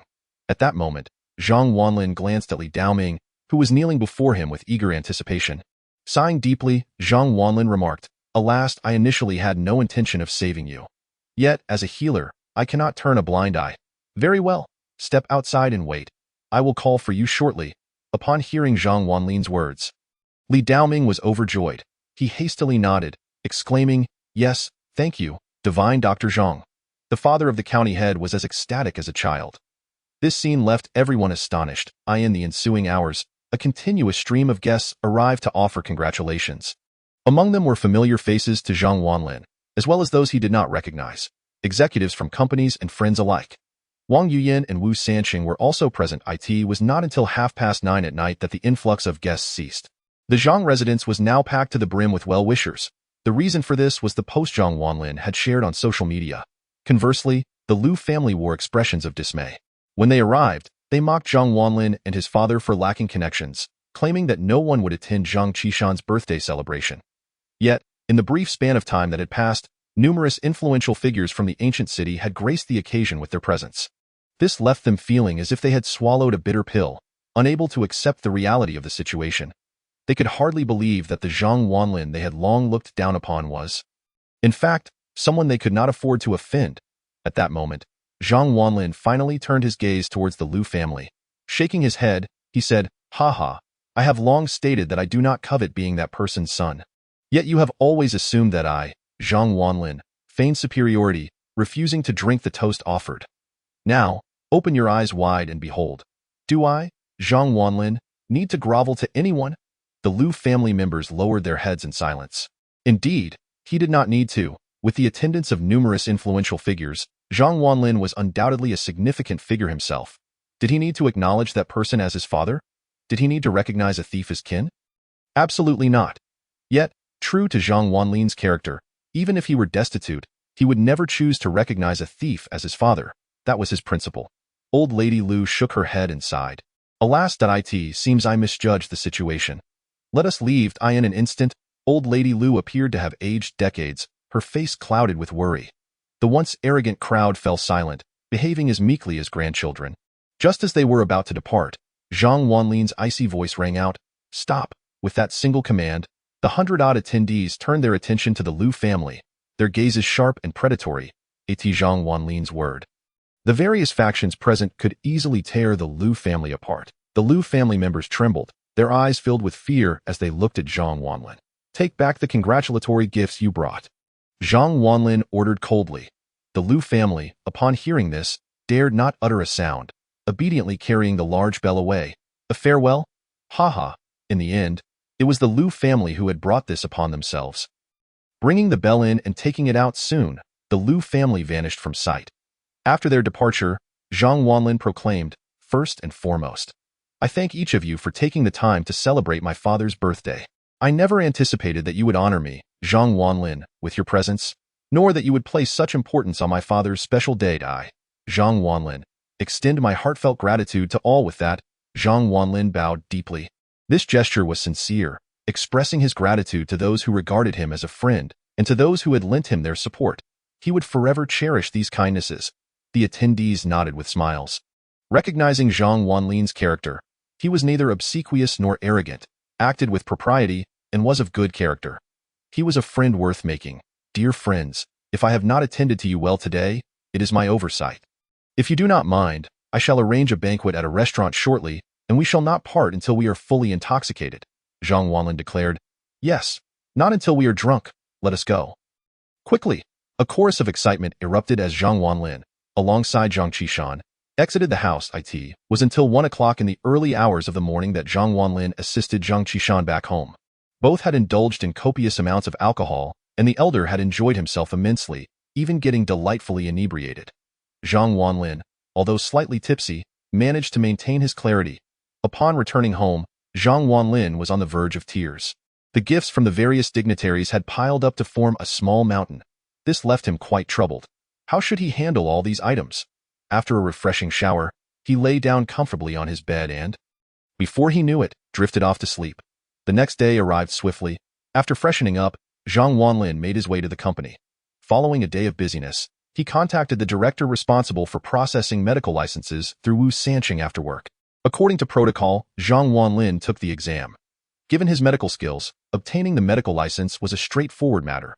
After completing the exam, Zhang Wanlin received his medical license, while the operating license for the clinic was still being processed.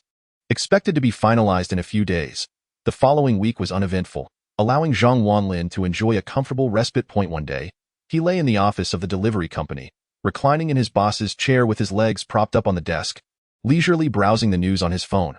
Suddenly, a news article captured his attention. The perverse maniac strikes again. After assaulting, he kills. 3 female college students have gone missing. Currently, 2 of the female students have been confirmed dead.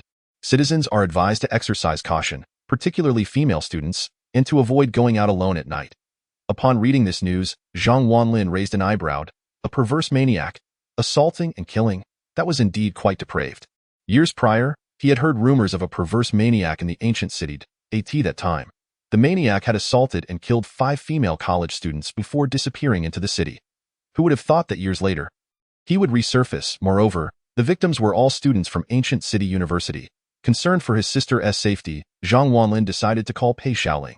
Shortly after, the call connected. "Xiaoling? Hello, brother. Why do you have the time to call me?" Pei Xiaoling sweetly inquired. Hearing that she was safe, Zhang Wanlin sighed in relief. "Did you see the news? The perverse fiends have resurfaced once again. One must exercise caution these days and refrain from venturing out at night." "Did you hear that?" Upon hearing Zhang Wanlin's concerned words, Pei Xiaoling chuckled with glee. "Hee, with my charm, how could any deviant possibly harm me? Dinner time. Goodbye." Beep, beep, beep. Zhang Wanlin, staring at the disconnected phone call, couldn't help but feel a mix of amusement and exasperation. This little girl certainly knows how to keep one on edge. However, with so many university students in the ancient city, the chances of his sister being targeted were minuscule. Why worry? In a deserted factory on the outskirts of the ancient city, an unexpected scene unfolded. Here, in this forsaken place, 3 grotesque brothers, all surnamedly, resided. These 3 individuals had earned a notorious reputation as the city's infamous deviants.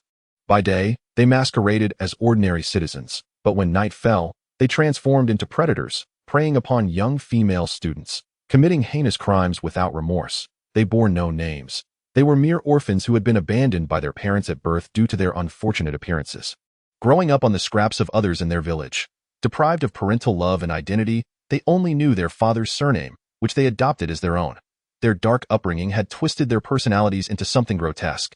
The youngest brother held a stack of photographs, each depicting the pure and beautiful girls from the ancient city university. "Elder brother, look," he said, handing over the images. His face, dotted with freckles, bore small, shifty eyes that exuded a sense of lewdness. The eldest brother, equally unappealing with his large nose and mouth marred by acne scars, perused the photos. Suddenly, he paused, fixated on one particular image. A stunning young woman with a captivating figure, dressed in a daringly seductive outfit. If Zhang Wanlin were present, he would instantly recognize her as Li Shuangshuang, Pei Xiaoling's close friend. Yes, indeed, the eldest brother rasped. The other two brothers turned to look, and a wicked grin spread across their faces as they beheld the image. After finishing his work, Zhang Wanlin gathered his belongings and headed home. Opting for a leisurely walk at 6 o'clock, the ancient city was draped in twilight, the fiery sunset casting a picturesque glow. The streets were clean and spacious, with few pedestrians, all moving at a leisurely pace, embodying a relaxed and pleasant atmosphere. The ancient city was a place where life ambled along at a gentler rhythm. With his hands in his pockets, Zhang Wanlin gazed at the street vendors, unable to resist swallowing hard at the sight of delicious snacks. Just as he contemplated purchasing a sausage, a woman suddenly appeared before him, without a word. She wrapped her arms around him, resting her head on his shoulder. Taken aback, Zhang Wanlin looked down to find a mature lady, around 25, with long black hair that emitted a fragrant allure. She wore a classy beige dress and striking red high heels that accentuated her slender figure and beautiful face. Yet, Zhang Wanlin did not recognize her. In a hushed tone, the woman whispered in his ear, "Stay still and act like we're a couple. I'm a police officer on a case." Surprised, Zhang Wanlin hesitated. A police officer? Upon closer inspection, he noticed that despite her slender limbs, she possessed a muscular physique, hinting at her strength. Following her gaze, he spotted a young man in a cap, slinking suspiciously down the street, casting furtive glances behind him. Clearly on high alert. Police are catching a thief. Zhang Wanlin thought it amusing for a moment.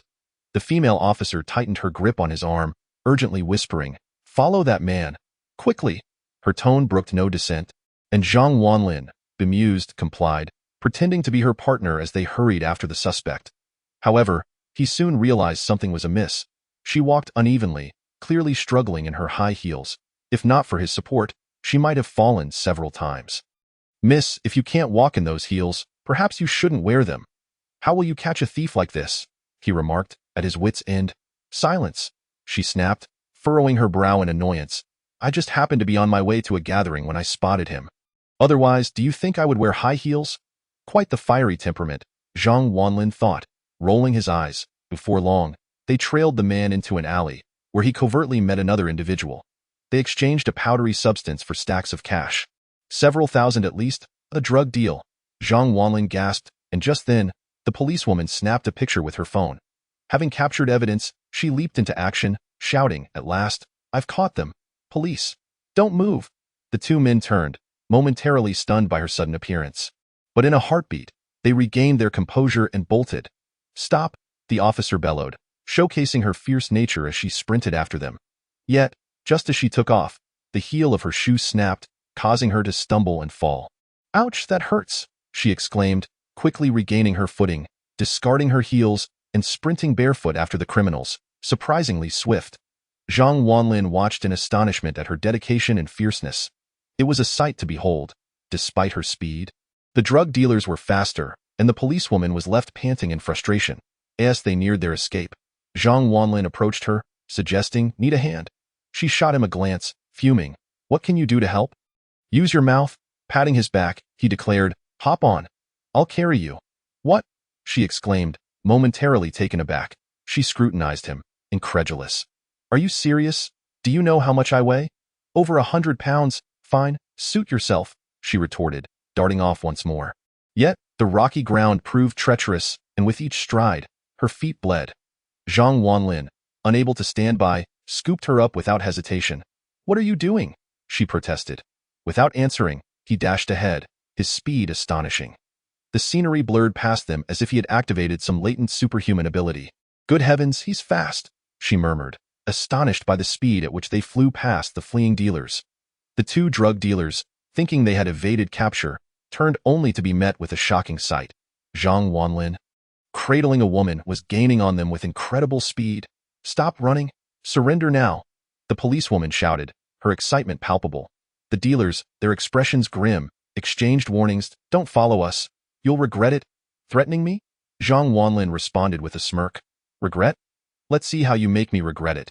As soon as Zhang Wanlin finished speaking, a cacophony of sounds erupted, causing the two drug dealers to suddenly halt. Zhang Wanlin swiftly applied the brakes, coming to a stop. The female police officer, witnessing their lack of flight, initially assumed they had reconsidered their actions. In that moment, she leaped from Zhang Wanlin's vehicle. Why aren't you running? Have you come to your senses? Do you feel remorse? However, when she glanced at the two drug dealers, their faces bore no trace of fear. Instead, they wore cold smirks. The dealer in the baseball cap flexed his muscles and directed a gaze at Zhang Wanlin and the female officer that, You two must be tired of living to chase me for so long. Kid, you run fast, but soon I'll cripple your legs, he declared menacingly. Such arrogance. With me here. I'll see how you intend to cripple him. The female officer immediately assumed an aggressive stance, eager to act.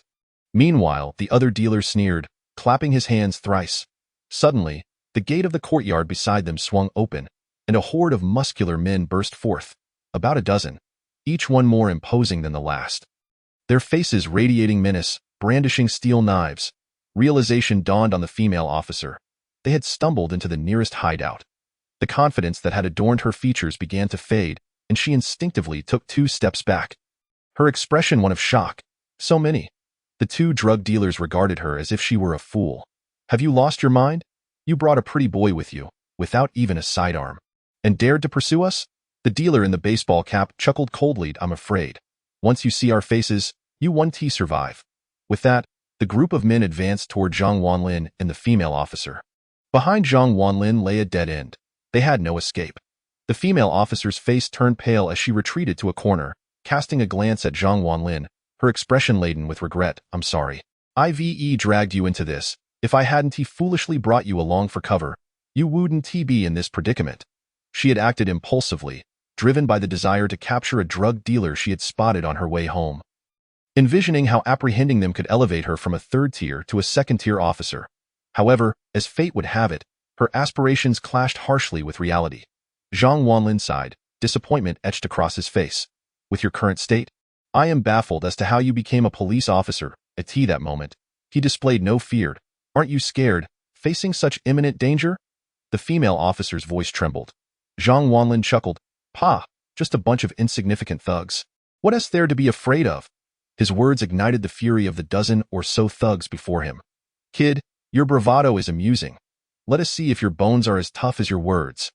The dealer in the baseball cap, clearly the leader, bore a glint of malice in his eyes. Attack? Take him down. In an instant, the horde surged toward Zhang Wanlin, one thug swinging his steel knife with lethal intent. A typical person would undoubtedly be reduced to mere pulp by such an assault. Yet, Zhang Wanlin boldly stepped forward, standing resolutely against the onslaught of thugs. The blade came crashing down toward his chest. And he didn't even flinch. The female officer gasped, covering her eyes in horror. The thugs exchanged glances, pity evident in their eyes. He must be in despair, not even attempting to dodge. However, their amusement quickly transformed into disbelief. With a resounding clang, the knife struck Zhang Wanlin, sparking an eruption of fire. The blade failed to pierce his skin, merely tearing his shirt and revealing the armor beneath. Zhang Wanlin tilted his head and quipped, Haven't you eaten today? With that, he launched an elbow strike, swift as lightning. Bang! The thug's nose was smashed, blood gushing forth as he collapsed to the ground. The remaining thugs momentarily froze, stunned by the sight. Even the female officer, who had been observing from the sidelines, was taken aback. Could he be a martial artist? The baseball cap dealer, witnessing this, scoffed. Do you really think you can take on all of us? Attack together, with the leader's command, the thugs charged en masse, leaving Zhang Wanlin no opportunity to breathe. A flurry of knives descended upon him. The female officer felt a wave of despair wash over her. Even if he were a skilled fighter, there was no way he could triumph in such dire circumstances. Yet, a smile crept onto Zhang Wanlin's lips. If even the formidable Wei family's 10 dragons couldn't best him, what were these buffoons? In that moment, he unleashed his martial arts prowess once more. Left hook, right hook, rising dragon strike. I'll dodge. I'll evade.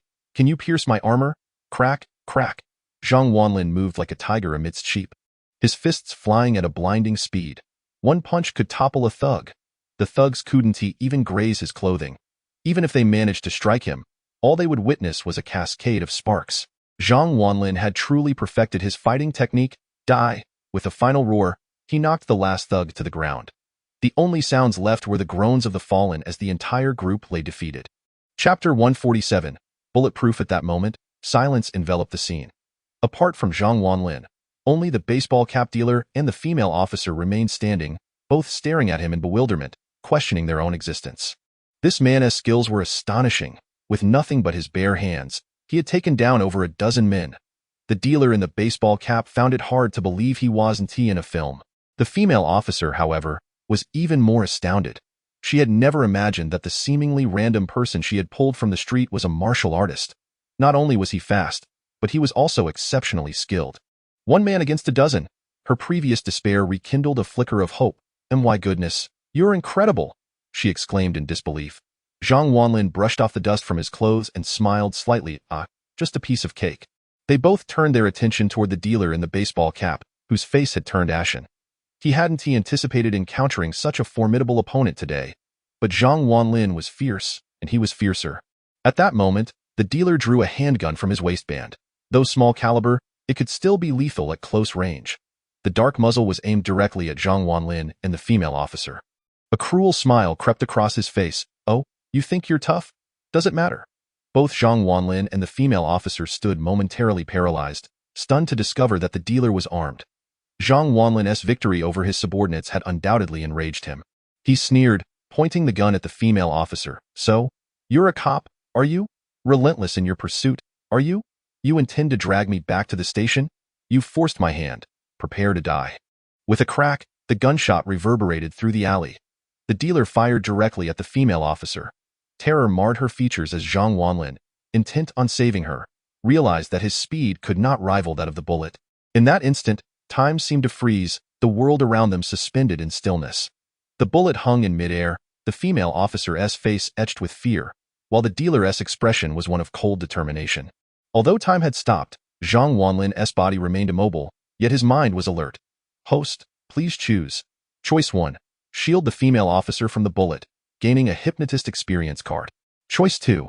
Turn a blind eye, gaining a Sun Wukong experience card. Choice 3.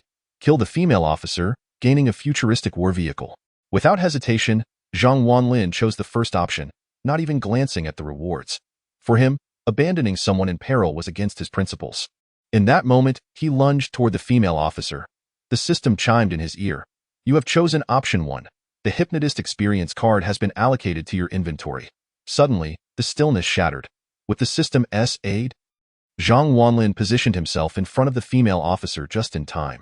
The bullet struck him squarely in the back, but due to his armor, it failed to penetrate his flesh, though he felt a surge of pain. Ignoring the agony, he quickly picked up a stone from the ground and hurled it at the dealer. Swish, thud. The stone struck the dealer's handgun with precision, causing it to clatter to the ground. With a fierce stomp, Zhang Wanlin propelled himself forward like a cheetah. The dealer hadn't yet retrieved his fallen weapon when Zhang Wanlin reached him, delivering a powerful punch that sent the dealer sprawling to the ground. In a flash, Zhang Wanlin snatched the handgun and sprang to his feet, ready for what came next.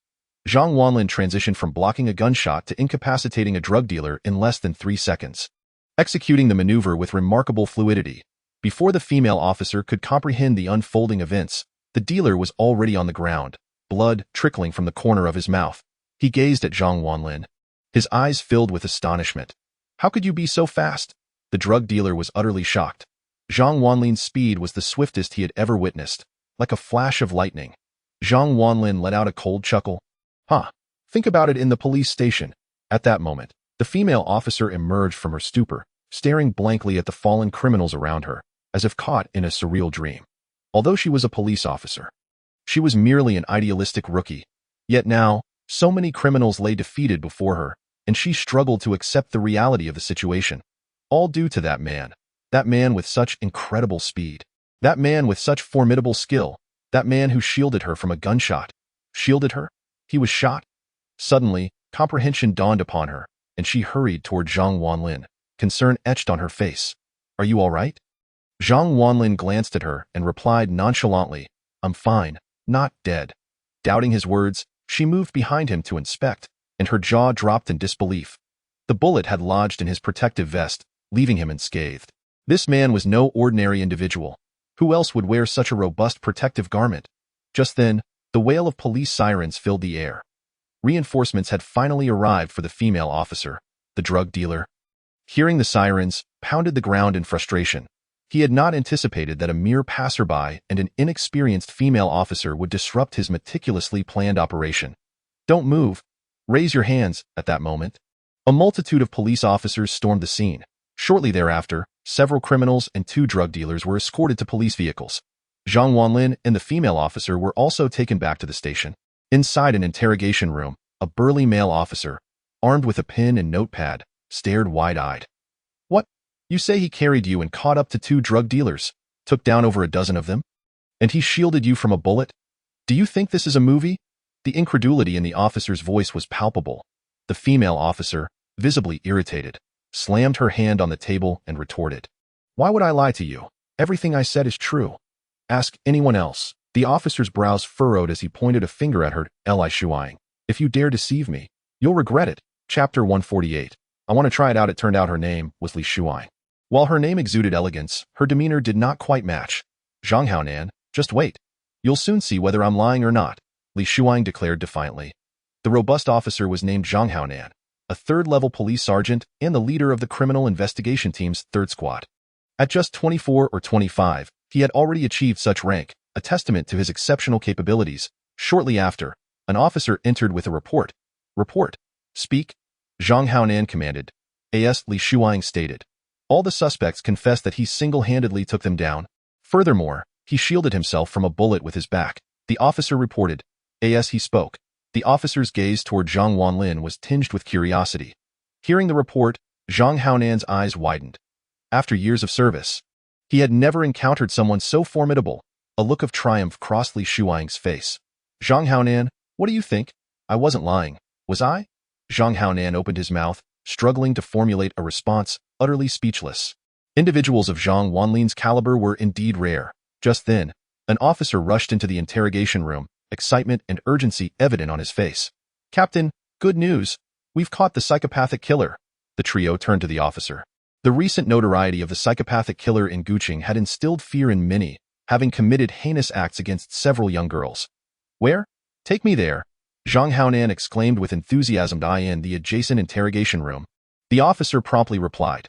Without hesitation, Zhang Haonan made his way over, and Li Shuang followed suit, leaving Zhang Wanlin alone in the room. Zhang Wanlin rubbed his nose, intrigued about the infamous killer's appearance. However, it seemed outsiders were not permitted to enter the interrogation room. As he was halted at the door, it appeared he was fated not to encounter the killer. Just as he contemplated leaving, 3 options suddenly appeared before him. "Host, please choose. Option 1. Raise a middle finger to the sky, allowing everyone to forget one thing for 3 minutes. Option 2. Raise a middle finger to the ground, prompting everyone to remember one thing for 3 minutes. Option 3. Raise a middle finger to oneself, granting 1 million cash." "Well, it seems even heaven is assisting me." Without hesitation, Zhang Wanlin raised his middle finger skyward. "You have chosen option 1. Everyone will forget one thing for 3 minutes. Let them forget the rule that outsiders cannot enter the interrogation room," Zhang Wanlin stated calmly. As soon as he spoke, the officer blocking his way shuddered, his expression turning vacant. Zhang Wanlin strode confidently into the interrogation room, where besides Zhang Haonan and Li Shuang, 2 officers were present, tasked with interrogating the suspect. Seated on the opposite iron chair was a corpulent middle-aged man, appearing to be in his 30s, whose appearance could only be described as grotesquely ugly. With a large nose, small eyes, and an unpleasant odor emanating from him, he was one of the notorious psychopathic killers. The 2 officers responsible for questioning him were renowned experts within the criminal investigation team. Given that physical coercion was not permissible during interrogations, they resorted to psychological tactics, making them akin to amateur psychologists. At that moment, the overweight officer held a flashlight, its beam illuminating the suspect's face. "Do you understand the law you've broken?" he inquired coldly. "Yes, murder and rape," the suspect replied indifferently, showing no signs of fear. "That's sufficient. You have 2 accomplices, correct? What are their names?" The hefty officer shook the flashlight. Pressing further, the suspect smirked derisively, his small eyes surveying the officers. "Not telling you." Bang!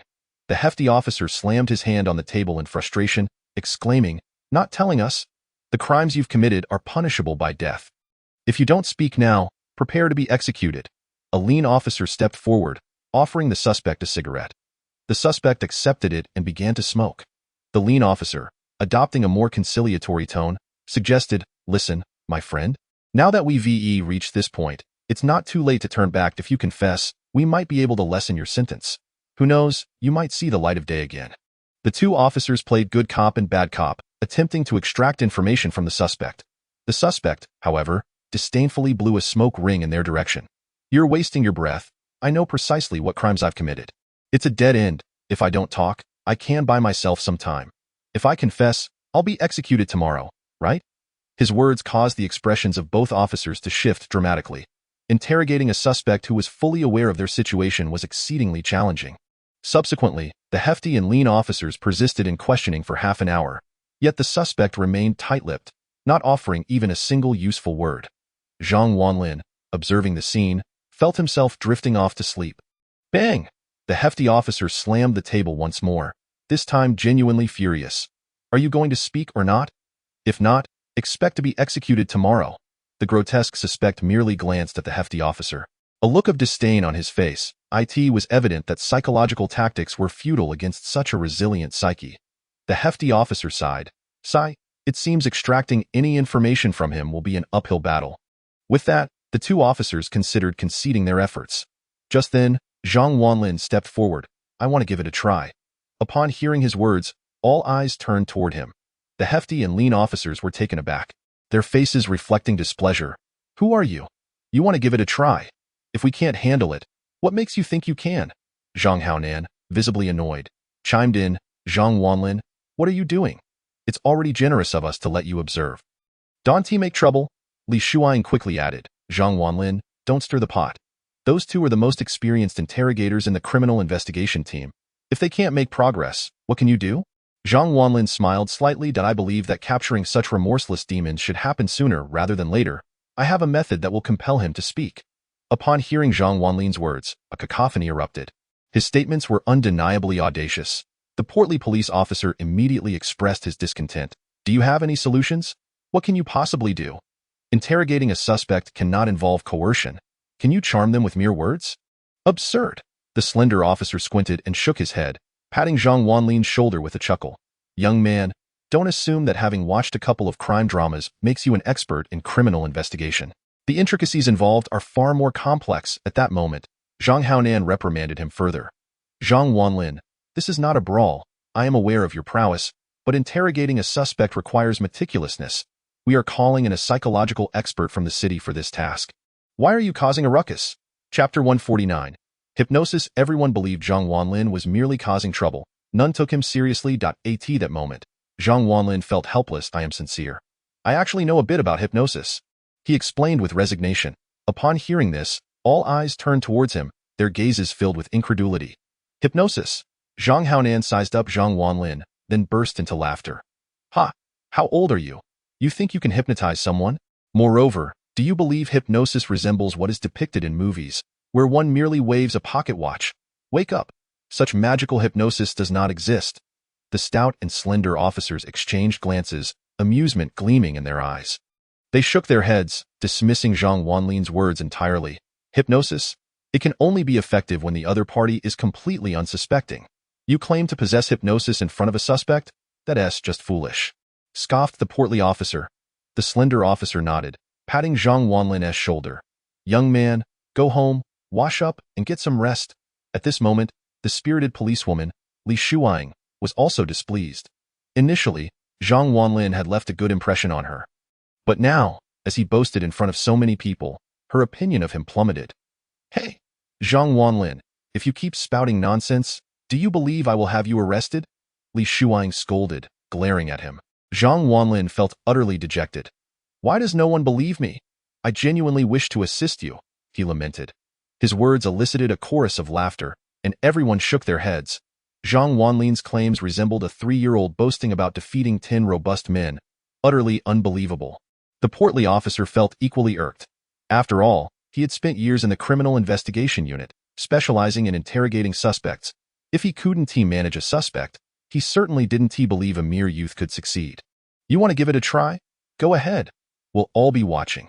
Show us how you can handle a suspect we couldn't. The portly officer sneered, having been provoked.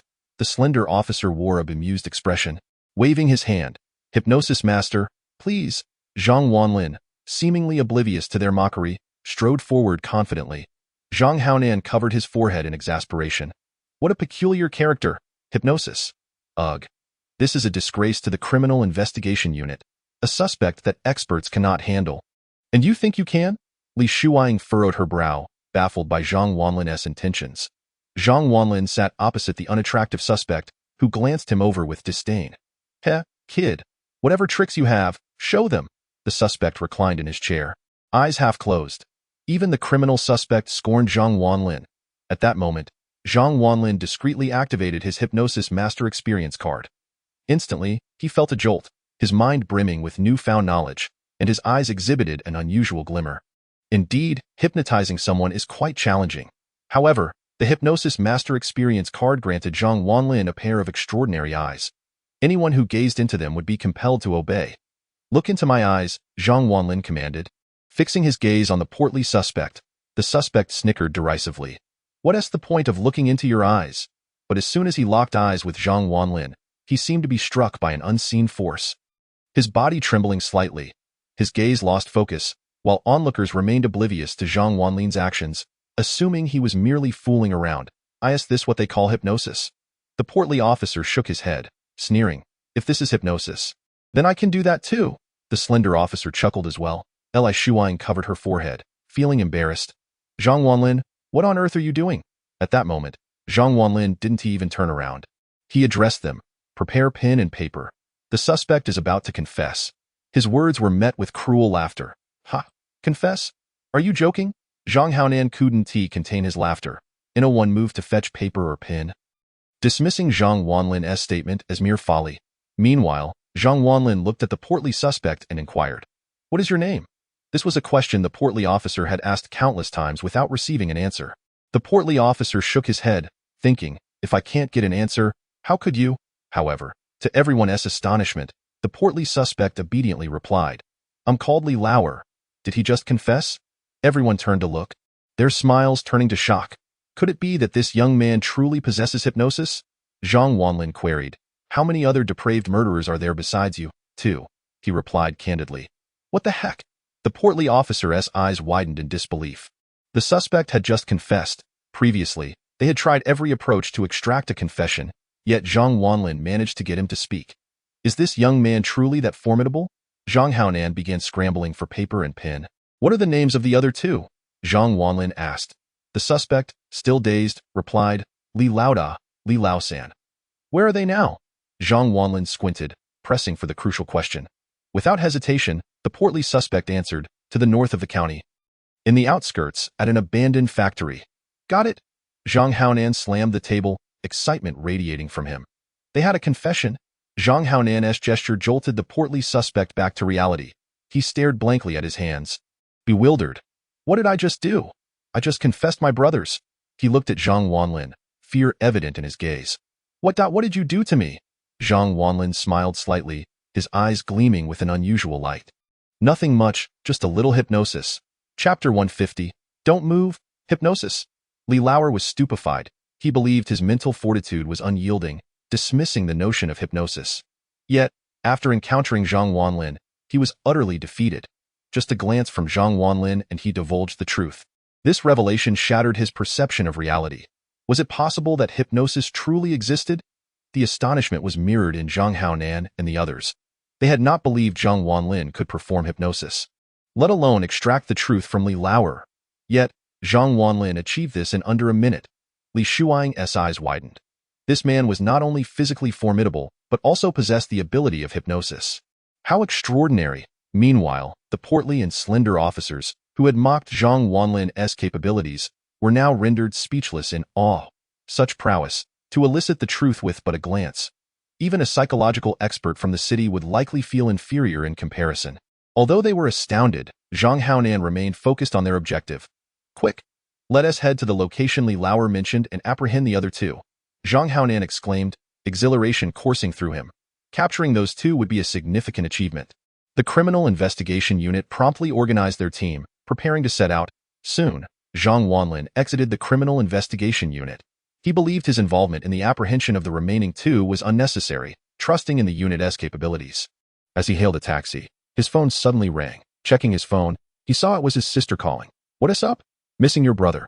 Zhang Wanlin inquired with a smile. However, on the other end, he heard his sister Pei Shaoling sobbing. Brother. It's bad. Shuang is missing. What? To the north of the county, in the outskirts, at the abandoned factory, lay the filthy and chaotic haven of the Li brothers. At this moment, the grotesquely unattractive and foul-smelling Li Laoda and Li Laosen squinted their eyes, gazing at the young girl who had just been abducted. The girl appeared to be merely 19 years old, strikingly youthful. She wore a daringly revealing outfit, adorned with a black ultra-short skirt and black stockings that accentuated her beautiful legs, evoking a strong desire to tear them off. Her upper body was clad in a cropped sweatshirt, showcasing her alluring figure. Her face was exceptionally pretty, exuding a pure and charming innocence, brimming with youthful vitality. This girl was none other than Pei Shaoling's dear friend, Li Shuangzuo. Li Shuang looked at the two brutish men before her. Her expression was filled with terror. She desperately tried to retreat, but her hands and feet were bound by ropes, rendering her unable to move far. Muffled sounds escaped her lips, covered by black tape, leaving her to emit only soft whimpers. Tears welled up in her eyes, making her appear utterly pitiable. Li Laosen rubbed his hands together with excitement. What a gem, boss. Should we wait for Urge? He inquired. Li Laoda squinted, impatience evident in his demeanor. No need to wait. This brat often hogs the fun. Very well, boss, you go ahead. Li Laosen stepped back a couple of paces, leering at Li Shuang. Meanwhile, Li Laoda unbuttoned his shirt, revealing a mass of flesh beneath. He grinned, displaying a set of yellowed teeth, an odor emanating from him. So tender, he remarked, reaching for Li Shuang's petite hand. She attempted to withdraw her hand, but her strength was no match for the brute before her. The tears began to fall as she shook her head vigorously. Don't cry, little girl. I'll take good care of you. Li Laoda chuckled, preparing to remove his trousers. Just then, a loud crash echoed. The door of the abandoned factory was kicked open with great force. Simultaneously, the windows were smashed. Armed police officers burst in, wielding rifles and riot shields. Don't move. Raise your hands. Over a dozen officers stormed in, their weapons trained on Li Laoda and Li Laosan. They had no time for any further actions. The two men were swiftly subdued. Zhang Wanlin approached, gun in hand, and upon spotting Li Laoda and Li Laosan, a smirk appeared on his lips. Finally caught you. Hands up, lie down against the wall. Don't move. If you do, we'll shoot. Li Laoda and Li Laosan slowly turned to face the officers, squinting at the unexpected sight. Urge got caught? Li Laoda asked, his eyes narrowing. Did he confess? That's impossible. The three brothers were his closest kin. Aware of the grave crimes they had committed, crimes that were irredeemable, they had sworn never to betray each other. Yet now, the police had located their hideout with alarming speed, indicating only one thing. Urge had been captured and had spilled the beans. Your brother was quick to talk, Zhang Wanlin retorted coldly. He gestured for the officers to secure Li Laoda and Li Laosen. At that moment, a glint of coldness flashed in Li Laoda's eyes. Everyone, don't move. Li Laosen stood up, holding a remote control. A red button glowed ominously on the device. A cruel smile spread across his face. We've planted a dozen explosives around the factory. Try moving, and we'll all perish together. At his words, the officers froze, exchanging anxious glances. Such ruthlessness. They had buried explosives near their hideout. None dared to approach the two men. Zhang Wanlin's face twisted with apprehension. Li Laoda and Li Laosen remained unfazed, their expressions devoid of panic. These two were indeed formidable. Even in the face of armed police, they remained composed. It seemed they had truly become indifferent to life and death. Step back, Li Laosen commanded, his voice booming. Sweat trickled down Zhang Wanlin's forehead. Their lives rested in Li Laosan's hands. Withdraw? Reluctantly, Zhang Wanlin ordered his team to retreat. Li Laosen glared at the officers, bellowing once more. Drop your weapons on the ground. The moment those words fell, chaos ensued among the officers. To relinquish their guns meant surrendering their lives to these two men. The notorious reputation of the Li brothers as merciless killers was well deserved. The officers hesitated, their hearts racing. To relinquish their weapons? To place their fates in the hands of others? They faltered, knowing the risks. If they disobeyed, these two would certainly retaliate, endangering everyone present. Zhang Wanlin was in turmoil. Realizing the gravity of the situation, he had rushed to prevent the suspects from escaping, never anticipating they had set traps around the factory. Li Laoda's voice boomed again. Drop your guns. I'll say it once more. If you don't, we'll all die together. I'm destined for death sooner or later, Li Laosan snarled. The officers exchanged anxious glances, caught in a dilemma. Should they comply and lay down their arms? Zhang Haonan was equally torn. I'll count to 3. If you haven't dropped your weapons by then, we'll all perish, Li Laoda declared, raising 3 fingers. Everyone's heart skipped a beat. Point 2. A few officers trembled, fear gripping them. They were just human after all. Just as Li Laoda was about to count 1, Zhang Haonan shouted, "Stop!" He had made a resolute decision. He had to ensure the safety of his team. "We'll put down our weapons." Zhang Haonan mustered all his courage to utter those words. A glimmer of triumph flashed in Li Laoda and Li Laosan's eyes as the officers slowly lowered their weapons to the ground. Just as they prepared to surrender, a sudden round of applause erupted. Clapping drew everyone's attention. They turned to see a young man strolling in with a confident demeanor and a playful smile. The newcomer was none other than Zhang Wanlin. "Now, this is a splendid show," Zhang Wanlin remarked with a hint of mockery. The officers were taken aback upon seeing him. What was his purpose here? Zhang Haonan, drenched in sweat, exclaimed, "Zhang Wanlin, what are you doing here?" With a slight smile, Zhang Wanlin replied, "Of course, I'm here to save you." "Save us?" Zhang Haonan was taken aback. He scanned the area behind Zhang Wanlin, noticing he was alone. "You've come to rescue the entire team by yourself? Don't be ridiculous. Get out," Zhang Haonan shouted in anger. Although he wasn't well acquainted with Zhang Wanlin, he refused to let an innocent life risk itself alongside him. However, Zhang Wanlin ignored his protest and focused on Li Shuangshuang, who was in tears. Upon seeing him, her eyes sparkled with hope. Li Laoda and Li Laosan exchanged glances, their contempt evident upon realizing the newcomer was just an unarmed young man. Zhang Wanlin then turned his gaze toward Li Laoda and Li Laosan, saying, "I offer you a chance. Kneel and submit now, and you may live a few more days." His words silenced the room. Everyone staring at him in disbelief. For these vicious men to kneel and surrender, was he out of his mind? Zhang Wanlin, what the hell are you doing? If you want to die, don't drag us down with you. Zhang Haonan yelled. Li Laoda scoffed disdainfully. What are you? Why should we kneel to you? It's you who should be on your knees. Li Laosan shot a glance at Zhang Wanlin, adding, "Boss, this brat must be out of his mind. Ignore him." Instead of becoming angry, Zhang Wanlin chuckled. "Actually, I not only possess a skill in hypnosis but also a touch of mind reading." The officers looked at him incredulously. Mind reading? What nonsense was this? If hypnosis had some scientific basis, mind reading was utterly absurd. What can you possibly read from someone else's mind? Zhang Wanlin, stop causing trouble. Zhang Haonan snapped in frustration. Li Laoda and Li Laosan burst into laughter. Mind reading? How laughable. What could you possibly discern from my eyes? Li Laoda asked, a mocking grin on his face. Zhang Wanlin replied earnestly, I can discern what the two of you have been up to in the past 3 days with just a glance. Upon hearing his words, Li Laoda and Li Laosan were momentarily taken aback before bursting into laughter, their faces shaking with mirth. How amusing, little one. Are you sent by them to buy time? Indeed, you are quite impressive. However, I shall not grant you any opportunities. Li Laoda's eyes were filled with derision as he turned to Zhang Haonan, saying, Is this the best your criminal investigation team can muster? Even if you are fabricating excuses to delay us, you need not send such a fool. In response, Zhang Haonan and his team flushed with embarrassment, wishing to clarify that Zhang Wanlin was not affiliated with the criminal investigation team at all. Nor was he sent to stall for time. Do you not believe me? Zhang Wanlin inquired. Li Laosan regarded him with the gaze one might reserve for a simpleton, sneering, Do you think we are fools? You claim to possess mind-reading skills? Very well, enlighten us about what we have done over the past 3 days. If you speak falsely, I shall take your life right now. Li Laoda and Li Laosan glared coldly at Zhang Wanlin, no longer inclined to indulge him. They were skeptical of his purported mind-reading abilities. Yet, Zhang Wanlin nodded and proclaimed, All right, since you are so curious, allow me to recount your recent activities. 3 days ago, you checked into this place. Each of you carried a backpack, and one of you brought a bottle of water. The eldest brought Nongfu Spring, the second brought iced tea, and the youngest brought a can of Red Bull. Am I correct? Zhang Wanlin smiled at them, while the dozen or so criminal investigators felt an overwhelming urge to find a hole to hide their heads in.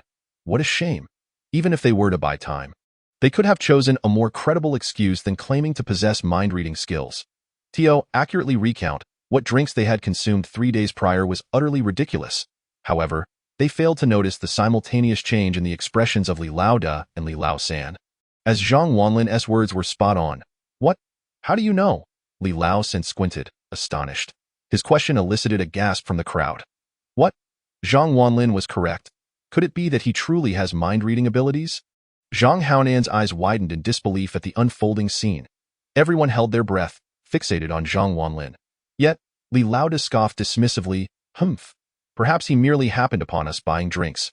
What does that prove?" Upon reflection, that seemed plausible. 3 bottles of beverages could hardly serve as evidence of Zhang Wanlin's mind-reading prowess. Disappointment washed over Zhang Haonan and his team, who had dared to hope for Zhang Wanlin's abilities. Zhang Wanlin, however, smiled slightly. "Since 3 bottles of drinks do not suffice as proof, let me elaborate further. Li Laoda, you have a penchant for watching internet celebrities' live streams every night, do you not?" Li Laoda's expression shifted dramatically. For indeed he indulged in such pastimes each evening. Yet, how could Zhang Wanlin possibly know? "Li Lao-san, you suffer from somnambulism, requiring your brother to bind your hands each night, correct?" Upon hearing this, Li Lao-san's face paled. Zhang Wanlin's words were uncannily accurate. The two exchanged glances, their eyes wide with shock. "How do you know?" They both inquired simultaneously.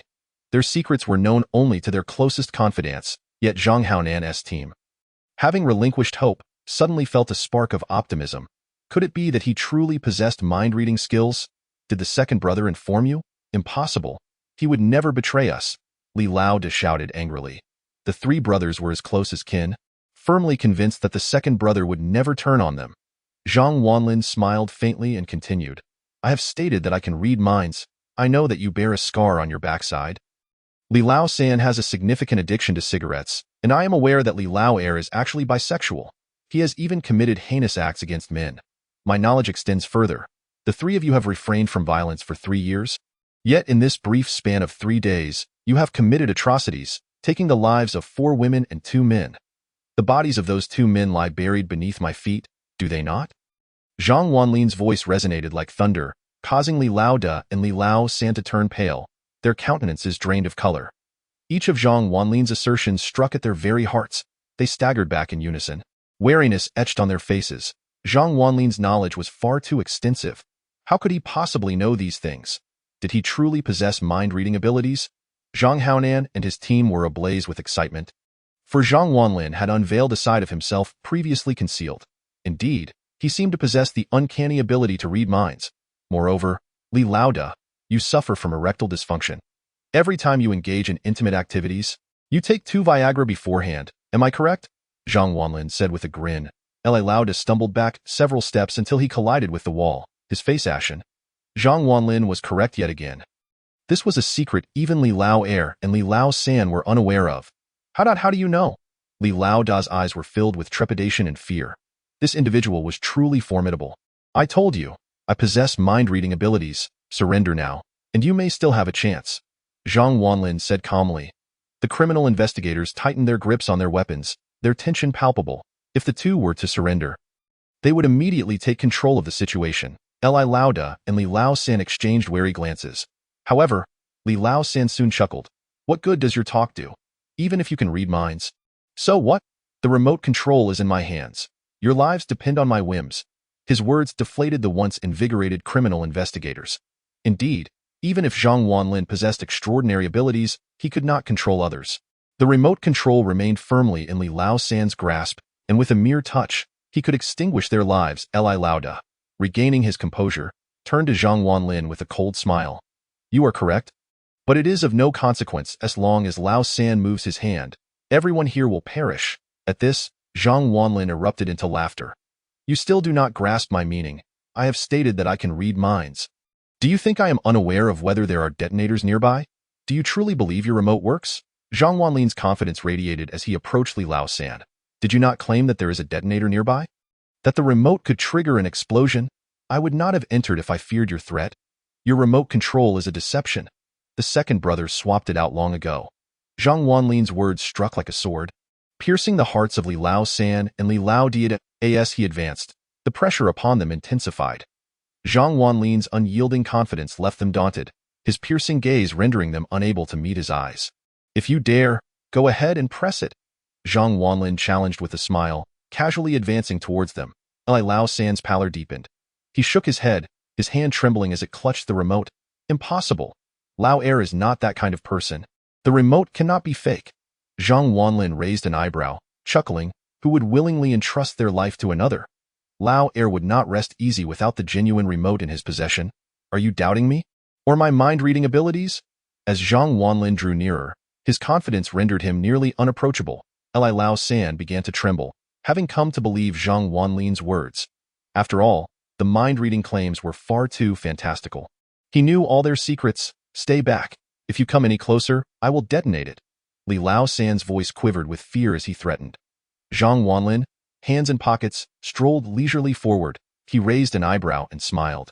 Go ahead. I assure you, that is merely a fake remote. Even if you press it, it will not explode. I offer you another chance. Cherish it, understand this. Pressing the remote will only exacerbate your crimes. If you refrain from pressing it and adopt a sincere attitude, you may still retain hope for a future. Zhang Wanlin's expression was one of unwavering confidence. The more self-assured he appeared, the greater the pressure on Li Laoda and Li Lao San. They became increasingly convinced of Zhang Wanlin's abilities. He truly could read minds, and the remote control was, indeed, a sham. Zhang Wanlin gazed at Li Lao San with a smile, saying, reflect on my words, ponder them deeply. Now, look into my eyes. Li Lao San, caught off guard, met Zhang Wanlin's gaze. To his astonishment, Zhang Wanlin's eyes transformed into an otherworldly blue. A flash of light passed, causing Li Lao San to shudder, his eyes beginning to lose their luster. Hypnosis. Zhang Wanlin was close enough to employ his hypnotic skills. His earlier words were merely a ruse to instill doubt, allowing him to approach them. At this moment, Zhang Wanlin extended his hand, commanding, hand me the remote. Upon hearing this, Li Laoda grew anxious, exclaiming, Lao San, don't give it to him. The remote was their sole lifeline. Zhang Wanlin's words could not be fully trusted, yet, Li Lao San, now under Zhang Wanlin's control, blankly handed over the remote. In that instant, a swarm of detectives sprang into action. Numerous guns were aimed at them. Any slight movement would result in their immediate demise. Stay still, Zhang Haonan shouted, leading a charge with his team. Soon, both men were subdued, handcuffs clamped around their wrists. Zhang Wanlin exhaled a sigh of relief, for Li Laoda and Li Lao San remained oblivious to the sweat that drenched him beneath his confident facade. Zhang Wanlin was terrified. He feared that in a moment of recklessness, Li Lao San might press the button. The detonator was real, and so was the remote. At that moment, the gazes directed at Zhang Wanlin shifted. Initially perceived as an ordinary young man, he now appeared as a profound and enigmatic figure. A formidable talent, skilled in hypnosis and mind-reading, possessing both courage and strategy. A person of such caliber would be a loss to not serve as a detective. No, Li Laoda roared in frustration. He would not surrender so easily. His eyes burned with anger as he demanded, how did you manage this? Tell me, is the remote genuine? Zhang Wanlin regarded him with a subtle smile, replying, consider it mind-reading. Let us assume it's true, and yes, the remote is indeed real. Upon hearing this, Li Laoda's rage intensified, wishing to tear Zhang Wanlin apart. They had a chance to escape, now squandered by Zhang Wanlin's cunning. The detectives, in awe, raised their thumbs in admiration for Zhang Wanlin's masterful manipulation. They had begun to believe the remote was a mere illusion. Yet, they were unaware that the remote was indeed genuine. Zhang Wanlin had merely deceived Li Lao San into relinquishing it. His calm demeanor in such perilous circumstances was truly remarkable. Zhang Wanlin's knowledge of Li Laoda and Li Lao San's actions stemmed from his utilization of a universal eye experience card. He had employed this ability to observe their deeds over the past 3 days within the abandoned factory. It could be said that Zhang Wanlin had single-handedly outwitted these two ruthless criminals with nothing but his words. Shortly thereafter, the two were escorted into a police vehicle, and Li Shuangshuang was rescued. At the entrance of the abandoned factory, Zhang Haonan approached, giving Zhang Wanlin a thumbs up. Brother, I, Zhang Haonan, am proud and have never bowed to anyone. But you have earned my respect. He could not deny it. In terms of skill, Zhang Wanlin could take on dozens. In terms of cunning, his stratagem had saved numerous detectives. Moreover, he had successfully captured 2 heinous criminals. As for abilities, he was adept in both mind-reading and hypnosis. A truly extraordinary individual. It was hard to believe that such a prodigy was only 22 or 23 years old. Zhang Wanlin smiled gently. You are impressive as well. At such a young age, you are already a police inspector. Compared to you, my rank is insignificant. You are genuinely remarkable, Zhang Haonan responded, once again raising his thumb in admiration. He was beginning to idolize Zhang Wanlin. Zhang Wanlin chuckled. His purpose for being there was to rescue Li Shuangzhuang. By chance, he discovered that two criminals were wielding a remote to threaten so many detectives. Although dangerous, if given another chance, he would still choose to risk his life to save others. For him, ignoring a life in peril was not an option. While not a savior, he held firm principles. One must act in accordance with their conscience. Failing to assist those in need would haunt him for a lifetime. In life's journey, numerous choices await, each potentially laden with irresistible temptations. Yet, one must remember their original intent. Individuals are responsible for every choice they make, adhering to their principles. This was Zhang Wanlin's conviction. Before long, Zhang Haonan drove Zhang Wanlin and Li Shuangzhuang back to the county town. Li Shuangzhuang returned to school, while Zhang Wanlin went home. The following day, as he rose, Zhang Wanlin's phone rang. "Hello?" He answered groggily. "Zhang Wanlin, our chief wants to see you. After we review the action recorder, the chief said he wishes to personally commend you." Zhang Haonan's excited voice came through the line. Zhang Wanlin frowned upon hearing this. "I can't be bothered. I'm hanging up." Beep, beep, beeped on the other end. Zhang Haonan paused, astonished. What? Not even for the chief's sake? Truly, high achievers are unfathomable. After a long day yesterday, Zhang Wanlin planned to enjoy a day of rest and avoid work. In the morning, he fished and basked in the sun, relishing a leisurely life. However, by evening, his phone unexpectedly rang. Checking the screen, he noticed it was a call from his long-lost class monitor. "Hello? Is this Zhang Wanlin?" Came a deep voice from the other end. "It is I, class monitor." "Ah, so you still remember me. Zhang Wanlin, tonight at 8 o'clock, at Ju Fu Lu. It's a class reunion. Don't miss it." Zhang Wanlin was about to decline when the call abruptly ended. Beep, beep, beep. "Well, since I'm free, it would be nice to meet some old classmates." Ju Fu Lu? Zhang Wanlin recalled this establishment, having taken a group of important guests there for his father's birthday a few days prior. The owner and manager had personally welcomed him, as the gathering was extravagant and lavish, drawing many prominent figures from the old city. Mistakenly believing Zhang Wanlin to be a significant individual, the owner gifted him a supreme card for Ju Fu Lu Chapter 154, Zhang Jian. Soon after, Zhang Wanlin set off. With his Lamborghini parked at the office and no electric vehicle at home, he reluctantly opted for a shared bicycle. Fortunately, Ju Fu Lu was not far from Yulong Mountain Villa. The ride took a little over 20 minutes. After 20 minutes, Zhang Wanlin arrived at Ju Fu Lu. This renowned establishment in the old city boasted exquisite cuisine.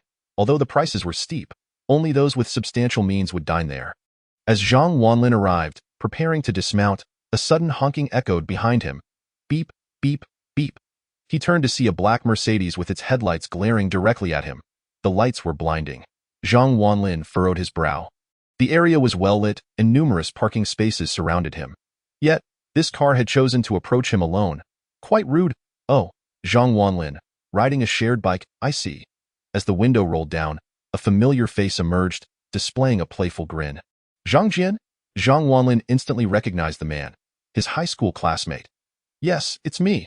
After all these years, you still don't own a car," Zhang Jian teased, playfully manipulating the steering wheel. Zhang Wanlin chuckled. "Well, driving isn't convenient. So I decided to bike." Upon hearing this, Zhang Jian burst into laughter. "Ha ha ha. You know how I see you, right?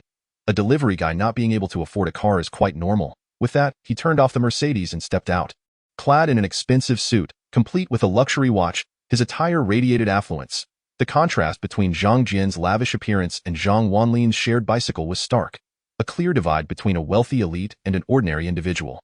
As soon as Zhang Jian arrived, the class monitor Zhao Duofu hurried over. A rotund figure, weighing around 180 pounds with a round face, he was Zhang Wanlin's class monitor from high school. Upon spotting Zhang Jian, Zhao Duofu sprinted forward, completely ignoring Zhang Wanlin, and grasped Zhang Jian's hand. "Brother Jian, long time no see." Zhao Duofu beamed, oozing flattery. "Monitor, you've gained some weight." Zhang Jian smirked, pointing at Zhao Duofu. "Ha, Brother Jian, you're looking handsome as ever." Zhao Duofu grinned. "Come on, the old classmates are waiting over there." With that, Zhao Duofu pulled Zhang Jian away. Only then did he notice Zhang Wanlin. "Oh, Zhang Wanlin, you made it? I thought you couldn't afford the reunion fees, so you wouldn't come," Zhao Duofu jested. Zhang Wanlin smiled lightly, unfazed. "Haha, it's been a while since we last met. Just came to see how my old classmates have changed." "Come on, leave your bike here. Riding it over would be too embarrassing." With that, Zhao Duofu waved his hand impatiently, leading Zhang Jin away at a brisk pace, completely disregarding Zhang Wanlin. Zhang Wanlin touched his nose, parked the shared bicycle, and leisurely followed behind. Not far ahead, a group of over 20 people had gathered beneath the Jufu building. This crowd comprised Zhang Wanlin's old classmates. As soon as Zhang Jian appeared, he instantly became the center of attention, with the crowd flocking around him. Wow, Brother Jian is here. Long time no see. I heard you recently got a Mercedes. Mind giving your little brothers a ride? A raucous cheer erupted as the 20 or so people surrounded Zhang Jian, inquiring about his well-being. Not a single person showed concern for Zhang Wanlin, who stood behind him. Indeed, in this society, wealth still holds significant sway. Zhang Wanlin touched his nose. Zhang Jian laughed heartily. Ha ha ha. Good to see you all. It's been ages, and you all have changed quite a bit. Each of you has become quite the figure. As soon as he finished speaking, Zhao Duofu immediately chimed in. What figures? Among all of us, only Brother Jian can be considered a figure. I heard Brother Jian is now the department manager at Daqing Real Estate, earning 200,000 a month. At this revelation, gasps of astonishment filled the air. 200,000 a month in the ancient city would ensure a comfortable life. Zhang Jian wore a proud expression. Haha, you all know the chairman of Daqing Real Estate. Wang Daqing, right? He's my brother-in-law. Upon hearing this, waves of flattery and sycophancy erupted. Just then, a pink electric scooter rolled up, carrying a girl. Clad in a white lace dress, she exuded an aura of purity and grace. Her long hair cascaded casually over her shoulders, dancing in the wind as if she had stepped out of a painting. Her delicate features, adorned with a hint of makeup, drew everyone's attention. The newcomer was none other than Li Mingyao, the belle of Zhang Wanlin's high school class. Upon seeing her, Zhang Jian's eyes lit up. Oh, Mingyao has arrived. Come here. Zhao Duofu quickly welcomed her. Moments later, Li Mingyao stood before the crowd, her presence charming and innocent, with her rosy cheeks prompting a desire to pinch them. Hello, long time no see, she greeted. That moment, someone teased, Mingyao, do you remember Zhang Wanlin? Zhang Wanlin? Li Mingyao furrowed her brow, recalling, oh, the one who entered the girls' restroom back in high school? Laughter erupted as everyone burst into guffaws. During their high school days, Zhang Wanlin had been playfully pushed into the girls' restroom by Zhang Jian and a few others, marking him as the target of their greatest ridicule. Now, he stood not far away, with everyone looking at him, their faces adorned with laughter and mockery. That's right. It's him. I remember he once pursued you. Zhao Duofu chuckled. Indeed, Zhang Wanlin had made such an attempt. For at that time, Li Mingyao was exceedingly beautiful and innocent. Any man would naturally feel a strong protective instinct toward her.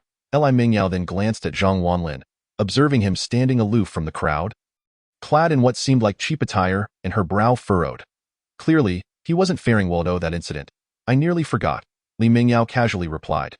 Zhao Duofu, seemingly intent on ridiculing Zhang Wanlin, asked, Mingyao, if Zhang Wanlin were to pursue you again now, would you accept? Chapter 155, The Emperor's Chamber with Zhao Duofu's question. All eyes turned to Li Mingyao, eager to hear her response. Li Mingyao cast a discreet glance at Zhang Wanlin and said with a smile, haha, he's not my type. Laughter erupted once more, and everyone seemed quite satisfied with her answer. Zhang Jian laughed heartily, haha, Mingyao, don't let Zhang Wanlin's shared bike fool you. He has his strengths too. For instance, he delivers food quickly and never misses a deadline. Another wave of laughter ensued. Zhang Wanlin stood a distance away, unperturbed by the banter. He felt no anger because, in his heart, he had already risen to a different level. It was akin to a group of 3-year-olds pointing and scolding you. One couldn't help but find it humorous. Li Mingyao noticed Zhang Wanlin's calm demeanor and the smile on his face. Shaking her head in bemusement, truth be told, among the throng, Zhang Wanlin was the most handsome. Yet, regrettably, he was also the most inept and useless. All right, enough of the jokes at Zhang Wanlin's expense. Let us head inside. Zhao Duofu waved his hand. Sure thing, with Zhao Duofu and Zhang Jian leading the way, everyone made their way toward the Jufu building. The establishment was known for its high prices, and typically, few would dare to dine there casually. However, this time it was a split bill, and with the costs averaged out, it wouldn't be exorbitant, allowing everyone to dine without concern. Upon entering the Jufu building, they were instantly captivated by its antique decor. Redwood screens, tables, and sofas adorned the space. The corridors were lined with candlesticks, each holding dozens of candles. It's worth noting that using candles is far more expensive than electricity. The walls were adorned with numerous famous paintings, including an authentic piece by Tang Yin. The crowd was akin to country folk entering a grand city, gazing around in awe. Only Zhang Jian maintained a nonchalant demeanor, as if he frequented such places often. Before long, A service staff member dressed in traditional attire approached them. Bowing, he inquired, "Good day. Do you have a reservation?" Everyone turned to Zhao Duofu and Zhang Jian. Zhang Jian cleared his throat. Ahem. No reservation. Are there no available seats? The server bowed again. I'm terribly sorry, but all the seats have been reserved. We have no vacancies. Upon hearing this, the group's expression soured. After all, they had made the effort to come to the Jufu building, only to find no seats available. Zhao Duofu expressed his dissatisfaction. Hey, don't you have any sense of awareness? Do you know who he is? He asked the manager of Daching Real Estate. No seats? Go find one for me. The server, upon hearing Zhao Duofu's words, smirked slightly.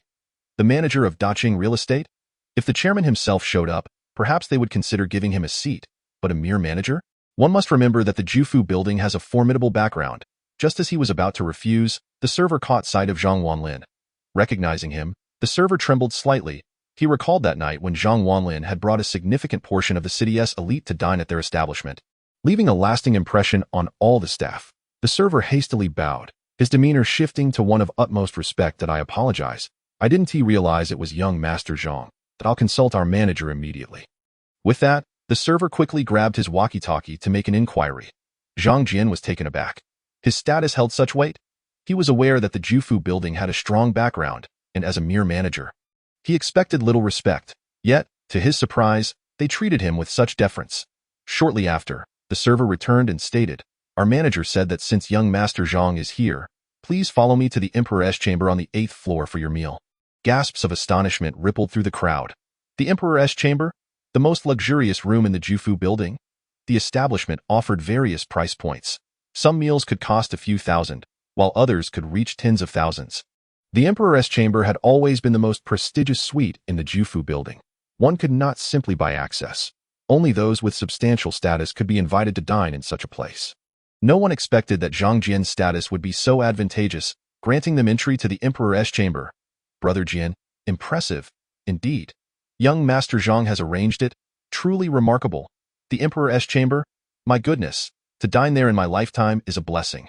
Waves of flattery washed over Zhang Jian, who reveled in the praise, feeling somewhat elated. It seemed his brother-in-law was quite successful, even garnering respect from the owner of the Jufu building. Zhao Duofu eagerly offered a cigarette to Zhang Jian. "Young Master Zhang, here, have a smoke." Zhang Jian accepted a cigarette, and Zhao Duofu promptly lit it for him. Li Mingyao observed everything with keen interest. Seeing Zhang Jian's impressive connections sparked a glimmer of interest in her eyes. She subtly sought to draw closer to him, for anyone who could afford to dine in the Emperor's chamber was undoubtedly someone of significance. "Everyone, please use the private elevator," the server said respectfully. Meanwhile, the waiter felt a surge of curiosity. The enigmatic Zhang Xiao, who had previously visited, remained silent, seemingly ignored by the crowd. Could it be that this group held a more significant status than Zhang Xiao himself? With a heart full of questions, the waiter escorted the 20-odd individuals to the front of the exclusive elevator. Due to their large number, they could only ascend in batches. Zhang Jian and Zhao Duofu were the first to board. Li Mingyao followed with the second group. Ultimately, only Zhang Wanlin was left. He touched his nose and finally stepped onto the private elevator. Soon after, they all arrived at the Emperor's room on the 8th floor. At that moment, everyone was taken aback by the sheer opulence of the room, designed to resemble the dining hall of ancient emperors. The forefront was a golden dragon throne, flanked by imposing coiling dragon pillars. The table was an elongated, genuine mahogany feast. The cutlery was golden. There was no need to order, for they were presented with a full Manchu Han imperial feast. Zhang Jian rightfully occupied the host's seat. Seated upon the dragon throne, he resembled an emperor of old, wearing a look of great satisfaction. Within the vast emperor's room, accommodating over 20 individuals was effortless. The rectangular imperial dining table was now filled with guests. Zhang Jian, seated at the head, commanded the attention of all, while Zhang Wanlin sat at the far end of the table. Shortly thereafter, the waiter began serving the dishes. One could not help but admire the swift pace of service in the emperor's room. In no time, the full Manchu Han imperial feast, consisting of 108 dishes, was laid out, a table brimming with delectable delicacies. Everyone present pulled out their phones to capture the moment, as such a lavish dinner was likely a once-in-a-lifetime experience. Not only them, but even Zhang Jian was partaking in a meal of such grandeur for the very first time. This was a feast reserved for emperors. Nevertheless, Zhang Jian feigned nonchalance, which only deepened the admiration of the 20-odd guests. At this juncture, One individual rose to his feet. A lean man whom Zhang Wanlin vaguely remembered from high school, known for his cunning and flattery. With a raised glass, he proclaimed, "Brother Jian, this drink is for you. After all these years since our graduation, among our entire class, you have fared the best. Look at this spectacle, a full Manchu Han imperial feast. Even the owner behind Jufu Tower must show respect to Brother Jian. To know you is our honor. I down this drink in your name.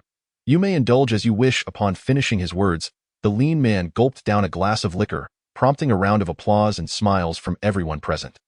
Zhang Jian waved his hand and laughed. "Ha ha ha, just enjoy the food and drink today." He then cast a glance at Zhang Wanlin, who sat quietly enjoying his meal, and a mischievous smile crept onto his lips. "Zhang Wanlin, don't rush your meal. No one is competing with you. After all this time delivering takeout, is this your first taste of a Manchu Han imperial feast? I'm not criticizing you, but how much can you earn from delivering food?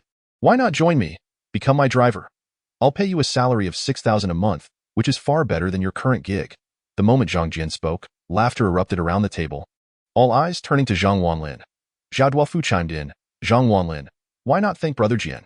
You earn only 3,000 to 4,000 a month from delivering, right? With Brother Jian, you'd earn 6,000. You could drive a Mercedes and enjoy fine dining. This is a golden opportunity, don't you think?" Zhang Jian looked at Zhang Wanlin with a beaming smile, confident that Wanlin would succumb to temptation. For in the eyes of the impoverished, money holds paramount importance. In response, Zhang Wanlin smiled faintly, "Hee, no thanks, I'm doing quite well at the delivery company." Upon hearing Zhang Wanlin's words, derisive laughter filled the room. "Ha ha ha, a sense of belonging, you say? Zhang Wanlin, it's not your fault to be poor, but to turn down such a good job for delivering food is simply misguided. Ha ha ha, a poor man's mindset."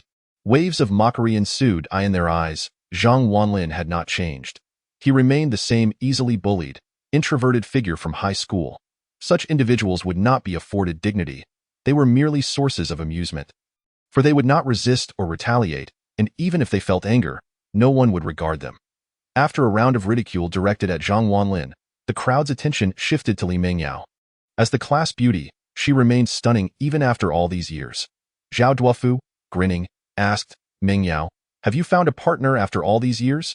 To which Li Mingyao shyly shook her head, not yet her response. Many boys' eyes sparkled with interest. Whoever could win her heart would be the envy of all. Zhang Jian's interest was piqued as well. Back in high school, he had always found her the most beautiful, and he had harbored some feelings for her. However, she had always set her sights high, dismissing anyone without wealth or influence. Now, an opportunity seemed to present itself. Zhao Duofu, perceptive as he was, quickly caught on to Zhang Jian's intentions. "What a coincidence, Brother Jian is also single. Why not let you two become a pair?" The suggestion was met with a chorus of enthusiasm. Indeed, Brother Jian is now a big shot. A beauty paired with a hero is a perfect match. Together! Li Mengyao's cheeks flushed at the thought. She discreetly glanced at Zhang Jian. Although he was of average appearance, his powerful connections were undeniable. Just getting the manager of Jufu Tower to open the emperor's room for him was enough to make her heart flutter. Zhao Duofu, with a twinkle in his eye, suggested, "How about we have Brother Jian and Mingyao share a drink to lighten the atmosphere?" "What does everyone think?" Cheers erupted in agreement, urging the two to drink together. Zhang Jian, filled with confidence, stood up, raising his glass, while Li Mingyao, blushing, also lifted her glass. Under the watchful eyes of all, the two shared a toast. Unbeknownst to Zhang Jian, whether by design or accident, his lips brushed against Li Mengyao's cheek after finishing their drink. The room erupted in cheers. "Did they just kiss?" Zhao Duofu laughed. Zhang Wanlin chuckled softly, quietly observing the unfolding scene. Though he had harbored some fantasies about Li Mingyao in high school, those feelings were now a thing of the past. Yet it seemed as though someone was deliberately targeting Zhang Wanlin. The lean man, who had stood to toast earlier, now approached Zhang Wanlin with a smirk, asking, "Zhang Wanlin, may I interview you? What does it feel like to see your goddess kissed by someone else?" Laughter erupted once more. Zhang Jian and Li Mingyao had swiftly formed a connection, seated together on the dragon throne. Li Mingyao regarded Zhang Wanlin with a hint of disdain, while Zhang Jian's gaze held a playful glint. Zhang Wanlin responded with a smile, "Hee, she is not my goddess, therefore, I feel nothing." The casual dismissal drew yet another wave of laughter. "Ha ha ha, Zhang Wanlin, don't pretend. A beauty like Li Mingyao, and you have no thoughts on her? Just sour grapes, huh? I remember you saved up for a week to buy her 99 roses back in high school. That's right. and she tossed them in the trash immediately. More laughter ensued, and Zhang Wanlin found himself the target of their mockery. Zhang Jian wore a smile, while Li Mingyao shook her head slightly, her eyes devoid of sympathy, tinged instead with mockery. Hearing their taunts, Zhang Wanlin set down his chopsticks, his brow furrowing in displeasure. That was a long time ago. Let's not bring it up again. His tone reflected his irritation. Observing Zhang Wanlin's growing anger, the crowd only intensified their teasing. Ha ha, are you upset? That means we hit the nail on the head. Zhang Wanlin, you really can put on an act. Back in high school, Li Mingyao was your goddess, and now she still is. With Brother Jian's status, you'll never reach that height. Zhang Wanlin's eyes flashed with irritation. That's enough. He slammed his hand on the table, declaring, don't push your luck. At that moment, a girl who had remained silent stood up. She was strikingly demure, slender, and donned glasses, exuding an air of refinement. Her name was Exine Yuru, and she had been the class representative for Chinese during high school. Her popularity has always been commendable, and her kindness is undeniable. Now, upon witnessing Zhang Wanlin being so ruthlessly humiliated, she could no longer contain herself. Enough, let us not speak of Zhang Wanlin anymore.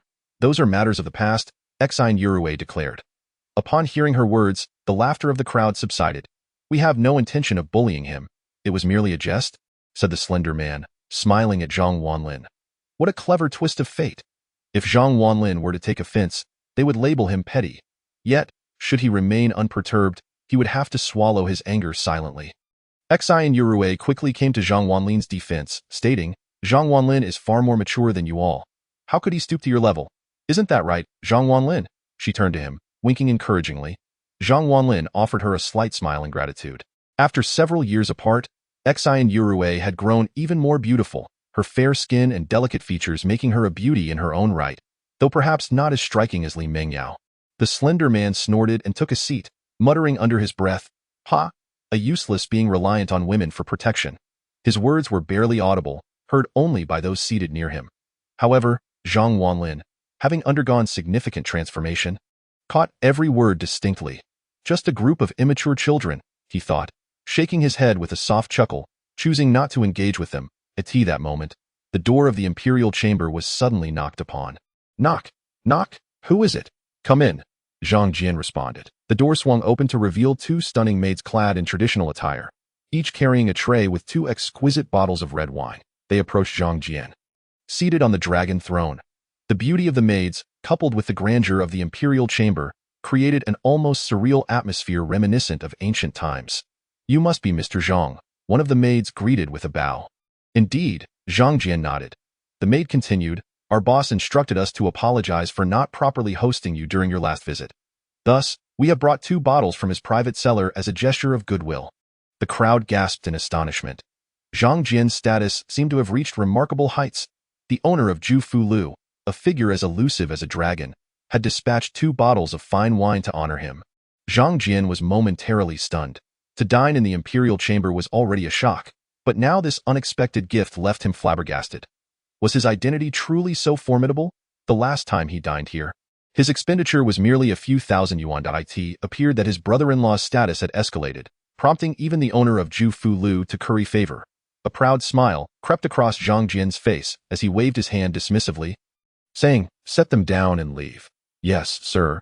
The beautiful maids complied, placing the wine before him and exiting. The crowd began to scrutinize the 2 bottles. Suddenly, Zhao Duofu exclaimed, leaning closer to examine the wine. Goodness, it's Roman Conti. His words left the onlookers bewildered, unfamiliar with the brand. What is Roman Conti? Is it valuable? One inquired. Zhao Duofu replied, valuable? It's beyond mere value. These 2 bottles are from the 1955 vintage with only 500 bottles produced. Recently, at an auction in the ancient city, a wealthy individual purchased 2 bottles from this vintage, and it seems these are the very ones. The crowd was taken aback. How much does such wine cost? Another asked. Zhao Duofu squinted, envy evident in his gaze, and responded, these 2 bottles are worth 160,000. A collective gasp echoed through the room. 160,000. A sum they could scarcely earn in several years. The owner of Zhu Fulu had gone to such lengths to flatter Zhang Jian. What a powerful figure he must be! Li Mingyao stared at Zhang Jian in disbelief. How could he possess such wealth and influence? Even the owner of Zhu Fulu sought to please him with gifts of wine valued at 60,000 each. Even Zhang Jian himself felt a sense of bewilderment. With a monthly salary of merely 20,000, the cost of a single bottle equated to 4 months' wages. Was he truly this significant? For the first time, he questioned his own standing. Before he could gather his thoughts, Zhao Duofu eagerly chimed in. Brother Jian, you truly are remarkable. Even the owner of Jufu Lu must pay you homage. Chapter 158. Wake up, Brother Jian, you're incredible. I raise my glass to you. Who would have thought your influence was this profound? Please, do look out for your younger brethren in the future. Flattering remarks filled the air, and evenly Mingyao edged closer to Zhang Jian, who felt a sense of elation from the praise. Attempting to appear modest, he waved his hand, saying, Oh, it's nothing to make a fuss over. Bring forth the wine. Tonight, I shall treat you all to 800,000 yuan bottles. A round of applause erupted. Zhao Duofu personally opened a bottle, pouring wine for everyone. Though referred to as a glass, the amount in each high-stemmed glass barely reached a quarter. As the last glass was filled, only Zhang Wanlin remained without wine. Zhao Duofu approached him, glanced at the bottle and frowned. To waste such fine wine on you would be a travesty. Zhang Wanlin, you should refrain from drinking. After all, you wouldn't appreciate it with that. He returned to his seat, prompting laughter from the crowd. This was no longer merely about the wine. It was a matter of dignity. He looked down upon Zhang Wanlin, thus denying him wine. Only one bottle had been opened, while the second was secretly hidden beneath Zhang Jian's feet. 800,000 yuan worth of wine. He intended to savor privately. Observing this, Exine Yurue promptly took a seat beside Zhang Wanlin.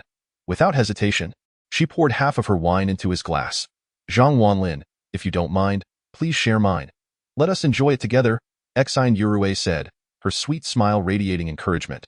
For a moment, even Zhang Wanlin felt drawn to her warmth. Thank you, he replied with a faint smile. Witnessing Exine Yurue's kindness toward Zhang Wanlin, Zhao Duofu grew irate. Exine Yurue, why let him drink wine he can't appreciate?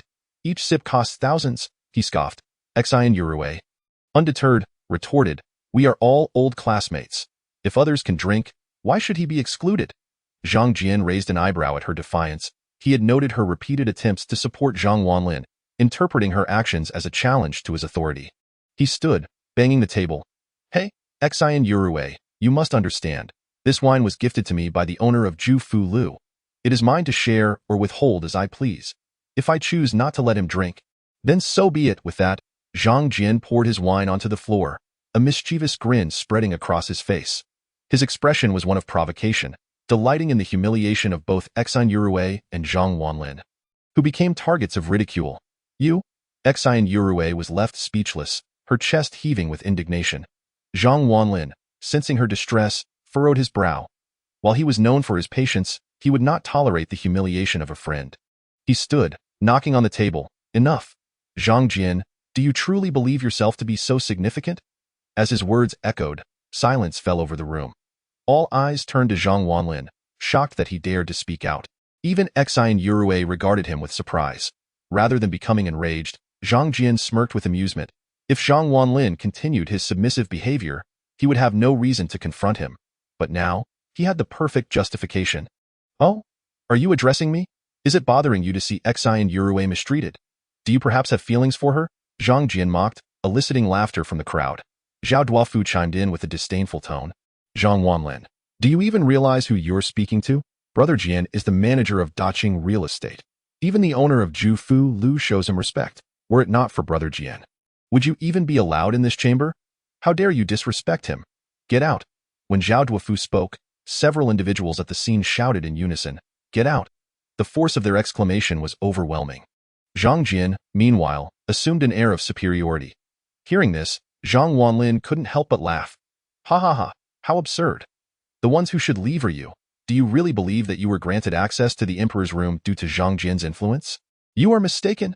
The proprietor of Jufulo opened the Emperor's room out of respect for me. Without my presence, you wouldn't even have the privilege to dine at Jufulo today, Zhang Wanlin proclaimed loudly. Upon finishing his statement, an eerie silence enveloped the room. Moments later, a wave of uproarious laughter erupted, resonating like thunder. Everyone laughed heartily, some doubled over in mirth, tears nearly streaming down their faces. Ha! You truly know how to boast. Ha ha ha! The proprietor of Jufulo is giving you face. What are you? A mere trifling existence. Ha ha ha! This is the funniest joke I've heard all year. Ha ha ha! Xiao Duofu pointed at Zhang Wanlin and laughed. Ha ha ha, Zhang Wanlin, you are nothing but a delivery man, earning just over 3,000 a month. What could possibly earn you the proprietor's respect? Your face. Ha ha ha. Zhang Jian joined in the laughter, mocking him. Though bewildered by the sudden reverence from the proprietor, he was certain that Zhang Wanlin could not possibly be a significant figure. The proprietor would never grant him any favor because he was just a loser, a poor one at that. Zhang Jian spat disdainfully. Li Mengyao's lips curled into a smile as she leaned against Zhang Jian's shoulder.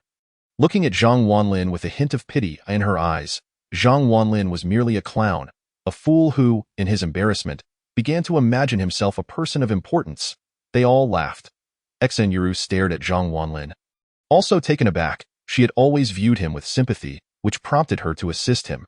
Yet now, he was boasting in front of so many people. The audacity of his grand claims tarnished her impression of him. Zhang Wanlin, do you know what you were saying?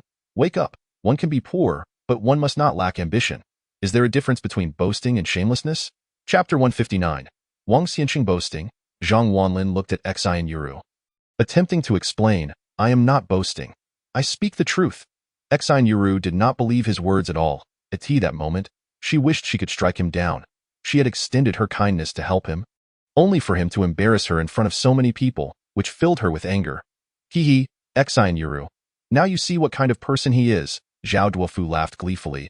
He is just a fool who can barely do anything and only knows how to brag. Xen Yuru's expression darkened. Zhang Jian stood up, hands in his pockets, looking down on Zhang Wanlin. Zhang Wanlin, I am giving you a chance. Kneel and apologize, and I may choose to forgive you.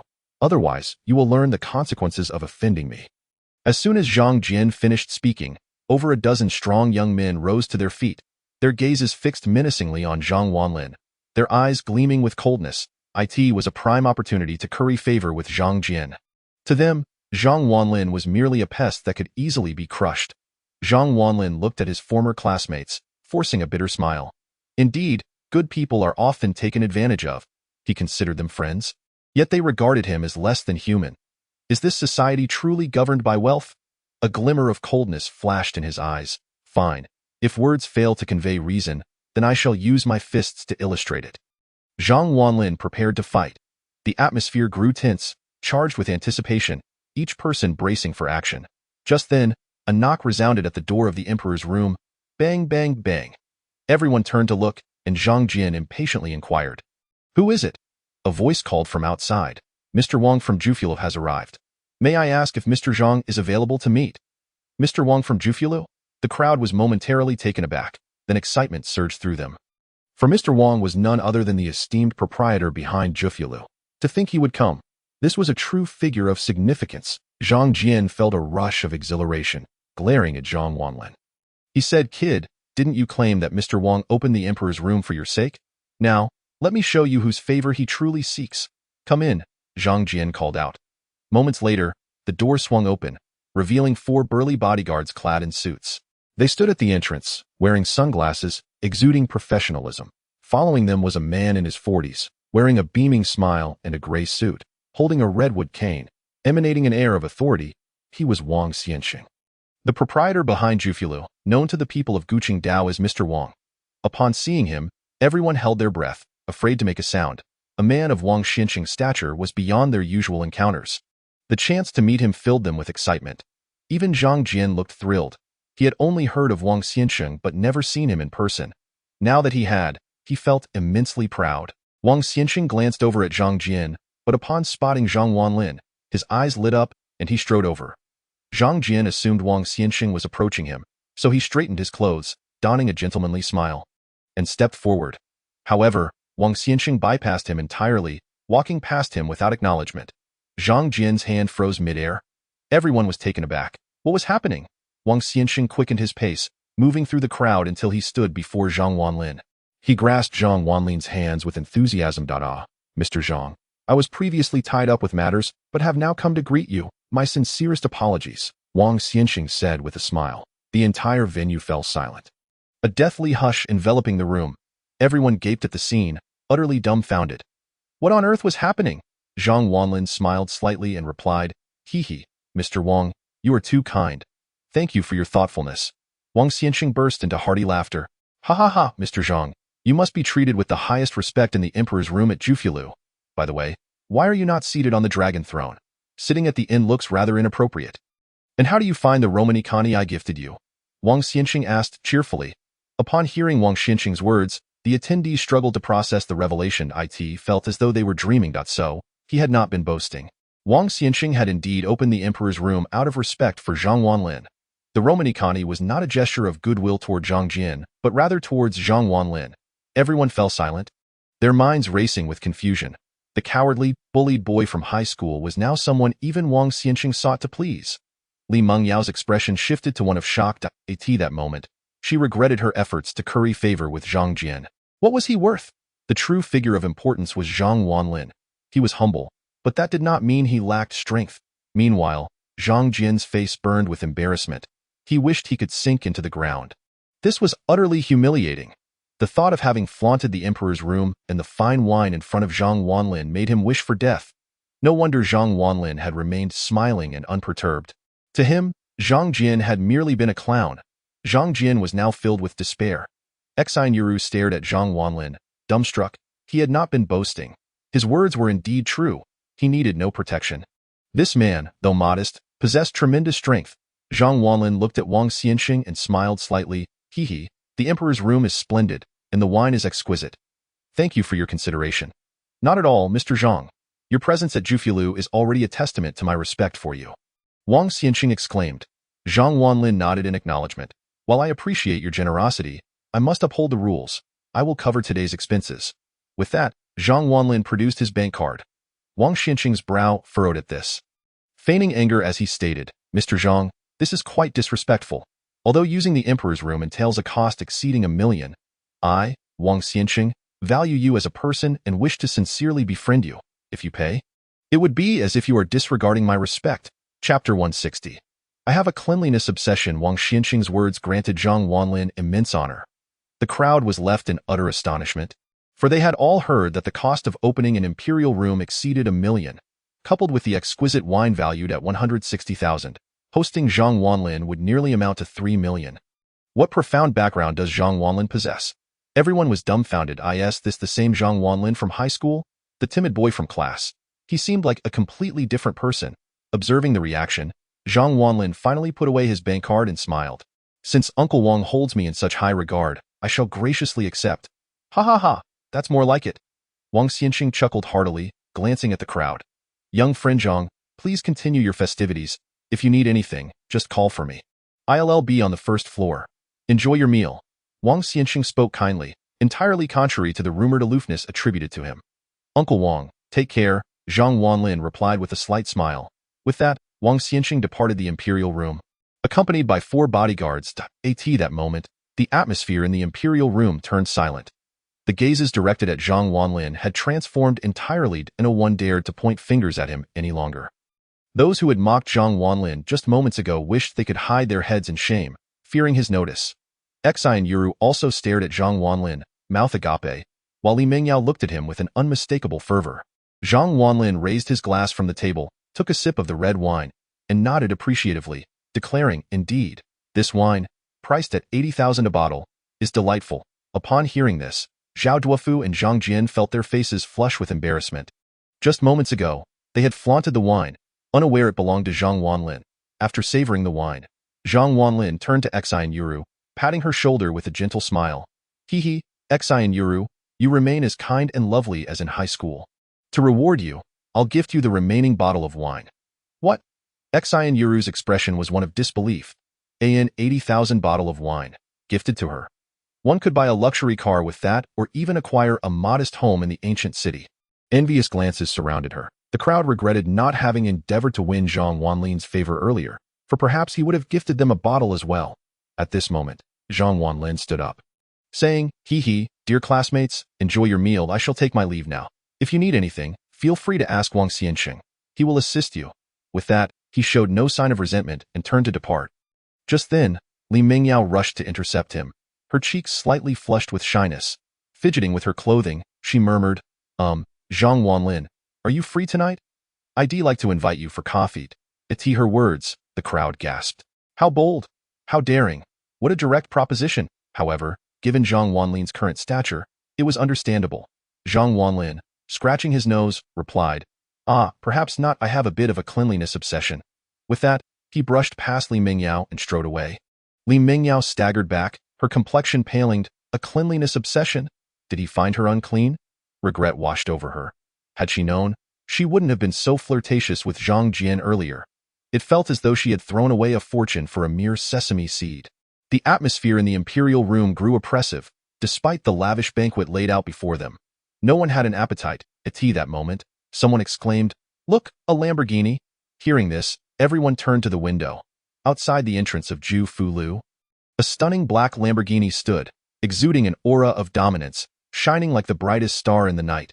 Beside the car stood an extraordinarily attractive female secretary, dressed provocatively. She was Han Wan. Just then, Zhang Wanlin exited Zhu Fulu. After bowing to him, Han Wan opened the passenger door, allowing Zhang Wanlin to enter. Subsequently, she drove off, the magnificent Lamborghini vanishing into the night. Witnessing this spectacle, the crowd fell silent once more. Zhang Wanlin's vehicle was a Lamborghini worth tens of millions. Moreover, he had a stunning beauty to escort him. Zhang Jian and Li Mingyao's expressions darkened. Li Mingyao gazed into the distance, her mind dazed. Now she understood why Zhang Wanlin found her unappealing. He was surrounded by beauties.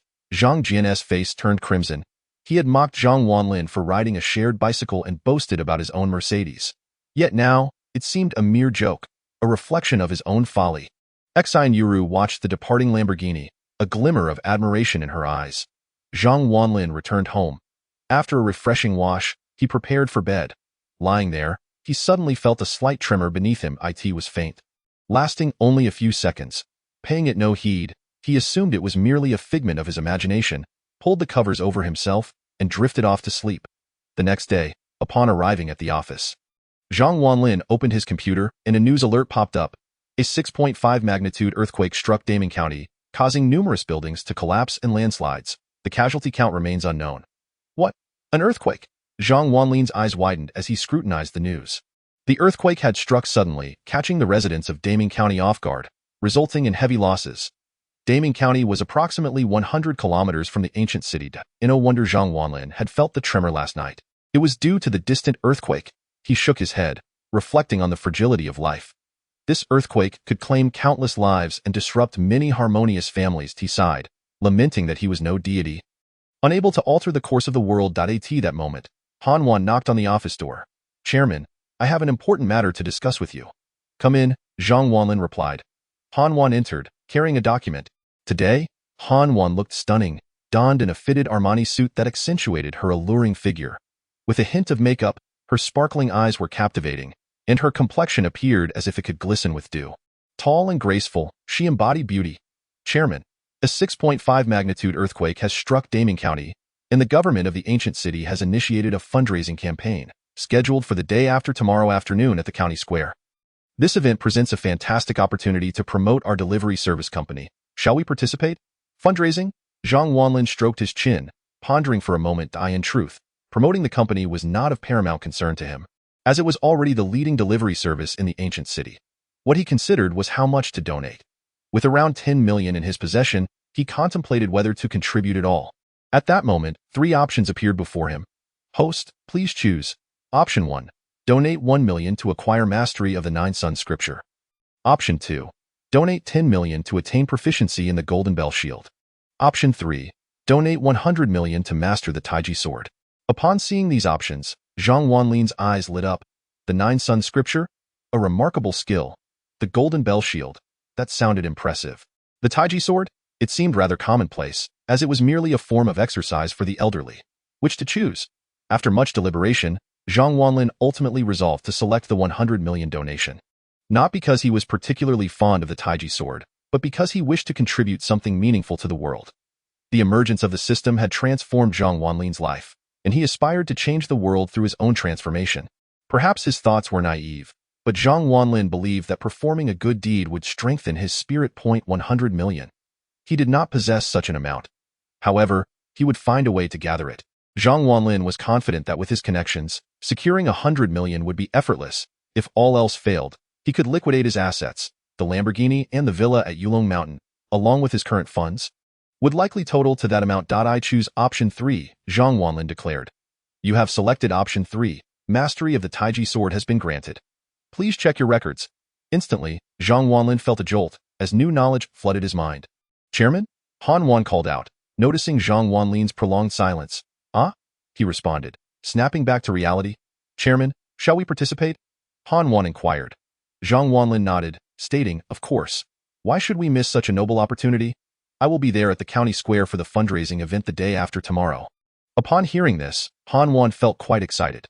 All right, I will make the arrangements right away with that, she cheerfully said about organizing the matter. It seems that Han Wan is indeed a warm-hearted person, and Zhang Wanlin smiled at this. Not long after, Zhang Wanlin made a phone call to Wu Sanqing, asking him to help find any wealthy individuals who might need treatment for difficult ailments, so he could conveniently earn some money.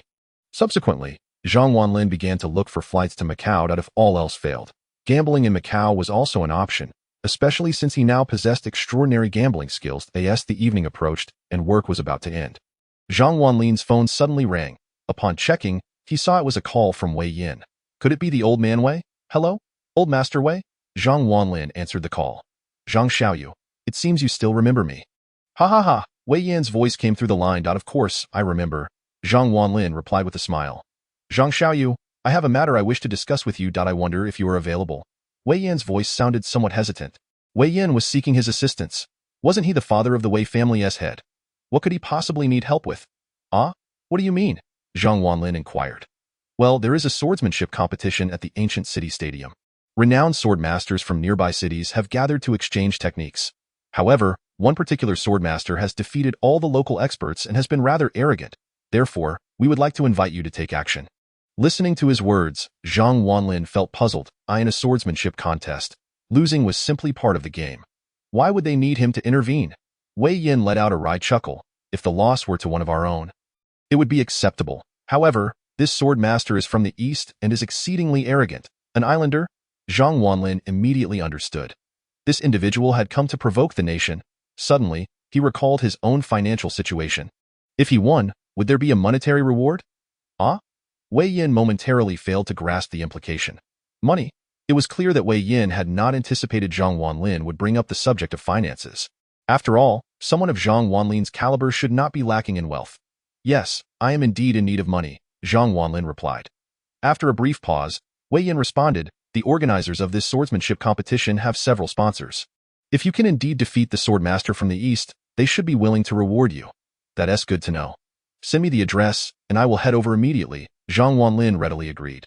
The address is the ancient city stadium. You can take a taxi here, Wei Yin said before hanging up.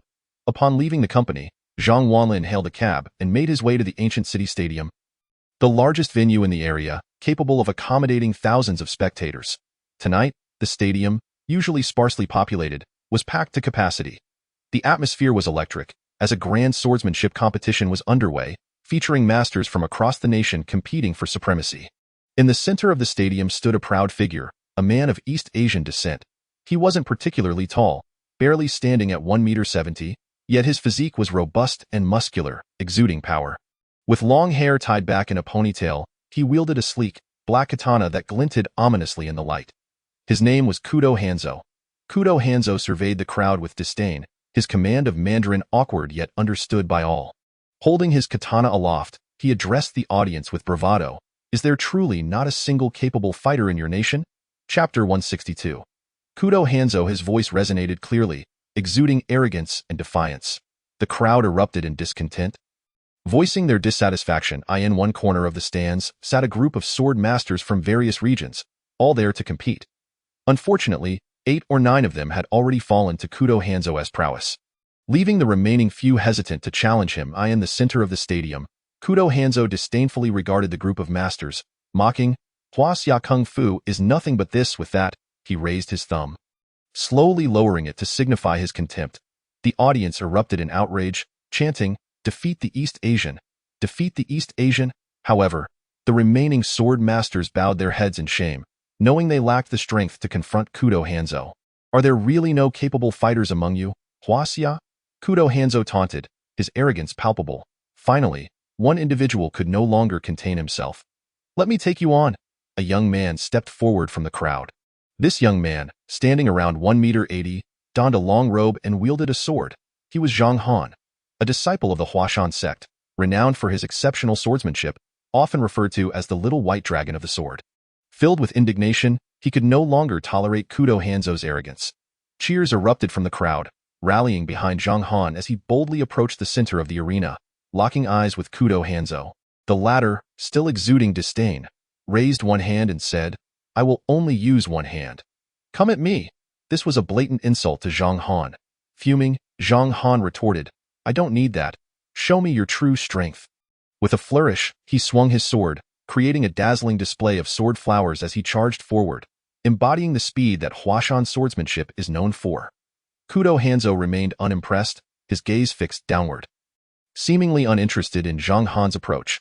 Just as Zhang Han closed the distance, Kudo Hanzo made his move. With a swift flick of his katana, he effortlessly parried Zhang Han's attack. The latter's expression shifted to one of shock. He had anticipated a swift victory. Too slow, Kudo Hanzo remarked, shaking his head. With a flick of his wrist, he sent Zhang Han's sword flying in a split second. He brought his katana crashing down toward Zhang Han with tremendous speed and force. In a desperate attempt, Zhang Han raised his sword to block. With a resounding crack, his sword shattered upon impact, and Kudo Hanzo's katana bore down upon Zhang Han's neck, mere centimeters away. The overwhelming force and speed rendered them leagues apart in skill. Kudo Hanzo halted the blade just an inch from Zhang Han's throat, a smirk of mockery playing on his lips so weak. Is this truly the swordsmanship of Huaxia? It is utterly pathetic. Zhang Han's face turned ashen. Despite the turmoil within him, he had been defeated. Lowering his head, he picked up the remnants of his shattered sword and exited the arena. 10 consecutive victories. The East Asian has found no worthy opponent. Kudo Hanzo proclaimed, grinning at the crowd. Is there anyone else? You claim to be the foremost nation in swordsmanship. Is this all you can muster? Pathetic. Kudo Hanzo shouted, his arrogance igniting a fierce anger among the audience. Though they seethed at the thought of an East Asian mocking them in their homeland, the spectators remained composed, understanding that a reckless charge might bring disgrace upon their nation.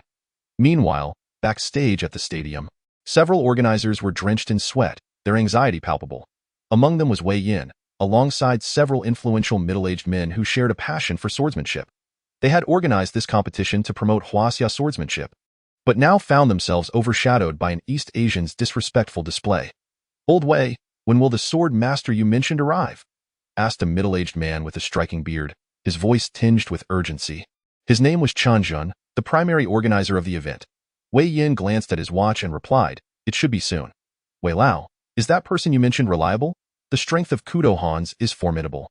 Another inquired. He was slender, with heavy dark circles under his eyes, resembling someone malnourished. Yet, despite his frail appearance, his body was muscular, with no excess fat. His name was Huang Ming, one of the organizers of this swordsmanship competition. "Zhang Xiaoyu's swordplay is unparalleled. I find him quite trustworthy," Wei Yin mused. "Let us hope he does not disappoint us." Huang Ming nodded in agreement. At that moment, Zhang Wanlin strode into the backstage of the arena, and upon seeing Wei Yin, his eyes lit up. "Wei Lao!" Zhang Wanlin hastened over. Wei Yin, upon spotting Zhang Wanlin, was equally excited. "Zhang Xiaoyu! Zhang Xiaoyu!" Huang Ming and Chen Zhan turned to Zhang Wanlin simultaneously, wondering if he was indeed the swordmaster Wei Yin had mentioned. It did not seem so. "Wei Lao, who is this?" Chen Zhan approached and inquired.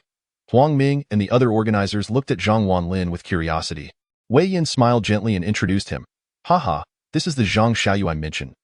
Upon hearing Wei Yin's words, everyone was taken aback. "This is the swordsmanship expert Wei Yin spoke of? He appears so young. He looks no more than 22 or 23. Moreover, Zhang Wanlin was dressed in plain attire, lacking any imposing presence, merely an ordinary person who would not attract a second glance in a crowd. The critical point was that Zhang Wanlin's physique did not seem robust.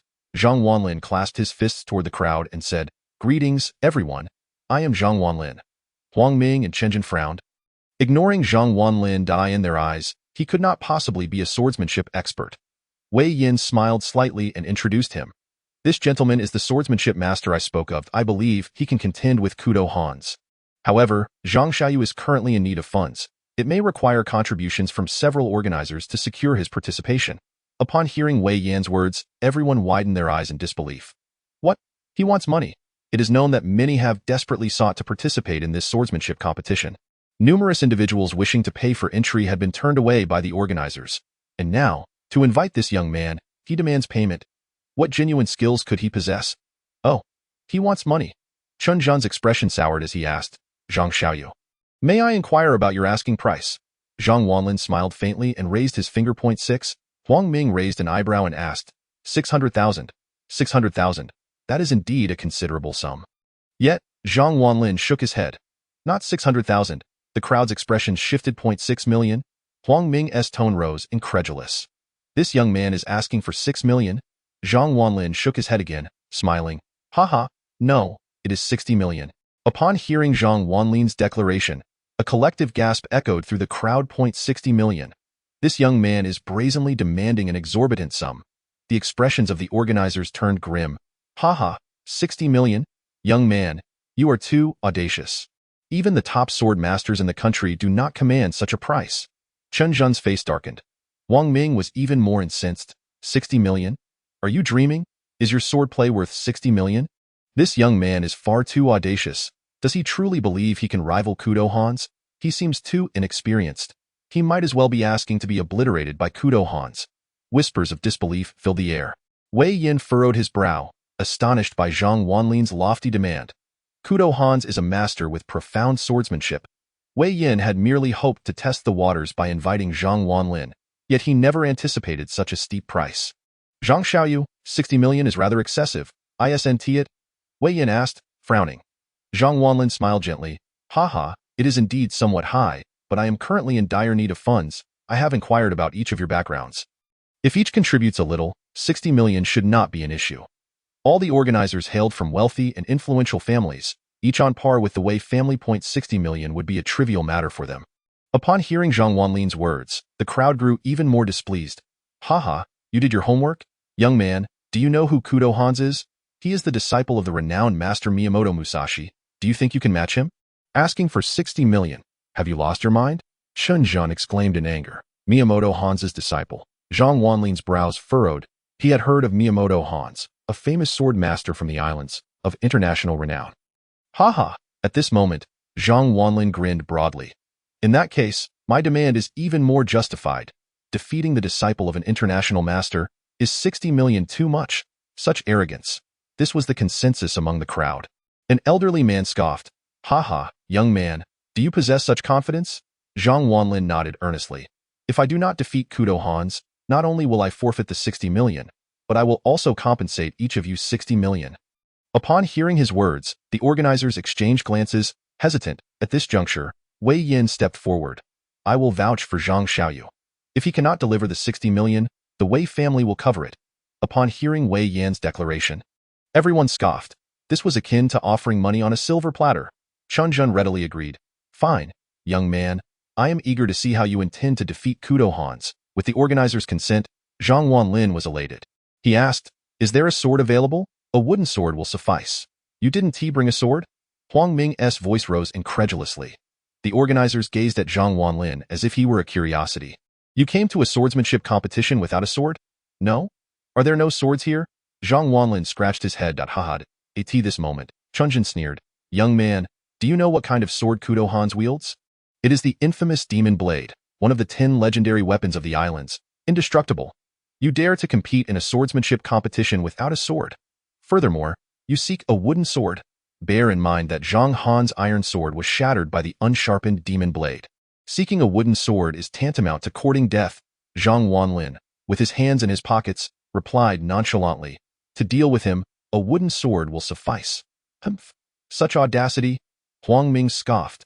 Give him a wooden sword. Someone was quickly dispatched to fetch a sword. Shortly after, a wooden sword was presented to Zhang Wanlin. He swung it a few times, finding it quite comfortable, and then strode confidently into the arena. The organizers watched Zhang Wanlin's retreating figure, all sharing a knowing smirk.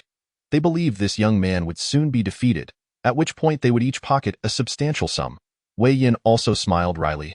Zhang Wanlin's swordplay was indeed impressive, but his arrogance was excessive. Arrogance often leads to downfall. Meanwhile, within the arena, Kudo Hans, brandishing the demon blade, shouted in Chinese. Sickly fools! Does no one dare to battle me? Is it true that your Huaxia nation claims to be a land of swordsmanship? Is your swordplay so feeble? Do not let me look down upon you. Who dares to face me? Defeat me, and I shall present my demon blade to you. Ha ha, all cowards, a bunch of spineless weaklings. Kudo Hans laughed boisterously. He ran wildly across the field, brandishing the demon blade with unfettered bravado. At that moment, a clear voice rang out, I am here to fight you. As this voice echoed, all eyes turned to the entrance of the arena, where Zhang Wanlin was leisurely approaching. He held a wooden sword, wearing an air of arrogance, and strolled in with one hand in his pocket. Upon hearing the voice, Kudo Hans looked toward Zhang Wanlin and raised an eyebrow upon seeing the youth's face. Ha ha ha, is there truly no one left in Huaxia? You send a child to battle me? A wave of murmurs swept through the crowd, thousands of spectators pointing at Zhang Wanlin. Who is this person? I don't know. I haven't heard of him. Why is he holding a wooden sword? Is he really going to fight Kudo Hans with that? For heaven's sake, don't embarrass our nation. Even Zhang Han from Huashan is no match. How can this young man succeed? A chorus of discussions erupted as everyone speculated about Zhang Wanlin. Meanwhile, Zhang Wanlin approached Kudo Hans, stepping directly in front of him. Zhang Wanlin, the skilled engineer, gazed down at Kudo Hans with a playful smirk, declaring, Ah, Oriental man, allow me to bring your end. Witness the prowess of Huaxia swordsmanship. Kudo Hans, unfazed, scoffed in response, Ha ha ha. You Huaxia people are so arrogant. The last person I defeated spoke similarly. With that, he laughed mockingly. Arrogance? Let us see if you can withstand a moment of my might. Zhang Wanlin retorted, brandishing a wooden sword. Kudo Hans glanced at the wooden sword with derision. Ha ha ha, Huaxia man, do you not possess even an iron sword? You dare challenge me with that? Have you lost your wits? He waved his black blade threateningly before Zhang Wanlin, who replied coolly, a wooden sword suffices for you. Very well, let us begin. I shall see how long you can endure. Kudo Hans chuckled, beckoning Zhang Wanlin with a gesture. Zhang Wanlin took his stance, and the battle was imminent. Meanwhile, in the background, Wei Yin and Chun Zhen observed the arena with grave expressions. Concern etched on their faces, they doubted Zhang Wanlin's prospects. This fight did not bode well. Although Zhang Wanlin faced financial repercussions for a loss, their pride in Huaxia swordsmanship outweighed monetary concerns. I hope this lad does not tarnish the reputation of our sword arts. Chen Zhen sighed. On the field, both combatants assumed their stances. Kudo Hans wielded his blade with one hand, while Zhang Wanlin held his wooden sword, eyes locked on his opponent. Shu Mountain Sword Art. Black Wind gazes at the moon. Zhang Wanlin shouted, pivoting and thrusting his wooden sword upwards. The Shu Mountain Sword Art emphasizes strength, capable of overcoming formidable foes. Even a humble wooden sword could deliver considerable power. However, Kudo Hans's sword techniques were equally imposing. Had their weapons been equal, Zhang Wanlin would have had the upper hand. But alas, he wielded only a wooden sword. Zhang Wanlin's speed was remarkable as he thrust the wooden sword at an acute angle. Kudo Hans narrowed his eyes, acknowledging good swordplay. He then swung his great blade horizontally. Whoosh! The sound of slicing air echoed, his speed rivaling Zhang Wanlin's. Crack! Zhang Wanlin's wooden sword was cleaved in two by Kudo Hans's blade. Shattering upon impact, now, only half of the wooden sword remained in Zhang Wanlin's grasp. Stumbling back in astonishment, he pondered the strength of his adversary. Kudo Hans, standing firm, scoffed. Is this Shu Mountain sword art? Hardly impressive. He mockingly raised his thumb before letting it fall. Zhang Wanlin coldly exclaimed, again. He refused to concede. Shu Mountain sword art. 16 forms, Wu Hook Frosty Moon. He called out once more, executing the most intricate maneuver of the Shu Mountain technique. Spinning in mid-air, he dashed forward like the wind, his remaining wooden sword twisting in his grip, aiming a swift downward stab. His speed, power, and technique were impeccable. Yet, he fell short against the superior weaponry. Kudo Hans squinted. Employing a practical move from Eastern swordsmanship, the cross slash, ha! He swung his blade upward. This strike sealed Zhang Wanlin's escape. Then, with a flick of his wrist, he executed a horizontal slash. The blade drew a cross in the air. Even with Zhang Wanlin's swift movements, in the face of a longer weapon, he could not evade. He quickly halted, realizing Kudo Hans had forced him back. Kudo Hans sneered, raising his blade for the final blow. It's over. With a swift motion, he aimed for Zhang Wanlin's face. Instinctively, Zhang Wanlin swung his wooden sword, but it was no match for the demon blade. Snap! The wooden sword shattered once more, leaving only the hilt in his hand. Kudo Hans halted, gazing disdainfully at Zhang Wanlin. Do you yield or not? The thousands of spectators, initially hopeful for a duel between Zhang Wanlin and Kudo Hans, now exhaled in disappointment, observing Zhang Wanlin wielding a wooden sword. They realized he was merely a fool pretending to be a master. Leave now. With your skills, you bring shame. Your sword has been broken twice. How ridiculous, they lamented. Did you come to disgrace Huaxia? How could someone like you represent our nation? Depart at once. Various disgruntled voices filled the air. Kudo Hans, having already vanquished numerous Huaxia sword masters, had incited public ire. Zhang Wanlin's defeat further sullied the reputation of Huaxia swordsmanship. The crowd was furious. Bottles and trash rained down upon him. Get out! Get out! The roar of the crowd echoed. Zhang Wanlin had become the target of their scorn. Kudo Hans looked on with contempt. In the background, Chen Zhan and others wore grim expressions. I knew this lad was inadequate. Huang Ming clenched his fists, seething with rage. 60 million. We no longer desire that, today. I must claim this boy's life. The organizers were outraged. Losing a match was not terrifying. What was frightful was Zhang Wanlin's pretentiousness leading to such a disgrace. It was a stain on the sword arts of Huaxia. Nearby, Wei Yin felt a wave of embarrassment wash over him. Had he overestimated Zhang Wanlin?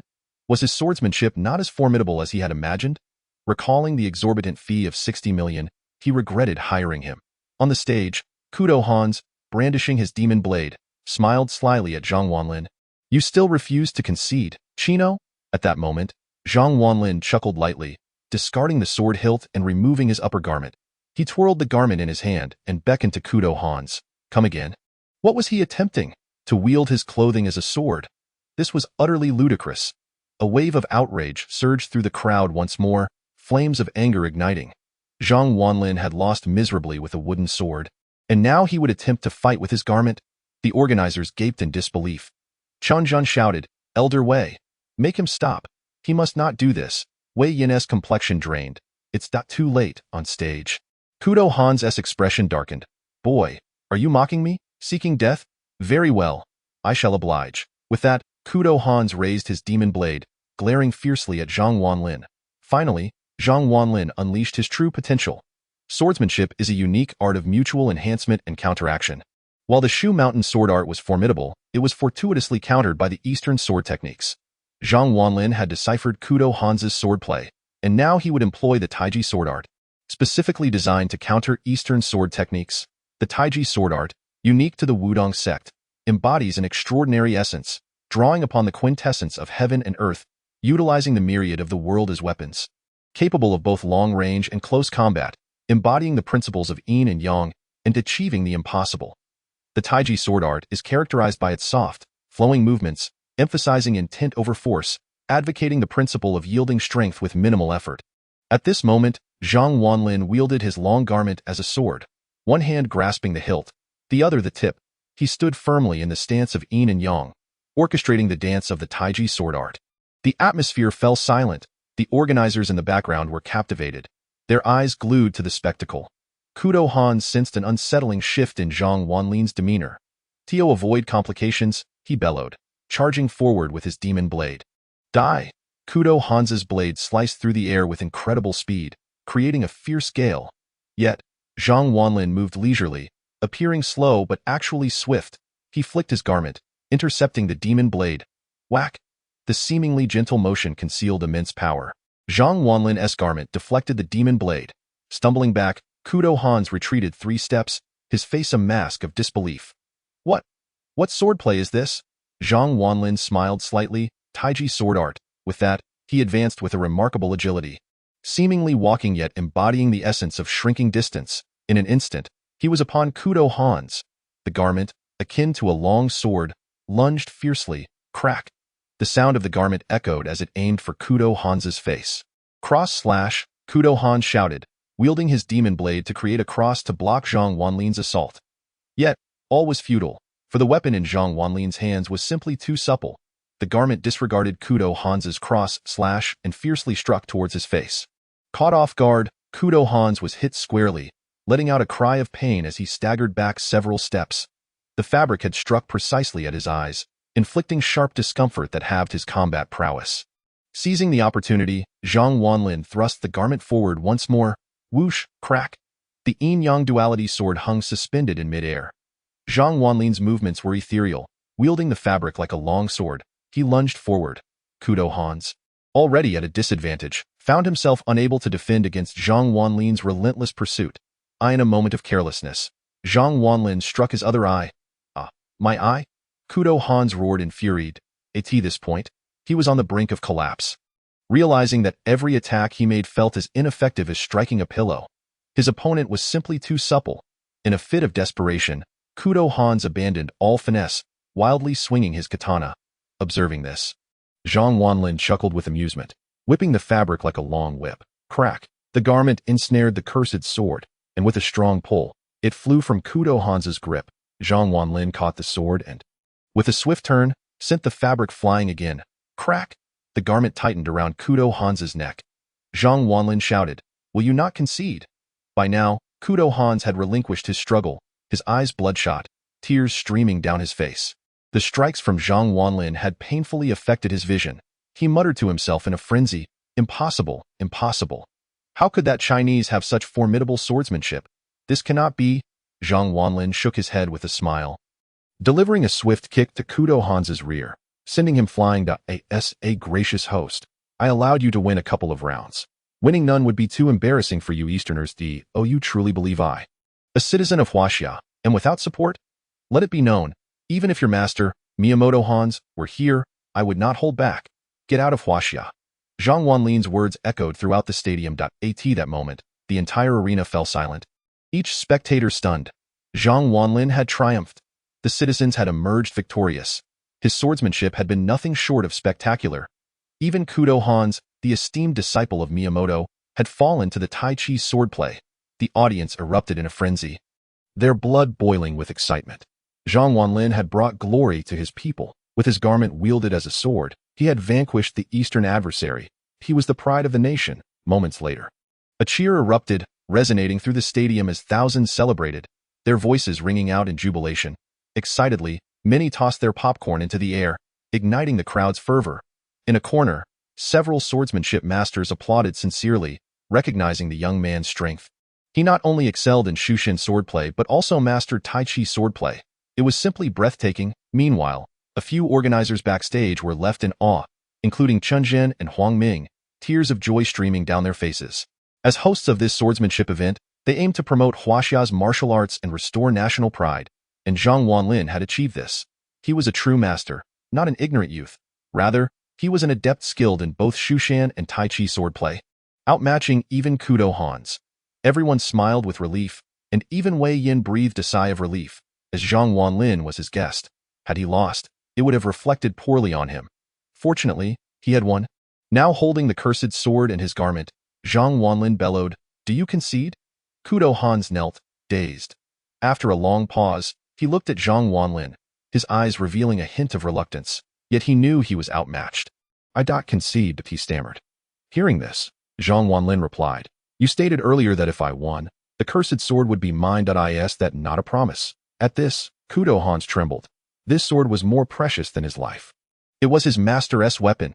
If he lost it, his master would never forgive him. "Please return the cursed sword to me," he implored, kneeling with raised hands, desperation in his voice. "Return it to you?" Zhang Wanlin frowned. The islander had spoken so boldly before, yet now he was reneging. Should he return the sword? Just then, he heard a notification from the system. "Host, please choose Option 1. Return the cursed sword. Receive the Jade Maiden Heart Sutra. Option 2. Do not return the cursed sword. Receive the Comprehensive Guide to Feng Shui. Option 3. Destroy the cursed sword. Receive the Tai Chi Duality Sword." Upon hearing these choices, Zhang Wanlin glanced around. The Jade Maiden Heart Sutra? He had contemplated returning it, but that thought faded.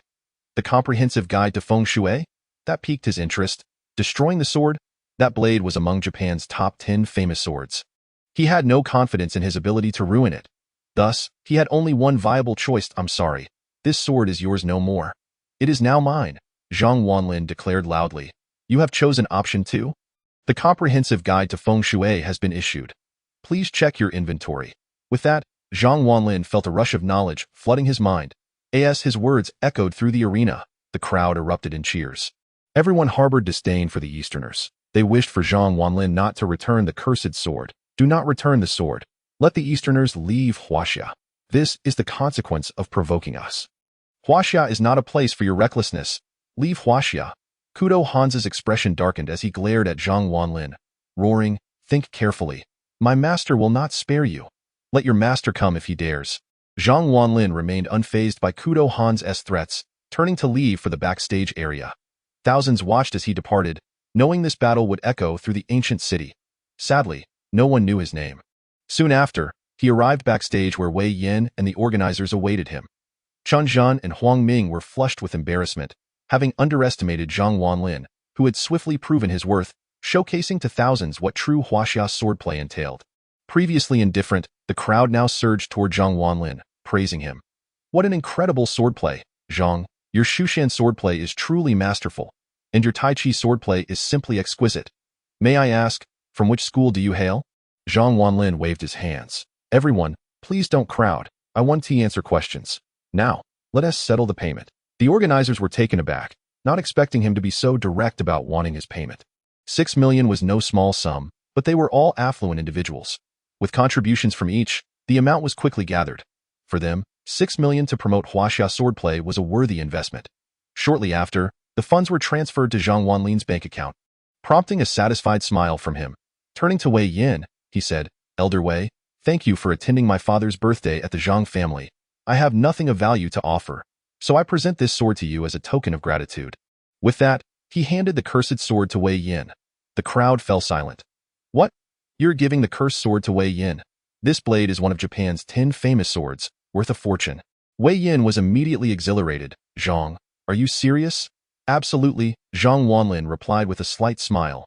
To an ordinary person, the sword might be a treasure, but to him, it was merely a piece of scrap iron. Inferior to his magic sword. Thank you, Zhang. Consider this a personal favor owed to you. Wei Yin accepted the sword with both hands, his expression radiating delight, while the surrounding organizers looked on with envy. They coveted that sword. Zhang Wanlin smiled slightly, clasping his fists toward the organizers. Everyone, I shall take my leave. Should there be future opportunities for such lucrative contests, remember to seek me out first. Farewell. Soon, Zhang Wanlin exited the stadium. Having defeated Kudo Hans, he had earned 6 million, and with his own million, he was now only 3 million shy of his 100 million target. He had one day left to secure that final million. After returning home to wash up and rest, the next morning, just as dawn broke, his phone rang. Hello?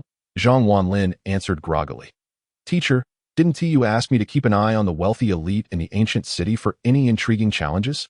I believe I've found someone. Upon hearing Wu Sanqing's words, Zhang Wanlin instantly perked up. He sprang up from the bed, brimming with vitality. Who? Asked Wu Sanqing. The Xia family of Guqing, Xia Jinghai. Upon hearing the name, Zhang Wanlin instinctively thought of Xia Junfei.is at the real estate Xia family. He inquired. Wu Sanqing confirmed, indeed, that's Xia family. Their company is the largest real estate firm in Guqing, valued at over 1 billion. However, the head of the Xia family has been suffering from a peculiar illness. Zhang Wanlin nodded, acknowledging Wu Sanqing's words. Although he held a disdain for Xia Junfei, he was determined to earn this sum of money. Provide me with the Xia family's address. I shall go there immediately. After hanging up, Zhang Wanlin freshened up, slung his medical bag over his shoulder, and set off. The Xia residence is located at Panlong Mountain Villa, a high-end community in Guqing, with property prices rivaling those of Yulong Mountain Villa. Due to the mountainous terrain, driving a Lamborghini was impractical, so he opted for a ride-hailing service. As Zhang Wanlin settled into the car, he closed his eyes to rest. At the pinnacle of Panlong Mountain Villa resided the Xia family, their villa boasting an exceptional location and grand architecture. Inside, Xia Jinghai wore a troubled expression. He was a middle-aged man of about 50, slightly overweight, with a square face that exuded authority. His complexion was pale, lips devoid of color, and his brows were tightly knitted, hinting at his inner torment. Nearby stood his son, Xia Junfei, alongside 2 physicians. One, a distinguished Western doctor from the city, the head of the central hospital, renowned for his medical prowess. The other, a celebrated Chinese medicine practitioner also from the city. Both esteemed doctors wore furrowed brows and somber expressions. Mr. Xia, I cannot discern anything amiss. All the instruments indicate that your health is quite normal. The Western doctor, Director Wang, shook his head helplessly. The old Chinese doctor also lowered his gaze. Mr. Xia, I regret to say, I am unable to identify your affliction. Xia Jinghai let out a deep sigh. This was the 5th batch of doctors he had consulted, yet none could uncover the nature of his strange illness. He had visited numerous hospitals, but to no avail. Alas, he lamented, shaking his head, is it possible that my time is up? His face was a mask of grief and indignation.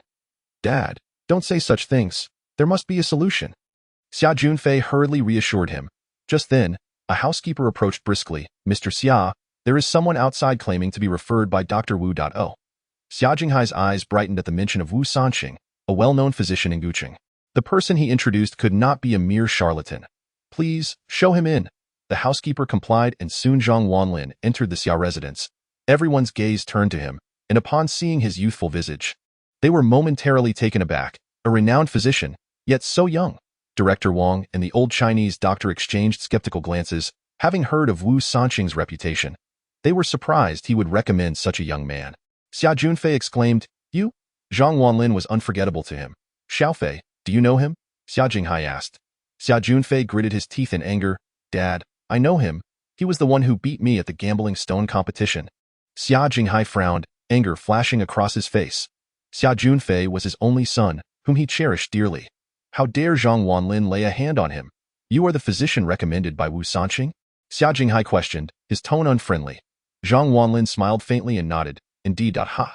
So young. Wu Sanqing must be losing his touch to recommend someone like you. Xia Jinghai expressed his discontent. Xia Junfei added, Dad, he is not a physician at all. I know his background. He works for a delivery company. He has no connection to medicine whatsoever. Someone from a delivery company? Xia Jinghai's anger flared. So, a fraud, is it? Do you know who I am, Xia Jinghai? He slammed his hand on the table, inciting several burly bodyguards to appear at the entrance, ready to expel Zhang Wanlin at a moment's notice. Zhang Wanlin remained unfazed. I understand. Though I am employed by a delivery service, I possess some knowledge of medicine. Xia Jinghai scoffed. Some knowledge? Very well, I'll grant you a chance. Let us see what you can do.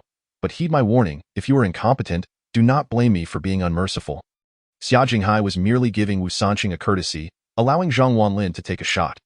However, given the peculiar nature of his illness, Zhang Wanlin would undoubtedly fail, and Xia Jinghai would take revenge on him by breaking his legs. Understood, but I must specify my consultation fee in advance, Zhang Wanlin replied. How brazen, discussing fees before even examining the patient. What is your demand? Xia Jinghai sneered. Just afraid that you may desire to pay but find yourself unable. Zhang Wanlin held out 3 fingers. 300,000. Xia Jinghai raised an eyebrow. The young man's asking price was already considerable. Yet, Zhang Wanlin shook his head. 3 million. Xia Jinghai's voice rose, his expression darkening. For someone so young to demand 3 million? Even the medical deity Wu Sanqing would not charge such a sum. Zhang Wanlin smiled slightly and shook his head. No, it is 30 million. That upon hearing the figure of 30 million, the room fell silent. Director Wang and the old Chinese doctor stared at Zhang Wanlin in disbelief. As esteemed physicians in the city, their fees were only around 500,000. Yet this young man demanded 30 million? 30 million? Xia Junfei's eyes widened in shock. Zhang Wanlin, have you lost your mind? Are you worth 30 million? Director Wang snorted. What an outrageous demand. I've practiced medicine for years and would never dare ask such a sum. Even if Wu Sanqing came, he wouldn't dare quote 30 million. Foolish and ignorant. The old Chinese doctor shook his head, expressing disbelief that a young man could cure a condition that even he could not. If your skills surpass Wu Sanqing's, why have I not heard of you? To attempt to deceive for money in such a place. The old doctor admonished, as if reprimanding a wayward apprentice. Zhang Wanlin, you seek your own demise by daring to stir trouble in my Xia family. Xia Junfei hissed, clenching his fists in fury. He had long resented Zhang Wanlin for embarrassing him and was determined to make him pay today. Zhang Wanlin, unperturbed by their derision, stated calmly, as I said, if I cannot cure you, there will be no charge, Mr. Xia. Allow me to give it a try. Xia Jinghai snorted. Very well, try, then. Zhang Wanlin stepped forward, placing his medical bag on the table. Pray tell, Mr. Xia, where do you feel unwell? Xia Jinghai exhaled. It's a peculiar ailment. I feel perfectly fine during the day, but at night, my body aches all over, my heart races, and I feel an immense weight pressing down on me. Zhang Wanlin raised an eyebrow. Indeed, it was a strange illness. Extend your hand. Xia Jinghai complied, and Zhang Wanlin began to take his pulse. After a lengthy examination, he released Xia Jinghai's wrist and observed his facial and tongue characteristics. After some time, even Zhang Wanlin found it peculiar. This was truly an unusual ailment. Suddenly, Xia Junfei jumped forward, coldly demanding, "May I ask, Dr. Zhang, what illness does my father have?" Xia Junfei's eyes were filled with derision, betting that Zhang Wanlin would fail to identify it.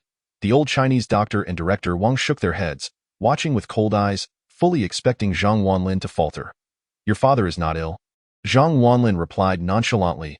Upon hearing this, Xia Jinghai slammed the table. "Ha! I knew you were a fraud. You dare ask for 30 million, yet cannot even identify an ailment?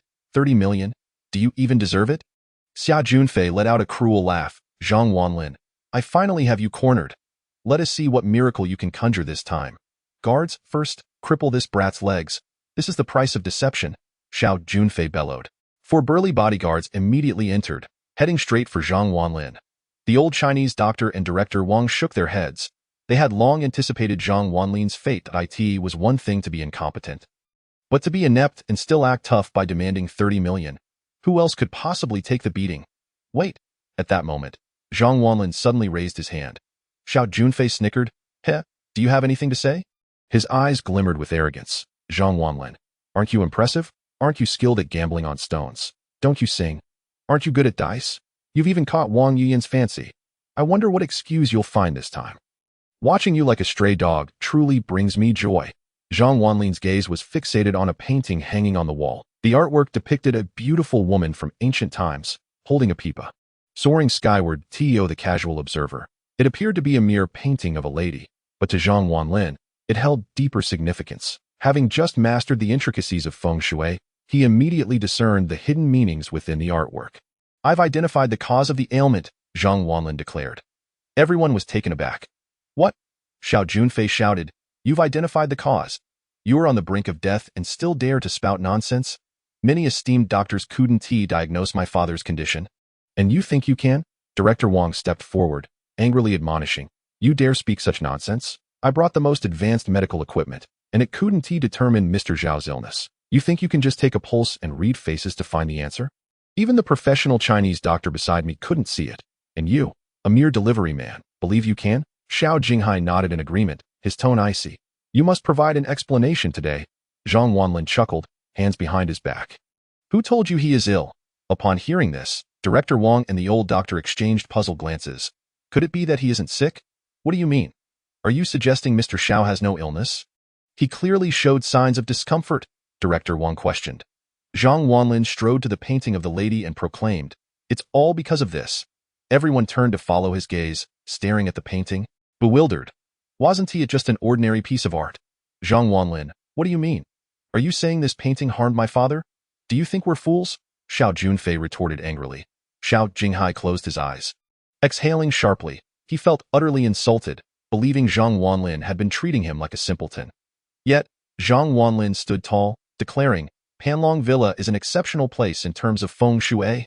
The numerous villas, like dragon scales, are densely constructed upon Panlong Mountain. Panlong Villa represents a dragon, while Panlong Mountain serves as its pillar." Chapter 169. Evil energy enters the body, and your family is the dragon pearl. You know the saying, 2 dragons playing with a pearl? Your family is the very pearl pursued by the dragon. In theory, your residence should be the most prosperous place, but the problem lies in the presence of this painting of a lady. Its overly feminine energy clashes with the masculine energy of the dragon pearl, leading to misfortune for those born under the dragon sign living here. Upon hearing Zhang Wanlin's words, the entire venue fell silent. The crowd exchanged bewildered glances, struggling to comprehend. Moments later, Xiao Jinghai slammed his fist on the table, exclaiming, "Are you saying this painting has disrupted my family's feng shui?" Zhang Wanlin nodded. "Indeed. Do you think we're fools?" Xiao Jinghai shot back, incredulous. He had no faith in feng shui. He believed Zhang Wanlin was deceiving him. Xiao Junfei sneered, "I never expected you would concoct such a lie to save yourself. Do you think we believe it? Do you think everyone is a fool?" The Xiao family was utterly unconvinced by Zhang Wanlin's claims. Director Wang shook his head dismissively. "This is utter nonsense. You don't believe?" Zhang Wanlin raised an eyebrow. Feeling impatient, Xiao Jinghai's lips curled slightly, his gaze icy. "What will it take for you to convince me?" Zhang Wanlin clenched his fists, growing increasingly irate. "Fine, I shall make you believe." With that, he swiftly approached the painting, and without hesitation, tore it down from the wall. With a loud rip, he shredded the painting into pieces. "What are you doing?" Xiao Junfei shouted angrily. That painting cost my father a fortune. You've gone mad. Seeing this, Xiao Jinghai too was furious, standing up. You insolent brat. Come here, beat him. But before he could finish, his complexion changed, and he spat out a mouthful of blood. The blood was bizarre. Not red, but black. Upon hitting the ground, it emitted a wisp of black smoke, creating a terrifying scene. What is this? Xiao Jinghai was dumbfounded. He never imagined he would cough up blood. And black blood at that. Director Wang and the old doctor rushed to support Xiao Jinghai. Zhang Wanlin scoffed. The suppression of that painting allowed a trace of evil energy to invade your body daily. Accumulated over time, it could certainly affect your life. By tearing down the painting, I disrupted the conflicting energies, allowing the evil energy within you to dissipate. Hearing Zhang Wanlin's words, Xiao Jinghai was left speechless. Could it be true that his family's feng shui was genuinely flawed? Was there really such a thing as feng shui? This was unbelievable. It defied science. Impossible? Zhang Wanlin squinted slightly, a faint smile on his lips. Then watch closely with that. He pulled out a lighter and set the torn painting ablaze. Instantly, a plume of black smoke billowed forth, acrid and dense, accompanied by an eerie hissing sound that sent chills down their spines. The Xiao family and the two doctors stared wide-eyed. They had never witnessed such a spectacle. Their expressions mirrored those of people who had seen a ghost. Did the painting truly harbor evil energy? Xiao Jinghai and Xiao Junfei were both stunned at DOUC. This is the evil energy within the painting. Tell me, have you felt unusually hot and cold while sleeping recently? Have you been experiencing frequent erotic dreams? Upon hearing Zhang Wanlin's words, Xiao Jinghai's face flushed. The matter of his dreams had never been disclosed to the doctors, yet Zhang Wanlin had seen right through it. How do you know? Xiao Jinghai stammered. How do I know? Because the woman you dream of is this one. Zhang Wanlin pointed at the ashes on the ground. The weight you feel pressing down on you at night is the evil energy manifested by this woman, suffocating you. In a few days, you will be crushed to death in your sleep. At this, Xiao Jinghai's eyes widened. That's right. Every word you said is correct. He had indeed experienced erotic dreams and felt pressure while sleeping. Now, reflecting on it, he realized it was this painting weighing him down. The thought sent shivers down his spine. It was utterly terrifying. Xiao Jinghai's face turned pale with fear. Now, do you still feel weak? Zhang Wanlin inquired. Xiao Jinghai hurriedly began to assess his body. He stood up once more, a look of astonishment on his face. He bounced in place a couple of times, exclaiming, "Incredible! I feel so light all over." Previously, Xiao Jinghai had felt utterly drained, weak in both body and voice, with a vacant gaze. But now, he felt revitalized. Without the evil energy, you naturally feel at ease, Zhang Wanlin remarked. Looking at Xiao Jinghai's now rosy complexion, his lips no longer pale, he had been healed. Xiao Jinghai was filled with excitement. He had actually recovered. No wonder so many esteemed doctors were unable to diagnose his condition. It was a feng shui issue. At that moment, Xiao Jinghai looked at Zhang Wanlin anew. This time, he no longer underestimated him. Zhang Wanlin was indeed a person of true skill. He had proven himself through his abilities. Director Wang and the old doctor exchanged astonished glances. Utterly dumbfounded, they had never believed in feng shui, but witnessing Xiao Jinghai's miraculous recovery had changed their minds. The previous black mist and blood could not be explained by medical science. That it appeared there truly was something to the claims of feng shui. Xiao Junfei's eyes widened. Could it be that this brat truly understood the art of feng shui? His father had been healed just like that. A mix of joy and anger surged within him. Joy that his father was well again, and anger that Zhang Wanlin's abilities were so formidable. Once again, he found himself unable to seek revenge. What a remarkable figure! What a remarkable figure! At this moment, Xiao Jinghai set aside his prejudices against Zhang Wanlin. He strode over and clasped his fists in a gesture of respect, bowing deeply in a wonder. No wonder that Dr. Wu would recommend you. It turns out you are the true master. I, Xiao Jinghai, am humbled. Observing this, Zhang Wanlin stood with his hands behind his back, showing no inclination to assist. Given Xiao Jinghai's previous arrogance, he naturally harbored resentment. Please, rise quickly. I, Zhang Wanlin, cannot accept such a bow. Upon hearing Zhang Wanlin's words, an awkward expression crossed Xiao Jinghai's face. After all, his earlier disrespect warranted Zhang Wanlin's displeasure. With a serious demeanor, he clasped his fists again and bowed. Mr. Zhang, I, Xiao Jinghai, sincerely apologize for my earlier disrespect. I am truly sorry. Having said this, he performed a deep bow, Father! Xiao Junfei, witnessing this, was about to speak but was met with a fierce glare from Xiao Jinghai. And you? How dare you question Mr. Zhang's abilities? Apologize to him, Xiao Jinghai admonished. But what? Apologize, Xiao Jinghai's voice boomed. Reluctantly, Xiao Junfei muttered, I'm sorry. Both men offered their apologies to Zhang Wanlin. At that moment, Director Wang and the old doctor hurried over. They both cupped their hands and said, Mr. Zhang, we were in the wrong earlier. We failed to recognize your greatness, and we sincerely apologize. They bowed in unison. The 4 bodyguards in the hall quietly withdrew. Zhang Wanlin had earned the respect of all through his prowess. Seeing this, he felt it inappropriate to remain angry. That I hope you will not judge others by their appearances in the future. Yes, Mr. Zhang is right, Xiao Jinghai immediately replied. Now, shall we settle the payment? Alipay or bank card? Zhang Wanlin remarked with a hint of humor, still mindful of the 30 million he anticipated. Xiao Jinghai produced a bank card from his pocket and offered it with both hands. This card contains 30 million. The password is the last 6 digits of the card number. Hearing this, Zhang Wanlin accepted the card. Thank you. With that, he turned and left the Xiao residence without looking back. Mr. Zhang, take care, Xiao Jinghai called out as he made his way to the door. Once Zhang Wanlin departed, Xiao Junfei's discontent was palpable. Dad, isn't this kid simply skilled in some feng shui? Why show him such reverence and give him 30 million? Xiao Jinghai's expression darkened instantly. When will you grow up? Just because he knows a bit of feng shui. In this day and age, those with skills are remarkable individuals. Let me tell you, if he can break your feng shui, he can also set one. By then, you won't even know how you met your end. With that, Xiao Jinghai strode away. Xiao Junfei stood there, dazed, replaying his father's words in his mind. Indeed, if he could dismantle a feng shui setup, he could just as easily create one. The realization sent a shiver down his spine, and he felt a pang of fear. Thank goodness he had apologized earlier and that his father had given the money. Otherwise, they might have faced dire consequences. Soon, Zhang Wanlin returned to the Yulong Mountain Villa.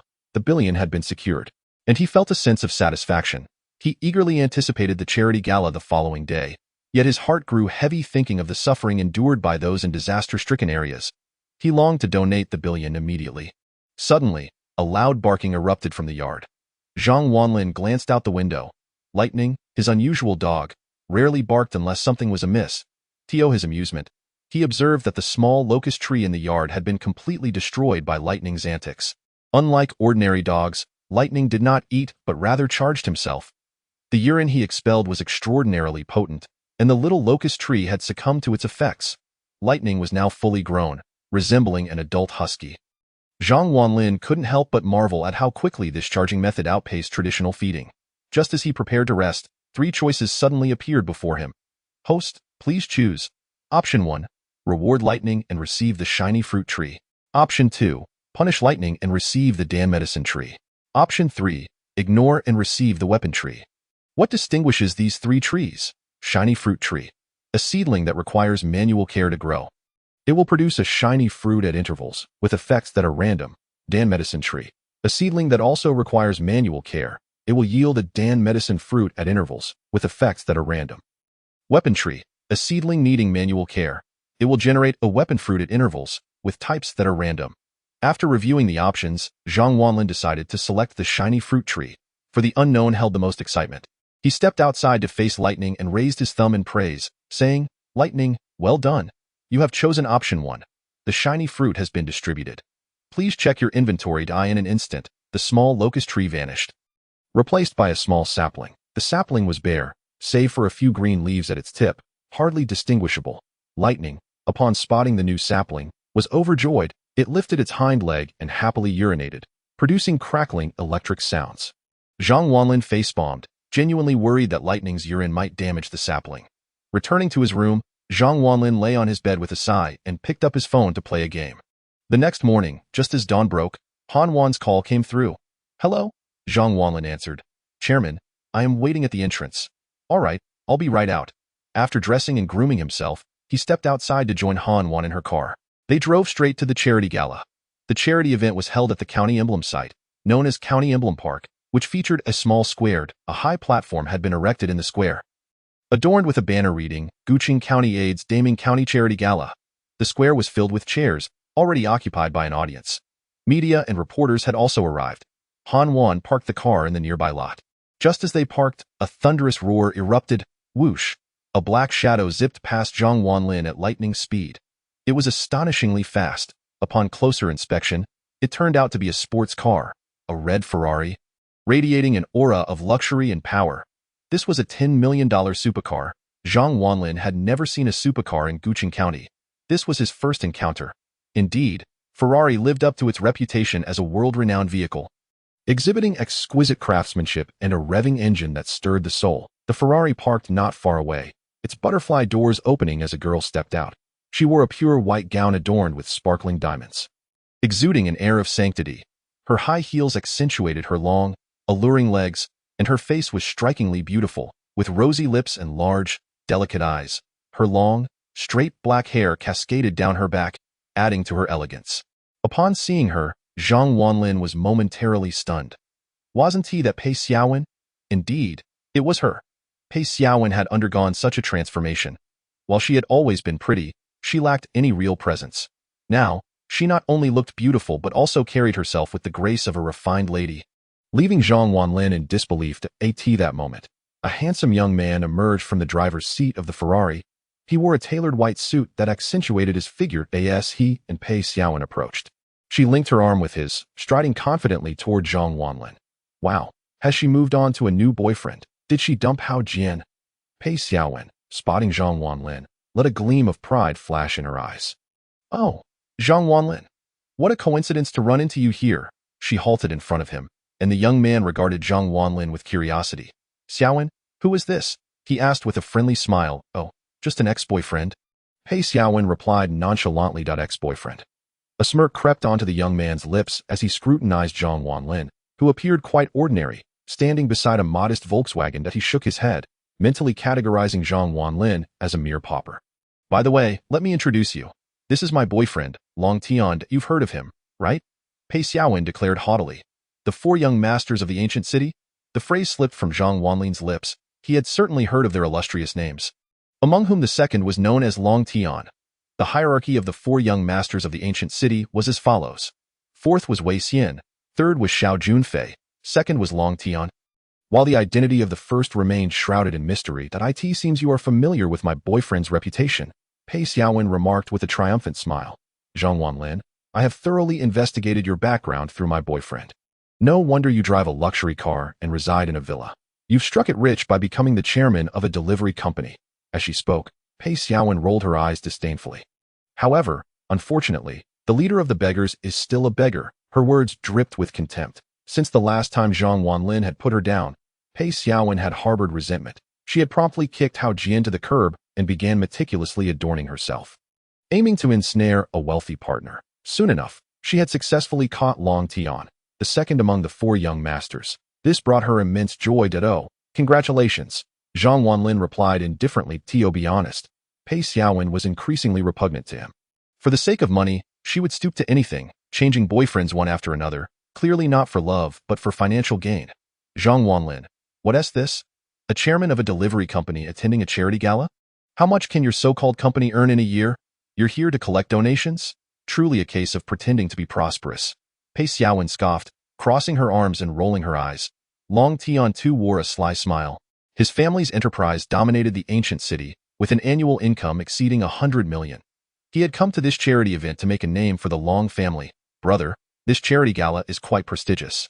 Perhaps you should refrain from donating, considering your company. Yang Tian mused. Upon hearing his words, Pei Xiaowen burst into laughter, covering her mouth. Oh dear, how can you underestimate Zhang Wanlin? He is now the chairman of a delivery company. Surely he should at least donate tens of thousands. Yang Tian's amusement intensified at this moment. Zhang Wanlin frowned, feeling no desire to continue conversing with them. How much I donate is none of your concern.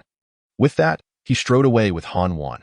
Yang Tian watched Zhang Wanlin's retreating figure, the corners of his mouth curling into a smirk laced with scorn. Ha! Driving a shabby Volkswagen and still thinking of himself as a character, he then took Pei Xiaowen and walked confidently into the venue. The charity gala was bustling with activity, with tycoons from the ancient city's business sector mingling. In the front row sat prominent figures from the local government. Overseeing the gala, Zhang Wanlin casually chose a seat and awaited the commencement of the event. Soon, the atmosphere quieted as attendees settled in. Zhang Wanlin noticed Long Tian and Pei Xiaowen occupying the front row, which was reserved for the influential figures of the county. Without certain credentials, one could not secure such a position. After settling in, Pei Xiaowen glanced back at Zhang Wanlin with a hint of derision in her eyes. Moments later, the charity gala commenced, and a beautiful female host took to the stage under the glare of cameras. Welcome everyone to the charity gala of the ancient county, as you may know. A 6.5 magnitude earthquake recently struck Daming County, claiming countless lives. Firefighters and many volunteers have rushed to the front line. This charity gala aims to assist Daming County, contributing to the reconstruction of its beautiful homeland. All donations from this gala will go toward aiding Daming County. The host's words elicited a wave of applause. Shortly thereafter, 2 staff members brought forth a massive donation box. The host continued, "Ladies and gentlemen wishing to donate, please place your contribution into the box. The highest donor will receive the title of Charity Star." A round of applause followed. Soon, every attendee was handed a card and a pen, prompting them to write down their donation amounts. The host announced, "Now, let us begin the donations." Almost immediately, someone stepped forward, handing their card to the host. With a slight smile, the host announced, "Zhang Corporation donates 100,000. The applause was thunderous as the donor beamed at the cameras before retreating. Many attendees were there more for the publicity of their enterprises than for altruistic reasons. Genuine intent to help the victims was rare. As donations continued to pour in, Xiao Junfei of the Xiao family stood up, presenting his card to the host. Upon reviewing it, the host's face registered surprise. "Goodness, the Xiao Corporation donates 3 million. Let us give a warm round of applause for the Xiao Corporation." The applause thundered, and media cameras flashed as Xiao Junfei smiled, feeling the worth of his 3 million donation in the form of publicity. Just as more individuals began to step up to donate, 2 unexpected guests approached Zhang Wanlin. Upon closer inspection, he recognized them as Long Tian and Pei Xiaowen, their faces adorned with mocking smiles. Pei Xiaowen, linking arms with Long Tian, asked playfully, "Zhang Wanlin, how much do you plan to donate? Surely, it won't just be a few thousand, right? The smallest businesses here are donating at least 10,000. Her smile was one of derision, clearly there to gloat. Zhang Wanlin furrowed his brow. He found Pei Xiaowen particularly irksome, regardless of the amount. "It is my heartfelt contribution," he replied curtly. Their laughter echoed in response to his statement. Long Tian, hands in his pockets, smirked, "Your heartfelt contribution? Spare us the pretense. Everyone here is vying for fame. You're merely here to advertise your delivery company. Aren't you? Especially with the media present." Zhang Wanlin met Long Tian's gaze, his voice cold. "Do not presume everyone thinks like you." He felt no need to tread lightly around Long Tian's reputation. Long Tian's expression darkened at Zhang Wanlin's words. No one dared to speak to him so brazenly. "Like me? Huh? Do you even compare?" Long Tian sneered at a mere delivery company, with an annual income in the millions. "And you think you can stand alongside me? No wonder your girlfriend left you." With that, Long Tian wrapped his arm around Pei Xiaowen's waist, who seemed pleased with his demeanor, relishing the humiliation of Zhang Wanlin as retribution for her previous disgrace. "Darling, don't let this loser get to you." Though he has gained a bit of wealth, his inherent lowly demeanor remains unchanged. A nouveau riche will always be a nouveau riche. How can he compare to us? The aristocrats? As she spoke, Pei Xiaowen displayed her diamond ring and jade bracelet. Long Tian smiled knowingly. He merely intended to indulge in Pei Xiaowen for a short while. Yet, she was determined to leverage this period of favor to integrate into the upper echelons of ancient county society. Aspiring to become a celebrated socialite, she wanted Zhang Wanlin to realize just how well she was faring in ancient county. While Zhang Wanlin could endure, Han Wan could not. Rising with indignation, she exclaimed, "Please show some respect to our chairman." Pei Xiaowen shot a cold glance at Han Wan. "And what are you to demand respect from me?" She examined Han Wan with disdain. "Oh, look at you. Not bad looking, but such poor judgment to be with Zhang Wanlin. How about I introduce you to some wealthy heirs?" Han Wan was infuriated by Pei Xiaowen's venomous words, her face flushed with anger. "You?" she stammered, momentarily at a loss. Zhang Wanlin tugged Han Wan back, casting a cold glance at the duo. "Is there anything else? If not, please leave." Pei Xiaowen scoffed. "Humph, Zhang Wanlin, you remain as timid as ever, unable to even defend your own woman. Now you see why I left you, don't you?" Zhang Wanlin furrowed his brow at her words. "Damn it, Han Wan is not my woman." Meanwhile, Pei Xiaowen and Long Tian had already strode away. After their departure, Han Wan approached Zhang Wanlin. "Chairman, why do you tolerate them so?" she questioned, visibly dissatisfied. Zhang Wanlin smiled. "Don't worry, you will soon understand." Han Wan was puzzled, unable to grasp the underlying meaning of Zhang Wanlin's words. At that moment, Long Tian took the stage accompanied by Pei Xiaowen.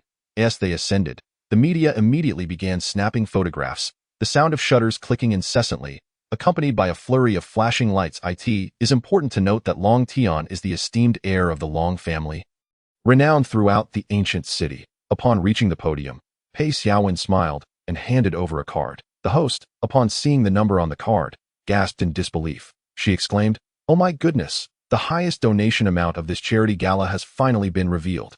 This figure is simply staggering."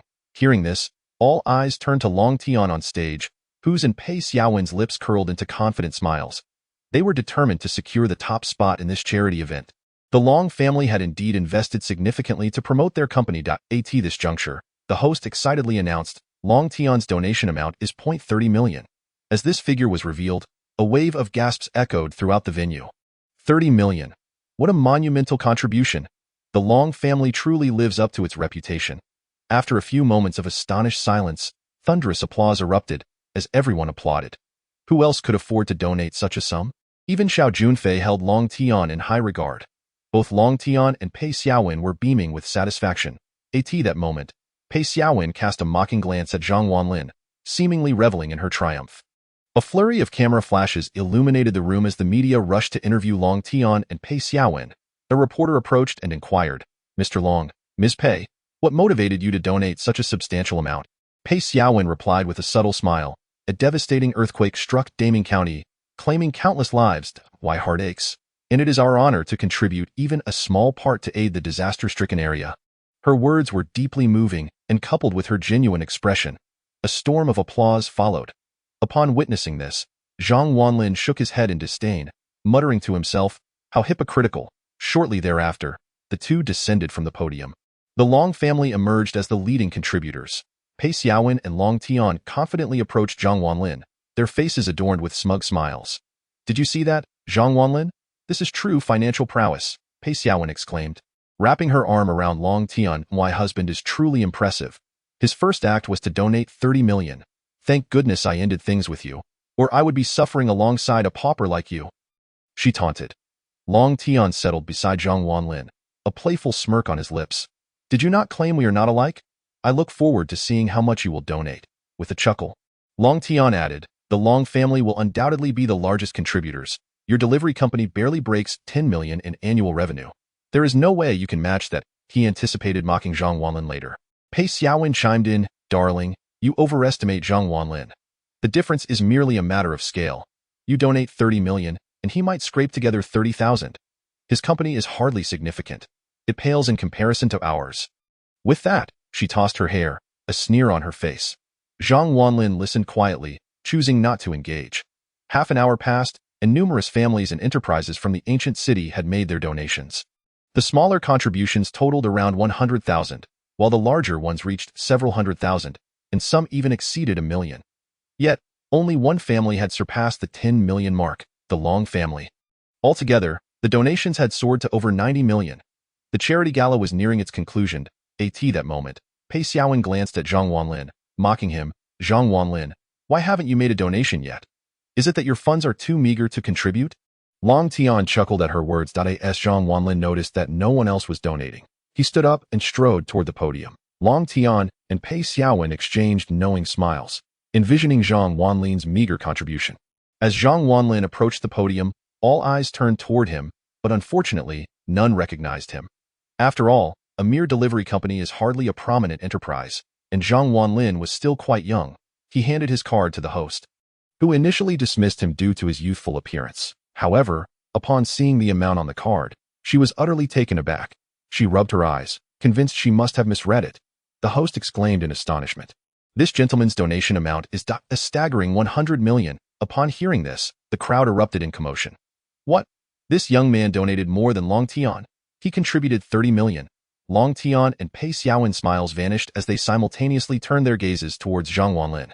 The host continued, her voice filled with excitement, "Let us warmly applaud this gentleman for becoming the highest donor of this charity event." At that moment, thunderous applause filled the room. But suddenly, a loud voice rang out, drawing everyone's attention. Pei Xiaowen had risen to her feet. Confusion spread across the crowd. What was she doing? The host, bewildered, asked, Miss Pei, is there something you wish to address? Without hesitation, Pei Xiaowen marched to the podium and, before the astonished audience, slapped Zhang Wanlin across the face. The sound echoed sharply, leaving Zhang Wanlin stunned, completely unprepared for such an outburst. The entire assembly was left in shock. Pei Xiaowen pointed a finger at Zhang Wanlin, accusing him vehemently, you fraud. Do you really have 100 million? To preserve your reputation, you dare to falsely claim such an amount. Is this charity gala merely a game to you? Her words ignited a frenzy among the audience, suggesting that he might not possess such wealth after all. The host, momentarily flustered, quickly pressed on, Miss Pei, what do you mean? Without missing a beat, Pei Xiaowen seized the microphone and addressed the crowd of thousands. This man is nothing but a charlatan. I am his ex-girlfriend, and I know him all too well. He has never even attended university. He is an uneducated simpleton. Initially, he was merely an employee at a delivery company, and after a stroke of luck, he became its chairman. That company is small, and its annual profit does not even approach 100 million. After taking charge, he squandered the company's earnings on luxury cars and villas. He couldn't even muster 100,000, let alone 100 million. This man is a complete fraud, here to deceive for fame. As her words resonated, the crowd erupted into a chorus of disdain. The realization dawned that this man was indeed a fraud. Yang Tian, watching from below, wore a satisfied smile, clapping mockingly at Zhang Wanlin. How could he possibly pretend to be impressive before Yang Tian? Pei Xiaowen continued, consider how young he is. How could he possibly have 100 million? Even my boyfriend, Yang Tian, the most outstanding young man in the ancient city, can only donate 30 million. And who is he? Really? As Pei Xiaowen's remarks sank in, the audience buzzed with agreement. They echoed her sentiments. This young man hardly looks like a wealthy heir. How could he possibly donate 100 million? A fraud. We thought he could actually donate such an amount, but it turns out he is just a scam artist. Someone should arrest him and throw him in jail. Trash, a scoundrel, a disgrace to society. Various insults filled the air, with some even throwing beverage bottles in his direction. The female host suddenly realized the gravity of the situation and exclaimed, such people are truly detestable.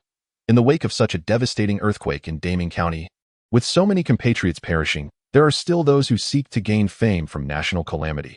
Individuals like this are utterly unworthy of being called citizens of our great China. Her words resonated with a chorus of agreement, and the venue erupted with shouts of condemnation. Pei Xiaowen's eyes sparkled with satisfaction as she glanced at Zhang Wanlin, thinking, oh, so you wish to flaunt your wealth in front of me? I shall expose you before all, leading to your disgrace. Meanwhile, Zhang Wanlin stood there, stunned, covering his face for a long moment. Anger ignited in his eyes as he glared at Pei Xiaowen, who had the audacity to strike him. Pei Xiaowen, why can't you bear to see others thrive? On what grounds do you assert that I lack a billion? He retorted furiously. Pei Xiaowen rolled her eyes in disbelief. Oh really? You? A billion? Have you even looked in the mirror to see your own worth? Dressed in this discount attire, with a mere digital watch, how could someone like you possibly possess a billion? Laughter erupted from the crowd. The attendees at the charity event were all prominent figures of the old city, each adorned in designer labels, while Zhang Wanlin's appearance hardly suggested affluence. Infuriated, Zhang Wanlin shot back, so just because I wear humble clothing, you conclude that I am a fraud.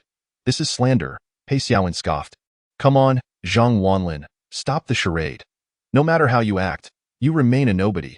You claim to possess a billion, yet dare you to transfer it now? Dare you to swipe your card? If you're too afraid, then silence yourself. She folded her arms, a mocking smile playing on her lips, fully aware that Zhang Wanlin lacked the funds. Enraged, Zhang Wanlin pulled out his bank card from his pocket and slammed it on the table. Declaring afraid, I'll swipe it right here. Watch and see if I possess that billion. Pei Xiaowen was momentarily taken aback. Then a smirk crept across her face. Oh, Zhang Wanlin, you act so convincingly, since you wish to embarrass yourself. Allow me to indulge you. She seized Zhang Wanlin's bank card, announcing loudly, everyone, witness the true face of this nobody. Let us see how much money is in his account. Soon, someone fetched the card reader. A few moments later, it was brought back, and without hesitation, Pei Xiaowen swiped the card. Zhang Wanlin entered his password. Everyone, observe how much he truly has, she exclaimed. As she pressed the confirm button, all eyes were fixated on the card reader. Deep down, they expected her words to ring true. This man hardly resembled a wealthy individual. How could he possibly have a billion? Yang Tian, arms crossed, wore a knowing grin, already envisioning Zhang Wanlin's embarrassment. Zhang Wanlin. Trying to show off in front of me? You're far too naive. But at that moment, the card reader beeped, announcing, payment successful. The room fell silent instantly. The mocking smile on Pei Xiaowen's face froze, and Long Tian's amused expression vanished. Payment successful? $1 billion was just deducted? Pei Xiaowen stood there in shock, staring at the card reader, convinced she must have pressed the wrong button. But upon closer inspection, it was indeed $1 billion. Zhang Wanlin truly possessed $1 billion? The silence was so profound that one could hear a pin drop. Many in attendance were left dumbfounded. This man defied Pei Xiaowen's claims. Her complexion changed dramatically, turning beet red. The slap she had delivered was no ordinary one.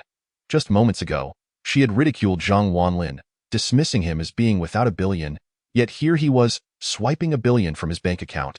Her humiliation was palpable. How could this nobody possess such wealth? Moreover, he intended to donate it.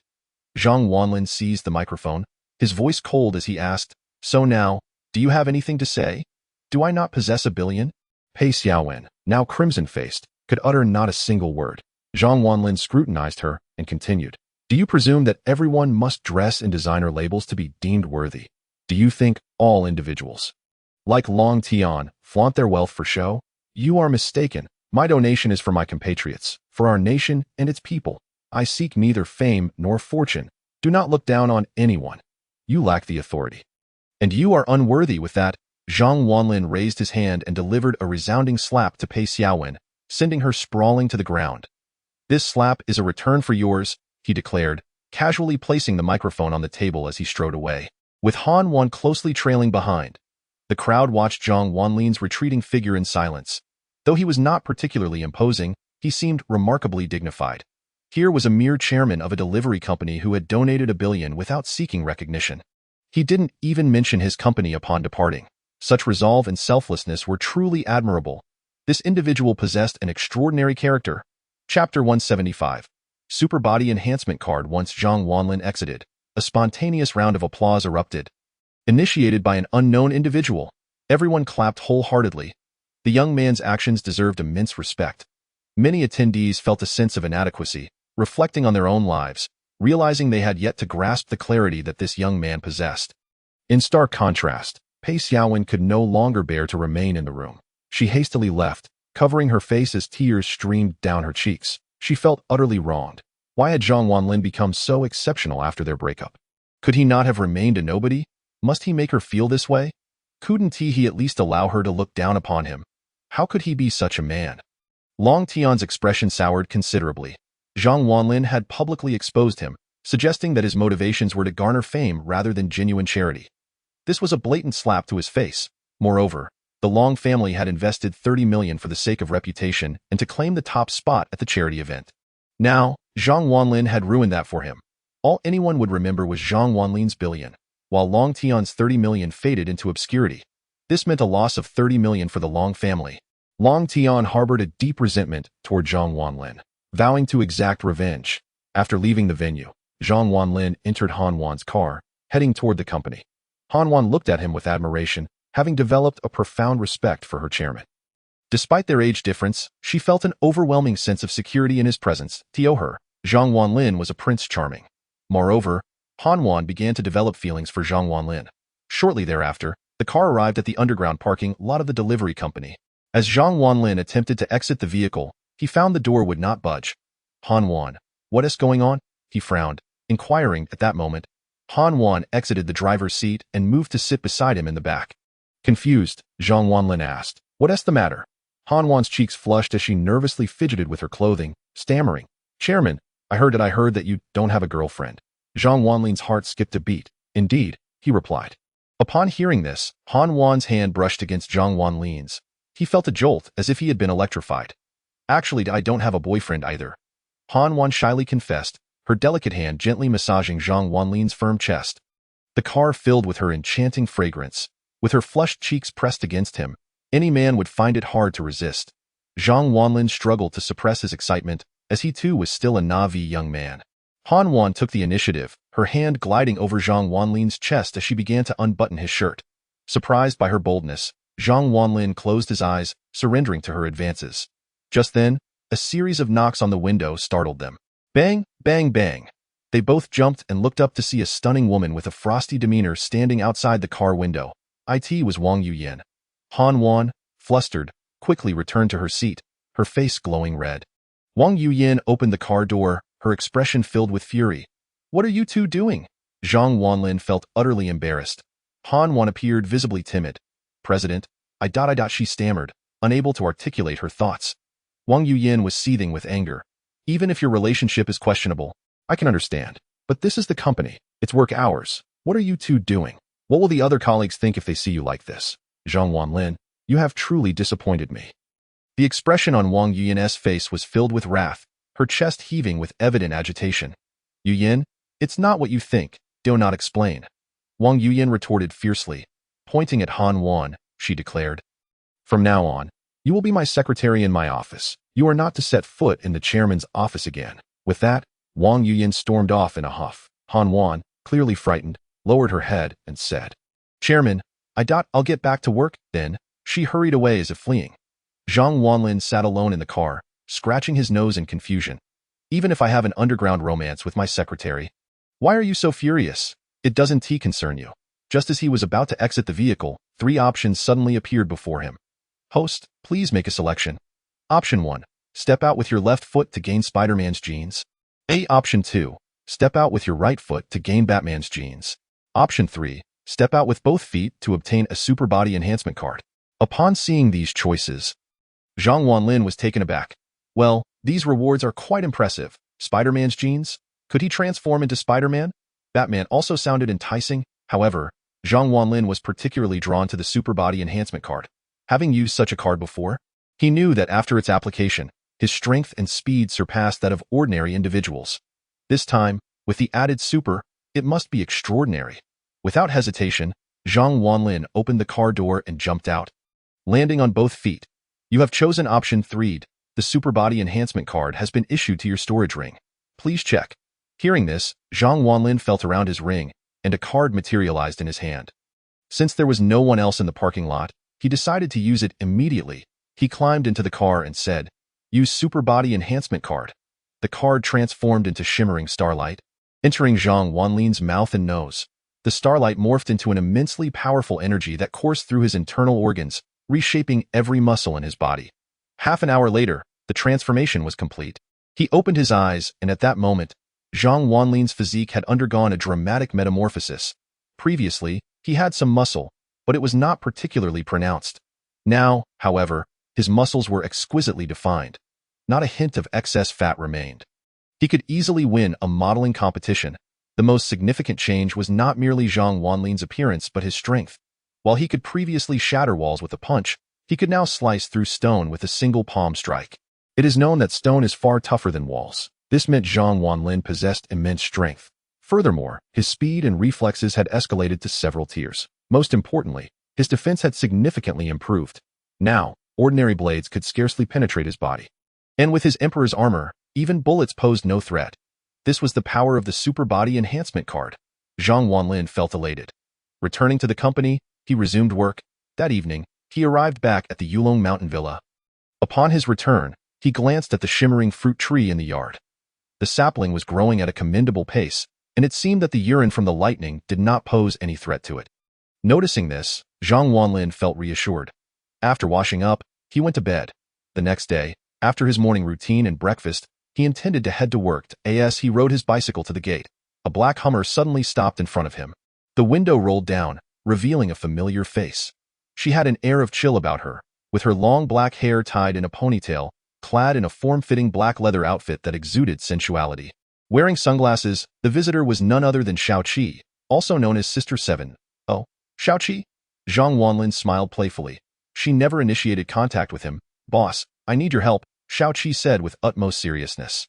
Indeed, her full name was Qi Xiaoqi. Zhang Wanlin inquired. What kind of help? Xiaoqi was a well-known figure in the underground scene of the ancient city. What could she possibly need his assistance with? Please get in the car. We can discuss it on the way. Upon hearing this, Zhang Wanlin halted his bicycle and climbed into Xiaoqi's Hummer. She pressed the accelerator, and they sped away from the villa.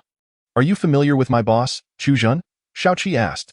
Chu Zhen? Yes, I've heard of him, Zhang Wanlin replied. nodding. Xiaoqi continued, the underground world of the ancient city is divided in two. First, my boss, Zhan. Second, the mountain tiger in the north. Zhang Wanlin acknowledged her statement. Indeed, the underground world of the ancient city was ruled by these two figures. What happens next? He asked curiously, narrowing his eyes. Xiaoqi's expression turned serious. Today, my boss Zhan has arranged a duel with the mountain tiger at Huangfu Mountain. Each side will bring 3 experts. Whoever stands victorious will claim the territory of the defeated, relinquishing 1/3 of it. However, my boss Zhan lacks capable fighters. Upon hearing Xiaoqi's words, Zhang Wanlin understood immediately. She wanted him to assist. But my boss is adamant about fighting the mountain tiger, and since I know your skills are exceptional. Zhang Wanlin interrupted her, saying earnestly, Xiaoqi, if this were your matter, I would feel obliged to help. But as for your boss, I have no connection with him. Why should I assist him? The risks are substantial. After all, we're dealing with the mountain tiger. Xiaoqi gritted her teeth and said, my boss will pay. When do we depart? 2 hours later, they arrived at Huangfu Mountain. Huangfu Mountain is a somewhat distant hill from the ancient city. Not particularly high, with a small park at its summit. At that moment, the area was filled with vehicles, including a dozen Land Rovers and a luxury off-road vehicle worth over 10 million, clad in black. Dozens of individuals stood around the park, all of them subordinates of Zhan. In the center of the park, beneath a pavilion, a man was sipping tea. He appeared to be in his 40s. With a robust physique, bushy eyebrows, and bright eyes, looking quite formidable, dressed in a martial arts outfit adorned with the character for martial. This man was none other than the renowned figure of the ancient city, Zhan. Before him stood 3 men, each dressed differently. The elite fighters that Zhan had recruited. Point 1 was the champion of the ancient city's Sanda competitions, a robust figure and coach of a martial arts academy. The second was a lineage holder of Xingyi Quan, whose prowess was unmatched in the ancient city.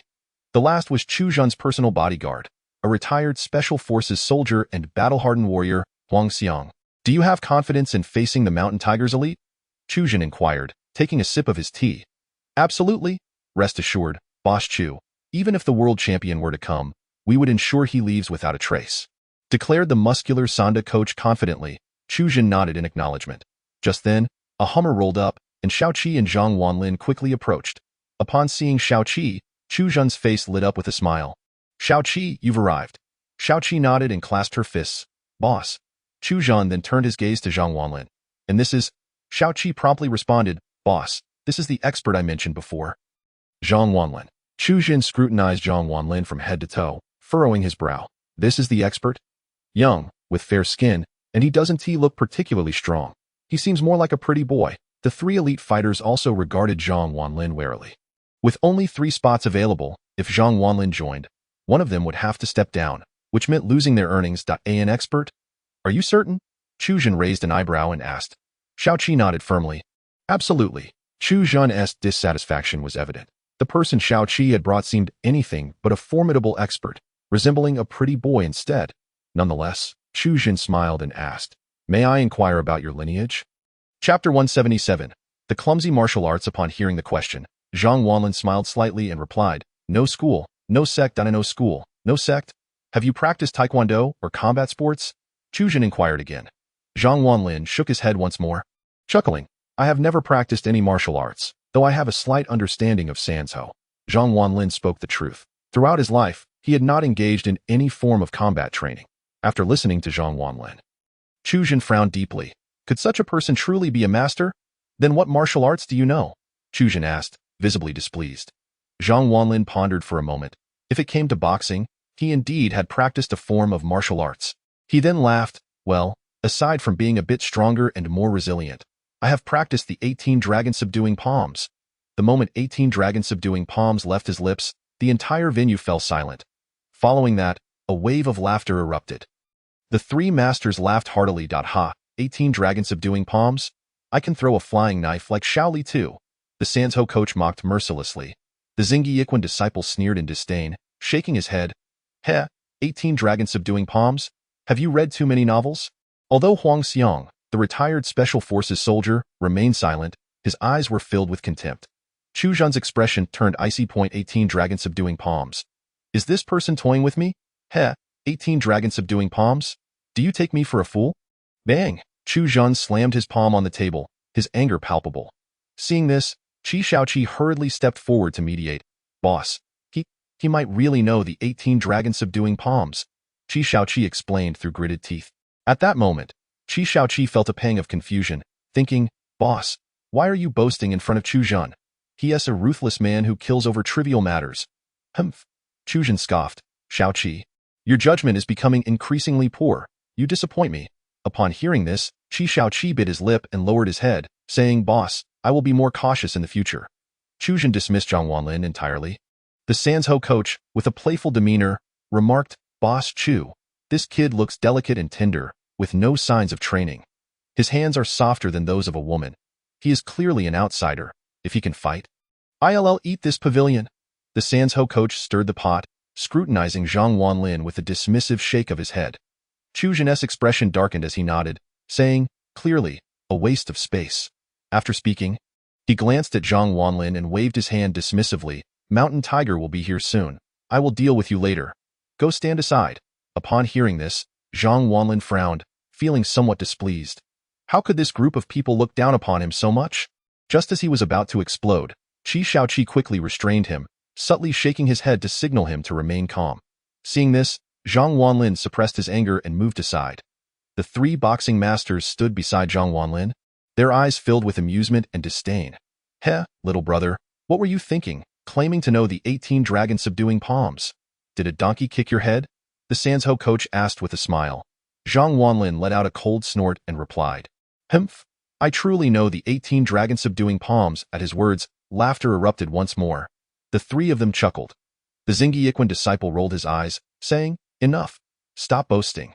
The 18 Dragon Subduing Palms are a martial art from novels. Do they exist in reality? The three remained unconvinced by Zhang Wanlin's claims. Seeing their disbelief, Zhang Wanlin shook his head and chose not to speak further. The Zingyi Yiquan disciple, seemingly eager to showcase his skills, began to instruct Zhang Wanlin like a mentor, saying, Do you know what true martial arts are? True martial arts are not the various secret techniques found in novels, but the accumulated experience and techniques over time. Watch closely. Let me show you what Zingyi Yiquan is. After saying this, the Zingyi Yiquan disciple assumed a horse stance and began his movements slowly. However, soon he unleashed a flurry of powerful strikes, bang, bang. The sound of air breaking was impressive. Once finished, the disciple stood tall, pride radiating from him. Did you see that? This is true martial arts. Applause erupted around him. Both the Sanzhou coach and Huang Xiang applauded. Zhang Wanlin, however, merely curled his lips in disdain. To the average person, you may consider this martial arts. But to me, it is merely the clumsy arts of a novice, capable of defeating only ordinary individuals. When faced with a true master, one wouldn't even know how they died. Do you understand the concept of one overpowering 10? Upon hearing this, the prideful smile on the Zingyi Yiquan disciple's face vanished instantly.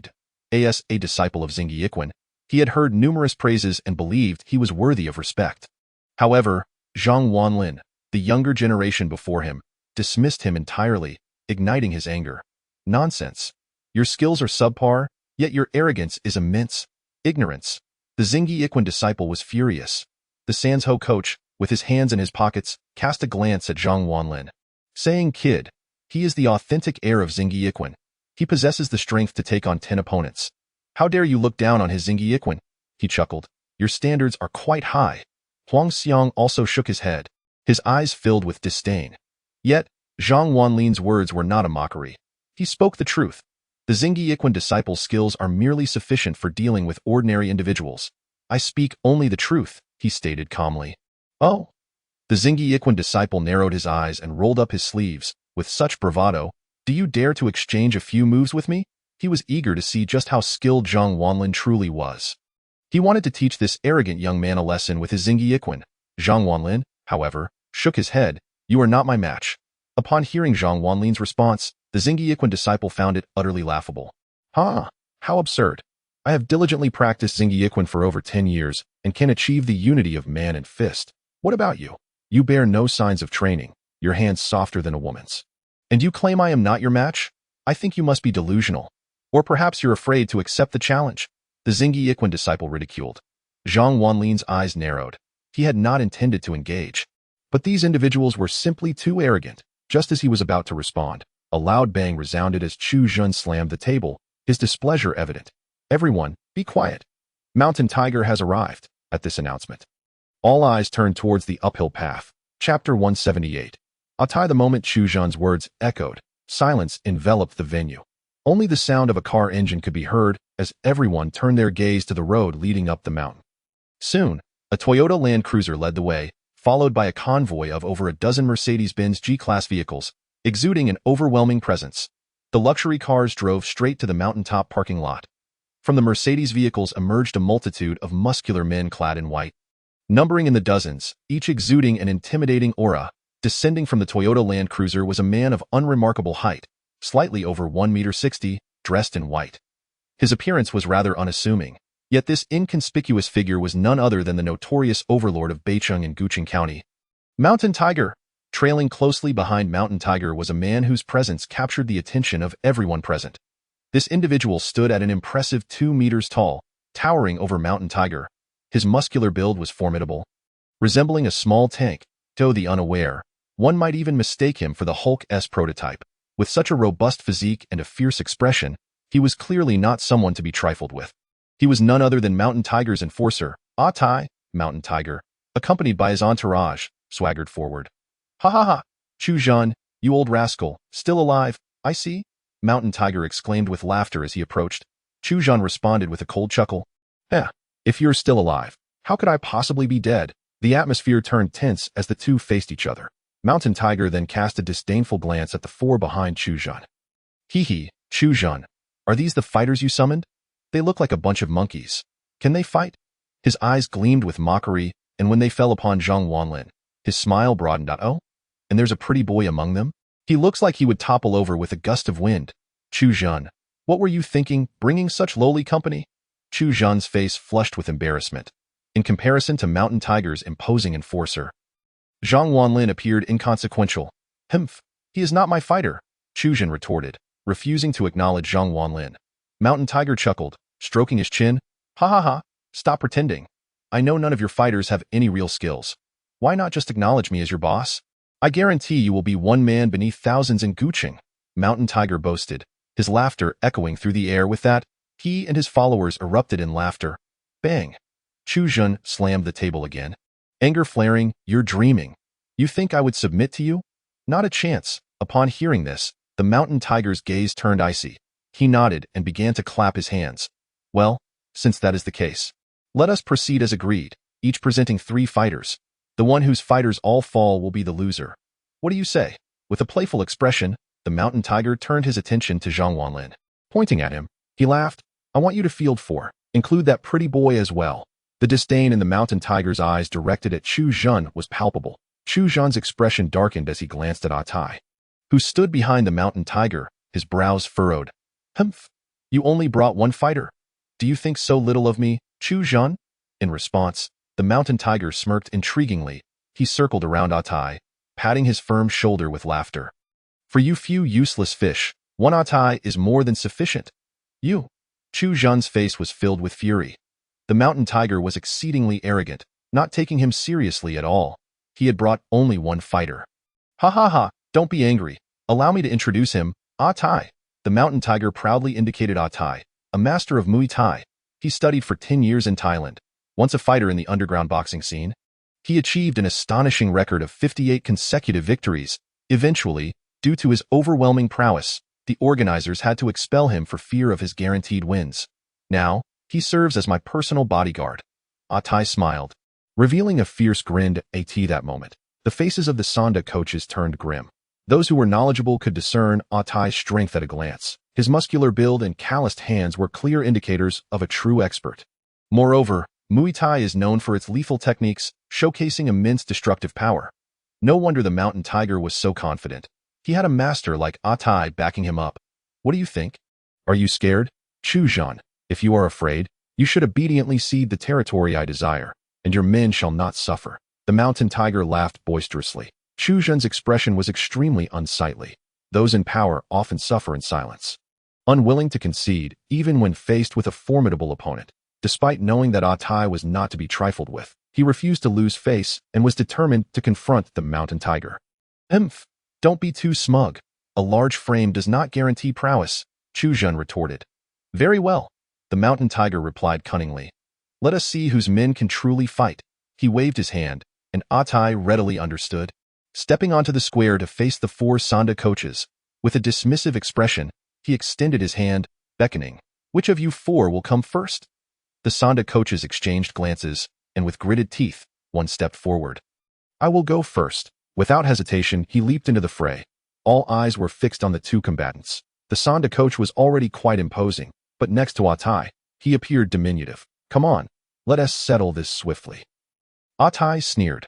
The Sanda coach huffed, turning sharply and launching a high whip kick towards Atai. With a whoosh, the air split from the speed of his leg. The force was tremendous, yet Atai's eyes reflected nothing but contempt. He raised his arm to shield his head, and with a loud thud, the Sanda coach's leg struck his arm. But Atai remained unfazed. Instead, the Sanda coach was pushed back several steps by the immense recoil. Staggering back, the Sanda coach was astonished. This man's defense was incredibly formidable. Heavyweights are indeed no easy opponents. Have you not eaten? Atai's lips curled into a cold smile. Furious, the Sanda coach retorted, Now, I will show you the true might of Sanda. With that, he spun around and executed a powerful spinning kick. This strike contained all the strength he could muster. He could break several bricks with this kick. Chapter 179. Instant kill. All eyes were glued to the unfolding battle. Chu Jun clenched his fists tightly, anxiety etched across his face, while the mountain tiger wore a relaxed smile. The Sanda coach unleashed a fierce spinning kick, while Atai's lips curled into a smirk of disdain. He extended his large hand, and with a loud clap, he caught the Sanda coach's leg. How is this possible? The Sanda coach gasped in shock. He attempted to retract his leg, but the opponent's strength was overwhelming. He could not break free. Atai chuckled menacingly. It's time to end this. With that, he seized the Sanda coach's leg and roared. Ah! Atai swung the Sanda coach as if he were tossing a shot put, spinning in place. The Sanda coach was powerless to escape, and in an instant, he was hurled into the air. A chorus of gasps erupted as the Sanda coach felt dizzy and disoriented. It was an utterly unpleasant sensation. Atai then released him, and the Sanda coach flew like a kite severed from its string. Thud. His body crashed against a Hummer, shattering the glass and embedding him within the vehicle. Gasping, he spat out a mouthful of blood, rolling his eyes back and losing consciousness. Instant kill. The arena fell into an eerie silence. This Muay Thai master was astonishingly powerful. He had not even employed any techniques, relying solely on his raw strength and defense to overpower the Sanda coach. Incredible! Chu Jun's expression was grim. Atai's strength exceeded his expectations. The mountain tiger began to clap, laughing heartily. Well done, Atai. You did splendidly. He gave Atai a thumbs up and then turned his playful gaze to Chu Jun. Chu Jun, is this the fighter you hired for a high price? Pathetic, easily defeated. Hearing the mountain tiger's derisive words, Chu Jun's face flushed crimson with rage. Don't get too cocky. I still have skilled fighters. He looked at the practitioners of Xing Yiquan and Huang Xiang, asking, which of you 2 will take the stage? At this moment, Huang Xiang and the Xing Yiquan expert exchanged wary glances. Both filled with trepidation. Atai was too strong. Neither had confidence in defeating him. They both hesitated to step forward. Just then, the massive Atai crossed his arms and said, Himph, don't hesitate. Come at me together. Upon hearing Atai's taunt, anger ignited in the eyes of the Xing Yiquan practitioner and Huang Xiang. This is too much. With that, Huang Xiang stepped forward first, followed closely by the Xing Yiquan practitioner. This time, it would be 2 against 1. Chu Jun smirked, thinking to himself, Atai, no matter how skilled you are, can you contend with 2 masters? But the mountain tiger's eyes were filled with disdain. He knew that even 2 more fighters would not stand a chance against Atai. Atai's strength was exceptionally formidable. Moreover, before coming here, the mountain tiger had administered performance-enhancing hormones to Atai. He could take on 10 Huang Xiangs now, but Huang Xiang and the others were unaware of this. Meanwhile, the Xing Yiquan practitioner and Huang Xiang had taken their stances. The Xing Yiquan expert began to channel his energy, while Huang Xiang demonstrated military boxing techniques. Atai, however, wore a look of disdain, not taking the 2 seriously. Suddenly, Huang Xiang shouted, Let us go all out. With that, he charged forward, launching a flying kick aimed at Atai's face. Huang Xiang moved with incredible speed, leaping more than 2 meters into the air. The Xing Yiquan practitioner followed suit, aiming a punch at Atai's waist. The waist is often considered the weakest point of a person. A well-placed strike could incapacitate even the strongest. At that moment, Atai squinted, finally unleashing his true power. With a thunderous roar, he bellowed, Die. With that, he grabbed Huang Xiang's flying leg. Huang Xiang was struck with terror.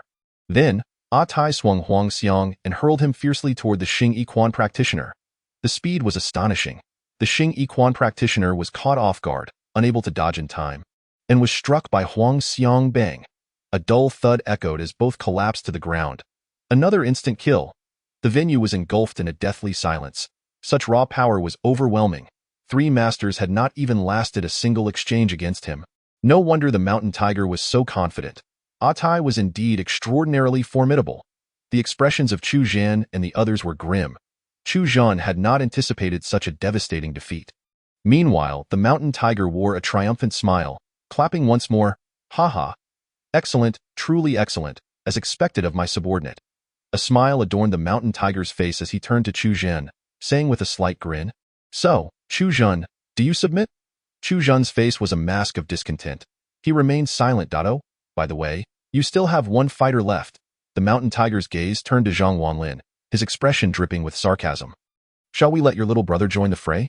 He chuckled, knowing that with 3 masters defeated, there was no way this fool claiming to know the 18 Dragon Subduing Palms could possibly succeed.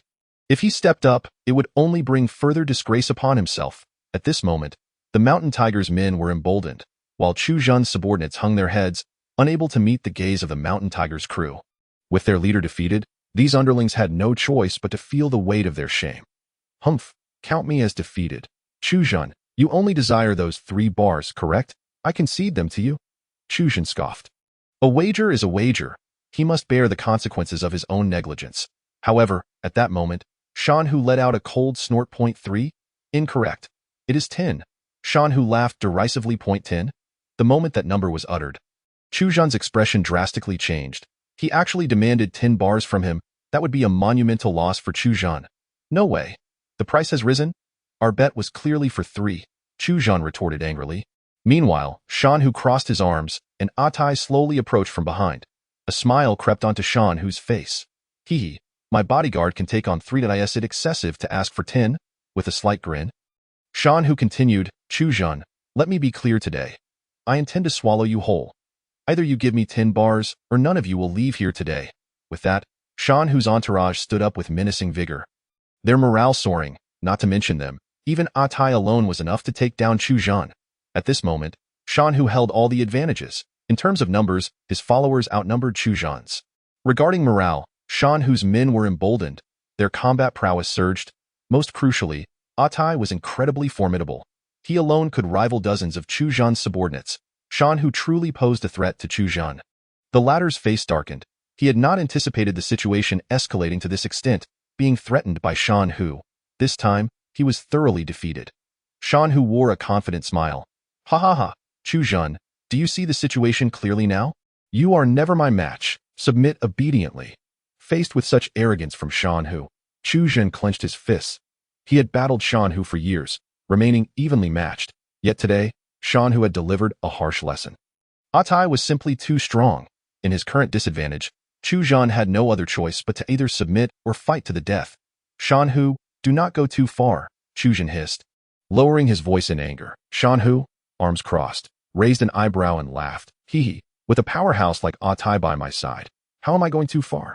You have a bunch of incompetent fools and dare to call me excessive. Hee. If you're capable, send someone to defeat Tai. If your people can beat him, I'll give you my life. With that, Shan Hu's mocking laughter filled the air. Arrogant. Chu Zhan was left speechless.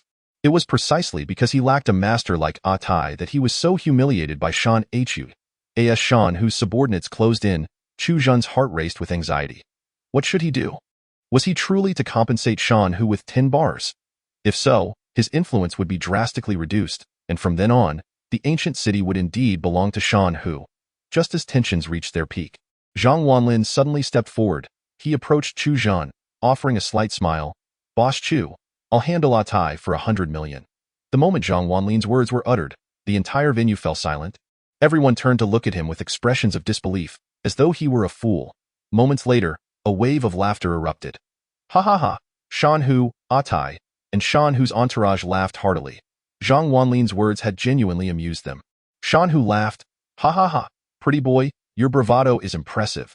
Even the 3 fighters hired at a high price by Chu Zhan cannot match Atai. Do you think you can?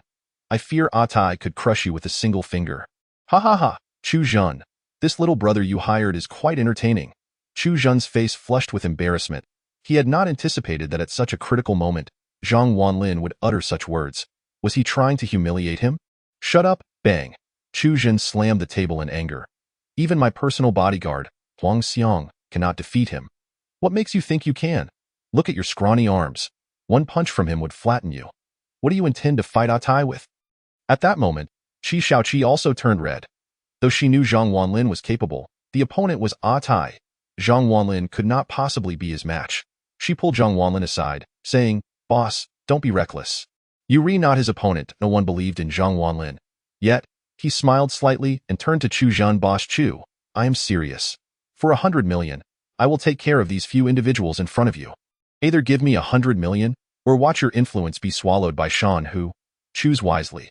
Zhang Wanlin spoke earnestly. He found Shan Hu quite displeasing, hence his willingness to assist Chu Zhan, of course. Without money, Zhang Wanlin would not intervene. 100 million? Chu Zhan scoffed, sizing Zhang Wanlin up. You? Worth 100 million? Even Atai isn't worth that much. Hearing this, Shan Hu nodded in agreement, laughing. Haha, indeed. I only pay Atai 1 million a year. You? 100 million? Ridiculous.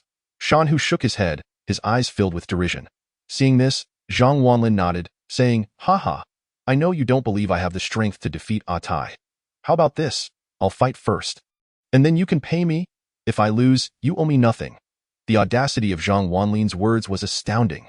Once again, laughter erupted. Ha ha ha. Everyone was thoroughly entertained. Even Atai chuckled, revealing his large yellow teeth. He tilted his head, looking at Zhang Wanlin. Look at you, all delicate and soft-skinned. I wouldn't even want to hit you. Are you trying to play cute to win my sympathy? Ha ha ha. Atai laughed heartily. Chu Zhan's face burned with shame. Zhang Wanlin was making a fool of him. Since that is the case, then go die. Let Atai beat you to death. All right, fight him. If you can defeat Atai, I will immediately give you 100 million, Chu Zhan shouted furiously. Having received the promise, Zhang Wanlin slapped his thigh. Great. That's what you said. With that, Zhang Wanlin strode confidently toward Atai. Under the watchful eyes of all, Zhang Wanlin was actually going to confront Atai. At that moment, everyone gasped in shock. This kid was incredibly bold. Boss. You'd be careful, Qi Shaoqi exclaimed, worry etched on her face. She knew she couldn't stop Zhang Wanlin, so she could only urge him to be cautious. Zhang Wanlin turned back, flashing a reassuring smile at Qi Shaoqi, indicating she need not worry. Zhang Wanlin approached Atai. His height of 1.8 meters was not insignificant, but Atai towered over him at over 2 meters. Moreover, Atai was a powerhouse, weighing in at 200 kilograms. In contrast, Zhang Wanlin appeared diminutive. Shan Hu shook his head. A mocking smile on his lips. Atai, when you strike, be gentle. This young man is delicate. It would be a pity to injure him. Upon hearing this, Atai grinned widely. Ha ha ha. Sure thing. With that, Atai beckoned Zhang Wanlin with a finger, saying, Come on. I'll let you hit me once. If I move, then I lose. Upon hearing Atai's words, Zhang Wanlin smirked, shaking his head. No, no, no. I never like to take advantage of others. How about this? You hit me once. And if I move, then I lose. The crowd fell silent. This young man was incredibly audacious. He actually wanted Atai to hit him. Atai's strength was such that even a single punch could fell a bull. Could Zhang Wanlin possibly withstand it? With a fierce determination, he unleashed a devastating punch. The sound of air being shattered echoed as Atai's powerful arm tensed in preparation. This forceful strike aimed straight for Zhang Wanlin's chest. Yet, Zhang Wanlin stood there nonchalantly, hands in his pockets, showing no intent to evade. A mocking glint flickered in Atai's eyes. He envisioned Zhang Wanlin crumpling under the weight of his blow. He was confident that this punch would surely make Zhang Wanlin spit blood. A dull thud resonated as Atai's fist collided with Zhang Wanlin's chest. To everyone's astonishment, Zhang Wanlin did not falter or fly backward. He remained upright, a sardonic smile playing on his lips. Atai's expression shifted dramatically. His punch had failed to budge Zhang Wanlin. It felt as if he had struck an indomitable wall of iron. That a sharp pain surged through his arm, leaving him in disbelief. How could this be? Was this man even human, with such formidable defenses? The onlookers were equally stunned. The once smug Shan Hu's grin froze in disbelief. What was happening? his prideful bodyguard couldn't even budge a mere boy. "Ah Tai, what are you doing?" Shan Hu demanded angrily. Tai stammered. On the verge of tears, he wasn't scheming. It was simply that Zhang Wanlin's defenses were astonishingly robust. Qiao Zhan's expression transformed into one of intrigue. He had presumed Zhang Wanlin would be no match for Ah Tai, but now he was witnessing a remarkable resilience. Could it be that Zhang Wanlin was the true master? The injured Sans Ho coach and his companions were equally dumbfounded. This young man's defensive capabilities were beyond comprehension. Was he even human? Qi Shaoqi was equally taken aback. Her leader was unexpectedly powerful. That moment, a smile spread across Zhang Wanlin's face, and he mimicked Ah Tai's tone, teasing, "Is that all? Have you not eaten?"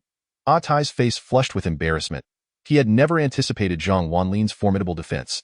Zhang Wanlin flexed his fists and declared, "You've hit me. Now it's my turn." With that, he casually slapped Ah Tai. The slap appeared light, as though devoid of force. Ai's eyes flashed with disdain. How much power could such a slender figure wield? He thought to himself that he could withstand this slap just as Zhang Wanlin had endured his punch. But then, bang! The sound of impact reverberated as Zhang Wanlin's palm struck Ah Tai's chest. Instantly, Ah Tai's expression changed dramatically, and his body was sent hurtling backward as if struck by a freight train, blood spewing from his mouth. It was astounding. How could Zhang Wanlin, with such apparent ease, send a man weighing over 400 pounds flying? Ah Tai soared through the air, landing several meters away, his face pale and his body grievously injured. The crowd was silent, all eyes fixed on Zhang Wanlin. Dumbfounded. His strength was inexplicably monstrous. Even a robust man like Ah Tai had been dispatched with a mere slap. Zhang Wanlin was undoubtedly a master. The Sans Ho coaches felt their faces flush with embarrassment. Realizing they had misjudged him, Zhang Wanlin was the hidden expert all along. That he was right. Absolute strength rendered all techniques mere decorative flourishes. Shan Hu's face darkened. Ah Tai was his most formidable subordinate. And now he had been effortlessly defeated. Zhang Wanlin was certainly a force to be reckoned with. Qiao Zhan, filled with excitement, stood and applauded. Bravo, bravo. He had never anticipated that the man he had underestimated was a long-concealed master. Qi Shaoqi beamed with pride, seemingly proving to Qiao Zhan, "See? This is the man I brought." Zhang Wanlin stretched his limbs, raising an eyebrow playfully. "Is that all you've got? I've only used a third of my strength. And you're already flying?" Ah Tai looked utterly defeated, clutching his chest and stammered, "No, it's impossible. How could you possess such strength? I doubt I've taken steroids." Realizing his slip of the tongue, Ah Tai quickly covered his mouth. But it was too late. The crowd gasped in shock that a man as formidable as Ah Tai, even with steroids, was no match for Zhang Wanlin. This man was undoubtedly the pinnacle of experts. Chapter 182. I offer 10 billion. Ah Tai's defeat was utterly unexpected. Shan Hu's countenance darkened as his plans crumbled before this young man. Anger surged within him, mingled with the newfound respect for Zhang Wanlin's strength. Ah Tai was incapacitated. And Qiao Zhan seized the moment, rising to declare, "Shan Hu, do you dare to demand 10 bars from me? If you don't comply today, you want to leave here." Qiao Zhan was no pushover. Since Shan Hu had acted unjustly, he had every right to retaliate. Shan Hu's expression soured as he glared at Qiao Zhan, sneering, "Do you think I fear you without Ah Tai? Even if you have experts at your side, what does it matter?" That expert said he'd take care of Ah Tai for 1 billion, but he never promised to deal with the rest. Qiao Zhan's smile faltered. Without Zhang Wanlin's intervention, he knew he was no match for Shan Hu. Zhang Wanlin shrugged and said, "Yes, right. I'll handle Ah Tai for 1 billion, but the rest is none of my concern." Qiao Zhan's face darkened as he clenched his teeth. "Fine. I'll offer another 1 billion to deal with Shan Hu and his crew." Zhang Wanlin nodded, agreed. One must seize opportunities when they arise. Shan Hu's expression soured further. He was furious. Not only had Zhang Wanlin injured Ah Tai, but now he was demanding to resolve Shan Hu's issues, igniting a fire of rage within him. "Do not overstep your bounds. You think you can take on my entire crew?" Indeed, behind Shan Hu stood dozens of elite fighters, all ready to defend him. Zhang Wanlin, no matter how strong, couldn't he possibly withstand them all? Yet, Zhang Wanlin merely smiled. Approaching a sturdy tree, as thick as a man's thigh, he declared, "Watch closely," with a fierce shout. He delivered a powerful kick to the tree. The sound of cracking would echoed as the tree splintered and collapsed. The spectators were left in shock. To break a tree with a single kick was an extraordinary feat. Shan Hu's face paled. None of his men could endure such force. His subordinates took several steps back, realizing they were not there to gamble with their lives. Zhang Wanlin crossed his arms. Exuding confidence, I'd rather not resort to violence, so you'd best agree to his demands. Otherwise, I cannot guarantee your safety. Chaozhen's face flushed with exhilaration. Spending 2 billion to acquire 10 bars and claim the title of the top in Guqing was worth it. Shan Hu, either sign the contract now, or none of you will leave. He laughed triumphantly. Shan Hu's expression twisted with rage. He was furious. Suddenly, he drew a black handgun from his waist, aiming it directly at Zhang Wanlin. The crowd gasped. No one expected Shan Hu to be armed. Shan Hu's eyes blazed with fury. You meddlesome brat! I'll end you now. With a steady hand, he pulled the trigger and a gunshot rang out, and a bullet shot towards Zhang Wanlin's forehead. Gasps filled the air as everyone held their breath for Zhang Wanlin's fate. Yet, he remained unfazed, extending his hand just as the bullet reached him. In an astonishing moment, Zhang Wanlin caught the bullet. Silence enveloped the scene. Zhang Wanlin had not perished. He had caught a bullet with his bare hand. A smirk appeared at the corner of his mouth. What a joke! After employing the super body enhancement card, his physical defenses had become extraordinarily robust. His speed and reflexes had also significantly improved. Like the homemade rustic pistol in the hands of Mountain Tiger, its power was far too feeble to pose any threat to Zhang Wanlin's life. Do you really think that possessing a gun can eliminate me? Zhang Wanlin remarked with a cold chuckle. Effortlessly tossing the bullet back, whoosh, crack. The bullet lodged itself directly into Mountain Tiger's arm. Mountain Tiger let out a pained cry. My arm! Thud! The pistol fell to the ground. Just as Mountain Tiger bent down to retrieve the gun, Zhang Wanlin's words struck him like a cold wave. Dare to pick it up, and I'll take your life. Mountain Tiger dared not retrieve the pistol any longer. He was thoroughly subdued. What a master. Even a pistol could not intimidate him. The bullet was utterly incapable of threatening his life. At this moment, Zhang Wanlin's gaze had turned icy. He directed his attention towards Chu Zhan.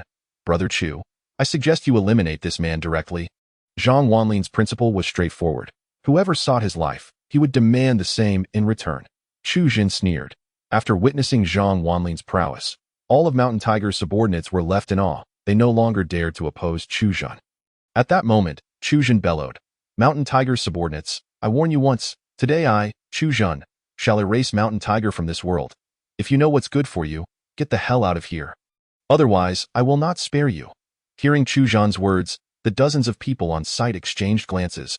Without hesitation, they turned and fled. With Zhang Wanlin, a master of such caliber present, who would dare stand against Chu Zhan? Soon, Mountain Tiger's men had fled entirely, leaving only Mountain Tiger standing alone. Chu Zhan, hands in pockets, approached Mountain Tiger with a smile. Ha, Mountain Tiger, did you ever expect this? The one laughing in the end is me. With that, Chu Zhan slapped Mountain Tiger across the face. Smack. This slap brought immense satisfaction to Chu Zhan's heart. After so many years, he had finally brought Mountain Tiger down. Now, patting Mountain Tiger's face, he sneered. Huh. Mountain Tiger, why didn't you know when to retreat? If you hadn't sought my 10 bars, would the master have intervened? If the master had not intervened, could you have faced your demise? Mountain Tiger's eyes grew cold. At that moment, a clever thought struck him, and he shouted, Master, I offer 10 billion. Please help me eliminate Chu Zhan. Chapter 183. How to urinate. Upon uttering these words, both Chu Zhan and the others felt their hearts race. 10 billion, Mountain Tiger was truly willing to spend. If Zhang Wanlin were to agree, then it would not be Mountain Tiger who faced death, but rather Chu Zhan. Chu Zhan also looked at Zhang Wanlin with a tense expression. At this moment, Zhang Wanlin, hands in pockets, smiled slightly. Ha, do you think I am one to be swayed by money? I'm sorry, I only eliminate those who wish to kill me. Upon hearing this, Chu Zhan let out a long sigh of relief. Then he sneered, Ha, you wish to kill me? Just wait. Someone, take him away. With Chu Zhan's command, someone immediately took Mountain Tiger away. The overlord of the northern region of the ancient city was thus brought under Chu Zhan's control. From this day forth, the underworld of the ancient city would have but one overlord, and that was Chu Zhan. With Mountain Tiger dealt with, Chu Zhan's spirits were evidently high.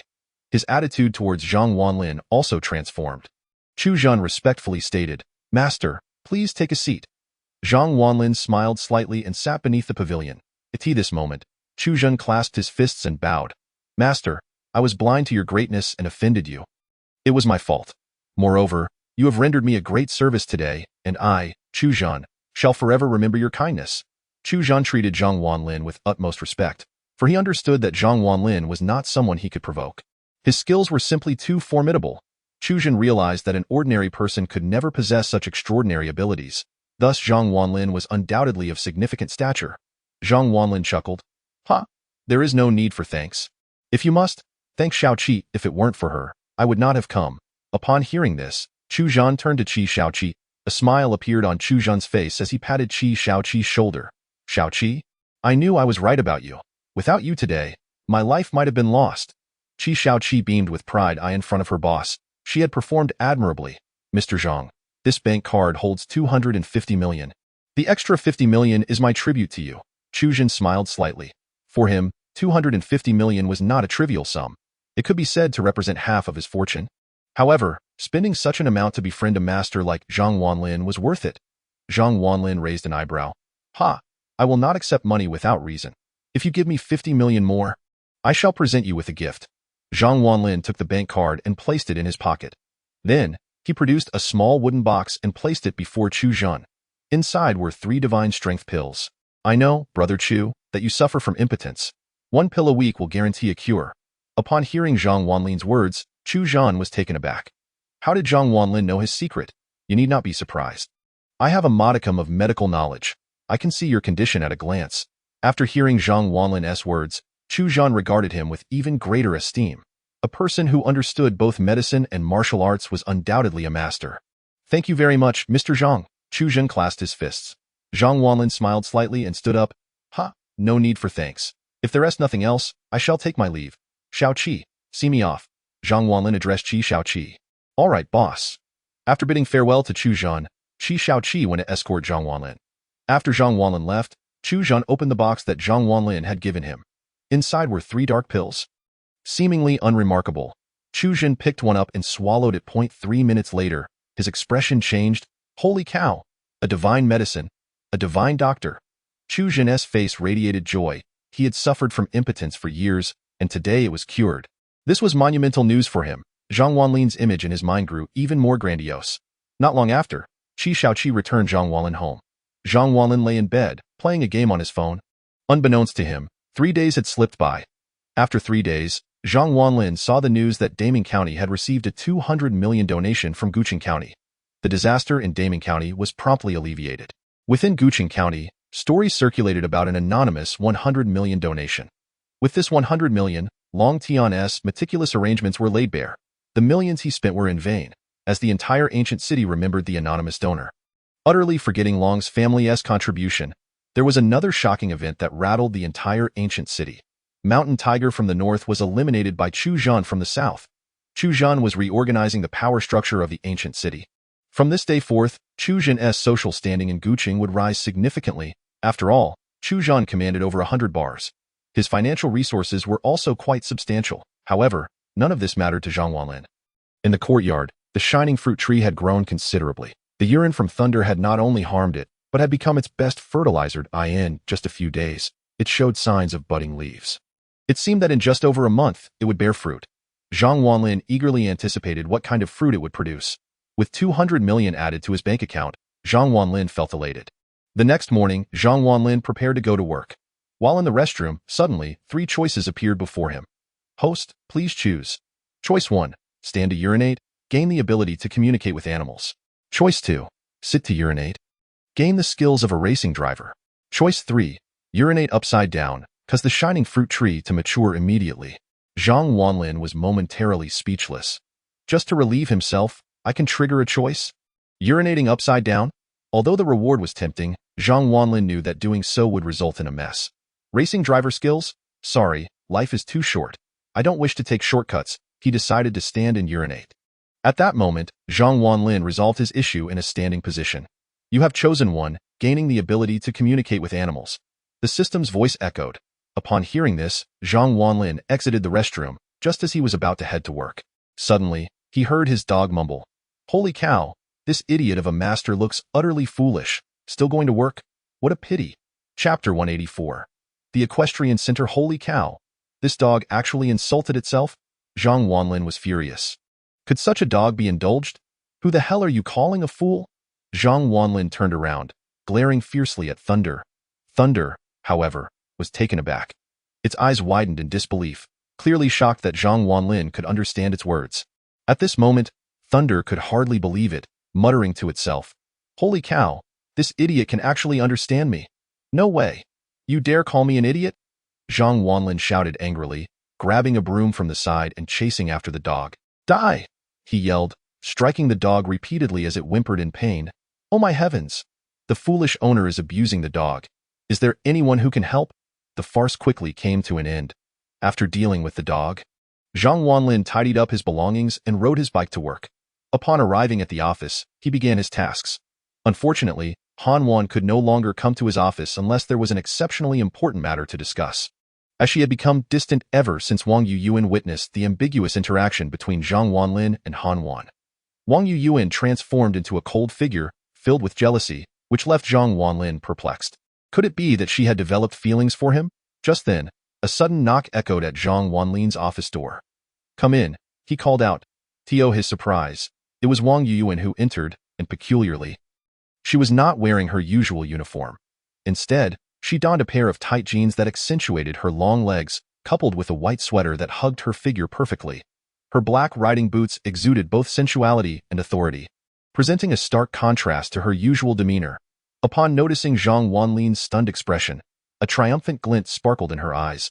"Aha, Zhang Wanlin, you're not as indifferent as you pretend." Before Zhang Wanlin could respond, Wang Yuyuan commanded, "Forget about work this afternoon and accompany me to the equestrian center. I'm feeling down." "What?" Zhang Wanlin was taken aback, but before he could utter another word, Wang Yuyuan spun on her heel and exited his office. She was indeed radiating an air of aloofness. Their relationship had morphed into that of strangers since the incident. Should he go or not? Zhang Wanlin found himself in a dilemma. If he went, he feared her wrath. If he refused, he worried about her angered. That moment, 3 choices appeared before him. "Host, please choose." Choice 1. Accompany Wang Yuyuan to the equestrian center and receive a mystical whip. Choice 2. Decline Wang Yuyuan's invitation and receive a magical sword. Choice 3. Invite Han Wan to the equestrian center and receive a green hat. Zhang Wanlin was taken aback by these options. What in the world were these choices? Were they a death sentence? And what were these rewards anyway? The mystical whip could tame any horse in existence. Even a donkey would sprint like a thoroughbred after being struck by it. The magical sword was extraordinarily sharp, able to sever any bond of affection. With a single swing, it could obliterate the connection between couples, rendering them strangers. The green hat was a metaphorical crown of shame. After betraying someone, donning this hat would earn their forgiveness. After digesting this information, Zhang Wanlin was left speechless. Surprisingly, these items seemed rather useful, especially the magical sword. Who would dare flaunt their affection in front of him again? He could sever their fated connections with a single stroke, however. Refusing Wang Yuyuan was daunting, and inviting Han Wan felt even more so. Thus, he had only one choice left: to accompany Wang Yuyuan to the equestrian center. "I choose to go with Wang Yuyuan to the equestrian center," he declared. As soon as Zhang Wanlin's words left his mouth, the system chimed in. "You have chosen option 1. The mystical whip has been delivered. Please check your inventory." In an instant, the whip appeared before him, a seemingly ordinary yet sturdy black whip. Zhang Wanlin casually stored it in his ring. Later that afternoon, Wang Yuyuan promptly arrived at Zhang Wanlin's office. He was puzzled. Why would she want him to join her at the equestrian center? Following her to the underground parking lot, they climbed into her red BMW. With a roar, the car sped out of the parking garage. Wang Yuyuan seemed irritable today, driving at a reckless speed. Before long, they arrived at the largest equestrian center in the ancient city. The venue was situated in the outskirts, revealing an expansive green field filled with people joyfully riding horses. Equestrian sports were typically reserved for the affluent. Wang Yuyuan confidently led Zhang Wanlin to the stables, where magnificent horses were housed. With a whistle, a stunning red horse leaped out, clearly recognizing her, nuzzling against her affectionately. "Did you behave today, little red?" Wang Yuyuan smiled, her expression softening. The horse whinnied in response, much to Zhang Wanlin's surprise. "Come, I'll teach you how to ride," she commanded, her tone authoritative. Zhang Wanlin was taken aback. He had no experience with horseback riding. "Quit hesitating, get on," Wang Yuyuan insisted. Today, she aimed to instill a sense of trepidation in him, hoping to deter him from flirting with his female secretary in the future. Reluctantly, Zhang Wanlin complied with her unreasonable demand. He mounted the spirited red horse, but it immediately bucked, sending him tumbling to the ground with a cry of pain. "Ouch!" he exclaimed as he landed unceremoniously. At that moment, Wang Yuyuan couldn't help but laugh. Her laughter akin to a radiant flower blooming in spring, illuminating Zhang Wanlin's world. What did it matter that he fell, if it earned him a smile from her? Suddenly, a cold voice interrupted the moment. "Heh, a country bumpkin at the equestrian center." Both Zhang Wanlin and Wang Yuyuan turned to see a tall, handsome man in a white denim outfit accompanied by an equally well-dressed girl. It was Yang Tian and Pei Xiaowen. Yang Tian's eyes glinted with resentment as he regarded Zhang Wanlin, who he blamed for the loss of 30 million for his family. After returning home, he had been scolded mercilessly by his father.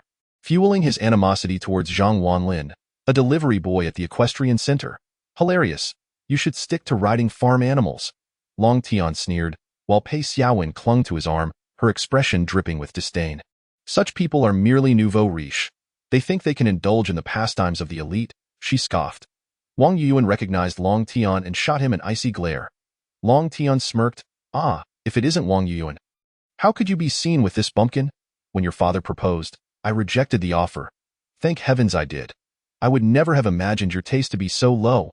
Wang Yuyuan felt a surge of anger. Zhang Wanlin's presence was being mocked by these two. Enough," she exclaimed, turning to Zhang Wanlin, who was clearly agitated. At that moment, a tall, slender figure in denim approached them. The tall, slender figure led a magnificent horse. One of extraordinary beauty, muscular and robust, this steed bore not a trace of excess flesh. Its coat shone with an exquisite luster, marking it as a noble creature among horses, a prized Arabian thoroughbred. The mere presence of this horse captivated the attention of dozens gathered around. It was simply breathtaking. The slender figure leading the horse was none other than Supervisor Liu of the equestrian center. With a pleasing smile on his face, he approached Yang Tian, saying, "Young Master Long, here is your Arabian thoroughbred. Since your departure, we have been feeding it premium feed and maintaining its training diligently." The crowd gasped in astonishment upon realizing that this remarkable horse belonged to young Master Long. Yang Tian affectionately stroked the horse's head, which responded with a look of enjoyment. In that moment, Wang Yuyuan's red horse seemed pitifully inferior. Humph! Without a horse of his own, how dare he show up at the equestrian center? Yang Tian's eyes brimmed with disdain. Hearing this, Supervisor Liu glanced at Zhang Wanlin, his eyes darting with intrigue. He was astute enough to sense the tension between Yang Tian and Zhang Wanlin. He then lavished praise. "Indeed, young Master Long, your Arabian thoroughbred was imported at a cost exceeding 1 million. The feed alone costs several thousand each month. No ordinary horse can compare to your magnificent steed." Yang Tian's face lit up with pride as he relished Liu's flattery. Wang Yuyuan turned pale upon realizing the horse's value surpassed even her luxury car. Pei Xiaowen, crossing her arms with an air of superiority, remarked, "If someone cannot even afford a horse, perhaps it would be better for them to ride a wooden horse in kindergarten instead." Her comment elicited laughter from the crowd. Zhang Wanlin frowned, thinking, what is there to boast about just because of an Arabian thoroughbred? With a roll of his eyes, he scoffed, "So what if it's an Arabian thoroughbred?" Yang Tian, overhearing Zhang Wanlin, raised an eyebrow. "Oh, someone is clearly sour grapes over unattainable grapes. What is there to boast about? My horse's speed surpasses that of any horse here. It is simply exceptional, if you disagree. Shall we race?" Yang Tian provocatively challenged while stroking the Arabian's head. Pei Xiaowen burst into laughter. "Ha! Darling, you really overestimate him. Did you not see? He was thrown off that wretched horse. How can he compete with you?" Yang Tian also smiled at the absurdity of it all. Indeed, such a simpleton should never have stepped foot in the equestrian center. Zhang Wanlin frowned, feeling that if Yang Tian's arrogance was not curbed today, it would only escalate in the future. He remarked, "So what if I cannot ride? Let me tell you, even without riding skills, I can randomly pick a horse that will outpace yours. Do you believe me?" His words left the crowd momentarily stunned, followed by laughter. "Ha ha! Zhang Wanlin, do not boast. Who do you think you are? I, Pei Xiaowen, know you all too well. The most you've ever ridden is a bicycle. Do you really think you can ride a horse?" Pei Xiaowen was well aware of Zhang Wanlin's lack of equestrian experience, having never set foot in an equestrian center before. The notion that he could ride a horse was ludicrous. At that moment, she felt a sense of satisfaction, thinking, "Zhang Wanlin, did you not become a nouveau riche? Are you not willing to spend money? Today, I shall have my boyfriend crush you in equestrian skills and leave you humiliated. Yes, I may not know how to ride, but I am confident that my boyfriend will decisively defeat you," Zhang Wanlin declared. His statement was met with a chorus of disbelief. Wang Yuyin quickly pulled Zhang Wanlin aside, scolding, "Do not act recklessly. You cannot ride. So what are you talking about?" Zhang Wanlin smiled lightly, assuring, "Do not worry. Even if I cannot ride, handling him will be sufficient." Such arrogance. Long Tian smirked, believing that Zhang Wanlin was merely embarrassed and speaking nonsense. "You cannot ride and wish to compete with me in equestrian skills? Today, I shall indulge you."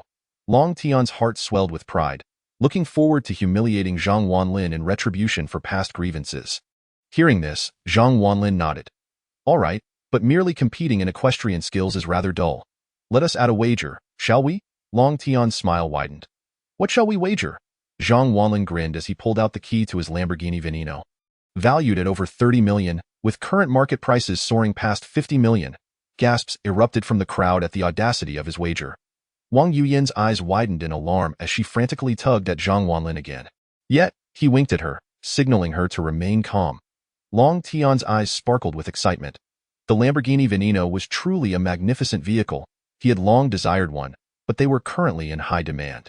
Now, Zhang Wanlin was practically offering it on a silver platter. In response, Long Tian produced a key from his pocket, revealing a brand new red Ferrari, purchased for 25 million. Another round of gasps filled the air. This was indeed a high-stakes gamble. "Very well, it is settled. Whoever regrets this wager is the fool," Zhang Wanlin declared. "No problem," Long Tian replied, his expression dripping with contempt. "Choose your horse." With a grand gesture, Long Tian smiled knowingly. He was confident in his understanding of the horses available, aware that apart from his Arabian, only one other horse could rival it. However, that horse was one Zhang Wanlin would never be able to tame. Zhang Wanlin began to carefully select a horse from the stables. As he continued, he soon understood why Long Tian was so self-assured. Indeed, none of the horses in the stables surpassed the Arabian in quality. Then, suddenly, Zhang Wanlin spotted a particularly formidable horse. Its muscular frame exuded power, its coat gleaming, and standing taller than Long Tian's Arabian. However, its head was held high, emanating an air of defiance. "This one," Zhang Wanlin pointed decisively. At his declaration, laughter erupted among the crowd. "Ha ha ha! Zhang Wanlin, are you out of your mind? You dare to choose that horse?" Long Tian's eyes were filled with scorn. Wang Yuyin rushed to Zhang Wanlin, her voice anxious. "Are you crazy? The Wild Wind is the most unruly horse in the entire equestrian center. Even the most skilled riders cannot tame it. It could trample you." Understanding the gravity of the situation, Zhang Wanlin remained resolute. "That one it is," Supervisor Lu smirked, clearly amused.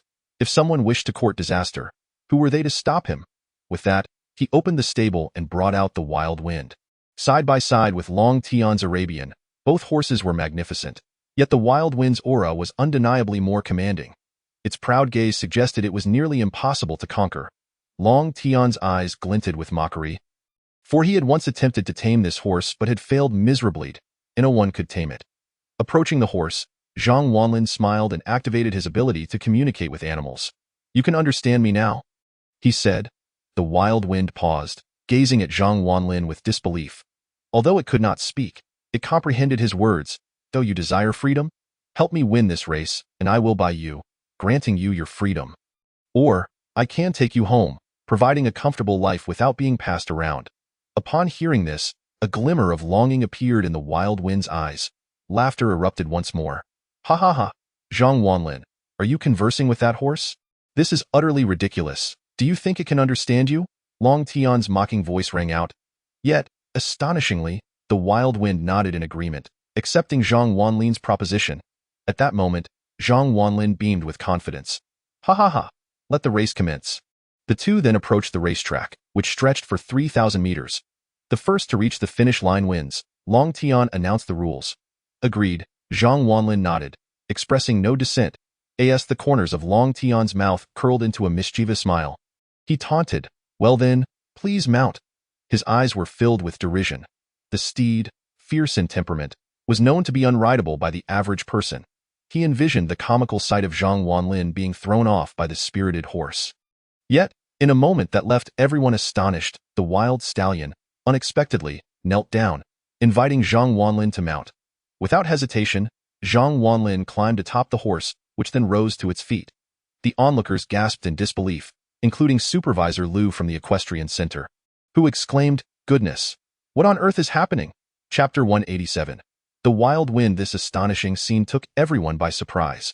The stallion, known as Wild Wind, was notoriously the most temperamental horse in the entire equestrian arena. It was not only unrideable but would not even permit a touch, displaying an air of arrogance. Yet now, it had voluntarily knelt for Zhang Wanlin. Had they not witnessed it themselves, many would have questioned whether this truly was Wild Wind. Supervisor Liu's eyes widened in astonishment, and both Wang Yuyin and Pei Xiaowen were equally taken aback. Long Tian's expression shifted as well.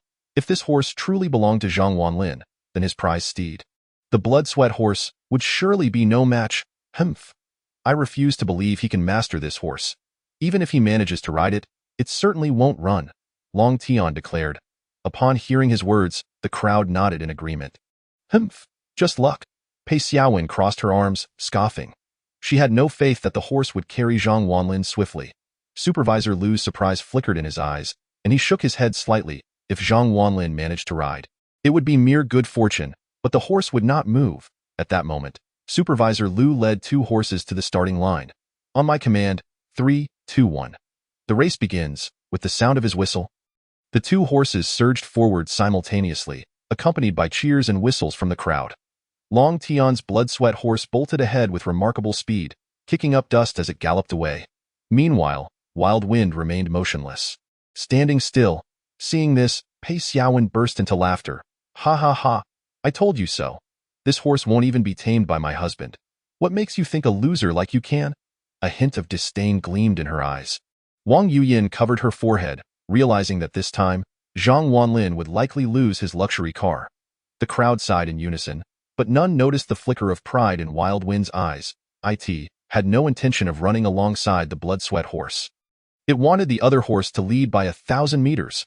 The blood-sweat horse had already dashed a considerable distance when, at last, Wild Wind sprang into action. With a swift leap, it shot forward, raising a cloud of dust, its speed rivaling that of a supercar. Its powerful legs propelled it forward, and its hooves pounded against the ground, moving faster than Long Tian's horse by more than double. At that moment, Zhang Wanlin felt the rush of wind whipping past his ears, the speed exhilarating. He experienced the thrill of a gallant rider racing across the plains, truly invigorating. Though Zhang Wanlin was a novice in equestrianism, he relied solely on his strength to grip Wild Wind tightly with his legs, leaving the rest to the horse. Meanwhile, Long Tian was nearing the finish line, laughing heartily. Ha ha ha, Zhang Wanlin, your Lamborghini is mine. With a lead of 1,000 meters, he believed Zhang Wanlin's loss was inevitable. Yet just then, with a whoosh, a dark figure sped past Long Tian. He paused in disbelief. What was that? No way. Is that Zhang Wanlin? Long Tian rubbed his eyes in disbelief and looked again. Incredible. It really is him. Zhang Wanlin, mounted on Wild Wind, surged past, leaving Long Tian behind. The blood-sweat horse was no match for the speed of Wild Wind. Long Tian was left dumbfounded. Hadn't Wild Wind been disobedient to him? Why was it now running so fiercely? Was he to lose such an easy victory? The racecourse was circular, and as Zhang Wanlin rode Wild Wind across the finish line, he claimed first place. However, the crowd fell silent, their expressions frozen in shock. They could hardly believe that the winner was not the skilled Long Tian but Zhang Wanlin, who had no knowledge of horsemanship. Pei Xiaowen stared blankly at Zhang Wanlin, unable to accept this reality. She felt as though she had been soundly slapped, her face burning with embarrassment. Wang Yuyin, brimming with excitement, exclaimed, "Wow, Zhang Wanlin, you're amazing." Her face radiated admiration. Supervisor Liu, equally astonished, could not fathom why the typically unruly Wild Wind had willingly carried a rider and, moreover, had led him to victory. Shortly after, Long Tian arrived at the finish line on his blood-sweat horse. His expression darkening. He had boasted earlier but had now lost the race. Zhang Wanlin, trailing him by 1,000 meters, had still claimed first place. This was an affront to Long Tian's pride. Impossible, he seethed. How could someone with no experience in equestrianism tame Wild Wind? He was unwilling to accept this outcome. Had the horse's temperament truly changed? Let me give it a try. With that, Long Tian leaped off the blood-sweat horse and strode toward Wild Wind. Without a word, he grasped the saddle to mount, but as soon as he did, Wild Wind let out a snort and leaped into the air, bucking violently. Long Tian was unable to maintain his balance and fell to the ground with a thud. Zhang Wanlin's laughter echoed cruelly. You? You think you can tame my horse? Let me tell you, this horse recognizes its rider. It will only allow those of good character to ride it. Those of poor character, well, they end up like you. Zhang Wanlin crossed his arms, a playful smile on his lips. Long Tian's face flushed with embarrassment. Today, he had truly humiliated himself. He had been thoroughly defeated by someone who couldn't even ride a horse. While Zhang Wanlin could conquer this horse, he himself lacked the ability. As a scion of the Long family, he had lost face in front of so many people. Henceforth, his reputation as the second young master of the ancient city would likely become a laughingstock. Chapter 188. I refused to accept Pei Xiaowen, and Long Tian had suffered a tremendous embarrassment. Just moments ago, they had been boastful, proclaiming their noble status and belittling Zhang Wanlin as a loser. Yet now, in a swift turn of events, Zhang Wanlin had decisively proven them wrong. The man, who had never before encountered equestrianism, had tamed Wild Wind. If word of this spread, Zhang Wanlin would undoubtedly become a legendary figure. Wang Yuyin gazed at Zhang Wanlin with admiration. She was in awe. This man had a remarkable ability to create miracles. Meanwhile, Zhang Wanlin, with a playful smile, extended his hand. Young Master Long, you lost, shouldn't you fulfill your promise? Seeing Zhang Wanlin's triumphant grin ignited a fire of fury within Long Tian. That was his newly purchased Ferrari, worth over 20 million. Even though the Long family was wealthy, giving away such a luxurious car was not something one did lightly. Parting with the Ferrari felt like a dagger to his heart. Yet, with so many witnesses, he couldn't afford to lose face. Consider yourself lucky. It's just a Ferrari. What does it matter to me? Long Tian said. His face a mask of resentment as he tossed the car keys to Zhang Wanlin. His heart ached at the loss, but he pretended to be indifferent. Zhang Wanlin found the situation amusing as he caught the keys and pocketed them. Make sure to transfer the ownership to my name by tomorrow, he stated with a smile. He wasn't foolish. Without the transfer, the car wouldn't truly belong to him. Fine. Long Tian gritted through clenched teeth. Zhang Wanlin chuckled, about to leave when Long Tian's resentful voice rang out again. Zhang Wanlin, I refuse to accept this. Upon hearing this, Zhang Wanlin turned around, raising an eyebrow. You refuse? Shall we have another round? With Wild Wind now under his command, Zhang Wanlin felt no fear. Long Tian retorted, Conquering Wild Wind was nothing but sheer luck. That doesn't mean your equestrian skills are exceptional. How about we each choose another horse and race again? The crowd gasped in astonishment. Long Tian wanted to race again. Yet, upon reflection, it was true that Zhang Wanlin's victory had been a stroke of fortune. His recent performance was evident to all. It was the swift steed, Lai Wind, that secured his victory. Without Lai Wind, he would have certainly faltered. If he had chosen another horse, victory would not have been assured. At that moment, Pei Xiaowen crossed her arms and declared with an air of superiority, Zhang Wanlin, you merely relied on luck. Dare you to compete with my husband in true equestrian skill? Upon hearing this, Zhang Wanlin was about to accept when Wang Yuyin intervened. Zhang Wanlin, it's best to know when to stop. She gently shook her head, sharing the sentiment that he had indeed triumphed due to Lai Wind. Without Lai Wind, he would have never won. Zhang Wanlin, however, chuckled, well, if someone is offering money, why refuse? With that, he stuffed his hands into his pockets and asked, So, what shall we wager this time? Long Tian, noticing Zhang Wanlin's agreement, felt a flicker of triumph. He was a skilled equestrian and possessed extensive experience in selecting horses. If Zhang Wanlin dared to accept, he would ensure Zhang Wanlin's defeat. Speak. Long Tian gestured grandly. Zhang Wanlin smiled and proposed, How about this? If I lose, I'll return the Ferrari. But if you lose, you shall bark like a dog right here. Such audacity, to make young Master Long bark like a dog. Gasps echoed through the crowd. Zhang Wanlin was truly bold. Long Tian's eyes glinted with malice. He struggled to suppress his anger and agreed. Very well, for my Ferrari, I will give it my all. Now, please select your horses, Supervisor Liu interjected. Long Tian strode confidently toward the stable, meticulously selecting his steed. Moments later, he led out a horse that immediately captivated everyone's attention. It must be said, Long Tian truly had an exceptional eye for horses. Although not imposing in stature, the horse was robust, with a gleam in its eyes that suggested it was a swift runner. Supervisor Liu, eager to flatter, remarked, Young Master Long, what an eye you have. This horse is indeed remarkable. Its speed is second only to Lai Wind. Gasps of astonishment filled the air. So, the horse Long Tian selected was the fastest on sight? Zhang Wanlin had no chance of winning. A glint of pride sparkled in Long Tian's eyes. I was merely letting him win earlier. Otherwise, could he have triumphed? Does he truly think he can best me on merit? Laughter erupted, with many vying for Long Tian's favor. Wang Yuyin frowned at this, her concern growing. Aside from Lai Wind, the fastest horse had already been chosen. Could Zhang Wanlin still win? Shortly thereafter, Zhang Wanlin selected a horse, and the crowd fell silent for a moment. Seconds later, laughter erupted. Can that horse even be ridden? My goodness, what an extraordinary choice. If you manage to win on that horse, I'll call you Dad. The onlookers erupted in mockery. Wang Yuyin turned to see the horse Zhang Wanlin had chosen was exceedingly small. It was the tiniest horse on the premises. Whether it could even carry Zhang Wanlin was questionable. More importantly, it was a lame horse, limping as it walked. This horse was incapable of racing, let alone walking properly. Long Tian burst into laughter upon seeing this horse. Zhang Wanlin, if you wish to concede, just say so. Why pick such a creature? His eyes gleamed with derision. He understood Zhang Wanlin's intentions. Zhang Wanlin must be afraid of Long Tian's status as the young master of the Long family and the potential for revenge. Thus, he deliberately chose to lose, hoping to avoid retribution. Humph.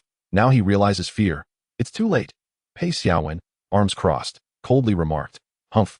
Zhang Wanlin, your vision is as unique as ever that if you manage to win against my husband with that horse, I'll write my name, Pei Xiaowen, backwards. Another round of laughter ensued. Supervisor Liu stroked his chin, lamenting, I must say, your eye for horses is truly remarkable. Since this horse arrived at our stable, no one has ever chosen it. You are the first. Chapter 189. The Dragon Zhang Wanlin. What are you doing? Wang Yuyin was furious. She could not comprehend Zhang Wanlin's actions. Having already won one competition, he could have walked away gracefully. Yet he chose a lame horse. Was he intentionally seeking defeat? Did he truly fear? Disappointment surged within her. She had always believed Zhang Wanlin to be fearless, a true man. Yet now, she realized he was merely human. Subject to fear like anyone else, he could not escape the harsh realities of society. In that moment, Zhang Wanlin wore a confident smile and brandished a whip, exclaiming, to win against him, this horse is more than sufficient. Upon hearing this, Long Tian erupted into laughter as if he had heard the most ridiculous joke. Ha! How laughable. You think you can win with that horse? If you do, I'll write my name. Long Tian, backwards. Another wave of laughter followed. Let us see how this unfolds. Zhang Wanlin replied with a grin. Supervisor Liu brought the two horses to the starting line. Pei Xiaowen, brimming with excitement, cheered, Go, hubby, defeat that lame horse. Long Tian confidently returned a kiss. 3, 2, 1, go. As Supervisor Liu shouted, Long Tian squeezed his legs around his horse and sharply tapped its rear, sending it galloping forward. Long Tian's choice was indeed astute.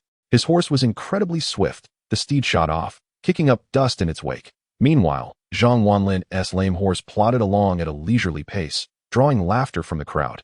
That lame horse can't run at all. It's utterly useless. How could he possibly ride that onto the field? The spectators jeered. Pei Xiaowen rolled her eyes. A match made in heaven. A great waist paired with a lesser waist. Wang Yuyin covered her forehead, utterly disappointed in Zhang Wanlin's performance. Meanwhile, Long Tian had already galloped over 1,000 meters, while Zhang Wanlin remained stationary on his lame horse.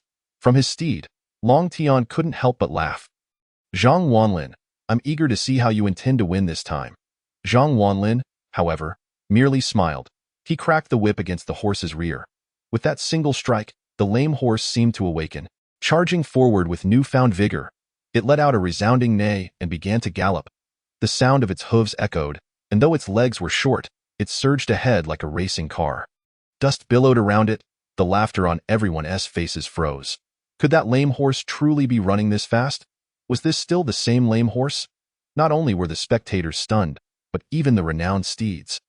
Blood Sweat Horse and Lai Wind widened their eyes in disbelief. They knew their companion's usual speed. This horse, which struggled to carry a rider, was now outpacing them. Zhang Wanlin's eyes widened as he held on tightly to the lame horse. The wind whistled past his ears. This was exhilarating. The horse's speed rivaled that of a sports car. Long Tian, who had initially left Zhang Wanlin far behind, was now within reach, just as Long Tian approached the finish line. The sound of pounding hooves reached his ears. Instinctively, he turned to see Zhang Wanlin racing toward him on the lame horse. This horse was now sprinting at a speed surpassing that of a supercar. Its legs sparked against the ground, moving at an astonishing pace. How could this be possible? Long Tian gasped in disbelief. In a flash, Zhang Wanlin on the lame horse surged ahead of Long Tian, crossing the finish line first. Upon reaching the finish line, an eerie silence fell over the crowd. Everyone's gaze shifted toward Zhang Wanlin, their expressions transformed. This individual might be a true anomaly. If taming Liwind was attributed to luck, what could be said of this feat?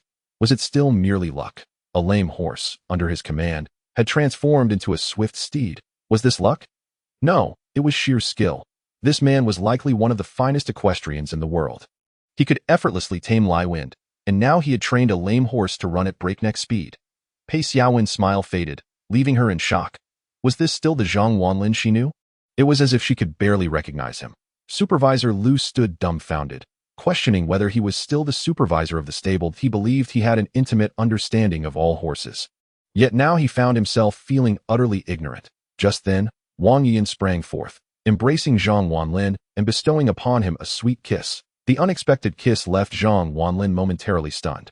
Realizing her indiscretion, Wang Yiyan blushed and stepped aside. Pei Xiaowen, witnessing this scene, felt an overwhelming sense of anguish. Why? Why does Zhang Wanlin have a life better than mine?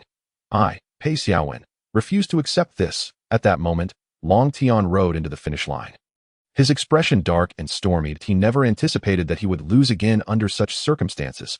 Could it be that he truly was a useless individual? Upon seeing Long Tian, Zhang Wanlin smirked. Oh, Tian Long, your speed is commendable. Just moments ago, Long Tian had proclaimed that if he lost, he would write his name backward. Backward, it would read Long Tian. The flush of embarrassment spread across Long Tian's face. Once again, he had been bested by Zhang Wanlin, leaving him utterly humiliated. Dismounting, he could utter no words. Humph! He shot a fierce glare at Zhang Wanlin and seized Pei Xiaowen's hand. We're leaving. He could not bear to remain in such a place. The crowd watched in astonishment as the scion of the Long family stormed away. Yet at that moment, Zhang Wanlin's voice drifted through the air. Tian Long. Have you forgotten something? Hearing this, Long Tian paused, turning to glare at Zhang Wanlin with venomous eyes. What do you wish to say? Zhang Wanlin crossed his arms and replied with a chuckle. Oh, you re-accusing me of being overbearing. It was you, Long de Shao, who called me a loser, who said I was unworthy to ride. It was you who challenged me to a race, and now, after losing, you refuse to acknowledge it. Could it be that I am indeed the one being overbearing, unfazed? Zhang Wanlin's gaze bore into Long Tian. After hearing Zhang Wanlin's words, Long Tian was rendered speechless. Indeed, it was he who had instigated the challenge, and now, in front of so many witnesses, he could not simply deny it. However, to bark like a dog, how could he ever bring himself to do that? Long Tian's expression turned ashen, and he was at a loss for words to at that moment. Pei Xiaowen stepped forward, indignantly exclaiming, Zhang Wanlin, don't go too far. How can my husband compare to you? My husband is a scion of the Long family, a noble, far beyond someone like you. Losing is one thing, but my husband would never stoop to barking like a dog, for we are nobility. Pei Xiaowen's words were delivered with conviction. Upon hearing her, Zhang Wanlin laughed heartily. Oh, nobility? Pei Xiaowen, do you truly see yourself as a lady of high standing? Shall I refresh your memory? Your mother sells insurance. Your father sells bonds. Your family's income barely exceeds 100,000 a year. Poverty is not the issue. Being blinded by it is what truly frightens. Nobility? Huh, do you think you qualify? Zhang Wanlin's words were merciless and laced with barbs. Pei Xiaowen's face flushed crimson. She clenched her fists, her chest heaving with indignation. Zhang Wanlin, I will take you on. Pei Xiaowen shrieked, raising her hands in an attempt to claw at Zhang Wanlin with her sharp nails. Yet before she could reach him, Wang Yin intervened, blocking her path. Without uttering a word, Wang Yuyin swung her arm, delivering a resounding slap. The sharp crack echoed as Pei Xiaowen was momentarily stunned by the blow. How dare you strike my man? Wang Yuyin said coldly, her demeanor fierce and commanding. Pei Xiaowen stood, hands clutching her face, utterly bewildered. She had never anticipated being struck by Wang Yuyin. At that moment, Long Tian's fury ignited. Regardless of her words, Pei Xiaowen was still his woman, and for her to be struck in front of so many was a grave insult. How dare you hit my woman? Long Tian seethed. Taking a step forward and raising his hand to strike Wang Yuyin, the force of his blow was tremendous and swift. Wang Yuyin gasped, unable to evade. But at that instant, Zhang Wanlin stepped in.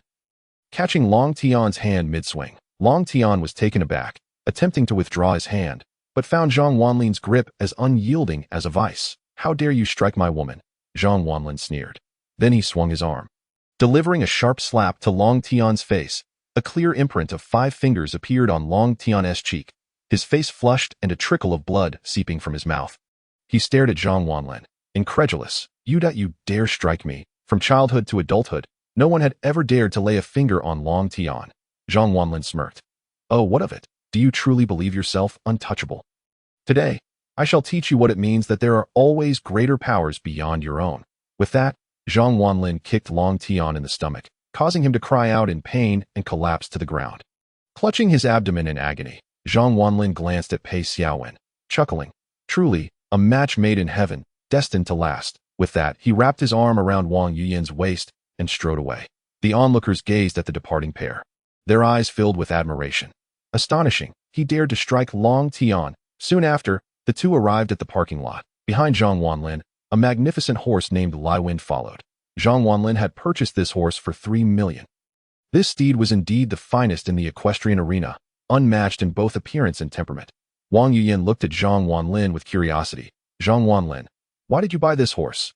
Zhang Wanlin smiled gently. "Because I promised it that if it helped me win the race, I would secure its freedom." Upon hearing this, Wang Yuyan rolled her eyes. "Oh please, can you be serious for once?" Zhang Wanlin burst into laughter. "All right, as a token of thanks for pretending to be my girlfriend and standing up to Pei Xiaowen earlier, I shall gift you this Ferrari." With that, he tossed the car keys to Wang Yuyan. She stood there, speechless. Did he just give her a luxury car worth over 20 million? Just like that? Wait, is that it? Wang Yuyan asked, dazed. "What? You're not satisfied with a 20 million luxury car?" Zhang Wanlin chuckled, bemused. Wang Yuyan bit her lip, looking as if she had something to say but held back. "All right, I'm tired and wish to rest at home. You should head back early too." With that, Zhang Wanlin mounted Lai Wind and waved goodbye. As he rode away, the sound of hooves echoed behind him. Wang Yuyan stamped her foot in frustration, exclaiming, "What a dense-headed fool. Can he even offer to take me out for a meal? Who cares about his lousy car? No wonder he is single." Wang Yuyan felt a sense of helplessness. She couldn't fathom why Zhang Wanlin had such an inexplicable charm that compelled her to draw closer. Yet, as the ice queen she was, she couldn't lower her standards.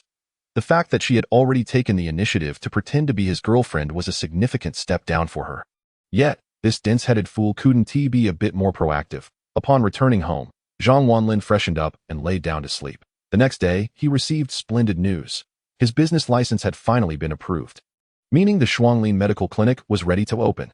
Zhang Wanlin had meticulously prepared all necessary medicinal materials, thanks to his connection with Wu Sanqing. Furthermore, Wu Sanqing had sent a pharmacist along with 2 apprentices as a gift for Zhang Wanlin. Shortly thereafter, Zhang Wanlin arrived at the clinic. The 3-story Shuanglin Medical Clinic was newly renovated, with a prominently displayed golden plaque at the entrance. Inside, the clinic was immaculate, free of dust and exceptionally clean. The golden plaque possessed an enchanting ability to attract visitors, while the clinic was equipped with an automatic cleaning system, ensuring that hygiene was never a concern. On the wall hung a magical sword, which formed its own realm of swordsmanship, automatically safeguarding this domain.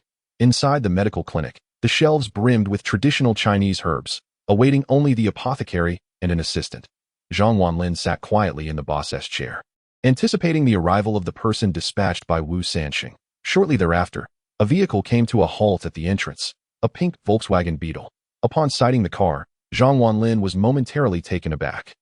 Could it be that Wu Sanqing had introduced a female apothecary? That seemed implausible, for Wu Sanqing had mentioned that it was a male, a favored disciple of his, supposedly skilled in medicine. At that moment, the door of the pink Beetle swung open, and a man emerged. He stood at 6 feet tall, donned in a gray suit, and carried a briefcase. Surprisingly, he was rather handsome, yet Zhang Wanlin couldn't shake the feeling of awkwardness at the sight of such a large man driving a Beetle. From the rear of the car, 2 individuals descended, apprentices, undoubtedly. The man in the suit strode confidently into the clinic and, upon seeing Zhang Wanlin, flashed a broad smile. "Hello, boss. My name is Zhang Wei." Zhang as in Zhang. Wei as in Wei. For reasons unbeknownst to him, Zhang Wanlin felt an inexplicable urge to slap him. This man's demeanor was rather irksome. "Hello," Zhang Wanlin replied, shaking his hand. Zhang Wei then placed his briefcase down and earnestly declared, "Allow me to introduce myself. I am Zhang Wei. Previously, I was a lawyer." Stop. Zhang Wanlin interrupted before Zhang Wei could finish. What did you say? A lawyer. How did you transition to becoming a doctor? Zhang Wei chuckled mischievously. Boss, please let me finish. Once, I was a prestigious lawyer. My aspiration was to become an elite attorney, victorious in every battle. However, while my dreams were grand, reality proved quite the contrary. My life has been fraught with twists and turns. It seems fate has played tricks on me. I fought 99 cases and won only one. Zhang Wanlin couldn't help but chuckle at this revelation. But you did win one, didn't you? A hint of sadness crossed Zhang Wei's face. That one case? The defendant was my mother. Zhang Wanlin choked on his tea, unable to contain his laughter. My apologies. I couldn't help it. Zhang Wei wore a look of deep melancholy. Regardless, my life has been quite a roller coaster.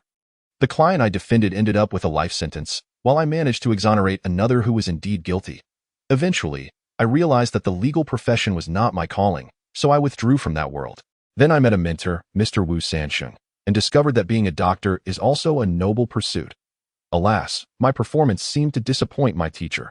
After treating 30 patients, 29 fell into comas, and one was rushed to the emergency room. Zhang Wanlin's eyes widened in disbelief. Wasn't this supposed to be a skilled apothecary? Why did it sound like this fellow was rather unreliable? Just then, Zhang Wanlin's phone buzzed. It was a message from Wu Sansheng. Teacher, I sincerely apologize that I lack the ability to train this talent. Please help me cultivate him. After reading the message, Zhang Wanlin felt a wave of embarrassment. So, Wu Sansheng was also troubled by this character and had simply offloaded him onto Zhang Wanlin. As he listened to Zhang Wei's lengthy monologue, Zhang Wanlin felt a headache coming on. Should he keep this guy or send him away? Host, please make a choice. Choice 1. Taken Zhang Wei, receive the super edition of calligraphy mastery. Choice 2. Expel him from the clinic. Receive the super edition of medical mastery. Choice 3. Gift the clinic to Zhang Wei. Receive the super edition of gambling mastery. Super edition, what does that mean? Super edition of calligraphy mastery. Become a top-tier calligraphy master. There's a 1% chance to turn written characters into reality. Super edition of medical mastery. Become a top-tier medical master. There's a 1% chance to revive someone who has died. Super edition of gambling mastery. Become a top-tier gambling master. There's a 1% chance to win all of an opponent's money. After reading the descriptions, Zhang Wanlin was astounded. All three options were extraordinarily enticing. How should he choose? Looking at Zhang Wei before him, he felt a pang of guilt at the thought of kicking him out. This fellow's life had been tumultuous indeed. Keeping him, that might lead to trouble in the future. Boss, what are you thinking? Are you hungry? I brought you a special gift, something I put a lot of thought into.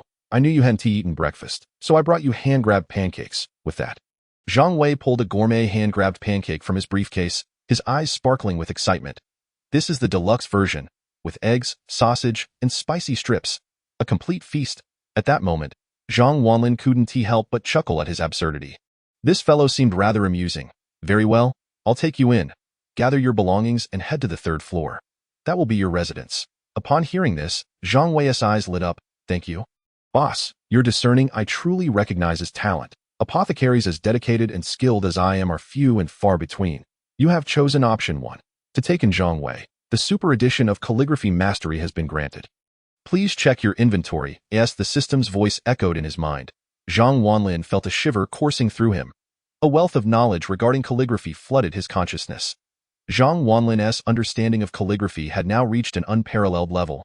Having mastered all characters from the 5,000 years of Chinese history, he could now be deemed a prodigy. Not long after, Zhang Wei, accompanied by his 2 apprentices, finished packing and donned a white lab coat. Officially commencing his duties, the Shuanglin Medical Clinic was now open for business. To prevent any mishaps caused by Zhang Wei, Zhang Wanlin refused to let him dispense medicine independently. Instead, he compiled a prescription book detailing various symptoms and their corresponding remedies. Handing it to Zhang Wei with a serious admonition. All prescriptions are contained within. Remember, do not mix medicines recklessly. If you encounter a patient you cannot handle, be sure to call me. Upon hearing this, Zhang Wei grinned broadly and patted his chest. Boss, rest assured. With me, Zhang Wei here, I guarantee the clinic will be run properly. Properly? Zhang Wanlin mused silently. At that moment, Zhang Wei had already begun to peruse the prescription book intently. Soon, he stumbled upon a particular medication called the Divine Strength Pill. Wait, boss, this pill is priced exorbitantly. 1 million per pill? Zhang Wei exclaimed, eyes wide with disbelief. Zhang Wanlin smiled slightly. This is an exclusive medication available only at our Wanlin Medical Clinic. 1 million per pill is, in fact, quite reasonable. Despite the divine strength pill not being overly costly to produce, its rarity made it a valuable commodity. Boss, you truly are a business genius. Zhang Wei gave Zhang Wanlin a thumbs up. Evident in his gaze that a pill priced at 1 million. Surely, only Wanlin Medical Clinic could offer such a thing. After a brief time, Zhang Wanlin decided to leave the clinic and head to his company to attend to business matters. The day sped by swiftly. On the following day, Zhang Wanlin took a well-deserved break at home. After working tirelessly for several days, he felt it was time to relax, just as he was lounging on the couch. Engrossed in a television series, his phone rang. Checking the caller ID, he noticed it was his mischievous cousin. "Hello, brother. Why haven't you come to play yet?" Pei Xiaoling's plaintive voice came through. "I've been too busy." Zhang Wanlin replied, a smile creeping onto his lips. "I don't care. I have no classes today. I'm waiting for you at Ancient City University. You must come." With that, Pei Xiaoling hung up, clearly irked. After the call, Zhang Wanlin chuckled helplessly. It seemed he would have no choice but to forego his relaxation once again. He donned a casual sports outfit and rode his electric bike toward Ancient City University. The university was not far from Zhang Wanlin's residence. Though it wasn't a prestigious institution, its environment was delightful. The campus boasted modern facilities, with birds chirping and flowers blooming, the air fresh and invigorating. As he strolled around the university, Zhang Wanlin felt a sense of tranquility wash over him. His greatest regret was not having attended university, not due to poor academic performance, but rather because of family circumstances. Back then, the Zhang family was impoverished, and with a father addicted to gambling, Zhang Wanlin had no choice but to drop out and deliver takeout to support his father. Given the opportunity, he would have relished the chance to pursue higher education. Before long, Zhang Wanlin spotted Pei Xiaoling and Li Xuanzhuang. Li Xuanzhuang's attire was as audaciously alluring as ever. This young lady, hailing from a bustling metropolis, exuded a sense of freedom in her style. She donned a short skirt that accentuated her fair, elongated legs, complemented by a pair of revealing high heels on her upper body. She wore a cropped hoodie that showcased her exquisite figure. In contrast stood Pei Xiaoling. Although Pei Xiaoling was comparatively more conservative, being Li Xuanzhuang's close friend, she had learned the art of dressing and makeup during her time in the ancient city, with a hint of makeup adorning her face. She appeared utterly charming, radiating youthful vitality. Clad in form-fitting athletic wear, her figure was equally slender. Together, the two girls became the focal point of the playground, undeniably the campus beauties of Ancient City University. Zhang Wanlin halted his bicycle and approached them. "Brother." At that moment, both Li Xuanzhuang and Pei Xiaoling called out in unison, rushing toward Zhang Wanlin. They embraced him from both sides, enveloping him in a delightful fragrance. The sight of Li Xuanzhuang's enticing figure was captivating. In that moment, Zhang Wanlin found himself momentarily lost in thought. "Get down. This is school." "What are you doing?" he scolded, prompting the girls to leap away with playful grins. This scene elicited envy from the male students at Ancient City University, as Pei Xiaoling and Li Xuanzhuang were the dreams of countless boys. Yet, Zhang Wanlin had captured their attention entirely. "Brother, come on. Let me treat you to a feast today," Pei Xiaoling teased with a mischievous smile. Li Xuanzhuang quickly interjected. Hey, to express gratitude for your brother's life-saving act, this meal is on me," with a wink at Zhang Wanlin. She recalled how he had rescued her from danger, a gesture she deeply appreciated. The memory of Zhang Wanlin's composure in the face of peril left an indelible mark on her heart. Zhang Wanlin chuckled helplessly. All right, stop arguing. Let your brother treat you both." The trio laughed as they made their way toward the university cafeteria. Soon, they arrived at the cafeteria of Ancient City University, known for its pleasant environment. Affordable yet delicious meals and central air conditioning. The cafeteria boasted 3 floors. The first floor catered to regular students, while the second floor, pricier and more refined, was frequented by wealthier students. The third floor was reserved for special occasions, rarely visited unless for entertaining guests. However, Pei Xiaoling and Li Xuanzhuang led Zhang Wanlin straight to the third floor. Upon reaching the third floor, they were taken aback. It was fully booked.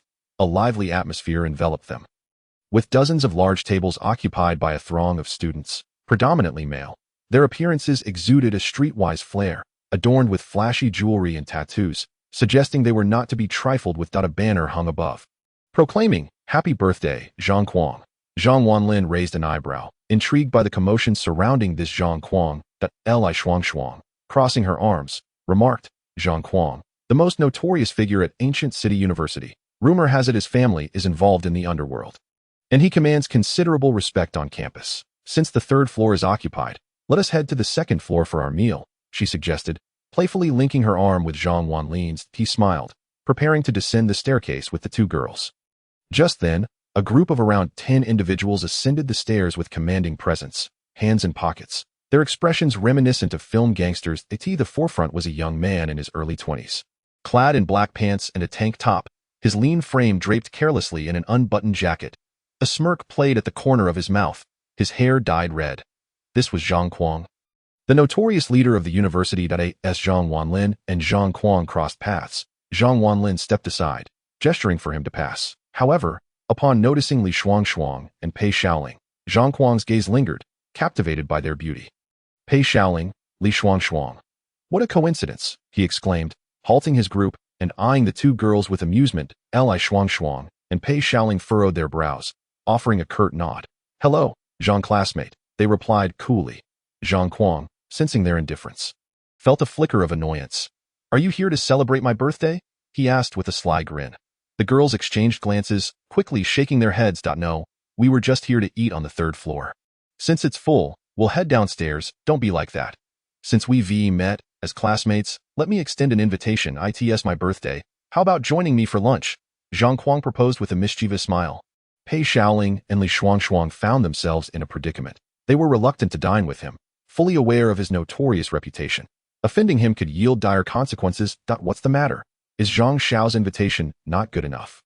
A burly man with green hair sneered, his demeanor menacing. The girls, feeling intimidated, turned to Zhang Wanlin for support. With a faint smile, he stepped forward. If someone is treating, why not partake? Let us go. He led the two girls back to the third floor. Zhang Quang's eyes narrowed with irritation. Who does this brat think he is? Daring to pursue the women I have my eye on? He mused. With a commanding stride, he made his way to the third floor. Upon his arrival, the crowd of students stood in unison, acknowledging his presence. Zhang Quang's aura was undeniably strong, yet to Zhang Wanlin, he resembled a deluded youth lost in a fantasy. As he entered, the throng erupted in unison. Zhang Xiao, greetings. The atmosphere was electric. The triumphant smile graced Zhang Quang's lips as he approached a reserved circular table at the center, designated for him and his entourage. Taking his seat, the surrounding students dared not sit until he had settled. Zhang Wanlin and the girls found their places at Zhang Quang's table. As dishes began to arrive. Each table was laden with an array of delicacies, each priced around 100 yuan, suggesting a lavish feast. Zhang Quang turned his gaze to Zhang Wanlin, a hint of coldness in his eyes. Hey kid, which class are you in? He inquired, mistaking Zhang Wanlin for a fellow student. I'm not from Ancient City University. Zhang Wanlin replied with a chuckled dough. Not from Ancient City University? Then what brings you here? Zhang Quang retorted, a mocking laugh escaping his lips. The group erupted in laughter, their youthful arrogance reminiscent of a band of ruffians Zhang Wanlin had encountered in high school. It seemed that even in university, such characters were prevalent. Since you're not from here, let me raise a toast to you, Zhang Quang declared, lifting his glass and downing its contents. The crowd's eyes turned to Zhang Wanlin, who mirrored the gesture without hesitation. Yet, Zhang Quang's eyes gleamed with malice. His reputation was not unfounded. He was indeed the most audacious figure at Ancient City University. Allow me to toast as well, chimed in one of Zhang Quang's companions, downing his drink in one go. Zhang Wanlin remained unfazed, accepting the challenge. Then came another offering. Yet Zhang Wanlin refrained from drinking again. The atmosphere grew tense as the crowd awaited his response. All eyes fixated on Zhang Quang's table. Sensing the brewing conflict, Li Shuangshuang and Pei Shaoling sensed that the atmosphere was amiss. Pei Shaoling stood up and said, Brother, we're leaving. We want to eat here. Chapter 194. Giving Chu Jun face, both women stood up, pulling Zhang Wanlin along, eager to depart. However, at that moment, a cacophony erupted as a dozen individuals blocked the staircase, leaving Zhang Wanlin no chance to escape. Meanwhile, the waitstaff and chefs on the third floor discreetly vacated the area. Zhang Quang stroked his chin, a brazen smile spreading across his face. Heh, do you think I, Zhang Quang, will let you leave? You truly believe you can walk away?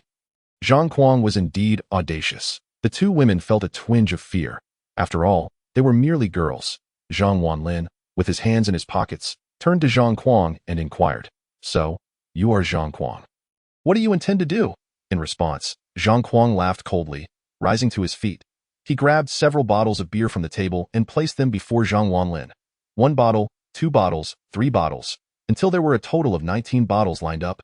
I have no particular intentions, but since you are here to celebrate my birthday, you shall drink all 19 bottles. Zhang Kuang smirked as a wave of laughter erupted, with hundreds of onlookers regarding Zhang Wanlin with amusement. Drink? If you do not drink, you cannot leave. Zhang Xiao is giving you face. Do not hide behind the women, they jeered. Drink? The sound of hands slapping the tables echoed, and Zhang Wanlin found himself the target of ridicule among the crowd. Zhang Kuang was clearly making things difficult for him. This is outrageous. 19 bottles. Who can drink that much? Pei Shaoling protested angrily. Zhang Kuang chuckled maliciously. Ha! Since you are not from Guqing University, you must drink this much. It's the rule. Who established this rule? Li Shuangshuang demanded angrily. With a confident smile, Zhang Kuang slammed his hand on the table, declaring, I, Zhang Kuang, established it. My word is the law. The crowd erupted in cheers. Here, Zhang Kuang was the undisputed ruler. Pei Shaoling and Li Shuangshuang's faces turned pale with fury and fear, realizing the number of people that backed Zhang Kuang. Looking at the 19 bottles of beer, Zhang Wanlin chuckled. I wonder who gave you the audacity to be so brazen in school. Upon hearing this, Zhang Kuang burst into laughter. Ha ha ha, who gave me the audacity? If I told you, you might faint from shock. Zhang Kuang approached Zhang Wanlin, looking down on him with disdain. Oh, you know Chu Zhen? He asked with a wicked grin. Chu Zhen? Zhang Wanlin was taken aback. Could this brat be connected to Chu Zhen? You look stunned, huh? At that moment, a green-haired guy stepped forward, boasting, our boss Zhang Kuang is indeed Chu Zhen's nephew. Chu Zhen is the underground emperor of Guqing.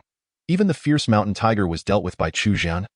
Elevating Zhang Xiao's status, the laughter intensified, and everyone regarded Zhang Kuang with flattering admiration. A smug smile graced Zhang Kuang's face, reveling in the attention. So, he was Chu Zhen's nephew. No wonder he was so arrogant. Chu Zhen was indeed a formidable figure in Guqing, and as his nephew, Zhang Kuang had the audacity to act as he pleased. Unfortunately for him, he had chosen the wrong target. Zhang Wanlin was not someone he could provoke lightly. Oh, so you're Chu Zhen's nephew? Zhang Wanlin nodded. Since you know Chu Zhen, I shall not make things difficult for you today. Initially, I intended for you to drink all 19 bottles, but considering this, I will let it go. Zhang Wanlin's words were sincere. He had planned to teach Zhang Kuang a lesson, but since he was Chu Zhen's nephew, he would grant Chu Zhen some face and let him off the hook. The crowd fell silent for a moment, and then laughter erupted. Huh? What did you just say? You're giving me some face. Huh, letting me off the hook? Zhang Kuang laughed uncontrollably. You're truly something. This kid has some nerve. Laughter rang out, and everyone looked at Zhang Wanlin as if he were a fool. Li Shuangshuang and Pei Shaoling flushed with embarrassment, shocked by Zhang Wanlin's audacity. Brother, what are you saying? Pei Shaoling tugged at Zhang Wanlin's arm. I know you're good at fighting, but a figure like Chu Zhen is beyond our reach. Next time, at least make a believable story, Li Shuangshuang added, her face flushed. Zhang Wanlin felt helpless. It seemed no one believed him. After the laughter subsided, Zhang Kuang produced 11 more bottles of beer and placed them on the table. 30 bottles in total. Kid, drink. Don't just boast. Drink up before you talk, he taunted, with a grin. Zhang Kuang's demeanor shifted to a cold one. So you know my uncle. Do you take me for a fool? Today, you either drink these 30 bottles, or I will send you to the hospital. As he spoke, the crowd stood, cracking their knuckles, their expressions cold. Zhang Wanlin's gaze hardened. Even if your uncle were here, he wouldn't dare speak to me like that, understand? Zhang Kuang burst into laughter again. He swaggered up to Zhang Wanlin, condescendingly patting his face. You still think you can talk big? My uncle wouldn't even consider speaking to you. You think you're someone important? Even the county head of Guqing would have to show respect to my uncle. He.S. the underground emperor. Zhang Wanlin felt his anger rise. This brat was truly asking for trouble. With a desire to slap Zhang Kuang, he hesitated, mindful of the crowd. Although they were no match for him, he had to protect his two sisters without resorting to violence. Kid, I'll give you one last chance. Either kneel and apologize, drinking these 30 bottles, or I'll call your uncle and ensure you suffer. Zhang Wanlin declared coldly. He was genuinely furious. Zhang Kuang sneered, a hint of mockery in his eyes. Oh, how amusing. You think you can give me opportunities? I'll let you call him. I'm eager to see if my uncle will come. Chapter 195. The arrival of Lord Chu. Zhang Kuang didn't take Zhang Wanlin's words seriously. To him, they were merely a grand joke, akin to flatulence. Zhang Wanlin nodded repeatedly. All right, all right, all right. His exasperation was evident. Since you insist, do not blame me for being unkind. When your uncle arrives, things will escalate. With that, Zhang Wanlin pulled out his phone and dialed a number. Hello? Is this Lord Chu? Do you have a nephew named Zhang Kuang? Yes, I'm currently in the cafeteria of Guqing University. I'm giving you 15 minutes to come here. After hanging up, the room fell silent. Everyone staring at Zhang Wanlin with expressions of disbelief. As if he were mad. Soon after, laughter erupted once more. Ha ha ha, you're quite the actor. You should be on stage. Calling Lord Chu? Telling him to come? Who do you think you are? Laughter filled the air. With everyone mocking him, Zhang Kuang touched his head, a smirk playing on his lips. Heh, kid, you're quite the performer. He settled back into his seat, propping his legs up. With a casual gesture, someone offered him a cigarette. Lighting it for him, Zhang Kuang took a drag, a dismissive smile on his face. So what if you give me 15 minutes? Today, I'll make sure you're utterly disgraced. With that, Zhang Kuang laughed maniacally. Since Zhang Wanlin dared to put on airs before him, he would ensure Zhang Wanlin faced humiliation. He wanted Pei Xiaoling and Li Shuangshuang to witness how their brother boasted. Pei Xiaoling and Li Shuangshuang exchanged worried glances. Clearly distressed, they could hardly believe Zhang Wanlin knew someone as influential as Lord Chu. The name of Chu Zhen resonated with power. He was the underground emperor of Guqing. Zhang Wanlin, despite having some money, could not possibly engage with someone of Chu Zhen's stature. Brother, stop talking nonsense, Pei Xiaoling exclaimed, stamping her foot in frustration. Zhang Wanlin looked at his sister, a wry smile gracing his face. He affectionately ruffled her hair. Chuckling, silly sister, do you still not believe your brother? This is not a matter of belief, Pei Xiaoling exclaimed anxiously. Li Shuangshuang also placed a hand on her forehead, already devising a plan to rescue Zhang Wanlin.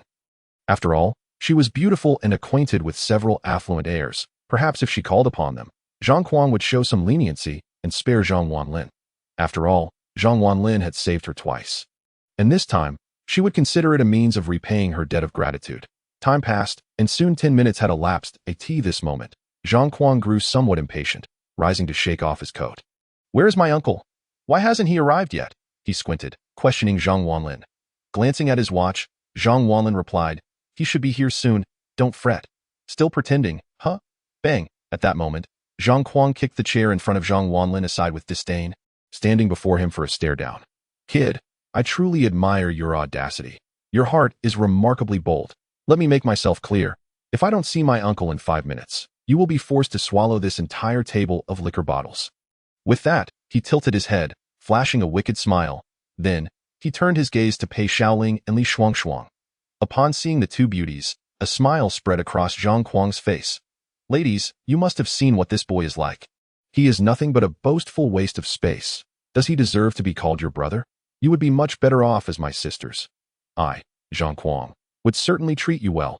He rubbed his hands together. Laughing heartily, behind him, over 100 people joined in his laughter, some even whistling. Pei Xiaoling, Li Shuangshuang, look at your brother. Useless fool relying on women for protection, only capable of boasting. What use is such a brother? Join our boss instead. We will show you what it means to be a true sister-in-law. A chorus of laughter erupted. Li Shuangshuang and Pei Xiaoling's faces turned pale, their chests heaving in anger. Zhang Wanlin furrowed his brow and stepped in front of the two women. Clean up your mouths, Zhang Wanlin admonished fiercely.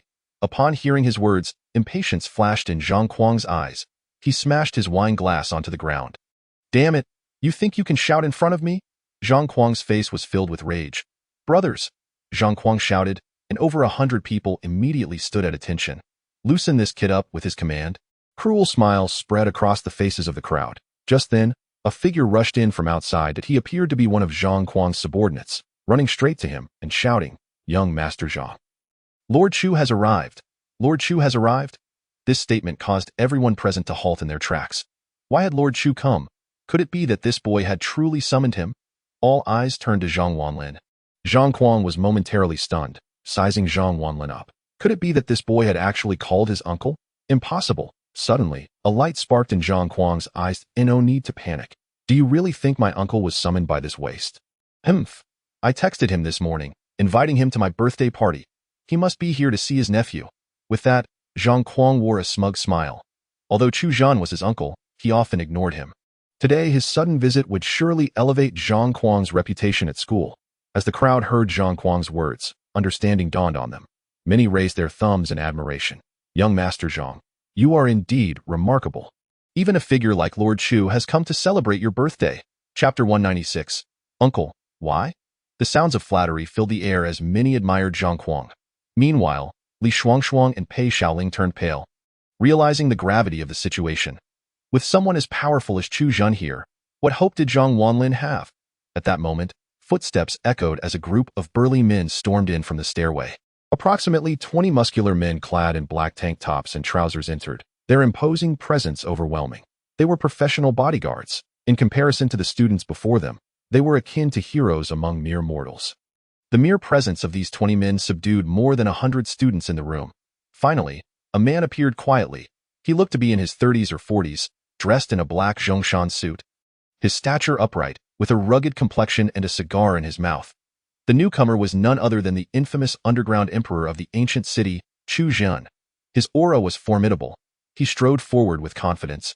And at that moment, everyone felt an intangible pressure, silencing any chatter. Upon seeing Chu Zhen, Zhang Kuang's joy was palpable. He rushed forward, extending his hand for a handshake, his face flushed with excitement at the thought of enhancing his reputation in school through this encounter. Uncle, Zhang Kuang greeted warmly. However, Chu Zhen's expression was cold. Without a word, he raised his hand and slapped Zhang Kuang across the face. The sound was deafening, akin to a firecracker. Zhang Kuang staggered, blood seeping from the corner of his mouth. He was taken aback. He had not expected his uncle to strike him upon their first meeting. Zhang Kuang's companions were equally bewildered. Wasn't Chu Zhen here to celebrate Zhang Kuang's birthday? Uncle, why did you hit me? Zhang Kuang asked, clutching his face in disbelief. Why did I hit you? I could kill you and still feel justified. Chu Zhen thundered, his expression one of fury. He was furious that this boy dared to provoke Zhang Wanlin. Was he seeking death? If he wanted to die, he shouldn't drag his uncle down with him. The memory of Zhang Wanlin catching bullets with his bare hands sent shivers down Chu Zhen's spine. He revered Zhang Wanlin as a deity. Huh? Zhang Kuang was utterly confused. What did I do wrong to deserve this? He couldn't comprehend why his uncle was so enraged. Over the years, while Chu Zhen had often ignored him, he had never struck him before. This was a first. I ask you, where is Zhang Yi? Chu Zhen gritted his teeth and demanded. Zhang Yi? Zhang Kuang was once again taken aback. Who is Zhang Yi? He had no idea. Who is Zhang Yi? He asked, bewildered. Chu Zhen was on the verge of exploding with rage. Lowering his voice, he stated, Zhang Wanlin. Zhang Wanlin. Zhang Kuang hesitated. He turned to Zhang Wanlin, realizing that he indeed bore that name. Was this the person his uncle referred to as Zhang Yi? Impossible. His uncle was of such high status. How could someone like Zhang Wanlin be worthy of such a title at that moment? All eyes were on Zhang Wanlin. Everyone stunned into silence. Was this the person Lord Chu referred to as Zhang Yi? Uncle, are you referring to this kid? Zhang Kuang pointed incredulously at Zhang Wanlin. Chu Zhen also shifted his gaze to Zhang Wanlin and, without hesitation, strode over. Zhang Yi, he exclaimed, shaking Zhang Wanlin's hand with utmost warmth, his expression filled with contrition. Zhang Yi, I sincerely apologized. My nephew has grown accustomed to acting recklessly under my name. And I never anticipated him to be so audacious in your presence. Chu Zhen's demeanor was humble, as if seeking forgiveness. This scene left everyone present in shock. Was this truly Chu Zhen, the illustrious lord of the ancient city? The man who commanded respect even from local officials? Many doubted their own perceptions. Who was this boy to earn such deference from Chu Zhen? Zhang Kuang, still clutching his face, stood frozen in disbelief. Li Shuangshuang and Pei Xiaoling gazed at Zhang Wanlin, who now seemed like a stranger to them at that moment. Zhang Wanlin chuckled coldly. Oh, so you acknowledge that your nephew is quite arrogant? Upon hearing Zhang Wanlin's words, Chu Zhen's expression shifted, for he detected an undercurrent of displeasure in Zhang Wanlin's tone. With gritted teeth, Chu Zhen replied, Zhang Yi, how would you like to deal with this boy, even if you wish for his life? I will not hesitate. Chu Zhen's declaration caused a collective gasp among the crowd. Unbelievable. Chu Zhen was willing to kill his own nephew for this boy. Zhang Kuang, stunned, felt a surge of indignation. How could this boy, only a few years older than him, command such loyalty from his uncle? In that moment, he stepped forward, coming face to face with Chu Zhen. Uncle, why are you treating this kid with such courtesy? I am your blood nephew. What is he? A nobody? Upon hearing Zhang Kuang's words, Chu Zhen was nearly driven to the brink of explosion. Zhang Wanlin was already furious. and the audacity of Zhang Kuang to speak such words was infuriating. At that moment, Chu Zhan showed no mercy, delivering a powerful kick to Zhang Kuang's abdomen. Zhang Kuang let out a pained groan, clutching his stomach and collapsing to the ground, even spitting out a mouthful of blood. Chu Zhan had actually struck his own nephew for the sake of Zhang Wanlin, and it had caused him to vomit blood. Are you trying to drive me to my death? How dare you offend Zhang Yi? Do you still dare to say Zhang Yi is insignificant? Let me tell you, if it weren't for Zhang Yi, your uncle would have been long gone at the hands of the mountain tiger. If it weren't for Zhang Yi, could I have defeated the mountain tiger? I could only do so with Zhang Ye's assistance. After hearing Chu Zhan's words, the scene fell into a hushed silence. Recently, everyone in Guqing County had heard of how Chu Zhan had eliminated the mountain tiger and claimed dominance over the area. Yet, no one knew the details of how he managed it. Until now, when Chu Zhan had openly acknowledged that it was Zhang Wanlin who had aided him. Who was this person, that he could even vanquish the mountain tiger? This individual must be a figure of immense significance. Zhang Kuang, clutching his abdomen, was left dumbfounded. His audacity stemmed from the fact that Chu Zhan had become the underground emperor of Guqing County after defeating the mountain tiger, but he never expected that the one who helped his uncle attain such power was this young man. Slightly older than himself, Zhang Kuang was utterly astonished. Pei Shaoling and Li Shuangshuang were equally taken aback. Was it possible that their brother was more than just a wealthy individual? Could he be the mastermind behind the underground emperor of Guqing County? For a moment, they hesitated to acknowledge Zhang Wanlin. This version of Zhang Wanlin inspired both admiration and a sense of distance. The crowd of over 100 people was equally astonished. The Zhang Wanlin they had just mocked had such an impressive background. Even Chu Yi referred to him with respect, and it was he who had defeated the mountain tiger. You dare to offend Zhang Yi and still remain so arrogant? Do you wish to bring harm to your uncle? Chu Zhan questioned furiously at that moment. Zhang Kuang no longer dared to act haughty. He immediately knelt down. Zhang Yi, I was wrong. I beg for your forgiveness. Zhang Yi, Zhang Kuang, who had just been so proud, now resembled a supplicant, bowing and pleading. He understood that Chu Zhan's words were no jest. If this person before him wished for his life, there would be no escape. All eyes turned to Zhang Wanlin, eager to see how he would handle Zhang Kuang. Just then, 3 choices appeared before Zhang Wanlin. Host, please choose. Choice 1. Kill Zhang Kuang and obtain the Supreme Fire Spirit Root. Choice 2. Make Zhang Kuang drink 30 bottles of beer and obtain the Supreme Electric Spirit Root. Choice 3. Sever Zhang Kuang's arms and obtain the Supreme Water Spirit Root. Spirit Roots? Zhang Wanlin was momentarily stunned. Was it possible that spirit roots truly existed in this world? He recalled his father mentioning them in his childhood, describing a class of individuals known as cultivators. Those with spirit roots were cultivators, whose power was beyond the comprehension of ordinary people to become a cultivator. One must possess a spirit root. His father had claimed to have witnessed a cultivator in his youth, and they were exceedingly rare. Even Zhang Wanlin had only encountered a few. Now, the opportunity to acquire a spirit root lay before him. And not just any spirit root, but a supreme one. The grade of a spirit root determined the cultivation speed. There were 4 grades: lower, middle, upper, and supreme spirit roots. Each option presented to him promised a supreme spirit root. He too could become a cultivator. Zhang Wanlin felt an exhilarating rush. Which should he choose? To kill Zhang Kuang. He could not bring himself to do such a thing. While detestable, Zhang Kuang's crimes did not warrant death. Between the water and electric spirit roots, he had to make a choice. After much deliberation, Zhang Wanlin resolved to choose the electric spirit root. Zhang Kuang, I can spare your life. However, you must consume every drop of those 30 bottles of beer. As soon as Zhang Wanlin spoke, a prompt from the system echoed in his ears. You have chosen option 2. The electric spirit root has been granted. The fusion of the electric spirit root will take 6 hours. Please wait. Subsequently, a surge of electricity coursed through Zhang Wanlin's body at the same time. He felt something new within his dantian. Zhang Kuang was dumbfounded upon hearing Zhang Wanlin's words. Drink 30 bottles of beer? That was a fate worse than death. Even if he had a great capacity for alcohol, he could not manage such a feat. Zhang Kuang was left speechless. Zhang Yi is showing you mercy by not taking your life. Chu Zhan declared angrily. Zhang Wanlin had no desire to linger any longer. He embraced Li Shuangshuang and Pei Shaoling, saying, Chu Zhan, you supervise him. He can't leave until he finishes. Yes, Zhang Yi. Chu Zhan nodded respectfully. Zhang Yi, please take care.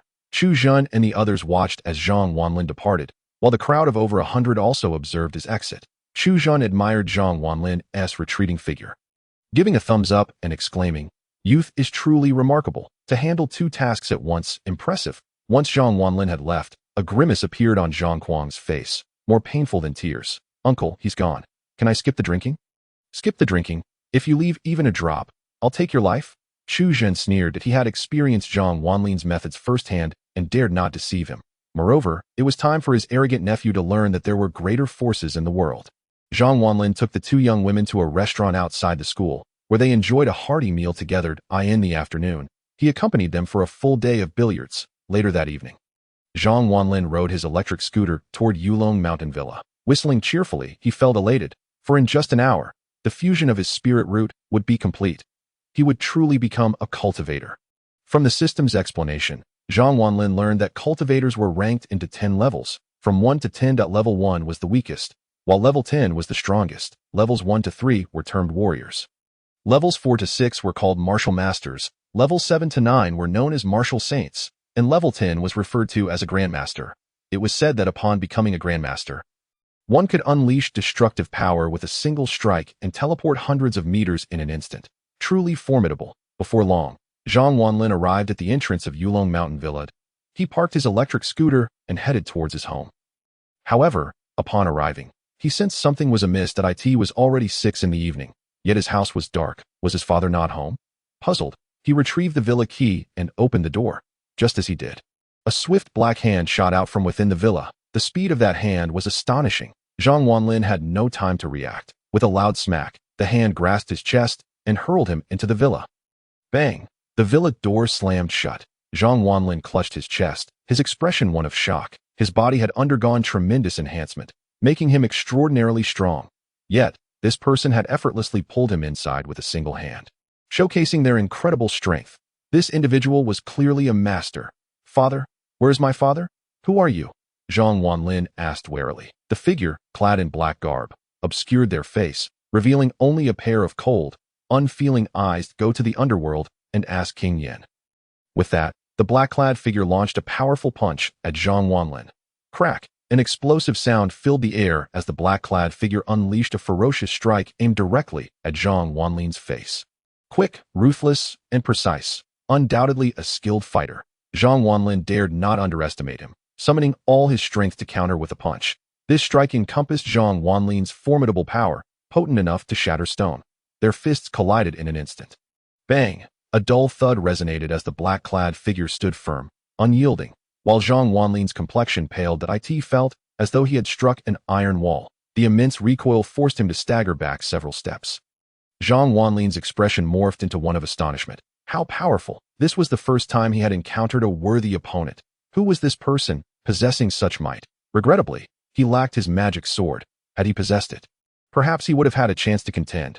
"You are indeed strong," the black-clad figure remarked. "As an ordinary person, your physical prowess is impressive. You might even be considered a genius. However, it is unfortunate that you have crossed paths with me. I am a powerful cultivator." Upon hearing the term cultivator, Zhang Wanlin instantly comprehended the situation. No wonder this person was so formidable.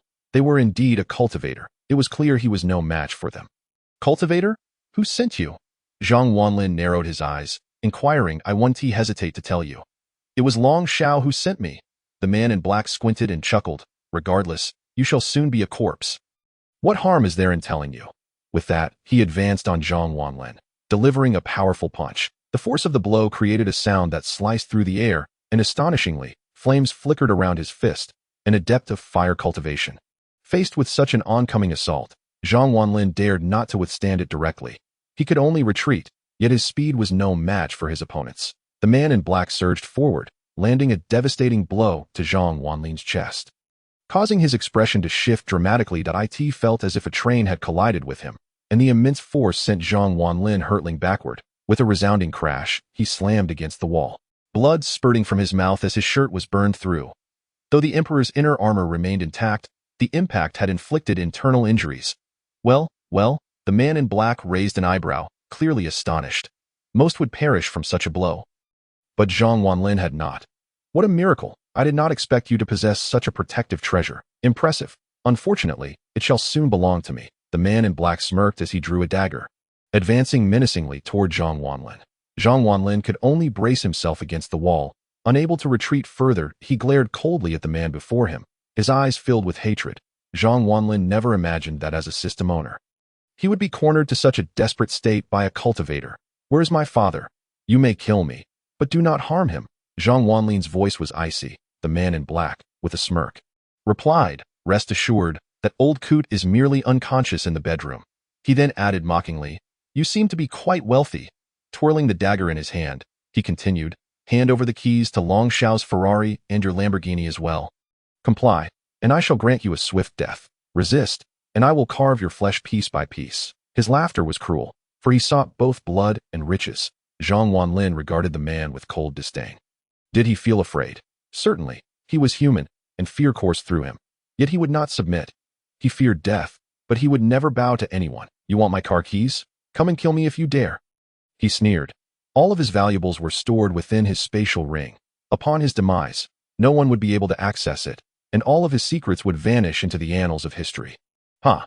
The man in black narrowed his eyes, bringing the dagger to Zhang Wanlin's face. "That you've got some spirit, kid, but let's see how long that lasts." With that, he seized Zhang Wanlin's arm, poised to stab him. At that moment, the door was suddenly burst open with a bang. "Woof! Woof! Who dares bully my master? Are you tired of living?" Thunder, a large dog, barked fiercely, followed closely by a small female dog, clearly having returned from an escapade. Naturally, only Zhang Wanlin could understand its words. Thunder charged forward, sinking its teeth into the man in black. Now a fully grown dog, Thunder was imposing, with a crackle of electricity emanating from its mouth. It lunged at the man. The man in black squinted, having never encountered a dog that could emit lightning, yet he showed no fear.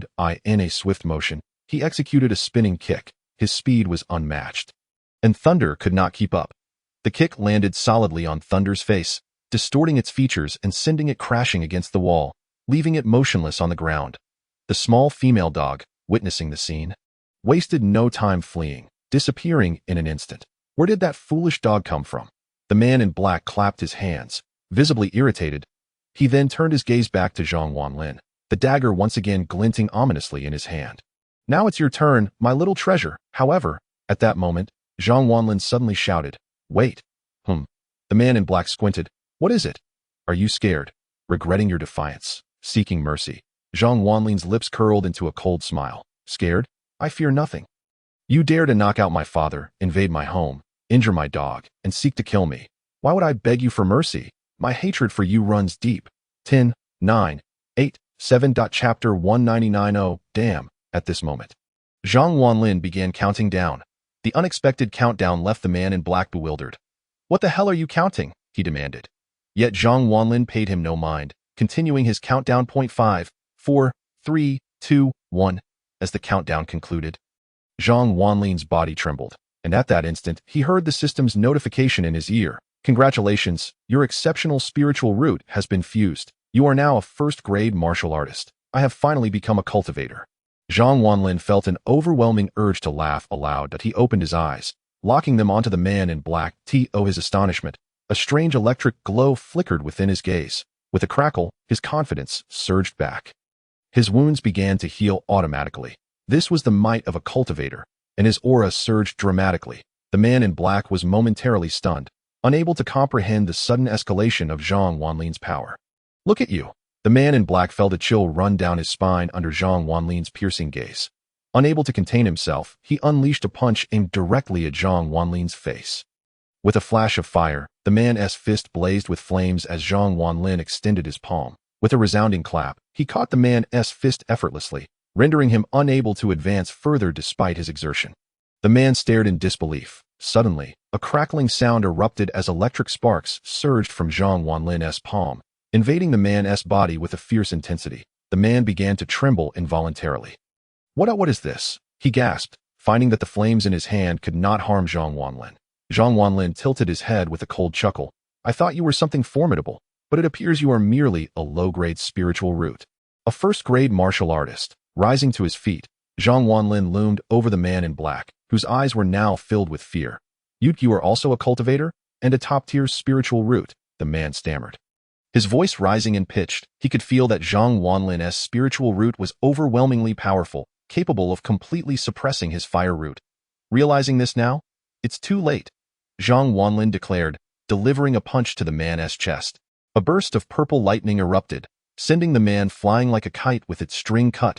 With a resounding crash, he slammed into the wall, blood spattering as his clothes were singed and his hair frizzed from the shock. In a single blow, Zhang Wanlin rendered the man incapacitated. Clutching his chest, the man finally grasped the gravity of his situation. He was no match for Zhang Wanlin. Damn. Long Xiao, didn't he mention you were a cultivator? The man cursed. Had he known, he would never have dared to attempt Zhang Wanlin's assassination. Zhang Wanlin cracked his knuckles, coldly regarding the man. How much did Long Tian pay you to kill me? The man hesitated before responding truthfully. 5 million. Just 5 million? Is your life worth so little? Does the Long family have other cultivators? Zhang Wanlin pressed again. The man nodded. Of course. The Long family has third-grade martial artists. Third-grade martial artists. Impressive. It seems the Long family possesses some power. They are indeed not to be trifled with. Well, I have no further questions. You may rest in peace now. Zhang Wanlin spoke indifferently. The man in black's eyes narrowed. You don't plan to let me go? Zhang Wanlin laughed heartily. Ha! You want to kill me yet expect me to spare you? Do you really think that's possible? At that moment, Zhang Wanlin closed in on the man in black, who, now resolute, turned and fled. One must admit, a cultivator's speed is remarkable, but unfortunately for him, Zhang Wanlin was even faster. As soon as the skill of the flying dart was activated, with a swift whoosh, Zhang Wanlin vanished from the villa. Just as the man in black rushed out of the villa, Zhang Wanlin had already seized his neck with a firm grip before the man could utter a word. He felt a surge of powerful electricity coursing through him. The current invaded his body, wreaking havoc on his internal organs. Zzz, the man's body convulsed violently, unable to withstand the overwhelming voltage. Moments later, he collapsed to the ground, lifeless. Subsequently, Zhang Wanlin discarded the man's corpse beneath a utility pole. Fortunately, there were no surveillance cameras nearby, and the next day, the newspapers would likely feature a report about a death by electrocution. Having completed this task, Zhang Wanlin dusted off his hands and returned home. This matter was far from over. He still remembered the favor owed to Long Tian. In due course, Zhang Wanlin would ensure that Long Tian experienced a fate worse than death. Upon returning to the villa, Zhang Wanlin checked on his father. Thankfully, his father was unharmed. The man in black had indeed spoken the truth. His father had merely been knocked unconscious. It appeared that the assassin still possessed a modicum of professional ethics. Turning his attention to his dog, Thunder, he found it to be fine, just dazed from the blow.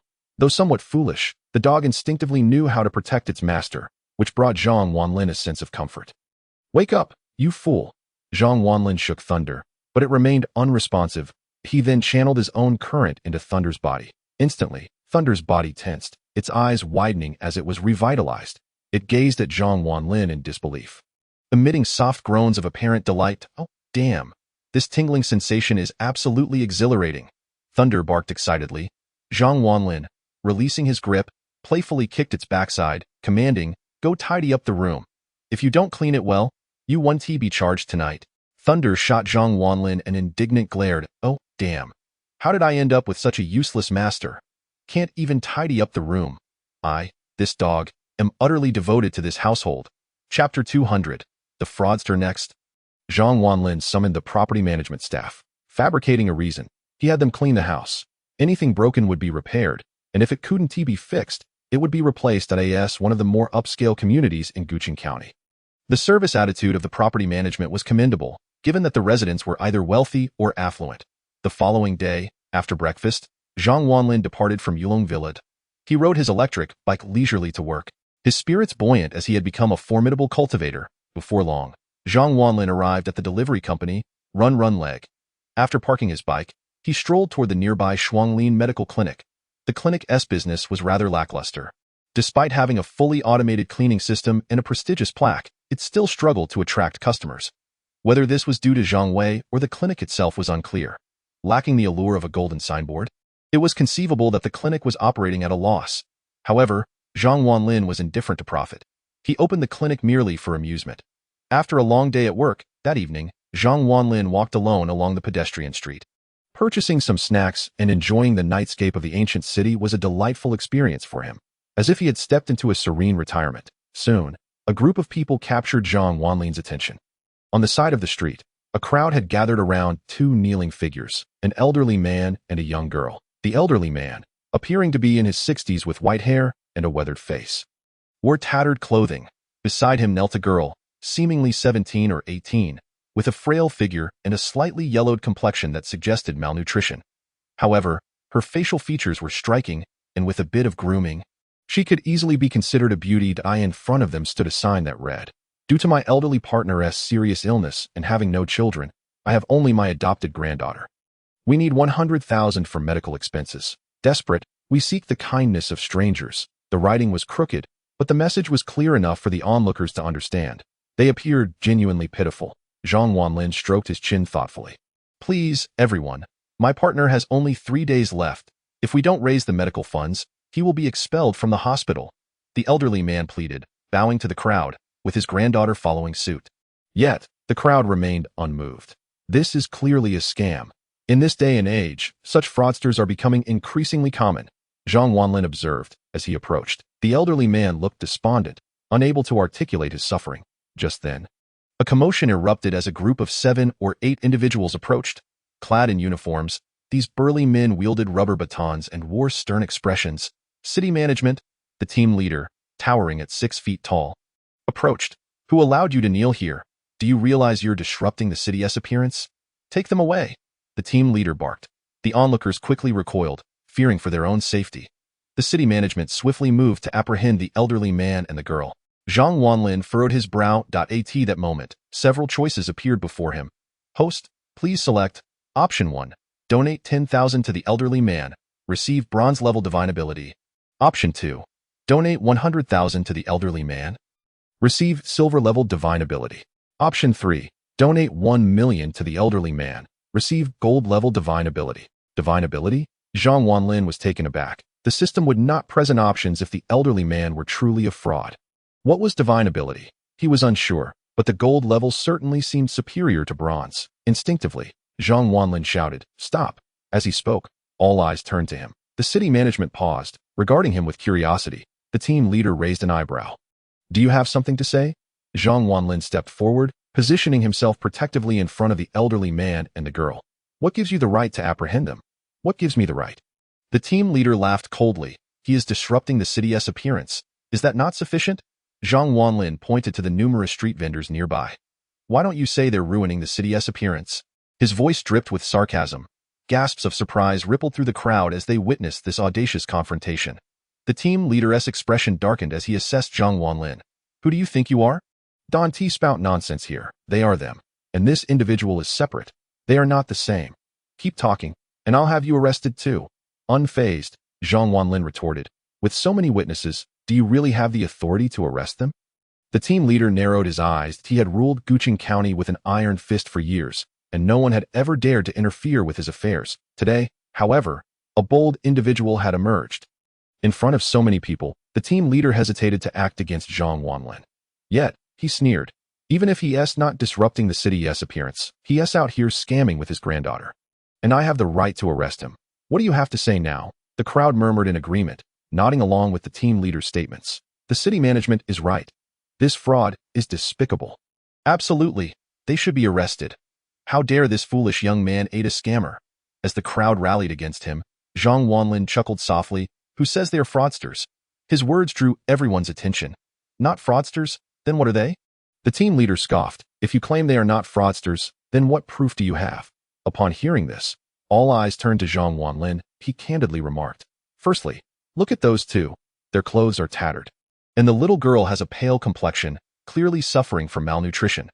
The old man carries a strong scent of disinfectant, indicating he has spent an extended period in the hospital. Therefore, they cannot possibly be fraudsters." Zhang Wanlin's assertion was quite compelling, and the crowd momentarily fell silent. Upon reflection, it indeed seemed logical. If they were con artists, the little girl would not be malnourished, for they would have sufficient funds for food and sustenance. The old man's strong odor of disinfectant certainly suggested he had been in the hospital for quite some time. However, the city management captain sneered at this. "No matter how eloquently you speak, it is futile. Without evidence, they are simply fraudsters." The captain was resolute in his conviction. The 7 or 8 city management officers regarded Zhang Wanlin with visible impatience. "Friend, if you continue to obstruct us, we will arrest you for interfering with our duties," the captain warned coldly. "This time, let us see what else you can say." Although we cannot arrest people, we certainly have the authority to apprehend fraudsters. If you cause trouble, we can arrest you too. A chorus of murmurs arose among the onlookers. This guy is audacious. Challenging the city management? Is he foolish? They all believed the two individuals were indeed fraudsters and deserved to be taken away. The old man and the little girl wore expressions of despair. That moment, the hunchbacked old man approached Zhang Wanlin and said, "Young man, you are a good person, but it would be best if you do not involve yourself in this matter." The old man's face was etched with helplessness. Though he knew he was not a fraudster, they could not clear their names, even if they jumped into the Yellow River. Zhang Wanlin furrowed his brow. The city management captain looked at him and scoffed. "What more do you have to say? Let me tell you, do not be overly clever and try to play the hero. Do you possess conclusive evidence to prove they are not fraudsters?" The captain questioned, then seized the sign from the old man's hand, pointing to the text. "Look, this old man needs 1 million. Do you have 1 million? If not, refrain from speaking. If you can produce 1 million to assist these two, I will consider them not to be fraudsters." The captain laughed coldly. Just then, Zhang Wanlin's voice rang out. "Who says I do not have 1 million? At this declaration, the captain halted in his tracks. The city management officers turned to gaze at Zhang Wanlin, their expressions filled with incredulity. The crowd also paused, bewildered by the unexpected turn of events. What? The captain thought he must have misheard. Zhang Wanlin stepped forward confidently, stating, "I tell you, I have 1 million, and I can help them." Upon hearing this, the captain burst into laughter. "Friend, are you joking? You have 1 million? You look barely 20. How could you possibly have 1 million? His words elicited a wave of laughter from those around him, as they mocked Zhang Wanlin's naivety. Does this guy have a screw loose? 1 million? What a joke. That amount could buy a house in Guqing County. Even if he had 1 million, would he be willing to give it to this stranger? Such bravado. As the laughter subsided, Zhang Wanlin, with utmost seriousness, took out his phone and dialed a number. Han Wan, I am at the pedestrian street. Bring me 1 million in cash within 10 minutes. After hanging up, a silence enveloped the crowd for a few seconds, followed by a burst of laughter. He actually made a call. Is he serious? He really intends to bring 1 million. The laughter grew louder, with some questioning Zhang Wanlin's sanity. The captain crossed his arms, chuckling. Kid, you're amusing me. I'm busy, and I have no time for your nonsense. I warn you, do not joke with me. The consequences could be severe. Several city management officers joined in the laughter. Zhang Wanlin glanced at his watch and replied, Do not worry, the money will arrive shortly. Upon hearing this, the captain scoffed. Ha! You have a company? I can't tell. Are you some kind of high-flying elite? The laughter continued, while the old man wore a grim smile. He understood Zhang Wanlin's good intentions. But these city management officers were seasoned and shrewd. How could a mere young man contend with them? And where would he procure 1 million? Young man, I appreciate your goodwill, but you should leave. This is not your concern, and you shouldn't involve yourself, the old man pleaded. The little girl blinked at Zhang Wanlin, saying, Big brother, 1 million is no small sum. Our family has sold everything we own and only managed to gather 50,000. Her family's dire circumstances were evident, as the old man and his companion had no children and lacked economic means. Zhang Wanlin looked at the little girl, gently ruffled her hair, and smiled. Do not worry, I will help. 1 million is just a sum, and I know you are not deceiving me. My secretary will arrive shortly. Chapter 202. What if they are fraudsters? Zhang Wanlin's words were filled with unwavering confidence. However, the surrounding crowd regarded him as a laughingstock. The old man and the little girl shook their heads in resignation, sighing at the youth's folly. Though well-intentioned, he was naive in a world that values strength and capability. Minutes ticked by, and the captain, checking his watch, displayed impatience. Friend, where is your 1 million? Are you jesting with us? He asked, a sardonic smile on his face. Laughter erupted once again, with many mocking him mercilessly. Can he truly have 1 million? If he does, then I must have 10 million. Stop joking. My son is the same age as him and is still at home playing video games. 1 million is not a trivial amount. I have worked tirelessly for half my life and have only earned a few 100,000, a voice lamented. The crowd was clearly skeptical of Zhang Wanlin's claims. The captain seized the opportunity. Holding the old man and little girl firmly, if you cannot produce that 1 million, I will take them away. With a wave of his hand, the city management officers prepared to leave. Zhang Wanlin frowned. Glancing at his watch, do not rush. The money is coming soon. Just then, a car approached from a distance. It was a brand new red BMW, the vehicle of Wang Yuyan. The BMW stopped right before the crowd. and from it emerged an exquisite beauty clad in a tailored black suit, her alluring figure and striking features radiating an extraordinary charm. She instantly became the center of attention, even capturing the gaze of the city management officers. The stunning woman was Han Wan. Without a word, she walked to the back of the BMW and opened the trunk. She retrieved a large suitcase and approached Zhang Wanlin. "Chairman, here is your 1 million. Upon opening the suitcase, it revealed a staggering collection of red banknotes, enough to fill the case entirely with 100 yuan bills. This was indeed a legitimate 1 million, and the crowd's eyes widened in disbelief.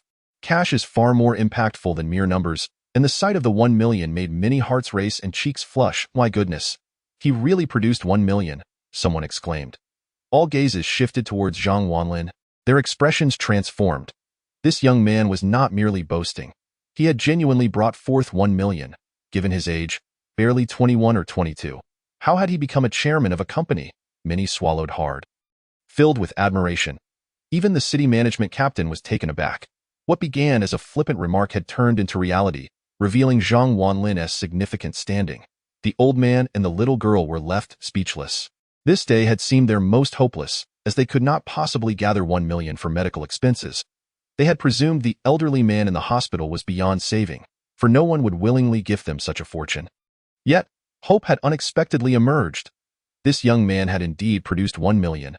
Zhang Wanlin took the suitcase and approached the elderly man and the little girl, a benevolent smile gracing his features. "Old sir, please take this 1 million. I believe your words to be genuine. This sum shall serve as your medical expenses." Upon hearing Zhang's words, the old man was overwhelmed, tears welling in his eyes, rendering him speechless. Without a moment's hesitation, he grasped the little girl's hand, and both knelt before Zhang Wanlin in unison. "Kind sir, we shall remember your kindness for a lifetime," the elderly man exclaimed, his voice trembling with emotion. The little girl gazed at Zhang Wanlin with newfound admiration. To her, this big brother was a good man, leaving an indelible impression in her heart. "Please, do not kneel. It may shorten your life." Zhang Wanlin quickly assisted them to their feet. The onlookers were rendered speechless by the scene unfolding before them. "What a magnanimous young man," murmured the crowd. Yet, at that moment, the captain of the urban management team stepped forward, his expression grim. "You just handed them 1 million? That is a substantial sum. Are you not afraid they might be deceivers?" he interrogated. His words were met with murmurs of agreement as the crowd turned their gaze towards Zhang Wanlin. Did he simply deem them innocent based on their appearance? Zhang Wanlin smiled gently and replied, "Firstly, as I mentioned earlier, the little girl exhibits signs of malnutrition. Despite their tattered clothing, they are clean, indicating a poor but dignified household rather than a hopeless beggar or fraud. Secondly, as a physician, I can discern the strong scent of antiseptic on both the old man and the girl, which suggests they have spent no less than 3 days in a hospital. Thirdly, here, Zhang pointed to his own eyes. Eyes do not lie. Their gaze reveals their need for this money. If I am mistaken, it is merely 1 million. I can afford to part with it, however, if I am correct. This amount may very well save a family. As a citizen of Huaxia, we must support one another. Money is but a material possession. If spending it could alleviate all suffering in the world, I would gladly donate every last penny. Do not place too great an emphasis on wealth." As Zhang Wanlin concluded his heartfelt declaration, an eerie silence enveloped the gathering. Moments later, nods of agreement rippled through the crowd, followed by resounding applause. Many were deeply moved by Zhang's words, recognizing the essence of mutual assistance among the people of Huaxia. Han Wan gazed at her chairman with newfound admiration. This man possessed a grand vision and a compassionate heart, embodying the ideal partner for her future. The urban management captain, having listened to Zhang Wanlin, lowered his head in shame. Initially, he had dismissed the elderly man and the girl as frauds, ready to apprehend them without hesitation. Yet, upon reflection, what if they were indeed truthful? The old man's spouse languished in the hospital, alone and vulnerable. His actions could potentially devastate an entire family. Contemplating this, he regarded Zhang Wanlin with a transformed perspective.